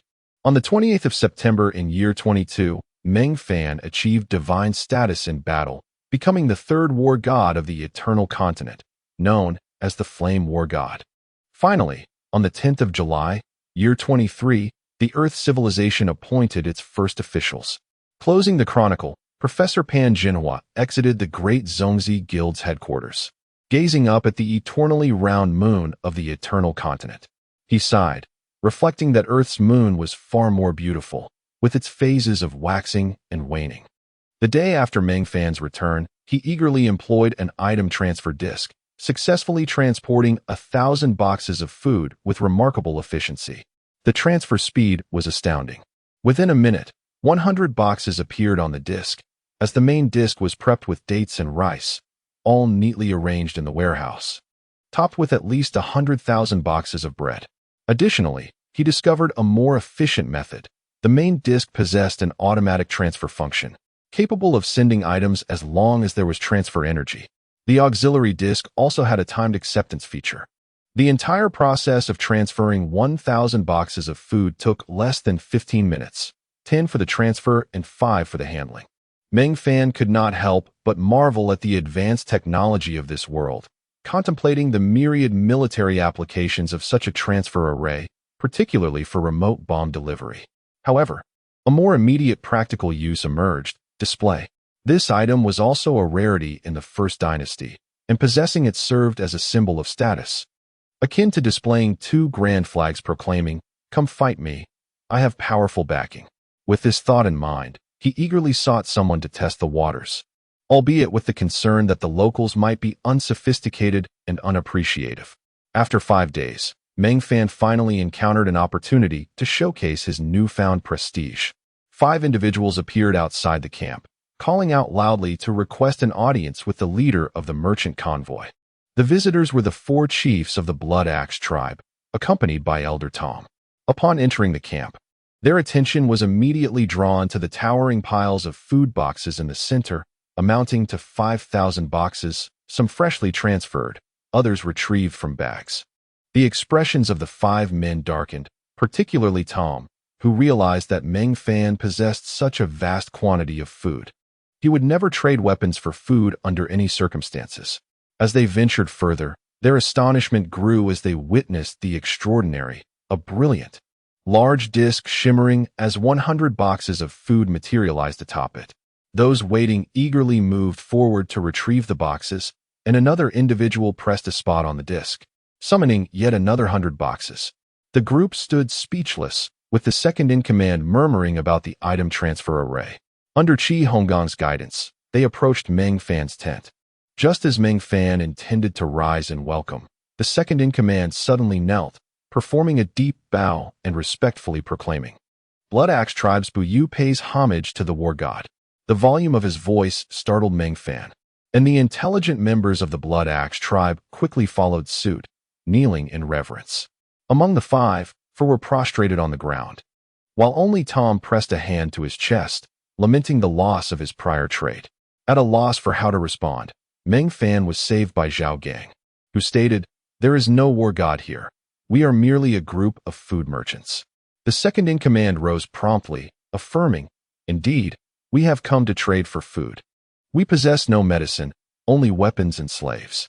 The chief stepped forward, respectfully presenting a sword, held high with both hands, introducing himself as Exine Ba, the chief of the Blood Axe tribe, and offering their sample for Meng Fan's acceptance. Bada Lu accepted the sword and handed it to Meng Fan, who examined it through the date eye. It was a golden scale sword, a legendary weapon with base attributes of 8 strength, 8 agility, 2 constitution, and 1 intelligence. Crafted by the master blacksmith model, Meng Fan utilized the data eye on the 3 individuals. The chief Exine Ba was a formidable warrior with a strength of 240. The second-in-command was a rare mage with a wisdom of 200, the highest Meng Fan had ever encountered. And finally, the master blacksmith model, whose forging skills had reached the pinnacle of mastery, yet he lacked the opportunity to surpass the grandmaster threshold. The rarity of legendary weapons stemmed from 2 main factors: the difficulty of obtaining materials and the challenge of acquiring blueprints, which were single-use. Blacksmiths had a branch known as designers, who developed weapons and crafted blueprints. This endeavor was not only arduous but also required decades, if not centuries, to produce a legendary weapon blueprint, necessitating a master designer. Achieving the status of a master designer could take billions of years, and a single legendary weapon blueprint could fetch prices ranging from hundreds of thousands to millions of years. Few pursued this labor-intensive skill, with most blacksmiths dabbling in it as a secondary occupation. Meng Fan smiled at Model, remarking, "It is indeed rare to find a master blacksmith in such a remote place. I accept your sample. Now, please share your requirements." Chapter 123. The Vassal of Civilization. The 4 leaders exchanged glances, and finally, the second-in-command stepped forward and knelt on one knee. "We, the Blood Axe tribe, wish to align ourselves with you and become your vassals." Upon hearing this, the members of the Blood Axe tribe displayed little reaction, but Elder Tom was taken aback. A vassal of a leading civilization could hold a respectable status. Yet for a tribe like the Blood Axe, lacking a civilizational leader, choosing to become a vassal would render their status scarcely superior to that of a slave. Meng Fan was equally surprised that the Blood Axe tribe had reached such a point. The tent fell into a heavy silence, while Bachalu remained unaware of the situation, dutifully maintaining his role as a guard. Zhao Gang, having studied the fundamentals of the Eternal Codex, understood the implications of becoming a vassal but dared not speak on such a significant matter. After a considerable pause, Meng Fan finally spoke with gravity. "You must know who I am. I can tell you that, as a vassal, you currently do not meet the criteria. To become my vassal, you must complete a task." Chief Shinba advanced a step, kneeling again, and inquired, "What is your command?" Meng Fan held up 2 fingers, stating, "First, overthrow the rule of Memphis. Second, Unify the Redstone Forest. You may choose one. The 4 members of the Blood Axe tribe turned simultaneously to the sole outsider, Tom, who trembled at the implications. Meng Fan chuckled. He is an important figure within the Rebellion Alliance. In some respects, you are one and the same. Tom, his voice trembling, replied, Lord Meng Fan, I have already received word from our president and will cooperate with all your endeavors. Meng Fan dismissed him, turning to the second-in-command, Buyu, saying, You need not rush to respond. Prepare a suitable location for our exchange of food for weapons. The provisions outside shall serve as my gift to you. Buyu stepped forward respectfully, presenting his eternal codex. St. Maiden Peak, located at the heart of our Blood Axe tribe, is both safe and serene, with advantageous terrain that is easy to defend but difficult to assault. Meng Fan touched his codex to Buyu's and opened it, glancing at the information. Very well. Let us depart. Zhao Gang, prepare to break camp. Buyu hesitated. Chief, we arrived in secrecy and have no personnel. Meng Fan exchanged a glance with Bachelu, who promptly exited the tent. Though setting up camp was a cumbersome task, Meng Fan's elite team accomplished it in just half an hour. 100 men transformed into 100 knights, stowing away the 2 small mountains of food in their packs, silently awaiting Meng Fan's orders. The 5 were astonished. The entire process unfolded without a word spoken, merely a command to break camp, and everything concluded, with each person aware of their role. Tragically, the Blood Axe tribe had arrived on foot, but fortunately, Tom had provided them with 4 horses. The reconnaissance team from Chihong Gang dispersed to form a scouting formation around the perimeter, while Duan Wu remained vigilant at the rear. Unlike before, Bachelu's cavalry was positioned at the front, ready for battle. The 4 leaders of the Blood Axe followed closely behind Meng Fan, with the second-in-command acting as the strategist. He attempted to speak several times, but found himself silenced by the tranquil atmosphere of the group. That night, they entered the Penguin Mountain Range, arriving at the pass where the teleportation array was located at midnight. However, due to the late hour, the pass had closed, and the group could only set up camp outside. The second-in-command seized an opportunity to confer with his 3 companions and then approached Meng Fan directly. Lord God of War, we have come to a decision. We wish to pursue both tasks, first unifying the Redstone Forest and then overthrowing Memphis's rule. Meng Fan nodded approvingly. Wise choice. You should possess some weaponry, I presume? Buyu immediately affirmed. We are willing to offer it to you, my lord. Meng Fan shook his head. Upon reaching Yunu Peak, we shall commence the exchange of food for equipment. Additionally, the Redstone Forest produces poisons, does it not? Buyu replied, Indeed, my lord. We possess master-level poisons, although we currently lack a Grandmaster Poisoner. Meng Fan nodded. That can also be exchanged. Buyu hesitated. My lord, I wish to serve you. Meng Fan remained silent, intently scrutinizing Buyu until, after a long pause, he spoke. You know my identity, and you should be aware of my deeds and character. Yet, I know nothing of yours. After much contemplation, Buyu resolutely declared, Lord God of War, I voluntarily wish to become your slave. With that, he conjured a slave scroll. Meng Fan found himself at a loss for words, internally marveling at Buyu's audacity. He accepted the scroll, receiving information in his mind that to become a slave voluntarily required the master to bestow a unique insignia upon the slave. Please design your own slave mark. Meng Fan could only exclaim inwardly, as he had never encountered such a situation despite possessing 34 beautiful slaves. He placed the scroll on the table and sighed. You may return now. I need time to think. Buyu bowed and exited Meng Fan's tent. Once he left, Meng Fan carefully examined the scroll. The oath inscribed was solemn, and he found an explanation regarding voluntary slavery in the Eternal Codex. Slaves were categorized into 2 types, voluntary and involuntary. Both were slaves, but involuntary slaves could rebel or be seized by others, while voluntary slaves could not betray their masters. Life and death were at the discretion of the master, and neither party could annul the contract. If the master died permanently, so too would the slave. Next came the matter of the slave mark. Each master had only one opportunity to design a slave mark, which could be imprinted anywhere on the slave's body, with the option to allow the slave to conceal it. Meng Fan sat in the tent, unable to sleep, mulling over the implications. He even felt an impulse to consult with the leaders of the City of the Enlightened about it, but unfortunately, the cooldown for the wise set had yet to expire. With this thought, he resolved to be generous, returning the slave scroll to Buyu and granting him a month to ponder the matter. For Meng Fan could not ascertain Buyu's true intentions. Initially intending to sleep, he found himself unable to resist envisioning the concept of the slave mark, ultimately resorting to self-hypnosis to lull himself into slumber. The following morning, Buyu awaited outside the tent early. When summoned inside, Meng Fan returned the slave scroll to him, and disappointment filled Buyu's eyes. However, upon hearing the 1-month agreement, hope rekindled within him. After stowing away the scroll, he busily prepared for the upcoming passage. Chapter 124. The Sacred Maiden Peak. The chieftain of the Blood Axe tribe was well acquainted with the guards of the Moon-Holding Pass, allowing for a seamless passage without much hindrance. Shabak gifted the guards 10 sausages, and with a wave of his hand, the small captain at the teleportation array granted them passage.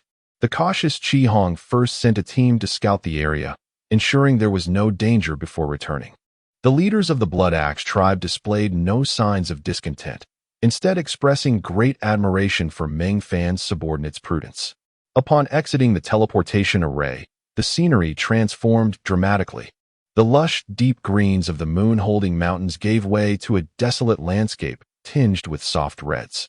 Gazing southward, the hues deepened, revealing a series of ravines on the horizon. Behind them loomed a magnificent city gate, towering 100 meters high and stretching several kilometers long. Nestled between the deep recesses of the moon-holding mountains, with a continuous range of mountains beyond, Chieftain Xian Ba proudly remarked, "My lord, a day's run to the south will lead you to the true redstone forest. The Sacred Maiden Peak lies to the east of our Blood Axe village. A journey that would take 9 days on foot. I am unsure how long it will take from here. We have never attempted it on horseback, as the sparse vegetation of the redstone forest cannot sustain horses." Meng Fan chuckled. "You shall find out soon enough." Perhaps feeling more at ease in their own territory, the members of the Blood Axe tribe became more talkative, with only the second-in-command, Buyu, maintaining a reserved demeanor. A messenger pigeon was released to notify their confidants remaining in the Blood Axe tribe to prepare the Sacred Maiden Peak for their arrival. As they galloped along the increasingly crimson path, relishing the scenic views, the journey initially felt delightful. However, as they ventured deeper, the terrain became increasingly treacherous, with towering red stone pillars emerging along the way, and the reddish soil kicking up clouds of dust as their steeds galloped onward. Throughout the journey, they encountered few souls, heightening the sense of desolation. After 4 to 5 days of travel, they finally spotted a few indigenous inhabitants of the redstone forest. In stark contrast to the well-dressed leaders, these ordinary tribesmen appeared emaciated, their skin a dark red hue, clad only in makeshift undergarments woven from unknown plants. Resembling African famine victims, bowing respectfully at the roadside to the mounted chiefs. After traversing several kilometers, they arrived at the agricultural zone of the redstone forest, where the striking purple soil was unmistakable, yielding crops akin to potatoes that thrived only in this unique terrain. These slightly red-tinted potatoes sustained the 72 large tribes and thousands of smaller tribes within the redstone forest, with a total population exceeding 200 million. The Blood Axe tribe was among the most prominent, boasting a population of over 5 million. Supported by the Memphis, their military strength was formidable. After navigating the redstone forest for over 10 days, they finally reached the Sacred Maiden Peak. Meng Fan pondered the peculiar naming of the mountain, whose shape resembled that of a man, narrow at the bottom, wide at the top, capped with a massive umbrella-like structure. He whimsically speculated that perhaps there had been a translation error, and it should have been named the Peak of the Enchantress. The Sacred Maiden Peak was perilously steep, with only a single stone pathway winding around it for 7 full circles, making it easy to defend. A few watchtowers strategically placed could oversee the entire ascent. Upon reaching the summit, Meng Fan couldn't help but remark on the scarcity of water in the redstone forest. The Blood Axe tribe had chosen to station them here primarily because there was a well situated right at the peak, which inevitably led Meng Fan to think inappropriately. A sentiment seemingly shared by all present. At the top, thousands of Blood Axe tribe members worked tirelessly through the night to repair dozens of stone houses and erect a towering stone wall, utilizing red stones from the mountain's base. The architectural style was simple yet skillfully executed, constructed with meticulous precision, appearing as a seamless rock formation from the outside. Among the stone houses, one particularly large structure stood out, flanked by two rough statues resembling totem poles. Meng Fan smiled. "So you built this entire small city in just a few days?" Shabak interjected. "This was once a war fortress, abandoned after our Blood Axe tribe grew strong enough to ward off further conflict. The second-in-command ordered the overnight repairs and cleaning." Meng Fan nodded, expressing his satisfaction. "Let us reside here for the time being. Prepare yourselves, and do not forget your promises. Also, take your provisions with you." The dragon-scale warriors unpacked the food they had previously stored, creating a small mountain within the stone village. Buyu stepped forward, saying, "My lord, there are some dissenters within our Blood Axe tribe. Could we temporarily store this food with you for a month? We will resolve our internal issues and retrieve it afterward. What do you think?" Meng Fan agreed. "Very well. Your numbers are ample. Find a stone house to move into." Chieftain Xian Ba gestured, and the members of the Blood Axe tribe swiftly transported the provisions into a stone house, opening several crates to distribute 2 loaves of bread to each person, who marveled at the bread's deliciousness. Some took only one, saving the other for someone at home. After agreeing with the chiefs to reconvene in a month to discuss the exchange of food for equipment, they left a pair of messenger pigeons for communication, while the scantily clad indigenous people descended the mountain, entrusting the easily defensible fortress to Meng Fan and his entourage. Zhao Gang questioned uncertainly, "Meng Fan, do these impoverished individuals truly possess weaponry?" "Rest assured, the intelligence from Demi is reliable. Perhaps they will transform, thundering a battle cry to grant them strength, morphing from African famine victims into American soldiers." Laughter erupted among the group. The first task Meng Fan undertook was to utilize the subdisk for a food transfer, sending an entire 1,000 crates. He assigned Zhao Gang the responsibility of defending the area, marking the teleportation points before activating the key to return to the City of Leaders. Due to the complications surrounding the item teleportation array, he felt uncertain about visiting the royal city.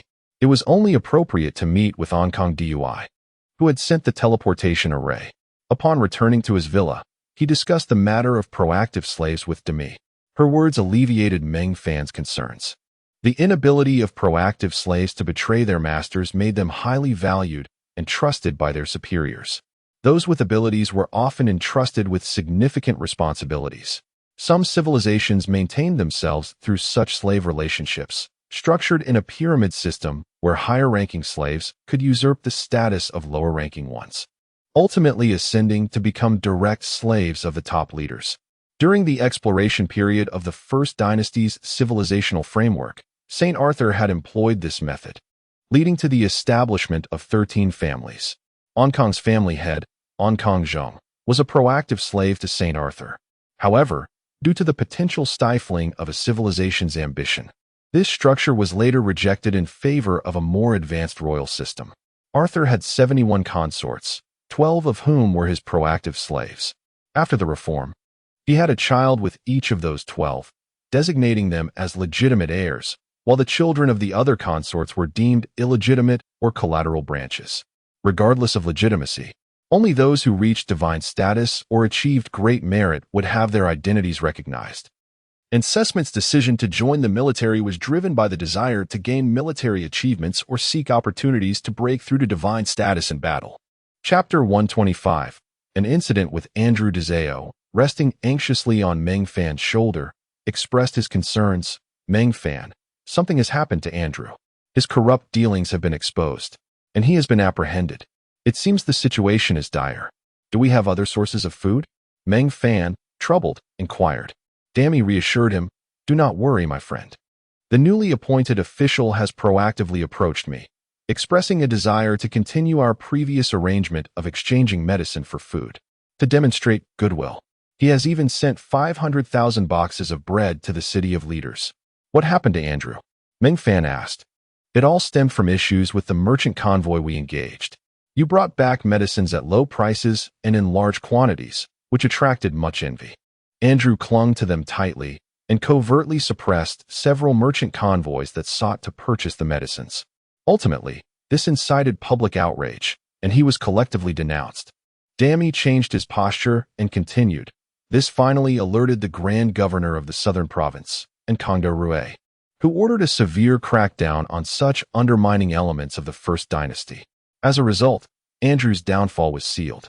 It has been confirmed that over 70 million years' worth of his assets are of unclear origin, and the Bai Lin food processing factory has been classified as a result of Andrew's abuse of power to embezzle your legitimate property.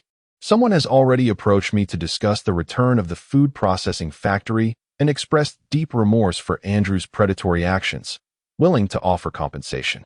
Meng Fan chuckled bitterly. Indeed, there seems to be a conspiracy at play. It appears I must pay a visit to Nkongda Rue. Dami laughed. Your instincts are quite sharp.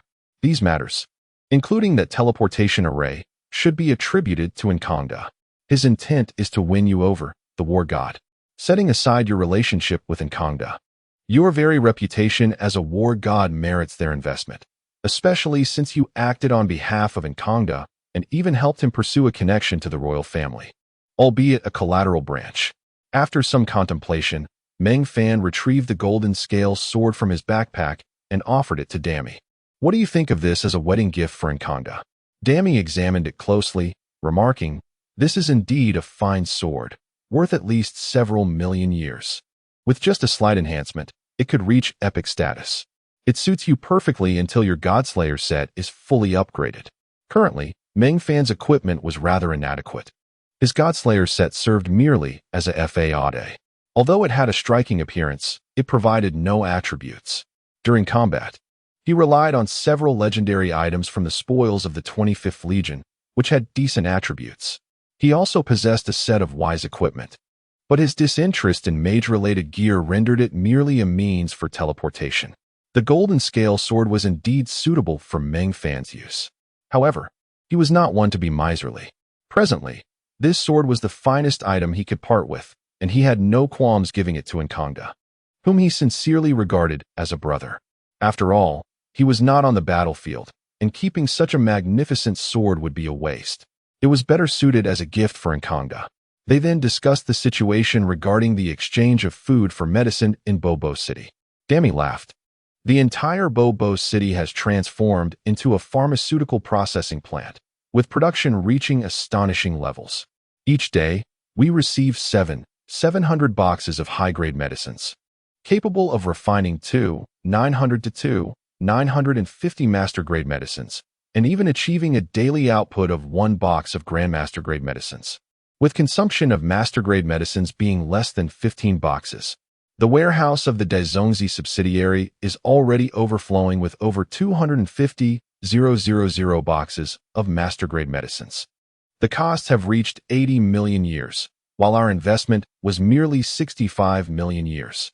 If we manage to return them, given the current market prices, we could double our investment and earn an additional 80 million years, not to mention the profits from the Grandmaster-grade medicines. Meng Fan sighed, realizing had I known, I should have sent that teleportation array to Bobo City. Then the medicines could have been transported out. Dami promptly countered, that place is not safe. I must inform you that Nkongda is a god-level powerhouse specializing in spatial magic. While he might exert effort to utilize the teleportation array, he can produce numerous one-time teleportation scrolls effortlessly, as they are essentially his invention and of little value to him. Are you suggesting I extort Nkongda? Meng Fan asked. Of course not. Not everyone in the Yin family is involved in politics. They also have merchants. Currently, master-grade medicines go for 520 years a box. If you offer them a discount, I believe they would be quite willing to provide large-scale teleportation scrolls. 1,000,000 years for 10,000 units is merely a ripoff. The cost is less than a decade, but the key lies in the technology, which the Yin family possesses. Meng Fan smiled, I understand now. Tomorrow, I shall seek out Nkongda to procure some valuable items. Shall we share a bed tonight? Dami teased, has your passion waned? You can sleep alone. We're throwing a party tonight. Just make an appearance. We shall announce that you are practicing your swordsmanship. Don't let anything slip. Meng Fan nodded. Understood. By the way, I intend to appoint an agent to unify the Redstone Forest. Dammy, showing no surprise, remarked, that proactive slave, I presume? Just keep it low-key. The next morning, Meng Fan journeyed to the capital of the southern province. After wandering the city for a day, he finally located Nkongda's office, only to find that the office had closed for the day. With no other option, he sought out a nearby inn to spend the night, unaware that Nkongda, as an important official of the southern province, resided next to the city hall, having passed by his home while searching for accommodations. The following day, when Meng Fan returned to the city hall, the guards regretfully informed him, "Today is a holiday. Lord Nkongda is not working overtime." Just as Meng Fan felt disheartened, one guard pointed to a nearby mansion, saying, "If you have urgent matters, you may seek an audience at the inn residence. Lord N is diligent and often attends to official business at home, even on holidays." However, by this time, a long line had formed outside the inn residence, causing Meng Fan's heart to race. Upon reaching the inn household, a servant stepped forward and handed Meng Fan a number tag, 211. Another servant approached with paper and ink, politely inquiring, "May I ask your esteemed name?" Meng Fan casually replied, "Meng Fan." He then added, "The war god, Meng Fan." The servant holding the pin dropped it in shock, stammering, "The war god Meng Fan, who fought alongside our young master in the Eternal War and earned his divine title in a single battle." Meng Fan smiled and nodded. The servant immediately slapped himself in the face, hastily kneeling, "Forgive my ignorance, great war god. Please, enter. I will inform my master at once." With that, he sprang to his feet and rushed into the mansion, shouting, "Master, the war god has arrived." Chapter 126. The astute Onkong Dri. The individuals queuing nearby had not paid much attention to the earlier conversation, but upon hearing the servant call out the name of the war god Meng Fan, they were left utterly perplexed. While they were aware of the war god Meng Fan, it did not evoke much emotion. They simply felt a sense of joy at the emergence of a war god among humanity. To them, the war god was an exalted figure, far removed from their reality, and they had never imagined that he would appear in such a place. Soon, a composed man accompanied by a beautiful woman exited the door swiftly. He clasped his hands together and addressed the crowd outside, "Ladies and gentlemen, today I am graced with esteemed guests, and I apologize that Dri cannot attend to his duties. I am truly sorry for the inconvenience. Please, you may disperse." The crowd outside hastily replied, "No, no, please," and quickly scattered. The servant led Onkong Dri and his wife to stand before Meng Fan. Without waiting for Meng Fan to speak, Onkong Dri eagerly said, "Brother Meng Fan, I often hear my disappointing younger brother speak of you. Our Onkong family has struggled for millennia to educate our wayward offspring. Yet it seems that after just a few years under your guidance, he has finally shown some promise. Let us not linger on pleasantries. Come inside and join us for lunch. By the way, this is my wife, Ware. She is a culinary master of the highest order and will personally prepare the meal for you. I hope you will not take offense." The beautiful woman bowed to Meng Fan and said, "Greetings, Brother Meng Fan. Please, come inside." Meng Fan promptly returned the gesture, expressing his humility. Upon entering Onkong Dri's study, Wei presented a pot of fragrant tea and inquired about Meng Fan's preferences before excusing herself. Meng Fan retrieved the golden scale sword from his spatial pocket and said, "Lord Onkong, I have just arrived in this world and am unfamiliar with its customs. This sword is the only item of worth I possess, and I would like to present it as a wedding gift for Brother Dri." Onkong Dri accepted the sword with admiration, exclaiming, "A legendary sword. Brother Meng Fan, your generosity is indeed remarkable. Compared to you, we are truly modest in our offerings." Meng Fan quickly insisted, "Not at all. The Onkong family is far more generous."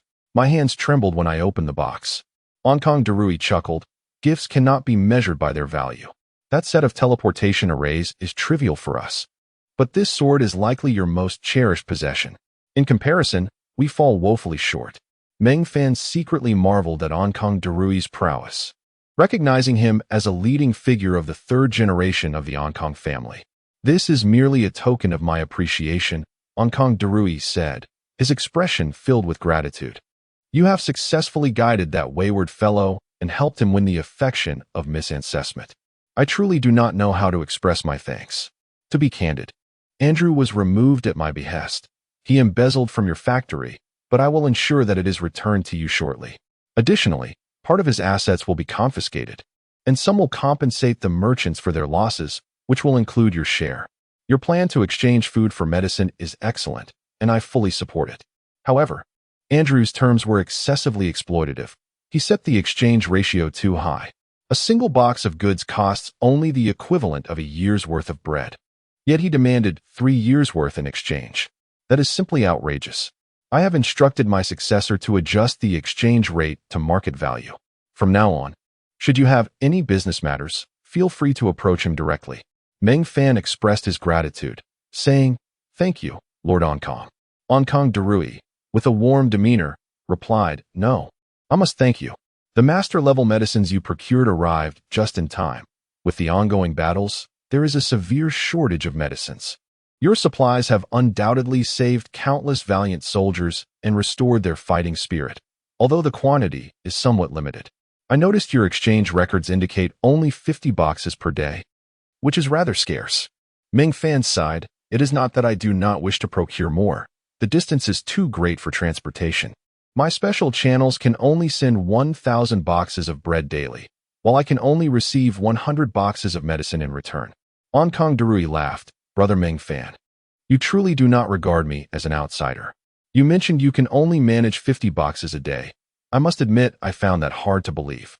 However, you have shared with me your most significant business secrets, which is commendable. I have reviewed your transaction records, and it indeed shows only 100 boxes a day.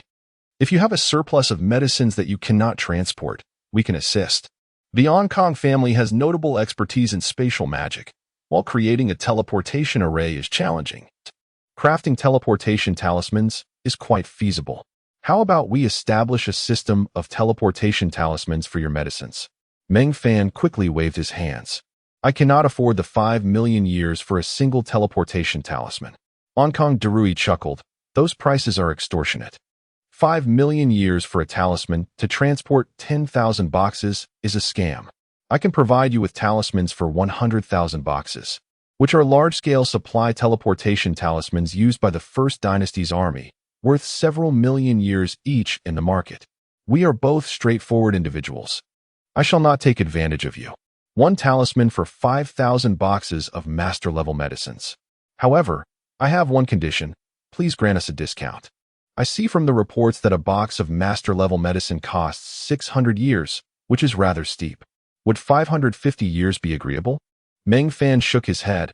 "Our selling price is 520 years per box. The rest is profit for middlemen. Let us eliminate the middlemen entirely. I will sell you directly for 520 years, or you may designate a merchant association to handle it." Onkong Darui burst into laughter. "Splendid. Let us settle the transaction in the City of Leaders. We will forego involving a merchant association. I shall dispatch a logistics team to manage the handover with you. As a brother, I will gift you 10 teleportation talismans for 100,000 boxes each. Do not treat me as a stranger. These are talismans I crafted myself. Though my skills are limited to this level, I will open my drawer and hand you a stack of talismans. My mistake, I shall give you 11 talismans. In the future, should you need anything, feel free to come to me. You know the way to my home. Simply use the teleportation array number 41, and you will arrive in half an hour." Meng Fan expressed profound gratitude and concluded, "I am currently seeking to expand my sources for weaponry and equipment." Onkong Darui's eyes lit up with excitement. "Brother Meng Fan, you truly possess exceptional capabilities. The entire Order faction is in desperate need of weaponry. The damage rate for low-level weapons on the battlefield is alarmingly high. You must know, given your battlefield experience. Oh, but you have always emerged victorious. After a fierce battle, surviving soldiers often find themselves scavenging weapons and equipment from their fallen comrades, which is a tragic reality. We do not typically equip ordinary weapons, as their damage rates soar to 60% for good quality, 30% for fine quality, and only 5 to 6% for legendary quality. If you can procure a substantial quantity of fine-quality weapons, I would like to express my gratitude on behalf of the entire southern province. You cannot imagine the situation. We have 60 regiments returning for supplies and have newly established 15 regiments. Our southern province lacks skilled soldiers, but desperately needs weaponry. Meng Fan contemplated for a moment and replied, I should be able to manage 8 boxes a day, starting with high-quality items. If I acquire a large quantity, I will use the teleportation talismans to bring them back. Onkongderi was elated and discussed various aspects of material supply, instructing a servant to fetch 2 teleportation talismans for 100,000 boxes each, and teaching Meng Fan how to use them. The teleportation talismans were indeed effective, but they could only be used by individuals, as small sprites were unable to utilize them. Chapter 127. Item teleportation symbols. These 2 symbols were considered in advance, as Meng Fan needed to exchange them for 10,000 master-level potions. At noon, Meng Fan was fortunate enough to savor the culinary artistry of the master chef, Wire, nearly swallowing his tongue in delight. After managing all his affairs, Meng Fan returned to the City of Leaders, just in time for Demi's party. The villa was bustling with little fairies. After frolicking with the fairies for a while, Meng Fan returned to his bedroom, took a refreshing shower, and enjoyed a delightful nap. Upon awakening, he discovered that Demi and Dezeo, 2 little fairies, were gazing at him with their chins propped up. With a triumphant smile, Meng Fan retrieved 2 teleportation symbols for 100,000 boxes and 11 symbols for 10,000 boxes from his spatial inventory, instantly rendering the fairies speechless with joy. Exclaiming in awe, Meng Fan chuckled, instructing them to prepare as they were set to visit Bob City and retrieve their potions. The little fairies cheered and began changing clothes, their figures leaving Meng Fan quite invigorated. Demi remarked, this time, you should properly, with your fairy slaves. In this world, procreation is an arduous endeavor, and one bears no responsibility for one's slaves. Continuously engaging in such practices may lead to complications. Moreover, having your subordinates can also be beneficial. After all, you are soldiers, not monks. Furthermore, the monks in your world are akin to rogues once they don their hoods. Meng Fan playfully flicked Demi's forehead, inquiring, where did you learn that? Demi kissed him and replied, I've seen your memories. I witnessed the scene where you dealt with those false monks. The sound of their eggs shattering was quite crisp. Meng Fan wore a defeated expression, hastily finishing breakfast before heading to the teleportation array, spending 2,300 to arrive at Bob City. Upon exiting the teleportation array, Meng Fan was startled by the throngs of people, making it difficult to leave the area. Thus, he had no choice but to wait in place. After 10 minutes, a city defense force pushed through the crowd, clearing a path. The 3 little fairies approached, with 6 to 125,447 somewhat sheepishly stating, apologies, Meng Fan. The influx of merchants selling potions has increased significantly recently. Meng Fan responded with a smile, that's a good thing. I have acquired large item teleportation symbols and intend to bring back a batch of potions. 6 to 125,447 rejoiced. Recently, Demi mentioned that your master-level potions were severely backed up, and I was terrified they would reduce the purchase quantity.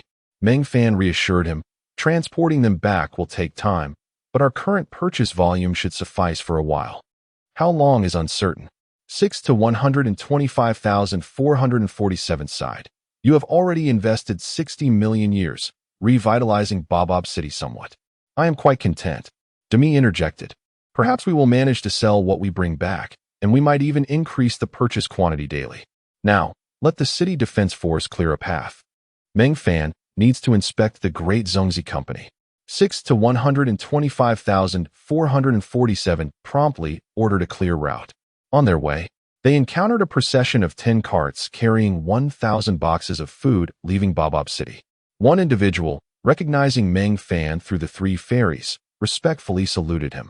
With him leading the way, the crowd followed suit, parting to allow Meng Fan passage. Entering the elongated warehouse of the Great Zhongzi branch, Meng Fan found Demi's transport team finishing their unloading and chatting about hosting another party that evening.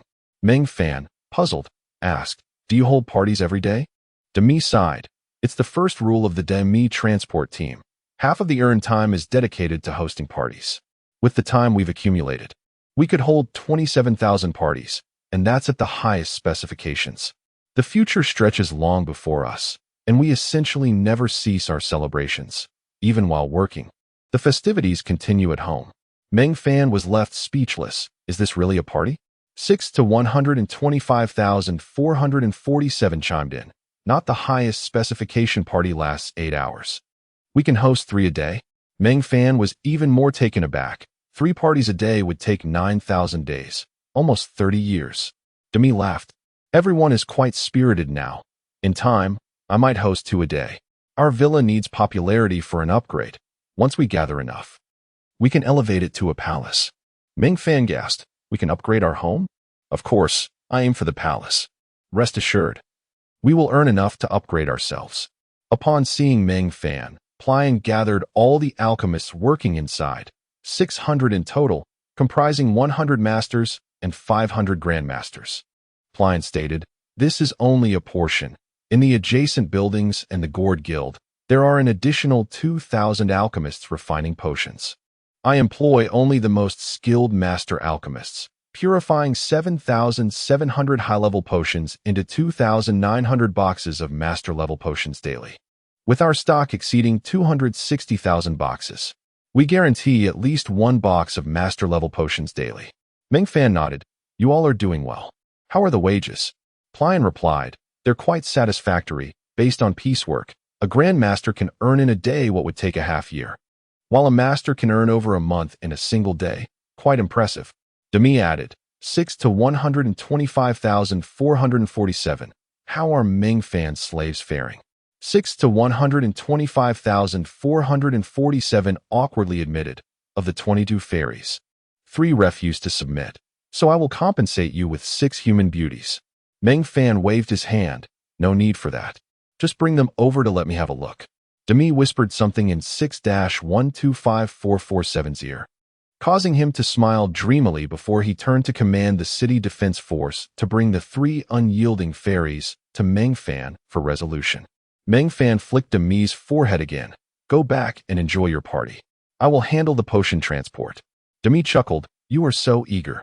Since you have 2 symbols, take a batch back first. You will need to make 2 trips. I will sell the first batch, and you can bring back the second when you're done playing. Meng Fan flicked at me once more. You are quite clever. Where's Plian's warehouse? Let me there. Reaching the warehouse, Meng Fan found a suitable location where the teleportation range could encompass over 100,000 boxes of potions. He activated the guiding symbol and, before all present, opened the return key. He then hurried to the Great Zongzi Company and Oppo's base warehouse, seeking a spacious area to activate the teleportation symbol. The teleportation symbol flashed for an entire hour, and mountains of potions materialized in the once empty warehouse. In the front yard, he found Professor Pan engrossed in a book and entrusted him with the matters concerning the warehouse's potions. He also sent a message to Nkongda Rue, requesting him to send someone to collect the goods in exchange for 2 more teleportation symbols for 100,000 boxes. Nkongda Rue simply replied with a message of efficiency. Chapter 128.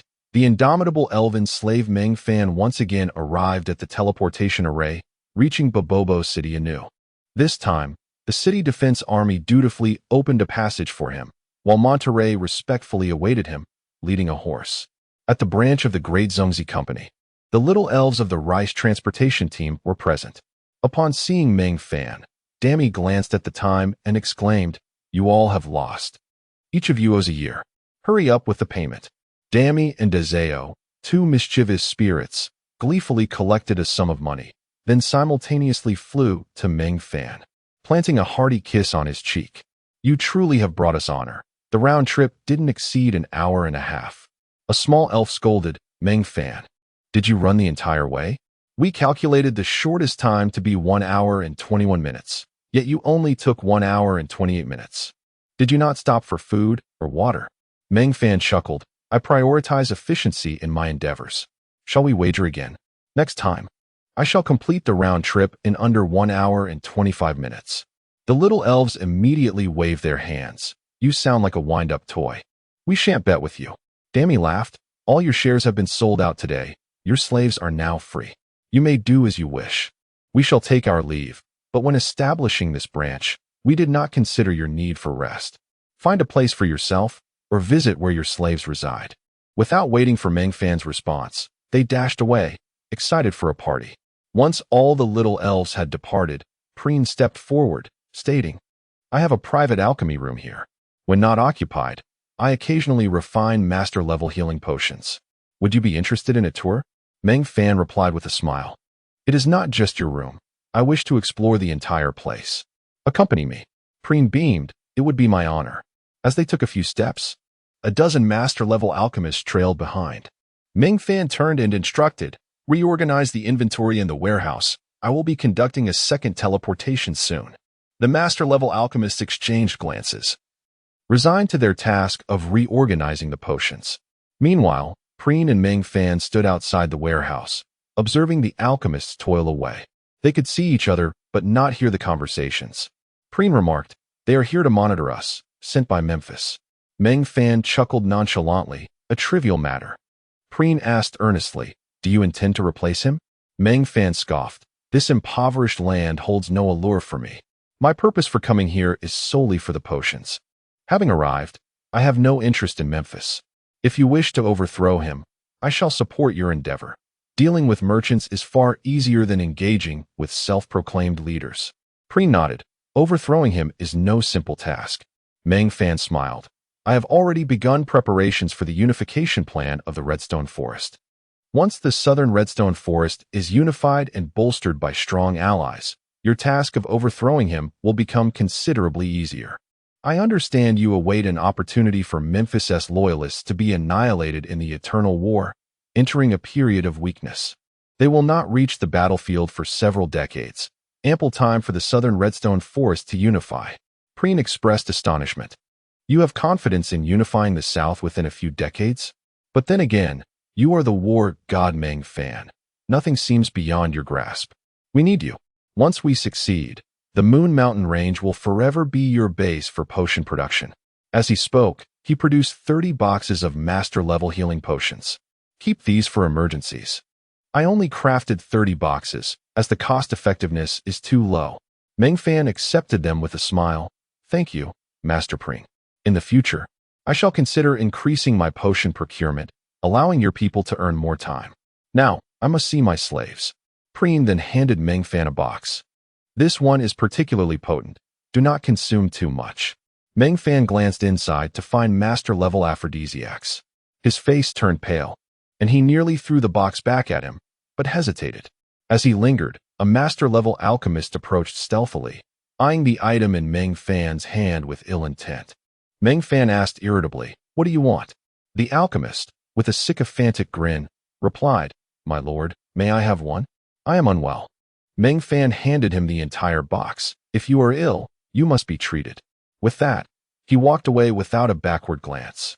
The alchemist, upon seeing the type of potion, turned pale. His companions approached, inquiring what information he had gleaned. With a wry smile, he lamented, I suspect I shall soon be dismissed. I will rely on you all from now on. Those two were sneaking around for this. The group understood and quickly dispersed. In less than 10 minutes, he was expelled. As dozens of master-level alchemists stormed in to seize this hard-won opportunity. Upon reaching the first floor, Meng Fan encountered 6 members of the city defense force escorting 3 tortured, barely conscious elves. He waved the guards away and, upon seeing the 3 elves, recalled his first mission after assuming the role of captain of the Purple Dragon Scale. Back then, he had been utterly alone, choosing the rescue mission because he felt a kinship with the individual named Sure. When he first saw that man, he too appeared wretched. The first words spoken were, what a poor performance, after which he fell silent, ignoring Meng Fan's attempts to rescue him. Meng Fan, equally stubborn, did not engage with Sure. That night, he worked tirelessly, eliminating 102 foes. Upon returning to the cell, he unlocked Sure's shackles and remarked, you are a most unrefined audience. As Sure emerged from the cell, he beheld a scene of carnage, and finally uttered, you are truly a fine actor. Recalling this, Meng Fan chuckled, Sure, wait for me. I shall soon present you with a performance that will astonish you." The three elves glared at him with resentment, but Meng Fan remained unfazed, stating, "Your indomitable spirit has earned you freedom." A shorter elf interjected, "Do not feign compassion. Grant us a swift end, and let us return to the embrace of the elven goddess." Meng Fan scratched his head. "Believe it or not, you were cast out by the elven king. Returning to the elven goddess is impossible. Have you considered living for yourselves? If you wish to die, you may take your own life.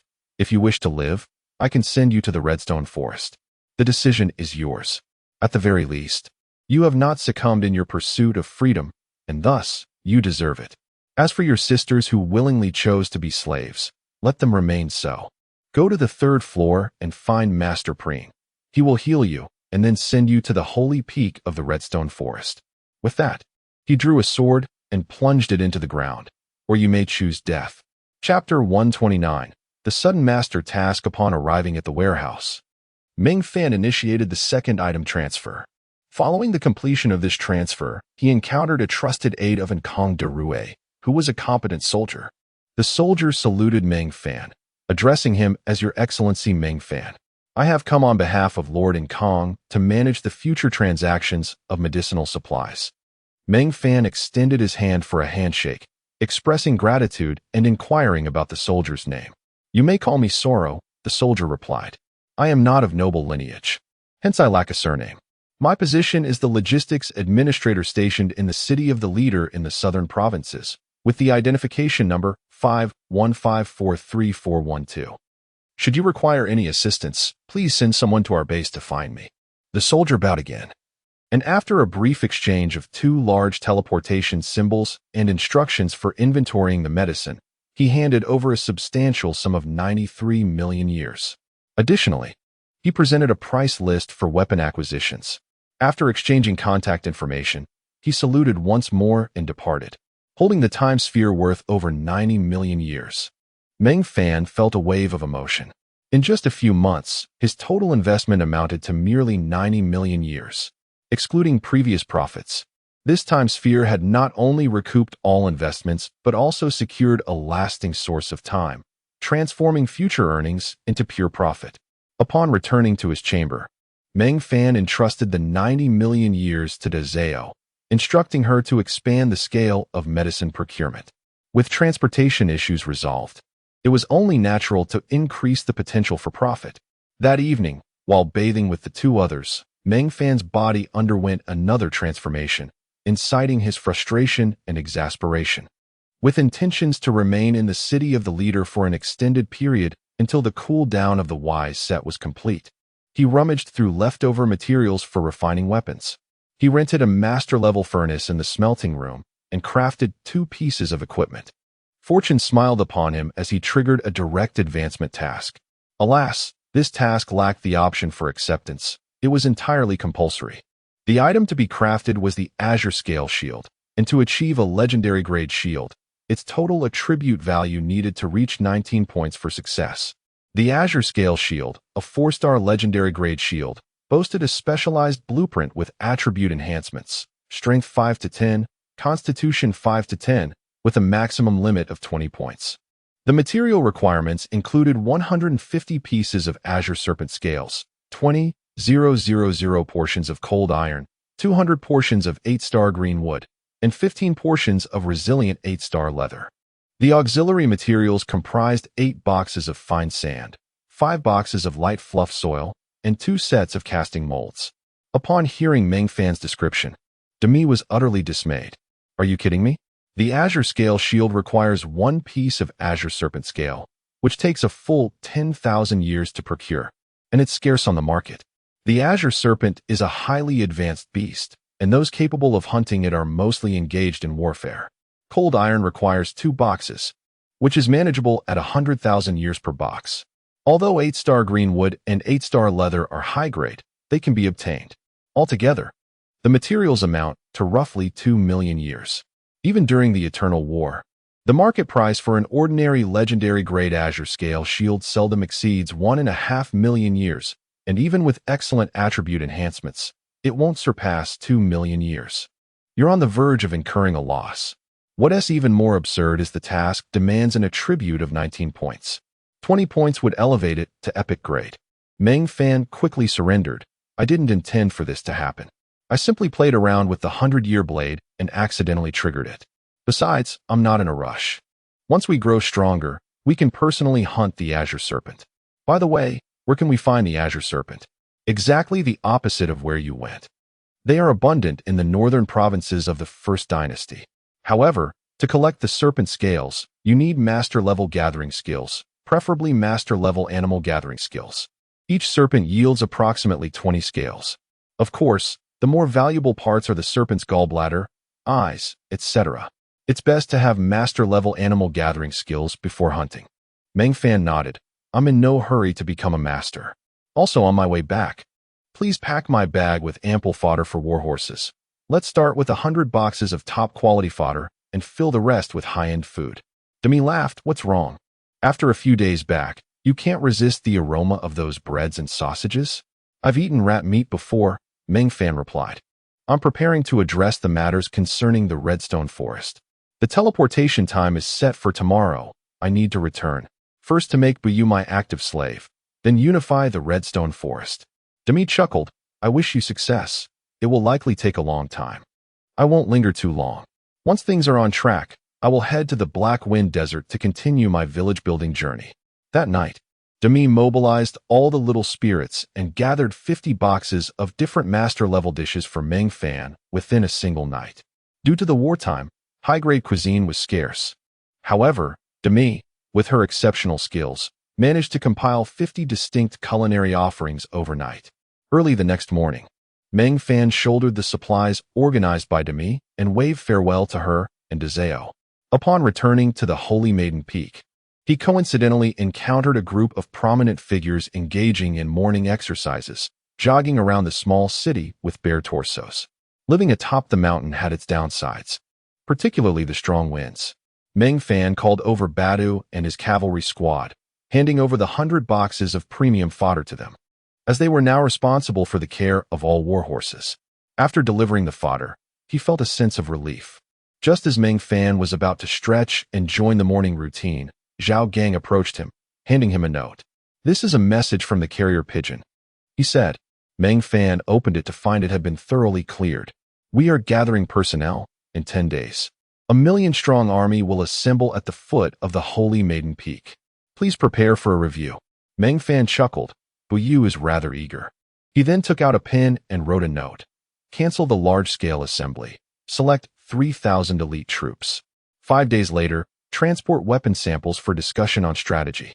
Upon receiving Meng Fan's message via carrier pigeon, Buyu was overjoyed and immediately sought out all the core members of the Blood Axe tribe, sharing Meng Fan's note with them, which brought smiles to their faces. Chief Xianba remarked, What does it mean that the war god wants to discuss strategy with us? Buyu replied with a grin.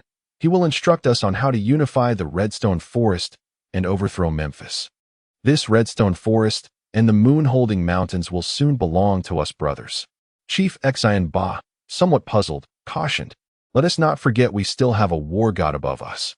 This remote area is beneath his notice. Our task is to provide him with high-quality weapons and ample supplies of medicine. He is unlikely to concern himself with us. In the future, the Redstone Forest and moon-holding mountains will be our dominion.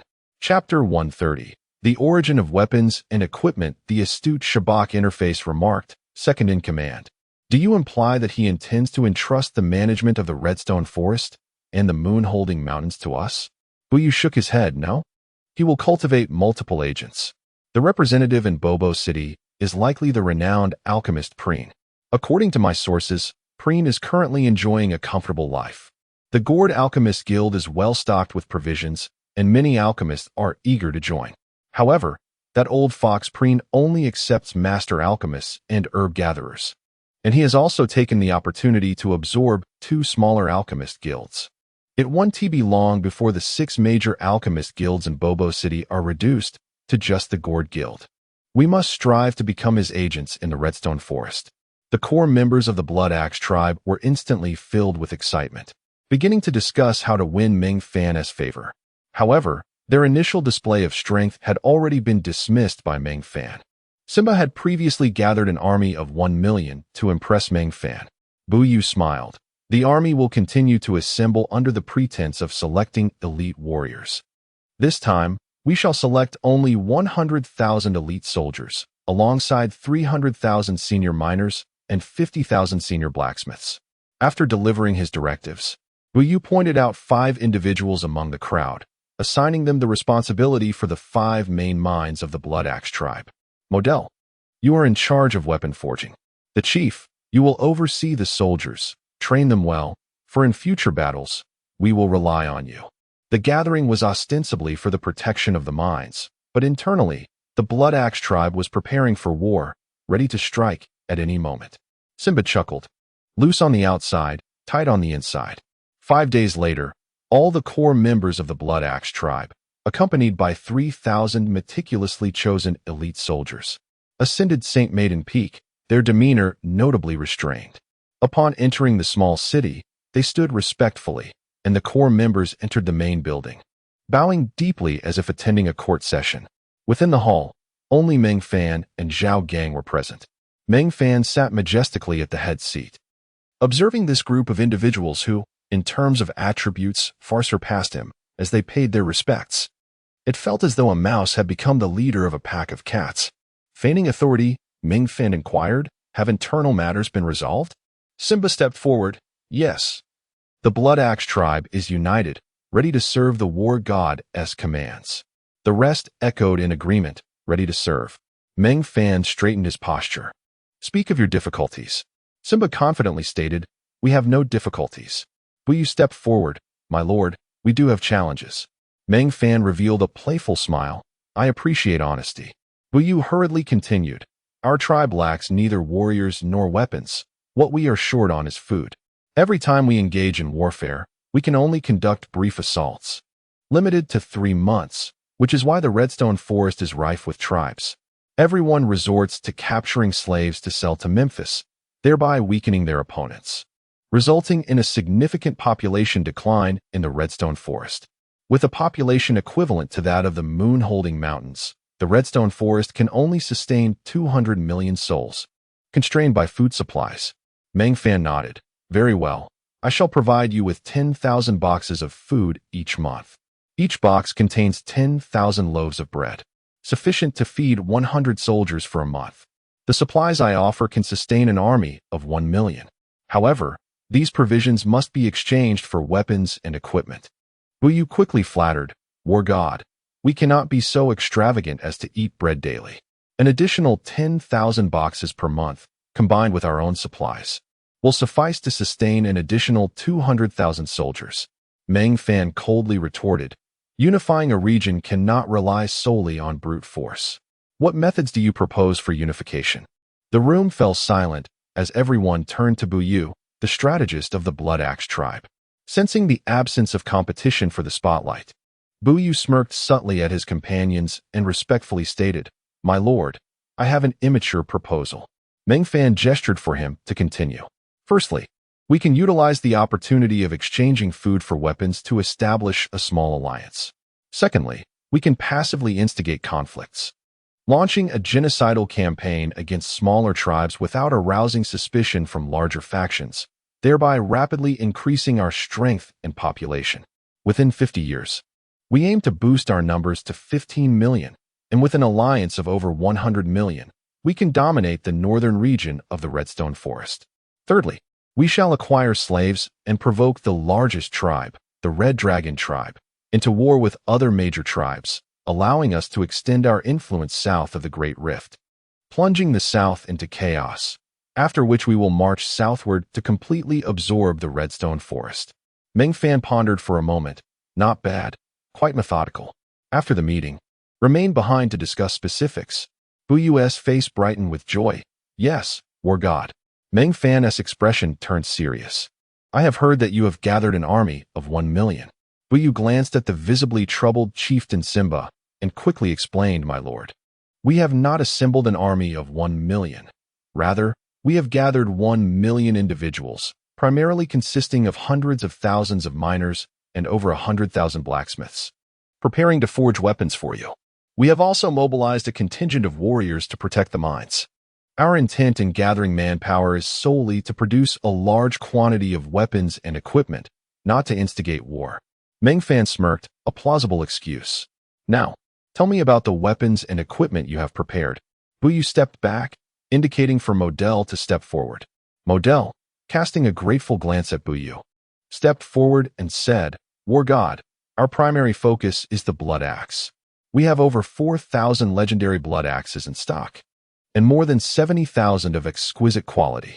In terms of armor, we possess the Red Scale set, a 5-piece set, consisting of the Red Scale helmet, Red Scale armor, Red Scale gloves, Red Scale boots, and Red Scale skirt. We have 5,000 complete sets of exquisite armor and over 40 sets of legendary armor. Meng Fan frowned. Is this all? Model, visibly anxious, replied, My lord, we do not have a habit of stockpiling weapons, but our production capacity is undoubtedly sufficient. If we work day and night, we can forge 5,000 blood axes each month. Armor requires more time. A master blacksmith needs 2 months to create one set. And we only have 3,000 master blacksmiths. Sweat began to bead on his forehead. Meng Fan shook his head. I meant, is this the only type? Model hastily added, My lord, the redstone forest is abundant in red corundum, which is essential for forging blood axes. The blood axe is the finest equipment we can produce. And the Red Scale set is no different. As for other designs, we can only create ordinary items. Exquisite quality is the best we can manage. Our tribesmen primarily use axes. The most elite warriors wield blood axes, while the common folk use steel axes. Meng Fan gestured dismissively, indicating he was uninterested in further details. Now let us discuss the prices. Chapter 131. There is no darkness greater than the darker this time. Model sought assistance from Buyu, who stepped forward and declared, We are willing to offer our entire stock to you, my lord. Meng Fan shook his head and replied, I am here to conduct business, not to engage in robbery. You should calculate your costs. Buyu responded, My lord, we are a tribe. The concept of cost does not exist for us. We have always engaged in barter. Our time is spent in the mines, slaying undead creatures, yielding approximately 10 million years of output from 5 mines annually. Each of our clans has a fixed 5-year non-tradable period, which automatically replenishes if it falls below this time, while the remaining time is managed collectively by the tribe. Therefore, we do not have costs in the conventional sense. We are all working for the tribe. However, when we exchange, we will use time to balance the price differences. For instance, in Bobo City, we can exchange a refined blood axe for a crate of advanced medicinal supplies, and a legendary blood axe for a crate of master-level supplies. Meng Fan was left speechless, thinking how exorbitant that was. A crate of advanced medicine was priced at merely 68 years, a price that was already discounted for him.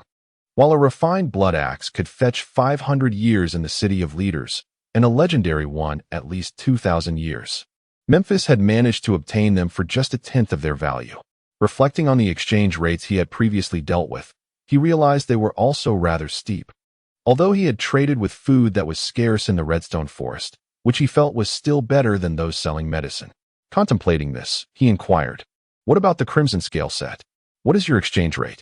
A refined Crimson Scale set can be exchanged for 5 crates of advanced healing medicine, while a legendary Crimson Scale set can be traded for 5 crates of master-level healing medicine. Meng Fan snorted in disdain, thinking Memphis was far too greedy. The exchange ratio was simply outrageous. The chief expressed his dissatisfaction. Indeed, we could double our trade with those medicine merchants. After a moment of contemplation, Meng Fan proposed a refined blood axe for 20 crates of bread, and a legendary one for 100 crates. A refined Crimson Scale set for 100 crates, and a legendary one for 500 crates. Upon hearing Meng Fan's offer, everyone was taken aback. He continued, Of course, these are just the basic food items. In the future, we will introduce more advanced food options. Sausages and roasted meats will be added as well. As he spoke, he produced a crate of master-level food and placed it on the table. You can take this back to taste. This crate of master-level cuisine can be exchanged for 100 sets of refined Crimson Scale armor. Do not waste it. Hold a banquet with it. He then pushed the crate forward. Chief Simba stepped forward respectfully to accept it. Meng Fan decisively stated, "The exchange prices will be as I mentioned. Establish a trading market in an open area at the foot of the mountain, where your future alliances can come to exchange. It will be held once a month, primarily focusing on food exchanges, with countless other goods to be added for trade and sale in the future. Consider it a boost for your development." After finishing, he turned to Zhao Gang, saying, "Let us hold a banquet tonight, treating everyone to a meal. The 3,000 elite troops will dine according to our provisions. If there is nothing else, you may disperse. Will you please stay?" Zhao Gang led the group away. Meng Fan smiled and asked, "Have you made your decision?" Bu Yu nodded vigorously and stepped forward, respectfully presenting his slave scroll. This time, Meng Fan did not say much. He took the scroll and pressed his handprint upon it. The scroll transformed into a flowing light, creating an intricate pattern that shot into Bu Yu's body. Quickly, Bu Yu lifted his clothing, revealing a circular mark on his chest, featuring a majestic golden dragon of China, flanked by 12 pairs of symmetrical elven wings. Bu Yu immediately knelt, excitedly exclaiming, "Thank you, my master." Meng Fan waved his hand. "Rise, but remain concealed. Do not reveal yourself before anyone." Bu Yu stood and replied, "Yes, my lord." They then discussed various specific details. That evening, Meng Fan hosted a banquet on Saintus Peak, providing 100 barrels of beer for everyone to enjoy. The following morning, all members of the Blood Axe tribe rose to bid farewell. 3,000 elite soldiers carried the provisions Meng Fan had given them down from Saintus Peak. Meng Fan and Zhao Gang stood atop the city wall, watching the departing troops with satisfied smiles. Meng Fan marveled, "I never expected the entire underground of the Redstone Forest to be a vast hunting ground for undead creatures. Just the northern part of the Redstone Forest can yield nearly 500 to 600 million years annually, and that is a conservative estimate. They are understaffed and are wasting such a valuable resource." Zhao Gang scoffed, "Is this place really that good? I fail to see it." Meng Fan chuckled, "That is merely their lack of vision. Had we known about this treasure beneath the surface, we could have avoided so many troublesome matters." He summoned a communication hawk, wrote a note, tucked it into the hawk's talon, fed it a piece of meat, patted its head, and then released it. "Let us show these natives what true living is." For the next half-month, Meng Fan remained on Saintus Peak, resting and practicing his skills. A few days later, Bu Yu sent 100 slave women to clean and attend to the Lord's needs. Zhao Gang was initially reluctant to accept them, but Meng Fan gladly welcomed them. These women had been carefully selected, although their skin bore a dark red hue, resembling that of someone who had not washed their face. They were still reasonably attractive. With their presence, the small town gained a touch of vitality, causing the dragon-scale warriors to become extraordinarily excited, practicing their skills with renewed vigor. After 8 or 9 days, Bu Yu dispatched around 50 to 60,000 workers to clear a large area on the west side of Saintus Peak. They transported distinctive redstone from a distant quarry to begin constructing a small city, impressively large enough to rival half of Bobo City, capable of housing millions without issue. Shabak visited once, bringing Meng Fan a blueprint for the future city. It was then that Meng Fan learned that Bu Yu intended to build a city here, named the Light of the God of War. According to the blueprint, the future city would consist of an inner and outer city. The inner city was the small town currently visible, while the outer city would feature 7 strongholds and numerous insurmountable peaks, interspersed with countless grid-like plots of land. Shabak explained that once the Light of the God of War was completed, the farmlands from various locations would be transplanted into the city. You did not mishear. The farmlands of the Redstone Forest can indeed be relocated. We simply need to transport the precious purple soil. As long as the soil exceeds half a meter in depth, we can cultivate the red potatoes. The thicker the soil, the higher the yield. This soil, however, was sourced from the mines, with a low probability of extraction. The entire Blood Axe tribe could only acquire enough to sustain over 5 million people. A single bag of purple soil could be exchanged for an equivalent volume of red corundum, yet it was a precious commodity in short supply.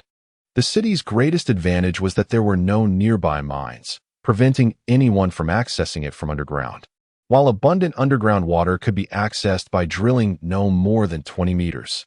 Meng Fan could not help but admire the foresight of the proactive slave he had acquired.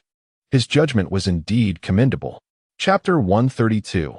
Unwelcome news. Once the magnificent city of War God Light is completed, it is destined to become the heart of the northern redstone forest. However, there exists a formidable adversary in the form of the Bobo City. Yet, upon reflecting on Memphis and the myriad contradictions within that civilization, a smile emerges. It is fortunate enough that they do not seek trouble with him. For if they dare to provoke, they shall find themselves utterly outmatched. As the cool-down period for the Wise Ensemble's teleportation neared its end, Meng Fan relinquished all items he could part with, even removing his space ring that held 45 compartments. He activated the teleportation key to return to the City of Leaders, confident that Demi would have prepared everything for him. Upon his return to his chamber, he discovered a note on the table. Wood. The life you desired has been stored in the Great Zongzi Company's warehouse. Thousands of boxes, all essentials, valued at 70 million years.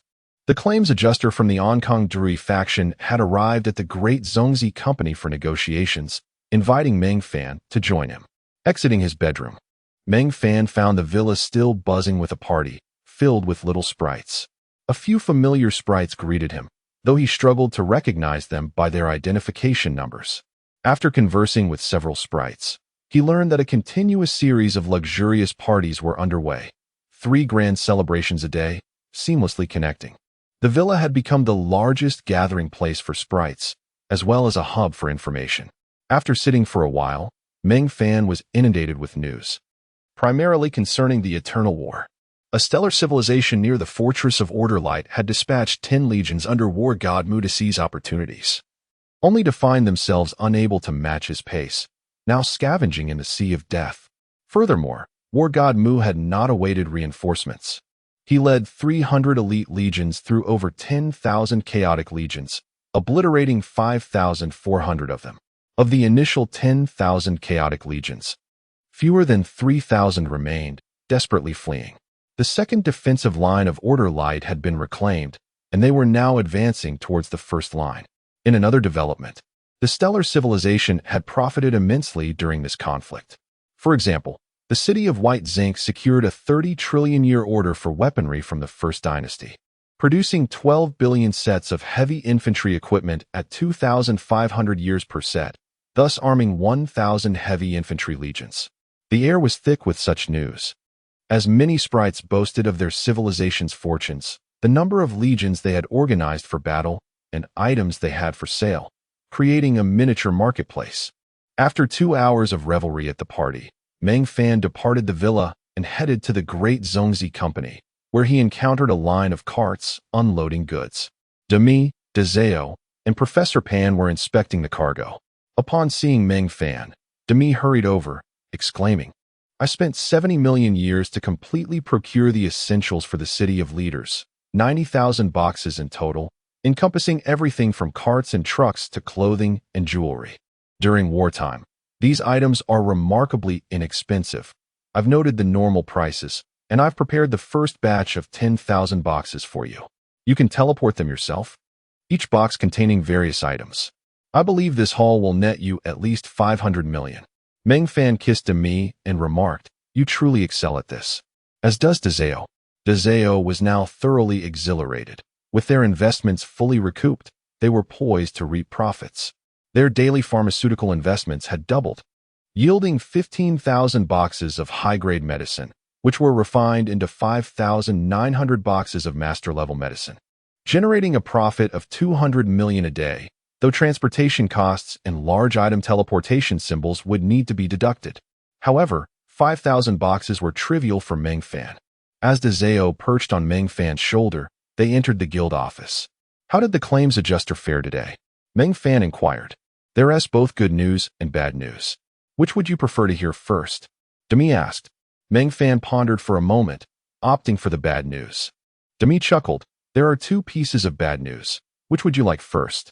Meng Fan's face darkened as he replied, "How should I know which 2 pieces of bad news there are?" Demi grinned. "Firstly, your processing plant cannot be reclaimed, nor will you receive compensation for the time lost, and the Food for Medicine program has been halted. Secondly, The exchange standard for large item teleportation symbols has changed. You now need 5,000 boxes of master-level medicine to exchange for one symbol every 100,000 boxes. You can keep one of your 2 symbols. Meng Fan was initially inclined to scheme for 10 symbols next time, hoping to ensnare Memphis in a trap. However, Onkong Darui had swiftly dashed that notion. Still, he reasoned that obtaining even one symbol was a positive outcome. The cancellation of the Food for Medicine program severed his main food supply. What about the good news? He asked. The good news is that, as compensation for the seizure of your processing plant, you will receive 5,100,000 boxes of bread from the City of Leaders, available for immediate collection. Additionally, you will receive 1/10 of the food from the processing plant as compensation, available monthly. I check the current production situation each month.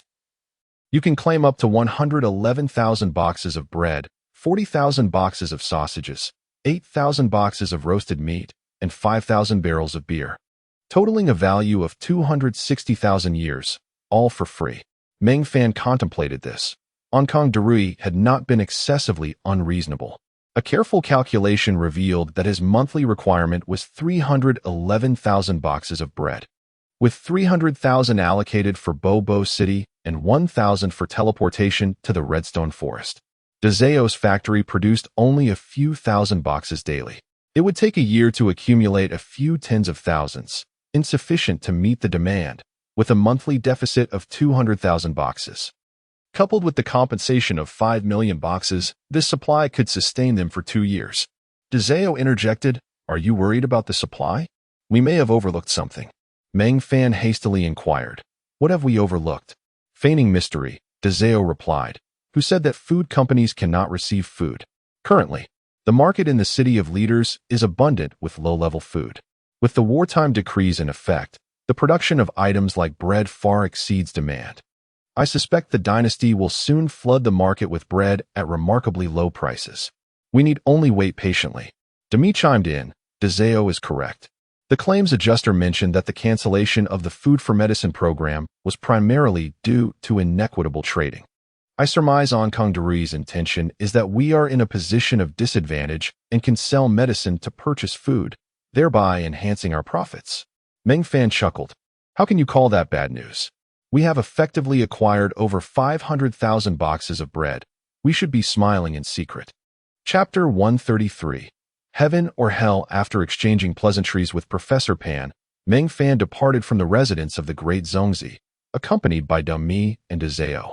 The three had no intention of returning home. Instead, they meandered through the City of Leaders, revisiting the market. The prices that once intimidated him now seemed trivial, hardly worthy of his attention. After all, he was now a billionaire, boasting 11 billion years of wealth, and Demi had only spent 70 million years on sustenance. Otherwise, his fortune would have exceeded 12 billion years. The vendors in the market treated Demi and Dezeo with utmost respect, considering these two small sprites with 12 wings as their deities of fortune. They purchased items with grandiosity, never inquiring about prices but rather how many boxes were available. If there weren't enough boxes, they would simply blame their own lack of ambition. However, when it came to transactions, prices always fell below the bottom line, yet remained above the line of despair. Most vendors embraced a strategy of selling in bulk at modest profits, accepting their prices without complaint. Recently, it was rumored that they had purchased goods worth over 1 billion years. Though Meng Fan was aware that Demi and her companions had only spent 70 million years, a considerable sum in a place as small as the City of Leaders. This was Meng Fan's first genuine shopping experience with the two little sprites, and he found himself in high spirits as they explored the market and the sprite house. The first time he had visited, he was accompanied by a creature named Alston, and he had spent 1,000 years purchasing Demi's first piece of clothing. After much internal conflict. Today, however, he entered with confidence, extravagantly gathering items worth over 10,000 years without batting an eye. They later visited an upscale restaurant, where Meng Fan vividly recalled spending 400 years on his first meal, 4 dishes and a soup, accompanied by a jug of wine. Back then, he had been naive and inexperienced, but after befriending the debonair in Kongda, his understanding of indulgence had skyrocketed. They reserved the finest private room on the 2nd floor. ordering 5 dishes and a fine bottle of wine, all hearty selections that delighted them immensely. A musician provided entertainment with a peculiar instrument, playing a lively tune that enchanted the trio, and Meng Fan generously tipped the musician 10 years. As they prepared to leave, the restaurant's lights dimmed, and a strikingly beautiful hostess cast a simple spell, enveloping herself in a soft, white glow that exuded an aura of sanctity. With a clear voice, she announced, "Dear friends, the tri-monthly auction is now officially underway." Meng Fan, slightly inebriated, turned to Demi and asked, "Is there an auction here?" Demi shook her head, belching lightly. "I don't know. I hadn't heard anything about it." As the trio discussed this, a lovely server entered, placing a menu before Meng Fan, respectfully stating, "Honorable leader, please select an item for auction. You may choose only one." Curiously, Demi opened the menu, revealing a series of photographs. To Meng Fan's surprise, one of the images featured a familiar face, Barbara. Flipping to Barbara's page, the server promptly remarked, "Honorable leader, you have an excellent eye." This Barbara is also a leader, with a starting bid of 50,000 years, and she cannot leave the city for a year. Dazeo inquired, puzzled, "What does that mean?" The server smiled, explaining, "Honorable leader, within a year, you may do as you please. As a leader, death brings immediate revival, and the period of weakness is comparatively brief. Though the starting price is high, the cost-performance ratio is quite favorable." Demi slammed her hand on the table, exclaiming, "Would buy her. Let us torment that wretched woman and take revenge on 666 and Alston." Meng Fan waved his hand dismissively. "I'm not interested. Revenge should be left for Alston himself. My time is extremely precious. All right, Dazeo, please settle the bill." Dazeo stepped forward to pay, while Demi opened a portal, transporting them back to their quarters. Meng Fan found his thoughts drifting to Barbara, now reduced to an object of commerce. Demi, aware of Meng Fan's preoccupation, remarked, "This world is both heaven and hell. Whether it is one or the other is entirely up to oneself." Fueled by the effects of the wine, Meng Fan declared, "I will strive to make this world my paradise. I shall return tomorrow." After making this grand proclamation, he collapsed onto the bed, succumbing to a deep slumber, the potency of master-level alcohol weighing heavily upon him. The following morning, the trio arrived at the Great Zongzi Company's warehouse, affixing teleportation symbols to their prepared goods. Meng Fan's personal space was filled to capacity, and he carried a heavily laden 100-grit backpack. It was a struggle to move even slightly. "Demi, how much have you crammed in here?" he queried. Demi chuckled, "Your personal space holds 60 grids, so adding a 100-grid backpack naturally makes it cumbersome. Typical leaders only possess 20 grid spaces, with a weight limit of 120 grids. Yours is 160. Can it not be heavy? We should hurry, or you might truly be crushed." Meng Fan waved his hand lightly, saying farewell. Activating the teleportation function of the Wise Set, he materialized in the largest residence on St. Maiden Peak. He immediately discarded the backpack and retrieved the countless items from his personal space, the sound of cracking bones echoing throughout his body. Shouting towards the outside, he called, "Someone come in to help carry the items." To his surprise, only Zhao Gang entered, a scowl upon his face. "Meng Fan, something happened last night." Meng Fan jumped, asking, "Were we ambushed?" "Not quite. A few individuals had issues with their conduct last night." Meng Fan breathed a sigh of relief. "It's nothing serious. We are soldiers, not monks. Besides, are there even any true monks anymore? I've eliminated countless false monks and bald heads on Earth. As long as we maintain control, it's permissible to entice, but coercion is off limits. Follow my lead. Old Zhao, you should also engage in some enticing. Yesterday, I encountered an old acquaintance, another leader who has now fallen to selling her body for time. She not only sells her body, but her life as well. In this world, there are no morals or ethics. It is a blatant survival of the fittest, a realm where heaven and hell lie in our own hands. Now, let us clean up the courtyard. I wish to initiate the teleportation and bring our lives here." Ha!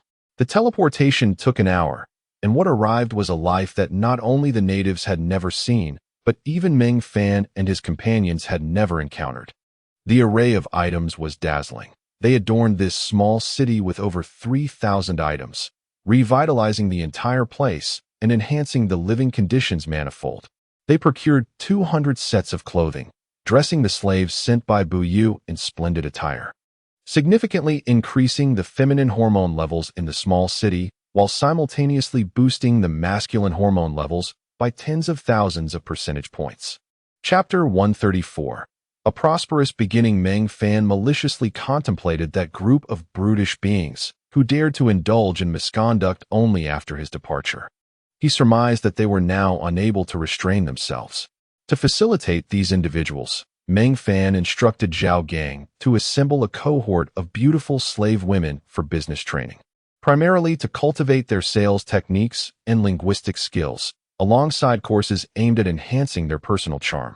The art of disguise and infiltration was deemed a fundamental requirement for the dragon scale, and thus, these courses formed the foundation of their training.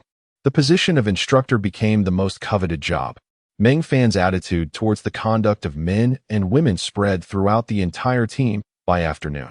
Those who could secure a teaching role would undoubtedly enjoy an advantageous position, effortlessly captivating a few charming maidens. They hesitated to directly approach Meng Fan for instructor positions, opting instead to consult Zhao Gang, the individual responsible for this matter, who soon found himself overwhelmed with requests. The market opening date had been established for the first day of the new year, with January designated as the Great Market Month, allowing trade to occur throughout. In subsequent months, trading would be limited to the first 3 days. Meng Fan, along with Buyu, determined that the core trading item would be the most basic form of sustenance, bread, priced at 10 years per box. Utilizing the exchange rate established with the Blood Axe tribe, they affixed values to the tribe's essential weaponry and equipment, creating a fundamental pricing structure centered around food and gear, with Meng Fan retaining ultimate authority over these determinations. As the new year commenced, the Redstone Forest welcomed its inaugural Great Market. Although the future war goddess Light City was still in its nascent stages, the core market area had been completed, or rather, 4 neatly arranged rows of stone houses had been erected as per Meng Fan's specifications, with a broad thoroughfare running between them. The first shop in each row was dedicated to the exchange of food, the second to low-grade sustenance, and the third to high-grade provisions, while the remaining shops catered to various daily needs. The first day of trading attracted a throng of individuals, a bustling sea of humanity. However, Meng Fan sensed that most were merely pawns of the Blood Axe tribe, with only a handful genuinely engaging in commerce. To maintain their facade, the Blood Axe tribe begrudgingly withdrew 10 million years from their reserves to procure a multitude of goods, despite Meng Fan knowing their actual cost was less than 500,000 years. The final days of the month-long market witnessed a genuine explosion of activity. As if orchestrated by fate, a surge of prominent figures from other tribes arrived, eager for the most coveted bread, which had long been depleted. Nevertheless, a wealth of mid to high-grade foods remained available. In response, Meng Fan established a hotel specifically for those seeking to exchange for bread, only to discover they had arrived too late. A daily limit of 300 boxes was all that could be guaranteed. Regret permeated the atmosphere. Yet the meticulously selected rice offered a glimmer of hope, igniting a surge in sales that yielded an impressive 5 million years in revenue in a single day. During this period, Meng Fan reciprocated by acquiring weaponry and equipment, which he could later sell in the leader's city for over 20 million years. He remained unhurried, utilizing the communication eagle to transport 8 boxes at a time, each box containing high-value items. The superior-grade blood axes, priced at 200 years each, meant that 10 million years could procure 50,000 axes, with each box capable of holding 100. Thus, merely 8 boxes a day would suffice for 2 months. While trading for legendary-grade items would yield better value, Meng Fan understood that quantity was the primary demand for the current First Dynasty. He was aware that the retail price of blood axes in the leader's city hovered around 600 years, a figure likely to decline post-war, while the impact on legendary-grade items would be minimal. Determined to accumulate more valuable legendary-grade equipment, Meng Fan remained atop Saintus Peak, dispatching only slaves and 10 dragon-scale warriors. Zhao Gang, as the deputy commander, oversaw operations at the base, ensuring the timely return of acquired weaponry to Saintis Peak. By the conclusion of the Great Market, Meng Fan's sales figures surpassed 35 million years, while his costs remained below 3 million, with the returned weaponry exceeding 100,000 pieces. Primarily clearing the Blood Axe tribe and Opos' inventory, valued at over 100 million years upon its return to the leader and Opos' city. In a moment of elation akin to that of a deity, Meng Fan reveled in his success, only to be interrupted by a knock at the door.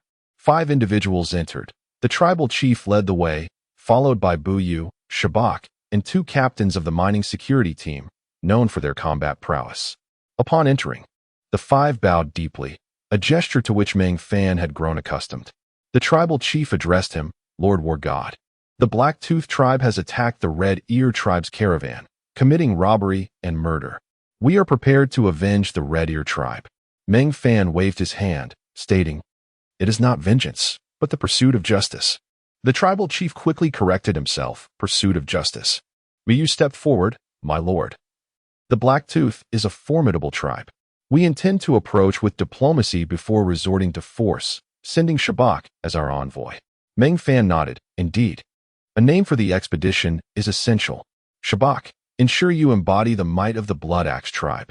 He gestured to a burly man, continuing, "You select 3,000 elite warriors. I shall bestow upon you the war god's aura. This battle is crucial.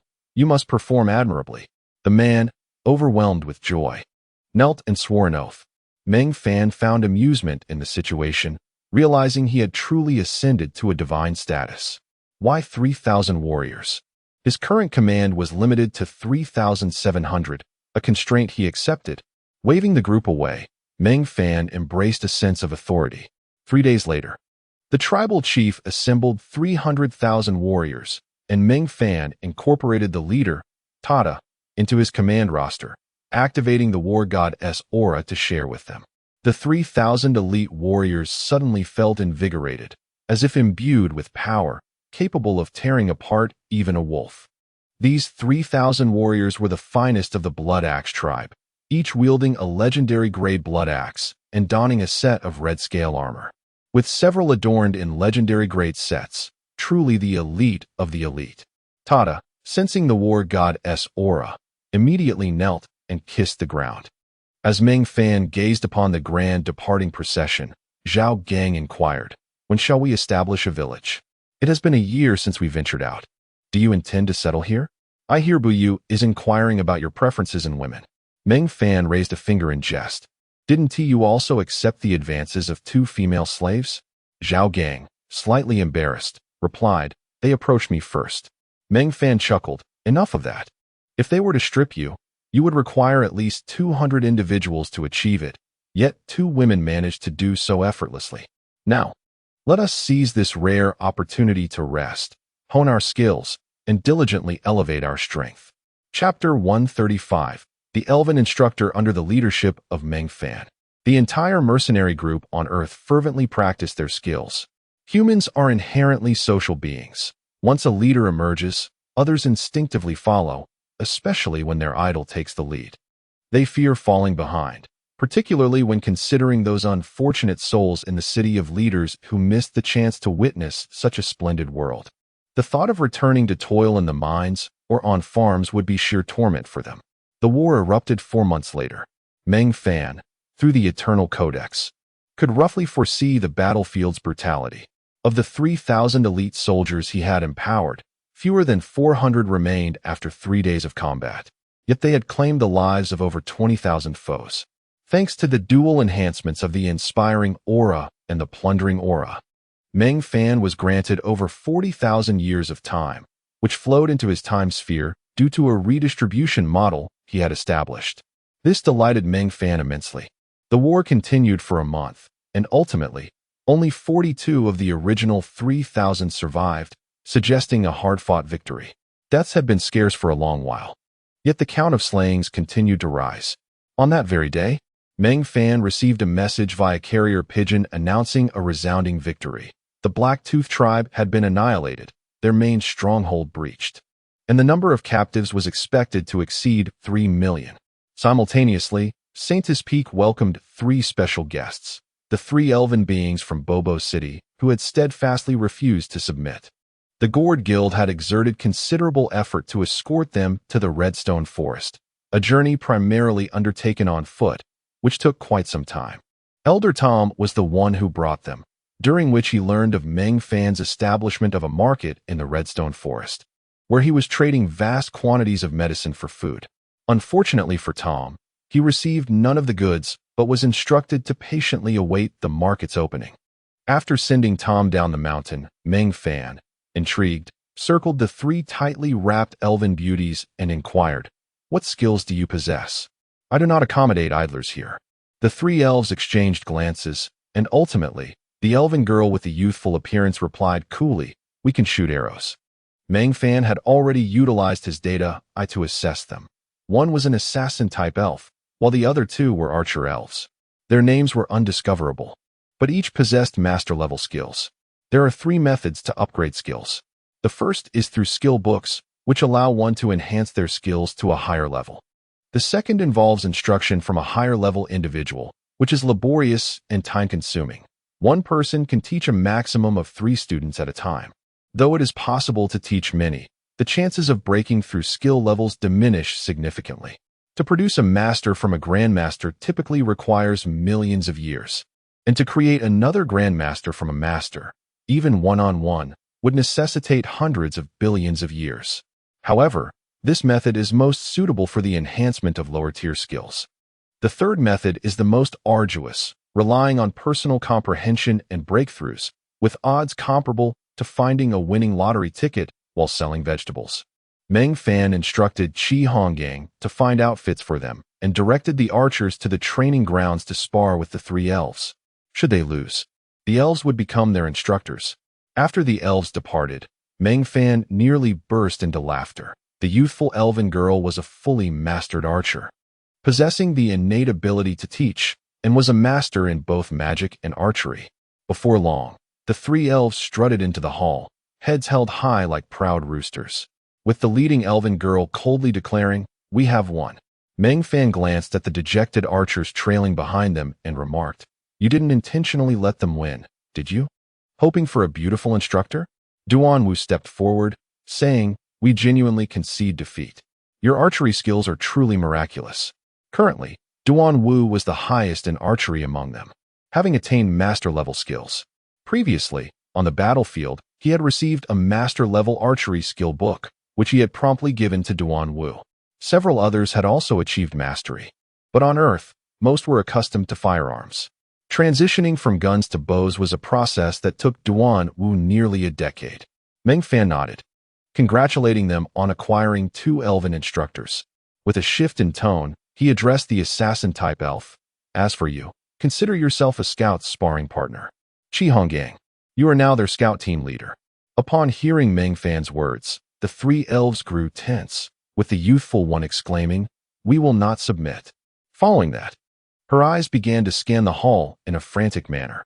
Meng Fan, exasperated, said, "Do not misinterpret my intentions. Your defiance has already captivated me.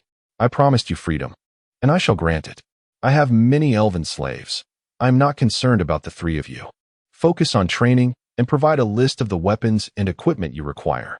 You will receive a monthly salary for 1 year, training 10 hours a day.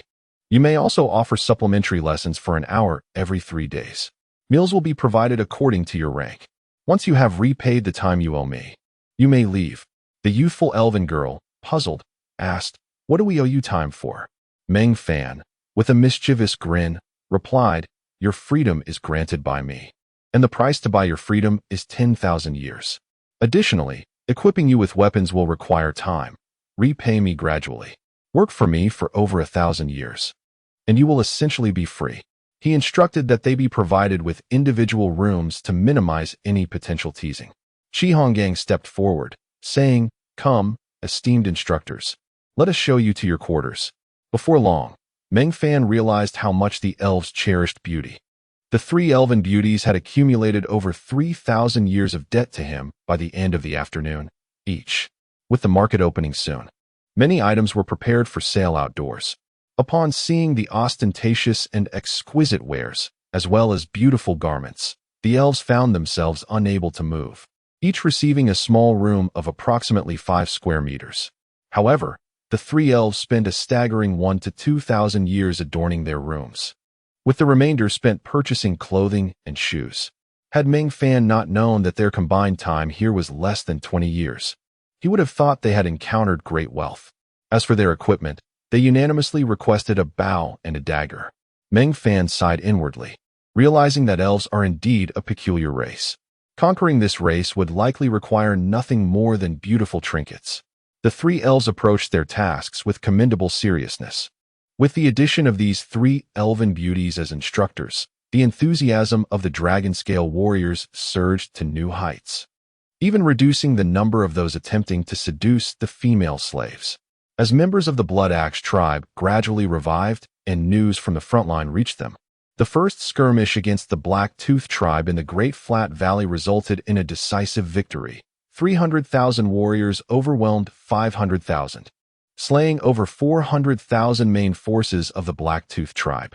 Many smaller tribes joined the fray, creating a scene reminiscent of mercilessly kicking a drowning dog.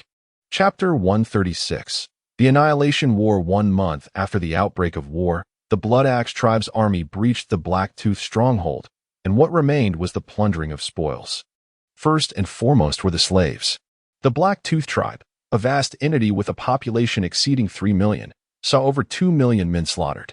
The 50,000 enslaved individuals were swiftly exchanged for new masters, while the women, regarded as a different form of slavery in this primitive tribal system, also faced a grim fate. The fall of the Black Tooth stronghold signified that nearly 1 million women had been reduced to mere chattel. The strategy was to wait for the fallen warriors to revive and capture them during their vulnerable state. This was a war of total annihilation. And the Blood Axe tribe took the valuable purple soil, which could sustain over 3 million lives, uprooting and packaging it for transport. The 50,000 newly enslaved individuals were ideally suited for such labor. Initially, over 1 million women were captured, but upon return, fewer than 30,000 beautiful female slaves remained. The rest had succumbed to the harsh reality of their surroundings, their bones littering the ground. In the Redstone Forest, food was scarce, and human flesh became a desperate sustenance, especially in times of concentrated populations.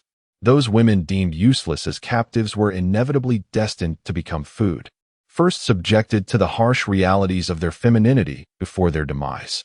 The warriors of the Blood Axe tribe were divided into 2 factions: the vanguard, led by the chieftain with 300,000 elite warriors, and the rear, commanded by Buyu with 600,000 troops. After the battle, the chieftain's forces were nearly obliterated, with fewer than 10,000 survivors. The arrival of the 600,000 troops effectively deterred any opportunistic smaller tribes. Buyu was adept at winning hearts and was generous in the distribution of spoils. The Blood Axe tribe claimed only half of the precious purple soil, while the allied smaller tribes divided the remaining 40%, leaving just 10% for non-allied tribes. This distribution extended to the other assets of the Black Tooth tribe as well. The Blood Axe tribe retained only the superior weapons and equipment, with the rest allocated to the Chi Air tribe. Among the revived members of the Black Tooth, Buyu selected 700,000 skilled individuals or formidable warriors, while the remaining over 1 million men were distributed to other tribes. With the precious purple soil, more crops could be cultivated, sustaining a larger population and expanding the tribe's demographic base. Absorbing members of the Black Tooth tribe was essential, allowing them to serve as slaves or be sold. Those who escaped capture, along with the unwanted women, would become the future of the Black Tooth tribe, albeit as a rootless entity. The abundance of women would attract the covetous eyes of neighboring tribes. Without a substantial warrior presence for protection, they risked being hunted, enslaved, or facing an inevitable demise as time wore on. The stark contrast between this world and Earth's primitive societies lay in the fact that women could no longer bear children, rendering them no longer the most cherished asset of a tribe, but rather a significant burden. The journey took 3 months, while the return lasted a full 6 months. The Blood Axe tribe's return coincided with the final month of the year, just a few days shy of the Grand City event. This year, Meng Fan led a fulfilling life, practicing skills daily, primarily swordsmanship and horsemanship, and dispatching acquired weapons and equipment back via the communicative hawks. Each month, he journeyed to the leader's city, delivering over 100 boxes of arms and returning with 100 boxes of provisions. A trip to Bo City facilitated the transport of 100,000 boxes of master-level medicines. The primary function of the material transport array was to deliver food, as sustenance was the most fundamental resource. Meng Fan's wealth expanded like a snowball, continuously growing. In wartime, weapons and medicines served as hard currency, a universal truth in this realm as well. When the leaders of the Blood Axe tribe knelt before him once more, Meng Fan felt a sense of belonging to this place. With a smile, he congratulated them on their significant victory and inquired about their spoils. The chieftain, his face alight with joy, proclaimed the bounty was tremendous. Yet, when the silence lingered, he stepped back, gesturing for Buyu to elaborate. Buyu, with a reassuring glance towards the chieftain, stepped forward and said, "This victory was greatly aided by the blessings of the war god. 3,000 blessed warriors decimated 10,000 of the Black Tooth's main forces, enabling us to annihilate 500,000 of their troops. Our haul was substantial, including enough purple soil to sustain 2 million lives, 50,000 of the Black Tooth's most elite warriors, 18,000 miners, 20,000 blacksmiths, and we acquired 300,000 slaves of considerable quality. We also retrieved over 2 million pieces of superior-grade weaponry, though none were complete sets, and over 10,000 legendary-grade items. We did not procure any mythical-grade equipment, but we did acquire over 6,000 skill books, 7 of which are master-level." He respectfully placed the items on Meng Fan's desk. Meng Fan glanced at the offerings, 2 master-level forging books and 5 master-level mining books. Disinterest washed over him. These skills were of little use now, as the dragon-scale warriors barely reached advanced levels in these trades. Moreover, this contingent was a combat force, not a production corps, rendering such skills practically irrelevant. Meng Fan returned the 7 skill books to Buyu, stating, "You should retain these for the cultivation of talent within the Blood Axe tribe." Buyu respectfully acknowledged, "Thank you, War God. We have a request."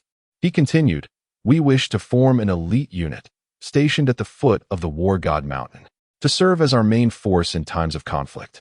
We seek your esteemed naming." After a moment of contemplation, Meng Fan replied, "Let it be called Bloodblade."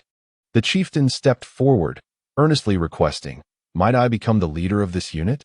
Meng Fan waved his hand. "You are the chieftain, destined to lead the entire Blood Axe tribe." His gaze swept across the assembly, finally resting on Ta. "You shall take command.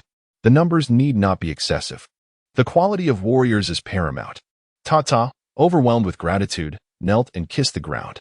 Observing the chieftain's disappointment, Meng Fan continued, "Senba, return and select the elite warriors of the Blood Axe tribe to form a standing Blood Axe army, while the remainder shall enter the mines to hunt for undead creatures for profit. You will lead this endeavor." The chieftain, Senba, was instantly elated, kneeling in gratitude. Buyu added, "War God, we wish to relocate the Blood Axe tribe's headquarters to the city of the War God's light, basking in your glory." Meng Fan considered this and nodded in agreement. As for the other spoils, he had no desire to claim them. He wished for the Blood Axe Legion to arm themselves. Any surplus could be sold to him when the market opened. After all, there were so many weapons and equipment that the communicative hawks were exhausted from their daily flights, capable of consuming 2 pieces of meat in one sitting. Such an excess of weaponry was unnecessary and would merely gather dust. This gesture deepened the gratitude of the Blood Axe tribe, and under Buyu's guidance, Meng Fan became revered as the savior of the Blood Axe tribe. Chapter 137. The Age of No Gods. As for the selection of the Bloodblade, it was exceptionally fierce.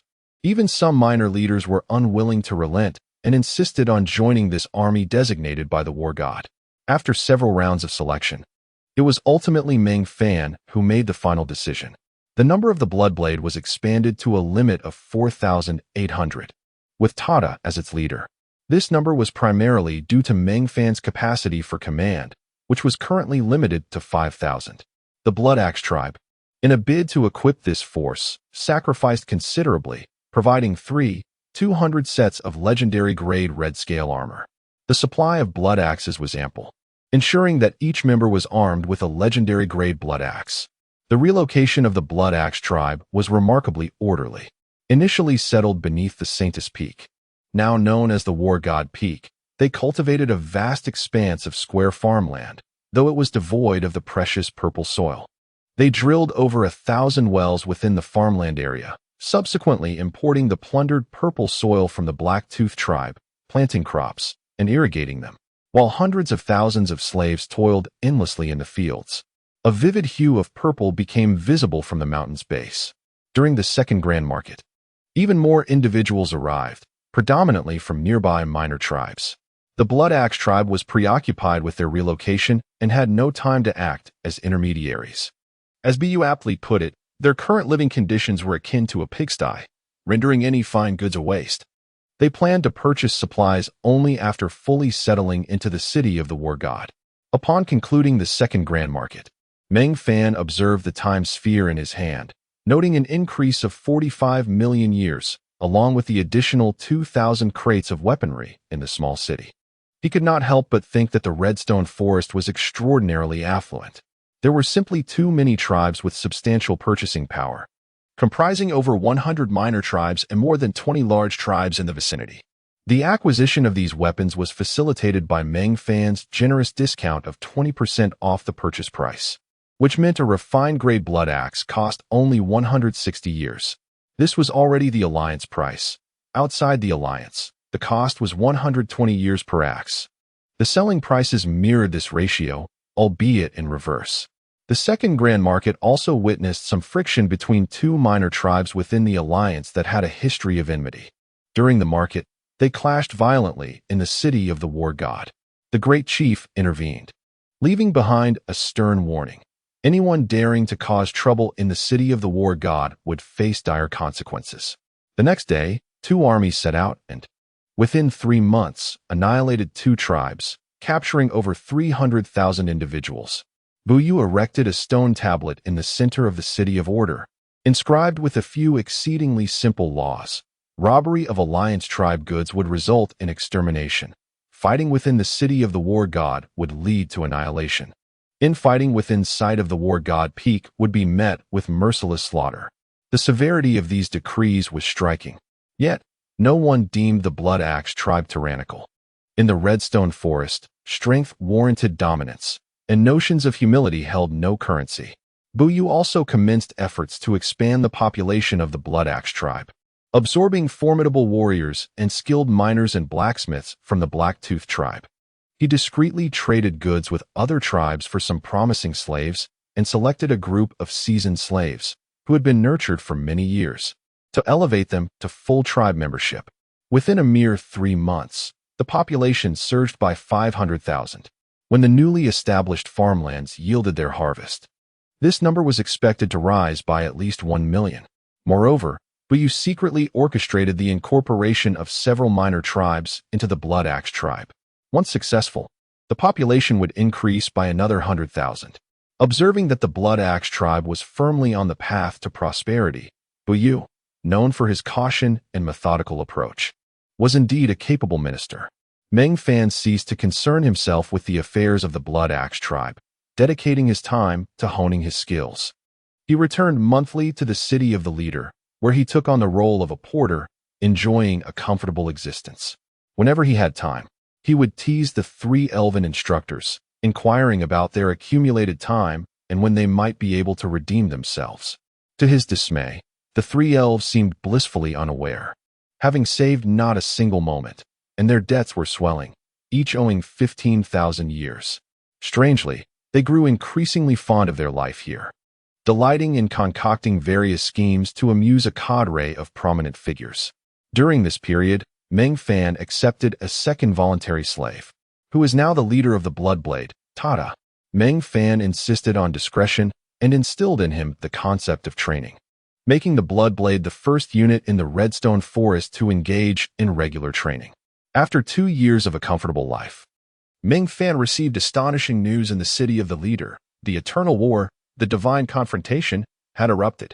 More sensational was the revelation of the 30th and 31st peaks of divinity appearing on the battlefield. The final outcome saw the complete annihilation of the 31 divine peaks. Both the Order Shield and the Chaos Blade faced total destruction, along with 800 first-level legions, all obliterated. The Eternal Continent had entered an age devoid of gods. The situation on the Eternal Battlefield saw the Order faction dispatching 12,000 legions to establish a presence at the recently reclaimed second line of defense, while 13 cosmic civilizations contributed their main forces, totaling 70,000 legions. Orcs, elves, humans, dwarves, merfolk, and winged folk all poured into the battlefield, accompanied by countless armies from various civilizations, all converging on the fortress of Order's Light, along with innumerable mercenary groups and lone adventurers. The path adjacent to the fortress of Order's Light resembled a colossal hourglass, incessantly pouring forth sand into the sea of death, albeit this sand possessed limbs and moved autonomously, relentlessly advancing westward. The Chaos faction experienced a similar scenario. After regrouping with the second wave of legions entering the Sea of Death, Shomi Nisi promptly advanced eastward, carefully circumventing the first line of defense of the Fortress of Order's Light, which had been utterly decimated. The battlefield of the divine confrontation was not a place for just anyone to enter, not even those of divine caliber. If one were to observe from a god's perspective, the Chaos faction would appear remarkably orderly, with all legions marching steadfastly eastward. At regular intervals, large supply stations emerged to provision them. The infantry and cavalry legions maintained a consistent daily advance, resembling blocks of ink sliding eastward. Conversely, the Order faction presented a chaotic picture. It was a disarray of scattered sand, with camps and movements dictated solely by individual commanders, lacking unified command, utterly chaotic. The 6 leaders of the Chaos faction had yet to formally assume command over the Order faction's legions. All these circumstances hinged upon the contrasting personalities of the 2 faction sovereigns in the Eternal Civilization. Ashuz was a meticulous individual, characterized by a methodical approach to his tasks, whereas the entire Chaos faction revolved around the singular will of Ashuz, the sole ruler of the Chaos Empire. As for Arthur, well, let us not delve into that character. Chapter 138, The Divine Showdown, Part 1. Time progressed, approximately coinciding with the fierce conflict between the Blood Axe tribe and the Blacktooth tribe. The most formidable legion of the chaotic faction, the Blade of Chaos, arrived first on the battlefield. 500 demon legions arrayed themselves across the wilderness. A day later, a colossal golden dragon emerged on the eastern horizon, with Arthur standing atop its head, bare-chested, clad only in silk trousers. On the dragon's back stood 13 divine beings, for human kings adorned in resplendent armor, for massive orcs, 2 elves, an angel, a mermaid, and a dwarf. Notably absent was the war god Mo. On the eastern skyline, countless cavalry kicked up clouds of dust, with numerous dragon silhouettes flickering within. A subtle smile graced Ashuz's face as thousands of cyclopes slowly approached, dragging massive bags, positioning themselves at the forefront of the Blade of Chaos. Shortly after, tens of thousands of great demons soared into the sky, casting a shadowy canopy over the battlefield. These demons were among the few flying units in the chaotic faction, tasked with restraining the dragons of the Order faction to prevent them from disrupting the divine confrontation. The pinnacle of divinity possessed 2 privileges, flight and teleportation. Once battle commenced, chaotic energy currents would hinder teleportation, making the ability to fly the greatest advantage on the battlefield, allowing them to engage with composure. However, the dragons posed the greatest variable, as they too could fly and were formidable opponents, introducing significant unpredictability into the divine arena. 15 divine beings from the chaotic faction levitated simultaneously, donning exquisite armor. Ashuz slowly drew a long sword etched with runes, smiling slightly. "Everyone, showcase your might. We are old friends, after all. Bring forth your hidden talents." The warriors of the chaotic faction simultaneously roared, "Kill! Kill! Kill!" Their voices reverberated through the heavens.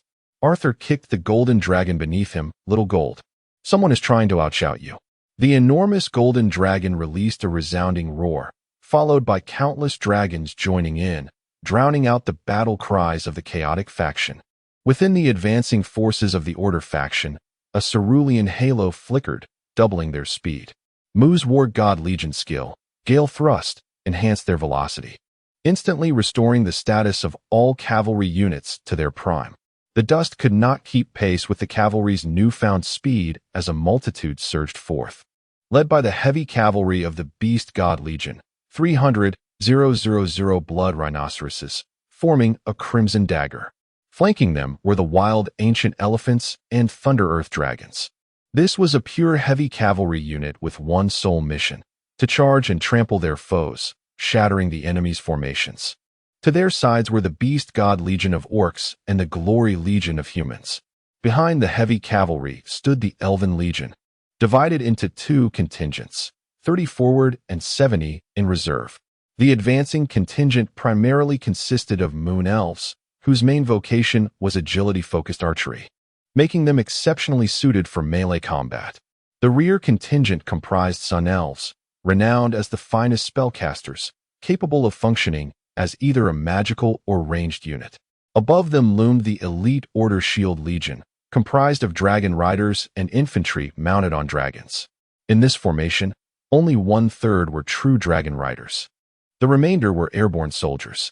All members of the Order Shield were divine warriors, totaling merely 15,000, yet their combat prowess surpassed that of over 100 first-tier legions.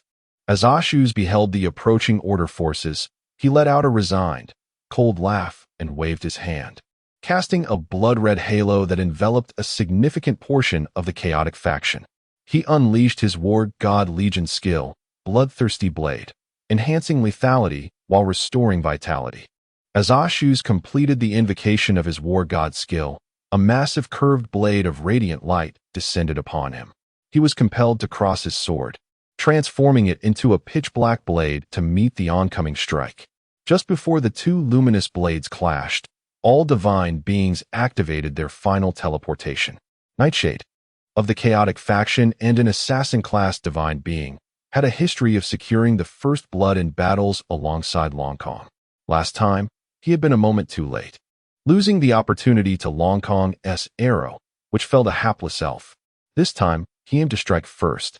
Upon completing his final long-range teleportation, he heard a tremendous clash behind him, the sound of blades meeting. A swift glance revealed his target.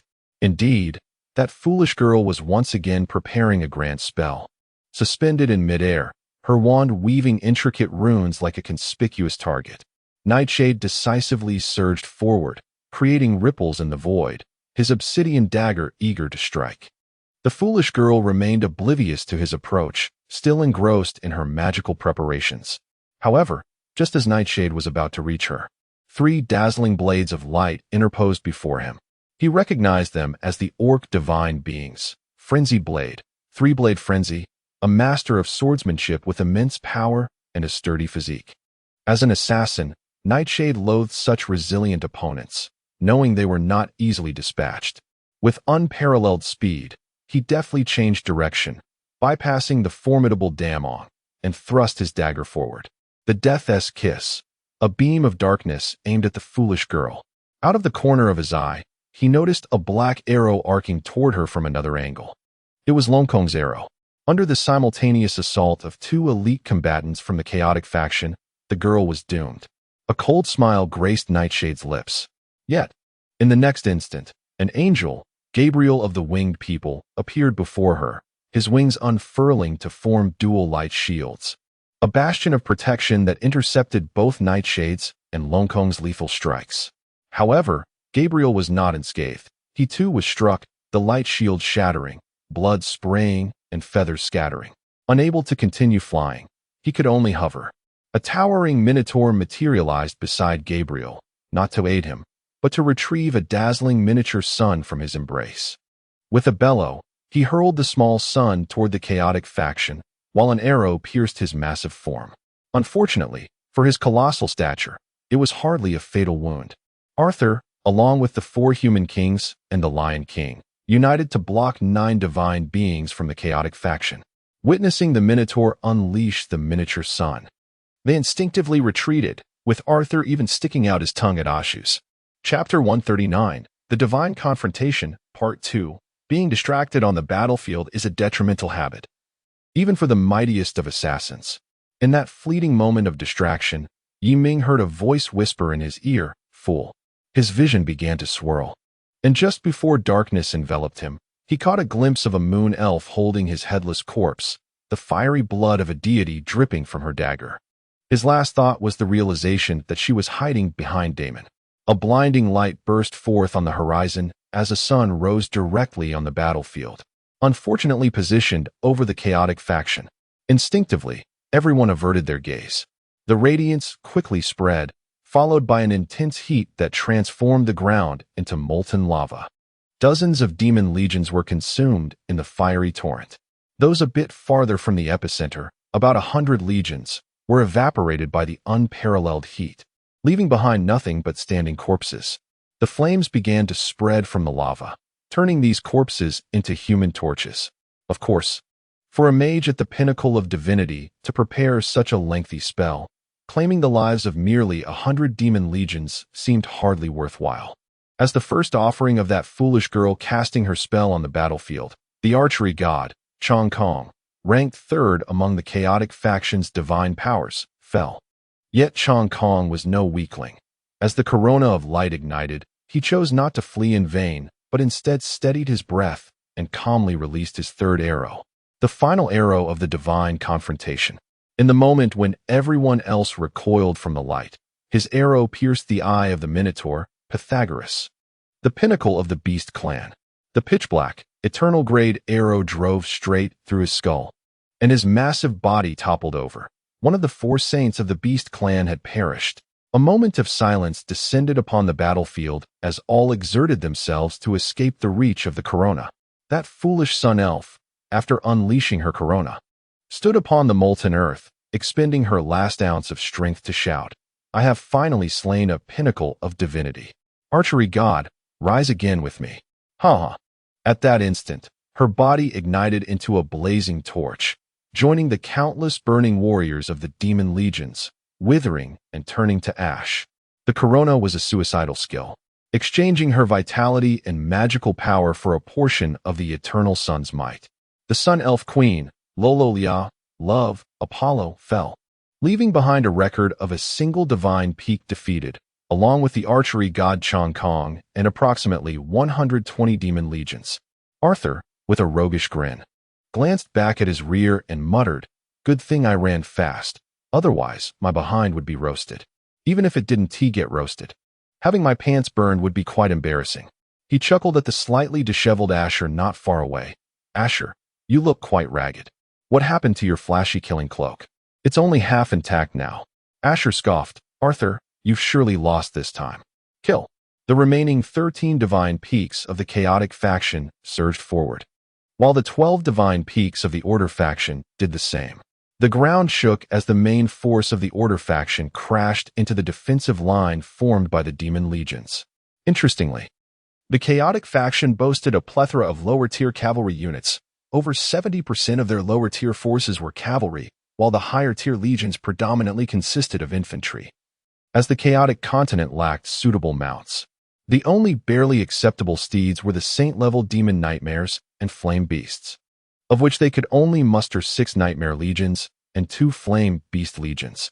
The war god Mu rode a massive 9-tailed firefox, blending in with the cavalry as he prepared to charge, yet his focus remained fixed on the battlefield of divine confrontation. "It seems I won't need to intervene this time. What a splendid start." Indeed, it was a promising beginning, with the most despised archery god taken down by that foolish girl, costing them a Night Ming as well.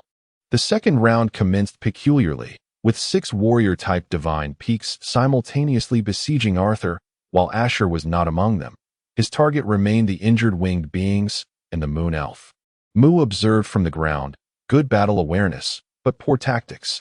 The little moon was certainly no fool like her sister, as Asher lunged toward the winged beings.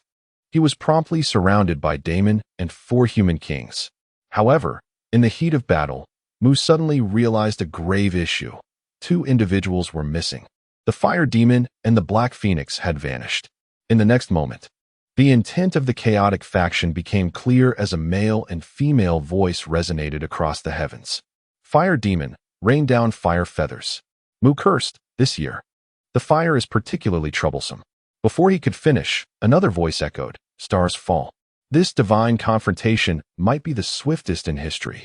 Each spell-casting divine peak seemed to have conspired, rushing onto the battlefield to unleash their ultimate attack of mutual destruction. 3 spells unleashed in a single breath. As Mu wallowed in frustration, 2 more commanding voices rang out, Wrath of the Sea God. 1,000 miles frozen. Mu, no longer caring to conceal himself, teleported backward with his fire fox. 5 suicidal spells were unleashed simultaneously. The warrior-type divine peaks in the confrontation were left bewildered, halting their attacks. What is happening? You spellcasters. Starting off with mutual destruction, what are we supposed to do? Arthur chuckled. What a lively affair this year. Asher, who is your 16th divine peak? Do I know them? Asher revealed, Shiyu, also a mage, specializing in water magic. Just then, a massive boulder, summoned by the falling stars, crashed down on Damon beside Asher, sending him plummeting into the sea of flames. Arthur chuckled, wiping drool from his mouth. Roasted elephant, what a pity. Asher, can your 5 divine peaks withstand this barrage of forbidden spells? Asher sighed. No, we can only endure one wave at a time. A metallic cube enveloped Asher in a protective shell. Arthur grinned. You truly are like a turtle, learning a defensive ultimate technique. Allow me to demonstrate my ultimate move. Raising his curved blade, he shouted, Heaven and earth split. Mu, standing firm, called to his fire fox, Shaoi, don't run. We're doomed. I never imagined I'd meet my end at the hands of that scoundrel Arthur. At the moment Arthur proclaimed heaven and earth split, the chaotic magical energy on the battlefield momentarily stilled as an even more ferocious force surged forth. Boundless chaotic power erupted from a rift in the void that Arthur had cleaved open, momentarily suppressing the magical energies of the 5 unleashed forbidden spells. A profound silence enveloped the battlefield as all gazed skyward, watching the gray chaotic energy encircle the 5 forbidden spells, resembling 5 miniature suns in the sky. Chapter 140. The Eightfold Annihilation of the Gods Amidst the Chaotic Camp. Shiryu gazed towards the eastern sky, sensing an ephemeral stillness of magical energy. A subtle smile graced her lips as she tenderly kissed the delicate face of Shio Minis, donning her attire. It is my time to step onto the stage. Await my return. I shall wield my sword to bestow upon you the greatest victory. With a wave, she conjured a teleportation array, blowing a playful kiss towards Shio Minis, who lay on the bed. In her mind, countless dramatic entrances and grandiloquent lines played out. Tremble, you soft-hearted fools of the Order. Greetings. I have come to escort you to your demise. No, that still sounded too arrogant. The celestial event instigated by Arthur had plunged all magical powers into a momentary stasis, allowing Shiryu's teleportation array to manifest directly in the heart of the battlefield. As she stepped forth from the portal and surveyed the war-torn landscape, a classic opening line escaped her lips. What a predicament! Just as she contemplated retreating back through the still open portal, a relentless tide of chaos engulfed her, leaving only one foot resting beside Shio Minis' bed. Shio Minis, her body exposed, disdainfully kicked the intruding foot away. Fool! The balance between the chaotic forces and the 5 pinnacle forbidden spells held for but a fleeting moment, an interlude before the tempest. Destructive energies swiftly enveloped all warring factions. Knowing his fate was sealed, Mu, in a moment of reckless abandon, soared into the arena of divine conflict, uttering a term that echoed despair, annihilation of worlds. As the forbidden spell of world annihilation neared completion, Mu glanced at his body, now marred with cracks, and murmured, I loathe the number 7. 8 sounds far more pleasing. Let this battle be known as the War of the Eightfold Annihilation of the Gods. In the next instant, he was torn asunder by the tempest he had summoned.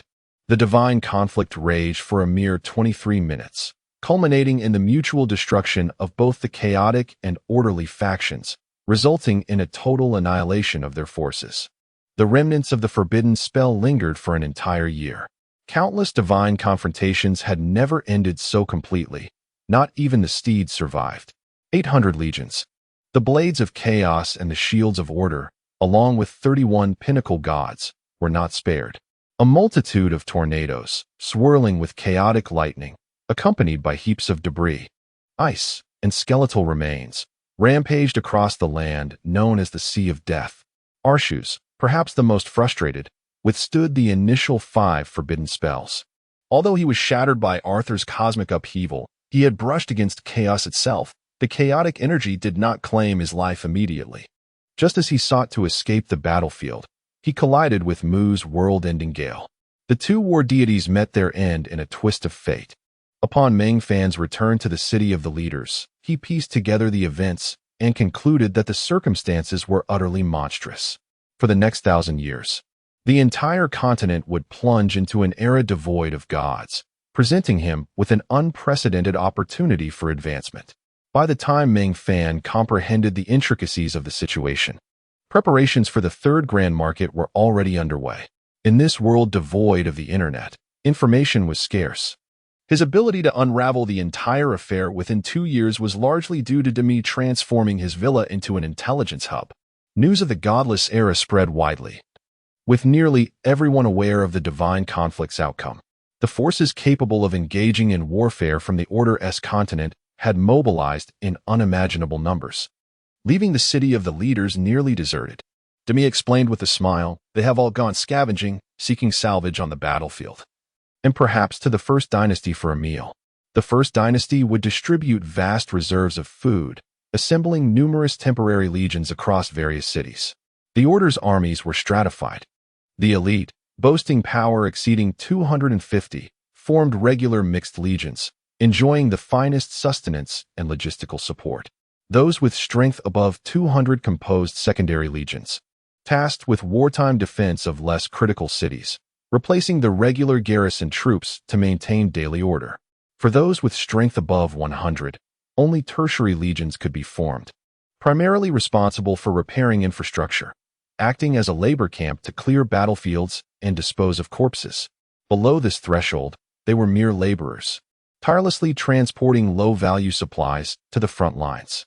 If Meng Fan were to enlist now, he would find himself among the laborers. Fortunately, he possessed ample time. After 2 years of diligent earning, he had amassed over 2.5 billion in resources. The city of Bo now provided 160,000 boxes of master-level goods monthly. Meng Fan would transport these once or twice a month, ensuring a steady income of 30 million annually, totaling over 700 million within 2 years. However, Bo faced a shortage of medicinal supplies, not due to a lack of resources, but because the monthly allocation of 300,000 boxes of food was woefully insufficient for the entire civilization. After an initial frenzy of hoarding, rationality gradually returned, compounded by Bo's monopoly on food, leaving outsiders with little access. Conversely, the nobility and alchemical masters within Bo enjoyed bountiful provisions. Each month, the Gourd Alchemy Guild dispatched a caravan carrying 100,000 boxes of bread to procure herbs, the majority of which were diverted to the Rebel Alliance. Moreover, Plion had absorbed over 30 small alchemy guilds, establishing dominance in Bo.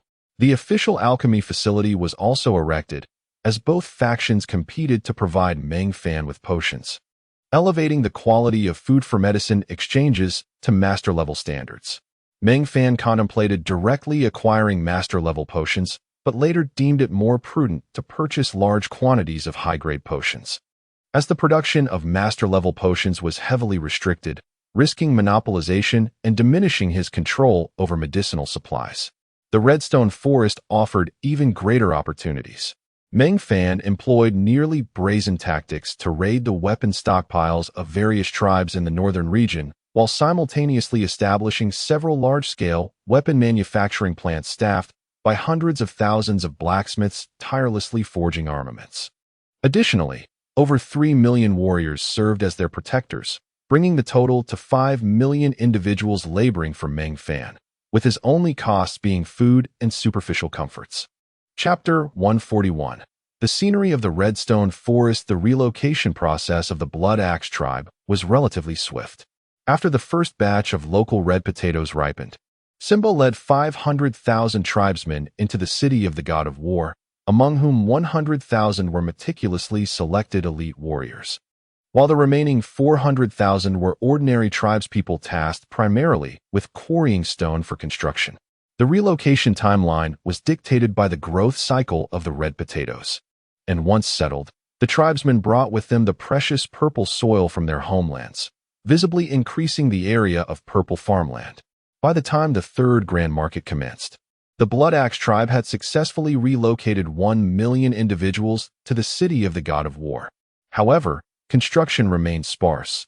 The first edifice was a magnificent hall, which, by the standards of the Redstone Forest, was deemed grand, yet by Meng Fan standards, it was merely a slightly upscale hotel compared to those of the Mycelian chain.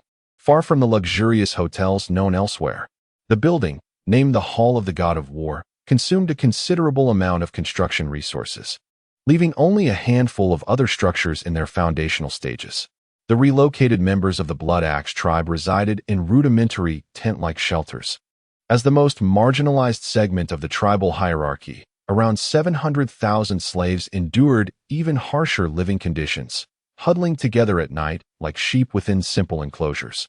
And during the day, they were driven by the Blood Axe tribe to labor at various construction sites. Over the course of 2 years, the influence of the Blood Axe tribe in the northern region of the Redstone Forest grew significantly. The alliance forged by Buyu had expanded to encompass over 400 tribes, although the majority were minor tribes. The total population of the alliance reached over 60 million, with an additional 10 million slaves, representing half of all tribes in the northern Redstone Forest joining this grand coalition. The influx of so many new customers greatly benefited Meng Fan's livelihood business, necessitating a restock after this grand market. Fortunately, nearly 100,000 boxes of daily necessities remained in the Zhongzi Company's depot. The elite Bloodblade troops of the Blood Axe tribe had swelled to 5,000, each equipped with a legendary-grade red phosphorus set and a legendary-grade blood axe. Their ferocity was unquestionable, with strength attributes exceeding 200 points and agility reaching 80 points, rendering them suitable cannon fodder for immediate deployment to the battlefield. Upon the conclusion of the third grand market, Meng Fan convened all military commanders from the Earth Mercenary Corps and the leaders of the Blood Axe tribe. The agenda was clear. Meng Fan was preparing to head south.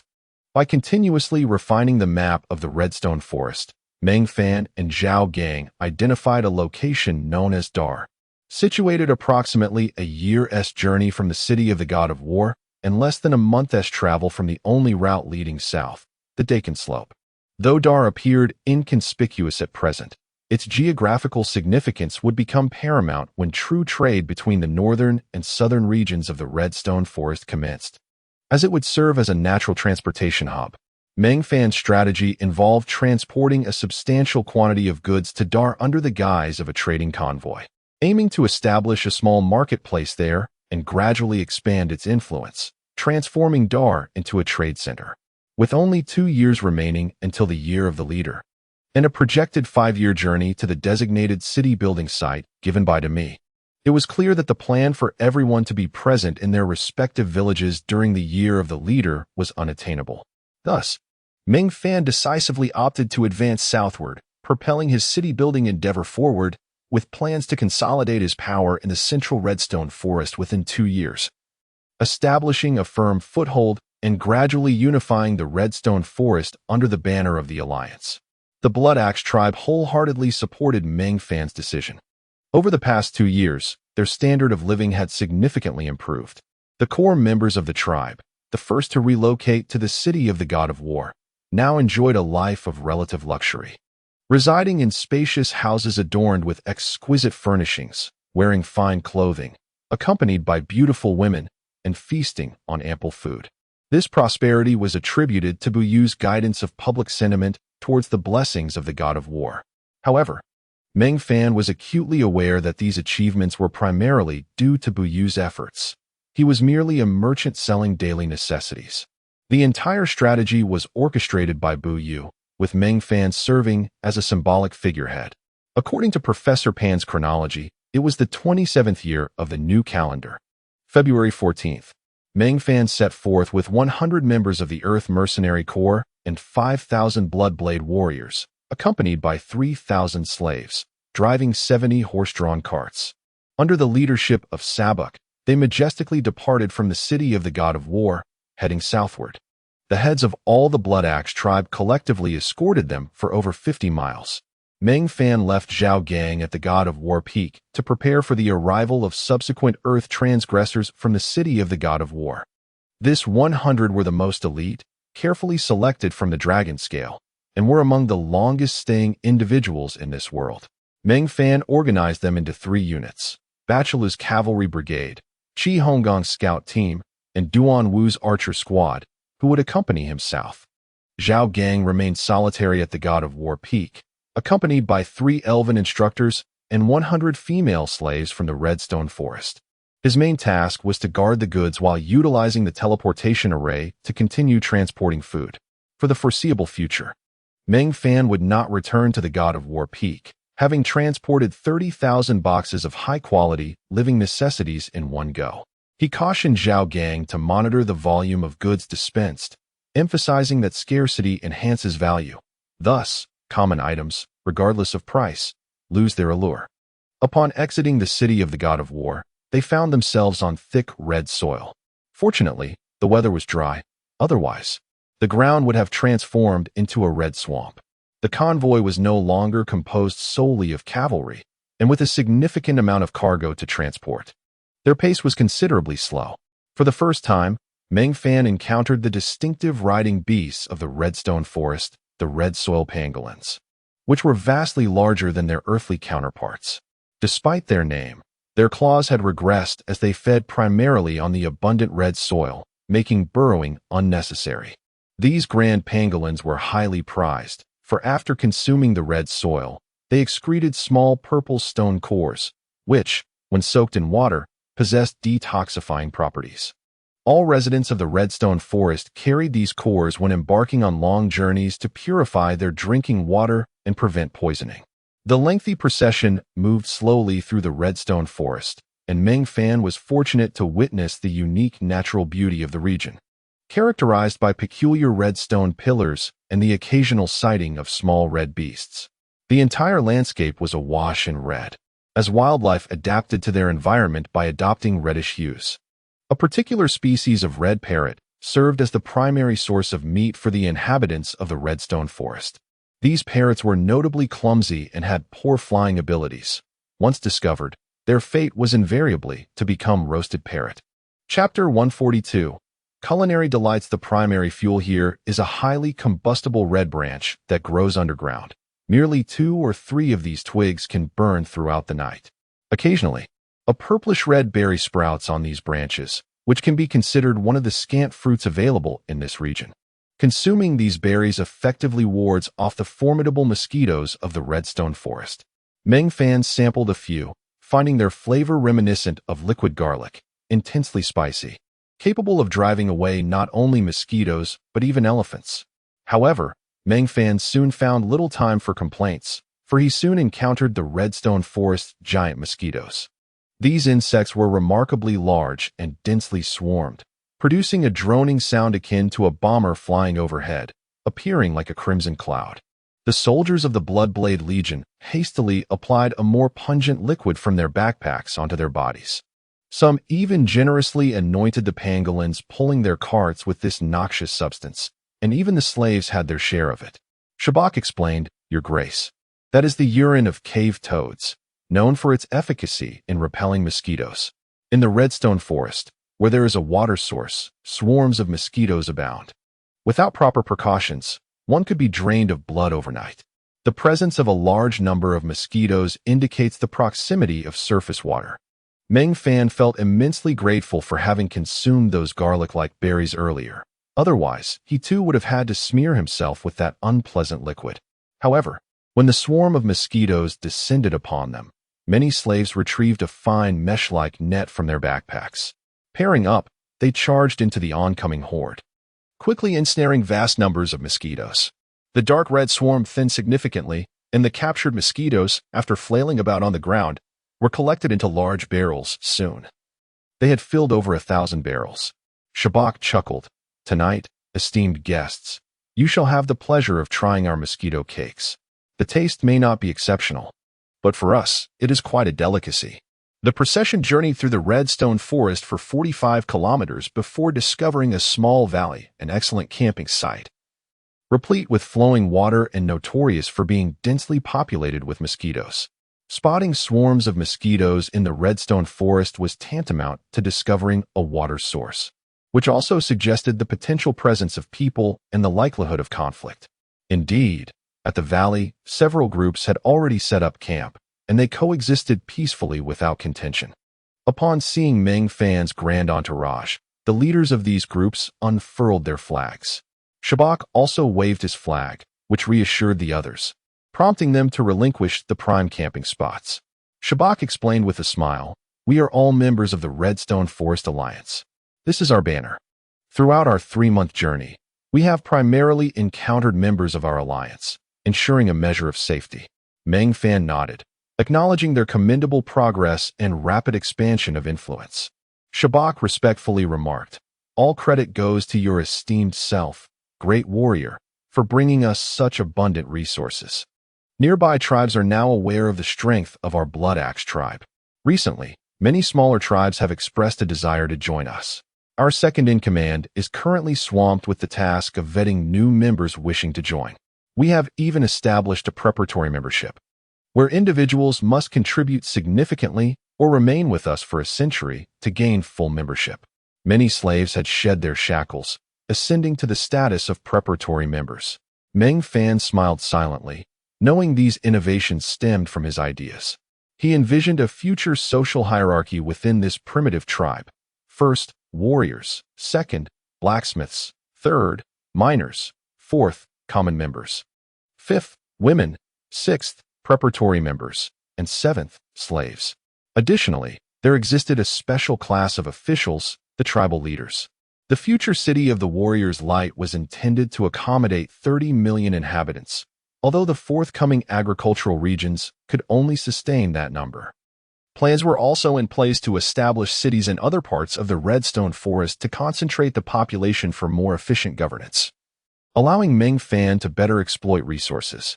Most crucially, Meng Fan dismantled the tribe's communal living arrangement. While a basic 5-year fixed period of sustenance remained, a merit system was introduced.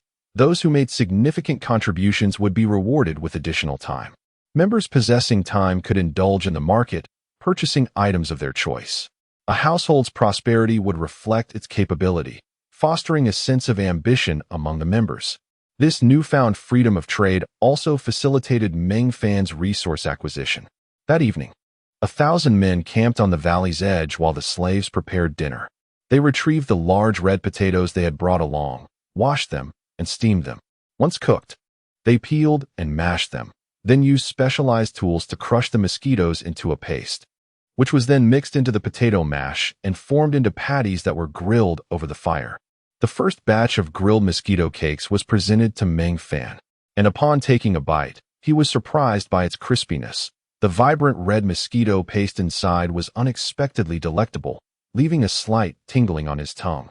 Shabak offered him a cup of water infused with stone cores, which was toxic but not entirely unpleasant. Meng Fan consumed 3 cakes in quick succession, while Bachelu astonishingly devoured 8. After each of the 5,000 warriors received 2 mosquito cakes, the slaves began to prepare their own meals, more mashed potatoes, with a bucket of potato mash allotted for every 100 slaves. These slaves, akin to pigs, scrambled in the buckets for food, as the precious mosquito paste was not meant for them. The following morning, the southern-bound expedition resumed its journey. As Shabak had indicated, every group they encountered over the 3-month span would produce the banner of the Redstone Forest Alliance, engage in cordial exchanges, and subsequently yield the main road to the larger troop. When passing through the gathering places of smaller tribes, they would be courteously invited to partake in hospitality, not with delicacies or fine wines, but rather with the women of the tribe. Indeed, women were regarded as communal property, a customary offering to guests. The number of women a tribe could present was a testament to its prosperity. After 6 months of travel, the large potatoes had been consumed. But the expedition lacked for provisions. Their cargo included 3,000 boxes of bread and 2,000 boxes of higher quality food, sufficient sustenance to last the nearly 10,000-strong contingent for several years. Soon, the Blood Axe natives enjoyed a daily diet of 2 loaves of bread and a sausage, though the slaves were deprived of the latter. Yet, they remained content. As the journey progressed, it became less tranquil, with unruly smaller tribes occasionally emerging to create disturbances, providing an excellent opportunity for the newly established Bloodblade Legion to hone their skills. The most significant crisis arose when a large tribe amassed 70,000 warriors to block their path. A leader, adorned in feathers, arrogantly demanded that Meng Fan surrender their goods. Chapter 143. The Battle to Annihilate the Firebat Tribe, Part 1. Tata assumed the diplomatic responsibilities previously held by Shabak and approached the negotiations with remarkable success, decisively cleaving the chieftain's head in twain. With a flourish of the Blood Axe, the 5,000 warriors of the Bloodblade Legion, bolstered by the inspiring aura, charged fearlessly against a blockade of 70,000 soldiers, creating a scene of utter devastation. Meng Fan refrained from joining the fray. He now played the role of a mystic, a war god who could not afford to fall. In truth, his absence from the front lines was prudent. His primary contributions lay in enhancing the morale and plundering aura. Similarly, the Dragonscale warriors did not engage in battle, their task being to safeguard Meng Fan, while the Bloodblade warriors led the charge. Under Tata's leadership, the Bloodblade warriors, at the cost of 700 lives and 3,000 injuries, managed to slay a staggering 60,000 foes. When Tata returned, battered yet triumphant, Meng Fan merely remarked, "Well done, tend to the wounded." He promptly produced a box of master-grade healing potions, saving over 3,000 critically injured Bloodblade warriors from the brink of death, restoring 70% of their combat capability overnight. The task of cleaning the battlefield fell to the slaves, who gathered the mountains of weapons and equipment left behind. Meng Fan's plundering aura was exceptionally potent. Having vanquished over 60,000 foes, they had amassed nearly 90,000 pieces of gear, the majority of which were of superior quality, with around 7,000 to 8,000 being exquisite and 5 to 6 legendary items, all dropped by the fallen Bloodblade warriors. They also retrieved the gear from their own fallen comrades, ensuring a meticulous inventory for revival and return to their rightful owners. That night, Meng Fan toured the camp, offering solace to the grievously injured warriors. His experience in uplifting spirits was ample, though previously he had been the one receiving such encouragement. Gazing into the crackling bonfire, he made a reckless decision to annihilate a tribe. To assault a tribe of 200,000 with a mere 5,000 soldiers seemed utterly insane. Yet Meng Fan resolved to undertake this audacious endeavor, with no dissent among his ranks. The mercenaries from Earth were predominantly Dragonscale warriors, who adhered to the belief that the heavens held the first rank, the Earth the second, and thus Meng Fan was the third. They were undeterred. Even 5 men would dare to engage 200,000 in guerrilla warfare. The only voice that could have dissuaded him, Zhao Gang, was currently indulging in a life of luxury atop the God of War peak. The Bloodblade Legion was a gift from Buyu, a unit fiercely loyal to the point of fanaticism. When Meng Fan proclaimed the intent to annihilate, the warriors erupted in fervent cries for extermination. To oppose the war god was unthinkable, and even a reduction in volume would invite scorn from their peers. Meng Fan led his troops to a precarious stone peak, leaving behind supplies and over 300 Bloodblade warriors, personally descending with 4,000 chosen Bloodblade warriors and 100 Dragonscale warriors to wage a war of extermination. A direct confrontation was implausible. Thus, Meng Fan opted for an ambush. The notion of 5,000 besting 70,000 was extraordinary, and defeat necessitated understanding the cause. Consequently, the first ambush was set. The initial misfortune befell a contingent of 10,000. Having heard of the astonishing conflict from fleeing soldiers, the Firebat chieftain, Alhan, felt a surge of murderous intent. His second-in-command, leading 100,000 to plunder a minor tribe, had been defeated, resulting in 30,000 deaths. On their return, they encountered a merchant convoy guarded by just 5,000, intending to seize their goods, only to face the chieftain's axe, leading to the slaughter of over 60,000 by Meng Fan's 5,000. With their total warrior count under 60,000, a mere 50,000 from Meng Fan's forces could obliterate them entirely. Alhin's immediate response was to dispatch his most trusted lieutenant with 1,000 elite warriors to assess the situation. Meng Fan awaited this reconnaissance party, having concealed himself within the intricacies of the red stone forest, an ideal locale for ambushes, particularly for an expert like him. On the third day of their ambush, at dawn, the ill-fated elite arrived at a nearby water source to rest. The tribal soldiers, driven by the instinct to scout, rushed chaotically toward the water, jostling for the first sip. At that moment, a hail of arrows and throwing axes rained down upon them from hidden rocks. The arrows were loosed by the dragon-scale warriors, while the axes, plentiful from the battlefield, served as their primary weapon. Though the Blood Axe tribe lacked throwing skills, their brute strength rendered their axes lethal. The deluge of arrows and flying axes descended upon those quenching their thirst. After exhausting their short axes, the 4,000 Bloodblade warriors roared and charged into the unprepared throng. Meng Fan, along with 100 dragon-scale warriors, ascended a nearby rock to shoot arrows with composure until the Bloodblade warriors engaged in the melee. This was a massacre. The elite, including their chieftain, were among the first to flee to the water source, enduring the worst fate. The Bloodblades throwing axes, though weak, rained down indiscriminately, leading to fatalities by sheer force rather than skill. Due to their limited range, only the foremost 2,000 received the brunt of the assault, inundated with as many as 15,000 axes. When the Bloodblade warriors penetrated the crowd, many had yet to draw their weapons. After half an hour of relentless pursuit, they annihilated the 1,000 elite.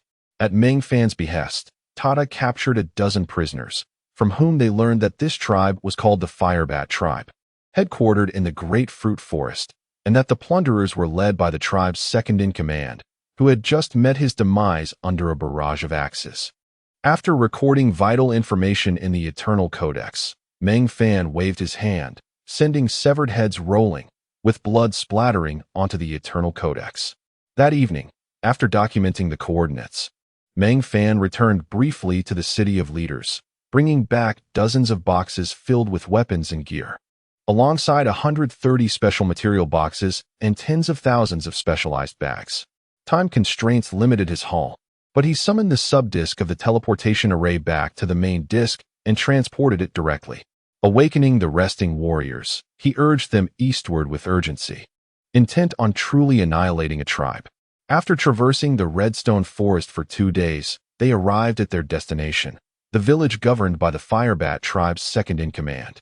However, the settlement was largely devoid of men, housing only women and slaves. The 10,000 men barely fit for battle had been largely exterminated and were in the process of revival.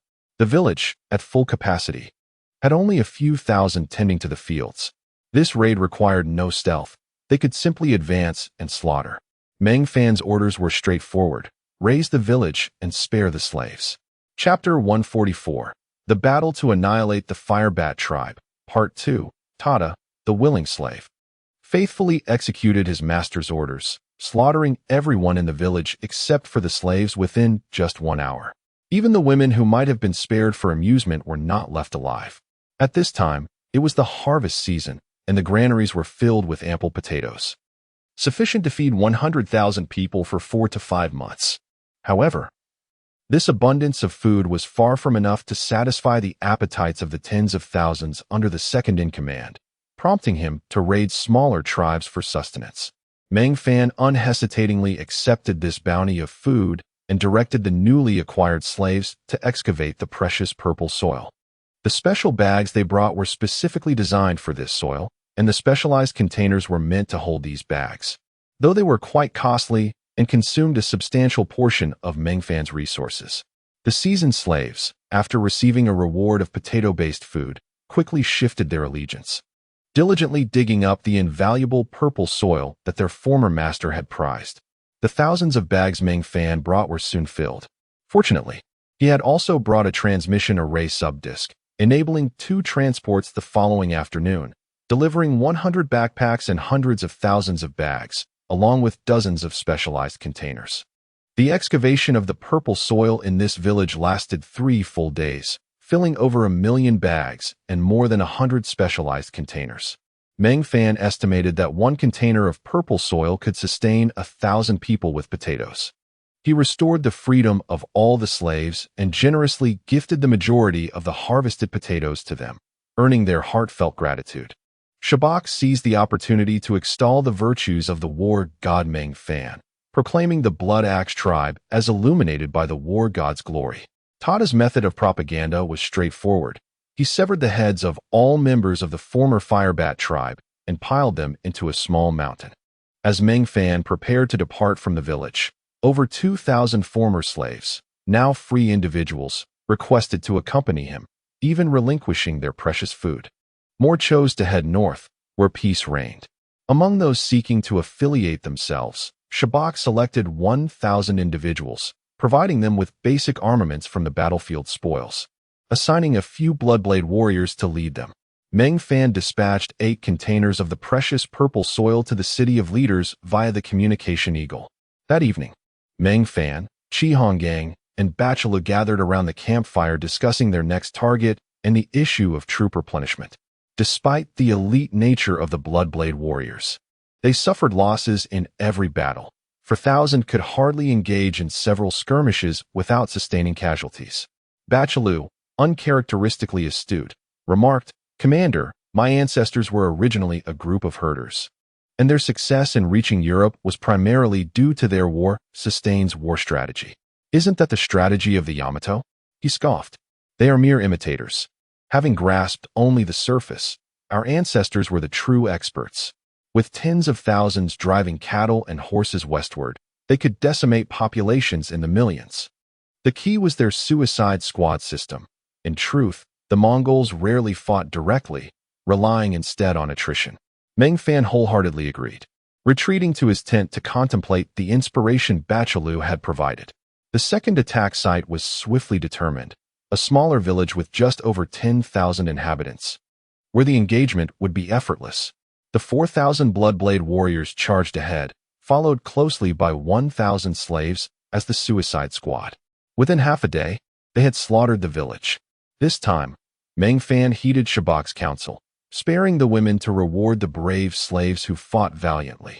For the first time, Meng Fan witnessed the brutal reality of the Redstone Forest, where the law of the jungle reigned supreme.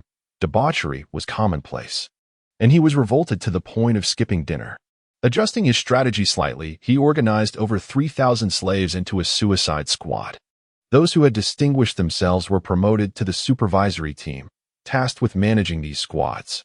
Meng Fan decreed that those who performed well would have the opportunity to shed their slave status and become free individuals. Free individuals who excelled could join the supervisory team, while those who excelled in that role could become reserve members of the Blood Axe tribe, with exceptional performers gaining full membership. In the village, they scavenged all usable weapons and equipment, arming over 4,000 suicide squad members, taking food with them, and even finding 2 pack animals. Naturally, all the precious purple soil was transported away. Subsequently, Meng Fan charted a peculiar route on the map, attacking over 30 small settlements.